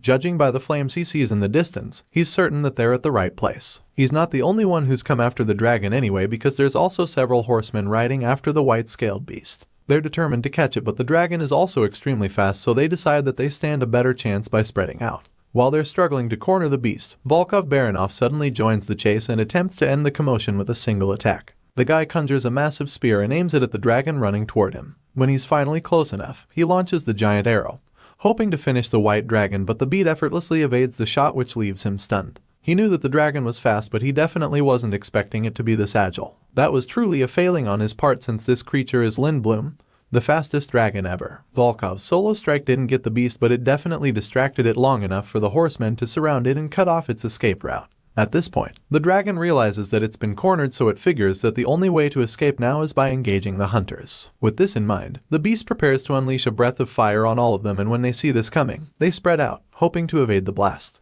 Volkov, on the other hand, refuses to let the dragon shoot fire at them and instantly launches another massive magical arrow at the beast. This foils the dragon's attack as it's forced to retreat in an attempt to evade the furious man's attack. The dragon starts running away and the pursuers go after it, but it's just too fast for them to catch it. Volkov watches the beast get away from him and his men, and all he can do is curse in frustration as his target escapes again. While all of that is happening, we catch up with young Master Joseph and his older brother who just paid him a visit. The guy enjoys some tea and talks about how no other place has tea this good. Joseph knows that this guy hasn't come to chat over tea, so he bluntly asks his big brother what he has come for. In response, Rutger tries to pretend like he didn't come with an agenda, but Joseph can see right through him, so he admits that he didn't just stop to say hi. That being said, he reveals that it seems that what the barbarian said was correct. Hearing this, Joseph immediately realizes that this means a dragon is indeed coming. Joseph's big brother goes on to explain that if the West has the Deathworm, then the North has the Lindworm. He claims that the coldest and quickest dragon in existence dwells in the coldest place amid the ice-cold northern wind.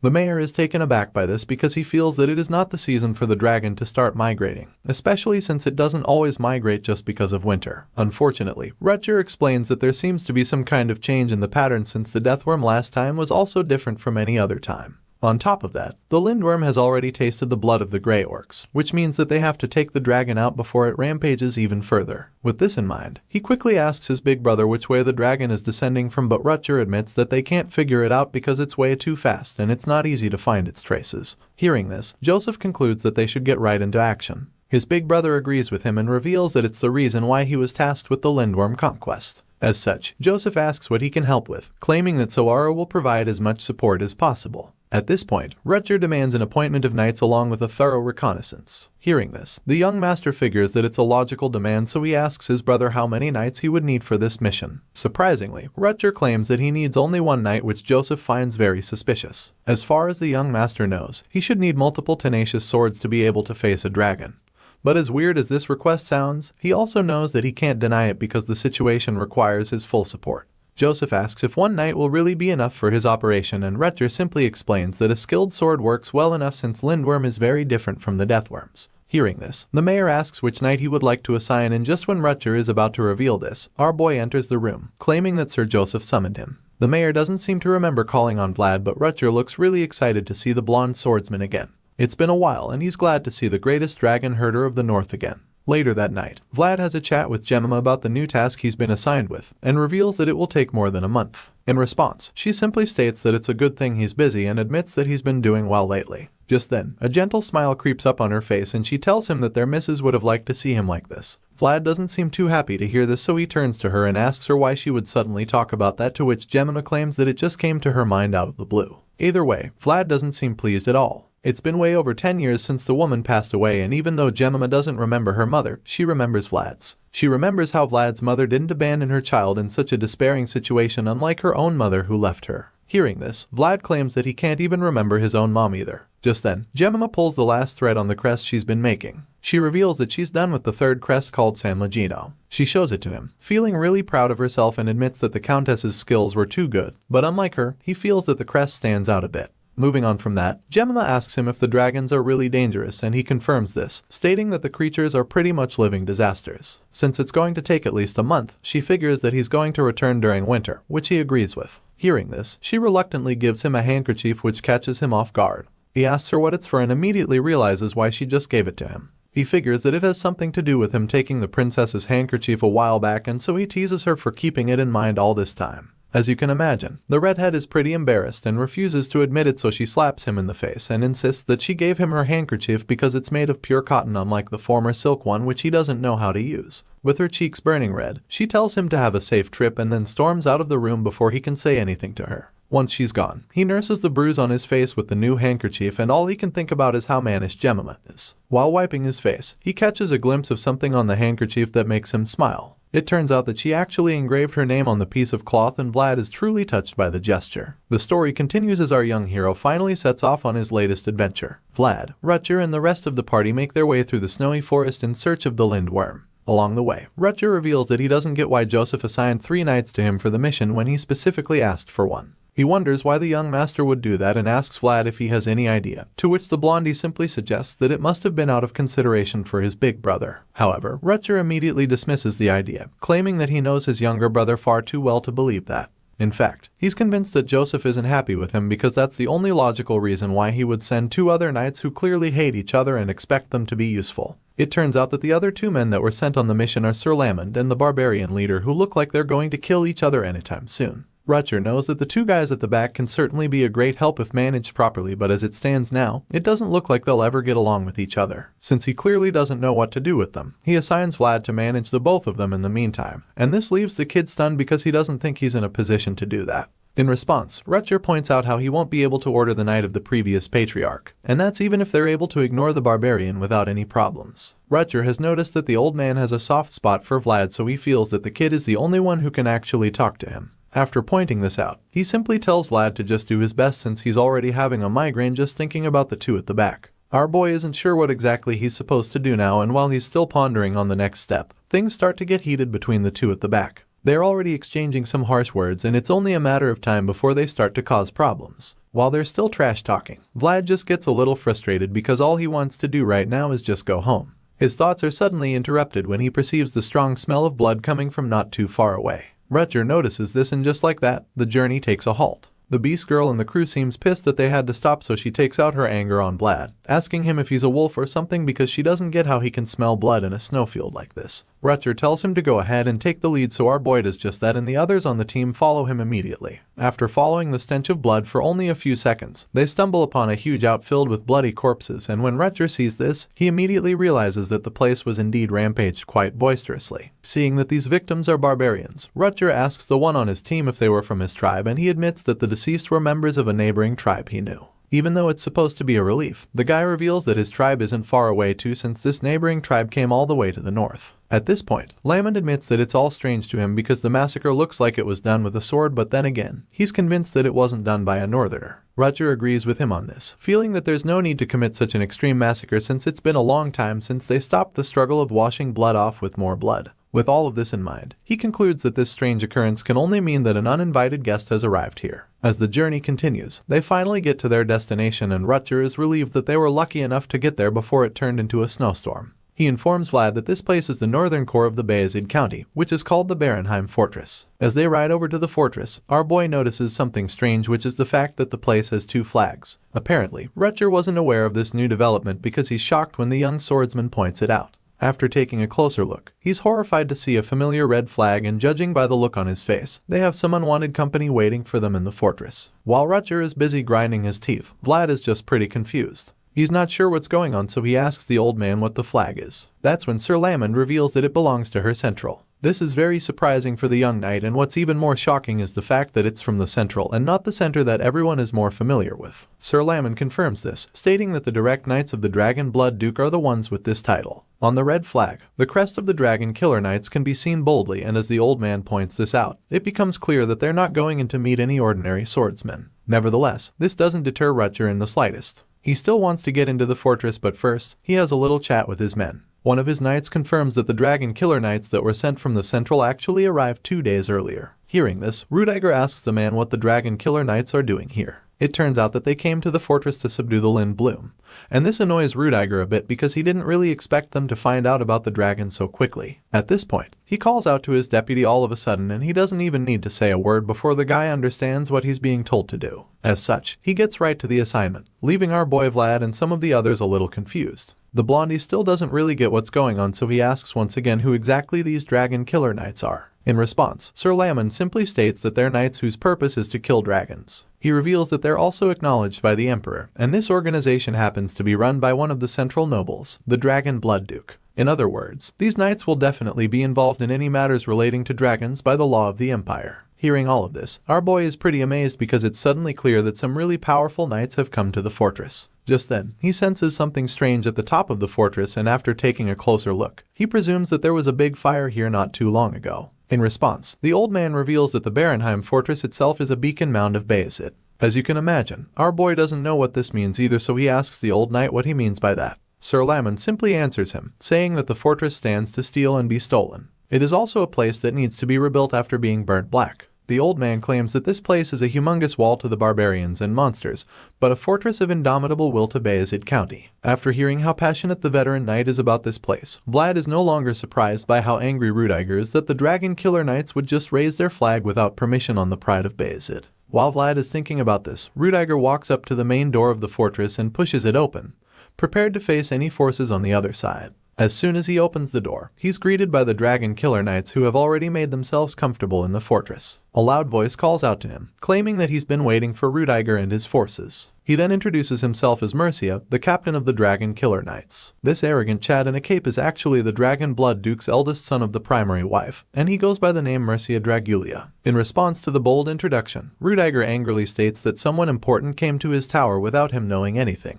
And on that note, he introduces himself to the Mercia, revealing that he's the interim captain of the Barenheim fortress. Hearing this, the blue-eyed troublemaker just smirks, and this just annoys the Bayezid son even more. Both men glare at each other for a few seconds, but then the staring contest is quickly cut short when Mercia notices Vlad standing somewhere at the back. The captain of the Dragon Killer Knights immediately takes an interest in the young blondie and decides to mess around with him a little. Our boy is immediately overwhelmed by Mercia's presence, and he quickly recognizes it as the same sensation he got when he saw the deathworm. Our boy has no idea why he's getting the same ominous vibe from the Duke's son, and while he's still trying to process the whole thing, Mercia locks eyes with him. Apparently, the arrogant intruder can sense the intimidation that Vlad is feeling, and this makes him smirk again. He's interrupted when Rudiger suddenly asks him if the Dragon Killer Knights are behind the attack on the barbarians. Surprisingly, Mercia doesn't even deny it. In fact, he casually admits it, claiming that it was something that needed to be done. He goes on to talk about how the Dragon Killer Knights were formed with the permission of the founding king and how they have accumulated centuries of knowledge and experience. As everyone knows, Lindblom is the fastest among the fallen dragon's remnants, and it's a creature they're desperately after, so since they can't catch up to it, he figured that they'd rather try to lure it with the barbarian corpses as bait. Hearing such disgusting words spew out of Mercia's mouth, Rudiger is absolutely furious, but he's definitely not as upset as the barbarian and their crew, who looks like he's about to lose his shit completely. AJ curses at the arrogant prick and charges at him with murderous intent, but before he can do anything that puts all of them in trouble, Sir Lamon quickly tackles him to the ground and stops him. Despite being pinned to the floor, the barbarian refuses to give up. He yells at the old man to get away from him, but the veteran simply threatens to break his neck if he utters another word. Surprisingly, AJ calms down a little after this, and then Lamond leans over to pacify him even more. The old knight admits that he understands AJ's rage, but also reminds him that it will only be reasonable when he's strong enough to take on the Dragon Killer Knights. That being said, he tells the barbarian to remain calm since he'll just die a meaningless death with nothing but bravado. While all of this is happening, Mercia just finds the whole thing amusing. He concludes that the son of Bayezid raised a mannerless subordinate, and then throws a jab at the beast girl on the team, calling her a cat. The guy insults them even further, wondering if Rudiger has tamed them by now, since those of lowly status tend to forget their place. Hearing this, Rudiger just hits back at the arrogant intruder, stating that his followers are standing exactly where they're supposed to be regardless. That being said, he decides that it's time for Mercia to stand where he is supposed to. At this point, it's pretty clear that things are starting to get heated, and the Dragon Killer Knights equally look like they're ready to start clashing blades. They reach for their blades, but this doesn't faze Rudiger in the slightest. He fearlessly activates his terrifying flame aura and starts walking toward the intruder. The Dragon Killer Knights are immediately overwhelmed by his power, so all they can do is tremble in fear and watch as he marches toward their captain. They let Rudiger pass without any resistance, and then the Bayezid son climbs up to stage face to face with Mercia, who is still smiling for some reason. He looks the intruder dead in the eye and bluntly asks him who the hell gave him permission to raise his flag on the Barenheim fortress. In response, the unbothered brat casually reveals that he made a request, but since nobody moved, he got his subordinates to raise it.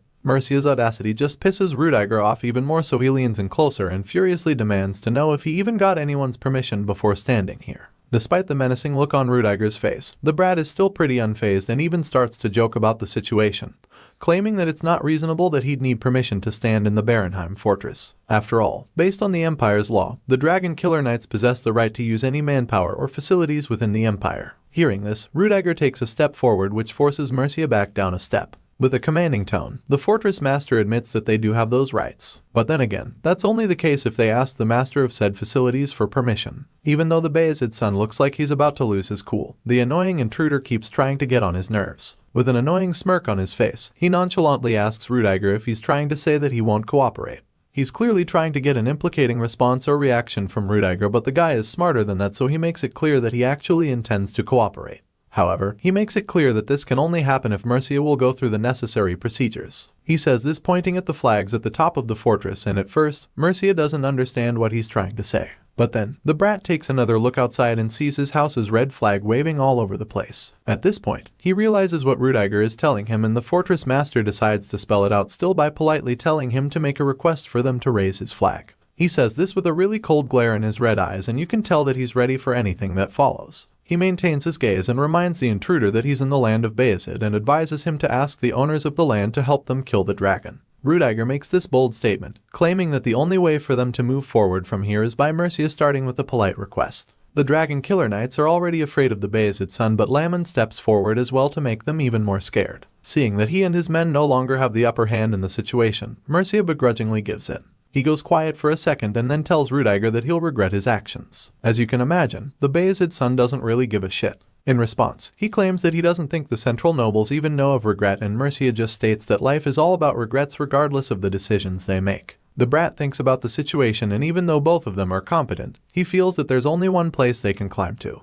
With this in mind, he takes up a glass of red wine and decides that this situation is something he could try shaking, so he decides to work with Rudiger and his men. The scene changes, and a while later, we see Sir Lamond addressing the rest of the crew. He reveals that there were no secret plans back in his day, and that while it was not what he intended, they eventually found out who attacked the village. That being said, he feels that if they ignore the method used, then this is no different from the dragon killer knights who used barbarians as bait for the lindworm. Hearing this, Rudiger agrees with the old man, claiming that they have no choice but to use traps since they can't catch up to the dragon. The beast girl chimes in at this point, stating that the dragon killer knights might use it as an excuse to remain in the Barenheim fortress for longer if they're not able to kill the dragon. The Bayezid son knows that the girl is absolutely right about this. He knows that the dragon killer knights will take advantage and try to align the intentions of the central into the north if they're allowed to take away their opportunity to kill the Lindblum. With this increased sense of urgency, Rudiger turns to one of the main strategists on the team and asks the guy how long it would take to make the trap that will lure the dragon. In response, the guy points out how there aren't any places that raise livestock in the vicinity, and then suggests that one of their best options would be to get the portly household to work with them. All things being considered, the guy concludes that they'll need at least half a month to get everything in place for the trap to be completed. Just then, one of the knights in the group suggests that they try capturing some barbarians instead, while the one next to him figures that they could also steal the barbarian hostages that the dragon killer knights captured earlier. As you can imagine, these are both pretty inhumane ideas, so Sir Lamond is quick to dismiss them, sternly warning the two young men not to be crazy. Their little meeting is suddenly interrupted when a group of knights barge into the room, demanding to know why they would dare touch the flag of the central. It turns out that Mercia wasn't exactly cool with the arrangement earlier, and so now, things are about to get out of hand. Seeing the hostile knights from the central, Sir Lamond grits his teeth in anger. He's really pissed, so he expresses it, stating that this is why nobody ever wants to associate themselves with the central. The old man is annoyed for sure, but he remains completely calm, as well as the knights under his command. He knows how quickly things can go south, so he tells his men not to make a move yet because the master of this place hasn't given them permission to draw their swords. After addressing his knights, he turns his focus to Captain Mercia, and Rudiger chimes in as well, suggesting that they should at least do what needs to be done first if they must have a scuffle. The scene shifts after this, and the next thing we see is a crystal ball on a pillow with some kind of seer telling Mercia all about our boy. The hooded figure reveals that Vlad is 17 years old and talks about how he was born in the slums of Sara within the Bayezid County. As soon as Mercia realizes that the blondie was born in Sara, his interest is piqued all of a sudden. He starts pondering on the slums of Sara and connects it to the boy's golden hair and blue eyes. And that's not forgetting the kid's thumping heart, which he could feel in an instant. Just thinking about this makes him confident that he's correct about Vlad. Mercia feels that all the events that revolved around the kid would always go differently than expected. As such, he figures that the young hero is just none too far away, and the seer agrees with him on this one. At this point, the brat is certain that he can predict everything about our boy, so he goes on to guess that the boy was born too lowly. This is his first guess, but then again, he's not so sure about it. They say that a promising seed will bloom anywhere, but now he's starting to think that it could also be that some noble seeds have been sown even in lowly places like the slums of Sara. It's something that leaves him wondering, and he knows that he can't be too sure about what he's just been told by the seer. Mercia is convinced that there's more to the young knight, so he tells the crystal ball reader to go find out more about our boy. Unfortunately, the seer reveals that they couldn't find out what he did within Sara, even though they were able to learn about his life after leaving the city of Sara. Hearing this, the captain of the Dragon Killer Knights is pretty pissed off, so he demands to know why he'd received such a disappointing report. As far as he knows, his family planted the most amount of spies in the north, so he expects to know everything that happens there. It's at this point that the spy talking to him through the crystal ball reveals that all of their eyes within Sara have been shut down. It turns out that Joseph Bayezid is the reason for this setback because immediately after he became mayor of Sara, he practically acquired total control over the city. This is why all of their spy operations have been shut down and why they have no idea what Vlad is like when he's in the city. Mercia isn't happy you hear this at all, but he manages to keep his cool and calms himself down with a sip of wine. From what he knows, Joseph hasn't been mayor of Sara for too long, so he didn't expect the Bayezid son to have absolute control over the city so soon. The spy on the other side of the crystal ball confirms that Joseph hasn't been in power for long, but also makes it clear that the young master somehow managed to establish his influence very quickly by using the recent missing people cases as justification. Hearing this, all that Mercia can think about is how similar swords are to authority. He feels this way because he knows that swords and authority both have to be strong and sharp, yet flexible at the same time. This makes him think about the mayor in question. Apparently, this blonde-haired brat has heard a bit about Joseph Bayezid, so he knows that the guy is someone that allegedly can't lift a sword. Which is ironic because the guy just happens to be able to understand the qualities of the sword better than anyone else. It's a really great quality, and this makes Mercia admit that the Bayezid family has got some really competent sons. While the arrogant captain of the Dragon Killer Knights is busy plotting and scheming, the scene shifts and we catch up with the old knight who's in the middle of scolding his subordinates who suggested using the barbarians as bait.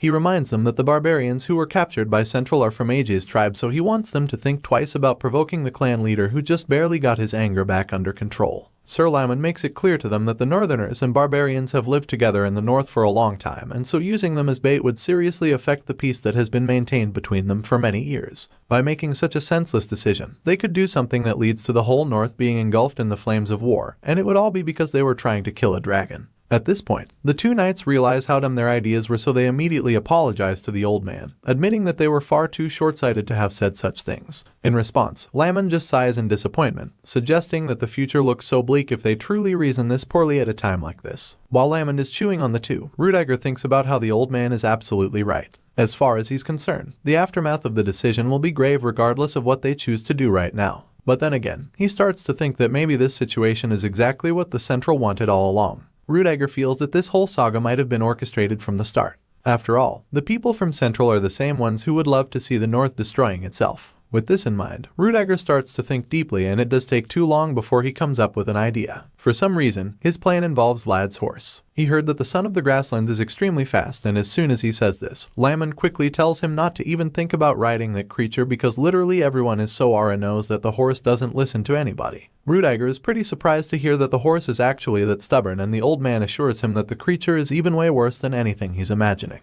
This is pretty frustrating for the Bayezid son because he quickly discovered that this plan too is already a no-go. He was thinking of borrowing the horse to try and cut down Lindblom by himself, but now that he clearly won't have the means for that, he's starting to see what those intruders deserve to be called dragon killers. As much as it annoys him, he can't help but admit that their way of hunting the dragon was so clear and precise. From the look of things, they're the only ones capable of bringing down a creature like the Lindblom because of how insanely fast it is. Just thinking about this makes Rudiger even more annoyed. He curses out in frustration and wonders if they really have no choice but to play into the hands of Central like that. Right now, he desperately needs a way for them to deal with the dragon without Mercia, and his men getting involved or even getting in the way. If only they could at least know the location of Lindblom, a big part of the problem would be sorted out. The fortress master's thoughts are interrupted all of a sudden when one of his guards runs into the place calling out to him. He quickly answers the messenger, asking him what the matter is, and that's when the guard reveals that there are people outside the fortress requesting for the gates to be opened. The news of these unexpected visitors just leaves Rudiger even more frustrated because he has no idea who the hell could be out there this time around.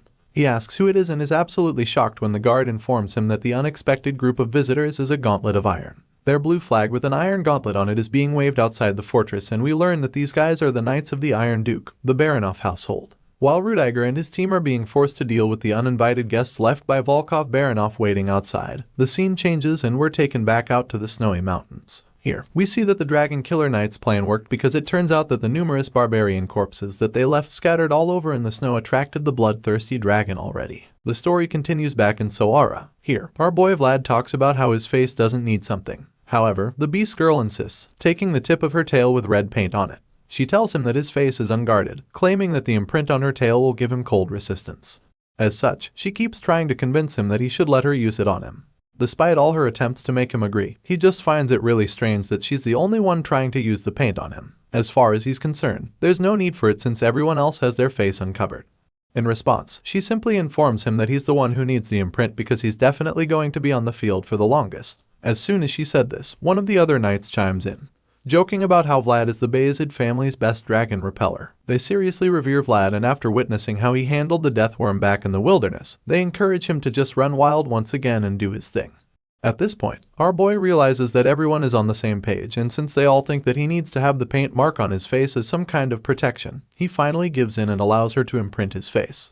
Without any hesitation, the beast girl turns to Picasso with the red paint and draws the symbol of protection on his face using her tail. Apparently, it's no ordinary paint because right after she uses it on him, the mark vanishes, almost like some magical seal on his body.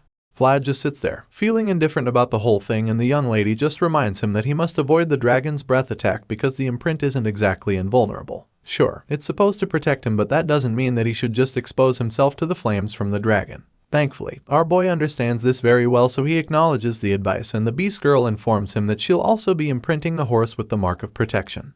Vlad is totally fine with this since he wouldn't want his horse to be vulnerable to attacks either, but he just warns the girl to be careful not to let the son of the grasslands bite her since the black stallion is notorious for its attitude. Apparently, she doesn't know how mean the horse can be, so she shrugs off his warning, feeling that there's no way she can get bit since she's not dealing with a dog or something. Seeing how clueless she is, Vlad casually informs her that the horse actually does bite people, revealing that Goth was trying to put on the saddle when he got bitten.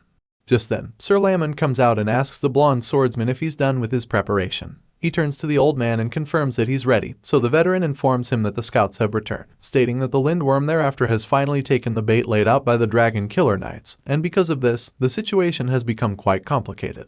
Sir Stangga reveals that AJ is willing to testify that the slaughter of his tribe wasn't done by the northerners, but even at that, the tension between them and the barbarians will last for a while still. Whatever the case, the old man still believes that they can only do their best right now, and on this note, he asks Vlad if he has the details regarding the mission. Heeding this, a mischievous smile creeps up on our boy's face, and then he claims that his intel is nothing tough. Apparently, he just needs to drive the Lindblum to the designated location to set everything in motion.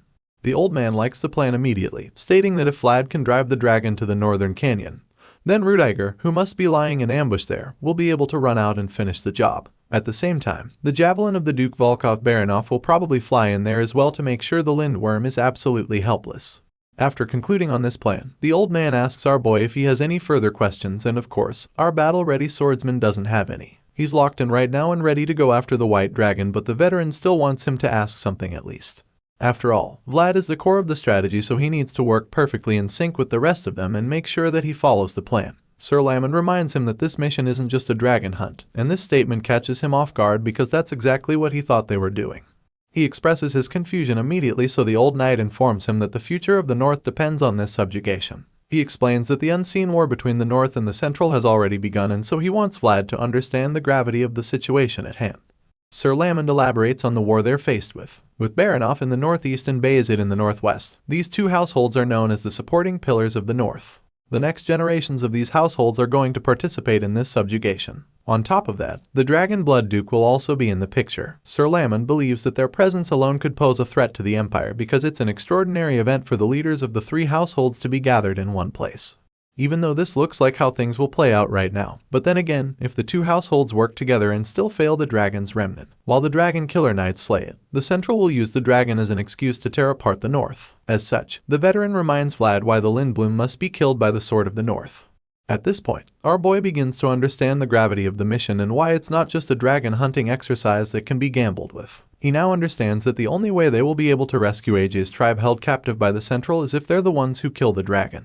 This little chat suddenly comes to an end when both swordsmen are alerted by Sir Rudiger's arrival. The leader of the party comes out and asks his vanguard if they are ready to set out, to which they all say that they are. Seeing that his men are all ready for battle, Sir Rudiger informs them that they'll meet at the canyon, which they acknowledge and set out immediately. They all mount their horses and ride out, but among all the knights in the line, his focus is on one particular blondie mount on the back of a spectacular black stallion. It turns out he's not the only one watching Vlad because just then, his partner interrupts his thoughts, asking him if he really thinks that the boy from Sara will be able to do well on the battlefield. Sir Volkanov has his doubts because he feels that Vlad is really young and may not be able to keep up when things get tough, but Sir Rudiger tells him that there's no need to worry and assures him that Vlad is his best pick. He admits that the blondie might not look like it on the outside, but reveals that this is the same kid that lured out the death worm that stayed underground. Volkanov is taken aback when he hears this because he never would have imagined that someone that young would be capable of such a feat. He probably isn't familiar with Vlad's reputation yet, but since Rudiger already knows exactly what our boy is capable of,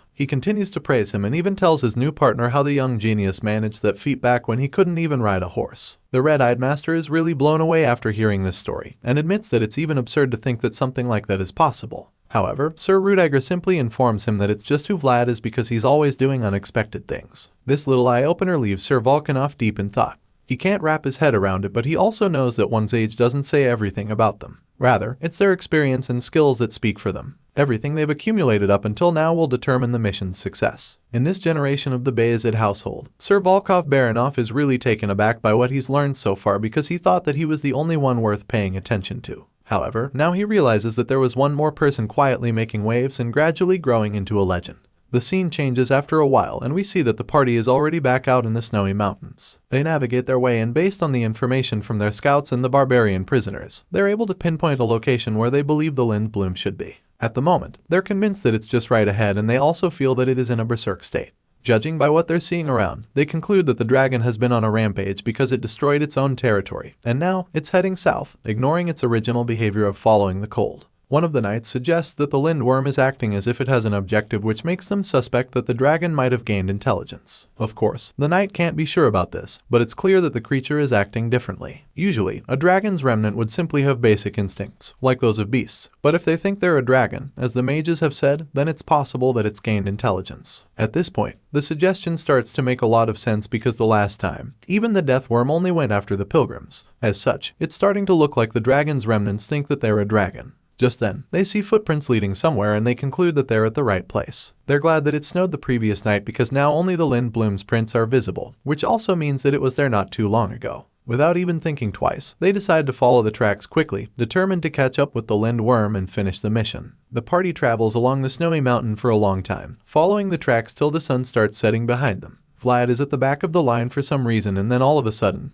he looks back and starts to have a strange feeling. He recalls how they said that the lindworm is heading south and ignoring its usual behavior, but for some reason, the tracks are slowly heading north. It doesn't really add up for our boy because the tracks are leading them into the forest where mobility is limited for the Lind Bloom. He's still trying to figure out what exactly the creature is up to when it appears to ambush them. As soon as he sees the Lind Bloom, he curses and alerts everyone else, telling them that it's a trap. The insanely fast creature roars at him with murderous intent, so he warns the rest of the group to spread out immediately. As you can imagine, the lindworm isn't going to sit there and wait for all the threats to disperse, so it charges at them before they can even realize what's going on. The other knights hear Vlad's warning, but before they can even process it, the white dragon closes in on the young swordsman to finish him off. Thankfully, our boy manages to block the attack, and the force from the strike pushes him and his horse a few feet away. At this point, the other soldiers are fully alert and aware of the danger, so they light their torches and charge at the monster. Sir Stangga orders his men to charge and surround the Lind Bloom, which they do without hesitation. As such, it only takes a few seconds for them to contain the beast in a circle of fire. For a split second, the lindworm looks vulnerable and confused.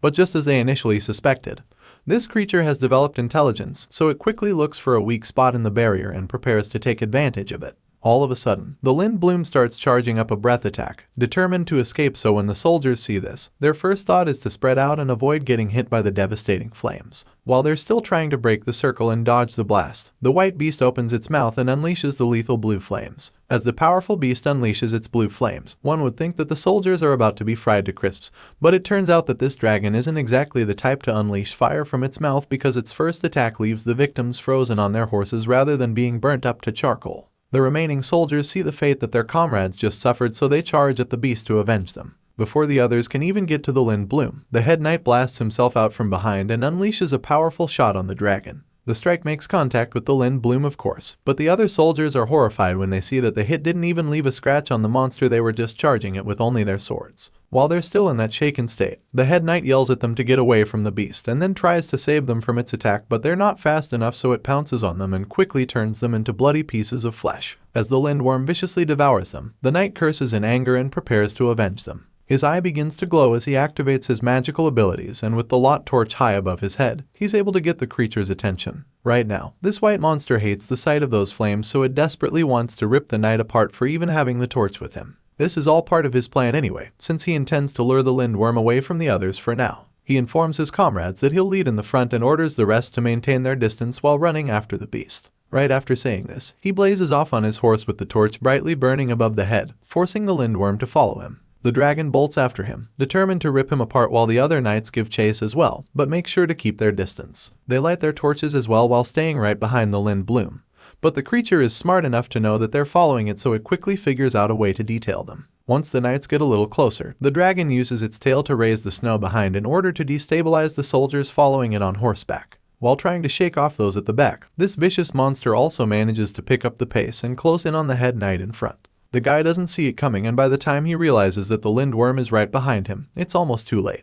The beast opens its mouth and once again behind to charge up another breath blast. The guy in front sees this, so he warns everyone else to spread out immediately to avoid getting hit again. The beast turns around in the blink of an eye, and while the pursuers are still trying to get their horses to move out of the way, the lindworm unleashes another powerful blast of blue ice flames at them. This time around, they're not able to dodge it because the sneaky creature uses its breath attack on the ground, which freezes most of their horses to the ground. Of course, not every one of them ends up falling for such a mediocre attack, since there are some extremely talented swordsmen in the fray. As you can imagine, we're talking about Vlad, who casually gets his horse to leap off the ground and all the areas that were affected by the ice blast. As a result, he doesn't get stuck, so he manages to remain in the chase, but he looks back to see the damage suffered by the rest of the party. Sure, he didn't get caught by the breath attack, but he didn't expect that the Lind Bloom would go after the horses. Because of this, most of his men are stuck in the middle of extremely sharp ice spines that could rip the horses' bellies if they attempt to move further. At this point, they can tell that their plan has failed, so the head knight tells everyone else to get off their horses. The lindworm has proven way too difficult to contain, so he feels that the only way to slow it down would be by cutting off at least one of its legs. Unfortunately, that's going to be a lot harder now that they no longer have the advantage of their horses. They're all forced to fight on foot, but this doesn't deter them, so they draw their swords and advance toward the beast.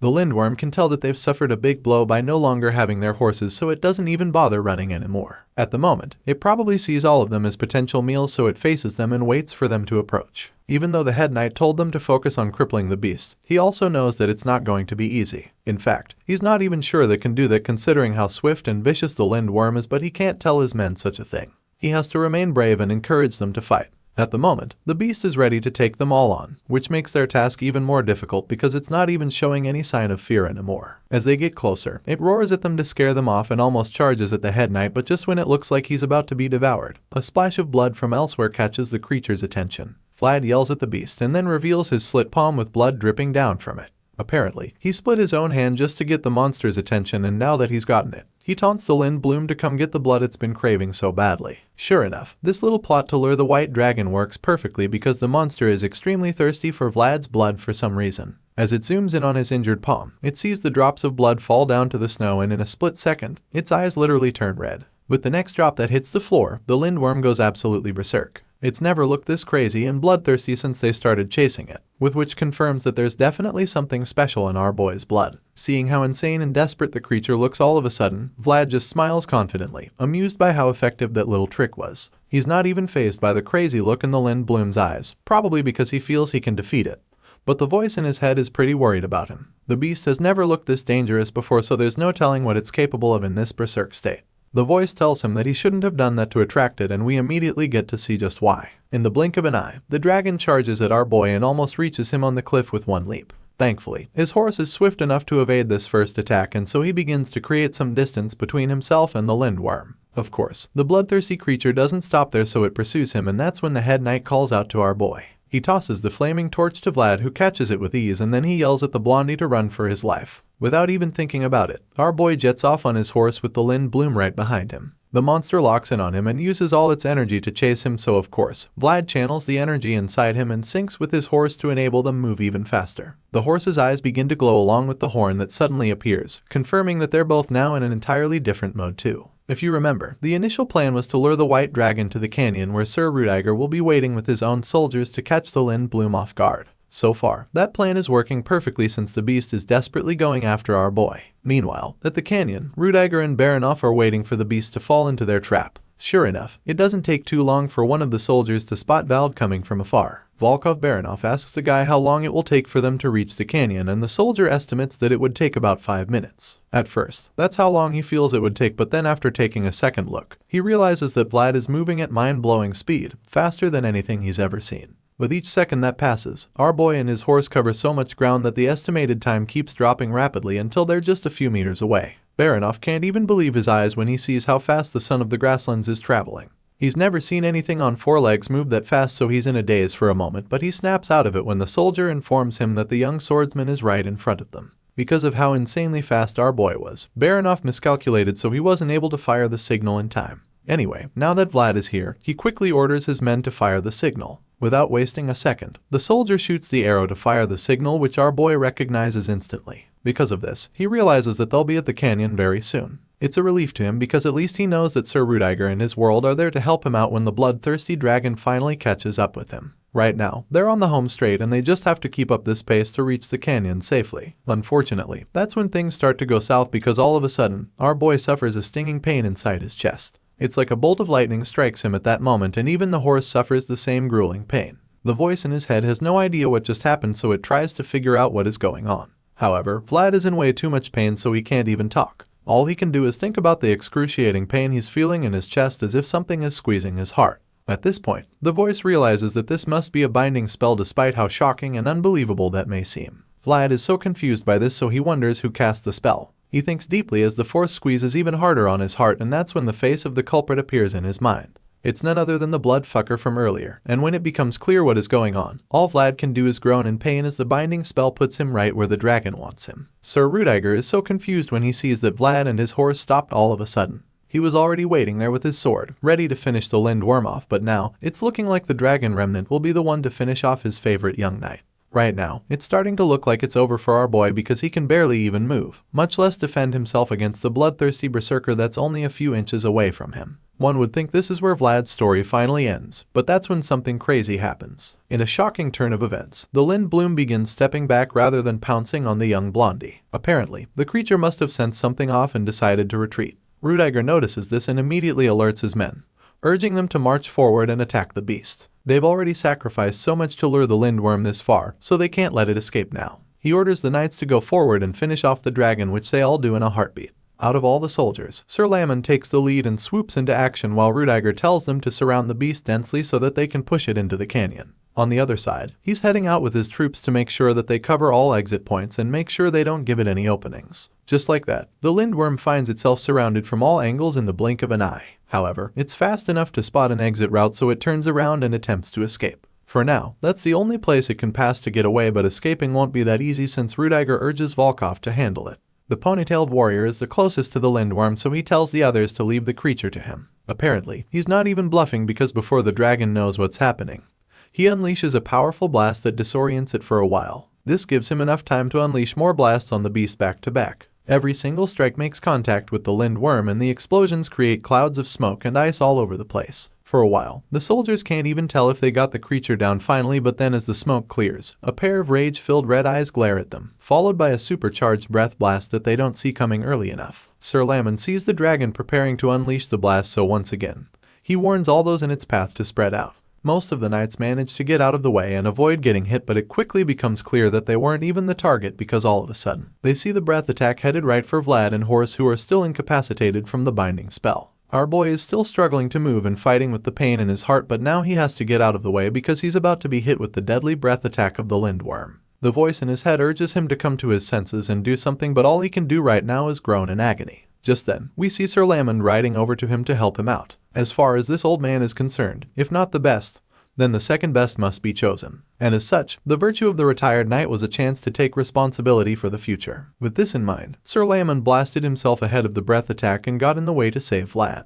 The old man takes the full force of that supercharged breath attack, and in that heroic moment, the other soldiers watch silently as their hearts shatter to pieces. Even while suffering such a lethal blow, the old geezer still manages to lighten up the mood, joking about how the cold wind goes all the way into the joints once you get old. He bears the full brunt of the attack to make sure that our boy stays alive while the others watch in silence as the old knight goes down. The blast sends snow flying all over the place, and as the voice continues to wake Vlad up, the young swordsman gradually regains consciousness. The breath blast causes the earth beneath him to freeze up, and so he begins to feel the chill entering his body and entangling him like a spider web, making it impossible for him to move. For most soldiers, this would be the moment when they finally accept their fates and surrender to the forces, and our boy begins to recall how he was able to drag himself out of that horrific bog of the back alley. He managed to make it out of there, and yet, he can't escape this soft snowfield. The young knight begins to lose his will to fight all of a sudden. Everything becomes blurry to him, and even the sound of the voice in his head calling to him starts to fade out.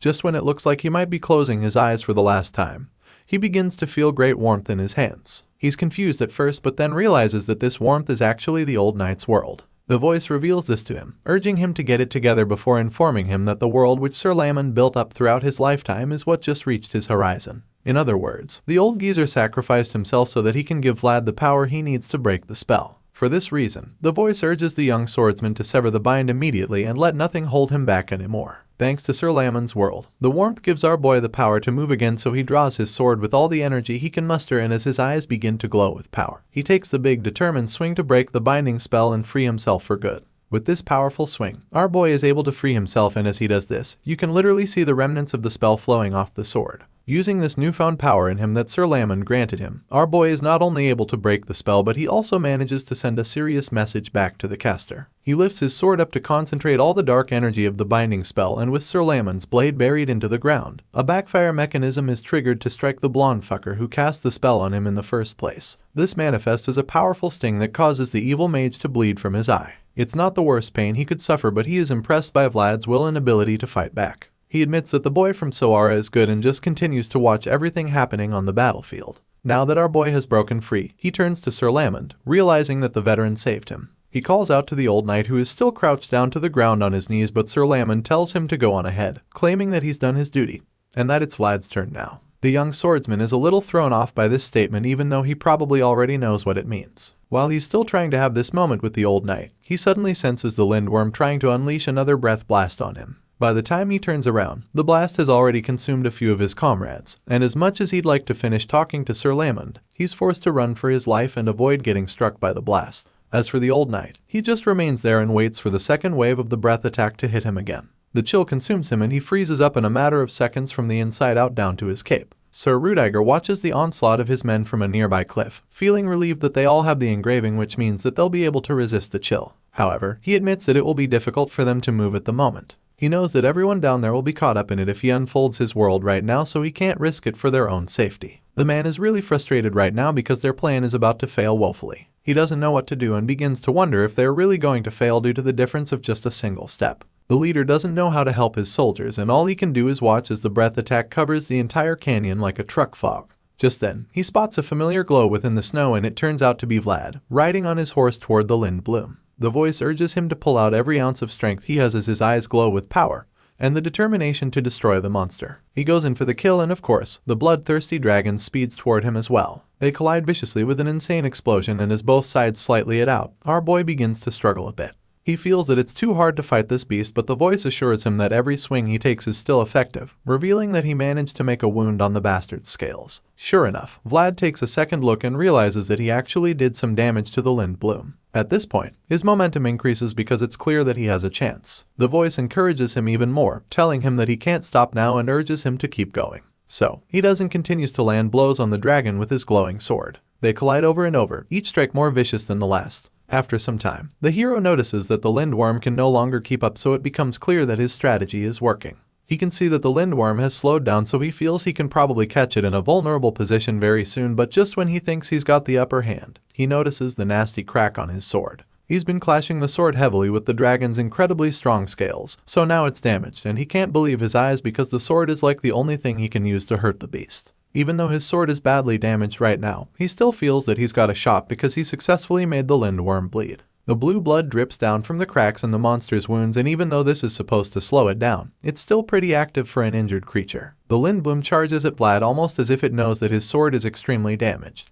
Our boy remains on his horse and waits for the monster to make the first move, knowing that he can't make any careless swings anymore. He has to be more careful and strategic with his strikes because the sword could break any moment from now. His hands begin to shake as he braces himself for impact, and it's almost like he's reluctant to use the sword. The voice senses this and becomes worried, but our boy just still manages to land another critical strike, which opens up the dragon's body even more. After this strike, the voice questions him about what just happened, asking him why he hesitated before reminding him that he should never stop his sword in the middle of a charge like that. Of course, our boy already knows this, but he also knows that his blade is not exactly in the best shape right now, so he tries to protest. Unfortunately, he can't even get a word in because the lindbloom doesn't give him a chance to even breathe. He finds himself in the middle of another clash merely seconds after his last strike. This berserk dragon is absolutely out for blood at this point and will stop at nothing to make sure that Vlad is dead. Our boy can see this too, since he's been faced with the murderous glares since their clash started, so he knows that he has to be extremely careful, and avoid mistakes at all costs. The Lindblum pounces on him from above but gets blasted away before it can reach him thanks to Sir Volkov. This vicious warrior joins the fight with a barrage of blasts that he unleashes on the dragon, assuring Vlad that he'll cover him.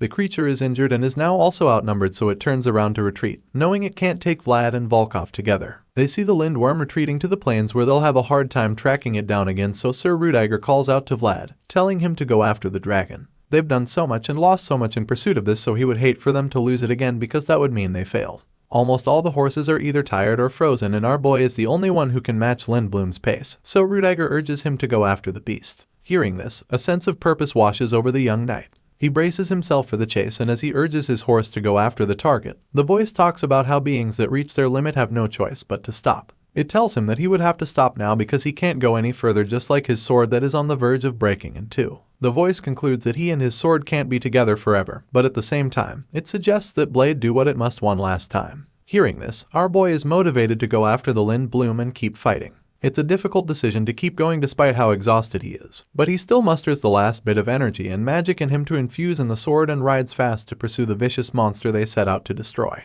The dragon runs away from the canyon, back to the plains with determined strides, not wanting to get caught. This creature is considered the fastest thing on four legs to ever exist, but the people who made this claim probably hadn't ever heard of the son of the grasslands before. Vlad's black horse gives chase and closes the distance between him and the dragon in such a short time. By the time the Lindworm looks back, it's shocked to see that the swordsman is right on its tail. Vlad gets closer by the second until he eventually lands the most deadly strike yet. But he doesn't stop there, because once the creature is forced to slow down, this is the perfect opportunity for him to go all out and unleash a barrage of deadly slashes on it.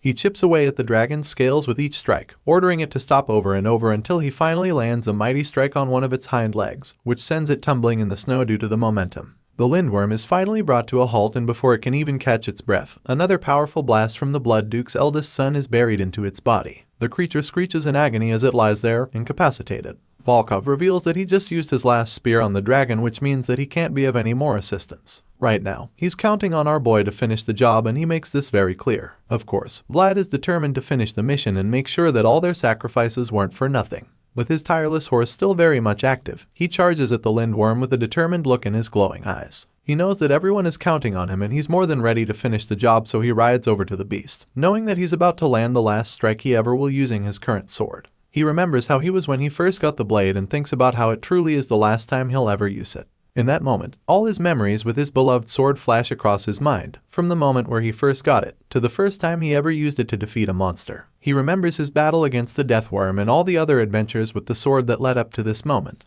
Our boy recalls everything and simply thanks the blade for helping him get to this point. After making peace with the fact that he'll lose his sword, he locks in once again to finish the Lindworm once and for all. His horse blazes across the snow with intense focus, and the dragon in question just remains in one spot as he advances toward it. Of course, this deadly creature isn't going down without a proper fight. Sure, it might not be able to run anymore, but that doesn't mean it can't still shoot breath blasts from its mouth. That's literally its signature move, so once it realizes that Vlad is coming to end its life, it practically goes into self-destruct mode by charging up its most deadly breath attack yet. You can literally see the blue flames of ice swirling around in its mouth one last time, but this doesn't deter our boy. Vlad has already started his charge, so it doesn't matter what the beast does after. He's determined to slay it for good. He tightens the grip on his sword and infuses the cracked blade with the most magic power so far. He knows that it's the last slash, which means that he has to make it count. Eventually, he lands the devastating strike directly on the dragon's head, and the force from the collision is so much that you'd think it came from a small atomic bomb explosion. Vlad kills the Lindworm with this strike, and this is confirmed by the insane amount of blue blood that splashes all over the place. The others watching from the sidelines have their jaws dropped when they witness this, and another incredible sight is the way the sword shatters as it makes contact with the dragon's body for the last time. This is a big victory for the young swordsman, but it's also a huge loss too, because he knows that this is goodbye to his beloved sword. Even after being broken in half upon impact, the sword was still shining. Sure, it was no longer the up and high night sky, but at least it was held by the boy who wished to shine himself. Who would have thought that the sword of the back alley would also have enough qualifications to become a star? Probably nobody. But finally, the name of the star left behind was the Dragon Slayer sword, which is absolutely a big feat for any blade at all. The remaining half of the sword remains in our boy's hand even after the incredible battle against the Lindworm. As for most of the broken pieces, they remain scattered on the battlefield, while the pointy half that did the job is dug in the snow, covered in the blue blood of the fastest dragon that ever existed, reflecting the corpse of the one and only Lindblum. After the incredible battle, we see that the remaining soldiers have caught up with our boy. They tie the limbs of the massive lindworm corpse and attack them to their horses with ropes to drag the trophy back home to the north. While all of that is going on, we see a familiar figure sitting alone in the snow. Today, Vlad is the champion, the victor who got the job done. But he's also the young knight who lost the most. He almost lost a mentor and a veteran that had helped shape him into a better knight even though their time together was short. On top of that, he also lost the first sword he'd ever known as a knight, so you can imagine why he's sitting all alone and mourning while the others celebrate their big trophy. His solitude is interrupted when Sir Rudiger comes over to commend him on a job well done. He's shocked at first, but when he realizes that it's Rudiger, he quickly asks if the old sir is alright. The master is surprised to hear him refer to Sir Lamond as old sir and wonders if the man still didn't tell Vlad his name. In response, our boy claims that the man did not disclose his name, because he had not completed his duties. At this point, Rudiger just sits next to him and assures him that the old sir will reveal his name soon enough. That's when he finally talks about the broken sword in our boy's hand. Vlad quickly defends his blade, stating that it did the best it could and the master agrees with him. It's a sad moment for the young blondie, and even though he's not sure it will comfort him, he tells Vlad that he'll get him his next sword. Our boy doesn't respond at first but then asks Rudiger if he'll be able to find another like this. In response, the master tells him that sharp swords are always bursting at the seams and how countless swords either shine or are too tough. However, he admits that he's not sure he can find a sword that can wholly contain our boy's world. Even for the Emperor, it would be difficult to find a sword that's special, and this just leaves our boy disappointed. Rudiger can see this, so he tells Vlad not to be too sad, reminding him that his old sword can stay by his side forever with the title it left him. Hearing this, the boy is a little confused because he doesn't even know what the title is. The master simply tells him that he can be proud of it because in this generation of Bayezid, only the both of them have the title. He concludes by telling him that his broken sword is the witness of the title itself, and then reveals that it's the title of the dragon slayer, Vlad of Sara. Honestly, you just can't help but wonder how our MC has turned out to become such an insane aura farmer. My guy just has the presence of a main character, and it keeps getting heavier with each chapter. As usual, I just can't wait for the next chapters to drop soon, and if you guys feel the same, make sure you're subscribed to stay updated for future uploads. The story continues back in Sara where the new mayor, Joseph Bayezid, receives an unexpected letter from Dermer. He takes the sealed envelope from his green-eyed knight, feeling a little confused, so Sir Jaeger informs him that Baron Heinel was the one who sent it personally. The young master opens up the letter, and as he reads through, he asks Sir Jaeger if he noticed any movements in the west on his way here. In response, the knight reveals that Count Gadar's army still hasn't moved yet, which leaves Master Joseph pondering a bit. He finds the news interesting, and after thinking about what it means for a few seconds, he asks Sir Jaeger when Vlad will return from the dragon hunting mission. And the knight claims that the last thing they heard about the blonde swordsman was his exceptional contribution in the subjugation of the lindworm. Other than that, he admits that they don't have any other information about Vlad's whereabouts or when he will return. Hearing this, the mayor ponders deeply because he already knows that it would take at least 1 month for his favorite young servant to return. Sir Jaeger notices how worried his master is, so he asks the mayor if he needs Vlad for anything. The young master admits that he indeed needs the young boy from Sara, but since he isn't available right now, he figures that they'll have to be short on time. Joseph believes that the subjugation squad probably returned to Sturma after they finished their mission, and Sir Jaeger agrees with him that it's probably the case. Seeing that they're on the same page, the young master reveals that he'll be going to Sturma to meet up with the subjugation and his big brother. And of course, Jaeger already understands what this means, so he claims that he'll go prepare for the journey immediately. The one-eyed knight states this and then takes his leave to go make arrangements for the trip. As he makes his way out of the room, Joseph Bayezid gets lost in thought once again, recalling what he read in the letter and bracing himself for what is to come now that he knows how Count Gadar wants to play this game. Even though the man didn't do anything visibly threatening, Joseph is convinced that the letter was definitely a move with specific intentions in mind. A part of him feels that this whole thing might really be a coincidence because he never thought that hopeful moment would become the silver lining to overcoming this problem. As it turns out, everything going on right now seems to be connected to Vlad's encounter with the Princess of Dermer, because it seems that the mistake that our boy made on that day was the best move that could have been made. The scene changes and we're taken back to the snowy hills of the Blood Duke's domain. There, Volkov returns to his father with news of their victory in the battle against Lindblum. The Blood Duke commends his son for doing a great job, so Volkov informs him that the Bayezid family helped them tremendously to achieve this. He claims that they were lucky enough to have the dragon killed by one of the Northerners, and as a result, the Dragon Killer Knights weren't able to come up with any excuse to interfere. Hearing all of this, the spiky-haired Duke simply asks where their biggest threat is at the moment. In response, Volkov informs his father that Mercia, that blonde fucker from before, has left with the Dragon Killer Knights. He assures his old man that the Knights of Bayezid will monitor those traitors closely until the very last moment. Upon hearing this, the red-eyed Blood Duke begins to piece things together. Since the White Dragon is dead and the Dragon Killer squad has left, He believes that there are no reasons for them to rampage their lands anymore, which is a very good thing. As much as this is amazing news for them, the old man knows that this is temporary. After all, it will only be a matter of time before another dragon realizes their potential and decides to wreak havoc on the lands. He feels that these kinds of problems only keep coming up because they're safekeeping 2 fragments at the same time. For this reason, the Blood Duke decides that they have to split the dragon fragments up. Unfortunately, he's not sure who he can trust with such an important task. He stands before the 2 chain chests remaining while his son and one of his advisors stand next to him. Duke Baronoff is the guardian of the oath, so it's supposed to be his job, but now that he needs to split the fragments of the dragon up, he can only wonder who he can entrust one of them to. While the Blood Duke is busy being torn with that decision, the scene changes once again and we catch up with Sir Rudiger's party. Sir Lamon finally wakes up from his comatose state and the first person he sees is Vlad. Apparently, Vlad was the one moving him in a wagon, wrapped up in many thick clothes while he was unconscious, so when he opens his eyes and sees the blondie, he asks the kid if he thinks he's moving a corpse or something.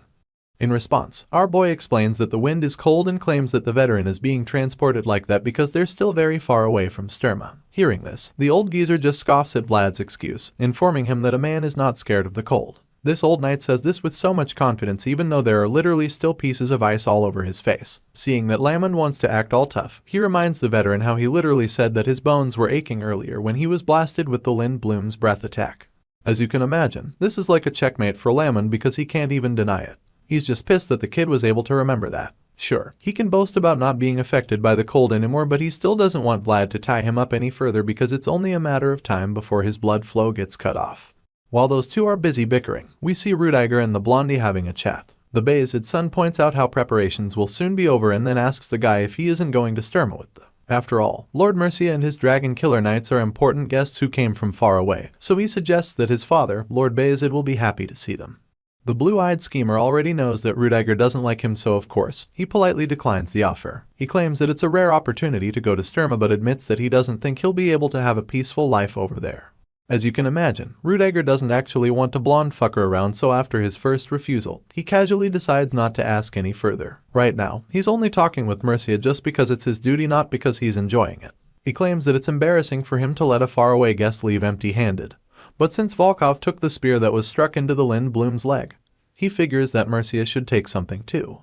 As such, he asks the man if he wants to at least take the tail back with him. Of course, Mercia's pride would never let him accept such a small part of the dragon when his original intention was to slay the creature itself. With this in mind, he politely declines Rudiger's offer once again, claiming that he'll just accept his well wishes instead. The Bayezid's son is clearly enjoying this conversation right now because he's got the upper hand. Both men are practically playing mind games with each other at the moment and Rudiger is winning. He teases Mercia one more time, suggesting that it's better not to take anything since it would just be unnecessary luggage for their long journey back home. After making this statement, he goes on to inform the blonde man that Bayezid will deal with the barbarians that were caught as prisoners of war. Then being said, he concludes by telling Mercia to henceforth leave the matters of the North to people of the North, and that he should enjoy his journey back. Mercia knows that he's lost this game already, so he doesn't even protest at all. He simply acknowledges Rudiger's wishes and then before heading out, he requests to say his farewells to the new dragon slayer. This request catches Rudiger off guard and he's uncertain for a second but ultimately decides to allow it, but only if the interaction will be for a moment. Hearing this, Mercia quickly starts walking toward Vlad, but along the way, Rudiger sternly warns him, claiming that he won't let him off the hook a second time if he dares pull any tricks again. In response, the arrogant blondie just pretends like he doesn't know what Rudiger is talking about. He asks the Bayezid's son what he means by that, and the latter just feels insulted that Mercia would think that he wouldn't learn of what he did to Vlad on the battlefield. In that moment, we get to see the flashback of our boy struggling after being struck with the binding spell. In that moment, when our boy was suddenly incapacitated in the middle of an intense fight with the dragon, Mercia was the one responsible and Rudiger somehow managed to find out.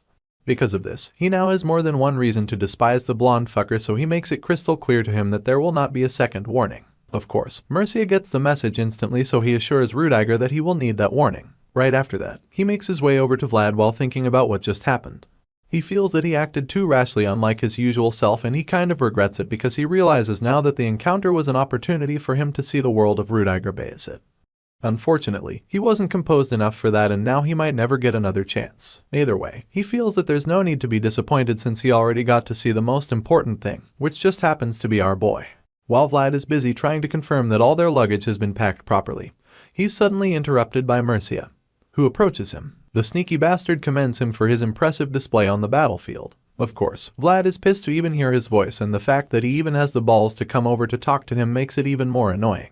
In response, our boy simply tells Mercia that he would have done even better if it wasn't for a certain someone. The arrogant man just keeps trying to piss him off at this point, claiming that he's glad to finally meet the one and only Vlad of Sara. Our boy doesn't even say anything to him this time, and the guy is smart enough to know that the feeling is definitely not mutual. The young swordsman is so irritated by his presence but manages to keep his cool. He tells Mercia that there's no reason for him to be glad to meet him. If anything, he has tons of reasons to never want to meet the blonde bastard that almost killed him. Hearing this, the annoying man just teases him, claiming that their situation is quite sad. He also suggests that his intentions of not wanting to go to a dangerous place weren't conveyed properly. The fact that he's trying to blame Rudiger's team for the risk they faced by going after the dragon almost makes Vlad lose his shit, so he tells Mercia to stop with the bullshit and get lost if he's done talking. This glimpse of rage intrigues Mercia. He is really impressed by Vlad's sharp but calm aura and wonders how the kid managed to mature so much in such a short time. He doesn't know the answer, but he feels that it's how it should be anyway. After all, one must know to hold their head up high wherever they are at, and it's clear that that's the kind of person Vlad was born to be. Seeing that the kid is this close to snapping at him for real, he decides to cut to the chase. Mercia claims that he'll ask a few questions and then disappear from this place, and before Vlad can even give him a go-ahead or not, he suddenly asks our boy if his heart runs wild every time he sees a dragon. This question catches our boy off guard, and it becomes clear that Mercia might know a lot more than he's been letting on. Vlad thinks deeply about this and recalls his battles against the remnants of the dragons. While he's still thinking, Mercia suddenly insinuates that our boy felt thirsty after seeing the blue blood of the Lind bloom. Vlad becomes really nervous at this point because he truly felt something weird after seeing the blood.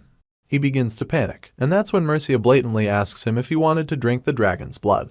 While our boy is stuck in the hot seat, the scene changes and the story continues in Sturma, the Bayezid County main city. There, we see that Vlad and the others have finally arrived, and while everyone else is probably having a good night's rest, our boy can't get any sleep. He's up all night, with so many thoughts running through his mind. He can get Mercia's last question out of his head and all he's been thinking about. After being asked if he wanted to drink the dragon's blood, Vlad was pretty offended, so he wanted to snap at the bastard, but then again, the guy had a point. The young swordsman already knew that his heart would race any time he saw a dragon, but there was even some sort of resonance to his heart when he faced the Lind bloom. He can't understand how Mercia got to know about that, so he can't help but wonder who on earth Mercia actually is. He doesn't get how the guy knows things about him that he doesn't even know about himself yet, and while he's still trying to make sense of everything, he gets drawn out of his thoughts all of a sudden by the knock on his door. As you can imagine, he's not in the mood to talk to anyone, so he angrily tells whoever it is to get lost, stating that he doesn't want to be disturbed. Just then, Rudiger opens the door a bit, feeling unwelcome by Vlad's tone. He knows that the boy must be stressed out but still feels that he shouldn't be that harsh. After all, he's not the only one who's fought dragons in the Bayezid house. Rudiger has also been on the battlefield fighting against a dragon, 2 times for that matter, so he still expects that he will be respected accordingly. Of course, Vlad had no idea that the person at his door was his master's older brother, so he shoots up from his bed and immediately apologizes. He explains that people kept coming to ask him about the subjugation this time around, so he just assumed that he was one of the curious fans. Hearing this, Rudiger is pretty relieved, and jokingly claims that he was afraid Vlad had an unknown grudge towards him or something. He asks if he can come in, and of course, our boy welcomes him right in. Rudiger takes a look around the room and takes it all in because he's never really been in a servant's room before, so he doesn't exactly know what they look like. Our boy already knows that Sir Rudiger didn't leave the comfort of his chambers to come get a tour of the servants' room, so he nervously asks the man what brings him here. In response, Rudiger just reveals the huge case he brought with him, claiming that it contains the sword he promised our boy earlier. He claims that it was personally forged by the top blacksmith in Bayezid, and then opens the huge scabbard to unveil the magnificent sword. Not only is it strong and sharp, but it's also very light and well balanced according to the master. He claims that the sword was forged by a blacksmith who's not only reputable in the north, but throughout the empire. As such, he's confident that the blade will definitely be something that is good enough for our boy to use. Seeing the stunning sword, Vlad is pretty overwhelmed by the whole thing. He can't believe the lengths that Sir Rudiger went to get the sword and claims that the sword is too much for him. However, the master doesn't agree with him, because he doesn't think the sword is too much for the dragon slayer. As far as he's concerned, this is the reward that Vlad deserves. He claims that he would have loved to give him the best artisan sword he could obtain, but he figured that it could have caused a lot of misunderstandings. That being said, he tells Vlad that there's no need to be concerned since he's not doing this with ulterior motives. After all, he knows how much his brother, Joseph, values the young swordsman. At this point, Vlad figures that there's no point fighting it anymore, so he gratefully accepts the sword. Rudiger then asks Vlad if he's seen Joseph, and our boy reveals that he did, but just for a short moment since the guy seemed really busy. Hearing this, Rudiger just finds it amusing because he feels like there are times when Joseph seems like the servant instead of Vlad. Apparently, all the scandals that our boy gets himself always need to be sorted out by Joseph. Our boy is surprised when he hears this because he has no idea what he did to make his master so busy. At this point, Rudiger realizes that the kid hasn't heard anything yet, and when Vlad asks him what he's talking about, he informs him that the Bayezid household has issued a summon to all knights. The scene changes after now, and outside, we catch up with Sir Lamond, who is currently with the head of the Bayezid family. The old knight reveals that he's thinking of ending his pilgrimage, so the Lord asks him if he's come to a decision yet. In response, Sir Lamond reveals that it has truly been a tough time for him to even come to the conclusion. Lord Bayezid completely understands and suggests that Sir Lamond is ready to hand over this last ducat. The old geezer just nods in response, and the Lord figures that it would weigh heavily on Vlad's shoulders since he's taking over such a great honor, and Lamond claims that this is exactly why he's giving it to the young swordsman. He's giving it to our boy as a knight and as a vassal of the Bayezid household. The old knight claims that he feels so relieved because it's like he's completed all of his duties finally. And when the Lord hears this, he just thanks the veteran for devoting himself to the Bayezid household for such a long time. In response, Sir Lamond simply apologizes for causing any trouble this whole time. After this exchange, Lord Bayezid asks the old knight if he'll be returning to his hometown now, which he confirms. He admits that it's been a long time since he saw his own manor, and as such, he'd like to go home. Lord Bayezid knows that the old knight is always big on tradition, so the fact that he just said something like that makes him even more certain about his decision. At this point, Sir Lamond feels like he's already gotten his retirement gift, so he's really looking forward to that day when all the knights will be gathered, because that's the moment a new honor will be born. 3 days later, we see Sir Jaeger walking down the long hallway of the mansion, and then all of a sudden, he stops in his tracks when he senses Vlad's presence. He turns around to look at his vassal properly and is absolutely blown away by what he sees. He begins to wonder if Lady Oksana even used magic on Vlad for his preparation, because the transformation is drastic. The green-eyed knight feels like she turned Vlad into a completely different person, and truly, our boy looks absolutely majestic. Unfortunately, he doesn't exactly seem excited about his new look. In fact, he even feels out of place for some reason, and so Jaeger figures that he must be really nervous. He asks the boy if he's got any nerves, and Vlad claims that he only feels flustered.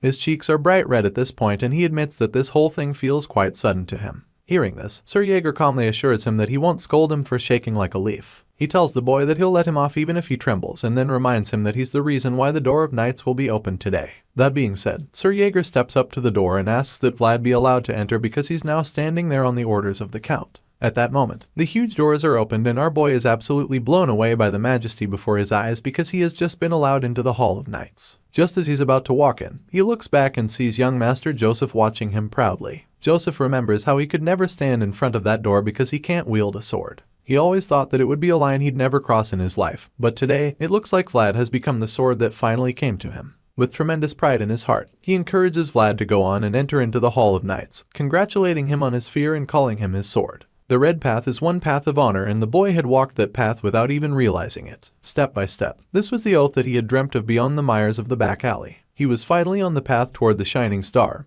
and now he's arrived at the star. Our boy walks down the red carpet with all the other knights standing on either side. At the end of the carpet, he kneels before Lord Bayezid, who's waiting there with his sword to officially make our young swordsman a knight. The Lord addresses our boy Vlad, servant of the Bayezid household, and commends him for reaching this place. He tells him that he did a great job and then hands him a scroll, which happens to be the ever-unchanging commandments of a swordmaster. Lord Bayezid tells Vlad to hold it in his left hand and urges him to engrave the following into his heart. The old man reminds him that a knight must always be able to see the world of possibilities, and reveals that it is the first commandment of the swordmasters. In that moment, we get to understand exactly what this commandment means. Even though our boy had met the older knights as enemies before, they had all protected the possibilities that he held, because that's the duty a knight should perform. Lord Bayezid goes on to tell Vlad that a knight must always listen to his conscience, which is the second commandment of the swordmasters. Our boy is equally able to relate this commandment to some of the knights he was lucky enough to meet. He remembers the mission with Sir Gregory in that village haunted by the evil priest. Even in that town that was filled with fog, the knights there gave everything they had, as they had risked everything, including their lives. If you stand in the place you ought to be in, then you must not hesitate when the time to act and do the right thing comes. And only one's conscience can determine what that is. Lord Bayezid places the blade of his sword on Vlad's shoulder once again and quotes the third and final commandment of the swordmasters, telling him that a knight must always pursue the path of honor. A knight must always keep their eyes able so that they can become honorable. They must strive to become honorable so that they can be without a shred of embarrassment. Vlad understands these 3 commandments, and he's already been living a life in line with them, so it's not a problem when Lord Bayezid asks him to swear before his sword and before the commandments of the knights. Our boy, Vlad of Sara, had always looked at the possibility of being the sword that has no frills, and the red-haired girl who stands by his side can testify to that. Even though he lives in the mires of the back alley, he had always kept to what was right. Besides Jemima, Jorge, the knight who had protected Rose's smile, will also testify for our boy's conscience, and because the young boy looked up to the stars, he was able to move forward with hopes of holding them. While it was something he has kept to without realizing it, he was someone who did all he could to keep to it. The sword with no frills who had struggled with him will also testify to that. With all this evidence to show that our boy is deserving of this knighthood, he swears before Lord Bayezid, the sword and the commandments, that he will give all he has to observe the commandments of the swordmasters. In response, the Lord, Peter Bayezid, master of the Bayezid household, commands Vlad, who was a lowly servant when he knelt before him, to arise as a knight. Hearing this, our boy gets back on his feet, and from that moment, he becomes known as the Knight of Lady Alicia, the one who protected the lives of the children who were blessed by San Racino, the dragon slayer who spilled the blood of the Lind Bloom, and a knight recognized by the Bayezid household, the one and only Vlad of Sara. This young man was once the boy who came from nothing, and now he had made something out of himself by his own will. All the other knights in the room smile with pride, including Sir Rudiger and Sir Jaeger, who are especially delighted on this day. But the truth is, none of them is as proud as the man who took him into his home, young Master Joseph, who's currently watching everything just outside the Hall of Knights. Our boy's rise from the bottom is something that all the stars gathered in this place will testify to. It's a great moment in the history of the Bayezid household, and as they all honor the newest addition to the Knights, the voice in our boy's head tells him that he's done great before addressing him as Sir Vlad, for the first time ever. The scene changes and we're suddenly taken to Trinova, the current Gator County. The notorious Count Gator sits on his throne while one of his advisors suggests that this is a time to advance forward without hesitation. However, the dwarves behind them are making the situation unpleasant. For this reason, the Count has decided to slowly make his moves like the other nobles did. He points out how the only Heinel member left, Alicia, remains unmarried. The ruler of the West, Sigmund Gaidar, makes this point with a sinister look on his face, and when his subject confirms that the lady still isn't married, he explains that this must not be the case. After all, he doesn't think that there's any way a frail woman like her can survive in such a dangerous world all by herself. It's at this moment that we see that he's talking to Godin, because he suddenly tells the rogue knight that he needs him to get involved this time around. Hearing this, Godin simply asks Count Gaidar to tell him what he has to do, so the massive villainous ruler of the West tells him to go to Damer with his son. He wants Godin to get a good justification in that place, which leaves the rogue knight taken aback. He's surprised that Count Gaidar wants justification instead of violence and war, but while he's still pondering on this, the ruler of the West simply praises him, knowing that he won't disappoint. In response, the white-haired mercenary vows to do his very best on this assignment. After this interaction, the story takes us back to Sturma, where we catch up with Peter Bayezid and his household. During the little meeting, he points out how he has put the young boy Vlad in the position that his son Joseph wished for. In response, the young master just thanks his father, and the Lord goes on to reveal that the Lord of the North will host a meeting where everyone will gather very soon. This news catches Joseph off guard because he didn't expect that the great assembly would take place. His father confirms this, and the young master is left stunned for a few seconds. The great assembly that hasn't been held in over 10 years is suddenly taking place, so he's really shocked. There was no sign of that happening at all, so he wonders if this is just how secretive the preparation was. But then again, he feels that maybe it was rushed so that no one would be able to see it coming. Joseph is really bothered about the meeting, and while he's busy panicking, his father reveals that he wants to sit next to Alicia Heinel, the Lord of Damer, during the Great Assembly. This shocks Joseph even more, but before he can process it properly or even try to protest, Peter Bayezid starts talking about how the Heinel household has benefited from the North and Central keeping each other in check for a long time. He opens a bottle of wine as he says this, and then concludes by suggesting that it's time for Heinel to make a decision. The man wants Damer to decide if they will become a Great of the North or an abandoned land of the Central. The wise lord wants to apply pressure now because he knows that the Heinel household will become food for the Eagle of the West if they don't make a choice quickly. Peter Bayezid reveals that the era of peace is over and claims that now is the time for the people to come together and fight for survival. Damer has maintained neutrality for long enough, and Lord Bayezid believes that they have no choice but to make a very tough decision soon. Joseph is really worried about Lady Alicia and wonders if she'll choose the North, but his father just smiles mischievously upon hearing this. He already knows that Joseph has gone to great lengths to ensure that she makes that decision, and even though the son is surprised, his old man promises to support him fully, because in matters concerning Damer, Joseph represents the entire Bayezid household. Hearing this, Joseph is just overwhelmed, but he eventually pulls himself together and makes his way out. As he walks away, his father watches him and thinks about how the young master has had to struggle all his life because he was born without sharp fangs. However, he's ready to support him this time because he's really stuck on this issue. After all, the Heinel household isn't the only thing that will affect them. Peter Bayezid knows that the longer he takes to make his decision, the higher the probability that his household's blood will be spilled. For this reason, he decides that he must put an end to this in his generation. The cycle of this endless fight is like a curse that has taken a toll on him, so he's determined to break it once and for all. Later that evening, as the sun sets, Sir Lamon takes Vlad up to the top of the manor to show him something. There, our boy is blown away by the view, claiming that he never knew this was how the scenery up here was. In response, the old knight reveals that he wanted to show him this place at least once. He points out how the castle walls look redder now than any other time of the day, claiming that the walls of Sturma have endured time by feeding off of the blood of their enemies. But sadly, he also mentions how they've been fed by the blood of the Bayezid household. Vlad can tell from the tone of his voice that he's heartbroken about this. The old man admits that blood is necessary in order to protect something and then explains that knights are the people who have sworn to offer up their blood gladly when the time that blood is needed comes. The tone gets really serious all of a sudden as the old knight informs our boy that he will have to offer up his blood once that day comes. In response, Vlad just gives him a warm smile and assures him that he already knows this. Hearing this, the old geezer finally decides that it's time to tell Vlad his name, so he reveals that it's Lamon. Our boy is taken aback because that confession came out of nowhere. He expresses his confusion, so the old knight tells him to call him Sir Lamon henceforth. While Vlad is still trying to understand what's going on, the old man hands him his last ducat, telling him to take it. Our boy is reluctant because he doesn't know what it is, so Sir Lamon tells him that it's payment for breaking his armor. Vlad takes it from him but scrutinizes it, because he doesn't get how the old geezer intends to pay for his armor with the rusty old copper coin. While the kid is busy examining the coin with disappointment in his eyes, Sir Lamon informs him that the coin is worth a lot more than the Grey Orc's leather armor he had. He knows that Vlad probably won't get it now, so he simply assured him that he'll realize the value of the coin when the time is right. Sir Lamon figures that Vlad must have received his mission when he was knighted, and our boy confirms this, revealing that he's departing in the morning. Hearing this, the old knight realizes that this is the last time they'll see each other in a while. With this in mind, he tells Vlad to come visit his manor if the chaotic situation somehow settles sometime in the near future. In response, the young knight assures his favorite old man that he'll do just that. He even jokes about how he'll collect the rest of his insufficient payment when he visits. It's a sad moment for sure to see them having to go their separate ways, but they manage to make it funny since they're both comedians when they want to be. The two share a wholesome moment, and Lamon tells Vlad that he can visit anytime he wants. He stretches out his hand for a farewell handshake, and instead of calling out boy a brat like he usually does, he finally addresses him as Sir Vlad. Our boy is taken aback by this, but the retired knight simply gives him a warm smile, stating that their time together has been fun. It's time to say goodbye, and even though our boy is sad to let this old man go, a smile creeps up on his face too as he shakes the man's hand.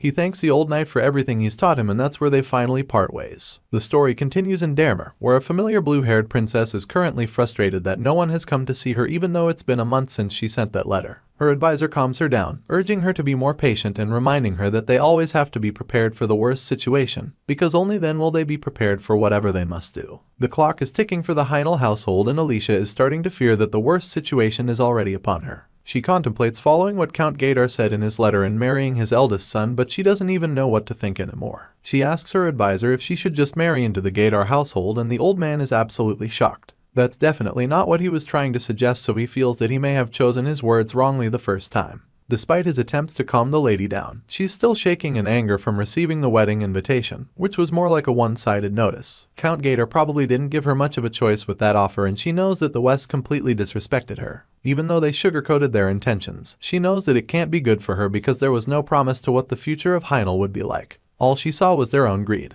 At the moment, Lady Alicia is even more confused because she doesn't trust anyone around her. From the north, to central, to even Count Gaydar, she feels that they're all desperate for her land. As far as she's concerned, everyone around her is a thief, so she's extremely careful about her decision. Seeing how frustrated she is, her advisor tells her not to worry too much, assuring her that their opportunity to rise again will come again with time. Hearing this, she agrees with him and decides that they'll just keep trying until then. Even though she's claimed not to trust those around her, she can't help but wonder why she hasn't heard back from Bayezid. It's like she's anticipating their pitch because she doesn't get why it's so difficult for them to send a servant. At this point, her advisor suggests that they must have calculated it all, stating that they must know the terrain advantage that Dermer has. However, there is only one thing this old man is concerned about. Before he can reveal it, a servant barges into the room to inform the Baron that Count Gaydar's people have just arrived. The guy looks terrified, probably because he knows that the ruler of the West brings nothing good. As for Alicia, she just looks exhausted because she didn't expect that they'd come so suddenly. Knowing the state of the princess, the advisor offers to reschedule her meeting with Gaydar's people to the next day, promising to buy her as much time as possible. The blue-haired lady already knows that this visit is not a good one, and she is really bothered. Her advisor knows this as well, so he just urges her to brace herself for what's coming. After all, a starved eagle shows no mercy. Just outside the Heinel barony, we are introduced to Count Gaydar's arrogant successor, Istvan. The young man hasn't even entered the place and he's already commenting on how backward the place is. As soon as he says this, Godden informs him that Dermer has always been like this, stating that they prefer diplomacy to war. They'd rather resort to family than commerce, so upon hearing this, Ishtvan concludes that they're boring in other words. This lazy brat suddenly asks to confirm that he doesn't have to do anything on this visit, so Godden informs him that he'll at least have to introduce himself to the lady Alicia, since he's the one they're trying to marry her to. Hearing this, Ishtvan asks what else he needs to do, so Godden tells him that he must also pretend to be interested in the lady. At this point, the lazy douchebag claims that he doesn't like the arrangement since he doesn't like doing any form of work. Seeing that the eldest son might be a problem, Godden decides to set things straight before they meet Alicia. He informs Ishtvan that he needs to fulfill the duties that come with his bloodline. Hearing this, he finally asks why his father is complicating things this time around. Count Gaydar has always been a man of violence and taking whatever he wanted. That was the simple logic he lived by, so Ishtvan is really thrown off by all this diplomacy and peace talks. At this point, he starts to think that they might not actually have the power to take Dermer from the Heinel household, so Godden explains that the North has never failed to protect what they have to protect. He explains that the West made it this far by taking what they want, while the North got to this point by protecting what they have. Count Gaydar is now the ruler and alliance leader of the West, so it's only natural for him to be more cautious when considering the first step outside their territory. That being said, the rogue knight is able to make Ishtvan understand why they're taking this approach. Besides, the eldest son can tell that his father is very serious about this assignment for the fact that Godden tagged along. Ishtvan still doesn't seem so interested in any of this, so the clever knight informs him that the lady in question is actually very beautiful. He claims that she is said to be peerless, even when taking the women of nobility in this region into account. Upon hearing this, Ishtvan finally looks interested for the first time since the journey started and admits that he's now motivated to behave. Meanwhile, at Brigantes, the Empire capital, something seems to be brewing in the Dragon Blood Dukedom. There, Mercia returns to his old father, Sarnis Dragulia, the Dragon Blood Duke. The old man asks for a report, so the blondie informs him that the White Dragon was slain by the Knights of the North. Duke Sarnis is furious when he hears this, feeling that the barbaric North still don't know their place. Before the old man can rant his way into a heart attack, his son reveals that his trip wasn't for nothing, claiming that he discovered a young boy in the north. Apparently, Mercia is convinced that Vlad is a young dragon who has yet to open his eyes, which leaves his father in shock. However, he stands on this conviction, asking the old man if he's ever been to the north before. In response, Sarnis Dragulia confirms that he's been everywhere, claiming that he spent his whole life spreading seeds all over the continent. A seed is a being of possibility, and no one knows what it could become, so to hear that there's a human who might be a dragon, the Duke feels that it was worth dedicating his life spreading those seeds. He asks Mercia if his heart resonated after seeing the child in question, and the blondie confirms this. The old man then asks what Vlad looked like, so Mercia reveals that the child has gold hair and blue eyes, just like them. Those colors aren't a coincidence. They're the colors that have been passed down through the blood of the Dragulia household. Hearing this, the old blood Duke becomes even more intrigued. Seeing that the boy hasn't called forth the dragon's fragments, Duke Sarnis Dragulia figures that Vlad still has not opened his eyes, just like Mercia suggested. Now that this insane discovery has been made, Sarnis once again admits that the work of waiting for seeds to grow is always tough, just like spreading them. However, he's been in this world long enough to know that humans do the same thing over and over again. That's how he lived as well after all, so he reveals that he deeply wishes to meet this special child that his son discovered. The story continues with Ishtvan looking absolutely gobsmacked when he finally sets his eyes on the princess. All of a sudden, it's starting to look like the rumors he heard about Dermer being trash were all just rumors after all. Apparently, his mind has changed because he sees an indescribable feature before him all of a sudden. With this feeling, he finally greets Alicia, claiming that it's a pleasure to meet her. For the first time in the story, he looks like a decent young man, and with this demeanor, he introduces himself to her, revealing that he's from the Gaydar household. As much as she probably hates him, she politely welcomes him into Dermer with a very stern look on her face. Not surprisingly, Alicia isn't the only one with a mean look on her face, because even her advisor is absolutely furious. After hearing Ishtvan introduce himself, he realizes that it's just as he thought and concludes that the ruler of the West has impure intentions, because that's the only reason why his successor would dare address Alicia as lady, even though she holds the title of Baroness in Dermer.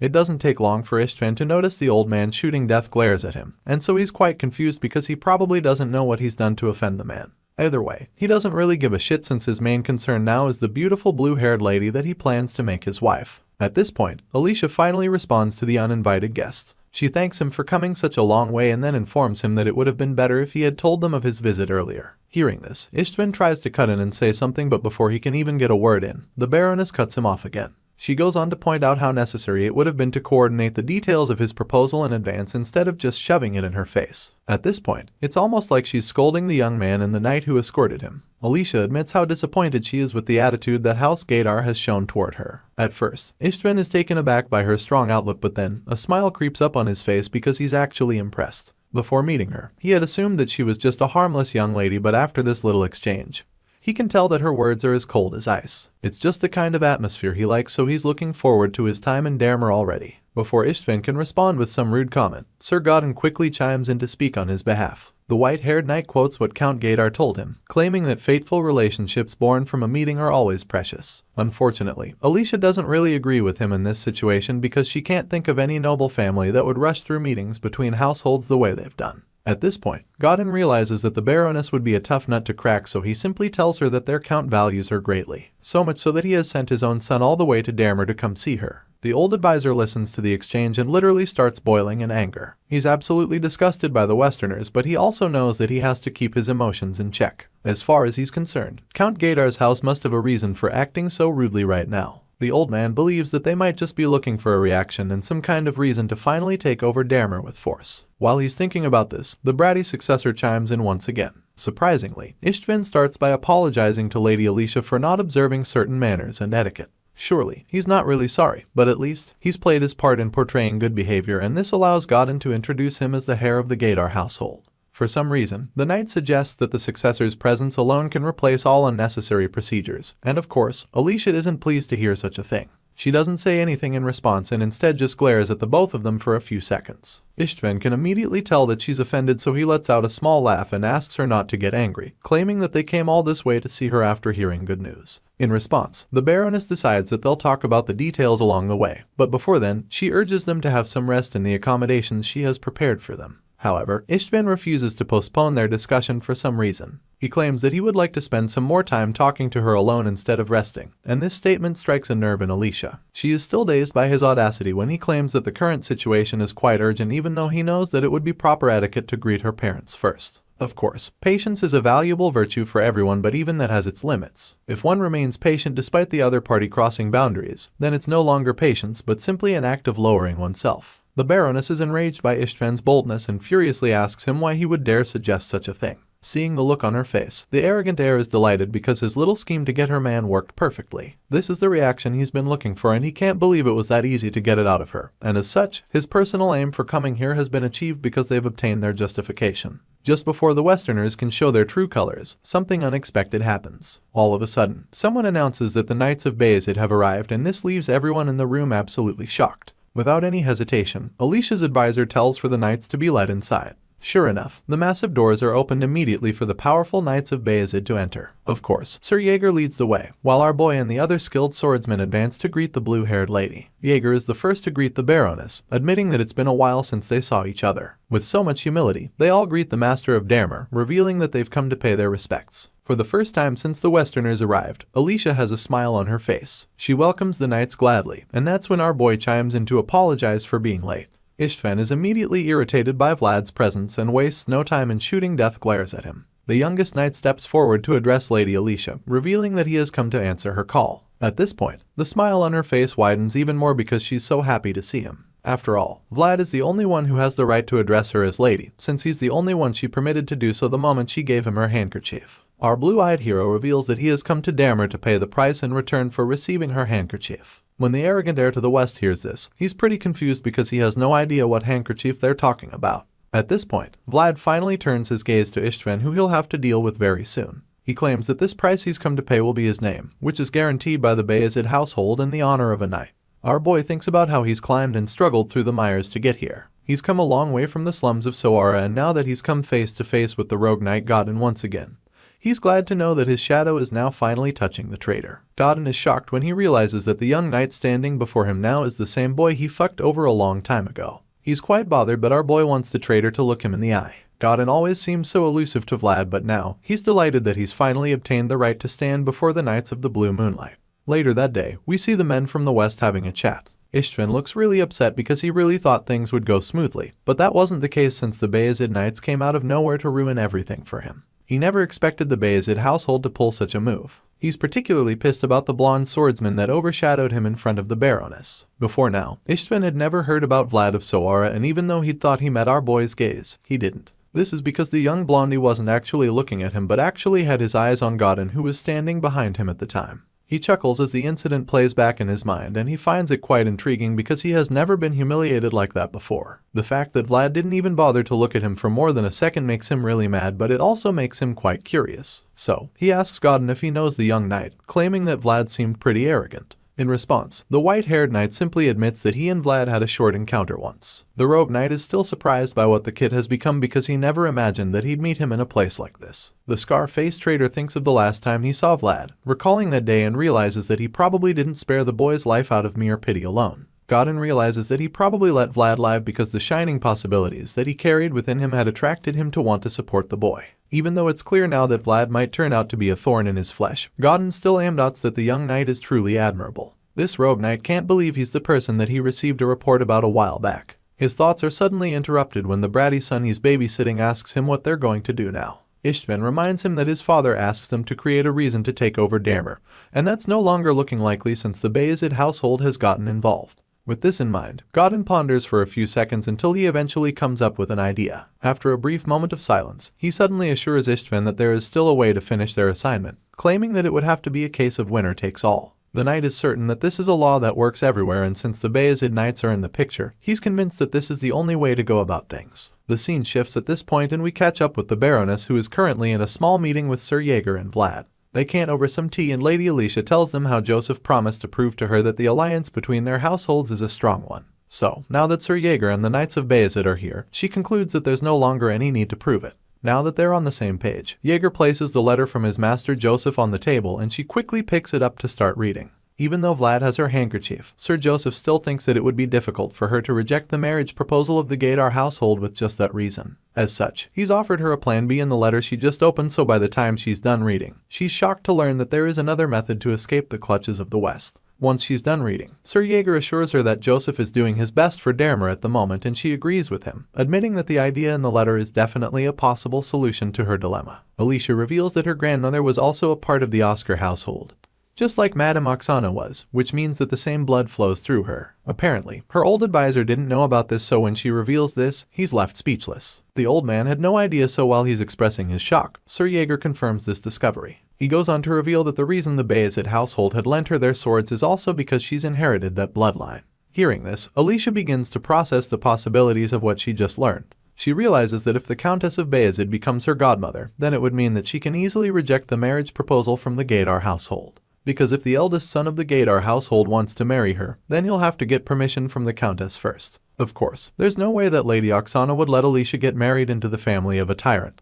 But the blue-haired lady is still worried that she's inconveniencing the Countess unnecessarily. Seeing her concerns, Sir Jaeger quickly informs her that Madame Oksana has already promised to always welcome her. This gives the Baroness a sense of relief, but her advisor still isn't convinced that this is the best plan. As much as the knights have revealed their good intentions, he also knows that this proposition would mean that the Bayezid household will have a justified reason to interfere in the matters of Heidel. And the fact that this would be the outcome makes the old man conclude that even Bayezid doesn't have completely pure intentions. It bothers him a whole lot, but at the same time, he knows that there's literally no other solution right now. It makes him wonder if the Bayezid household foresaw all of this and decided to delay so they could arrive later than the Westerners. If that's the case, then he concludes that Joseph Bayezid must be a truly fearsome man to have masterminded this whole operation. The old man feels that this must be a game of chess to Joseph and realizes that Dermer is already on top of the chessboard he set up by himself. Due to all the forces at play and the complexities involved in any choice she makes, Alicia is immediately under a lot of pressure. She's not sure what to do and wonders if she really has to decide right now. Of course, Sir Jaeger understands that she's currently on the hot seat, so he assures her that she doesn't have to make any choice right away.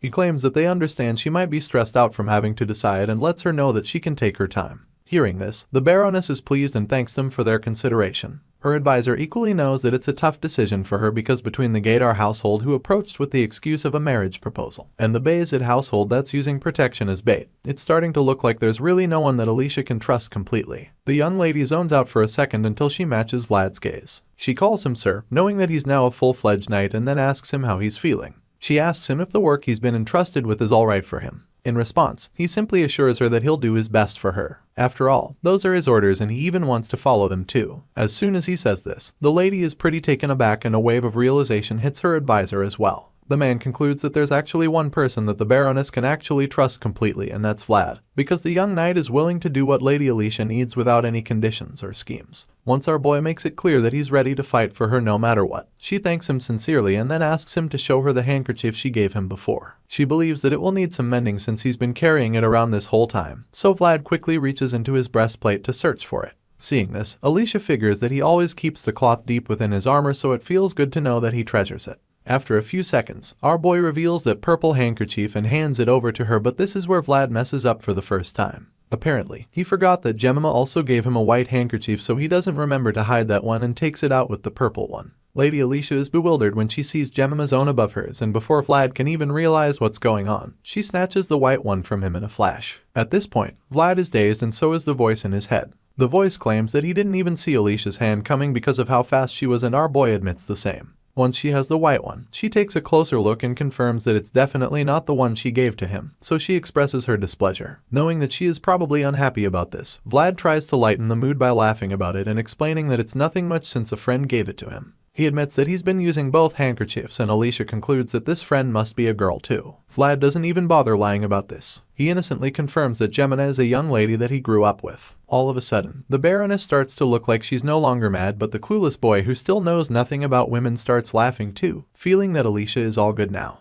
He even starts complimenting Gemina's handkerchief, talking about how it's pure cotton and really nice to use. Of course, the older men in the room are already feeling sorry for Vlad because they know he's just making the Baroness even more upset. Her advisor gets so nervous on his behalf, wishing that he wouldn't say any more dumb shit, while Jaeger just prays to God that Vlad would shut the hell up already. He finally opens his eyes to read the room, and that's when he sees how worried the other men are for him. He can also sense that Alicia is struggling not to hit him in the head, so he realizes that he must have caused trouble again. The voice in his head instantly agrees with him, assuring him that it's pretty serious too. Eventually, Sir Jaeger can no longer hide his annoyance, so he scolds Vlad severely. The advanced knight talks about how much he hates fools and how Vlad has managed to become the most foolish person he's ever met. Sir Joseph prepared everything for the young knight, so Jaeger can't understand how he managed to ruin everything all over a handkerchief. The one-eyed knight is so incredibly disappointed that he concludes that Vlad must have a talent for being foolish. Our boy is equally very ashamed of himself, so all he can do is accept the scolding and apologize for his carelessness. He admits that he wasn't expecting things to turn out the way they did, but just hearing him speak only makes Jaeger want to punch his face in. However, this advanced knight knows better than to beat the shit out of his vassal, so he holds his rage in.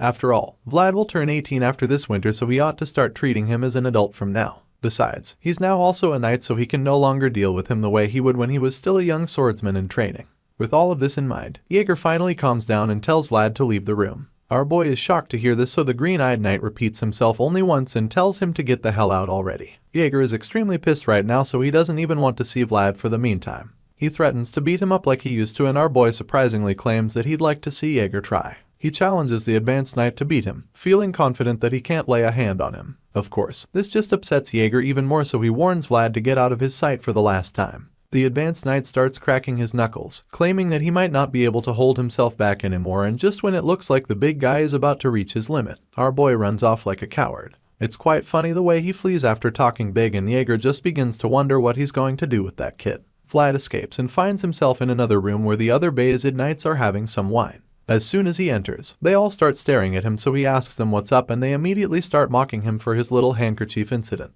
As far as they're concerned, the young swordsman is a flirt who is juggling the hearts of two ladies. They tease him for making such a terrible mistake before the Baroness, and once they're all laughing at him, it starts to get to him. It's no longer funny, so Vlad claims that he'll like to be alone, which just makes them mock him anymore, for even thinking that they'll leave the room for him. Once it's clear that they won't stop teasing him, he walks out the door to go elsewhere, and they mock him even more, suggesting that they warn the maids of Heinel now that a stallion is roaming the mansion. That little accident really blew up into a really big problem for Vlad, and now he's wondering how things turned out like this. All he had to do was take out Alicia's handkerchief, but he somehow managed to screw up big time back there, and he doesn't even know how it happened. Our boy walks along the hallway all alone while thinking deeply about everything that's going on. He really wants to do well for his first mission as a knight, so it's sad that he already fucked up so badly. But what's even more baffling is how the other knights simply mocked him instead of comforting him. At this point, the voice in his head chimes in, claiming that it was nice to see them tease him like that. Apparently, the voice believes that they weren't even mocking him for real because that's their own way of showing affection. Those guys are hard men who were trained by Rudiger, so seeing them laugh and joke about Vlad like that makes the voice feel that they must have acknowledged our boy as one of theirs. In response, Vlad claims that he can believe it because something like this has happened in the past too. Regardless of whether they're back alley thugs or knights of high standing, our boy realizes that people are just similar everywhere. He had the same experience back in Sara while working under Jorge and his men. Once that thought is out of the way, he thinks back to the main issue at hand. Now that he's messed up, he doesn't think his situation can be helped, and he really doesn't have anywhere to go right now because the other knights will chew him up while Jaeger will probably murder him if he catches him. With this in mind, he looks out the window and spots a lonely tree sitting in the middle of the field all alone just like him. He suddenly realizes that it's been a while since he prayed, so he figures that it wouldn't be a bad idea to go out and do that right now. Meanwhile, Lady Alicia is still pretty upset. She sits at her table trying to make sense of what Vlad did, but the more she thinks about it, the more absurd it is to her. She begins to feel that maybe the young knight really is that senseless, but still she doesn't get how he managed to keep her handkerchief together with another woman's. While she is no longer a fan of our boy, her advisor keeps trying to help Vlad. He points out how clean he kept the handkerchief and she tries to downplay it, but the old man assures her that it's very unlike a young man of his age to be that careful with something that's small. At this point, Alicia is a little bit interested even though she's still mad at Vlad, so she asks the old man what he's trying to say. In response, her advisor reminds her that Vlad has been taken on a lot of difficult missions since she gave him her handkerchief. He's fought all sorts of dangerous enemies but still managed to keep it clean, so this means that he took extra care of the handkerchief to keep it that way. The old man admits that Vlad committed a huge mistake due to his ignorance, but he explains that this could also mean that his thoughts and intentions were completely innocent as well. As far as this man is concerned, Vlad won't be like the others who will lift their swords for her with a scheme in mind. After talking a lot of sense back into Alicia's head, she starts to see his point. She's still reluctant to get back on Team Vlad, but then that's when the wise old man tells her to look out the window. They both look out to see Vlad praying at the tree, and her advisor reveals that all of the boy's actions show that there's a reason why the Bayezid household holds him in high regard. All of a sudden, Alicia's face brightens up because she's glad to see that Vlad still hasn't changed since the first time they met. The smile quickly gets wiped off her face when she sees someone marching over to go meet Vlad. This figure turns out to be none other than Istvan, who is currently closing the gap between him and the unsuspecting knight. They're too far away so they can't help him, so the old man begins to panic and asks if there's anyone outside that can warn Vlad because as far as he's concerned, it's an emergency. While all that's going on, our boy is deep in his mind space where he's trying to trigger all the memories he has of this lonely tree. He asks the voice to search for them, but there's not much luck with it. Vlad remembers that he got some memories back after seeing Noir, and the voice suggests that there's some relationship between him and this serpent spirit. Their little meditation is interrupted when the voice suddenly senses someone approaching. Hearing this, Aur immediately regains his alertness and quietly listens to hear who it is. Once Istvan gets close enough, he expresses how surprised he is when he learns that there's a grave in a place like this. As such, he concludes that someone dear to Vlad must be buried here to make him come this far out to pray. At this point, our boy gets back on his feet, and before even turning around, he informs the arrogant Westerner that this is a place one can only enter if they've been permitted by its master. He's furious that Istvan would desecrate the place with his vile presence, so he turns around and reaches for his sword. Seeing this, the brat feels challenged, so he wonders why Vlad can come here and he can't. In response, our boy reveals that he has received permission to be there, but Istvan doesn't really care about that because he's just glad that the young knight is finally looking at him now. Istvan is excited to finally be seen by the young knight that came to ruin his assignment in Dermer. He admits that he started to feel like he was transparent back when the Bayezid knights first came because Vlad was only staring at God. As you can imagine, this doesn't really concern our boy, who is currently pissed by the brat's audacity. He quietly waits for the guy to finish saying whatever he has to say just so that he can send him away. Istvan keeps spewing garbage and then suddenly reveals something that the rogue knight told him to disclose to Vlad. Apparently, if Vlad gives up on Baron Heinel's handkerchief, then Godin will consider that as the price for the second jerky. Clearly, that's all gibberish to literally anyone else, but our boy has had an encounter with Godin before, so he knows exactly what it means, and judging by the look on his face, it's a really disturbing statement. Of course, Istvan has no idea what it means. He's just passing the message, so he asks Vlad to tell him what the knight is supposed to mean by it. After a while, our boy is still pretty dazed and shaken by the message, and Istvan can see this. He wants Vlad to tell him what this cryptic message means and admits that he's not that curious about the relationship that they had in the past. Right now, his only priority is the handkerchief, so he boldly tells Vlad to hand it over. As you would expect, there's no way in hell that this young knight is letting it go, so he challenges Istvan to come and take it if he has the balls. The arrogant successor of the West is shocked that a kid from Sara would even dare talk to him like that. He can't believe that Vlad would doubt that he's capable of overpowering him, so this makes him even more desperate to get the handkerchief. It's no news that the West does not hide what they want, since it is a world where only the greedy can survive, but at the same time, the North does not ever fall back, since it is a world that you can only survive by not letting things get taken away from you. Seeing that the blonde knight has no intentions of giving up the handkerchief, Istvan isn't too surprised, because Godin did tell him that Vlad wouldn't listen, and since that's the case now, he figures that he doesn't have any other choice left. Both men already know what's coming next and they're both ready for it. As you would expect, Istvan is the challenger, so he is the first to draw his sword, and boy is it massive. It shouldn't even be physically possible to hold such a gigantic sword with one hand, but the successor of the West is one crazy brute. He points his blade at Vlad's face, with the extremely sharp tip of the sword mere inches away from our boy's face. With his eyes glowing red with desperation, he calls Vlad the rookie from the North, and in that moment, he challenges him to a duel for Alicia's handkerchief. Our boy is absolutely unfazed despite having a huge sword shoved in his face. After a brief moment of silence, he tells Istvan to do it again, and this leaves the brute a little confused because he doesn't get what the kid is talking about. Seeing the look of confusion on his face, our boy decides to break things down for him. He reminds Istvan that he's Bayezid's knight and also Lady Alicia's knight, so he informs the challenger that he would have to say his name properly if he truly wants to challenge him to a duel. After making his point, he concludes by calling Istvan a hooligan of the West. Later that night, Godin is busy with some paperwork which mostly involves reading all of Vlad's recent accomplishments. He learns that the kid annihilated an organization of a city and pushed out the enforcer of a dark mage. He also finds out that Vlad lured the deathworm and took down the lindworm by himself. At this point, Godin begins to feel that Bayezid was too urgent in Vlad's case. Standards and common sense exist, but he feels that they fluffed this too much. As far as the rogue knight is concerned, the boy would have developed well on his own even without all of these missions he was sent on, but now he feels that this is all a manufactured possibility. He thinks back to his clash with the kid and recalls that it was just a single sword path. To him, it was just a display of a possibility in the end, and he believes that it is absolutely not at the level of being able to reach the position of a dragon slayer in 1 year. Even though he feels that Bayezid rushed things with Vlad, he admits that it's amazing that they awakened his aura. After all, that's not something one can acquire through being taught.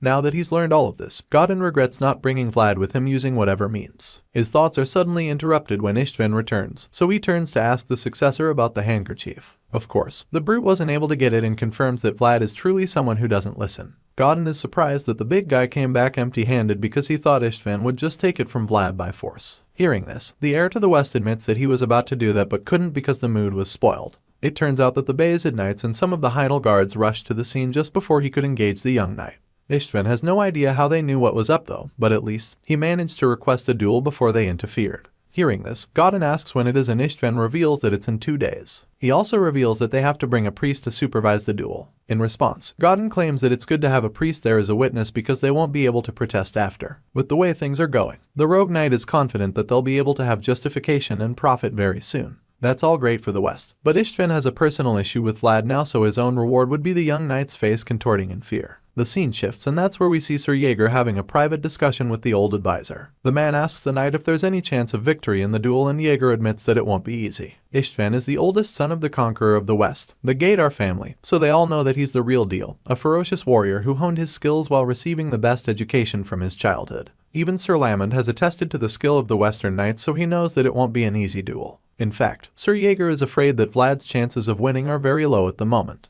Hearing this, the old advisor is just grateful for Jaeger's honesty, but at the same time, he's worried about what would happen if Lady Alicia's handkerchief falls into the Istvan's hands. However, Sir Jaeger tells him not to worry too much, reminding him that Vlad fought a knight while being a squire. Besides, he assures him that Master Joseph didn't send them to Daremer without plans. Hearing this, the old man curiously asks if they have a good plan, so Jaeger quietly informs him that this duel is just a process. Seeing the confidence in the knight's eyes, the old counselor is relieved because he had no idea that Bayezid had made many preparations, so he offers to support them with anything they need now that he knows they came with backup. Hearing this, Jaeger doesn't hesitate to make his first request, and once he's asked what it is, he reveals that they would like to suggest a location for the duel to Lady Alicia. Fast forward to the day of the duel, and Istvan is really baffled by the location chosen for the duel. They're in an open field, so he's really confused because he knows that duels usually happen in a lobby or a hall. At this point, Godin informs him that there was a special request from the Baroness. As it relates to a proposal, she requested that her dead parents buried in the ground be there to watch over the duel as well. Hence, that's why they're currently in the open field outside the mansion waiting for the fight to start.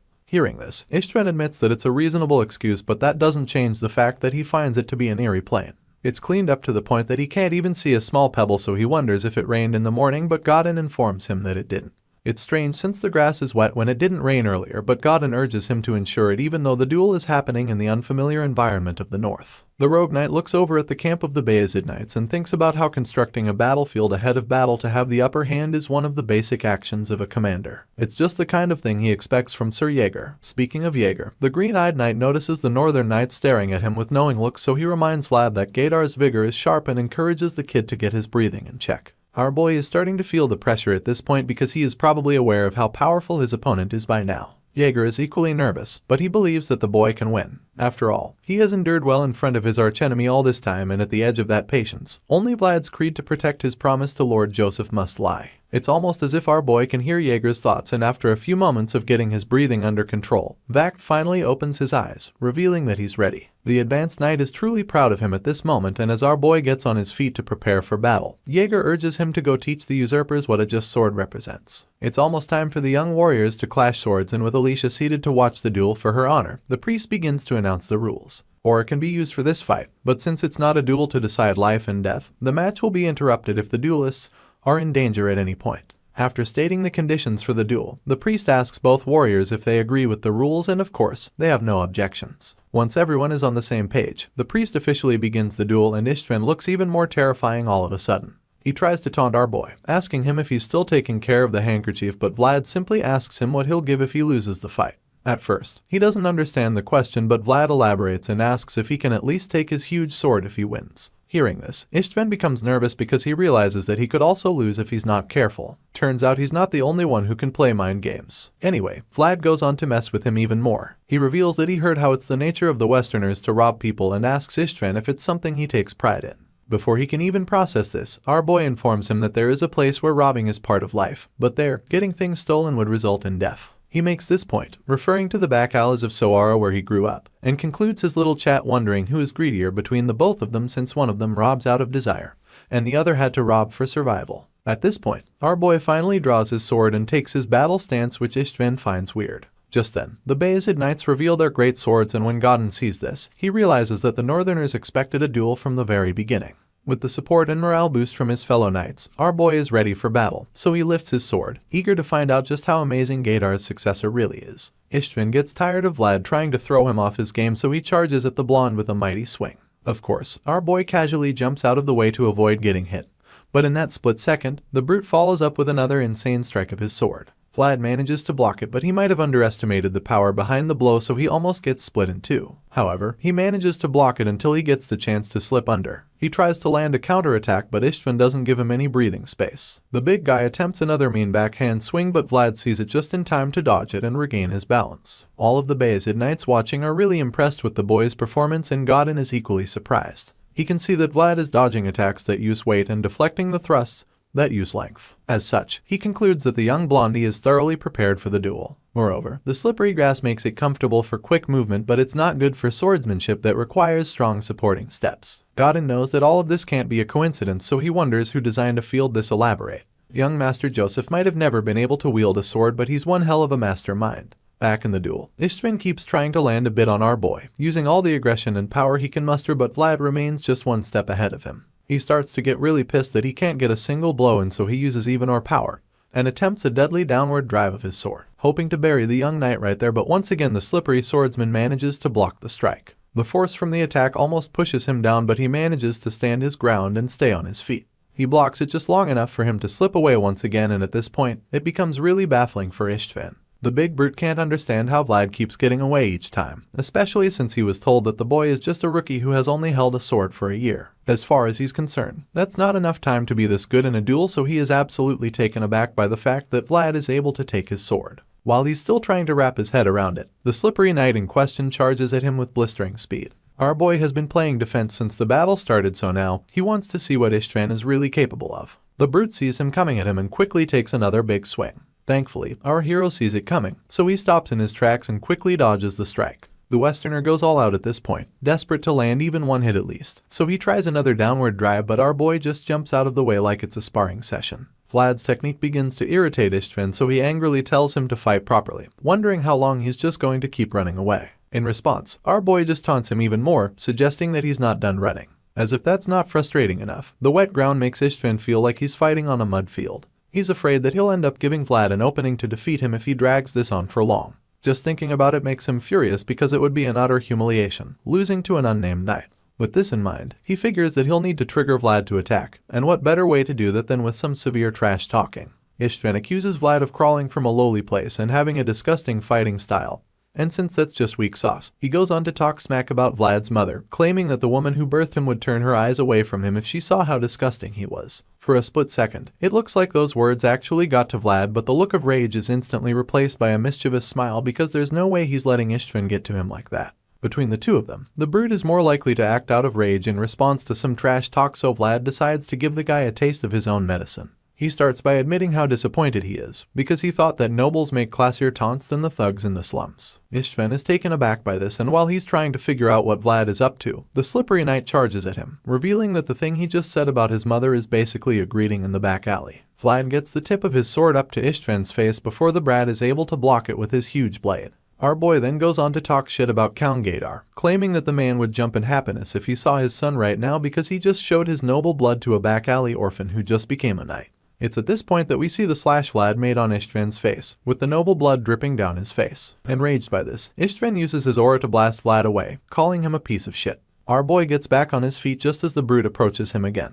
Ishtvan is absolutely livid, but Vlad is unfazed even though the big guy tells him to throw away any thoughts of having a peaceful death. Even Godin is confident that this is where his ward wins the duel, and Jaeger admits that the depth of Ishtvan's world is on a whole nother level. It's just the kind of thing he expects from Count Gadar's successor, but he still believes that Vlad will be able to hold out even now. As for our boy, well, he knows that a drawn-out fight using greatswords eats oneself away, and the stamina would bottom out if he uses aura on top of it. So, he figures that he can at least end the duel in a draw if he keeps avoiding all of Ishtvan's attacks. Lord Joseph already told him that it's fine if he loses the duel. The Bayezid Knights have been nervous from the start. Sir Jaeger, his teacher, and even Lady Alicia, who left her honor with him, all view his chances of victory to be very low, probably because they don't expect that someone from the back alleys will be able to win against the son of a count family who grew up receiving the best education. Even if he loses this duel, he knows that there would be the kinds of gains he can obtain. But instead, he wants to escape now. Our boy doesn't want to lose. He wants to escape from running, from avoiding, and from promising for the next time. At the very least, he wants to be able to win in front of the knight who destroyed his nest. With this in mind, he activates his aura and summons his world, telling Godin to take a good look at it, and see that he now has the proud qualification, the very thing he needed to be able to approach the Knight of the Blue Moon. These are the fruits of his struggles. Ishtvan activates his aura and imbues the powerful energy into his blade as he takes yet another mighty swing, hoping to end the duel once and for all. As Ishtvan swings his massive sword to decapitate him, he swiftly leans back with blistering speed, allowing him to dodge it. But of course, he knows that this isn't the only attack coming his way, since several follow-up blows are instantly unleashed by the ruthless warrior from the west. Ishtvan throws blow after blow, viciously trying to land a hit, but our boy continues to block each attempt just in the nick of time. Of course, the redhead is the one throwing all the blows now, so Vlad is forced back over and over again, with no hope of even trying to attack. Our boy is stuck playing defense at the moment since the big guy isn't holding back anymore. Not even a little bit. He's throwing everything he's got, proving just why he's such a formidable warrior. Clearly, he has the upper hand in the duel now, and it's almost starting to look like the blondie doesn't stand a chance since all he can do is block insanely powerful strikes or risk getting smashed into the ground. Ishtvan doesn't even make things easier since he keeps up his aggressive streak and then finally lands his mightiest blow yet, which almost sends Vlad sinking into the muddy ground.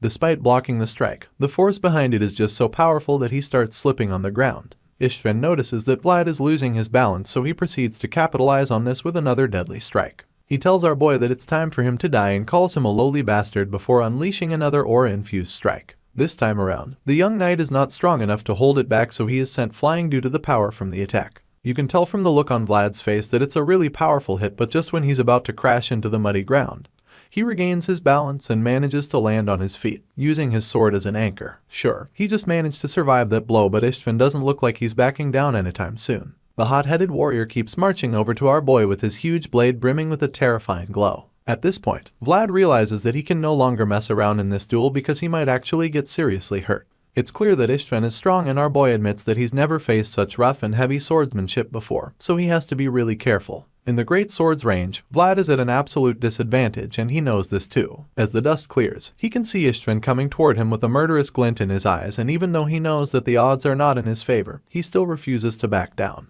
Our boy prepares to charge as well, feeling that there's only one way out of this situation. He activates his aura and blasts himself toward his opponent, determined not to lose. Both warriors go in once again to resume the slugfest, and Vlad swiftly dodges Istvan's first strike. He slips under to create an opening, but the brute follows up with another powerful strike. Despite being severely outgunned, our boy remains focused on going forward beyond the boundary of death. Vlad is prepared to keep slugging it out even though he might get hurt, because his goal right now is to get into his enemy's space, and it doesn't take too long for him to do this. The young swordsman dodges all of Istvan's strikes and then creates enough space for himself to unleash a devastating counter-attacking blow. This allows him to change the dynamics of the fight in the blink of an eye, and the big brute who had the upper hand for so long suddenly finds himself pushed back several feet by our boy. Istvan blocks Vlad's attack and manages to stay on his feet despite being pushed back, but before he can even think of his next move, the young knight charges at him once again with a follow-up attack. Vlad blasts himself toward the Westerner, determined to not let him escape, and when Gaidar's successor sees this coming,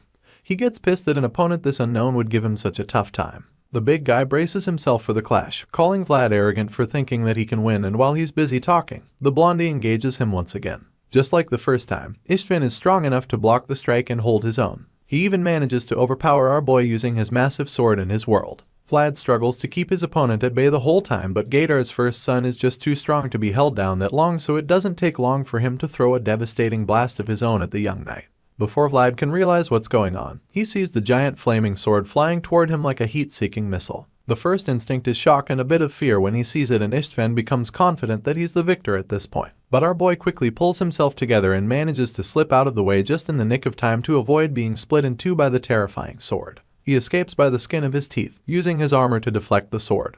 And the Westerner is dumbfounded when he sees this. Istvan can't believe his eyes because he thought he had it in the bag just 1 second ago. The big brute is dumbfounded, but he's not the only one left speechless, because even Godin can't believe what he just witnessed. It turns out that our boy just used something called armor art. This happens to be the Holy Knight's exclusive technique, which is not something that rookies should be able to use, so he didn't know Vlad is so familiar with the skill. While the rogue knight is trying to wrap his head around what Vlad just did, we catch up with the young blondie in question, who is still feeling the effects of the skill he just used. As you can imagine, such a tough move took a toll on him since he's still not experienced enough. On top of that, the sword attack that Istvan sent his way was just way too heavy, to the point that he couldn't even deflect it fully. He's overwhelmed by the brute's power, and while he's still trying to recover from the last one, Istvan appears right in front of him with his fists clenched. The big guy is about to unload a devastating punch, but Vlad sees it coming early enough, so he grabs his sword and charges forward as well, ready for another round. As far as our boy is concerned, there's no way Istvan's punch would be enough to do any damage to him, and this is confirmed when the big guy actually makes contact with his face. Istvan punches Vlad right in the face, and the force is so much that a small explosion follows. However, the outcome is not what you'd expect, because all of a sudden, we see that the big guy's fingers are all dislocated.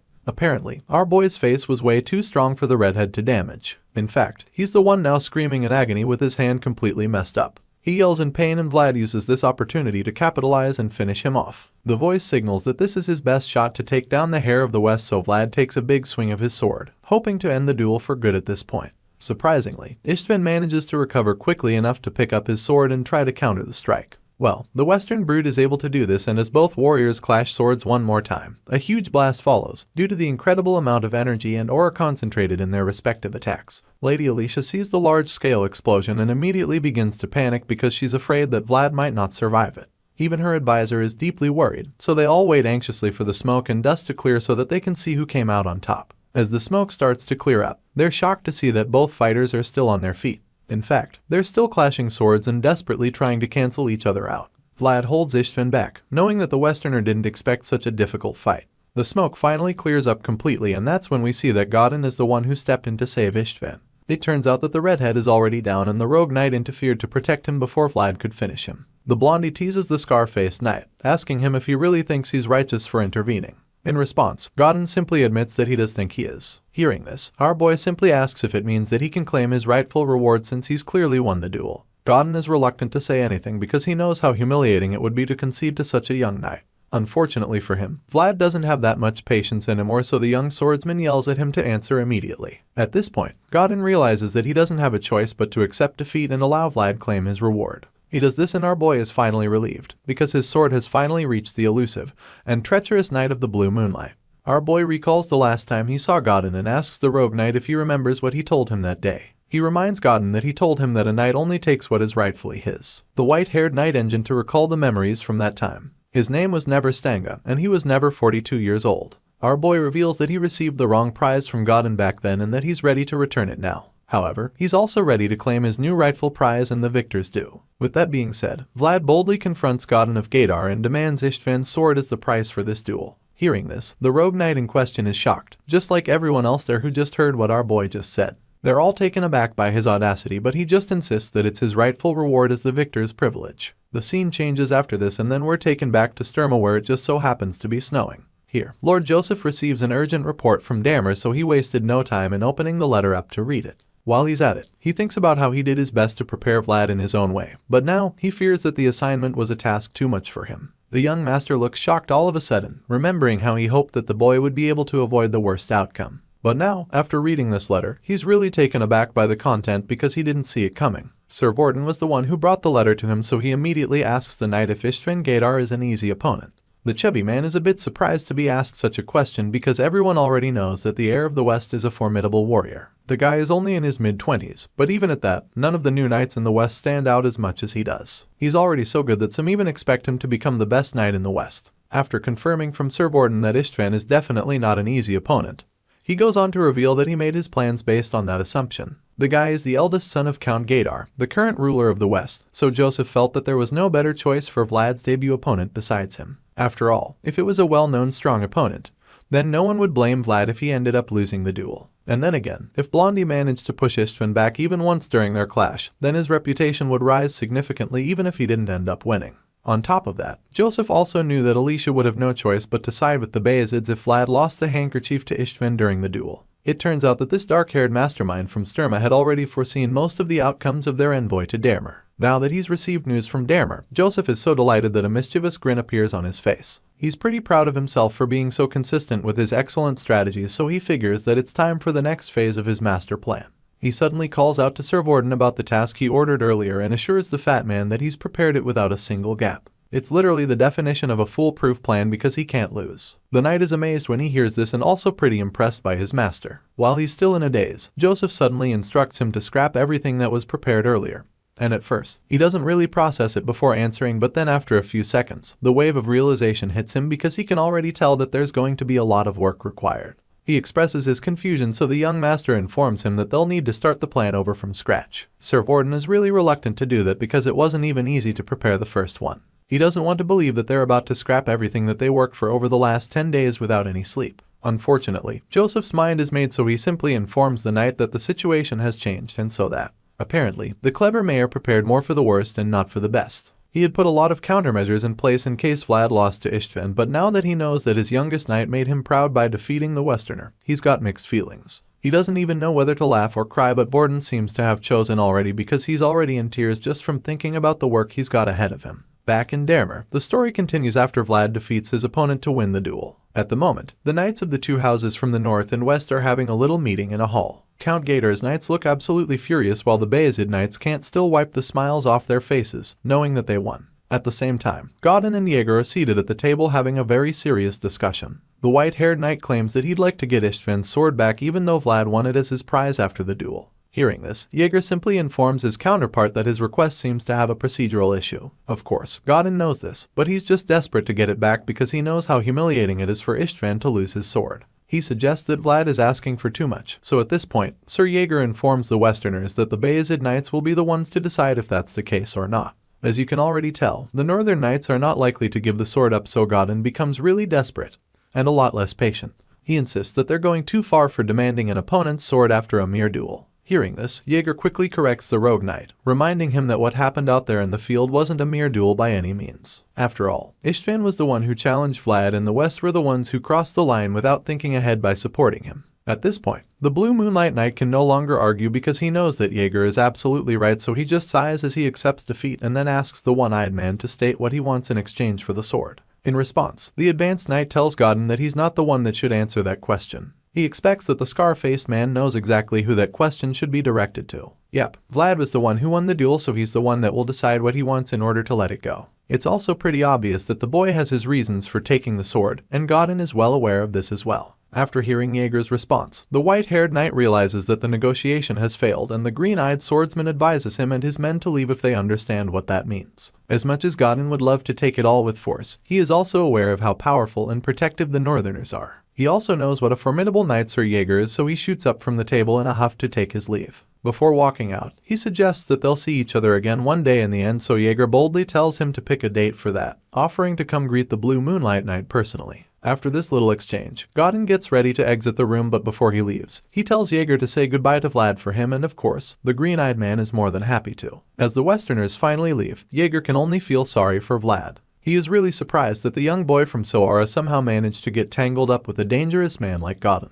The scene shifts once again and we catch up with the Baroness and her old advisor. Now that Count Gadar's plans have failed and the Westerners are on their way back home, she feels that there shouldn't be any need to accept Lord Joseph's offer anymore. The old knight tells her that she's right, claiming that she has already rejected Gadar's proposal with her own knight. Hearing this, Lady Alicia is quite relieved because no matter how warm Bayezid's embrace might have been, she was still uneasy about giving them any leverage over her and her land. Now that she's somewhat free to an extent and no longer under so much pressure anymore, she thinks about the reason for this in the first place. Lady Alicia admits that a knight like Vlad isn't easy to find, and her advisor assures her that such people are very rare. All of a sudden, she's pretty curious about the young blonde man that saved her from a sticky situation. She wonders how far our boy will grow, and so her advisor suggests that Vlad will be the one to represent the North in the next generation if he keeps growing like this. Hearing this, the lady is quite blown away because even though she knew that Vlad was special, she probably never imagined that he had that much potential. She gets a little excited, so the old man informs her that it's even a pretty cautious prediction based on the boy's talent.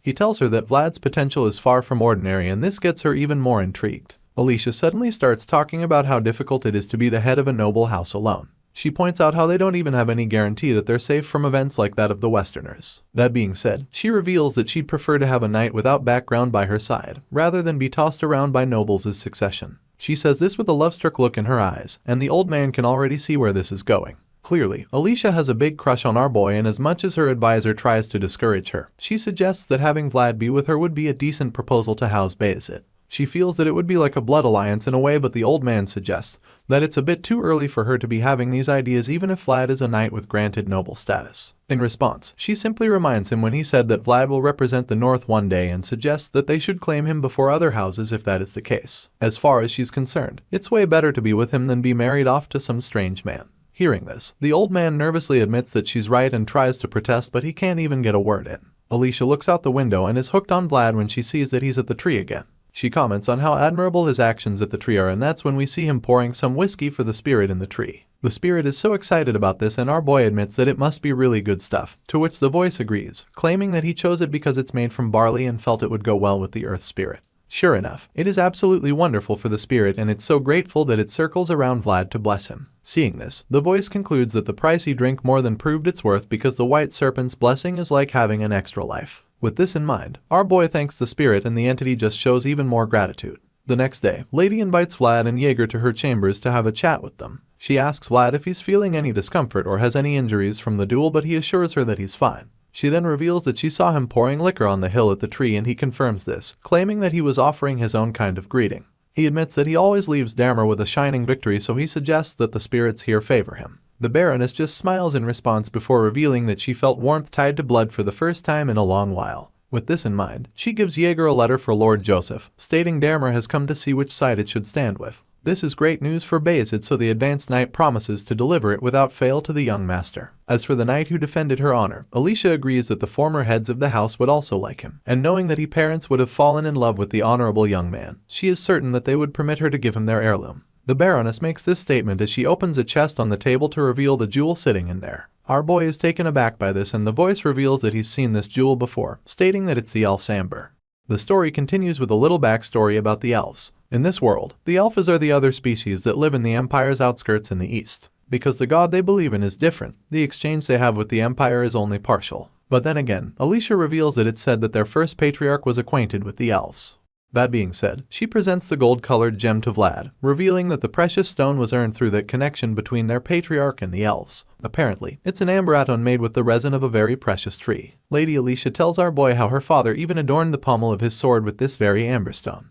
However, since she has no reason to carry a sword around, she figured that it would be best to pass it down to her personal knight, who just happens to be Vlad. Even though she's not a swordsman, she still isn't going to let the amber stone rot away like this. That being said, she suggests that it would fit perfectly on Vlad's sword, and then finally stretches her hands out to him with the gem in it.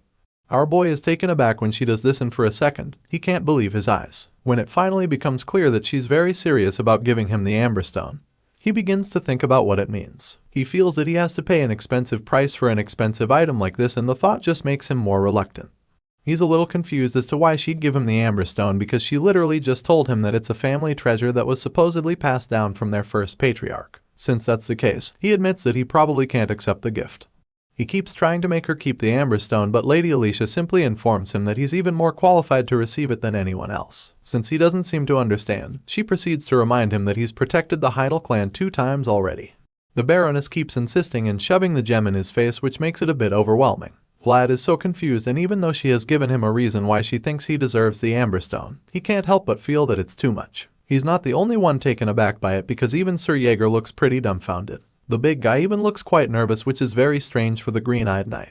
Our boy notices this and becomes even more nervous as well.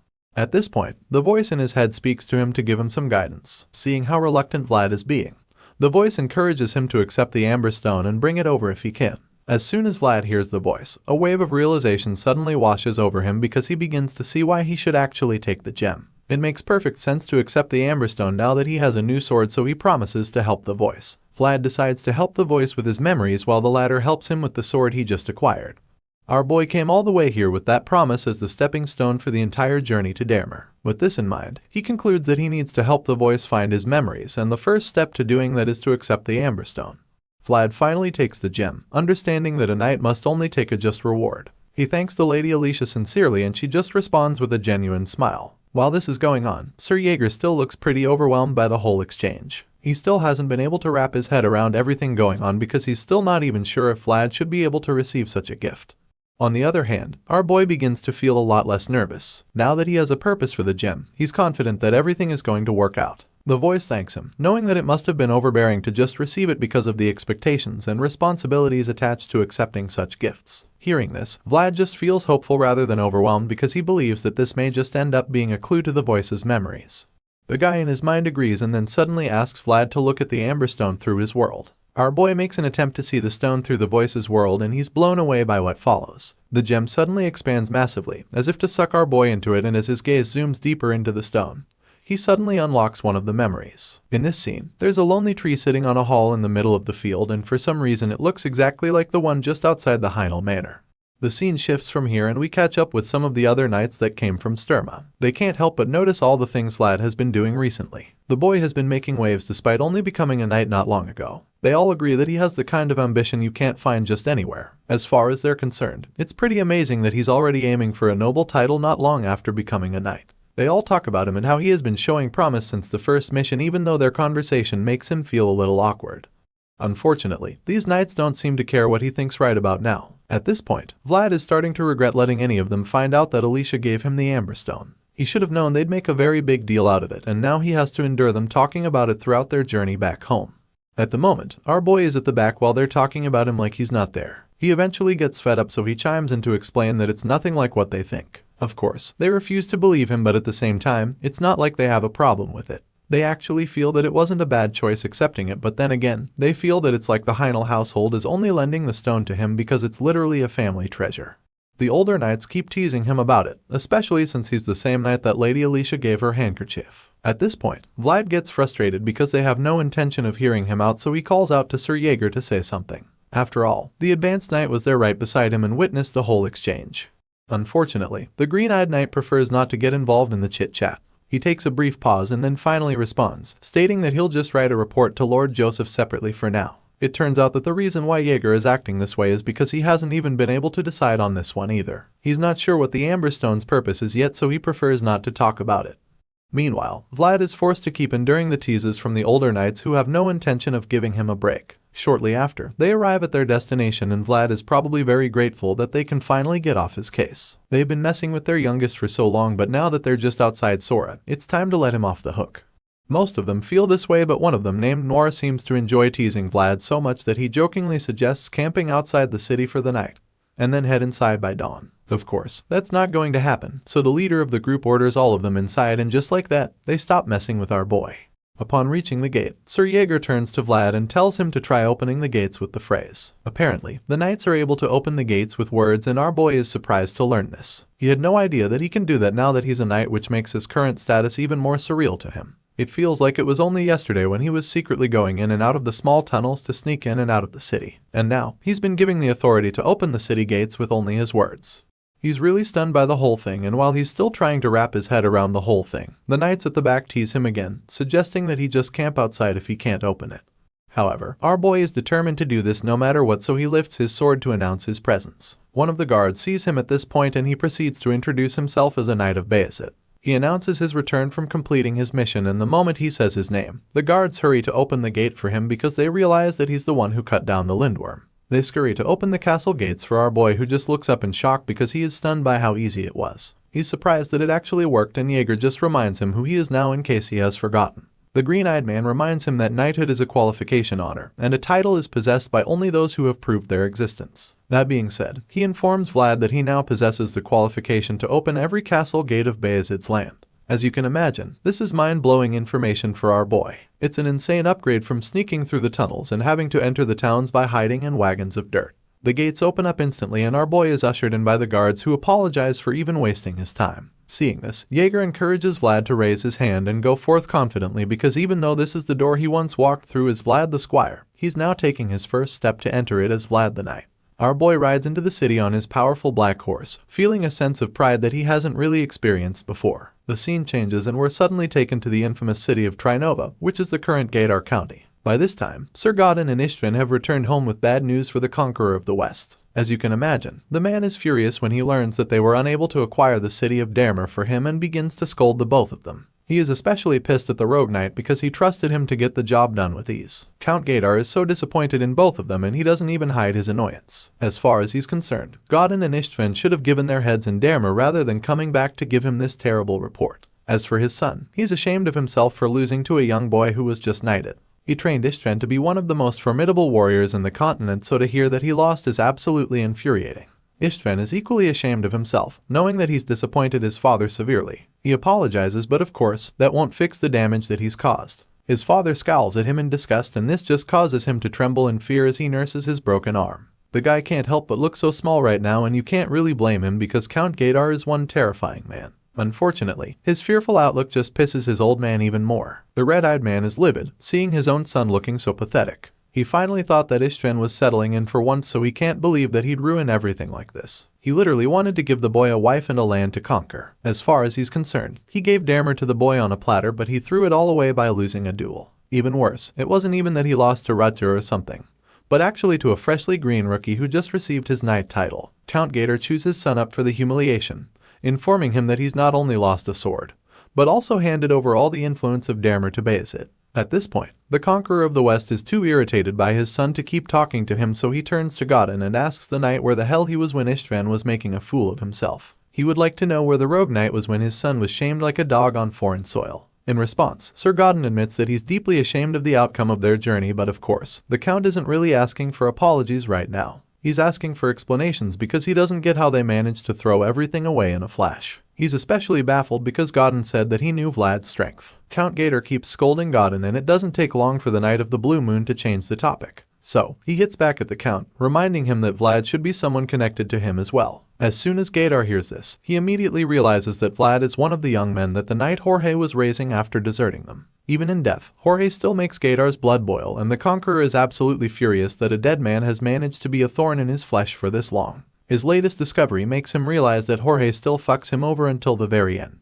Now that he knows where Vlad is from, he's even more curious about what the Blonde Knight is all about and what happened in Dermer. So, Godin provides a summary of what he knows. The Rogue Knight admits that Vlad's talents were excellent from what he witnessed. Besides that, the levels of the knights surrounding him were exceptional. He also explains that Vlad made great use of the advantages of his home ground. But that's not even the worst part, because Godin also saw Jaeger for the first time. The green-eyed knight was definitely an unexpected individual. It was a real shock because Godin could tell that this strange knight had the capacity to face his vigor straight on. The Blue Moon Knight suggests that Jaeger must be one of the swords that Bayezid has kept hidden, seeing that he's not well known. Hearing this, Count Gaidar just sighs and curses the shrewd northerners. The Conqueror of the West is clearly disturbed by his findings, but he's not too bothered. He suddenly reminds Godin of the teachings of the ancestors who pioneered the West. The rogue knight recalls the teachings immediately that urge the students to do whatever they can to put what they have in their hands into their belly before using the remaining 2 hands to take away the possessions of others, because only then can one survive the roughness of the West. Count Gaydar reveals that he followed the teachings of their ancestors, and under this flag, he has destroyed, demolished, and plundered his entire life. The red-eyed man reminds all his subjects before him that Gaydars are pioneers, and so they must never let what is theirs be taken away, even though they take what belongs to others. With that being said, the conqueror of the West declares that from this moment, all eyes shall point to the north to retrieve my son's sword by any means necessary. Back in the snowy city of Sora, we catch up with our boy and get to see him receive his first pay as a knight. Sir Vorden is the one in charge of giving Vlad his wage, and the chubby knight is more than happy to congratulate our boy on receiving his first salary. The man takes out 4 gold coins, and as soon as our boy sees them, his eyes widen in shock. He seems shocked at the amount, and the man is also taken aback by his reaction. Sir Vorden immediately figures that Vlad might be disappointed that the pay is too little, and our boy admits that he actually anticipated something more. He's a bit disappointed because he thought that knights get more than just 4 gold as pay, but then Sir Vorden simply reminds him that he's still a rookie. He scoffs, claiming that he even knows about how Sir Jaeger still carried Vlad at his side like a vassal. Either way, the fat knight suddenly tells Vlad that knights don't collect money through salaries, and as you can imagine, this gets our boy pretty curious. He is anxious to hear the rest, and that's when Sir Vorden informs him that knights must follow duty, owe duties, and take responsibility for befitting them. Vlad listens as the older knight says all of this, but he's still pretty confused because he doesn't still get what that has to do with money. Before he can even finish asking this, Sir Vorden cuts him off, explaining that all that duty and responsibility he's talking about is actually the money of knights. He tells Vlad that a full cat doesn't hunt mice, and then concludes by telling him that he must achieve as many accomplishments as possible if he wants to obtain money and honor. Vorden claims that the price for honor will be provided at the end of the year under the so-called name of special pay for knights. He tells Leo to expect a bit more than 4 gold coins by that time because he's made quite a lot of accomplishments in this 1 year already. Hearing this, our boy gets interested, so he curiously asks what the price for duty and responsibility will be for him. In response, Sir Vorden casually suggests that it's not something Vlad should ask since he's literally the one who brought over the treasure of the Heinel clan. At this point, the senior knight reveals that he heard about Leo's new epithet following the Dragon Slayer title. At this point, it's clear that Sir Vorden also sees the whole thing as a big deal, just like the other knights. He starts talking about how Vlad is the man who put 2 handkerchiefs in his bosom, and finally calls him the debauchee of the north, Vlad of Sora. As you can imagine, this new title catches our boy off guard because he never imagined that this conversation would take such a turn so quickly. Vlad starts feeling pretty awkward now because Sir Vorden is suddenly acting like a fan. The senior knight leans over to him and tells him not to forget him in the future when he finally becomes a noble. Later that morning, he joins his master Joseph for some tea. The young mayor of Sora tells him that he must take upon himself the responsibilities and duties befitting his class now that he's become a knight as well. That being said, Joseph reveals that he'll be assigning Vlad to a patrol area. Of course, this is a pretty big deal to our boy who has very little experience with such things. He is surprised by the news but also pretty concerned that he'll be doing it by himself. Thankfully, Joseph will be giving him guards too, but Vlad will be in charge of everything. Hearing this, the young knight is relieved, so he acknowledges his new assignment, and that's when Joseph decides to reveal the second part of this new duty. The young master suggests that the back alleys will be the best area to post Vlad to, and our boy agrees with him. He's excited about it because that's literally his hometown. Unfortunately, he will be lacking some men for his patrol area because Sir Gregory, Maxim, and Kate are all using personnel. Either way, Joseph is ready to offer salary for up to 4 people, so he encourages Vlad to hire the people who will be under him. This part of the assignment comes as a shock to our boy, so he expresses his confusion, and that's when Joseph reminds him that this is a completely different position compared to when he was a mercenary captain in the past. Joseph explains that a knight is one who leads, and someone who can become a representative anywhere, and even though our boy knows this already, he still has one big problem with the whole arrangement. He doesn't really see the likelihood of finding suitable members for his team because the only useful people he knows in the back alleys are the gang members. He feels that recruiting such people would be a problem for Lord Joseph, but the young master assures him that he has nothing to worry about and admits that Vlad is so honorable for thinking in that line. The reason why it won't even be a problem for him is because he's not giving Vlad the position through the Bayezid name. Joseph even claims that he would have brought Vlad out of Rose's smile from the get-go if he cared about his reputation in that regard. Nevertheless, the young lord knows that using people for good is actually much more difficult than cutting them down, and for this reason, he understands Vlad's concerns. So, he offers to personally recommend and send him an employee since it's Vlad's first time being assigned to a patrol area. Hearing this, our boy expresses his gratitude and Joseph tells him to be on his way. Our boy takes his leave, and while he's still walking out of the room, Sir Jaeger quietly asks the young master what he's really trying to do. It turns out that there's a group of people that Joseph wants Vlad to work with, and this whole meeting was just a scheme to do it without letting the boy have any idea. Sir Jaeger seems a little concerned about the plan, but the Bayezid's son is confident that it's a possible attempt because it's Vlad. But he also knows that he'll have to take a chance on the young knight's unpredictability this time as well. The scene shifts and we catch up with our boy, who is already recruiting the first member of his team. Goth is the lucky guy who makes the cut first, and he literally sheds tears of joy when Vlad tells him that they're being assigned to the back alleys. As you can imagine, our boy isn't a fan of the crying, so he tells Goth to stop being dramatic about it. Right now, he just needs his buddy to get back into the mode he was during the mercenary assignment. Hearing this, the guy concludes that he made the right choice by not running away during his mercenary era, even though he was scared that he would die. As such, he's convinced that he is being rewarded for his bravery in such a wonderful way. All this time, he's been cleaning up horseshit while getting bullied by the horses, but now, the torture and humiliation is finally over, so he can't help but shed a few tears. He even encountered all kind of weird things while following his captain Vlad, so now that he's being called up like this, he is so glad that all that wasn't for nothing. As far as he's concerned, all those trials led up to this moment now because he believes that he's finally become a squire. Despite Vlad's warning, the guy is still unable to get a grip of himself. He keeps sobbing and talking about what a great idea it was to stick right next to Vlad all this time. Unfortunately, his joy is about to be cut short because as soon as he calls himself a squire, our boy doesn't hesitate to correct him. Vlad turns to him and asks him what the hell he's even talking about. Our boy doesn't remember telling him he was a squire, so when Goth starts getting too excited, he draws the guy to reality and informs him that he's just an employee. Just like that, all the tears stop flowing as the wave of realization hits him. For a few seconds, he's speechless, but he quickly gives himself hope again. As far as he's concerned, anything is possible because Vlad starts out as a mercenary too before becoming a squire. Even though Goth hasn't shown any promise of actually becoming a swordsman one day, Vlad figures that it's best not to stomp on his dreams, so he advises him to work hard and keep trying his best. This short exchange just now reminds our boy why he has to keep Goth next to him at all times. The guy talks too much and gets scared way too often, but the one thing Vlad knows for sure is that the guy does his work properly. While he's still thinking about this, his thoughts are suddenly interrupted by the lady at the bar who tells him to take someone with him as well. Vlad is shocked and confused because he doesn't even know who she's talking about.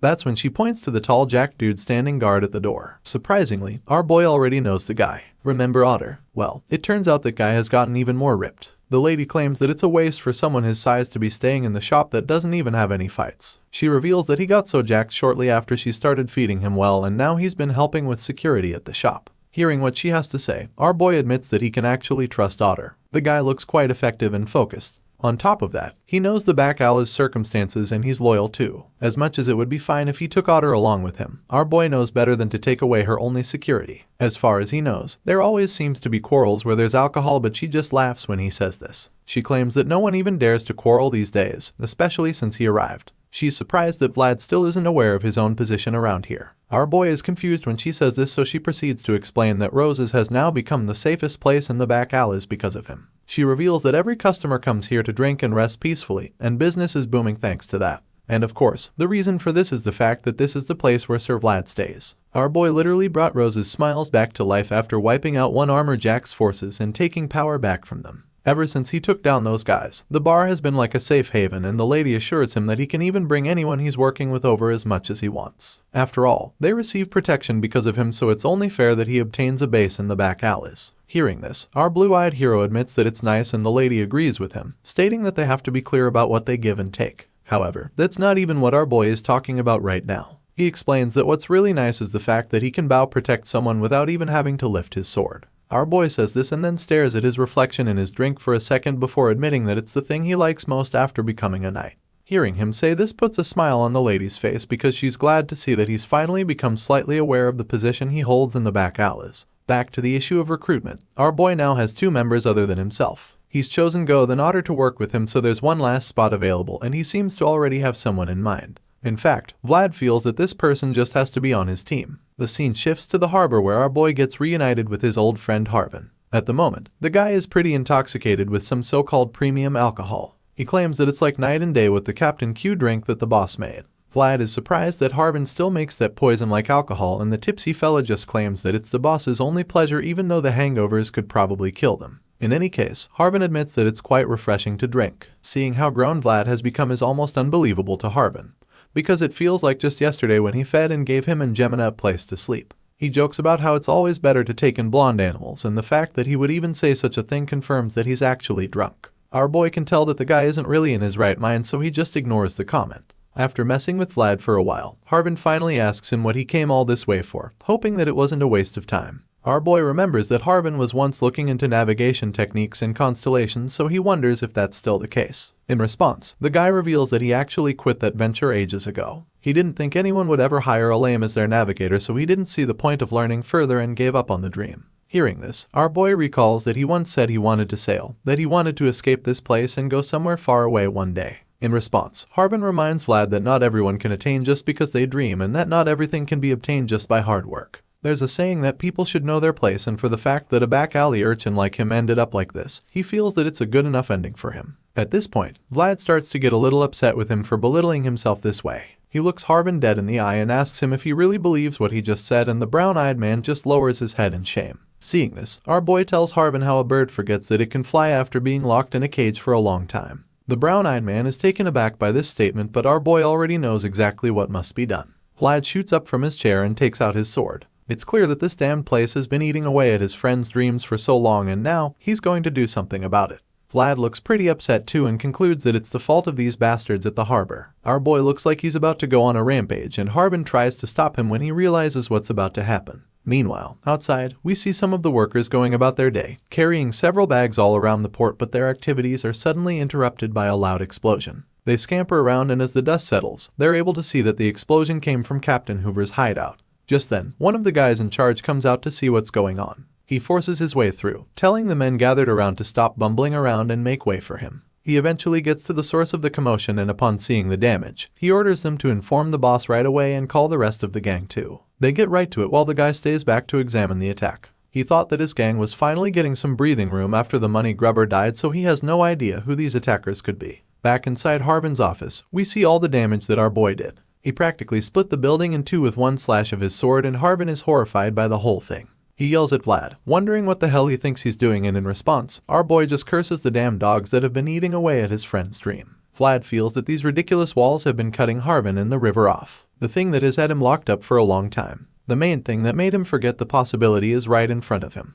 And so our boy decides to help his friend take out all these obstacles holding him back, since he can't do it for himself. At this point, the brown-eyed man is terrified because he doesn't know what exactly Vlad is going to do. He sits on the floor trying to get him to stop, but our boy has made his mind up. Harbin was the one who took him in and saved him so that he wouldn't get consumed by tech darkness of the back alleys. He saved him and Jemima back when they were kids. Harbin was the one who enlightened Vlad with the fact that he can still have goals, and for this reason, our boy is ready to do the same for his old friend. With this in mind, the young knight rips through the building with his sword, leaving all the men outside horrified as they watch him display incredible levels of power. After watching the place get torn up for a while, the men are finally able to see the blonde swordsman responsible for the damage. Our boy reveals himself to them in a really terrifying light. His eyes glow with ruthlessness laced all over his face for all to see. After tearing down the walls of the room, our boy looks out to the water and tells Harbin to come take a look as well. He makes it clear to Harbin that his dream still flows, and that's when the brown-eyed man takes a look for himself. The water sparkles like magic as the light from the sun bounces off it, and Harbin is mesmerized by the sight because it's like the water never looked this beautiful before. With the magical sight in front of him, Harbin admits that he can finally see now what he had been separated from for the longest time. It had been so long since he saw the water in this light, and now that the young knight has reminded him of what he's been missing, he's deeply grateful. Later that evening, our boy leaves with his three-legged friend who is still basking in the feeling of his newly rediscovered passion.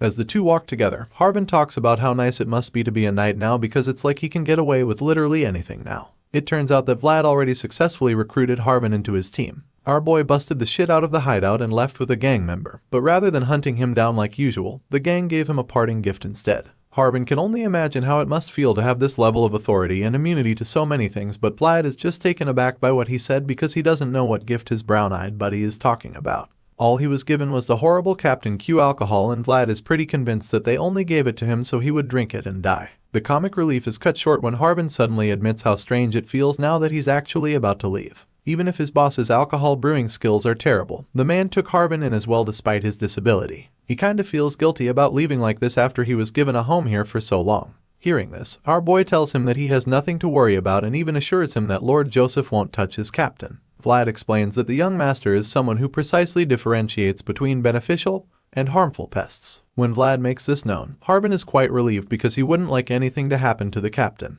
especially when 3/10 of the back alley's economy was literally created through the captain's smuggling. The fact that Lord Joseph has no intention of coming for the gang makes Harbin realize just how different the new mayor is. He's never met the young master, but he can already tell that he is meticulous and smart. That being said, he suggests that Vlad being put in charge of the back alleys is meant to be a test as well. Our boy is taken aback when he hears this because he hadn't thought of it this way before. Now that Harbin has pointed it out, Vlad realizes that he's probably right about this. It makes a lot of sense because Lord Joseph didn't give him a detailed order, and this leaves him stumped for now. He's not sure what he's supposed to do now because there wasn't any specific instruction. He asks Harbin what he should do now, and his old friend just finds it amusing that he's asking because he already knew the answer. Hearing this, Vlad is confused because he had no idea that he knew the answer already. Seeing the confusion, Harbin proceeds to remind him of what he did today. He reminds Vlad that he managed to make Captain Hoover surrender without having to cut down a single person. Our boy didn't even realize how effective he was, but Harbin did, and now the guy thinks that the next course of action should be to show the other bosses in the back alleys who's in charge now as well. Harbin suggests that it's time to show the other gangs the new order of the back alleys. The scene shifts, and the next thing we see is Goth trembling like a leaf in the middle of a dark street in the back alleys.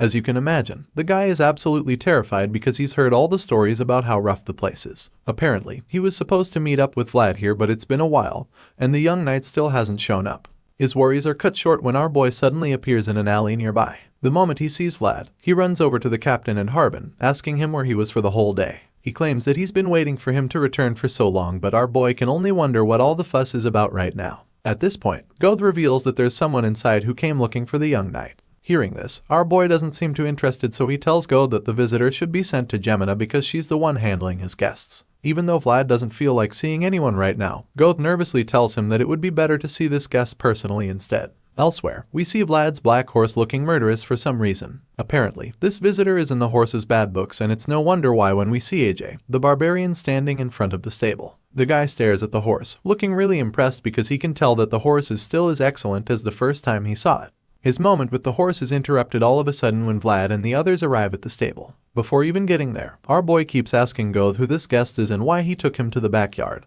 The stable should be off limits to guests because his horse Noir might bite someone. By the time our boy enters the yard, he's stunned for a second because he never imagined that the guest would be AJ. He asks the barbarian what he came here for, and the guy instantly responds, telling him that it was the mayor's recommendation. Remember when Lord Joseph said he was going to find someone for Vlad to work with? Well, if it turns out he was talking about barbarians. Speaking of the mayor, the scene shifts back to Sara, where we catch up with the scheming son of Bayezid. Currently, he's sitting in his room having a conversation with Sir Yeager as he watches the wood burning in the fireplace. Sir Yeager still has his concerns regarding the plan because he's not sure that AJ will properly bow down to Vlad. The guy was literally the leader of his clan before his encounter with the Bayezid, so he's not the type to bow to anyone or even take orders for that matter. Lord Joseph knows this already, and he also knows that the barbarian won't bow because they're making him. However, the mayor feels that AJ should know his circumstances at the very least. He also expects that the barbarian should know that his offer contains the highest sincerity possible as well. Hearing this, the green-eyed knight begins to understand where the master is coming from. So, he can already predict what the next move should be from here. Lord Joseph confirms his assumptions immediately, stating that they have to resolve the danger beyond the northern boundaries, now that they have gained a firm control over Damer through Vlad.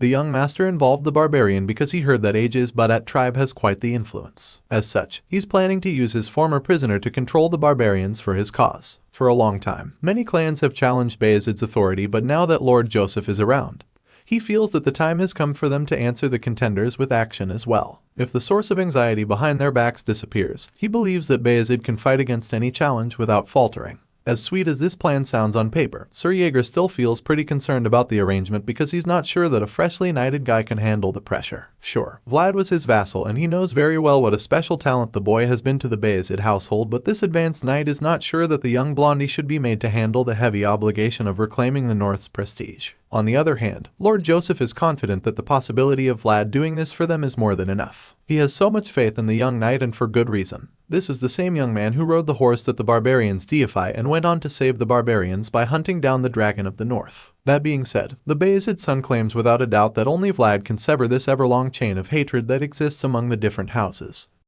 As always, I know you guys have been waiting long, but I hope the wait was worth it for the incredible story that continues in this manhwa. I've recently received a strike on the channel which took down a bunch of my videos on a particular manhwa, so I decided to continue that series on my Patreon. All videos on my Patreon are always free for anyone to watch, so I'd greatly appreciate it if you guys would follow me there to stay updated on any news related to the channel. Of course, if you'd like to become a member, the cheapest membership option is only $1. These small numbers can add up quickly, and really help me continue my work even in the worst case scenarios. Thank you all for your incredible support as always, your kind comments on all my videos, and just being such an amazing community overall. Have an amazing day, and I'll see you guys in future uploads. The story continues with Jemima walking down the halls after doing some laundry. While walking over to Vlad's room, she starts hearing voices all of a sudden. She doesn't get what's going on, so she enters the room to go have a look for herself. The redhead knocks on the door, and our boy answers pretty quickly, looking shocked to see her standing there. He asks her what's up, but she just stares at him in confusion because she should be the one asking him that. She heard voices coming out of his room, but after looking inside, she couldn't see anyone else. Jemima is even more baffled now because there's nobody in there with the blonde swordsman. Before Vlad can even say anything, Jemima throws the clothes at him and shoves him into the room. She quickly shuts the door behind her and then starts interrogating him. There's no one around, so she doesn't get why she can hear people talking, and this makes her wonder if Vlad is still talking to ghosts or something. Our boy looks a little baffled by this question, and she's definitely suspicious of him, but he tells her that he wasn't talking to any ghosts. Jemima would like to believe him, but she definitely heard people talking, so she tells him to change rooms. Of course, our boy is shocked by her drastic decision. He asks her where he's supposed to go, so she tells him to go to the end of the hallway. As far as she's concerned, no one else can find out what the blonde swordsman is like right now. So he doesn't feel bad about it. She promises to move to the room next to his. She says this because she feels that Vlad can't keep hiding anymore. Hearing this, our boy is a little astonished. Jemima is saying that she's willing to become his accomplice for his sake regardless of whether she's in the shabby alleys or shining in knightly armor. The red-haired girl has always been concerned about him, and it makes him feel truly grateful. After telling him the new course of action, she gets off the bed and takes the clothes from him, but not before reminding him to go to church. Vlad is hesitant for a while, but then before she leaves the room, he calls her and asks her if there's something she wants him to get for her. He promises to buy it for her, and as soon as he says this, the redhead is taken aback by the offer. She hadn't even thought about it before, so when he asks her, she stops to ponder on it for a bit. And just when Vlad thinks she's about to come up with a request, she teases him instead, telling him that he should take care of himself first. She says this, leaving him stunned, and just as she walks out the door, she advises him to at least grab some equipment or something. Our boy is stunned for a second, but he's not too surprised since he already knows what Jemima is like. He smiles as he watches her leave the room and informs her that he was only putting the offer out there. His thoughts are suddenly interrupted when Goth comes around to inform him that everything is ready for their next assignment. Our blue-eyed hero is surprised that the guy got everything ready so quickly, but he's also glad to hear it, so he gets right to business while Goth follows closely behind him. The scene shifts and the story continues in a small-town casino where our boy is in the middle of a high-stakes gambling game with some other guys. The roulette wheel spins extremely fast, and as it stops, one guy yells in frustration because it's just not his day. Vlad stares intently at the wheel as his thoughts trail off. The voice in his head feels that they should have come here sooner because there's no better place to train dynamic vision or reflexes. Our boy agrees as he activates his aura, using it to really examine the game. Vlad didn't even know that combat techniques could be used like this before now, and it's such a cool discovery for him. Focusing with the eyes makes time feel slower, and while he's still staring at the ball in the wheel, he notices something that catches him off guard. Of course, he's the only one that notices it, and when he expresses his shock, the voice confirms that the movement he just saw was something outside expectations. At this point, our boy takes another look at the guy running the game and realizes that there's some foul play. He figures that there must be a trick in the game, but he's not too surprised since scams in gambling houses are a given anyway. The guy running the game suddenly turns to Vlad, and when he sees the glowing blue eyes glaring at him, he begins to panic. The man knows that Vlad is onto him, and the young swordsman couldn't be happier to catch him in his scam, because this is the perfect time to start the fight he's been looking for. Unfortunately, before he can get to it, someone else appears behind him. The man in the purple suit comes out of nowhere and asks Vlad if he's enjoying himself. Our boy is taken aback by this, so he turns around to answer the guy. Judging by the two massive bodyguards standing behind the man, it's pretty clear that he's one of the people running the establishment. He claims that they would have prepared a proper welcome for him if he had told them that he was coming around, but Vlad knows the real meaning of this statement. It almost sounds like the man is saying that he needs permission to even be hearing, and even though the creepy man claims that it's not the case, his ominous laugh suggests otherwise. The man adjusts his glasses and then informs the young knight that they'll be escorting him upstairs, now where their boss is waiting for him. Vlad is a little pissed to hear that their boss is waiting for him. He finds it insulting that the man sits in a comfy chair expecting him to climb up and grovel before him. At this point, the man in the purple suit tries to say something, but before he can even get a word in, Vlad makes it clear to him that he's no longer some back alley bum. The guy with the glasses gets a little nervous at this point, but one of the big guys standing behind him doesn't seem to be intimidated by the swordsman. He tells Vlad that there's a limit to how far he can go with this behavior, even though he's now a knight, and before he can even finish talking, someone else suddenly shuts him up with a powerful kick to the side. The force from the kick sends the big guy falling to the ground as he groans in pain. Just then, we see Goth along with the other members of Vlad's new crew. It turns out Otar was the one who knocked the man down with the powerful kick, and now that they've gotten everybody's attention, Goth informs them all that the young knight in their midst is just carrying out his official duties. After making the announcement, the hooded barbarian eagerly asks Vlad if they can kill these guys, feeling that it would be okay if they did. At this point, the guy in the purple suit is really terrified because he never imagined that an actual barbarian would be in the mix. It doesn't even make any sense to him because he doesn't get how there could be a barbarian in Sara. Now that our boy has made it clear to these guys who they're dealing with, he orders them to go upstairs and tell their boss to come down. He also informs them that all operations in this gambling hall are shut down from now on. As you can imagine, Mr. Purple Suit over here tries to protest because this is obviously where he makes a living. He angrily hits back at Vlad, asking the young knight what the hell he means by that, but the blue-eyed swordsman calmly reveals that he won't repeat himself. And then, for the last time, with a terrifying look in his eyes, he tells the thugs to bring their leader to him. A few days later, Sir Gregory comes around to see how the newest knight is doing. The big man is really impressed with Vlad's progress because it turns out that the young swordsman has been making waves lately. He heard that the boy completely wiped out 2 back alley organizations already, and that's a really big feat. Our boy simply responds humbly as he greets the senior knight. The man then hands him something called Jamin as a gift, claiming that it's the pride of House Canner. Apparently, Portly also gave it to Vlad once when they were still kids. Our boy confirms this, admitting that he shared the Jamin with Lord Joseph, who really liked it back then. In response, Sir Gregory just laughs, suggesting that there isn't anyone who doesn't like it. Vlad receives the gift and thanks the man, claiming that he'll really enjoy it, but he's also confused because he doesn't understand why the senior knight is giving it to him. Vlad wonders if there's something that Sir Gregory wants to ask of him, and the big guy just exclaims with guilt laced all over his face. He didn't think that his bribery would be so obvious, but now that Vlad knows what's up, he figures that it's just better to make the request now. The man is hesitant at first because this is Vlad's territory, and if he steps in publicly, it would look like he has a personal agenda, but our boy assures him that it's okay and tells him to say whatever it is he has in mind freely. So, Sir Gregory finally reveals that it's about the man called Blackbeard. He's the boss who runs the meat trade in the back alleys, and our boy confirms that it's indeed him, wondering what the matter is. The senior knight reveals that Black Bear was involved in a kidnapping incident a while back and points out that the boss has got quite the shady background. That being said, Sir Gregory finally asks Vlad if he'll be willing to take down Black Bear together with him. Hearing this, our boy is taken aback.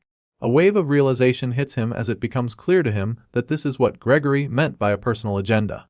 It only takes Vlad a few seconds to put the pieces of the puzzle together to see what's really going on here. While the young knight wants order in the back alleys, Sir Gregory is more concerned with expanding Portly's influence in the meat industry. What they both want can be obtained from Black Bear, so our hero doesn't mind going along with the plan. He's down for it, but first he'd like to know if it will be a warning or a subjugation.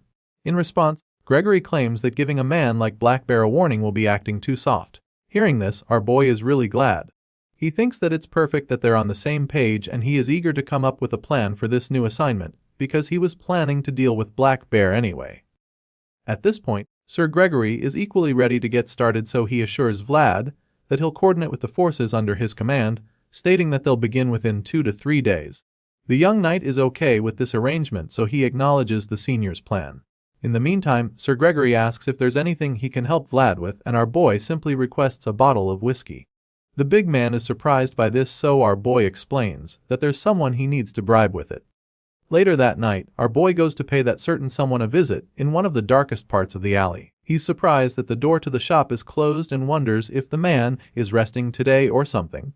Vlad's come a long way, so he's not very keen on going back without getting what he came for, so he starts banging on the door, calling out to the old man, hoping to get him out if he's actually inside.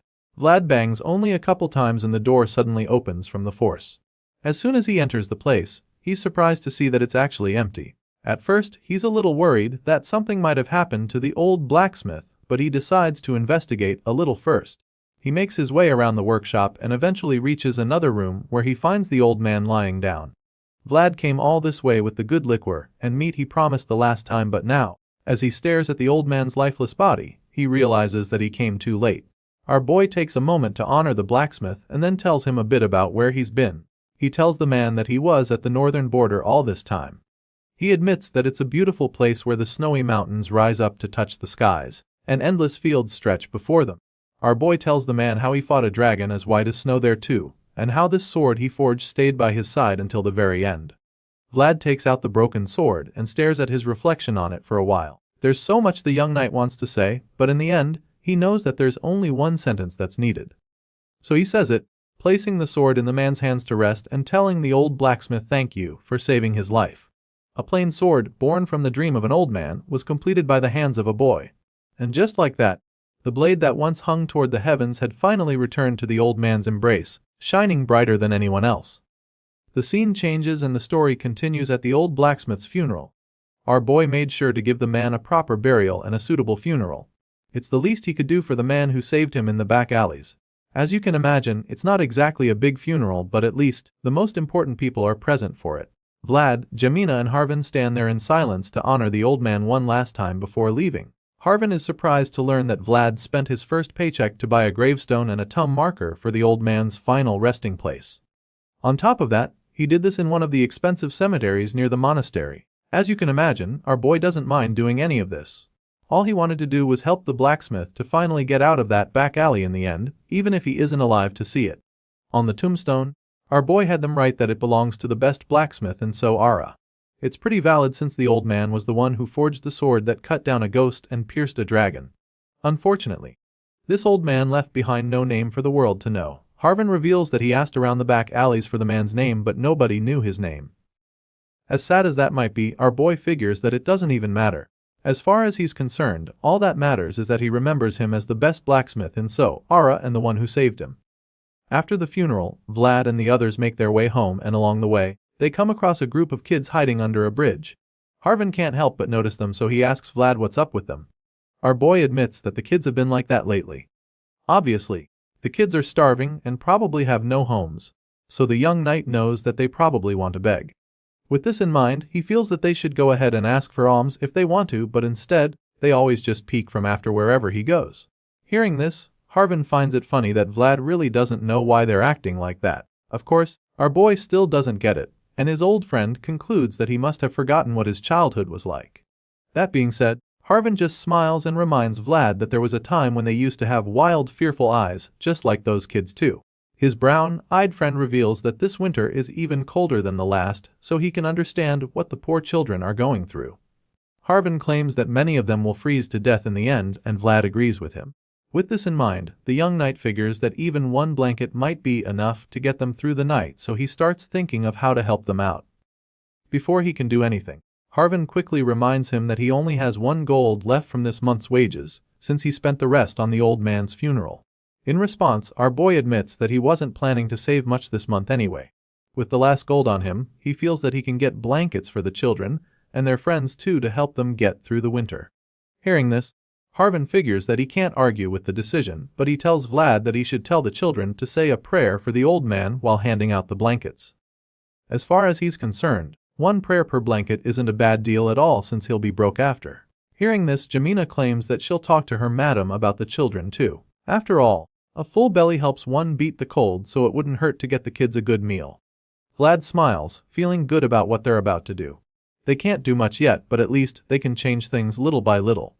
To see them like this proves that though the plain sword was buried with the old blacksmith, the star he forged still lights up the back alleys even if its name and form have changed. After burying the old man and helping the starving kids with food and some warmth, Vlad sets out on his mission to take down Black Bear with Sir Gregory's forces and the rest of his crew. As they advance into the domain of the meat trade boss, it becomes more evident why they have to take the man down. The senior knight is overwhelmed by the state of the place. It's filled with blood, bones and rotting meat, which makes it far more horrific than he'd heard. It's so bad that he's convinced that a place will likely spread across every corner of the back alleys when the weather gets warmer. Before now, Sir Gregory was only planning to shut down the site, but after seeing what Black Bear has turned the place into, he realizes that they'll need a more decisive solution. In response, Vlad assures him that he doesn't need to worry, which leaves the senior knight taken aback. Seeing the man's confusion, the young knight assures him that Black Bear will give them the justification they need to wipe it all out. The bearded knight is surprised by our boy's confidence, but Vlad informs him that the back alleys is never a place one can deal with half-heartedly. Hearing this, Sir Gregory smiles because he's glad to know that they're on the same page once again. He likes how direct the young swordsman is, so they continue to make their way to Black Bear's headquarters. Once they're there, Vlad decides that it's time for them to get started, and the senior knight reveals that he's ready.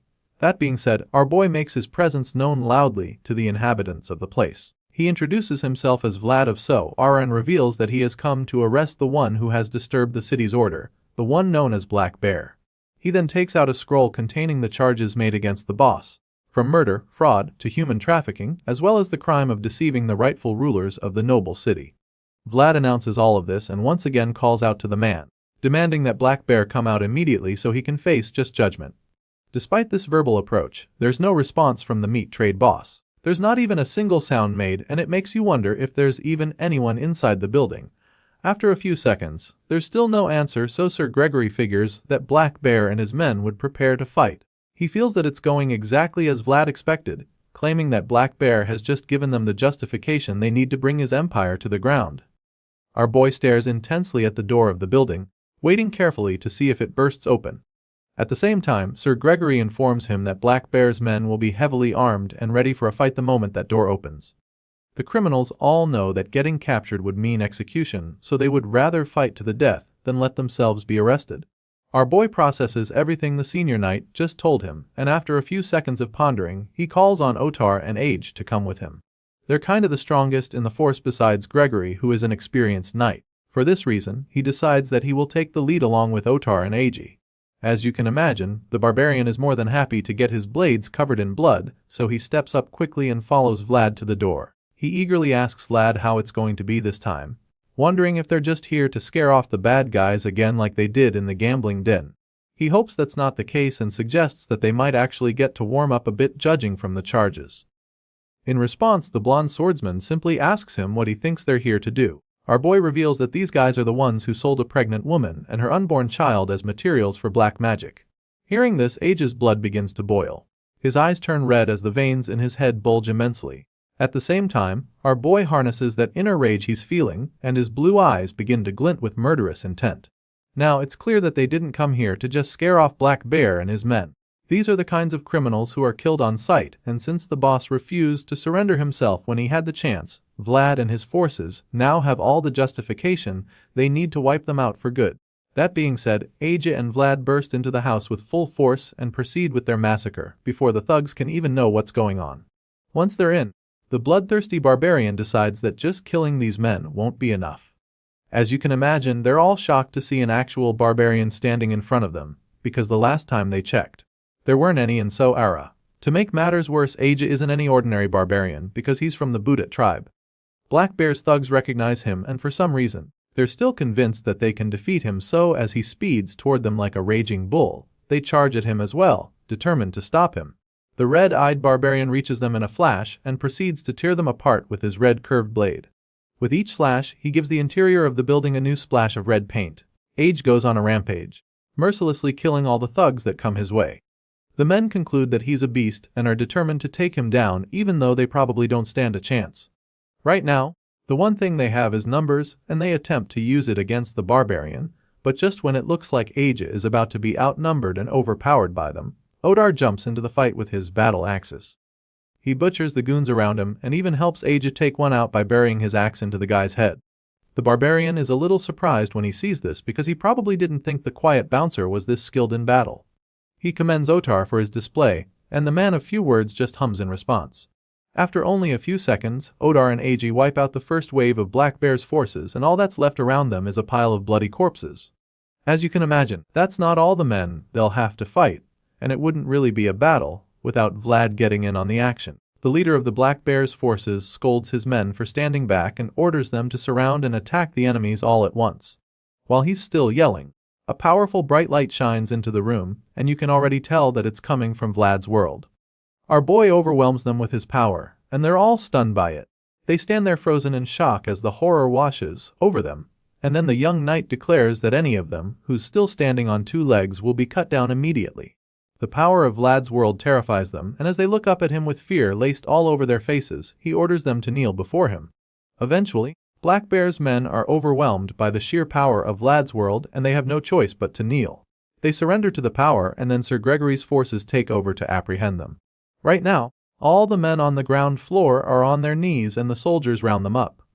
At this point, the senior knight suggests that the rest of them head up while the soldiers finish sorting out the thugs down there.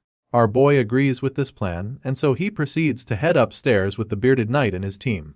On the higher floor, our blonde swordsman leads the way and the others follow until they reach a locked door. Vlad walks up to the door and boldly pushes it open, but his eyes widen in shock when he sees what's inside the room. Our boy is shocked because it appears that some kind of deliverance ceremony is going on. There's a priest laying hands on Black Bear, which is really strange because our boy never thought the gang boss would be the religious type. The priest welcomes Vlad into the room, and even though the young knight is stunned, he quickly wraps his head around it and asks the man who he is. The priest then turns around and reveals that he was sent by the bishop, claiming that he came from the church by the bishop's command. As you can imagine, Vlad isn't too pleased by this shocking twist, but he keeps his cool. He informs the priest that he came all the way here by the order of the mayor. He informs the priest that the man he's praying for is Black Bear, an obvious criminal, but before he can finish making his point, the priest cuts him off, disagreeing with him. The man tells him that there are no criminals here anymore, claiming that the sins of Black Bear have been absolved in the name of the Lord. The shady-looking priest then proceeds to show Vlad a scroll, revealing that it's the sacred pardon through which the crime boss was forgiven. Indeed, God is everywhere, but now, it's clear that that light doesn't shine equally on everyone. It descends first upon those at the top and grants more to those who already have much. That is the God and church that those at the bottom have always seen, and as sad as it may seem, it's the harsh reality. Of course, the young knight is left speechless when he sees the pardon. He finds it hard to believe that they'd even consider something like that for a man like Black Bear, and it's absolutely ridiculous to imagine that this might mean that the man is now innocent. As crazy as it all sounds, the priest insists that this is the case. He claims that Black Bear is now innocent and that the bishop issued it himself. Sir Gregory finds it hard to believe that Bishop Pierre issued it personally. The senior knight is horrified by the information, wondering how it could be. He wonders why someone like the bishop would help some back alley boss. On the other hand, our young knight is stunned because he can't even comprehend what he just heard. It's crazy that they even think a single piece of paper can wipe away the tears of countless women who died in that false church. He doesn't want to accept it, and while he's still thinking about it, the man in question speaks up all of a sudden. Black Bear declares that he's now innocent and rubs it in Vlad's face. He claims he's been forgiven and claims that it should be enough for the young knight. The fact that he even has the audacity to say this makes Vlad furious. The man just bragged about being forgiven, and it's really infuriating to our boy. He snaps at Black Bear, but the priest chimes in to defend the crime boss. The priest claims that any sin can be absolved with sincere faith. At this point, you can already tell that something fishy is going on. Black Bear speaks up once again, supporting the priest on what he said. He starts gloating as well, claiming that this must be a wasted trip for the young knight and his crew. Hearing this, the young hero just stands there in shock. He doesn't understand how this could happen. The women that Black Bear sold out trembled in fear and died in the darkness. He doesn't get how the church could allow a man who led those women and children to their death to still have the audacity to smile. After all he has done and all the sins he committed, Black Bear was still left to walk free. Vlad feels that this is wrong, and he can't even understand why the priest would support such a decision. Our boy asks the man if someone can truly be forgiven, no matter what, as long as they have sincere faith. In response, the priest assures him that this is in fact the case. He claims that if one receives forgiveness from God and the church, then they can be declared innocent no matter how heinous their crimes may be. Hearing this, our boy takes a moment to process what the priest just said and then speaks to Sir Gregory something. He asks the senior knight if he remembers what he told him in that fog-covered village. The young knight recalls how the man told him that if no one is where they should be, and if no one takes responsibility where they must, then the knight must do it. Hearing this, the senior knight is shocked to the bone when Vlad says this because he immediately knows that the zealous blondie is about to do something pretty drastic. The knight prepares to do exactly what's on his mind, and Sir Gregory can see this, so he tries to stop Vlad, but by this time, it's already too late. Our boy remembers that what Sir Gregory told him is exactly right by the Swordmaster's code, so without any hesitation, he uses a single powerful strike to take off Black Bear's head. The priest is horrified when he sees this, and Sir Gregory just seems disappointed, but Aja is actually pleased by what he just witnessed. As for Otar, he just looks shaken. Black Bear's head rolls on the wooden floor, leaving a trail of blood while his headless body remains erect with blood spewing out of it. As you can imagine, the shady priest is furious about this. He angrily scolds the young knight for killing the allegedly repentant crime boss, and before he can scream some more, the boy quickly goes down on his knees with his bloody sword and accepts that he's a sinner. Vlad doesn't argue or protest the scoldings from the priest. He quietly and humbly surrenders himself to the holy man and asks to be granted the chance to be forgiven too. After all, it doesn't matter the gravity of the crime. All sinners can be forgiven as long as they throw themselves at the mercy of the Lord. The fact that Vlad casually used the priest's own words against him leaves the man a little terrified of the kid. He just stands there in shock, staring at the ruthless knight, and he's not even able to complain. The scene changes after the dramatic series of events, and we're taken back to the mayor's house. News of what happened has reached the young master, and at the moment, Joseph just looks exhausted. He's taking some time to process the information because it's a lot to take in. He's still taken aback by the fact that Vlad really killed someone who had received a pardon, and right now, the person who has to deal with his reaction is Sir Gregory. The bearded knight was the one who suggested the whole mission in the first place, and he was supposed to supervise everything, but he wasn't able to control the entire situation. So, he takes full responsibility for what happened and blames himself for it, feeling that he should have stopped Vlad. He apologizes for what happened, admitting that he never imagined that the crime boss would come back with a pardon from the bishop. At this point, the young master explains that Black Bear didn't actually even obtain the pardon. Joseph reveals that the pardon was just given to the crime boss, and this leaves the knights in the room pretty confused. They're perplexed because they can't even imagine what would make the bishop give such a thing to a back alley boss for no reason. Just thinking about it makes the mayor's blood boil because he knows exactly why. Joseph feels that they must think that the Bayezid house is a joke, since that's why they would boldly take actions to undermine his authority as the mayor. With this in mind, Joseph simply asks the men where exactly Vlad is right now because clearly, he has a few words to say to the young knight. Sir Vorden is pretty nervous at this point because he's scared that the boy might receive some serious punishment. Either way, he reveals that Vlad is waiting in his office. The man figured that it would be best to keep the boy out of Joseph's sight, for the meantime at least. They didn't want to do anything that would trigger the mayor's wrath even more, and after Vorden explains this, Master Joseph claims that it was a good call. He then calls on Sir Jaeger, and nobody in the room could have expected the next group of words that come out of the young master's mouth, because he immediately orders the advanced knight to arrest Sir Vlad immediately. Not just that, the young master also orders that the young swordsman, who had become a symbol of hope for the future of House Bayezid, be charged with murder. All the knights in the room are absolutely dumbfounded when they hear these orders, and for a second, they all stand frozen like statues. Apparently, the Bayezid son is taking this thing a lot more seriously than they could have imagined, considering how dear Vlad is to him. At the same time, it seems that the very clever mayor has a secret plan too. As far as Joseph is concerned, it was a foolish choice that Vlad made, but at the same time, it was one that he can understand. Besides, the fact that the pardon was likely issued deliberately by the church for no actual reason suggests that the bishop targeted Vlad from the start. Now that this is established in the mind of the young master, he decides that he's left with no other option. Joseph takes a dramatic pause, and in that awkward silence, he stares right into Sir Jaeger's eye.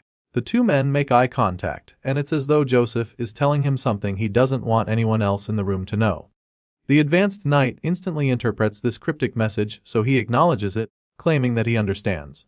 But of course, the other senior knights are still worried about Vlad, especially Sir Gregory, who feels responsible for everything. The bearded knight is shocked at Sir Jaeger for taking such instructions so casually, so he tries to speak up for Vlad, hoping to lessen the punishment.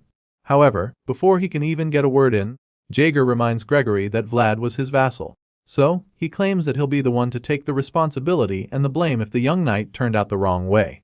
At this point, Sir Gregory doesn't even know what to say anymore because obviously, he can't even take responsibility.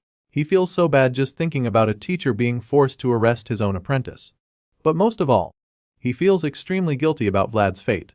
Sir Gregory feels that it's all his fault because none of this would have happened if he hadn't rushed things for the house's benefit. Well, since he's beating himself so much about it, he'll also have the chance to atone for his sins, because the young master isn't letting him off the hook either. Since the bearded knight was one of the people involved in this matter, the mayor decides that he'll have to take responsibility as well. Sure enough, the guilt-ridden man doesn't even argue or try to protest.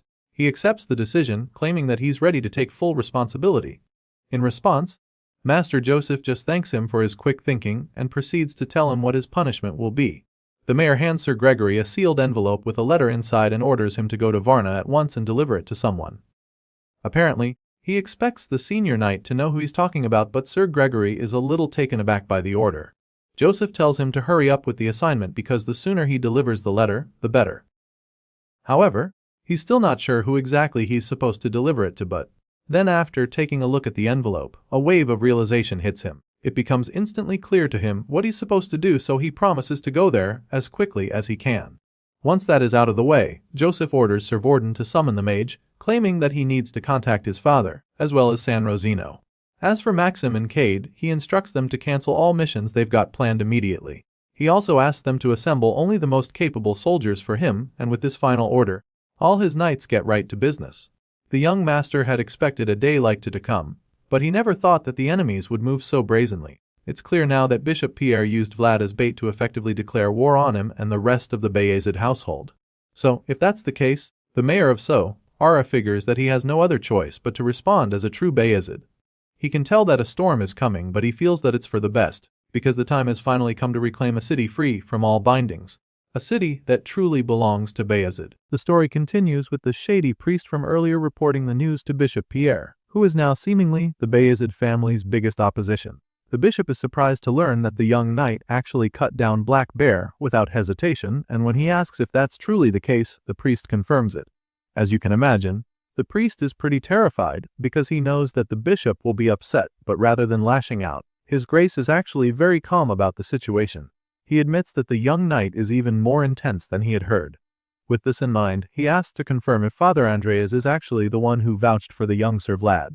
The terrified priest confirms this at this point, claiming that it's what he was told as well. Hearing this, the bishop concludes that they made the right call by shaking the kid up after all. Just as Joseph thought, the bishop actually came up with this scheme just so he could set Vlad up and get him to fall into a trap. Now that Bishop Pierre has successfully done that, he hopes that the rest of his plan goes well, because then he'll finally be able to eliminate the rising star from Sara in one go. As far as the bishop is concerned, the second son of Bayezid has just dared to challenge him by relying solely on bloodline. Besides Joseph, Bishop Pierre also considers Father Andreas an enemy as well, because he feels that the man is a thorn in his side who pretends to be a devout clergyman. This is what he thinks of the two men, so you can imagine how pissed he was to find out that there's now a knight from the lowest gutters who's backed by the both of them. With this in mind, the bishop decides that there's no reason to stand by idly any longer. As far as he's concerned, his will is the will of the papacy, and the will of the papacy is the will of God. This is the bishop's conviction, so he orders the shady priest to send word to the mayor of Sara. He demands that Joseph Bayezid must show guidance to the foolish knight, who dared to ignore his pardon. But that's not all. Bishop Pierre also orders the priest to prepare their secret weapon. As soon as the scared man hears this, he's taken aback because it probably sounds drastic. He's reluctant to believe it, but the bishop confirms that this is what he wants. It's the thing they've been preparing ever since Pierre was posted to Sara long ago. It's the one they say was struck by the black lightning. The bishop insists that it's unthinkable for Vlad to emit aura and become a knight, and he doesn't care how gifted they say the young blondie is. And for this reason, he concludes that there might be a dark shadow dwelling within our hero. Bishop Pierre is convinced that the truth will come to light soon enough, and he believes that all those who vouched for Vlad won't be able to escape unscathed either when that happens. The scene shifts, and we're taken back outside where a small army arrives at Vlad's doorstep. From the banners they're carrying and the cape on their leader's back, you can tell that they're from the church. Sure enough, the man at the front makes his presence known, announcing that they have come under the authority of the bishop. The white-haired knight states how Sir Vald disregarded the pardon issued by the bishop and claims that the offense is equivalent to rejecting the will of God. The man states that it is a grace offense that may even be considered blasphemy, and on that note, He loudly demands that the gates be opened to them immediately. The white-caped messenger reveals that all of them inside will be treated as heretics if they do not obey and open the gates. In response to these statements, the door is suddenly opened and the visitors are greeted by one of the Bayezid knights. The guy teases the visitors, claiming that they're making a ruckus this early in the morning, and of course, the big guy with the cape doesn't appreciate the mockery. Without wasting a second, he reaches for the sword and asks the man who he is. That's when the Bayezid servant introduces himself as Maxim, Knight of Lord Joseph. And then, he informs the visitors that Rose's Smiles is under investigation as commanded by the mayor. As you can imagine, the bishop's knight is pissed by this statement, so he hits back at Sir Maxim, informing him that this investigation is beyond his authority and claims that the people here are suspected of blasphemy. At this point, Maxim proceeds to show just how stubborn he can be. He responds to the guy in the cape, suggesting that they're going too far with their allegations because as far as he's concerned, it doesn't make sense to say that someone is guilty of blasphemy for staying in the same place as Sir Vlad. The bishop's knight is starting to lose his patience but manages to keep his cool and informs Maxim that the church made the judgment, which makes it final. He then reminds the Bayezid knights to know that there's an inviolable line between nobles and the church, however. Sir Maxim also reminds him that they're not the ones who crossed the line. Now, things start to get pretty heated, and that's when Sir Maxim's soldiers reveal themselves. They march out with their weapons and shields, lined up behind him, and now that it's clear that they're ready for a fight, the Bayezid knight makes a declaration. He reveals that the Bayezid house is invoking legal jurisdiction to seal off this area from this moment forward. On this note, he makes it clear to the bishop's knight that he'll need to get the mayor's permission if he wants to enter. It turns out that this is exactly what was needed to ensure that the man and his forces can't get in. He's furious about it because Maxim just bested him, so he assures the man that he'll regret his actions. As far as this visitor is concerned, a mere knight cannot bear the weight of defying the church, but Maxim just hits back at him with a cheeky grin, claiming that he'll just have to try to bear that weight. Besides, he's also in debt, so he doesn't have much of a choice than to go against the bishop right now, because that's the least he can do to repay the cost of his life. The scene shifts at this point, and the story continues later that morning. We finally catch up with our boy who's currently behind bars. As usual, Sir Jaeger doesn't hesitate to scold him for messing up. He is especially pissed at Vlad because he's told him several times to always be ready for what's next. Unfortunately, our boy didn't think things through this last time, and now Lord Joseph is the one who has to clean up all his messes. The green-eyed knight is really mad on this occasion because this is like the biggest mess Vlad has ever found himself in. In his mind, the kid's actions have made him no better than a servant even after becoming a knight. Sure, Sir Jaeger has every right to be mad and Vlad knows this too. So he just apologizes, knowing that there are no excuses this time. Seeing how downcast the young knight is, Jaeger starts to feel sorry for him. It's sad that he's in this position because he's actually very smart. The senior knight feels that Vlad wouldn't have even fallen for such a sly trap if only he had just widened his vision. But just as this thought crosses his mind, he suddenly realizes that it's actually wrong. Sir Jaeger is well aware that this same kid has been running around so much on different missions, and as a result, he lacked the experience to understand the delicate balance between nobles and the church. Maybe if Vlad wasn't so busy with missions, he'd have had the time to learn about all the politics. Unfortunately, that was not the case, and Bishop Pierre took advantage to pick his target perfectly. Now that he's done berating the kid, Sir Jaeger informs him that Lord Joseph is buying him some time. However, the young master can't do so much, so the best they can hope for is a well at most. He informs Vlad that he'll soon have to testify at the church and tells him to get ready for that. Our boy acknowledges the instructions, feeling pretty shitty about everything going on, and Jaeger feels the same way. Sadly, this green-eyed knight isn't good with expressing his emotions or being soft with his words, so he just stays quiet for a while before offering to go get the boy a thicker blanket to help him through the cold night in his cell. As the advanced knight walks away, the voice speaks to Vlad, telling him that he shouldn't blame himself. The voice assures him that he did what had to be done, but after seeing where the action landed him, Vlad doesn't even know what to think. He just stays silent for a while before finally getting his words together.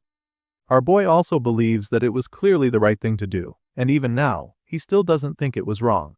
But at the same time, he can't believe that it wasn't his fault. Seeing where it landed him makes him finally understand just how different the world of the back alleys is different from the world of knights after all. Hearing these words from the incarcerated young knight, even the voice is at a loss for words. Just then, Vlad begins to recall some of the lessons that Sir Jaeger taught him. He remembers when the advanced knight told him to always remember that a knight's sword must be heavy because it is sharp. Back then, He didn't get what his one-eyed teacher was trying to tell him, but now, he thinks that he finally understands what that phrase means. Our boy sits alone in the cold cell as the snowflakes start to pour down on the town, and that's where the scene fades out. Days later, we see the cunning bishop looking out his window with disgust laced all over his face. The sight before him makes him finally understand why the Bayezid house insisted on holding out for a whole week. Apparently, there's currently a protest going on outside his residence, with many people of the city clamoring about how unjust Vlad's trial is. The people protest furiously, insisting that Black Bear deserved death because he was literally a crime boss who allegedly sold off pregnant women. The protesters believe that Vlad did what had to be done, and they're furious that the knight is being treated like a criminal. As far as they're concerned, this bishop grants pardons to murderers, and so they urge him to stop insulting their knight, Sir Vlad, the pride of Sara. As if that's not enough, the protesters start talking about how they can't accept a bishop sent by the paypack. This is the north, and so the people of Sara make it clear that they want a bishop who carries northern blood. As you can imagine, Bishop Pierre is irritated by this uprising. This development is clearly against his interests, and his true ideology of Sara becomes a lot harder to hide. In his mind, the behavior they just showed simply proves why people say that northerners are no different from savages. As annoying as the protest is, he also finds it amusing that the Bayezid house thought they could shake him using public sentiment. With this in mind, he concludes that all these displays are just cheap tricks, destined to fail, no matter how much effort they put into them. As far as the bishop is concerned, this trial will be a stage to represent the will of the papacy. Sure enough, the protests truly aren't enough to change the outcome, and shortly after, we see our favorite young knight standing before a judge and jury. It's the day of the trial, and all those involved in the incident are present for it. At first, most of them are seated, except for our boy who is about to have his fate decided pretty soon.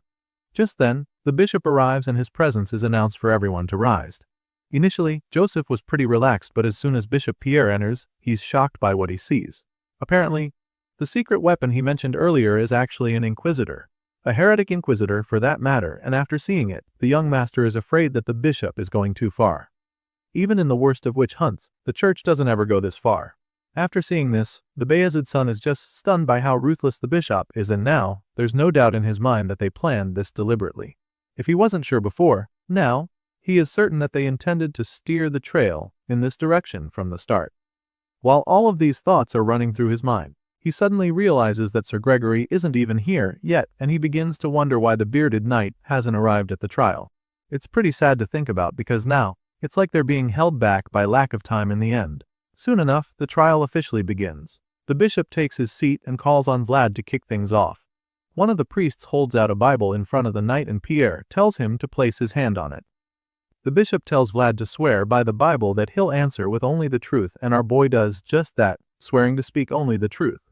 The moment his hands make contact with the Bible, a bright golden light begins to shine from there, and then, the floor begins to glow as well. The bright light shines throughout the hall and even reaches the crystal balls that the inquisitors are holding. At this point, it's clear that this is a very serious trial, and most of the people present are blown away by the sight before them. They've probably never seen something like this before, but the bishop is pretty familiar with this, so he explains that the oath blessing has been engraved. That being said, he informs Vlad that the light in the orbs will vanish if he tells a lie at any point, and as soon as he says this, he spots Joseph Bayezid staring at him from across the hall. The mayor is extremely focused on everything going on, and as he locks eyes with the bishop, he reminds himself that he has to prepare for the worst. Clearly, this old trickster is up to something, so the Bayezid son knows that he has to be ready for anything at any time. As for the bishop, well, he's convinced that he's got all his enemies right where he wants them. He's so confident that he wants Joseph to watch closely and feel it for himself just how powerless the proud blood of the North truly is before the truth. After making Vlad swear to speak nothing but the truth, Bishop Pierre officially begins the trial, determined to humiliate the nobles and all those who challenged his authority. The bishop starts the trial by stating the charge, which is the fact that Vlad killed a man known as Black Bear, despite the fact that the deceased had been granted pardon. He then asks the accused if this is true, and of course, our boy doesn't deny it.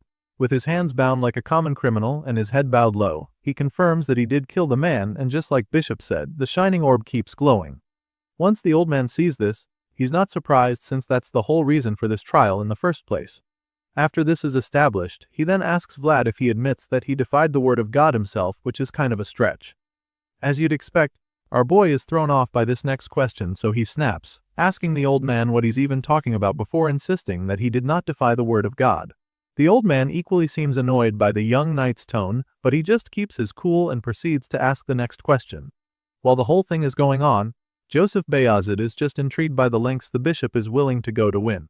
The mayor is irritated at how despicable the old man's method is because he can clearly see that Pierre is trying to frame Vlad using a petty leading question. The truth is that no matter what answer Vlad gave in that last one, the clever old geezer would have found a way to twist it in order to reflect his interpretation of God's will. Right now, the bishop is shamelessly playing a very dirty game, and from the look of things, he's just getting started. A sinister smile creeps up on the man's face as he proceeds to the next question. He asks Vlad if he believes that he has always made just and righteous decisions every time he killed someone similar to this chase. Of course, this is another trap, but our boy probably doesn't realize it quickly enough. He takes a brief pause and then answers the question with a yes, but then all of a sudden, the light in the orb goes out, leaving the kid perplexed. As soon as this happens, the blondie doesn't even know what to think at first, and before he can process anything, the bishop concludes that what he just said was a lie. Master Joseph watches everything intently, which is why he knows that Vlad just fell into the old man's trap. The truth is that no one can always make the right decision, so for Pierre to ask such a question in a trial like this confirms that he's got an agenda.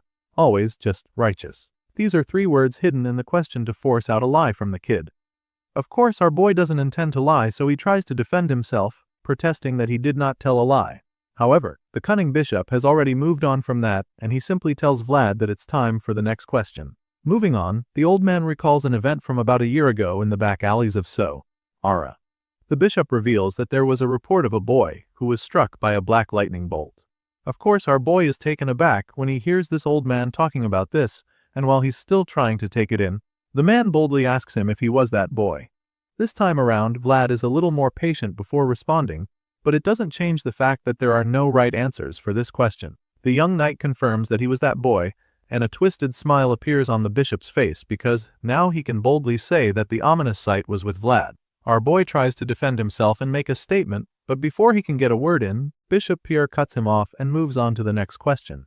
While Vlad is still trying to process what is going on, the bishop goes on and asks him if he heard any kind of voice after being struck by that lightning, or if he received any revelation from an unknown entity.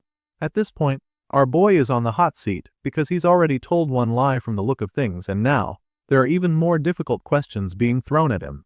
As for the people at the trial, they're just stunned because it's pretty shocking to learn that their favorite knight is marked by an ominous sign.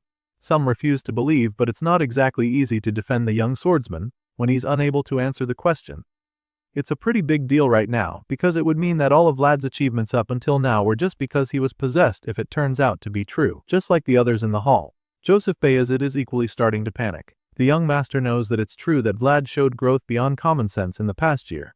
But still, he doesn't believe that that alone can be used as proof that he was in communion with something heretical. Besides, he saw the truth with his own eyes many times. Joseph saw that the boy's sword shone with a radiance incomparable to anything else. While he's torn about the situation, the bishop is equally running out of patience because he's eager to prove that the kid is a fraud. The old man demands an answer from Vlad, wondering why the swordsman isn't saying anything, and of course, it's because our boy is currently overwhelmed by that question. He doesn't even know what to say right now. If he says yes, then he becomes a heretic, and if he says no, he'll just be accused of lying again, which won't be good for him at this trial. No matter how he answers, it will go exactly how the bishop wants. Just then, the voice in his head tells him to say yes, informing him that lying right now is more dangerous. He tells the boy to just say that the lightning caused some after effects and that he lost his mind briefly. Right now, this seems to be the best call, because if he says no, it will be taken as a lie, and if that happens, he won't even get a chance to explain himself. Vlad knows that there are 3 questions left, and with the way things are going, he might have you reveal the voice's true identity if things take a turn for the worst. In response, the voice simply tells him not to worry, revealing that he has a way to keep his identity hidden, which just leaves our boy confused. Meanwhile, the bishop is already running out of patience. He tells the boy, wondering what he's doing and why he hasn't answered the question yet. He has to answer right now to avoid any more suspicion, so the voice tells him to believe. At this point, Vlad finally responds to Bishop Pierre. Just when he's about to answer if he hears a voice, the trial is suddenly interrupted by someone who comes in, demanding that the whole thing be stopped. Joseph and everyone else in the hall are taken aback by this interruption. including the cunning bishop who was so close to getting the confession he's been waiting for. This unexpected guest just happens to be Father Andreas, who loudly insists that this whole trial is unfair. Vlad is shocked that the priest is here while the bishop is simply furious when he sees the old man and his students. Bishop Pierre snaps, stating that Andreas has no right to be here or even speak of fairness in this trial. However, the priest hits back at his grace, reminding him that he's the one who vouched for Sir Vlad of Sara.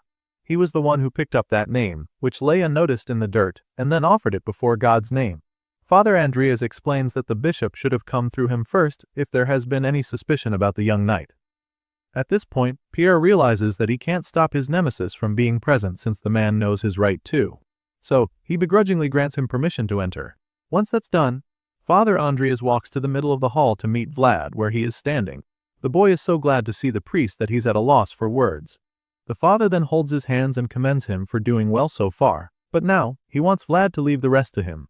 That being said, he asks Bishop Pierre to repeat the question, revealing that he will be the one to answer in Vlad's place from this point on. Apparently, there's nothing wrong with that either, so the bishop doesn't even protest. He just proceeds to explain the situation to Father Andreas, and then repeats the question, asking if Vlad heard any voice or received any revelation from an unknown entity after being struck by the black lightning. The old man almost seems taken aback by the question, but he wouldn't want to put his client in any more trouble, so, after sneaking a glance at the boy, he comes up with a clever response. He claims that all of Vlad's actions henceforth will be accompanied by that voice, and Pierre attempts to capitalize on this answer, asking if the priest is suggesting that the voice came from something unholy. However, Priest Andres is familiar with his game, so he quickly cuts him off and suggests that the voice is from God who resides in the skies above. As you can imagine, this statement leaves the bishop absolutely furious because it almost sounds like blasphemy. But then again, Father Andreas reminds everyone at the trial that Sir Vlad has cut through pitch black darkness with blinding light over the last year. He protected the pilgrims from the remnants of a fallen dragon, and even saved the lives of children from heretical beings. After making all of these points, Father Andreas asks the bishop to consider how rare it is for a knight to be simultaneously vouched for by himself and even San Rosino. At this point, the people at the trial are a lot more relieved because they begin to understand that the voice wasn't something unholy, but rather the voice of God. It does seem logical, especially since one of the young knight's guarantors is none other than Priest Andreas after all. Regardless, the bishop is determined to prove that Vlad is working under the influence of a dark power. He reminds everyone that the boy was born in the back alleys, a lowly place, and suggests that God wouldn't give his blessings to such a person so easily. Unfortunately for him, Father Y quickly counters this point, reminding him that a certain Lord Frozen was also the child of a fallen noble family, who endured countless hardships from the bottom and rose up. He became the one and only swordmaster too and the founding king of the empire. On this note, the priest explains that God's blessings are not given based on where one is born, but on where one chooses to go. This response leaves the bishop speechless, so he just gives up and proceeds to ask the next question. Now, he tries to bring up Vlad's past, stating that the boy has committed countless crimes in the back alleys of Sara, and then asks if it's true. In response, the priest simply states that that was more akin to emergency relief. The bishop almost loses his mind when he hears this because he doesn't get how a crime can be called emergency relief. Unfortunately for him, Priest Andreas has an answer for all his questions today. He asks the bishop if he has ever laid his eyes on the reality of the back alleys filled with stealing, robbing, and sometimes even killing. It's a place where tragedy is the only option to survive. But he also makes it clear that this isn't just Vlad's story, because it's the daily life for everyone in those alleys. If the church regards them with compassion and offers warm support, that endless chain of tragedy could be broken, and the priest makes this very clear to the bishop. At this point, His Grace is starting to get frustrated because he's getting countered over and over again. Still, he insists that the knight's rate of growth is simply unbelievable. It's baffling to him that someone who only recently picked up a sword has already awakened aura, fought knights, and even killed a dragon. Once again, Father Andres calmly responds to this, revealing that on that day, a mere mercenary who ran through the pitch-black night to fulfill his duty tore open the night sky with a miraculous, pure white light. The priest is confident that he's not the only one who saw the radiant world of Sir Vlad, so the bishop asks if there is any witness present, because it's just a claim if there's no witness to back it up. This is Joseph's cue to weigh in on the trial, so he presents the evidence he's got, claiming that it's a testimonial written by honorable knights themselves. Knight Duncan of Heinel, Holy Knight Justia of San Rosino, and even Volkov Baranov, the heir of the Baranov family, rulers of the north. Joseph reveals that all of them have testified to Sir Vlad's achievements. However, the bishop is reluctant to accept all of Vlad's defense. This bishop went through a lot of trouble to weave a tight net of accusations, like doubts about the boy's faith, his lowly origins, his questionable past crimes, even suspicions about whether his talents were fabricated. But now, it's clear that he will have to reveal his true secret weapon. So, he orders for the seal of binding to be brought forth. Just then, a group of knights make their way into the hall with the seal, and the people are shocked because these men are paladins of the Vatican. They're stunned because they can't imagine what would require paladins to be involved. Once the seal is brought out, the bishop reveals that he has one question remaining and claims that he won't ask it with words but rather reveal the truth of this matter through direct action. Then, the huge case is opened and even Fader Andreas is shocked to see that the mirror of Saint Muriello is in there. It's a holy relic of the Vatican that reflects all truths of a person who gazes into it. And on this note, Bishop Pierre reveals that the exorcism ritual is about to begin. Father Andreas feels that it's absurd to engage in an exorcism ritual because as far as he's concerned, Sir Vlad's innocence can be proven through truthful testimony. Unfortunately, this bishop is no longer interested in anything they have to say, stating that he's someone who has the duty to clear up even the slightest doubt. Seeing the state of things, Joseph Bayezid just gets frustrated because it's clear that the bishop is spinning the situation in his favor. The old man is determined not to lose, and he doesn't mind taking drastic measures. The main problem now is the fact that it becomes a mark of disgrace once an exorcism ritual is performed on someone. It's a stigma that will follow him for the rest of his life, and now that Joseph knows this is a possibility, he realizes that the purpose of this trial has changed. The truth no longer matters to the bishop, and all that remains is the intent to burden everyone who stands as a witness for Vlad. From the very beginning, this trial was just a pretext to seize control of the north, and now Bishop Pierre is inching closer to that goal. The old man tells the inquisitors to prepare the sacred prayer, and it becomes very clear that things are getting out of hand, so Father Andreas tries to suggest something else. The priest reminds the bishop that there is still one holy relic left that can reveal the truth, feeling that they shouldn't treat the sacred artifact of the Vatican so lightly. Unfortunately, the bishop is already sick and tired of Andreas, so he snaps at the priest, warning him to mind his words. To him, seeking out the presence of evil is a trivial matter to the priest, and he doesn't appreciate that. On this note, Bishop Pierre explains that Vlad only needs to stand before the relic without deceit if his soul is truly clean. At this point, our boy's guarantor realizes that there's nothing else he can do to stop the bishop. If one uses the existence of evil as justification, then refusal itself becomes a confession that evil resides within, so he breaks the news to Vlad. He admits that he can't stop the exorcism, but tells the young knight not to worry, because the relic merely reveals the impure presence within. He assures Vlad that his faith in him is unwavering because he has seen our boy's true self. On the other hand, the knight doesn't look too confident.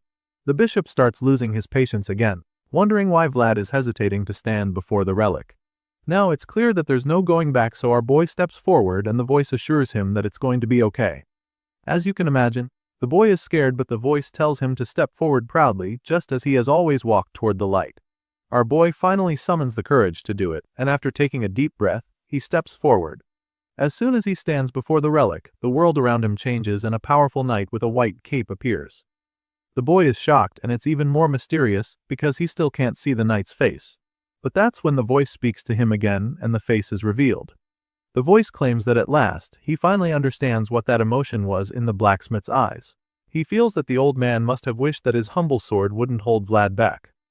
For the first time, the voice is no longer just a voice because our boy can finally see the face behind it. The immortal knight knows that he has thought Vlad all that he could, but he wishes that he could have watched the pride of Sara grow a little more. To avoid being detected by that mirror, he explains that he must descend into an even deeper realm. Vlad is still stunned right now because everything going on is just so surreal to him. He asks the voice what he's talking about, and the entity explains that the world of knights is vast and deep like an ocean. The world that Vlad has shown him until now was merely him dipping one foot in. But now, the time has come for the young knight to delve into deeper waters. Our boy already knows that this is pretty much goodbye, and he's not ready for that. He reminds the voice that he's still too lacking to reach that deep world on his own, but the immortal knight just smiles at him and assures him that he'll reach it someday. However, now it is time for him to go alone. The voice tells him that he's the only one who can forge his own complete world. Still, Vlad isn't ready to part ways because he knows that it will take a really long time by himself, and he's afraid that he may never even make it. In response, the immortal knight just smiles at him and tells Vlad that he believes in him. He can't be with him any longer, so he hopes that the young knight can meet him again in the deeper world. While the voice is still saying this, he begins to disappear into a bright light and Vlad just watches in horror, wondering how he's supposed to go on by himself. Finally, the voice bids him farewell until they meet again, and in the blink of an eye, he's gone, leaving nothing but the bright light behind. Our boy reaches for the knight, desperate to hold on to him, but that's impossible, so he begrudgingly accepts his fate. He closes his eyes and his conscientiousness returns to his body in the human realm, where the bishop is busy barking at him. The old man is furious at him for closing his eyes in front of the mirror, so he orders him to open them and look into the mirror. Vlad takes a deep breath then, because now he understands what he must do, and as he opens his eyes, he vows to meet the voice again no matter what. As soon as he looks into the mirror, his eye begins to glow and the mirror shines with a blinding light that leaves everyone around in disbelief. The bishop is almost terrified by what he sees, and all the people there equally have their jaws on the floor. Father Andreas did say he has faith in Vlad, but he probably never expected the kid to pull off such a magnificent display of purity. The blinding white light fills the large hall and most people are forced to close their eyes. It's a really special moment to see the mirror of Saint Yahello bathed in the light of dawn. It is a noble light that only those with not a single speck of shame can possess. And truly, it's a really mind-blowing sight. But it doesn't end with the mirror, because all of a sudden, the clouds start to move. The white clouds up in the sky start spiraling in a circle above the cross on the roof of the cathedral. People outside are blown away when they see it, and everyone stops to stare. From the crowd outside the church to the people in the town square, to the marketplace, the harbor, and even the back alleys, everyone in the city of Sara can see the pure white clouds circling up in the sky. It's such a bewildering sight to see, and even Jemina gets to see it all the way from Rosa's smiles. Back in the cathedral, the trial takes a very different turn, leaving the bishop feeling frustrated. He's blown away by the young knight and extremely confused. Now, our boy finally speaks up. He claims that he doesn't see a single thing he's done wrong and asks the accusers why they are all messing with him and cursing him like this. He asks why they are trying to take everything away from him, and as all the emotions build up inside him, he bursts into tears, screaming that he hasn't done anything wrong. As soon as Lad makes this loud cry, a massive bolt of white lightning comes down on the cathedral to blast the mirror. Now, the light coming from the relic is even more blinding and a lot more terrifying, because it's almost as if the heavens are angry with the bishop for what he's done. And now it's clear that the boy has done no wrong. All he did was survive. He merely did what needed to be done. As the storm rocks the entire city and lightning hammers down on the cathedral, the final witness to prove Vlad's innocence is revealed to be the lingering voice that has always been with the boy. And all the people could finally see without a doubt that this child is truly the pride of Sara. After everything that happened outside, Bishop Pierre is absolutely livid. He stares furiously at the shattered mirror of Saint Yahello, completely lost for words. The events that just played out before him are truly unbelievable, and he finds it difficult to fathom the fact that a holy relic granted directly by the Vatican was just shattered simply because it reflected the soil of a mere fledgling knight. After pondering deeply for some time, the bishop suddenly asks one of his disciples if anyone saw what was reflected in Vlad's soul, because he is now convinced that it was not an evil being, since the inquisitors would have noticed if it was. At this point, the servant informs the bishop that those outside saw lightning strike the church spire at the end of the trial, and so, the young man suggests that it could be a presence strong enough to influence reality. However, the bishop is still very uncertain, as he couldn't tell what the presence truly was. It shined brightly, so he doesn't think it's an evil entity, but at the same time, it was way too intense to be called a blessing from God. The old man is truly bothered by what he witnessed with Vlad and concludes that they have to report this directly to the Vatican. Even if it's not of evil origin, the bishop still feels that an anomaly of this magnitude will surely be of interest to them. Bishop Pierre believes that this is the best way to go, especially since there's a chance that Vlad will be summoned to the tribunal again when the Vatican learns of what happened today. While he's still plotting his second attempt to destroy Vlad, he's suddenly interrupted by one of his servants who barges into the hall calling out to him. The messenger reveals that they have just received a telegram from San Rosino, and the irritated bishop coldly tells him to read it aloud.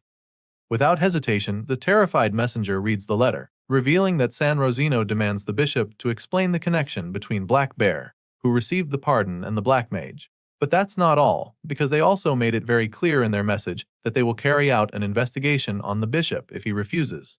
As you can imagine, Pierre is even more furious when he learns that he now has more problems to deal with. He curses the Northerners, feeling insulted by the fact that their lowly diocese would even speak that way to him, even when he's a representative of the Vatican.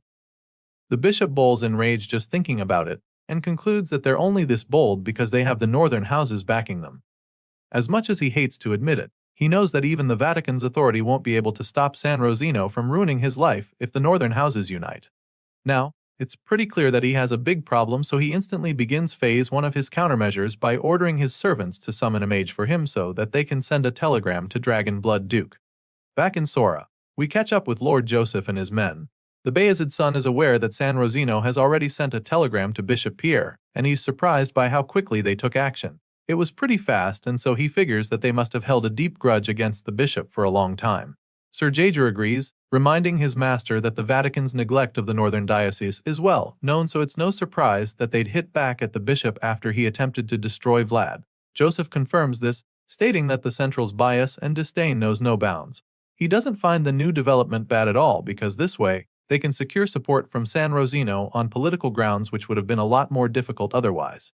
But now, a new balance of power is forming and the young mayor is confident that it will favor his side. After all, at a time like this, he couldn't have asked for anything better than the alliance of northern lords and San Rosino. With this in mind, the young mayor suddenly asks Sir Vorden how the priest is doing, and the senior knight confirms that Father Andreas is currently resting. Unfortunately, the priest will probably have to remain in bed for a few more days after what went down recently. Apparently, the old father rushed down to Sara while braving a harsh blizzard in that frail body of his. Hearing this, the young master demands that they treat the priest with the utmost care. Joseph is so concerned that he prefers not to send Andreas back to Varna for the rest of the winter. Initially, they used Vlad as an excuse to bring the priest to Sara, but the mayor wouldn't mind letting the father stay a while longer, knowing that his presence alone is enough to pressure Bishop Pierre. The old priest is so well known that no one would question it if he were to take over as the next bishop even. Master Joseph has this in mind right now, and with everything coming together, he feels that it's at times like this that they must keep the priest in their hands. His thoughts are suddenly interrupted when someone knocks on the door. Joseph lets the guest in, and that's when we see our boy make his way in. The mayor doesn't look pleased to see Vlad right now and can't even hide the look on his face. He stares at the young knight with disdain, wondering what he's supposed to do with him now. Our boy knows that he's messed up real bad, so all he can do is apologize for all the trouble he has caused. Vlad shows remorse while the senior knights behind him just watch nervously, waiting for the master's response. Just then, the Bayezid's son begins to explain how he prefers to achieve results through meticulous planning. Unfortunately, Vlad has always been unpredictable from the very beginning until now, and as such there has not even been a single moment of predictability. That being said, he informs our boy that the Vatican will now be watching him very closely. After all, he interfered with their operations. Hearing this, all our boy can do is apologize, knowing just how complicated he has made things for everyone. Joseph suddenly informs that the priest mentioned the possibility of the blessing of God residing within him, but Vlad is shocked to hear this and finds it hard to believe. However, his master doesn't really care what he thinks about the matter, because he's determined to make that the case whether Vlad believes it or not. Our boy is still trying to wrap his head around this when the master tells him to take the sack on the table with him. He tells Vlad that it is his special allowance. Joseph explains that it's not his salary but rather a reward for his achievements. Hearing this, Vlad suddenly remembers what Sir Vorden told him. The senior knight told him that the price of honor will be paid once a year using the justification of a special allowance. As soon as he recalls that conversation, he instantly understands what the money is for. The young master reveals that there is over 300 gold in the sack, and of course, our boy feels that it's a pretty huge sum of money. He's so shocked that he can't even pretend and blurts out asking Joseph why he's received so much money.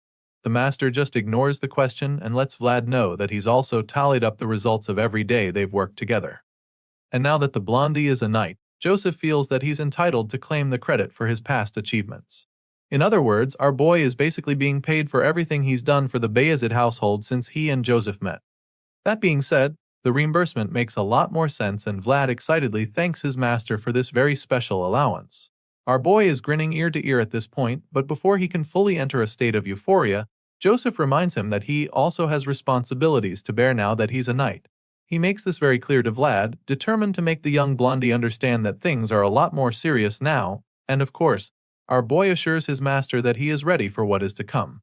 Hearing this, the Bayezid's son reminds Vlad that he disregarded the pardon which carried the will of God. This was the statement Bishop Pierre made during the trial, and Joseph informs our boy that it was a clear fault on his part. As such, he concludes that Vlad must be held accountable. Sure, that's a fair judgment, but the young master feels that the boy should be punished. And in that split second, he banishes Vlad from Sora without a second thought. As you can imagine, this decree comes as a shock to our boy. Vlad is so stunned when he hears this that he can't even say a word. He just freezes on the spot with a horrified look on his face. After a few seconds, he finally asks Joseph what he just said, hoping that he had heard wrong the first time, but the Bayezid's son just gives him a cold look which confirms his fear. Sir Jaeger and Sir Vorden just stand quietly at the back, feeling sorry for the kid because there's truly nothing they can do to help him right now. Neither of them is able to look Vlad in the eye, and our boy's whole life begins to flash right before him. He trembles as he tries to make sense of what just happened to him in the blink of an eye. All of a sudden, it becomes very certain that there's no other choice. Even the slightest mistake will give the bishop and the Vatican a reason to bare their fangs at Vlad again. The young master is convinced that sending the boy away is the best call because he's a glowing target for the enemies. It's surely not easy for the Bayezid's son to send his most promising knight away for good, but he also knows that half-hearted leniency is poison. Right now, what his people need is decisive action, and that is why he ignores all other thoughts and once again orders Vlad to leave Sora within a week. The words hit our boy like daggers a second time, and so there's no longer any doubt in his mind about what the mayor wants. And so, his eyes widen in horror as harsh the reality hits him like a runaway train. While Vlad is coming to terms with his new fate, the scene shifts and we see a flashback of our boy's early life. It's in Rose's Smiles, where we see some guys drinking and chatting. One of them groans, wishing that he had 100 gold on him right now, and the other asks what he'd do with the money. Apparently, the guy dreams of buying some land so he can settle down and do something other than his current occupation. From the look of things, these guys are probably in one criminal line of work, and even though one wants to quit for a better life, his colleague just mocks him. Nevertheless, this ambitious young man refuses to be discouraged. He intends to open a business after getting a decent building somewhere too with that money. Hearing this, his partners are pretty intrigued to learn that he's actually serious. To them, it's a far-fetched dream because they feel that it's way too difficult to run a business, so the second guy just concludes that their delusional comrade will just crash and burn in no time. Still, the dreamer is undeterred because he feels that it's way better to fail at business than to keep living by the sword every day. He makes this point and then asks the rookie in the shop to back him up. That's when we see the blonde kid in the corner mopping the floors. He asks little Vlad what he would do if he had 100 gold right now, but the bitter boy just glares at the men and bluntly asks if any of them actually wants to give him the money.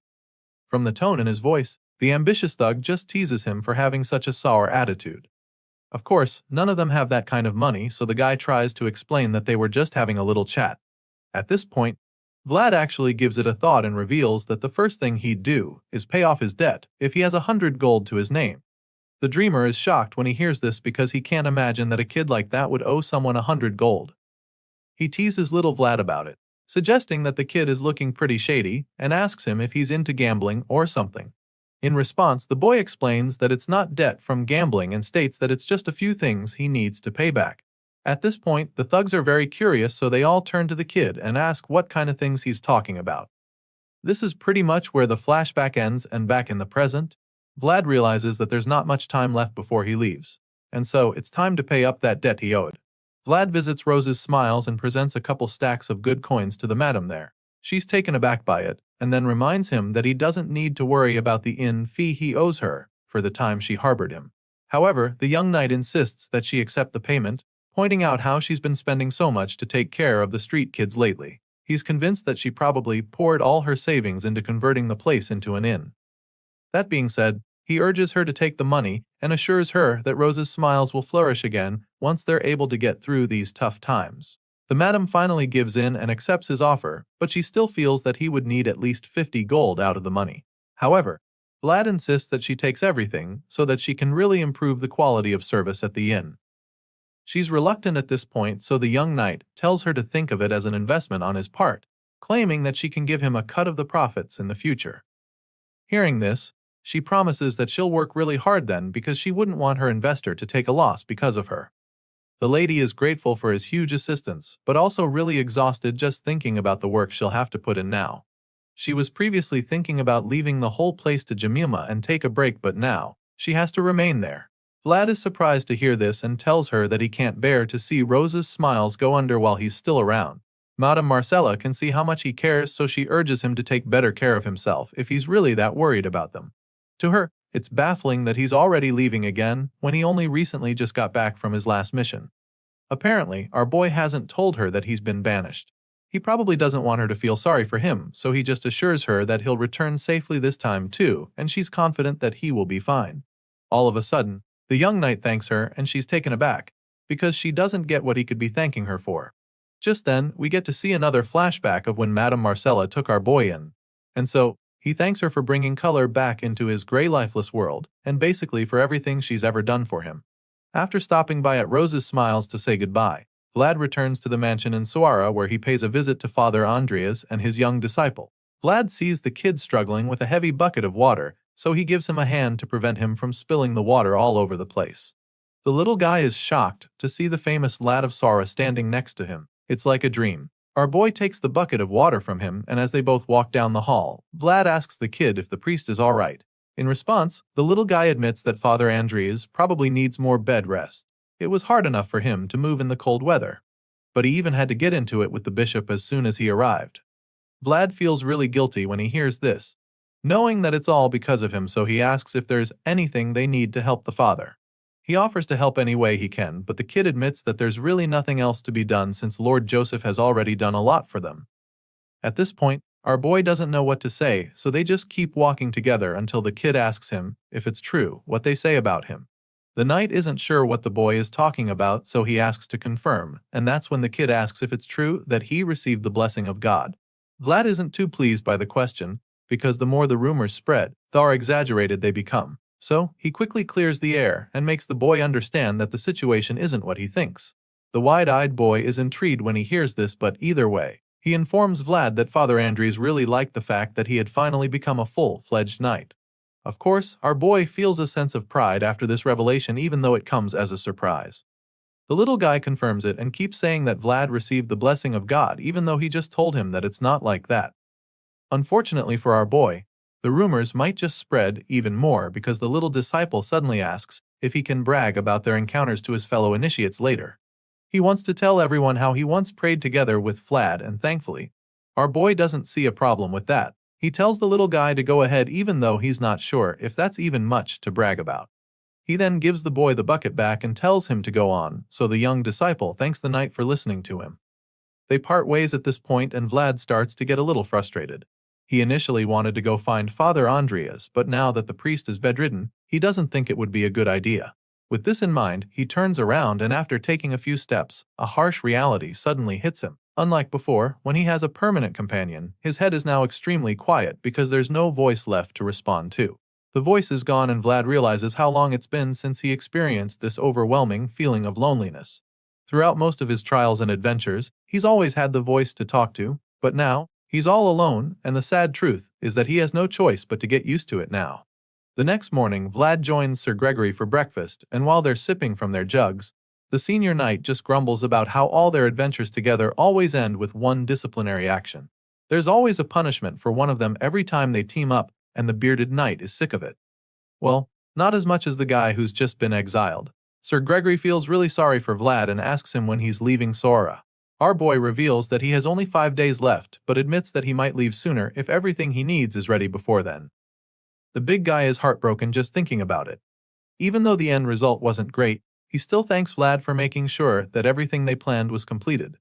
With the Black Bear gone, Kenner family's expansion into Sara is a done deal and negotiations with Lord Joseph are already finalized too, so Sir Gregory owes it all to Vlad, who helped him to make it all happen. Even though it cost him his home, our boy isn't pissed. In fact, he's glad that things even worked out and they managed to get something out of the whole thing. Still, the bearded knight feels responsible for Vlad's banishment, so he admits that he owes the blondie a huge debt. On this note, he informs the young knight that his patriarch, Lord Canner, wishes to repay that debt by sponsoring him for life. Vlad is surprised to hear this, and even jokes about how he'll probably be eating free sausages forever now.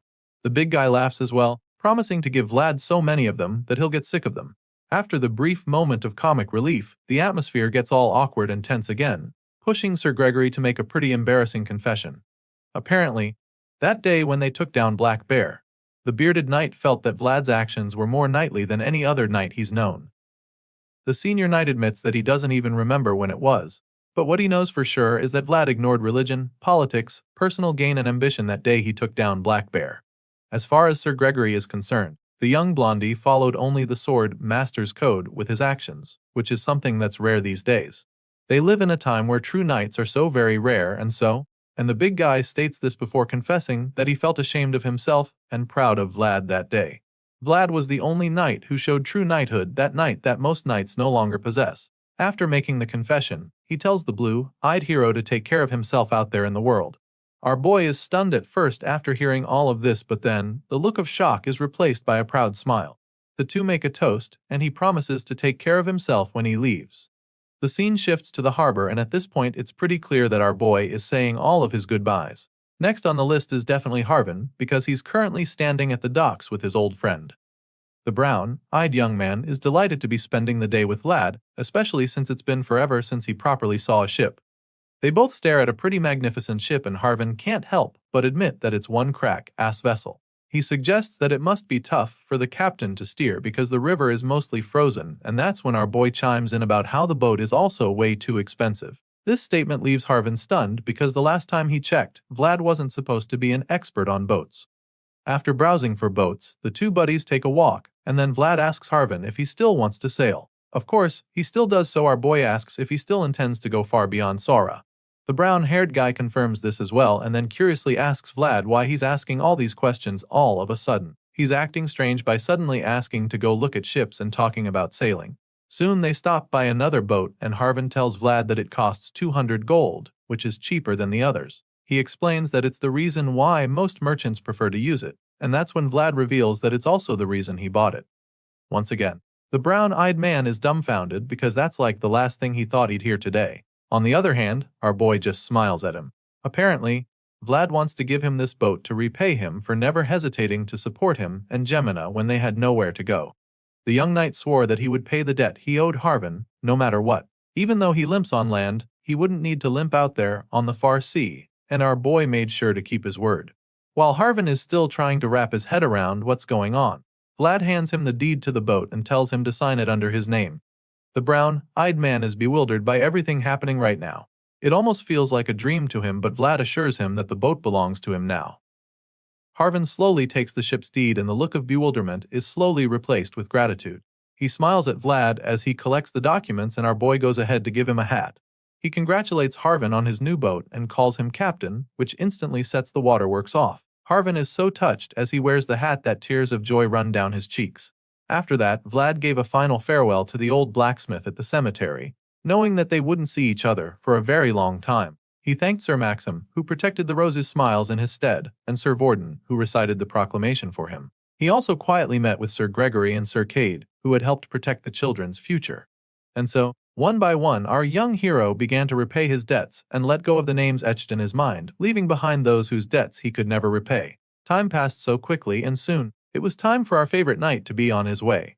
That night, he meets with his old friends one last time. There, he tells Harvin to go to Sturma and receive the Canner family's meat shipment when the river thaws. He explains that it's not enough for sailing out to the open sea, but a good start for his first voyage. Hearing this, Harvin is surprised and asks Vlad if he has really set up a trade connection already. In response, the knight just tells him to prepare when he can. After that, he asks Odar to help Harvin with his business because it would mean a lot to him. Of course, his jacked-up friend doesn't deny his request, and so they quickly get that out of the way. Harvin then asks Vlad if he's really leaving the following day, and our boy confirms that he sets out at dawn. Hearing this, the latest captain asks him if he went to greet the mayor earlier, and Vlad simply explains that Lord Joseph is strict about separating public and private matters. The young master is currently pressuring the bishop, so Vlad couldn't meet with him. Just receiving his greeting could give the Vatican some political leverage, and that's the last thing he or the Bayezid household need right now. Hearing this, Harvin just sighs in frustration before asking Vlad if he managed to meet all the people he wanted to see before leaving. Our boy just gives him a mischievous smile in response, and reveals that there's actually one person left. The scene shifts to Jemima's room, where we see the redhead sobbing. She's probably heard that Vlad is leaving and doesn't know how to handle it. The blondie in question suddenly knocks on her door, urging her to open it up because he wants to tell her something important. She ignores him at first, and once it starts to look like she won't let him in, he threatens to break the door down if she doesn't open up. That's when he finally responds to him, revealing that Harvin told her what happened at Captain Hoover's hideout. This just makes him more eager to get to her, so he tells her to get away from the door. because he's breaking in on the count of 3. Apparently, the threat works because Gemina immediately dashes to open the door before he finishes his countdown. She's not exactly in a chatty mood. She only opened it to avoid getting her door broken, so she tells him to say what he came up say and get lost. At this point, Vlad can see the pain in her eyes, and he knows that he's the one responsible, which makes him feel even worse. Gemina is so mad at him that she can't look him in the eyes, so he tries to calm her down. He confesses that he truly wanted to wait patiently for her, but that can't work anymore since he's out of time now. So, he begs her to understand him and not hate him for what he's about to do. Before Jemima can even wrap her head around what he just said, Vlad throws her over his shoulder. He tells her to go somewhere with him, but she's still too mad, so she just keeps screaming as he carries her away. Vlad manages to get her out to the dark back alleys of Sara despite her relentless screaming. She keeps yelling for him to let her go, but he refuses, claiming that she forced him to do this because she locked herself in her room for a whole week. At this point, she asks him once again where he's even taking her this late at night, because she can't understand what the hell he's doing. Vlad suddenly reveals that he's leaving the following day, and the redhead finally calms down. She's taken aback by the news, and then informs him that he should have just stayed out of trouble rather than kidnapping her. In response, our boy tells her how he used to run away in the past, which is very different from his life now, where he's being chased away. As you can imagine, Jemima feels very sad about the whole thing and just calls him an idiot for messing things up like this. He doesn't deny it, but he feels that it's better this way, since he's only getting chased and not getting killed. Just then, they both hear the bells ring and realize that it's curfew already. Vlad had no idea that it was so late, so he decides that he'll need to do some running to meet up. He gives Jemima a heads up, but before she can even process it, the young knight gets into sports mode. He blasts off like a rocket, sprinting through the back alleys while the redhead screams in horror. Her hair is all over the place, and since she can't come down right now, all she can do is yell at him, calling him crazy bastard for spiking her blood pressure for nothing. Unfortunately, nothing she says is enough to make Vlad slow down. He just keeps dashing at mind-blowing speed, ignoring all her cries and pleas to put her down. Eventually, they arrive at the destination, and we get to see where Vlad wanted to take her. The redhead is in awe as she stands in front of a gorgeous dress in the store. She's blown away by it, and while she's frozen on the spot, the young knight proceeds to talk with the shop owner.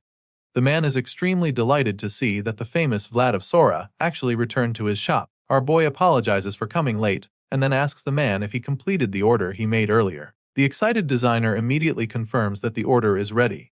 He even claims that he was intending to take it to Vlad the following day since he didn't show throughout the day. Hearing this, Vlad suddenly tells Jemima to try the dress on, and she's just taken aback by it at first. The scene shifts after that little trip to the back alleys, and on the way back, it starts snowing. This time around, he doesn't carry her on his back, since they're finally on the same page. As they both walk back, Vlad tells her that she looked really good in that dress he got her when she tried it on. She doesn't say anything in response, so he turns around to look at her and notices her acting strange, so he gives her a warm smile and curiously asks why she's acting awkward all of a sudden. It's at the point that we get to see that she's still wearing the gorgeous red dress Vlad got her. She's extremely flustered, of course, and even though she tries to pretend like she's not blushing, the redness of her cheeks blows her cover very quickly. She claims that she doesn't know what he's talking about, but he just lets her off the hook. He's more concerned with how good she looks in the dress, and he's just glad that he got it tailored to fit exactly. After all, he doubts that she'll get any taller after now. As you can imagine, the hothead doesn't take this joke lightly as she asks Vlad if he has a death wish. Our boy did this for her because from now on, he wants her to wear her own clothes and stop borrowing from Madame Marcella. Gemina can't even pretend that she's not touched by what he's done for her. He got her a necklace, earrings, shoes, cosmetics, and even a fan, which makes her wonder how much all of it costs. In response, Vlad tells her that it's about the same price of a sword hanging in the forge. But still, she doesn't believe him because only the shoes he got her alone are worth more than 5 gold. Gemina already feels that he's done a lot for her, but Vlad wishes he could have done more.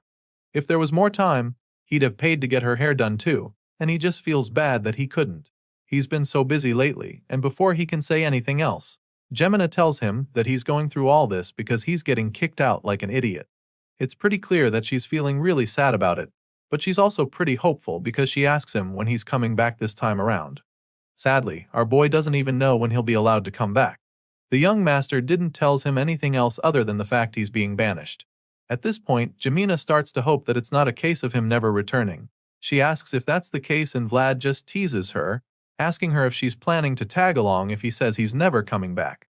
Of course, she quickly dismisses the idea just to make sure he doesn't start getting too cocky. She assures him that she would never leave Rose's smiles behind, and speaking of which, Vlad remembers that Madam was considering leaving the place to Jemima. He tells the redhead about it and she's taken aback by the news. He then throws another jab at her, claiming that he'll have to come back before the place goes bankrupt with her in charge. After all, he invested a lot of money into it. That being said, he promises to come back, if not for anything, then to recover the returns of his investment. After making a few jokes, he finally tells Jemima to take good care of their home. The girl is just stunned when he says this, and then he gives her the handkerchief she made for him a while back.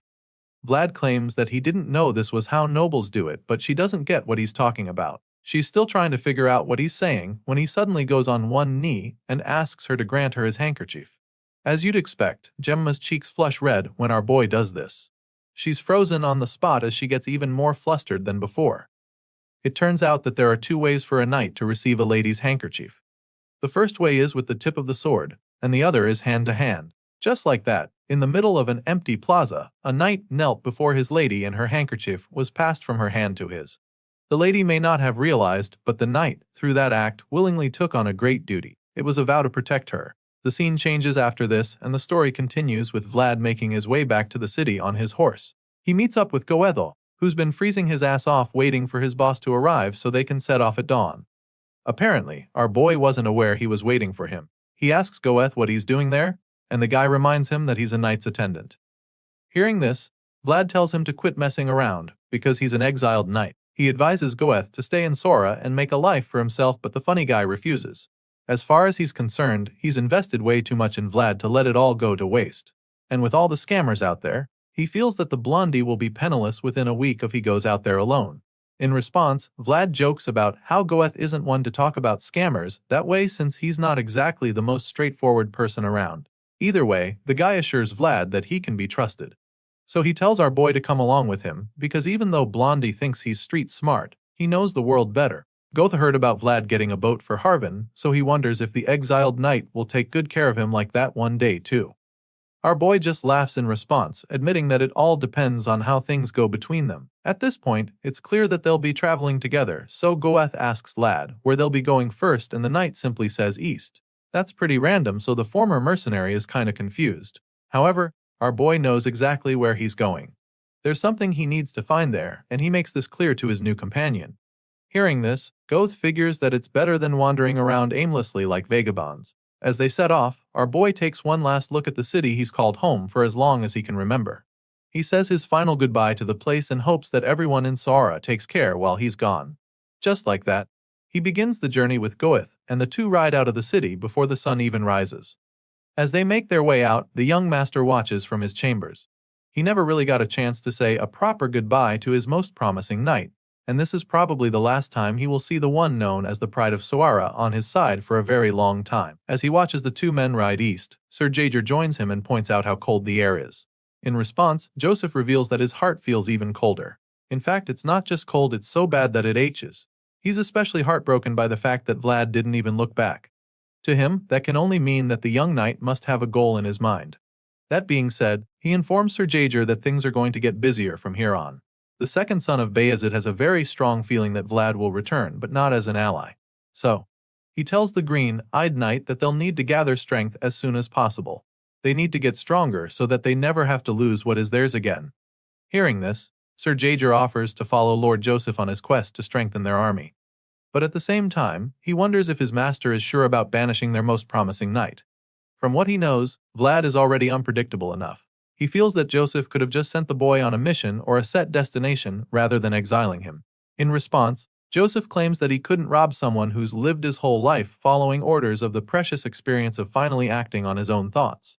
As far as he's concerned, he's done Vlad a huge favor, and even more so, he feels that this is also a historic moment for the Bayezid house. A knight who sets off on a journey carrying only his own honor. His actions have revived a long-lost tradition. A tradition they last saw in their grandfather's generation. Sara fostered the young knight, and Bayezid raised him. This knight carrying his own banner has not been seen in ages, but now, our favorite blonde swordsman is walking that same path. The scene shifted to Dobrekity, the northernmost edge of the Empire's central region. Dalmatia, the Baron of Dubricity, slammed his hand onto the table in fury, repeatedly demanding to know whether the incident had happened yet again and expressing disbelief that it had occurred once more.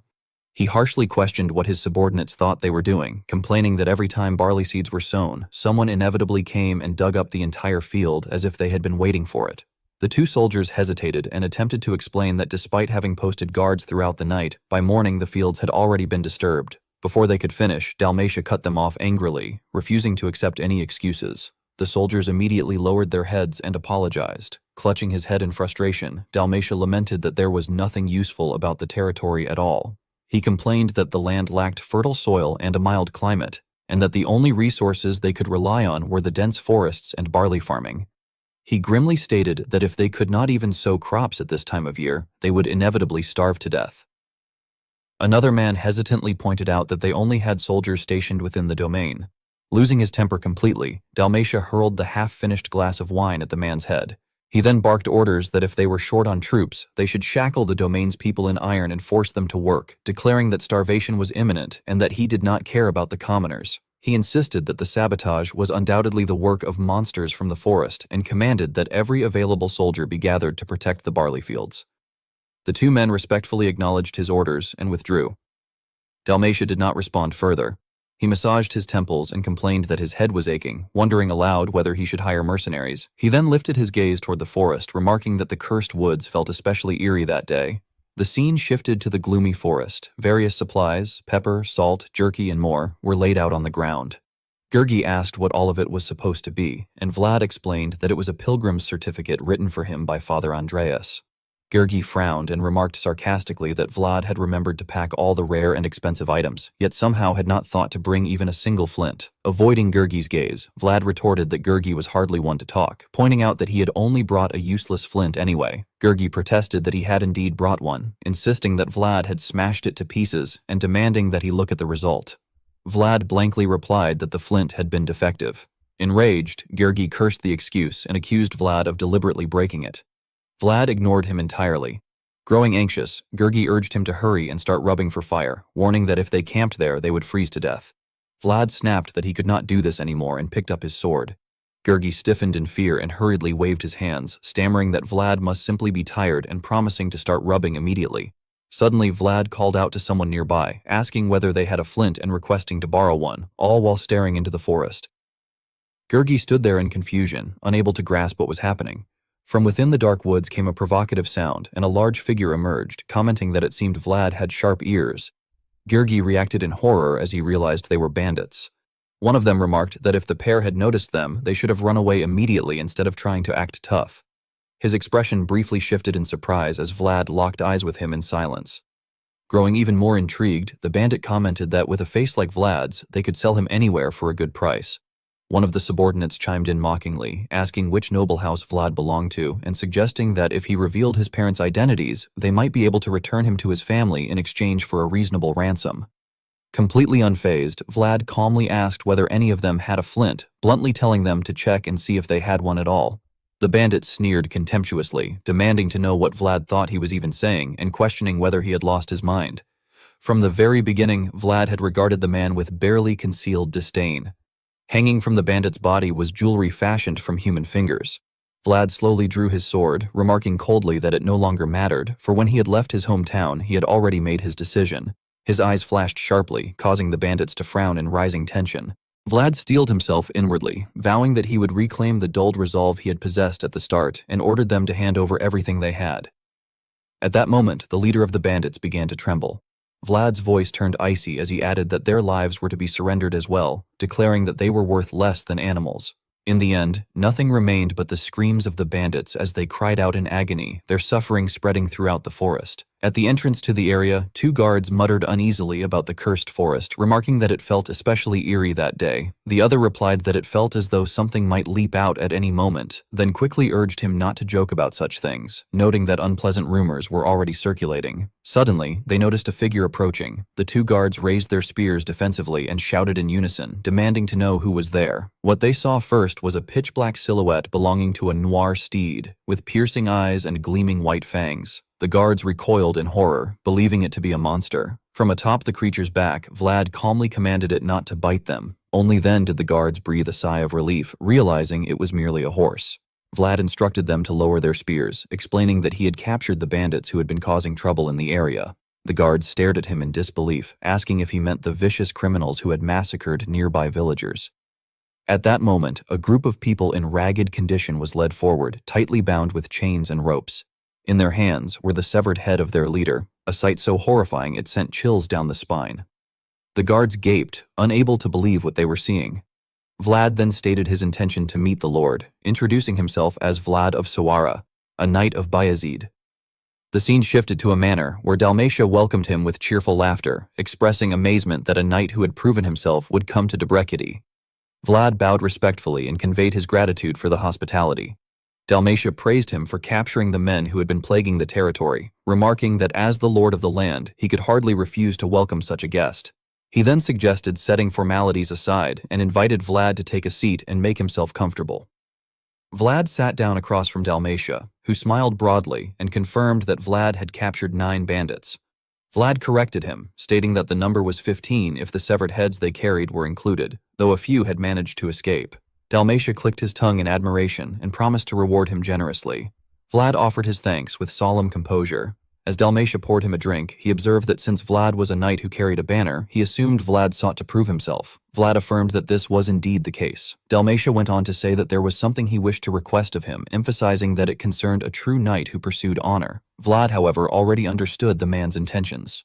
Internally, he concluded that Dalmatia merely planned to use him without proper compensation. He decided that he would accept the reward for capturing the bandits and leave at an appropriate time, as his immediate priority was to focus on finding traces of the mysterious voice. Dalmatia then explained that strange things had been occurring in the domain. Although it was the season for sowing barley, the seeds vanished the moment they were scattered across the fields. Even when soldiers were posted to guard the fields throughout the night, the seeds disappeared without a trace. Dalmatia reasoned that if animals or monsters were responsible, the soldiers would surely have noticed something. He added that some of the elderly folk in the domain believed the phenomenon to be the work of spirits dwelling within the forest. Upon hearing this, Vlad showed visible surprise. The scene shifted once more to the forest, where an innocent young girl wandered while softly humming to herself about wild berries. She delighted in the taste, thinking happily that they were delicious and that her mother would like them as well. She suddenly sensed that something was wrong. In confusion, she turned around, only to find herself being stared down by a massive shadow with 2 glaring, luminous eyes.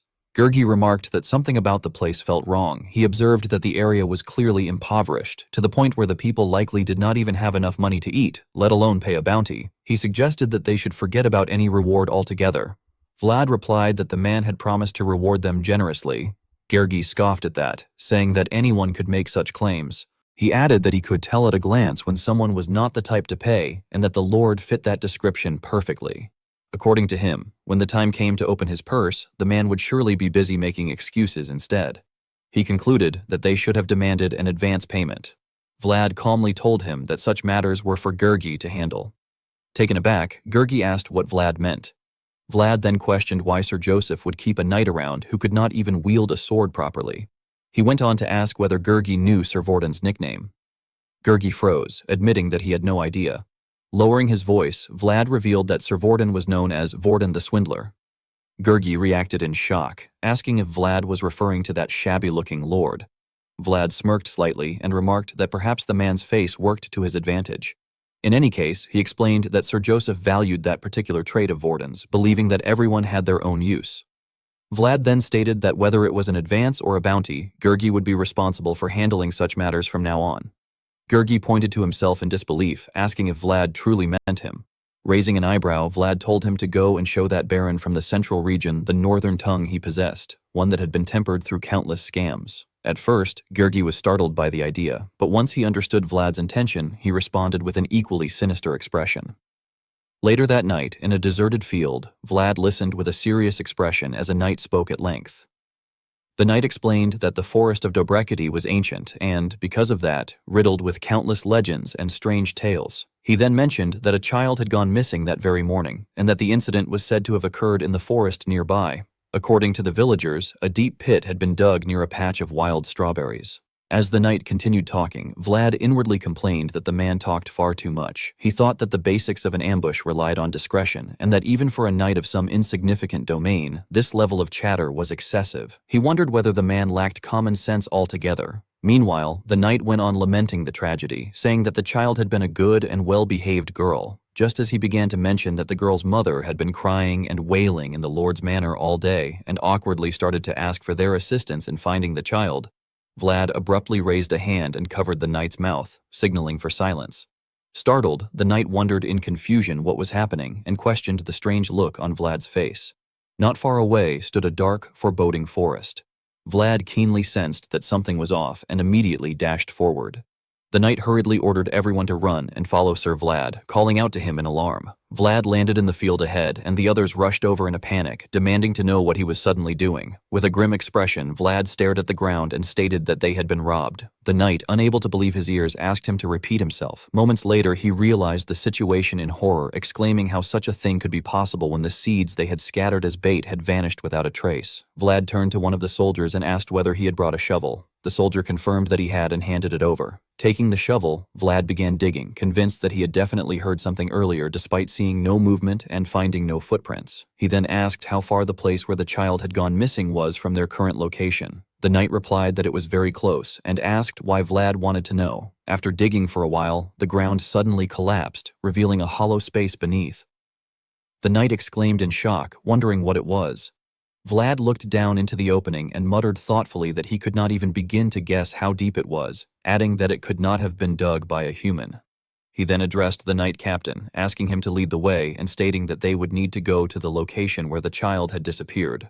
Later, back in the village, Dalmatia asked what Sir Vlad was doing at that moment. A man reported that after visiting the site where the child had vanished, Sir Vlad was now gathering the village elders.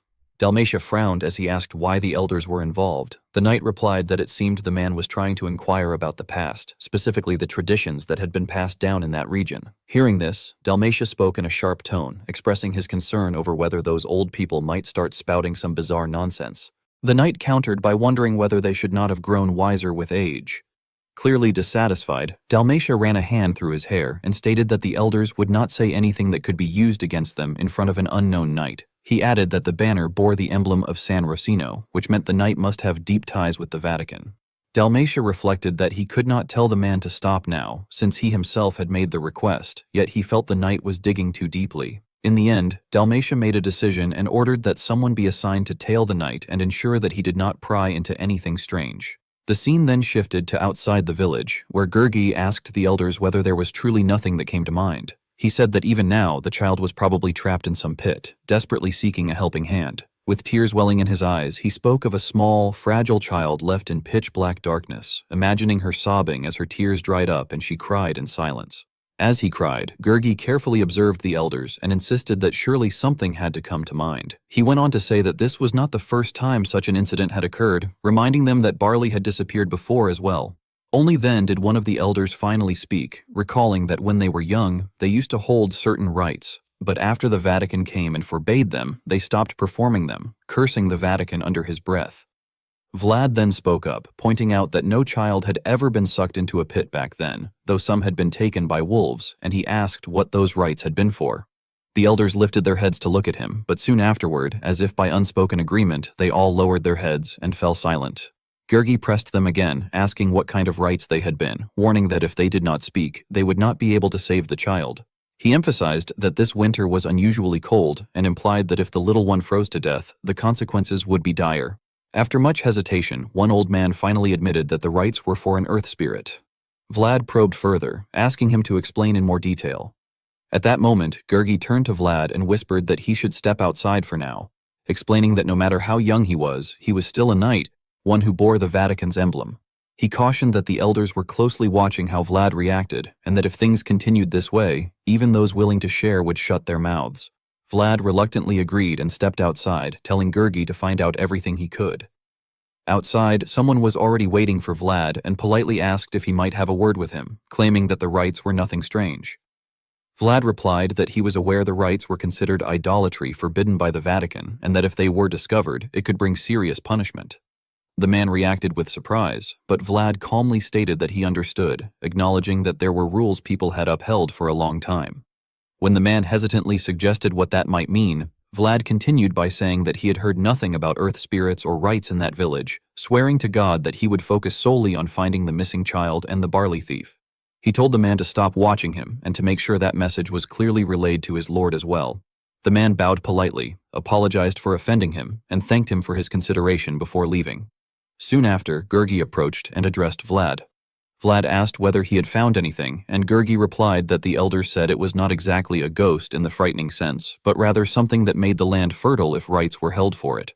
He explained that when farming, one often had to dig deep into the ground, and according to the elders, the earth spirit had done that for them. He dismissed it all as nonsense. Vlad, however, thought to himself that it might not be nonsense after all, reflecting that there were snakes that lived in trees. Gurgi then leaned in closer and added the unsettling detail that the place where the ground had been dug was the forest where the rites had been held long ago. He added that the thing seemed to like barley and lived underground. Slightly surprised, Vlad remarked that if it lived underground, it probably liked dark places as well. Inwardly, Vlad reflected that rites, earth spirits, offerings, and spirits all sounded different, but in truth, they were the same thing. He then instructed Gurgi to go get some barley.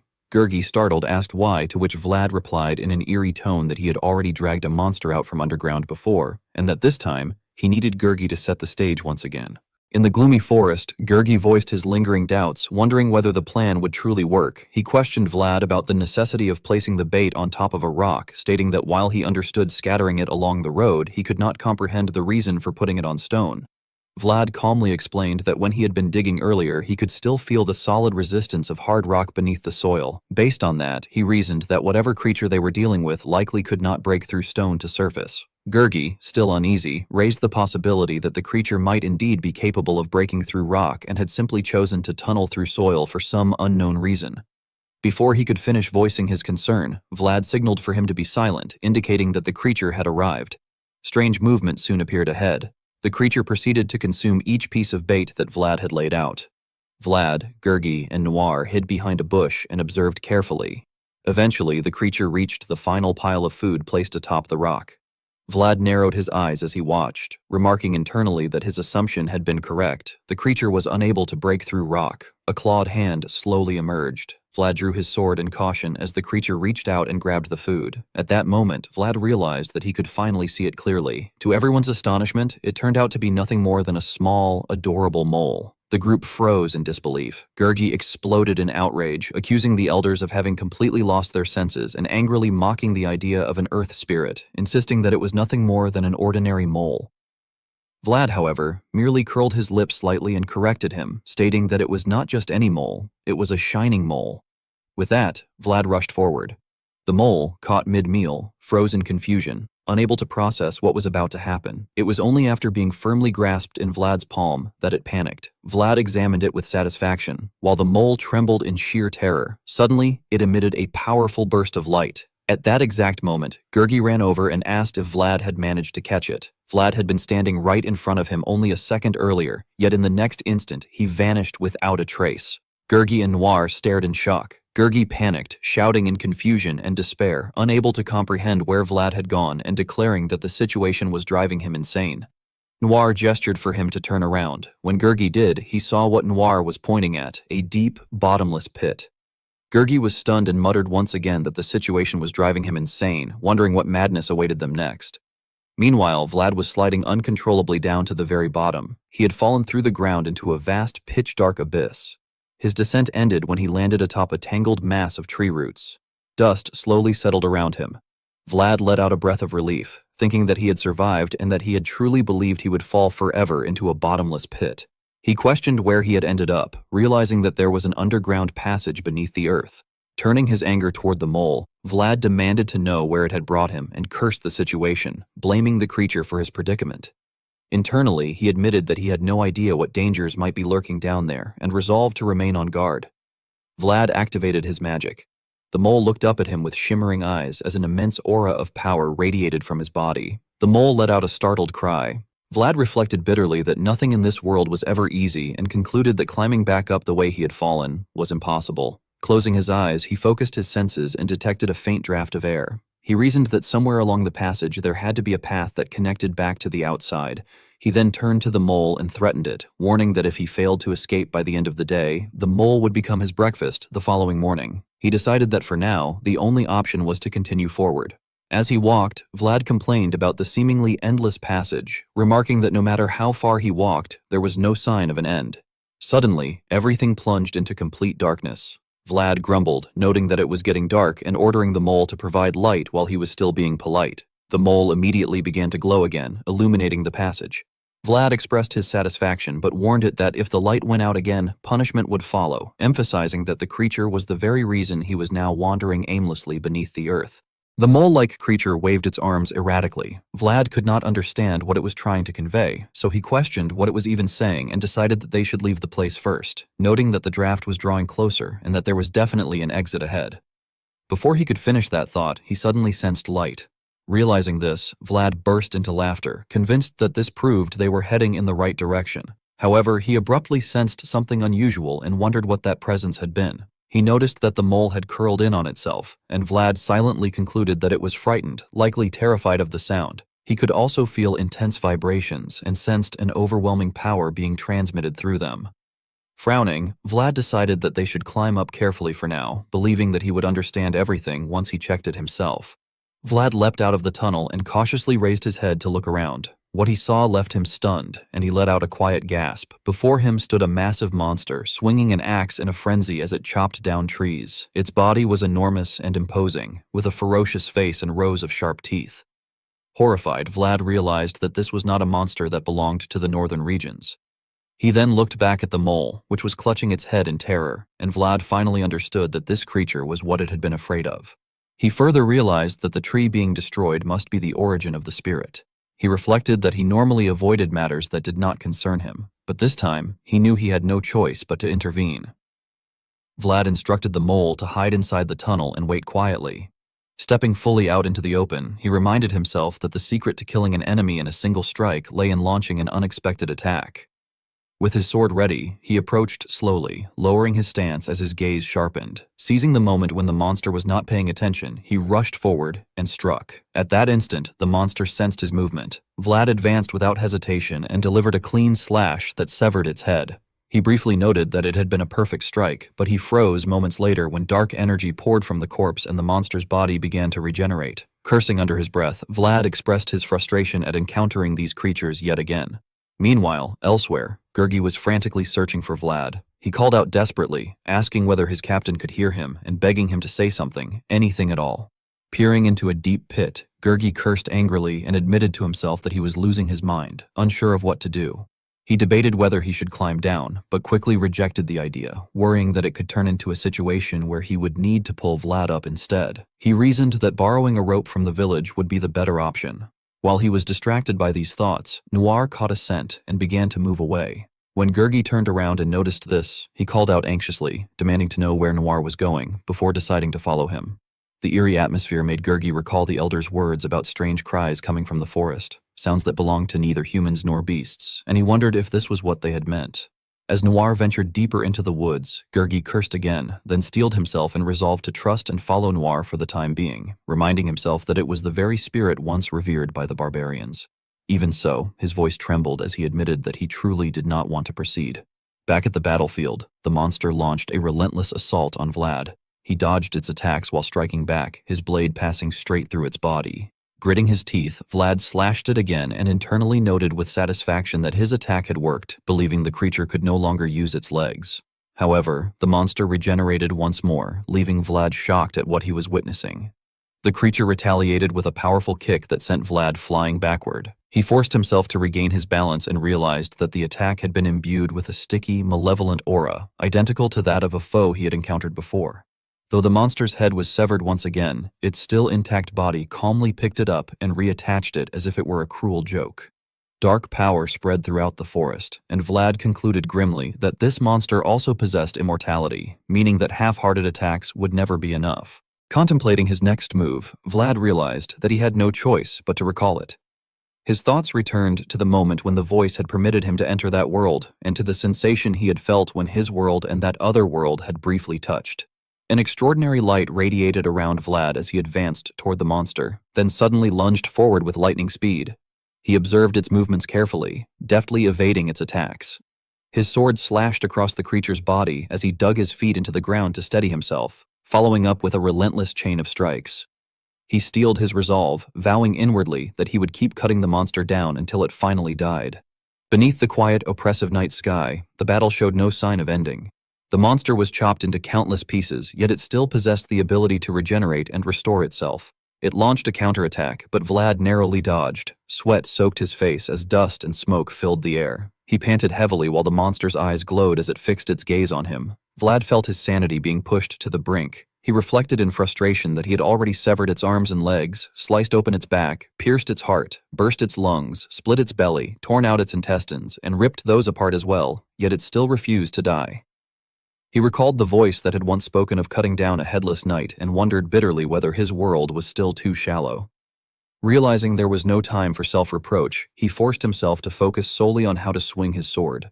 If the creature truly could not die no matter how many times it was cut or stabbed, then he resolved to tear off all 4 of its limbs and rip it to pieces. The monster's face was smeared with blood. Vlad warned it inwardly not to dare laugh when he suddenly noticed a strange light in the distance. Alarmed, he wondered what it was and feared that there might be another monster in the forest. He froze and stared in that direction, only to see Noir's silhouette gradually emerge.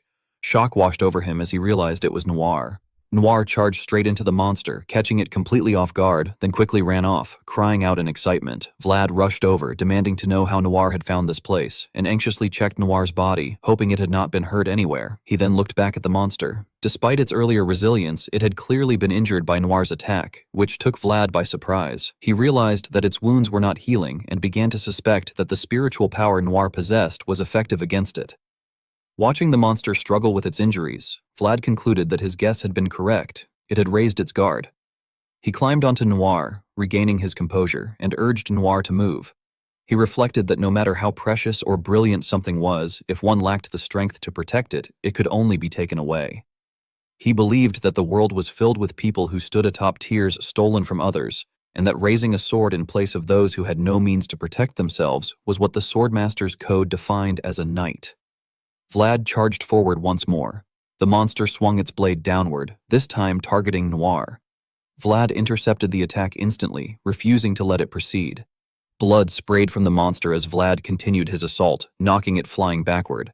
The tremendous force shattered massive trees, sending dust and debris swirling everywhere. Through the haze, Vlad remained standing tall. The monster slowly crawled back to its feet, its body severely damaged. Vlad sensed that their strategy was working, realizing that Noir's attacks were finally breaking through. He shouted for another assault and surged forward to deliver what he intended to be the finishing blow. The monster gasped for breath as it forced itself upright, leaning against a tree. Surprised by its persistence, Vlad ordered Noir to stop. The monster struggled to support its heavy body, its hand moving sluggishly before it suddenly lunged toward both of them. Vlad questioned whether it was trying to grab them because it could no longer attack properly. He acknowledged that he had known it would not be easy to deal with such a foe, but he had not expected it to be this intelligent. He realized that it understood Noir was the only real threat. Worse still, if they charged in recklessly, the origin of the spirit within Noir could be caught in the crossfire. Faced with this dilemma, Vlad hesitated, torn over whether they should charge forward or hold back. Suddenly, Vlad sensed that something was different. When he turned around, he realized that the mole had somehow climbed onto his sword without him noticing. Vlad reacted in a cold tone, wondering how it had managed to get there and when it had arrived, then warned it that the situation was dangerous and told it to hide inside a hole. At that moment, the mole clung tightly to the blade and began channeling spiritual energy into it. Vlad was taken aback by the sight unfolding before his eyes. In his thoughts, he realized that the elf's amber was resonating, and he sensed that something extraordinary was happening. The radiant light terrified the monster, causing it to turn around and stare at the ancient tree behind it, which was emitting a gentle yet brilliant golden glow. Vlad raised his sword, and through these phenomena, he came to the realization that this was the spirit's blessing. Filled with confidence, he believed that with this power, he would be able to cut the creature down. After finishing its task, the mole quickly slipped inside Vlad's clothes to hide. It peeked its head out and pointed forward. Amused, Vlad curled his lips into a grin, indicating that he understood and declaring that they should move out together with Noir. With that, they charged into battle against the monster. The creature let out a ferocious roar, while a resolute light flashed in Vlad's eyes. This caused the monster to freeze for a brief moment. Vlad brought his sword down in a single strike, and the monster screamed in agony. Noir lunged forward, and Vlad, riding on its back, raised his sword high. The monster stared in horror, its mouth wide open. The scene then shifted to another location, where a gloomy and chilling atmosphere permeated the surroundings. A candle suddenly went out. Lamashtu sat silently on her throne, deep in thought. In a cold voice, she stated that the light of Debrecity had gone out and ordered that it be confirmed. The man kneeling below respectfully acknowledged her command. Inwardly, Lamashtu reflected that only a soul that had surpassed its limits could break her curse. She found it puzzling, however, since such a remote and insignificant domain should not have anyone of that level, leaving her to wonder who it could possibly be. The scene returned to the forest near the village. The missing girl was hiding behind a large tree. She wiped away her tears and questioned whether this was truly the place, noting that it was supposedly indicated as such, and expressing surprise that communication with something like that was now possible. Suddenly, a voice echoed, harshly telling her to be quiet and follow, reminding her that it was the one who had found her crying uncontrollably in the forest. She immediately protested in her thoughts, insisting that she had not been bawling back then. Peeking out cautiously, the girl noticed figures approaching and realized that the villagers seemed to have come looking for her. Her voice trembled as she almost called out, but she stopped herself midway. She reconsidered, worrying that she did not recognize their voices and that they might be bandits rather than villagers. She also feared that the monster could still be nearby. As the unfamiliar footsteps drew closer, she covered her mouth tightly in fear. Vlad suddenly leaned in and announced that he had found her. Startled, the girl screamed loudly, causing Vlad's group to stare in confusion. After calming herself, the girl took a closer look at Vlad and realized that he was the one who had saved her before. Meanwhile, the mole turned around and rummaged through something before handing her a handful of fresh, ripe raspberries. The girl stared at them in disbelief, tears welling up in her eyes as she was deeply moved. Vlad gently told her that they should take her back home. At that, the girl ran toward him and hugged him tightly. A narration followed, stating that anyone who possessed something that shined had to know how to protect it. Those who failed were left with nothing but miserable ruin, and in order to survive, they were forced to begin a never-ending wandering journey. In another scene, a young man stepped forward and remarked that the fire there had not yet gone out. An old man replied that someone needed to see it through to the very end. Relieved, the young man expressed that he had not arrived too late and stated that he had come to place a commission. The old man reacted with surprise, questioning whether it had to be done right now. The young man then produced a pouch of silver, leaving the old man stunned. The young man explained that the metal inside was one that only the eternal flame could temper. Addressing the master of the last furnace, he earnestly implored him to forge it. The old man asked in disbelief what exactly he was supposed to forge. The young man pulled down his hood and declared loudly that he wanted a dragon-slaying sword, proclaiming that he would slay the prime dragon of Perfection. The old man stared at him in shock, taking in the sight of the young man's sharp eyes and blazing red hair. With unwavering conviction, the young man declared that he would stay and defeat the prime dragon of Perfection. The scene returned to reality. Vlad sat quietly, gazing at the still surface of the lake. Gurgi suddenly called out in surprise, asking why the captain was there, why he was awake so early, and what he was doing in that place. Vlad replied that he had slept terribly. Shivering from the cold, Gurgi remarked that no one could have expected them to encounter such a sinister monster in the central region. He recalled Vlad's words and asked if it was true that the monster's corpse had vanished like smoke. Lost in thought, Vlad reflected that it had left no trace. He concluded that it had clearly been a deliberate cleanup with an obvious intent, and there was no doubt it was connected to them. He then stated that they needed to report the matter to Sir Joseph. Gurgi objected, pointing out that there were no mages nearby and asking whether they should send a courier instead. Vlad firmly responded that couriers would not work, as it was winter, travel was difficult, and it would take far too long. He then asked which city east of their current location might have a mage. After some consideration, Gurgi suggested that if they were talking about the east, it would most likely be Tarnovo in Vitskaya County.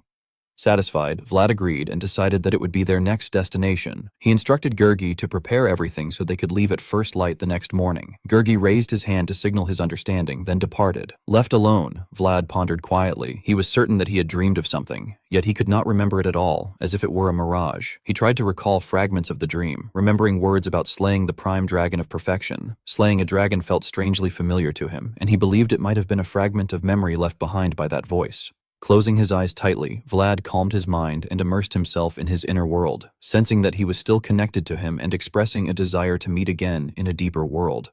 Holding the sword imbued with immense power, he silently vowed that someday, without fail, it would happen.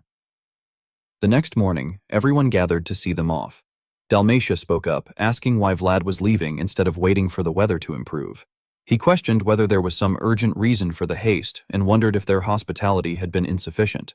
Vlad politely declined, addressing Dalmatia as Baron and explaining that he had done what he came to do and that it was simply time for him to leave. Dalmatia, harboring sly thoughts, reflected that he had hoped to squeeze a bit more value out of Vlad before letting him go and lamented how many gold coins the man's silver tongue had already drawn from him.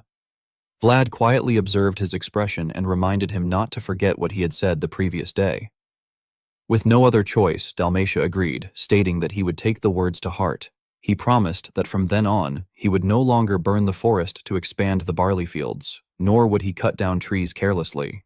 Vlad added that from time to time, it would not hurt to offer small tributes to the forest. He explained that the previous night, he had felt that being's will flowing through the woods and that the offering was a tribute to God, who had blessed his victory. Dalmatia gazed at the gold coin before him, feeling heavy in his heart. He questioned internally how this act could be seen not as idolatry toward spirits, but as a prayer to God, and marveled at how such a barbaric northern knight could possess such nobility. Placing a hand over his chest, Dalmatia solemnly expressed his deepest gratitude for Vlad's devotion and consideration, and assured him that he would remember their conversation from the previous night. Vlad returned the bow and stated that even from afar, he would continue to pray for the prosperity of Dobrekiti. Vlad then departed.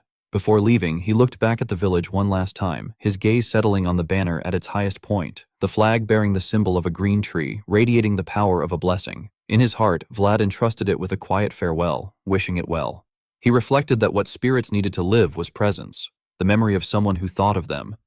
Feelings were what allowed spirits to exist upon the land. He believed that the girl's feelings preserved within the wild strawberries had been truly warm and that she no longer needed to be forgotten.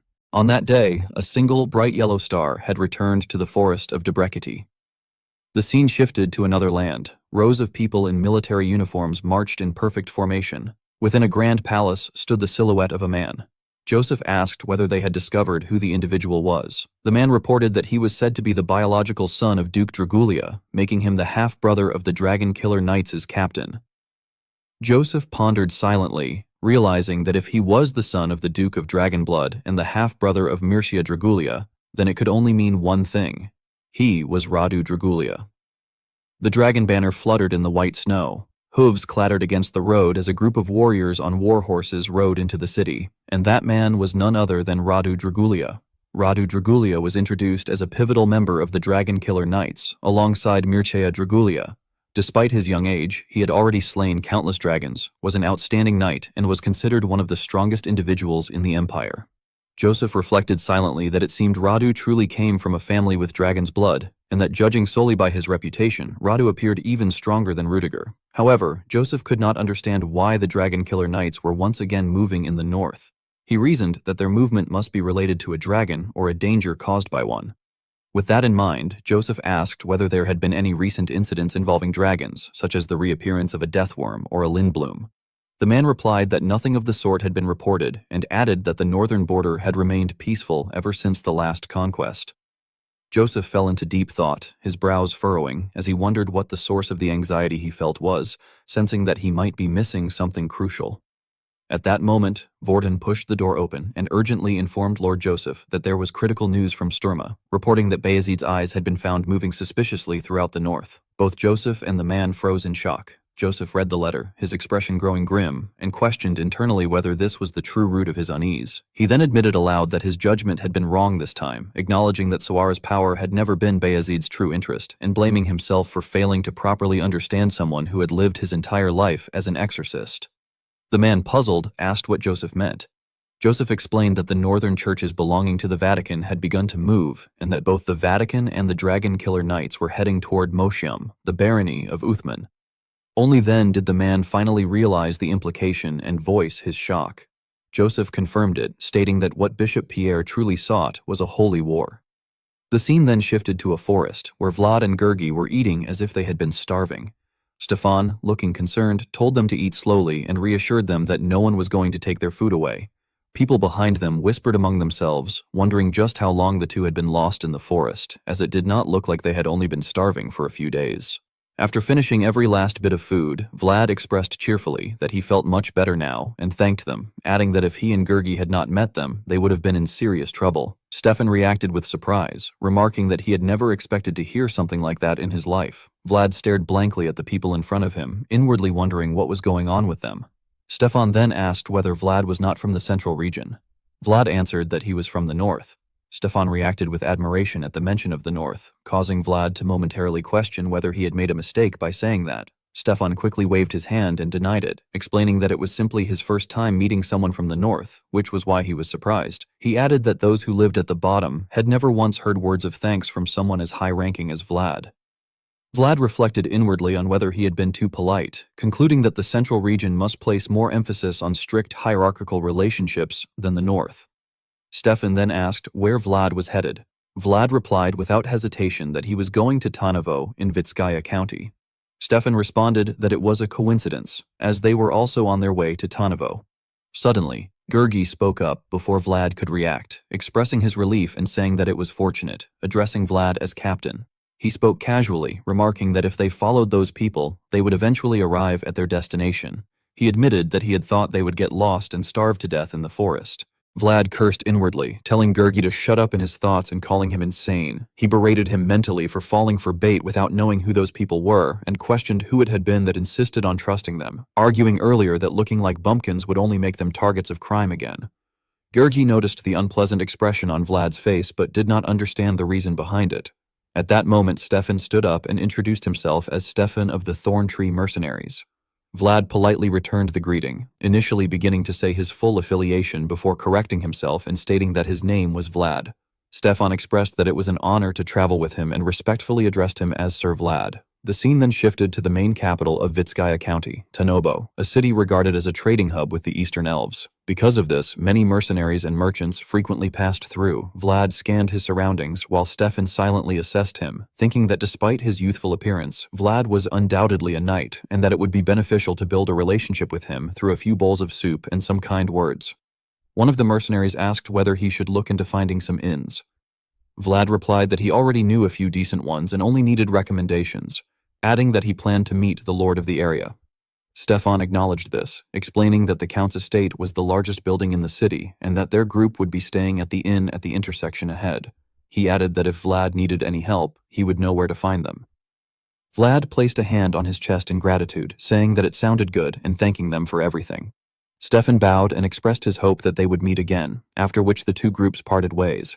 Vlad then told Gergi that he should buy them a drink later. Gergi replied that Vlad should buy them something expensive instead. Surprised, Vlad asked why.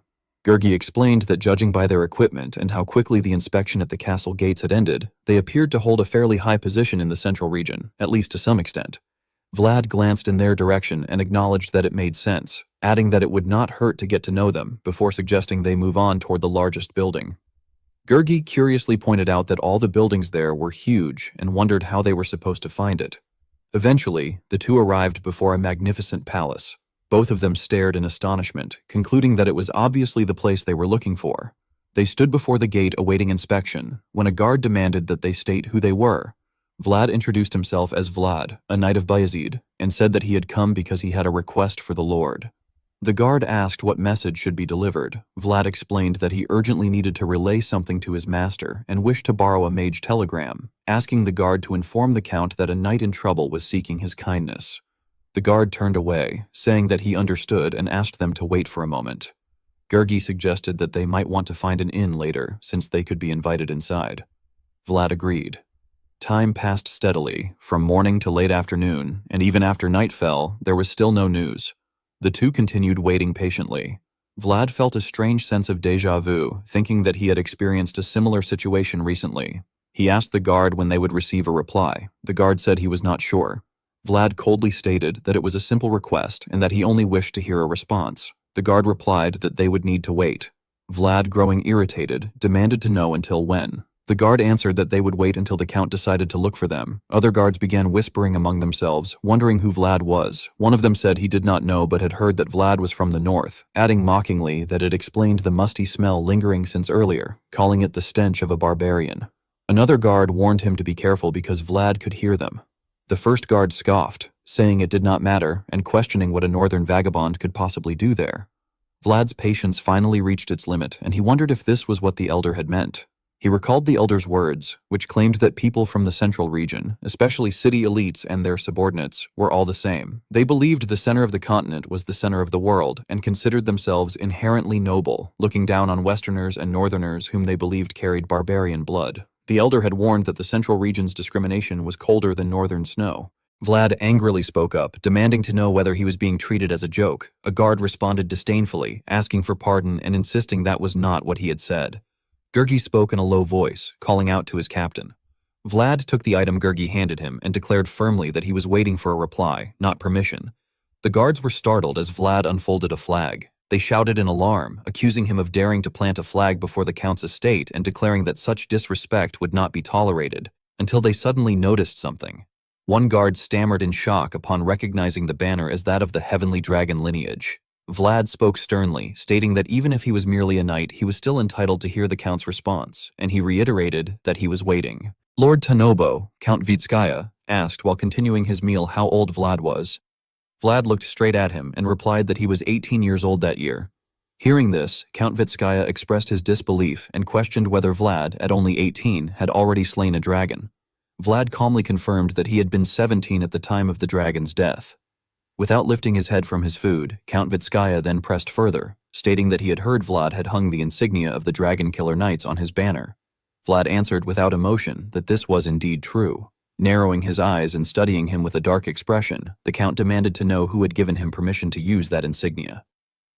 Thinking of his half-brother, Vlad answered resolutely that the permission had come from the captain of the Dragon Killer Knights, Sir Mircea Dragulia. At those words, Count Vitskaya froze, his fork stopping just short of his lips. He slowly set the utensil down onto the plate in silence. Interlacing his fingers and resting his chin upon them, he fixed Vlad with a murderous gaze, inwardly thinking that this filthy northern barbarian dared to utter the name of a noble he had no right to impersonate. Aloud, he warned that if Vlad's statement proved false, he would meet his demise on the spot. At the same time, the two knights beside the Count placed their hands on their swords, awaiting his command. Count Vitskaya continued to stare at Vlad. However, Vlad showed no fear and firmly asserted that he had personally slain Lindblom and that Sir Mircea had witnessed the act. He then added coldly, emphasizing each word, that there were no lies in his testimony. The knights standing behind Vlad also kept their hands on their swords, not daring to relax without an order. Meanwhile, Count Vitskaya slightly curled his lips into a smile, thinking that the young man did not flinch at all. After a moment, he looked at Vlad and asked whether he wished to borrow a mage. Vlad answered affirmatively, explaining that he carried urgent news that he needed to deliver to his lord. Count Vitskaya frowned and let out a low grunt, silently calculating that there was no precedent for a northern knight borrowing a magical telegram in his territory and that he would normally refuse such a request. However, he admitted to himself that curiosity had gotten the better of him. He then asked Vlad what he needed the telegram for, remarking that he seemed to be in great haste. Meeting the Count's gaze, Vlad explained that a few days earlier, in the forest of Debrecity, he had encountered a wicked existence. Recalling the monster he had stumbled upon, he stated that it was a creature unknown in the north, but that the locals had called it a troll based on his description. As if remembering something troubling, he continued that the creature was afflicted by a curse that prevented it from dying no matter how many times it was killed. Upon hearing this, Count Vitskaya began to sweat, his eyes filled with wary suspicion, and questioned what Vlad meant by saying it would not die even after being killed. Images of undead hordes flashed through Vlad's mind as he explained that a similar incident had occurred in the north in the past, leading him to suspect that something unknown was slowly beginning to stir. The surrounding knights broke into cold sweat and whispered among themselves that it made no sense and questioned what Vlad could possibly mean. At that moment, Count Vitskaya lifted his wine cup and asked where this incident had taken place.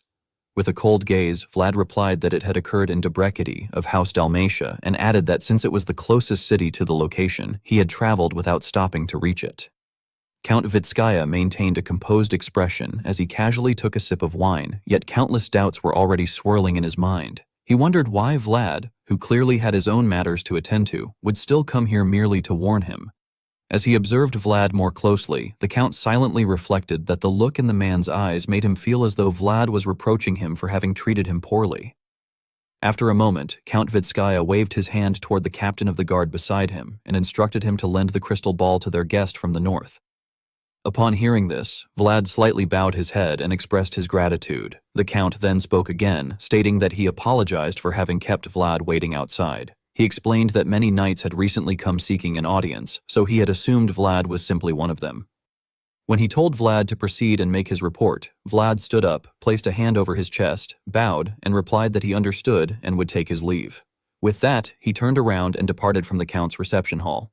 Once Vlad had left, Count Vitskaya's expression darkened as he issued an order to find out the truth at once. The captain of the guard immediately acknowledged the command and said that they would send people to Dobrikety right away. However, before he could finish speaking, the Count erupted in fury, shouting that this was not what he meant and berating the captain as useless.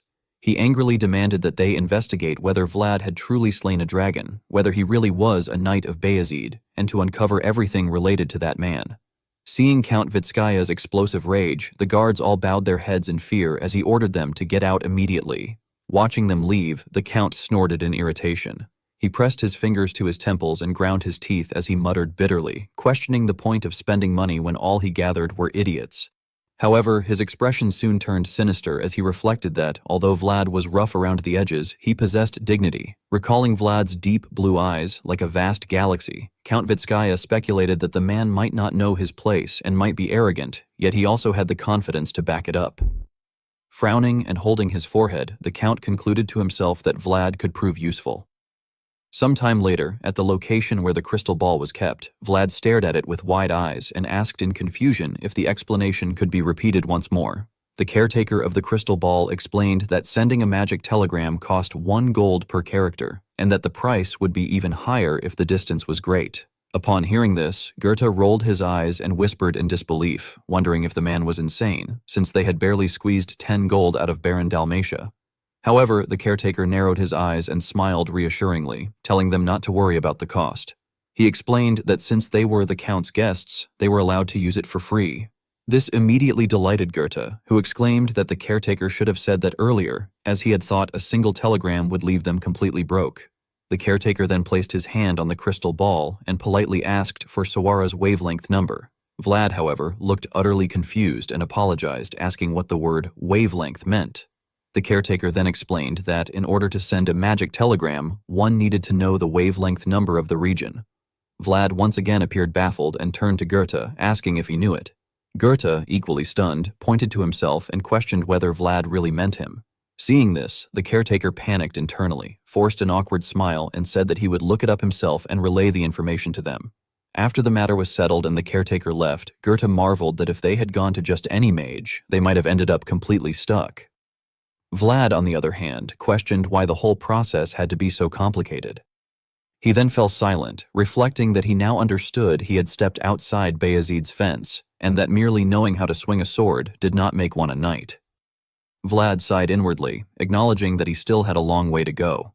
Suddenly, Goethe spoke up and shared his thoughts, remarking that although their start here had not exactly been pleasant, he believed it was a good thing that they had become acquainted with the Count. Vlad looked at him in confusion and asked what he meant by that.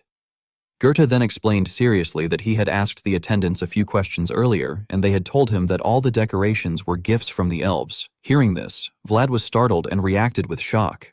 Vlad came to a halt and surveyed the items displayed throughout the vast chamber, wondering whether everything in the room belonged there. Goethe gestured toward a painting hanging on the wall and remarked that it was said elves did not allow just anyone to enter their lands, which implied that the Count must have opened a trade route. In other words, that such access could not exist otherwise. The two of them stood before the gold-framed painting of a fairy, and Goethe went on to state that the Count was capable of communicating with the elves. Time passed quietly, and that night, within Count Vitskaya's manor, Vlad sat alone in his room, lost in thought. A green spiritual glow flickered within his eye as he stared intently at the brilliant golden gem embedded in the hilt of his sword. Suddenly, a powerful light illuminated his face as dense particles of spiritual energy burst forth from the gem. At that moment, Vlad beheld the vision of an ancient tree with golden leaves standing atop a hill, alive and vibrant. He questioned inwardly what kind of place it was, sensing that it was both powerful and beautiful, yet somehow tinged with sadness. Raising his sword, he reflected to himself that, as expected, it was still difficult to maintain that world for long, though at least he was able to glimpse it little by little. He noted that the vision was far hazier than when he had perceived it through the world of voices. After some time, sweat dripped down his face and Vlad let out a heavy breath. Sitting cross-legged on the bed while still holding his sword, he thought that if his own world were to grow deeper, he would eventually be able to see that place clearly. He closed his eyes tightly and focused his mind, silently reaffirming his resolve. A knock at the door suddenly drew his attention. The person outside respectfully asked whether Sir Vlad had a moment. Vlad opened the door and inquired what the matter was. He then saw the captain of Count Vitskaya's guard standing there with several men. The captain formally apologized for disturbing his rest and proposed that they have a sparring match. Vlad found the suggestion puzzling and questioned it, prompting the captain to explain that it was nothing serious, merely a light warm-up before going to sleep. Fearing Vlad might refuse, the captain added that northern knights rarely visited Tanobo, and that it would be an honor if Vlad could grant them the precious opportunity to experience the swordsmanship of the north. Though Vlad could not tell how sincere the words truly were, he hesitated slightly. Then he noticed the self-satisfied smiles worn by the soldiers standing behind the captain. Vlad reflected that there was only one way to break needless discrimination and contempt, and a faint smile curved his lips. He calmly agreed, stating that since they had helped him send a telegram and provided him with a comfortable place to sleep, it was only natural for him to pay a fair price in return. However, as a powerful aura surged from his body, he emphasized each word, declaring that this was about proving oneself. Later, Count Vitskaya sat beside the fireplace, listening as the captain of the guard delivered his report. The captain stated with certainty that Vlad was a member of the Dragon Killer Knights. Holding a cup of hot tea, the count asked what else there was to know, to which the captain replied that they had also verified Vlad's skills. He further reported that among the remaining knights, not a single one was capable of standing against him. Upon hearing this, Count Vitskaya took a sip of tea and remarked in surprise that Vlad was truly that strong. The captain began to explain that out of the 5 who had sparred with him, the count's expression darkened when the captain firmly concluded that 3 of them would be unable to carry out missions for the time being. Count Vitskaya did not speak immediately. He set his teacup down onto the saucer and interlaced his fingers, studying the captain carefully before asking what about him. The question left the captain silent for a long while, his brows knitting together in hesitation. At the same time, his mind returned to Vlad's gaze, cold and sharp like a falling star. He recalled standing across from Vlad in the training arena, arms folded, his own eyes sternly fixed on him. Vlad's pupils had then flashed with silver-blue aura as he held his sword, standing amid several soldiers who had already been defeated without anyone noticing when it had happened. Snapping back to the present, the captain released a surge of blazing red aura mixed with killing intent and stated in a low voice that 9 times out of 10, he would win.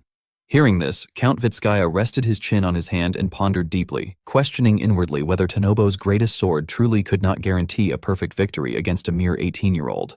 After letting out a contemplative hum, the Count spoke aloud, wondering whether he should hang Vlad by the neck as a warning to the guards. This caused the captain to react in confusion, asking him to pardon the remark.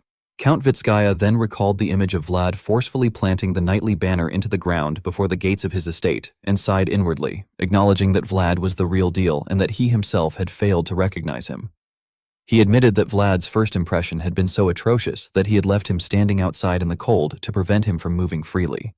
At the end of the thought, Count Vitskaya curled his lips into a mocking smile and remarked that it would have been nice if Vlad had been at least a little smarter. The next day, Vlad sat drinking tea with Count Vitskaya in a pavilion outside the garden, while a servant gently poured tea into their cups. Count Vitskaya initiated the conversation by remarking that he had heard tea culture was not well developed in the north. Vlad confirmed this, explaining that in his homeland, they would rather pick up a bottle of liquor than drink boiled leaves. Observing the pale green tea in the cup, Count Vitskaya introduced it as elven tea, explaining that it was gathered from the forests at the far eastern edge and specially processed. As he lifted the cup and slowly rotated it on the saucer, he added that one of his territory's main businesses involved trading in elven specialties, noting that people in the central region could never get enough of anything related to elves. He further explained that the mysterious ecology of a long-lived race greatly stimulated the imagination of central nobles. While gently handling the steaming cup, Count Vitskaya continued by mentioning that there were even rumors claiming the tea could extend one's lifespan, which was why it was treated as being more valuable than its weight in gold. This statement stirred Vlad's curiosity, prompting him to wonder whether it was truly worth that much.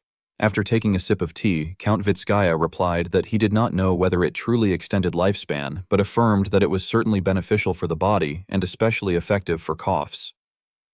Hearing this, Vlad lowered his gaze in thought, focusing on the word coughs. His mind drifted to the image of Lord Joseph's back, recalling how Joseph always tried to hide it in front of him, yet Vlad had seen his shoulders shaking countless times. Vlad silently reasoned that Joseph might be able to endure the winter more comfortably with such tea. Noticing that Vlad remained silent, Count Vitskaya also quietly continued drinking his tea. Soon, however, a faint, meaningful smile appeared on his face. He then asked whether he should set some of the tea aside for Vlad. The question confused Vlad, especially as Count Vitskaya looked straight at him with an expression that left no room for refusal. Vlad, filled with suspicion and clearly seeking to discern the Count's true intentions, lifted his cup and remarked that kindness often came with a reason.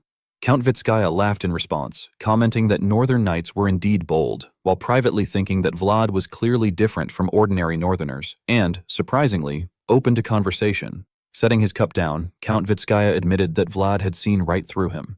He then adopted his habitual posture of interlacing his fingers and candidly presented his proposal, stating that because he valued the skill Vlad had shown in slaying a dragon, there was something he wished to ask of him.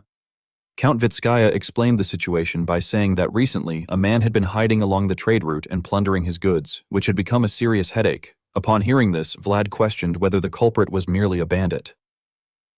Count Vitskaya frowned and sighed with his eyes closed, stating that it was probably not the case, as all the knights he had assigned to escort the caravans had been taken down.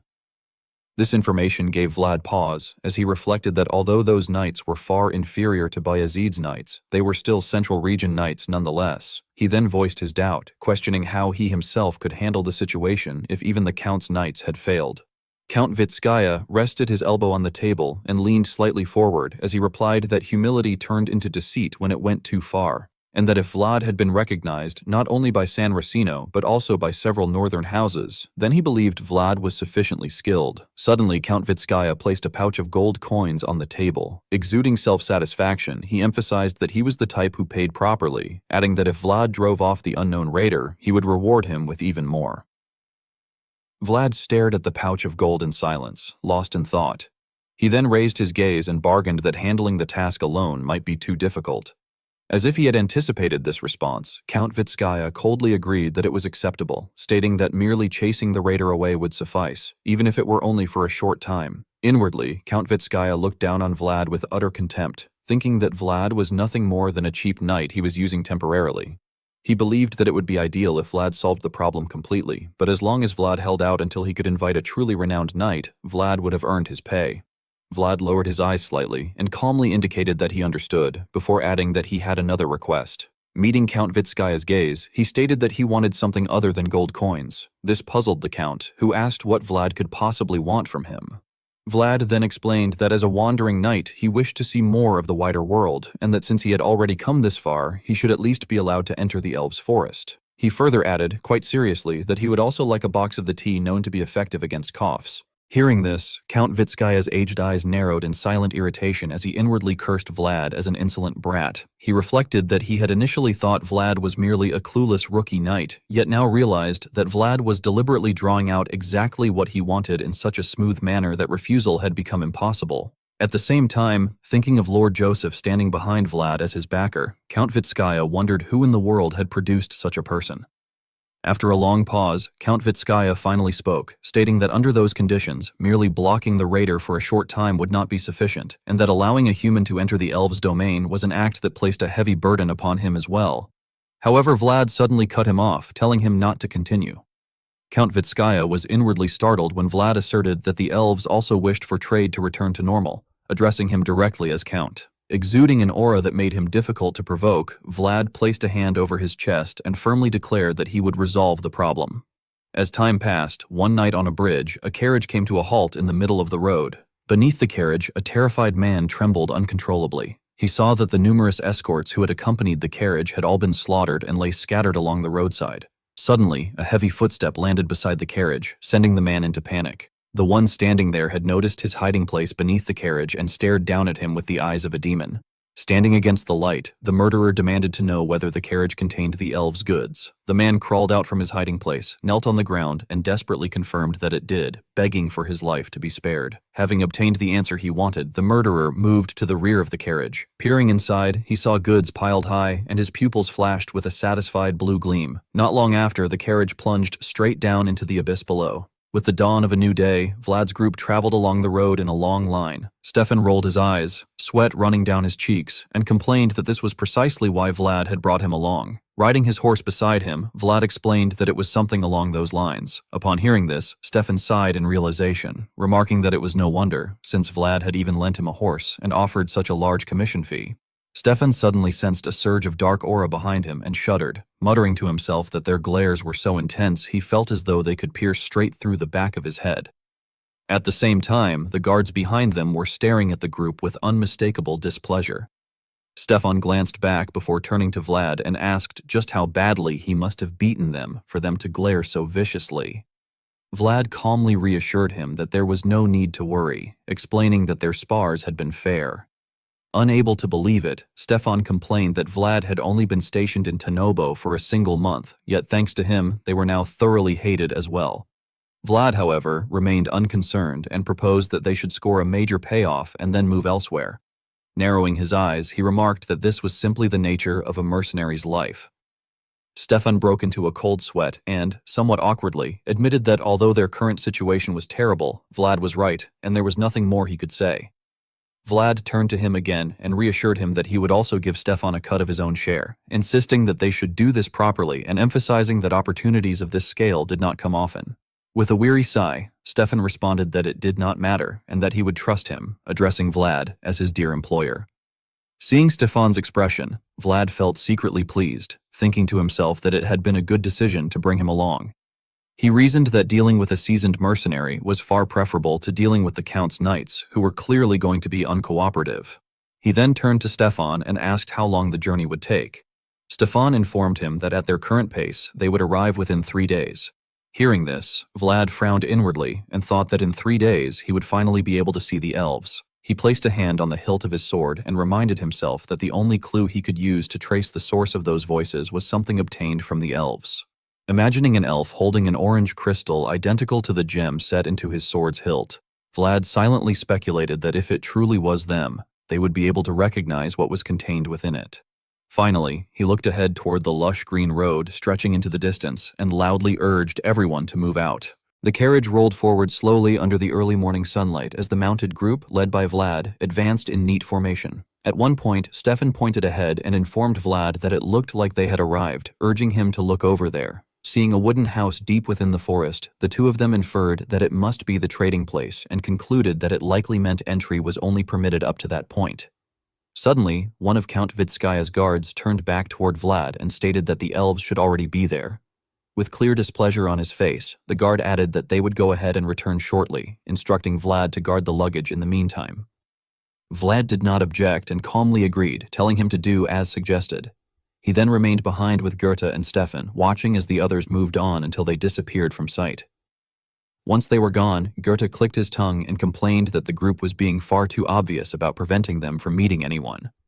Vlad, however, smiled reassuringly and remarked that there was nothing that could be done, noting that connections with the elves were said to be the lifeline of the Vitskaya family. After that, Vlad climbed onto the roof of the carriage and told everyone to rest for the time being, explaining that raiders would not appear in a place like this. Sitting there, he gazed into the distance and reflected that the original contract had involved entering the elven forest, and that now that they had found the trading place, it would not be too late to return after finishing the mission. Placing his hands behind his head, he lay down and quietly resolved to observe how things unfolded for now and plan the next step afterward. As sunlight filtered through the tree canopy, Vlad thought idly of something else, then closed his eyes and relaxed his entire body, while remarking inwardly on how fresh the air felt. Feeling the gentle warmth of the shimmering sunlight, he noted to himself that it was the kind of air one would never experience in the north. Somewhere nearby, a cascade of golden hair suddenly fluttered in the wind. An elven woman with orange-colored eyes leaned forward attentively, standing on a tree branch as she watched Vlad sleeping atop the carriage. Meanwhile, at the trading house, the area outside was quiet and deserted. Inside, a guard of Count Vitskaya placed a small chest on the table on behalf of the group and told the elf before him that, for the moment, this was all they could pay. The elven representative's eyes flashed with cold hostility as he stared at the chest, then replied sharply that this was not what had been promised. The guard flinched and began to stammer in response, but before he could finish, the elven representative continued by stating that turning Tuzan leaves into tea required tremendous effort and could not be accomplished by just 1 or 2 people. Hearing this, the guard broke into a sweat and hastily tried to justify himself, acknowledging that they were well aware of that fact and addressing her as Lady Baratus, though he hesitated to continue. Lady Baratus interrupted him, stating that she already knew that raiders were blocking the trade route. Exposed so directly, the guard pressed his lips together in fear and silently admitted that she had known all along, realizing that the negotiation might collapse entirely. A heavy silence then fell between the two sides, with neither showing any intention of speaking. After a while, Lady Baratus finally asked whether the tea was selling well. The guard quickly answered that it was, adding that if they were granted just a little more time, they would be able to pay the full amount. However, Lady Baratus did not respond immediately and instead asked how the tea was being received in regions other than the central one, wondering whether those areas liked their tea as well. The Count of Vitskaya's guard looked at him and replied that since the product was popular among the central nobles, other nobles would surely like it as well, explaining that this was simply how trends worked. Upon hearing this, Lady Baratus's expression darkened, and she coldly remarked that, in that case, other lords would also wish to trade with them directly. Her words caused the Count of Vitskaya's guard to startle, and he stammered that such a thing was before he could finish. Lady Baratus's sharp gaze, heavy with pressure, left him no chance to continue, and she warned him that this was his last chance, adding that she hoped she would not have to go through the trouble of finding another seller. Sensing her concession, the Count of Vitskaya's guard immediately affirmed that he understood and would keep it in mind, assuring her that they would prepare the remaining half of the gold as soon as possible. Suddenly, Lady Baratus tilted her head slightly and, as if speaking casually, asked about something else. She looked toward a direction outside the house and inquired about the identity of the person who had come with him. This made the guard hesitate in confusion, prompting him to ask for clarification. He then questioned whom she was referring to. Lady Baratus, as though she could see straight through the wooden walls of the house, answered that she meant the one lying on top of the carriage. Her words left the guard inwardly stunned, and he asked in disbelief what she could possibly see from there, before questioning who exactly was lying there. At that moment, a white, glowing 5-pointed star appeared within Lady Baratus's pupils. She continued staring intently at the wall of the house. Soon, silvery white streams of spiritual energy began to coil and flow before her eyes, and she thought that the presence was dizzying. Then, from a single point of light, the silvery white energy surged and gathered together, and she silently reflected that it was hard to describe clearly, unfamiliar, yet somehow familiar. The longer she observed it, the more silent Lady Baratus became. After a moment, she lowered her face slightly and spoke again, saying that it must have been difficult just to get here, and that she would treat the person to a cup of tea. This caused the Count of Vitskaya's guard to grow suspicious once more, and he asked if she truly meant tea. Recalling the white particles of spiritual energy surrounding Vlad as he lay asleep, Lady Baratus instructed him to call the one on the carriage as well. At this time, Vlad seemed to be sleeping deeply. A golden leaf fell onto the surface of a silver-colored lake, sending ripples spreading outward. At the same moment, Vlad jolted awake and opened his eyes wide. Propping himself up with one hand, he sat up in a daze and realized that he was standing in a meadow bathed in the light of dusk, which made him wonder what this place was. His eyes widened further as sweat trickled down, and he speculated that it might be a dream, yet immediately denied it to himself, thinking that it was far too vivid to be one. He stared at the golden rice fields before him, which were swaying with spiritual energy, and his confusion only deepened. Suddenly, something behind him caused Vlad to startle, and he turned around sharply, exclaiming inwardly that this place was strange. Only then did he notice a gigantic jade plant beside him, radiating dazzling golden spiritual energy with countless flowers blooming across it. He stood there in a daze, silently questioning why there were flowers there at all. Just then, one of the flowers fell. Carried by the wind, it drifted toward Vlad and, while hovering in midair, suddenly transformed into a brilliant golden butterfly. Watching it flutter to a stop before his face, Vlad muttered to himself that this truly had to be a dream. All of a sudden, the butterfly landed on the tip of his nose, leaving him completely frozen. Afraid to move even an inch, he clenched his teeth and let out a muffled cry of astonishment in his mind. Vlad saw a butterfly resting on the bridge of his nose, radiating a dazzling golden light. His eyes widened as he realized that this was the world the mysterious voice remembered. He then closed his eyes and told himself that this was the only place where that presence could be traced. While Vlad was still trying to understand the origin of the butterfly, a distant voice suddenly echoed through the void, repeatedly calling out to him as if urgently summoning its boss. As the butterfly fluttered away, it left lingering sound waves upon Vlad's nose. All of a sudden, Goethe rolled his eyes back and screamed at the top of his lungs, desperately calling for his boss. Only then did Vlad jolt awake in shock. The first thing that met his gaze was a pair of clear, orange-colored pupils staring straight at him. A fairy girl was straddling Vlad, bracing both hands on the roof of the carriage as she leaned down and fixed him with an intense stare. Goethe and the guards below witnessed the astonishing scene in full view. Breaking out in a cold sweat, Vlad blurted out in disbelief, unable to comprehend what he was seeing. Goethe, meanwhile, stood frozen with his eyes turned white and his mouth hanging open, while Stefan and the others stared at the pair in stunned silence, sweat trickling down their faces. The fairy girl did not move away from Vlad as she voiced her confusion, wondering what all of this was.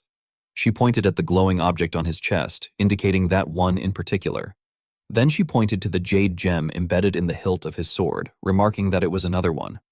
After that, she raised her finger and pointed directly at Vlad's nose, adding that there was also that.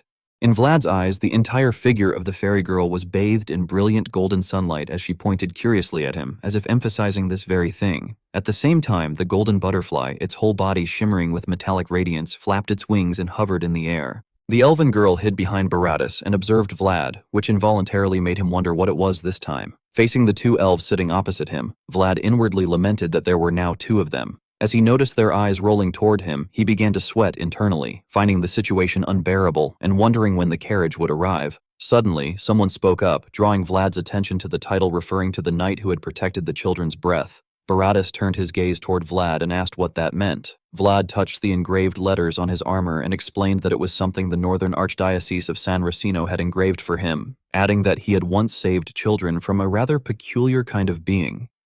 Upon hearing this, Baratus remarked with admiration that it was splendid, while the elven girl beside him nodded in agreement. Seeing this, Vlad noticed that the girl had also been staring at his armor and the amber, which led him to think that elves and spirits must definitely share some sort of connection. At that moment, the door of the house opened, and a demon maid entered carrying a tray of drinks. Baratus turned toward her and remarked that the timing was perfect, stating that the carriage was ready. He then looked back at Vlad and expressed his respect for the knight who had stood against that peculiar being, regardless of race. Vlad narrowed his eyes slightly, nodded in acknowledgement, and replied that he was honored. As he lifted his gaze toward them, he reflected that although Baratus appeared cold, his goodwill was unmistakable, and he thought that if everything went well, he might actually be able to enter the elves' forest. The guards were also offered drinks, and they politely expressed their gratitude, saying they would drink with appreciation. Baratus gestured toward the cup on the table, inviting Vlad to drink as well.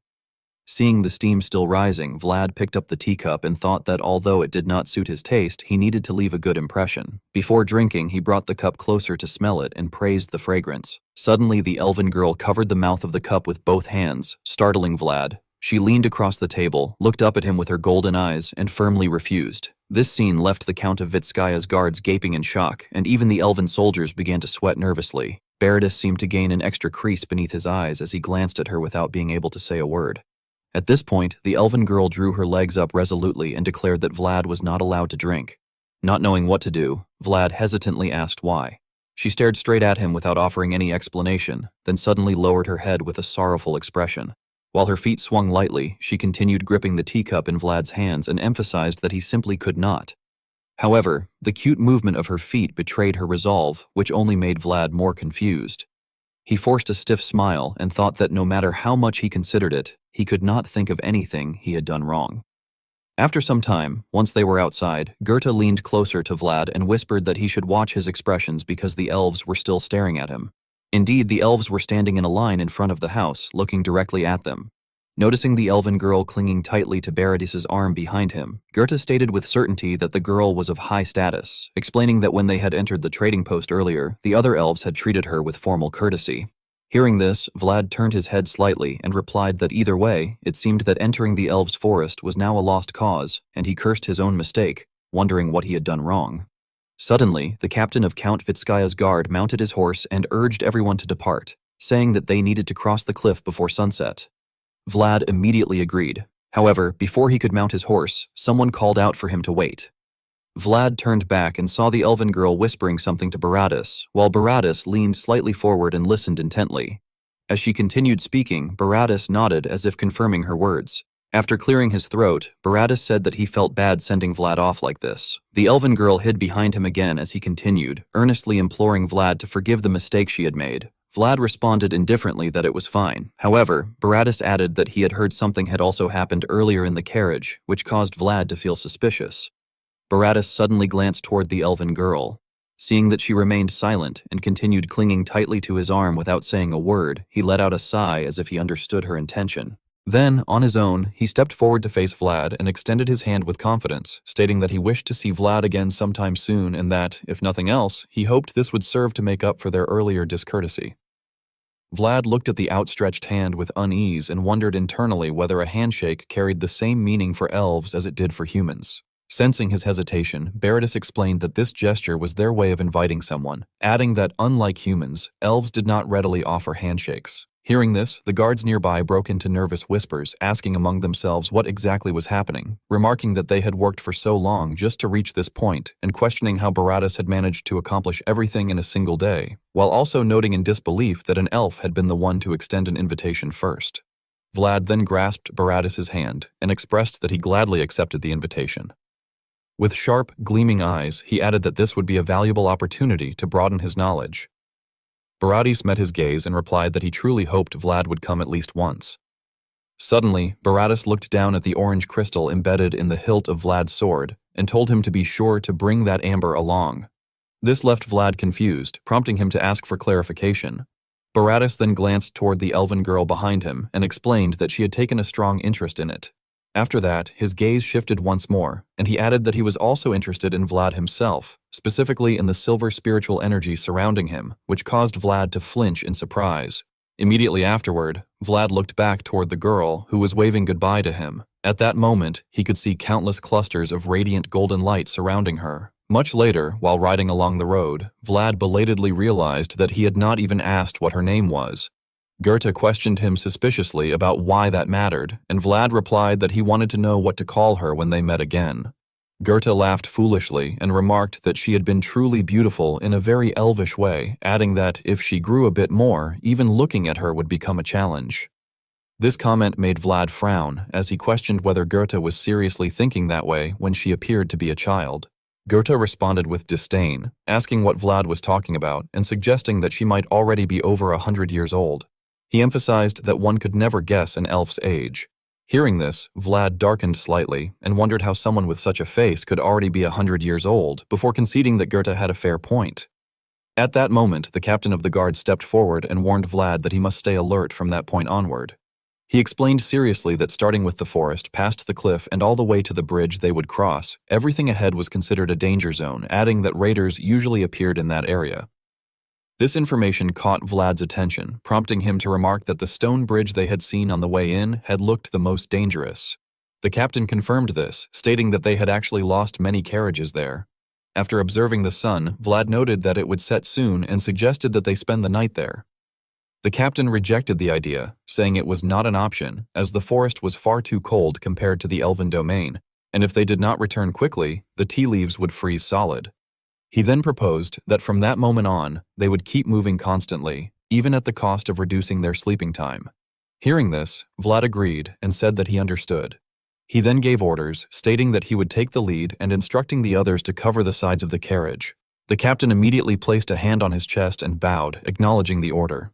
Goethe watched him turn and head toward the carriage with a faint smile, then covered his mouth and whispered to Vlad that they had been dismissed as northern drifters just moments ago, yet had suddenly become polite simply because Vlad had received an invitation from an elf. Vlad scolded him sharply, telling him to shut up and ordering him to move to the side of the pack carriage. He then turned and commanded Stefan to take position at the rear, to which Stefan responded promptly in affirmation. Only then did Vlad sink into his own thoughts, calculating that there were 6 knights including himself, and reasoning that no ordinary bandit would have the nerve to provoke such a group. He concluded that if an enemy still chose to appear, then that person must have a different objective altogether. Watching the sun gradually sink behind the mountains, Vlad silently assessed the situation and felt, for reasons he could not explain, that they were walking straight into a lion's den. As night fell, thick fog spread throughout the forest, yet the group continued onward. Vlad led the procession with vigilant eyes scanning the surroundings, while the captain of the guard and his men also carefully observed every direction. Goethe and Stefan walked on while scanning their surroundings. Suddenly, Vlad noticed a flash of light erupting from the slope of a distant mountain, which made him wonder inwardly whether it was starlight. However, the light continued to grow larger and soon produced a thunderous roar. Sensing imminent danger, Vlad reached for his sword, but the blinding radiance streaked past him before he could draw it. The light shot straight behind him, so fast that he had not even managed to pull the blade from its sheath. A soldier in the group let out a pained groan as an object was driven deep into the center of his chest, and in the blink of an eye, he tumbled from his horse. When they saw the soldier lying motionless with a smoking object embedded in his chest, someone cried out in shock, demanding to know what it was and what was happening. Vlad turned pale, sweat dripping down as fear gripped him, and he admitted to himself that he had not even seen the attack clearly, questioning what on earth it had been. When he finally discerned the object lodged in the soldier's chest, Vlad was thrown into confusion as he realized it was nothing more than a pebble, and he could hardly believe that such a trivial stone had pierced through plate armor. His pupils widened in terror as he concluded that such a thing should have been impossible. At that moment, the captain suddenly pointed in one direction and shouted for everyone to look over there. In the direction indicated, a lone figure stood atop a distant mountain peak, prompting the captain to loudly speculate that the raider had appeared. Hearing this, Vlad clenched his teeth in disagreement, thinking that calling the man a raider was ridiculous and that such a person was no mere petty thief. Fixing his gaze on the figure, whose eyes gleamed with a strange light and whose hand was still wreathed in silver energy, Vlad inwardly affirmed that the man was a knight. The mysterious man standing atop the mountain raised another stone infused with energy. He then bent forward and hurled it downward like a home run. One of Vlad's men was struck directly in the chest and slammed onto his back, sending dust rising into the air. The captain of the guard, who was still supporting the previously injured soldier and had no way to help him, ground his teeth and cursed in frustration. At the same time, he turned toward the two soldiers behind him and demanded to know what they were doing, ordering everyone to dismount and form a defensive formation. However, Vlad angrily shouted for them not to get off their horses. As the group was currently in the middle of a bridge, the captain attempted to object by addressing Vlad, but Vlad scolded him, pointing out that they were on a bridge with no cover in any direction. The captain, still supporting his comrade, pressed his lips together as Vlad continued, asking if he did not understand that stopping there would only turn them into targets. Vlad then looked up at the man on the mountain and thought that their enemy had never intended to kill them in the first place. He reasoned that if killing them had been the goal, they would have thrown something sharp instead of rocks. Frowning with a cold gaze, Vlad internally concluded that it was merely a warning. Observing the confidence of the sword-bearing man, Vlad told himself that it was a predator's warning, meant to show that they could be taken down whenever the attacker wished. Suddenly, Vlad loudly ordered everyone to run and declared that from that point onward, they would break through at full speed. As soon as he finished speaking, he spurred his horse forward and urged Noir to go. Immediately, Goethe also spurred his horse and shouted in panic for everyone to run. Stefan glanced at his own squad and instructed them that they would run as well, ordering everyone to grab hold of the reins. He then rode together with Goethe, charging after Vlad. Seeing this, several guards of Count Vitskaya turned to the captain and anxiously asked what they should do. Watching their hesitation, the captain furiously shouted back, asking what else they could do and ordering them to follow the others. In the blink of an eye, Vlad charged forward at the front, followed by Goethe and Stefan's forces. The mysterious man widened his eyes as he observed their movements, focusing particularly on the one leading them. At the same time, energy light flashed once more atop the mountain. Seeing this, someone shouted in alarm that they were coming again and told everyone to spread out. At the front, Vlad's eye emitted a white glow as he shouted reassurance, telling everyone not to worry and to keep running.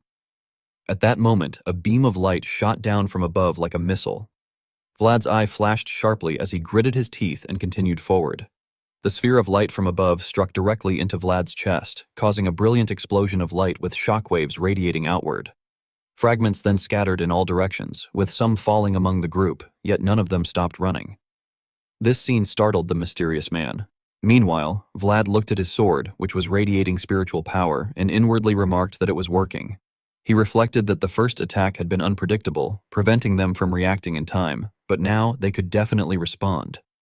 The captain of the guard cheered in delight, exclaiming that they had blocked the attack. He immediately turned around and urged those behind him to run and follow Sir Vlad. Suddenly, atop the mountain, the mysterious man leaped down along the mountainside, heading straight toward Vlad.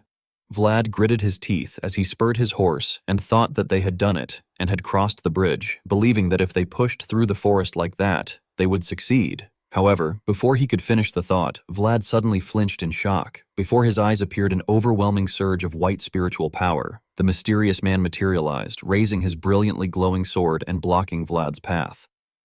The captain of the guards stared wide-eyed in stunned disbelief, while Goethe and Stefan broke into cold sweat, astonished by the man's immense energy. Vlad hurriedly glanced back and shouted for everyone to scatter, while he himself continued charging toward the blazing beam of light. A moment later, a cataclysmic explosion erupted, blasting trees into the air as thick white smoke billowed everywhere. Vlad collapsed onto the ground, groaning while still clutching his sword. Through the dusty haze, he stared in shock at the tree line, which had been completely sheared off at the top. The cavalry formation had fallen into disarray, with horses and riders crushed beneath fallen trees, crying out in pain. Suddenly, a mysterious man approached from behind Vlad and remarked that Vlad had shown fast judgment, bold decisions, and decisive, relentless execution to top it all off. Walking through the smoke without a single speck of dirt on him, the man commented that Vlad's performance was not bad. With his head wrapped in cloth and his hair and beard silvered, the man cast a sharp, cold gaze downward and admitted that he was honestly impressed, explaining that he had believed Vitskaya County was filled with nothing but dead weight and had not expected them to have a knight like Vlad. In response, Vlad immediately sprang to his feet and pointed his sword at the man in vigilance. Seeing this, the man expressed surprise at Vlad. At that moment, Vlad leapt forward and vanished from sight, reappearing close to the man and thrusting his sword toward the man's throat. However, the man stepped back to evade the strike, then tilted his body and raised his sword to block Vlad's attack. Ignoring the sparks flying as their blades collided, the man glanced at Vlad once more. The two then withdrew their swords simultaneously, tracing symmetrical arcs through the air. Vlad gritted his teeth and launched another attack, but every strike he delivered was effortlessly neutralized by the man.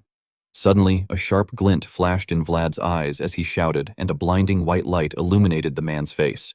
The man twisted his wrist backward to intercept Vlad's slash, electricity crackling between their clashing blades. The force of the blow pushed the man backward, his feet sliding across the ground, while Vlad remained rooted in place, his sword emitting arcs of lightning. He raised it beside his ear and fixed his gaze intently on the man.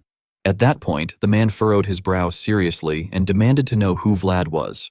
Observing Vlad's stance, he also questioned how Vlad had learned that swordsmanship. This caused Vlad to freeze in shock as he wondered in confusion how the man knew about the swordsmanship of the voice. Abruptly, the man's sword began to tremble and release spiritual energy, and he stated that depending on Vlad's answer, Vlad might have to offer up his head. The energy surrounding the man's blade flared violently as he spoke with cold, threatening eyes. Both men then assumed identical stances, facing each other in preparation to attack.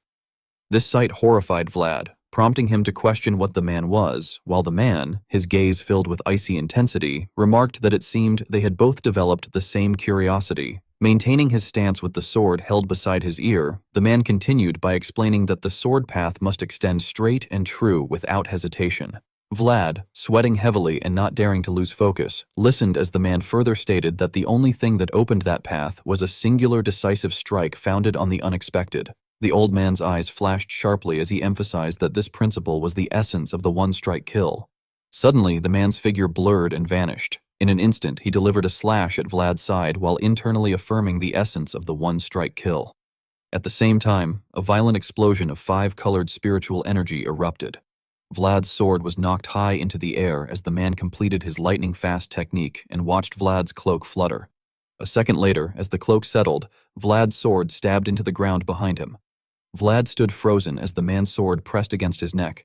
The man straightened his posture and declared that he would ask one last time. With killing intent burning in his eyes, he hissed through clenched teeth, demanding to know who Vlad was. Recalling the image of a sword king appearing behind Vlad, the man pressed further, demanding to know who Vlad was to be using imperial swordsmanship, which left Vlad utterly terrified. Sunlight shone into Count Vitskaya's reception room as he praised the young man before him, saying that he had done good work and had handled a difficult matter well.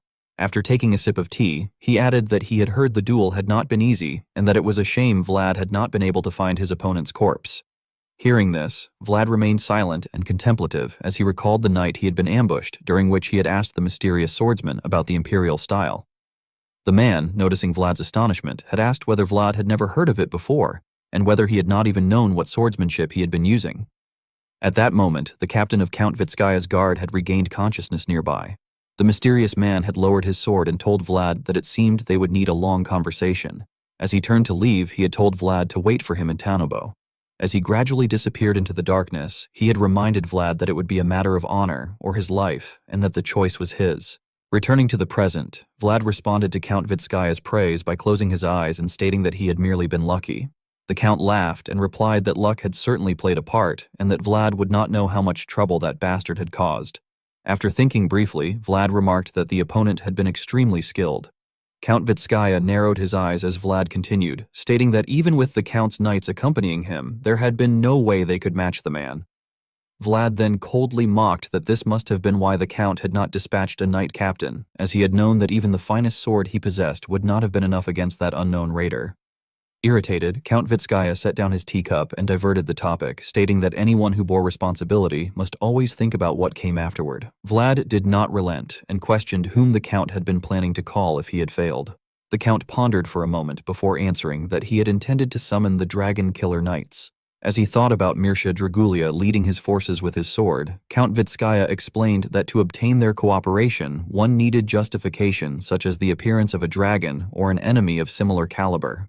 He further stated that Vlad's failure would have served as perfect justification, since Vlad was a dragon slayer permitted to bear the emblem of the Dragon Killer Knights. Hearing this, Vlad gripped the cloth on his thigh and thought to himself that the Count had intended to make full use of him, the knights who followed him, and even his death. Suddenly, Count Vitskaya produced a pouch and, smiling, stated that he was truly relieved Vlad had resolved the matter and added that the Dragon Killer Knights were not cheap. He tossed the pouch onto the table and told Vlad to take it, saying that he had placed more inside than they had agreed upon. The Count then shifted to another matter, stating that since Vlad had already received an invitation from the elves, he would not need the Count's letter of recommendation, and that the payment also included compensation for that. After thinking for a moment, Vlad stated that he would be leaving. He stood up and prepared to depart, but Count Vitskaya suddenly asked whether it would not be a waste for Vlad to rot away in the north. The Count then took another sip of tea and said that he had heard Vlad had been exiled. He suggested that rather than serving the lord who had cast him aside, it might be better for him to work under someone who recognized his value. With a cunning gaze, the Count tempted him by promising treatment beyond anything Vlad could imagine in that insignificant north. However, these words caused Vlad's veins to bulge with anger. He silently restrained himself and addressed the Count respectfully, thanking him for the offer, but emphasizing that he wanted a lord he could trust. Hearing this, Count Vitskaya drank his tea and lamented that it was a great shame. Suddenly, Vlad added that he felt they would meet again someday, which made the Count raise his eyebrows in confusion. Vlad then stared directly at Count Vitskaya with a chilling glint in his eyes. The pressure from his gaze frightened the Count so much that he dropped his teacup. It shattered upon hitting the floor, scattering tea everywhere. Vlad glared silently, yet his expression alone made Count Vitskaya panic and break into a cold sweat. Seeing this, Vlad turned and walked away, thinking that he needed to collect a fair price for the Count's deception of him and the North. Ignoring the Count, who remained dumbfounded behind him, Vlad walked off coldly. As the sunlight slanted westward and filtered through the narrow streets, Vlad strolled along the empty road until a pebble suddenly struck his foot. He stopped and glanced toward the direction it came from, noticing that there was no one there, only an eerie silence. He stepped into a deserted alley where the sunlight fell across him and the only sound was his own footsteps. Suddenly sensing something, he halted without turning around and stated that no one was following him. At that moment, from a dark recess that appeared empty, a man stepped out and asked whether Vlad was not a knight of Vitskaya County. The mysterious man, whom Vlad's group had encountered in the mountains, added that if Vlad had been their knight, he would not have chosen honor. Standing before Vlad, he then asked whether they should have a proper conversation. Sometime later, at a grill shop with plates of meat set before them, the man ate while remarking that the food was not bad and asking how Vlad had found a place like that. Vlad replied that back alleys were always the same. Hearing this, the man drank his beer and thought that Vlad was a strange one. Observing Vlad comfortably eating street food, he internally judged that Vlad carried the dignity of a noble house at a glance, yet blended into the slums more naturally than anyone. Afterward, the man initiated conversation by asking why Vlad was not asking anything. Vlad, puzzled, asked what he meant, and the man clarified that he was referring to his name. However, Vlad explained while continuing to eat that retired knights did not give their names so easily. This caused the man to wonder how Vlad had known he was retired. Imagining the sharp eyes of an aged knight, Vlad looked straight at him and said that it was because the man looked exactly like someone he knew, noting that his skill, unhurried air, and even the way he looked at Vlad were similar. Hearing this, the man drank his beer again and admitted that Vlad was half correct, specifying that such traits only appeared in those who had become the lowest. Vlad countered that on the lowest road, the honor one was supposed to pick up was not theft. The man immediately grew thoughtful and confessed that there was still something he had not finished and that retirement had come far earlier than he had expected. Vlad, not expecting such a response, did not know how to reply. After a while, the man asserted that Vlad owed him his life, and when Vlad acknowledged that it was true, the man, with sharp eyes, declared that he could therefore collect a fair price. Vlad broke into a cold sweat and confirmed that it was true. The man then proposed that there was much he needed to ask and much that needed to be done, and therefore Vlad would help him for a while. Vlad, however, remained cautious and insisted that he should at least hear what it was first. The man placed a paper wrapping containing several tea leaves on the table and asked whether Vlad knew what it was. Vlad immediately replied that it was elf tea leaves, but the man denied this and revealed that it was not tea, but a drug. Thinking of the elf race, the man explained that Absalon, in the Empire's language, meant elf tea. Imagining nobles gathering and raising their glasses together, he described how its spreading fragrance was fresh enough to evoke a forest and its taste sharp enough to brighten one's eyes, which caused it to spread among young nobles in the central region. He then recalled bloodshed and explained that recently suicides among noble youths had increased sharply and that by the time the cause had been discovered, it was already too late. Hearing this, Vlad wondered whether elf tea caused hallucinations or something similar. The man denied this, explaining that if it had shown side effects from the beginning, they would have noticed long ago.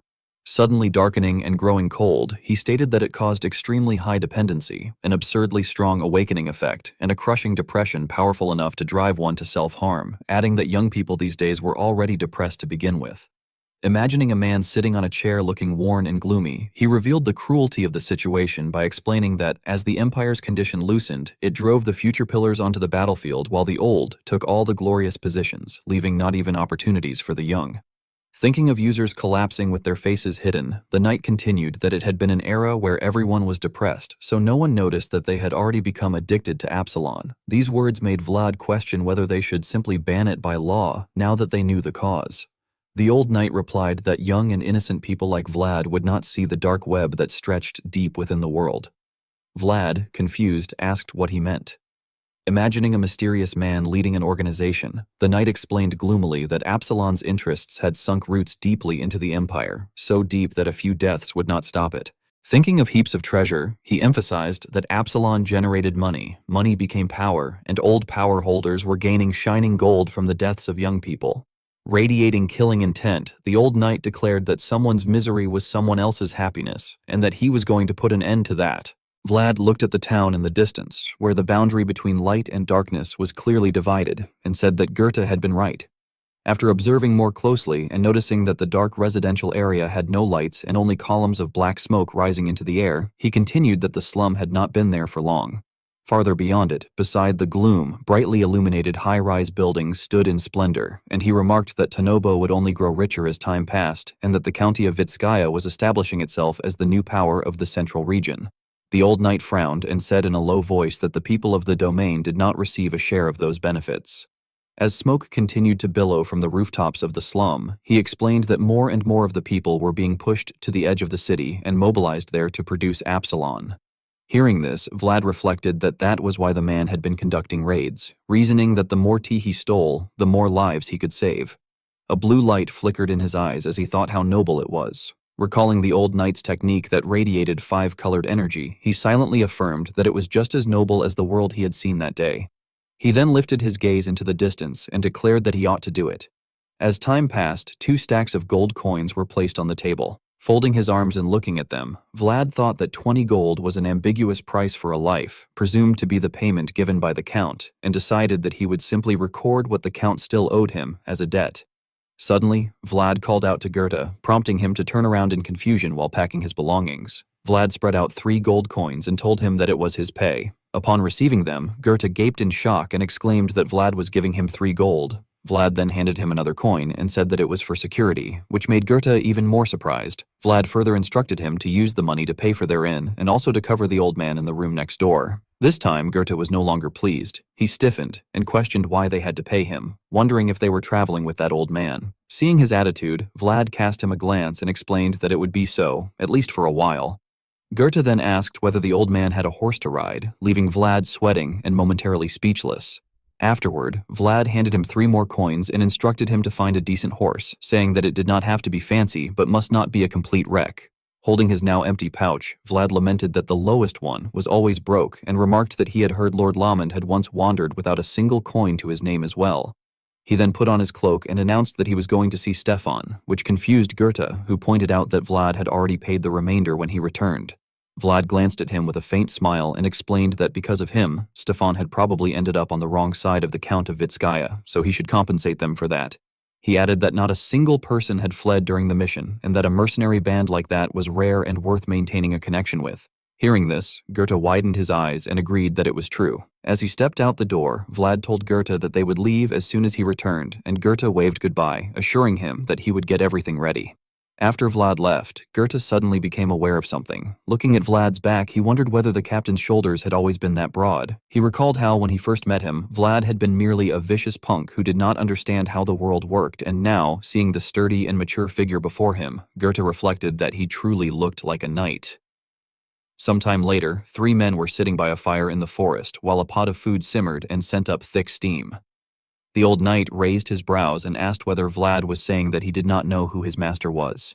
Vlad answered seriously that if he had known, he would have told him long ago, explaining that at that time, the sword had already been at his throat. Vlad looked straight at the old knight and firmly stated that he had come all the way there because he had wanted to know as well. The old knight observed him carefully and internally assessed that he was not lying, noting that his eyes had not wavered at all. He then crossed his arms and sighed that it was a headache, wondering who in the world it could be and insisting that it must never be allowed to leak. Vlad then curiously asked whether what he was using was truly the swordsmanship employed by the Imperial Knights. The old knight, imagining the glorious figures of the Imperial Knights, explained more precisely that it was the Imperial swordsmanship, and that the one-strike kill principle was passed down only to a select few even within the Imperial Knights. Hearing that, Vlad inwardly questioned whether it had really been that incredible, and then asked aloud whether he was not allowed to use it. The old knight narrowed his eyes and wondered if it could be that Vlad's father was the emperor or something similar. This left Vlad at a loss for words, while Goethe lowered his head and trembled as he tried to suppress his laughter. Seeing this, the old knight asked in confusion whether he was laughing. He then seriously speculated that he was not joking, and told Vlad to think carefully, suggesting that perhaps he had been born with imperial blood or had once been among the closest confidants of the imperial family. As Goethe continued shaking with laughter, Vlad helplessly replied that it was not the case at all. With that confirmation, the old knight cleared his throat and remarked that if it were true, it could become troublesome, since the one-strike kill principle ultimately belonged to the Empire. In the quiet atmosphere, he went on to explain that people in the north might not recognize it, but the closer one got to the central region, the more people there would be who knew of it. Vlad and Goethe were stunned when the old knight added that if things went wrong, Vlad could be dragged away for insulting the imperial family. Vlad hurriedly asked what he should do then, and the old knight calmly responded that it was not as though there were no way out at all. As Goethe began cooking, the old knight cautiously revealed that first of all, the one-strike kill principle Vlad used seemed to have been leaked a long time ago. Shocked, Vlad asked how it was different. The old knight then stated something even more astonishing, saying that Vlad's swordsmanship was closer to the original form. Looking at the bland stew they were eating, he compared it by saying that if that stew represented the one-strike kill principle Vlad was using, then the version currently used by the Empire would be like adding fresh meat to it. When Goethe suddenly saw him pick up a piece of fresh meat, he shouted in alarm that it had been meant for tomorrow, but the old knight ignored him, sliced the meat, and put it into the pot, explaining that this was like the one-strike kill principle the Empire currently used. As he stirred the pot, he elaborated that as time passed, anything with form was bound to change, and since it had been 300 years since the Empire was founded, the imperial swordsmanship had evolved again and again into what it was today. When the stew looked richer, he scooped up a spoonful and remarked that it had become tastier as well. While Goethe drooled at the sight, Vlad calmly prompted him to continue. The old knight then explained that the one-strike kill principle stemmed from surprise, and that surprise did not arise from polished rules but from unfathomable ideas. He suggested that Vlad should now try adding ingredients of his own into his swordsmanship, ingredients that would make even imperial people tilt their heads in confusion. As Vlad listened in growing astonishment and imagined himself standing at the center of circles of light, the old knight declared that it was time for him to do it on his own, that only he could create his complete world. Handing him a bowl of stew, he emphasized that even if he had sprouted from the same root, he should make his own flower bloom, because the one-strike-kill principle was a sword art that pursued exactly that ideal. At the same time, in the elf forest of Aushrina, where the world tree stood prominently among the woodland, the elf village beneath its roots had fallen into deep sleep. On the stairway leading into the tree's base, several figures appeared. Baratus frowned and ordered the guards to open up, and they nodded in acknowledgement. He stepped inside the world tree, where countless glowing spirit lights filled the air. Suddenly, Baratus caught sight of something and froze in astonishment. The holy maiden was floating in mid-air, her sleeves fluttering gently as she hovered above the ground. The aged elf Grand Elder, holding his staff, looked toward Baratus and told him that he had arrived. Standing behind him, Baratus wondered whether it was a revelation, and the Grand Elder confirmed that it was indeed so, adding that it had truly been a long time since they had last received a revelation. The holy maiden kept her eyes tightly shut, her body trembling as she groaned in pain. Baratus anxiously asked whether it was really all right. The elf Grand Elder stared intently at the holy maiden and explained that no matter what, it was bound to be a burden, since it was the first revelation from the world tree since she had been appointed as priestess. Suddenly, the holy maiden's eyes flew open, and at the same moment her entire body radiated a brilliant golden energy. The elders gasped in astonishment. The holy maiden declared that it was coming. Within the darkness, she saw the indistinct form of a dragon, and behind it were additional red eyes. Gritting her teeth, she said that a dragon was coming. Abruptly, a crimson dragon's eye appeared right before her. Throwing her head back with her mouth agape in terror, she cried out, asking what they should do, saying that she had seen a dragon and urging them to show it. Then she panicked and insisted that they must not, because the dragon was watching. Baratus shouted in alarm, calling out to the Grand Elder, but the Grand Elder glared at him and ordered him not to intervene. At that moment, a 1,000-petaled flower appeared within the Grand Elder's pupil, and he thought to himself that she was still a young priestess who lacked experience, and that he would gladly offer up his world. Simultaneously, a 1,000-petaled floral magic circle flared to life beneath his feet, and spiritual power surged upward. Gripping his staff so tightly that veins bulged across his forehead, he muttered, asking what he should show it. Still arching her neck back in agony, the holy maiden screamed that it was the sword. At that time, the energy radiating from the Grand Elder formed only a small circle beside the holy maiden's vast and radiant one. Suddenly, she let out another cry of pain. Twisted roots intertwined together, and specks of spirit light enveloped them. The Grand Elder's sharp eyes widened, and he uttered that it was that. Then he perceived a flash of light deep within the base of the tree. When he focused more closely, he saw a sword embedded upon a mound of earth. As the three members of Vlad's group rode their horses through the forest, Vlad asked the old knight how he intended to stop them, pointing out that merely looting caravans would not prevent the tea from being sold, especially since he had heard that it was insanely popular in the central region. The old knight closed his eyes and replied helplessly that, as Vlad had said, he could not stop it from being sold, which was why he had chosen to smash the matter head-on instead. Hearing that, Vlad asked what exactly he had smashed. The old knight raised one finger and answered that it was the beehive. He then explained that if one could not dig out what was hidden deep inside, one had to lure it out, which was why he had used himself as bait to draw out what the Count was hiding. His explanation made Vlad finally understand. After a moment, the old knight asked whether the Count had requested help from the Dragon Killer Knights, and Vlad confirmed that he had heard that was the case. Vlad's straightforward answer made the old knight ponder.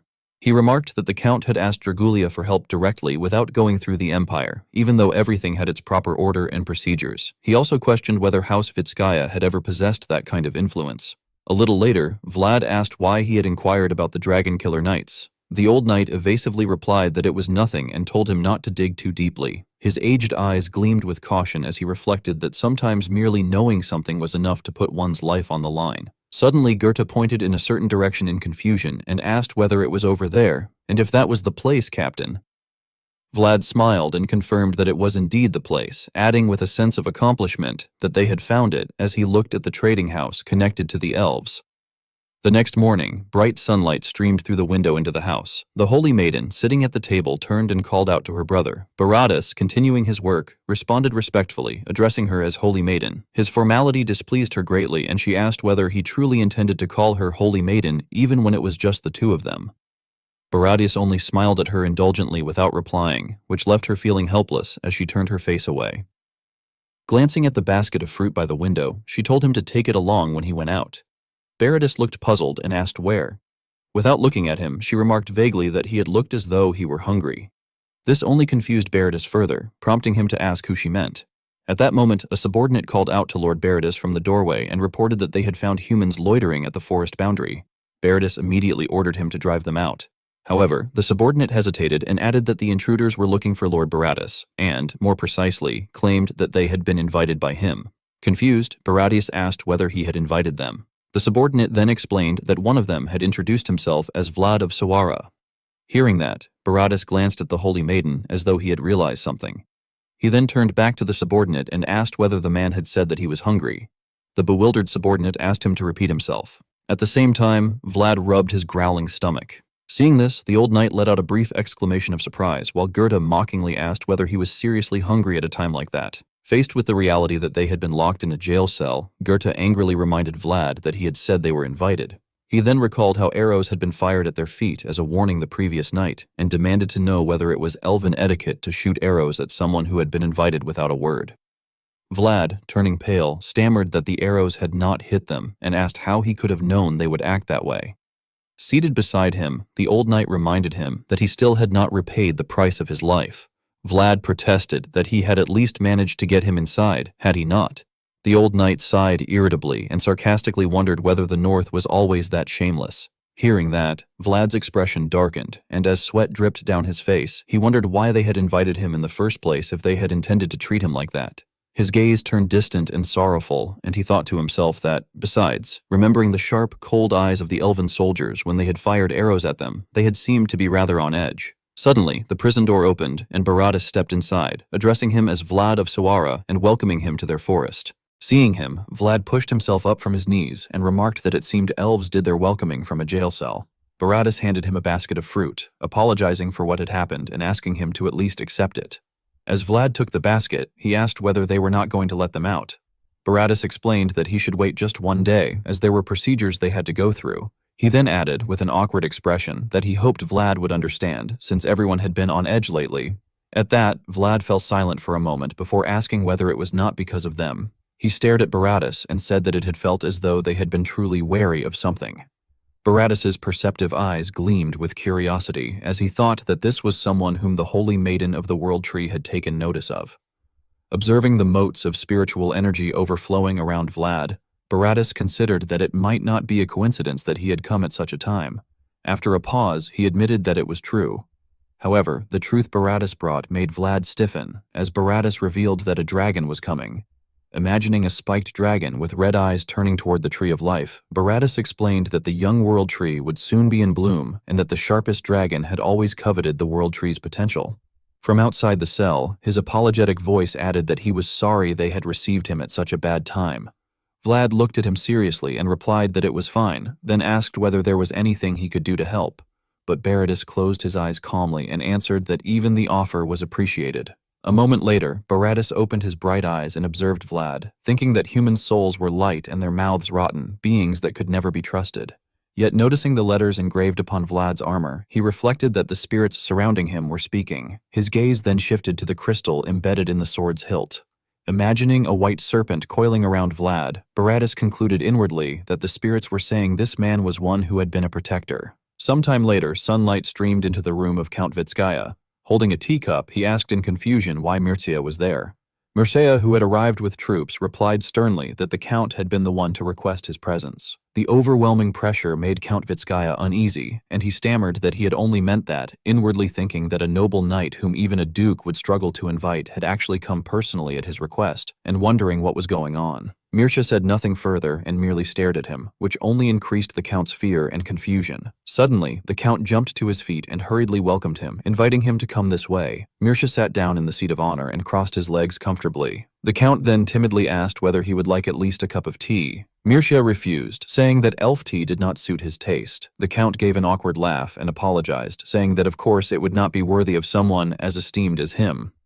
He then loudly ordered his subordinate to bring black tea, the finest grade grown in the southern archipelago. Before the order could be carried out, Mircea stated that tea would not be necessary, which left the Count flustered as he began to suggest wine instead. Once again, Mircea declined and moved to the main issue, asking more importantly whether Absalon was being produced properly, since he had received a report about an unknown attacker. Understanding the matter, Count Vitskaya smiled and replied that it had been resolved, so production was continuing without any issues. Mircha repeated the phrase, "without any issues," in displeasure, and pointed out that it had been said there was a skilled fighter whom even the knights there could not handle on their own. The Count quickly explained that this had been true. However, by good fortune, they had received help from an outsider. Mircha echoed the word outsider suspiciously. The Count then informed him that a knight from the north had come. Mircea questioned with a hint of curiosity whether he meant the north. When the Count mentioned the familiar name Vlad, Mircea's eyes widened and a dense killing intent emanated from him. Unaware of the change in his demeanor, the Count continued by saying that he had been a dog abandoned by Bayezid, though the brat had possessed real skill. He then sighed with a laugh and added that, still, he had been a northerner, so his manners had been terrible, and he had spoken without knowing his place. Mircea even had to listen as the Count disparaged Vlad further, claiming that a barbarian's blood could never hide itself and that lowly blood always revealed itself wherever it was. Suddenly, Mircea asked whether he had truly looked that way to him, leaving the Count confused as he asked for pardon. With a chilling expression, Mircea emphasized the words, "blood that shows no matter where you look," then fixed the Count with a murderous glare and hissed through his teeth about the bloodline he claimed to have recognized. The overwhelming killing intent terrified Count Vitskaya, and sweat poured down his face as Mircea's dragon-like eyes bore into him and demanded to know whether it had truly looked lowly to him. The great elder of the elf tribe was astonished when he saw that the golden amber set into the hilt of Vlad's sword emitted a light identical to that of the tree of life behind him. Filled with curiosity, he remarked that Vlad was truly a rare guest and asked where he had obtained that amber. Vlad replied that he had been told it was an heirloom of the Heinel family. The great elder closed his eyes and murmured the name Heinel thoughtfully, repeating it as if confirming what he had heard. Then, to Vlad's surprise, he affirmed that it referred to the Swordmaster. He went on to recall that one of the knights who had followed that man bore the same surname. Remembering the figure of that young knight, the great elder said that he recalled clear eyes and sorrowful, water-colored hair. Hearing this, Vlad asked doubtfully whether the elder knew where the maple tree inside the amber was located. The great elder opened his aged eyes wide and questioned how Vlad had known that the scene inside was a maple tree. Vlad, confused, asked for clarification. Narrowing his eyes and scrutinizing Vlad, the great elder observed the tiny specks of light surrounding him and thought that they sparkled like starlight. Yet regardless of how they shone, he wondered how Vlad had managed to glimpse a world not permitted to humans. Sensing the unspoken tension among the elf elders beside him, Vlad fell silent and broke into a sweat, wondering how much he should reveal and feeling that it would somehow be wrong to lie. After a pause, the great elder said that it did not matter. He then informed Vlad that the maple tree engraved within the amber had once stood in the west, in the greenest forest on the continent. Vlad was bewildered and questioned how that could be, since the west was nothing but wasteland. The great elder closed his eyes and replied that it had once existed. Recalling the radiant two-tiered golden tree of life standing out amidst the lush green forest, he thought of their forest, Elvenheim, before the dragon had burned it down. Night descended upon the elf settlement. Sitting on his bed with his chin resting on his hand, Vlad pondered uneasily, sighing and wondering what they should do now and how they were supposed to find something that no longer existed. Suddenly, the old knight entered and declared that he would go examine the Tuzon leaves. Vlad reminded him that he had been told to stay in his room, but the old knight casually replied that Vlad should simply say he had been there. Vlad glanced at him and remarked that the atmosphere was already chaotic because of the dragon. Climbing onto the window of Vlad's room, the old knight reassured him that he would not get caught and that there was no need to worry, adding that he had done such things often in his younger days. He then paused with a soft exclamation and, while leaning halfway out the window, mentioned that Vlad's master seemed, after all, to be connected to the imperial family. Startled, Vlad asked if that was truly the case. The old knight glanced back and affirmed that, from what he had seen, it was certain. Recalling the throne positioned at the highest place in the castle, the old knight explained that the founding king, Prausen, had stepped down from the throne and become the lowest one. Imagining a silver-haired man turning his back on a sword and shield planted in the ground, he recounted that the king's glorious first step had continued for hundreds of years, and that, befitting the beginning of a legend, his end had also been mysteriously concealed. He further suggested that Vlad might be connected to Prausen's unknown final chapter. This left Vlad troubled. He then asked what that meant, saying that the trail ended there. The old knight, gazing outside, denied that it ended at all and stated that, from his perspective, this was merely the beginning. Puzzled, Vlad repeated that it was only the beginning. The old knight then turned fully toward him and said that if Vlad's master had inherited Prowson's will, it meant that Vlad himself ought to follow the traces he had left behind. However, Vlad raised another concern, saying that he had been told no one knew Lord Prowson's final moments. The old knight replied seriously that humans did not, then added that the elves might. With that, he gave Vlad a meaningful smile. A moment later, before leaping away, he said that he would be back. The old knight then shot off like an arrow and disappeared into the dense forest. Watching his figure vanish, Vlad muttered that he had disappeared in an instant and wondered whether he was a cat. He then fell into thought, reasoning that if the elves might know, that would make sense, and recalling that the old knight had recognized the scene inside the amber. Suddenly, Vlad's eyes widened as a startling thought crossed his mind. He wondered what if the voice had not seen that place directly either, and whether it had seen it through the amber just as he had. Yet he quickly let out a long sigh, scratching his head in frustration and wondering what kind of person the old knight really was. Just then, there was a knock at the door, and Vlad responded by telling whoever it was to come in. The elven saintess peeked in with a curious look, and upon seeing her, Vlad was taken aback. She asked whether he had a moment. After some time, the two of them made their way to the base of the world tree. Vlad felt dizzy and regretfully thought that he should have ignored it and stayed inside. Following behind the saintess, with two soldiers guarding them from the rear, he felt awkward and hesitated. With little enthusiasm, he asked where exactly they were going, but sensing the cold stares from the two guards behind him, he added the final word cautiously. Without turning back, the saintess replied that there was something she wanted to show him. Vlad asked what it was, and she answered that it was the amber. She then turned around with a mysterious smile and said that she truly wanted to show it. Despite this, Vlad remained unconvinced and wondered to himself why it was so sudden and who she intended to show it to. The saintess suddenly turned and explained that the world tree wished to see its mother at least once, as it had never seen its mother since it was born. Hearing this, Vlad speculated inwardly whether the maple tree inside the amber had been the world tree's mother. Standing along a path glowing with golden motes of light, she continued that the world tree would bloom with the coming spring, that this would be its first bloom, that it had been very anxious, and that Vlad had happened to arrive carrying its mother's memory. Her words left Vlad deeply shaken. She then walked deeper inside, explaining as they went that only a few of them could enter the interior of the world tree, that it was a secret place, and that without the world tree's invitation, no one could enter. After saying this, she placed her hand on the trunk and a brilliant light gradually appeared, opening into a space. The light grew larger and formed a radiant doorway. Witnessing this, Vlad stared in astonishment, beginning to say that this was... By then, the saintess was already standing within the lush green space inside the tree, welcoming Vlad of Shawara and telling him that he was the first human to come that far. Hearing this, Vlad turned to look at the guards, who merely gazed back at him without expression before closing their eyes and giving slight nods. The two soldiers remained where they were, while Vlad stepped forward. He passed through the doorway and walked onto the verdant grass. The moment his foot touched it, he thought he heard a faint rustling sound. He froze, clearly sensing the changes in the air around him. The saintess turned back with a smile and said that it seemed happy he had come. Vlad's eyes widened as he felt the wind brush through his hair, realizing what this place was. As he watched brilliant golden streams of energy weaving through every leaf and branch, he inwardly exclaimed that it was the world tree. Meanwhile, deep within a desolate mountain forest, a strange noise suddenly echoed. Beneath a tree lay several figures in blue cloaks, drenched in blood. One elven guard had a gaping hole pierced straight through his chest. In the darkness, a monster with glowing red eyes slowly approached, drawn by the scent of fresh blood, its eyes flashing with a sinister crimson light.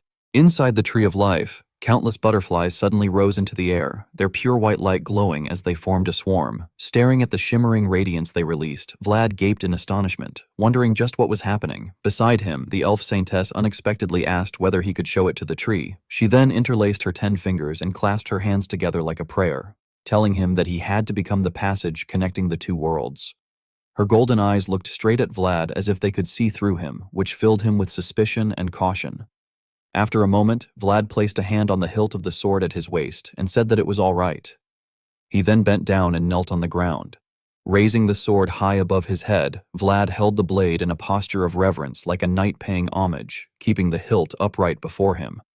At once, the light of the butterflies suddenly changed into dazzling multicolored hues. They swooped down from above and gathered between the two of them. In the end, the butterflies touched the sword's hilt, where an amber crystal was embedded. Suddenly, a transparent hand appeared and rested upon the amber. At the same time, a girl made of light emerged among the colorful swarm of butterflies. Immediately afterward, the amber crystal flashed with a blinding brilliance, and the energy within it seemed to merge with the tree of life itself. The girl of light stood observing the butterflies circling around the roots of the tree before they flew upward into the dense canopy. Vlad remained kneeling on one knee, his head lowered without looking up. After a while, the girl of light suddenly transformed into hundreds of butterflies that flew upward and blended with the energy of the tree of life. At that moment, the sword in Vlad's hand reacted, and he thought to himself that he could feel it, the countless possibilities the world tree had been holding. On the tree of life, buds suddenly began to multiply. Vlad reflected that the little ones who had once been forgotten under a single name were now appearing again. One bud began to glow brightly when a butterfly lightly touched it. Soon after, it burst open into a radiant flower. At the same time, the girl of light appeared once more, blooming amid the aura of the tree of life's energy. Meanwhile, a little girl opened her shining eyes and looked upward. At the same moment, the girl who had appeared from the tree of life looked down with a gentle smile on her lips and spread her arms to welcome the child flying toward her. Feeling the happiness of the two embracing each other, Vlad thought that they were blooming. Elsewhere, several elf elders saw the brilliant light shining out and exclaimed to the Grand Elder that this was something extraordinary. The clan leader also looked up in amazement and sighed softly before standing by the window and remarking that he had waited so long for this moment. In another place, Baratus's ears twitched as he sensed the disturbance in the air. He glanced toward the light with a doubtful grunt before turning to look out the window. The elf villagers working in the fields raised their eyes toward the glow. Forest guards stared in astonishment with their mouths open. Goeth, who had been grooming a horse, was startled by the sudden phenomenon. Even the old knight inspecting a tea leaf could not help but be drawn to the light of life. Vlad then thought that if a young world was being born, then someone had to protect it. As the flowers on the tree of life blossomed, he reflected that this was why the knight with blue eyes had never stopped gripping his sharp blade. The blade cut into Vlad's palm as he gripped it tightly, drawing blood. He continued thinking that the crimson descending to the earth, the red drops of blood falling onto the green grass, were the knight's gift for the children being born at that very moment, today. Each blooming flower gave birth to a spirit life in the form of white rabbits and small foxes. An old farmer stood stunned and stammered that at last it had happened, while the young woman beside him exclaimed happily that it had come at long last. Now the tree of life was no longer glowing only with golden light. Countless other colors were blossoming together, as if spring had come to Ashrina. After an unknown amount of time passed, a flower drifted down and landed on Vlad's head. He had sunk to both knees on the ground, and the sword in his hand had lowered. The hand cut deeply by the blade continued to bleed. The saintess reached out and touched Vlad's wound. Sitting down in front of him, she asked whether he was all right. Sweating heavily, Vlad asked whether the flowers had bloomed. The saintess looked at him gently and told him that they had, adding that they were saying thank you. Vlad let out a relieved laugh and said that was a relief. Suddenly, the saintess sadly apologized. However, Vlad refused, saying that it was all right and that it had been his choice. He then frowned and looked down at the long wound across his hand. Thinking about the image of the mother and child embracing, Vlad quietly admitted that he had not wanted to interrupt that moment. Hearing this, the saintess widened her eyes in astonishment. Vlad looked at the amber crystal that had disappeared and remarked that, well, although he had not expected the amber to disappear, he had heard that it was a treasure of House Hainal. Suddenly, some kind of noise caught his attention. He and the saintess both turned to look toward the source of the sound. After a moment, the saintess said that she guessed it thought it was okay to show itself to him. At the same time, a cluster of light shone within the darkness. There, a sword embedded in the ground was glowing. When Vlad saw it, he froze. His pupils widened as he inwardly marveled that it had a lofty light to it, but that it also gave him the creeps. In that moment, it seemed to him as if the sword had grown gigantic and was pointing its edge toward him, and he thought that it was like it was raising its edge toward him. Blood from Vlad's injured hand dripped down onto the surface of the magical lake. Suddenly, Vlad panicked. He saw the sword lowering its point straight toward the lake. Then a bluish energy spread from the sword's hilt and warned him not to come any closer. The energy shot toward Vlad, forcing him to raise his arm to shield himself. At the same time, a man appeared and scolded him, calling him a little thing that could not even open his eyes yet. Vlad stared at the man in shock. The man then grasped the hilt of the holy sword and continued, ordering him to disappear from his sight before he cut him down, while pointing the blade forward in a threatening manner. Instantly, Vlad felt as if an invisible pressure was crushing down upon his body. From behind him, the saintess asked anxiously whether he was okay and what was wrong. Vlad immediately turned his head toward her in confusion and asked what in the world that sword was. The Saintess casually pointed in its direction and replied with mild indifference that it was the Swordmaster's sword. As soon as she said this, Vlad turned pale and broke into a cold sweat, unable to believe it. In shock, he exclaimed in disbelief that it was the Swordmaster's sword and demanded to know why it was there. The Saintess answered that she had heard the Swordmaster himself had been the one who gave it. She then continued to explain that although the Empire was bad, the Swordmaster had been kind. This left Vlad even more stunned as he began to ask what she meant. Imagining the holy sword surrounded by many other swords planted across a dense land, the Saintess went on to tell him that the sword was a guardian sword that had once protected someone, and also a sword of blood that had massacred countless enemies. She explained that it was the dragon-slaying sword that had pierced the heart of the prime dragon of perfection. Then she stood beside Vlad and looked toward the sword, adding that now it was a talisman guarding the world tree. Hearing this, Vlad raised his eyebrow and asked what it was guarding the world tree from. The Saintess did not answer immediately, but stared at Vlad for a moment. Looking at the spirits upon the Tree of Life, she finally said that it was guarding against those who sought to pry into the world tree's possibilities. Somewhere far away, a dragon's eye suddenly opened wide. As the creature slithered out with murderous intent surrounding it, it growled that it meant every dragon in this world.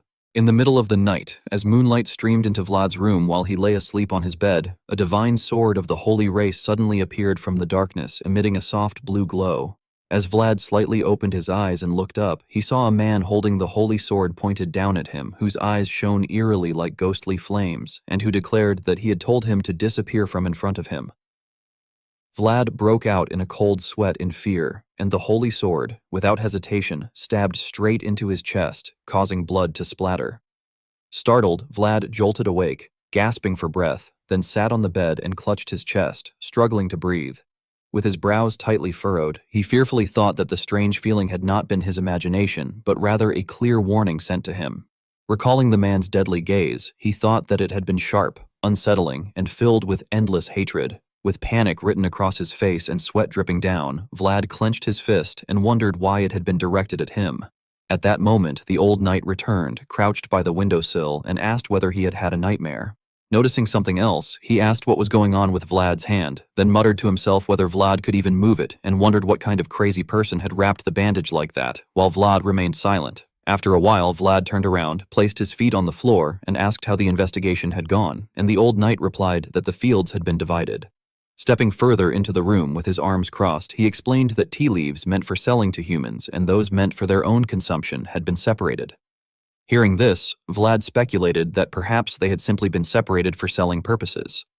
However, the old knight responded that he had thought the same at first, but the two types of tea leaves had been slightly different, which meant there had been intent from the beginning. This made Vlad question what kind of intent it had been, and the old knight looked at him intently and stated that it had been malice toward humans. This information left Vlad stunned. The old knight then asserted that, in a way, it was the Empire's original sin, explaining that the elves' hostility toward humans had entirely begun because of the Empire. Vlad, sweating, asked what he meant, and the knight, imagining a brilliantly shining golden castle, explained that beneath the Empire's dazzling glory lay the blood and tears of many. Then, envisioning a place shrouded in darkness and bathed in red, he added that this included the elves as well. Thinking of a dragon that had once spewed fire everywhere, he went on to say that, to the elves, humans were no different from the dragon that had burned their forest. With eyes widened and mouth agape, Vlad listened as the old knight emphasized that, in the past, it had been the most perfect dragon that burned the world tree, but it had been the Empire that drove the elves out of the forest. After saying this, the knight turned his head toward the window and thought that the situation was complicated. Glancing toward the Tree of Life, he reflected on a fading empire and a newly blooming world tree. Then, with a worried expression, stated that someday the Empire would have to reap the seeds of sin it had sown, whether it wanted to or not. On another day, as the Saintess changed Vlad's bandage, she wondered why it would not come off, while Vlad asked her to tie it a bit more gently that time because the blood was not flowing and his fingers were changing color. Hearing this, the Saintess asked why he had held the sword backwards, and Vlad replied that he could not have known things would turn out like that. This made the Saintess displeased, and she reproached that people who made excuses were not trustworthy. The old knight, Goethe, and two elf soldiers standing nearby became uneasy, while the Saintess continued that he should have told her beforehand, adding that it had also been her first time performing the awakening ceremony.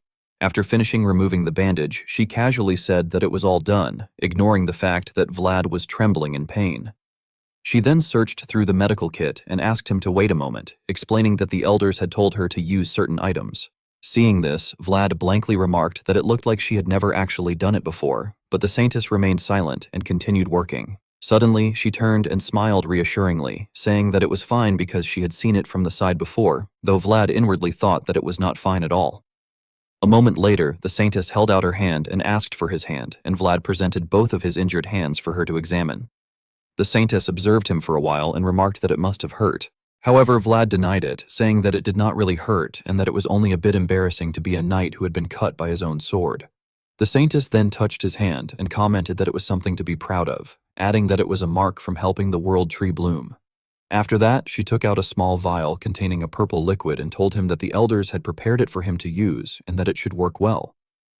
Suddenly, the hand holding the vial began to tremble uncontrollably. Seeing her lower her head, Vlad called out to her in confusion, addressing her as priestess.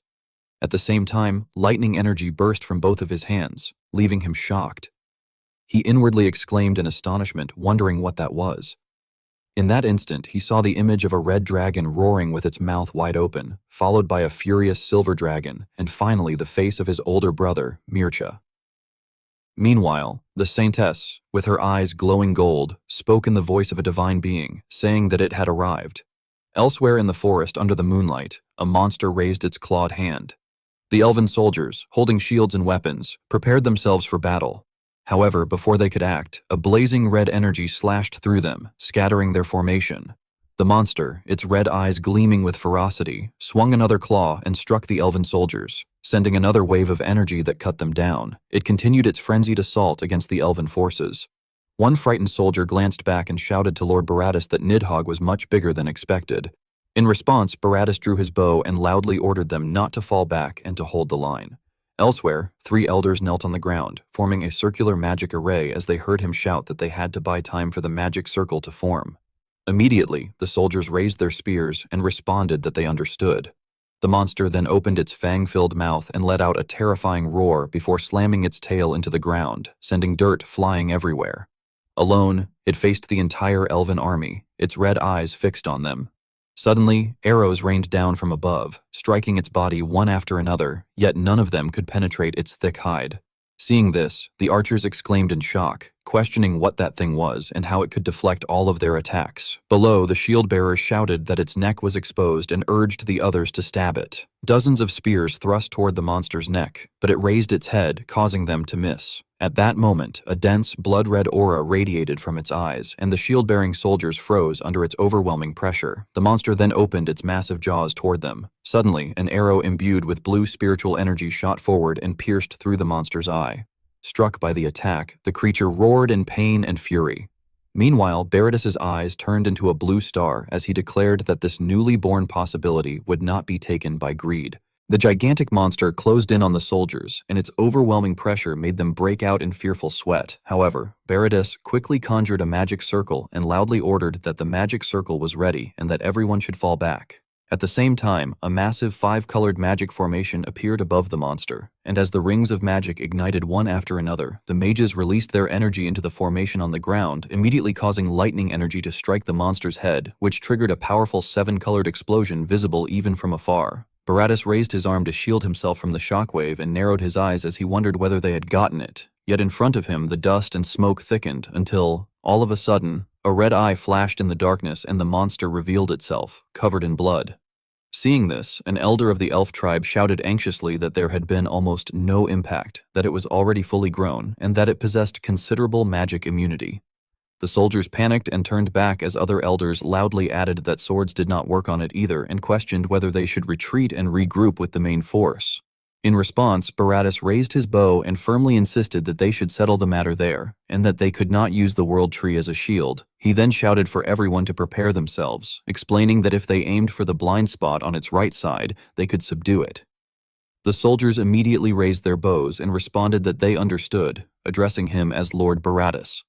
As Baratus observed the monster, he thought that they needed just one more opening, but suddenly the world tree behind him began to glow, startling him even without turning around. The soldiers, drenched in sweat, looked in that direction and exclaimed in shock, asking what that was, while Beretus frowned and, filled with worry, cursed under his breath.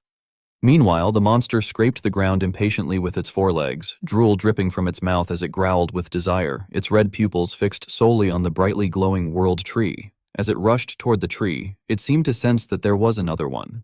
At the same time, besides scattered barrels of potion, the holy maiden weakly cried for help before lowering her head, trembling all over as she pleaded for someone to help her. Vlad, standing nearby, was startled when she revealed that the dragon was coming, and as sweat formed on his brow, he looked at her condition and questioned what it was. A nearby elf soldier explained that it was a revelation, describing how the holy maiden would kneel in prayer before the world tree and stating that the world tree could perceive beyond mortal limits, that it conveyed revelations solely through the holy maiden, and that she was the conduit connecting the world tree and the elves. Another scarred soldier added that a revelation from the world tree must never be ignored, and that the fact it was asking for help meant it might have seen hope only through Vlad. Suddenly, the two soldiers knelt down and pleaded with him to protect that newly bloomed possibility. And at the same time, the holy maiden clung to Vlad's hand. Having come out of her trance, she tearfully begged him for help. Their actions left Vlad conflicted, and he glanced toward the old knight for guidance, asking what he should do at such a moment, but the old man crossed his arms and replied that Vlad should not look at him, calling him a fool and stating that he was neither his lord nor his senior knight. Hearing this, Vlad felt awakened, and realized that in that place, the only one who could give him orders was himself. Afterward, he gently wiped the holy maiden's tears and told her to dry her eyes, and with a resolute gaze, he declared that he, Vlad of Sawara, would fulfill his duty as a knight. Meanwhile, in the forest, the soldiers screamed in terror as the monster crushed one man underfoot and struck down another with its tail. Outside the village, the people fled in panic, crying out in fear that it was a dragon and urging everyone to run, while behind them the creature swung its claws, ready to pounce. Suddenly, a green magic circle formed beneath a mage, and a surge of green energy shot straight toward the monster. Witnessing this, the villagers turned back in shock, only to see that a massive magic formation had appeared, blocking the monster's advance toward them. The elf clan leader tightly gripped his staff and created a magical shield, shouting that they should hurry and flee and questioning what they were all doing. With resolute eyes and hair fluttering in the wind, he used his very life force to protect everyone. Seeing him, the people responded with relief that they understood. He then loudly ordered the warriors to quickly reorganize the battle lines, prompting the soldiers to raise their shields, step forward with their spears, and affirm that they would obey the Grand Elder. Outside, the monster clawed at the magic circle, causing cracks to spread across it, and before long, its claws were able to pierce through the barrier. This sight made someone cry out in fear that it had broken through the magic circle so easily. As he struggled to maintain the formation, sweat dripped down the clan leader's nose as he anxiously thought that the remnants of the fallen dragon, having originally broken off from the prime dragon of perfection, could not be easily deceived by magic that manipulated the world. He continued to pour energy into the shield and urged the others to layer the magic circles and stop that creature no matter what. Immediately, the elders pressed their hands against the magic circle beneath their feet and channeled their energy, surrounding the monster with formations of various colors. The yellow formation unleashed crackling lightning, the blue one transformed into towering trees, and the red one released blazing flames, all attacking the monster at once. However, the monster's claws continued to dig deeper into the green magical barrier, while the elders relentlessly cast their spells. Even so, the monster's head managed to break through the shield, causing several elders to cough up blood, its glaring eyes fixed on them before it threw its head back and roared, completely shattering the magical power created by the elf clan leader and the elders. At the same time, the clan leader spat out a mouthful of blood, prompting the soldiers to call out in alarm for the Grand Elder. Collapsing to his knees as the magic circle beneath him dimmed, he wiped the blood from his mouth and thought that with his withered old body, he could not even hold it back. Some soldiers urgently urged him to escape with the other elders and said that they would try to hold it off, but he refused inwardly, thinking that it was impossible for them to endure either and that even Baratus's elite warriors would struggle. With unwavering old eyes, he bitterly lamented in his heart that they were unable to protect the possibility that had bloomed after such a long wait. Suddenly, a dazzling beam of light struck toward the monster, leaving both the clan leader and the creature stunned. A gentle stream of light appeared in midair along with a voice remarking with mild surprise. An old knight, gripping his sword in a ready stance, growled that the creature was very ugly, his gaze filled with disdain as he glanced to one side. He then slashed at the monster with a blade of light and asked rhetorically whether it did not agree. Struck by the radiant slash, the monster roared in fury, while a cold glint flashed in the knight's eyes.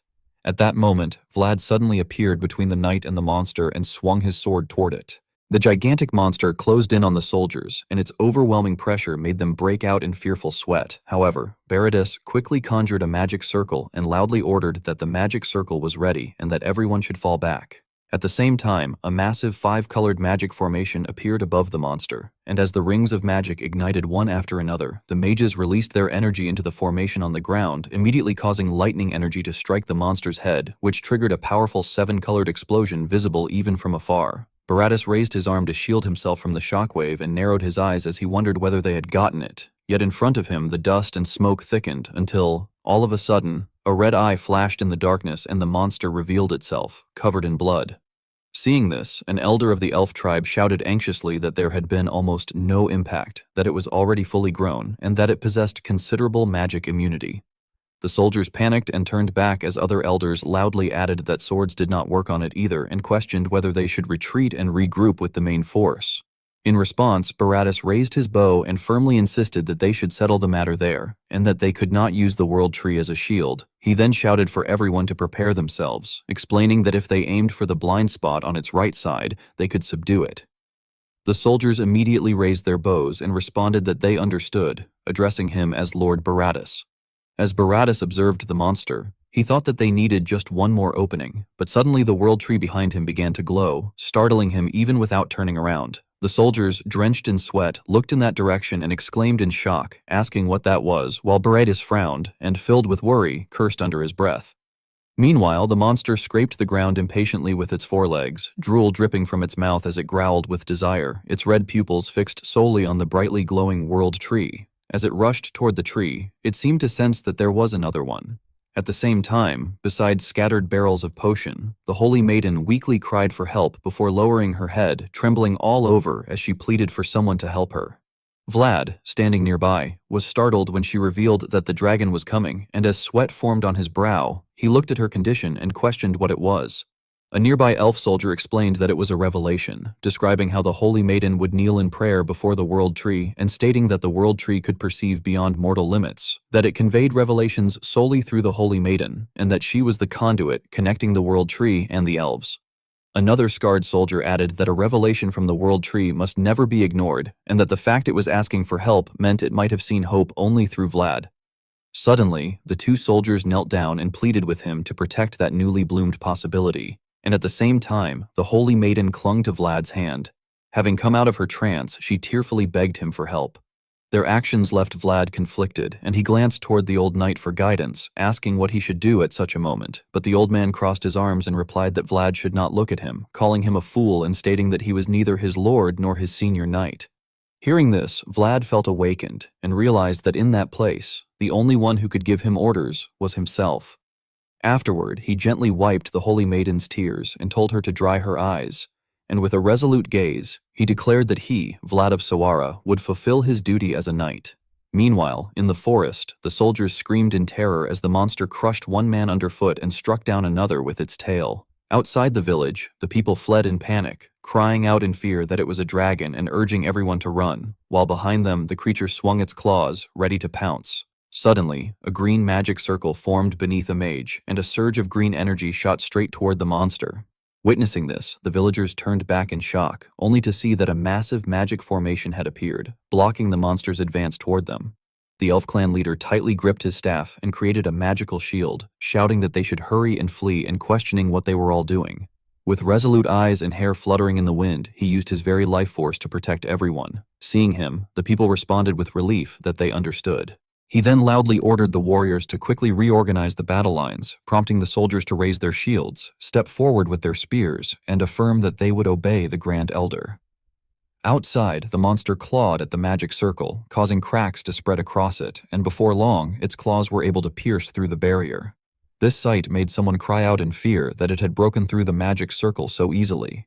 As he struggled to maintain the formation, sweat dripped down the clan leader's nose as he anxiously thought that the remnants of the fallen dragon, having originally broken off from the prime dragon of perfection, could not be easily deceived by magic that manipulated the world. He continued to pour energy into the shield and urged the others to layer the magic circles and stop that creature no matter what. Immediately, the elders pressed their hands against the magic circle beneath their feet and channeled their energy, surrounding the monster with formations of various colors. The yellow formation unleashed crackling lightning, the blue one transformed into towering trees, and the red one released blazing flames, all attacking the monster at once. However, the monster's claws continued to dig deeper into the green magical barrier, while the elders relentlessly cast their spells. Even so, the monster's head managed to break through the shield, causing several elders to cough up blood, its glaring eyes fixed on them before it threw its head back and roared, completely shattering the magical power created by the elf clan leader and the elders. At the same time, the clan leader spat out a mouthful of blood, prompting the soldiers to call out in alarm for the Grand Elder. Collapsing to his knees as the magic circle beneath him dimmed, he wiped the blood from his mouth and thought that with his withered old body, he could not even hold it back. Some soldiers urgently urged him to escape with the other elders and said that they would try to hold it off, but he refused inwardly, thinking that it was impossible for them to endure either and that even Baratus's elite warriors would struggle. With unwavering old eyes, he bitterly lamented in his heart that they were unable to protect the possibility that had bloomed after such a long wait. Suddenly, a dazzling beam of light struck toward the monster, leaving both the clan leader and the creature stunned. A gentle stream of light appeared in midair along with a voice remarking with mild surprise. An old knight, gripping his sword in a ready stance, growled that the creature was very ugly, his gaze filled with disdain as he glanced to one side. He then slashed at the monster with a blade of light and asked rhetorically whether it did not agree. Struck by the radiant slash, the monster roared in fury, while a cold glint flashed in the knight's eyes. At that moment, Vlad suddenly appeared between the knight and the monster and swung his sword toward it.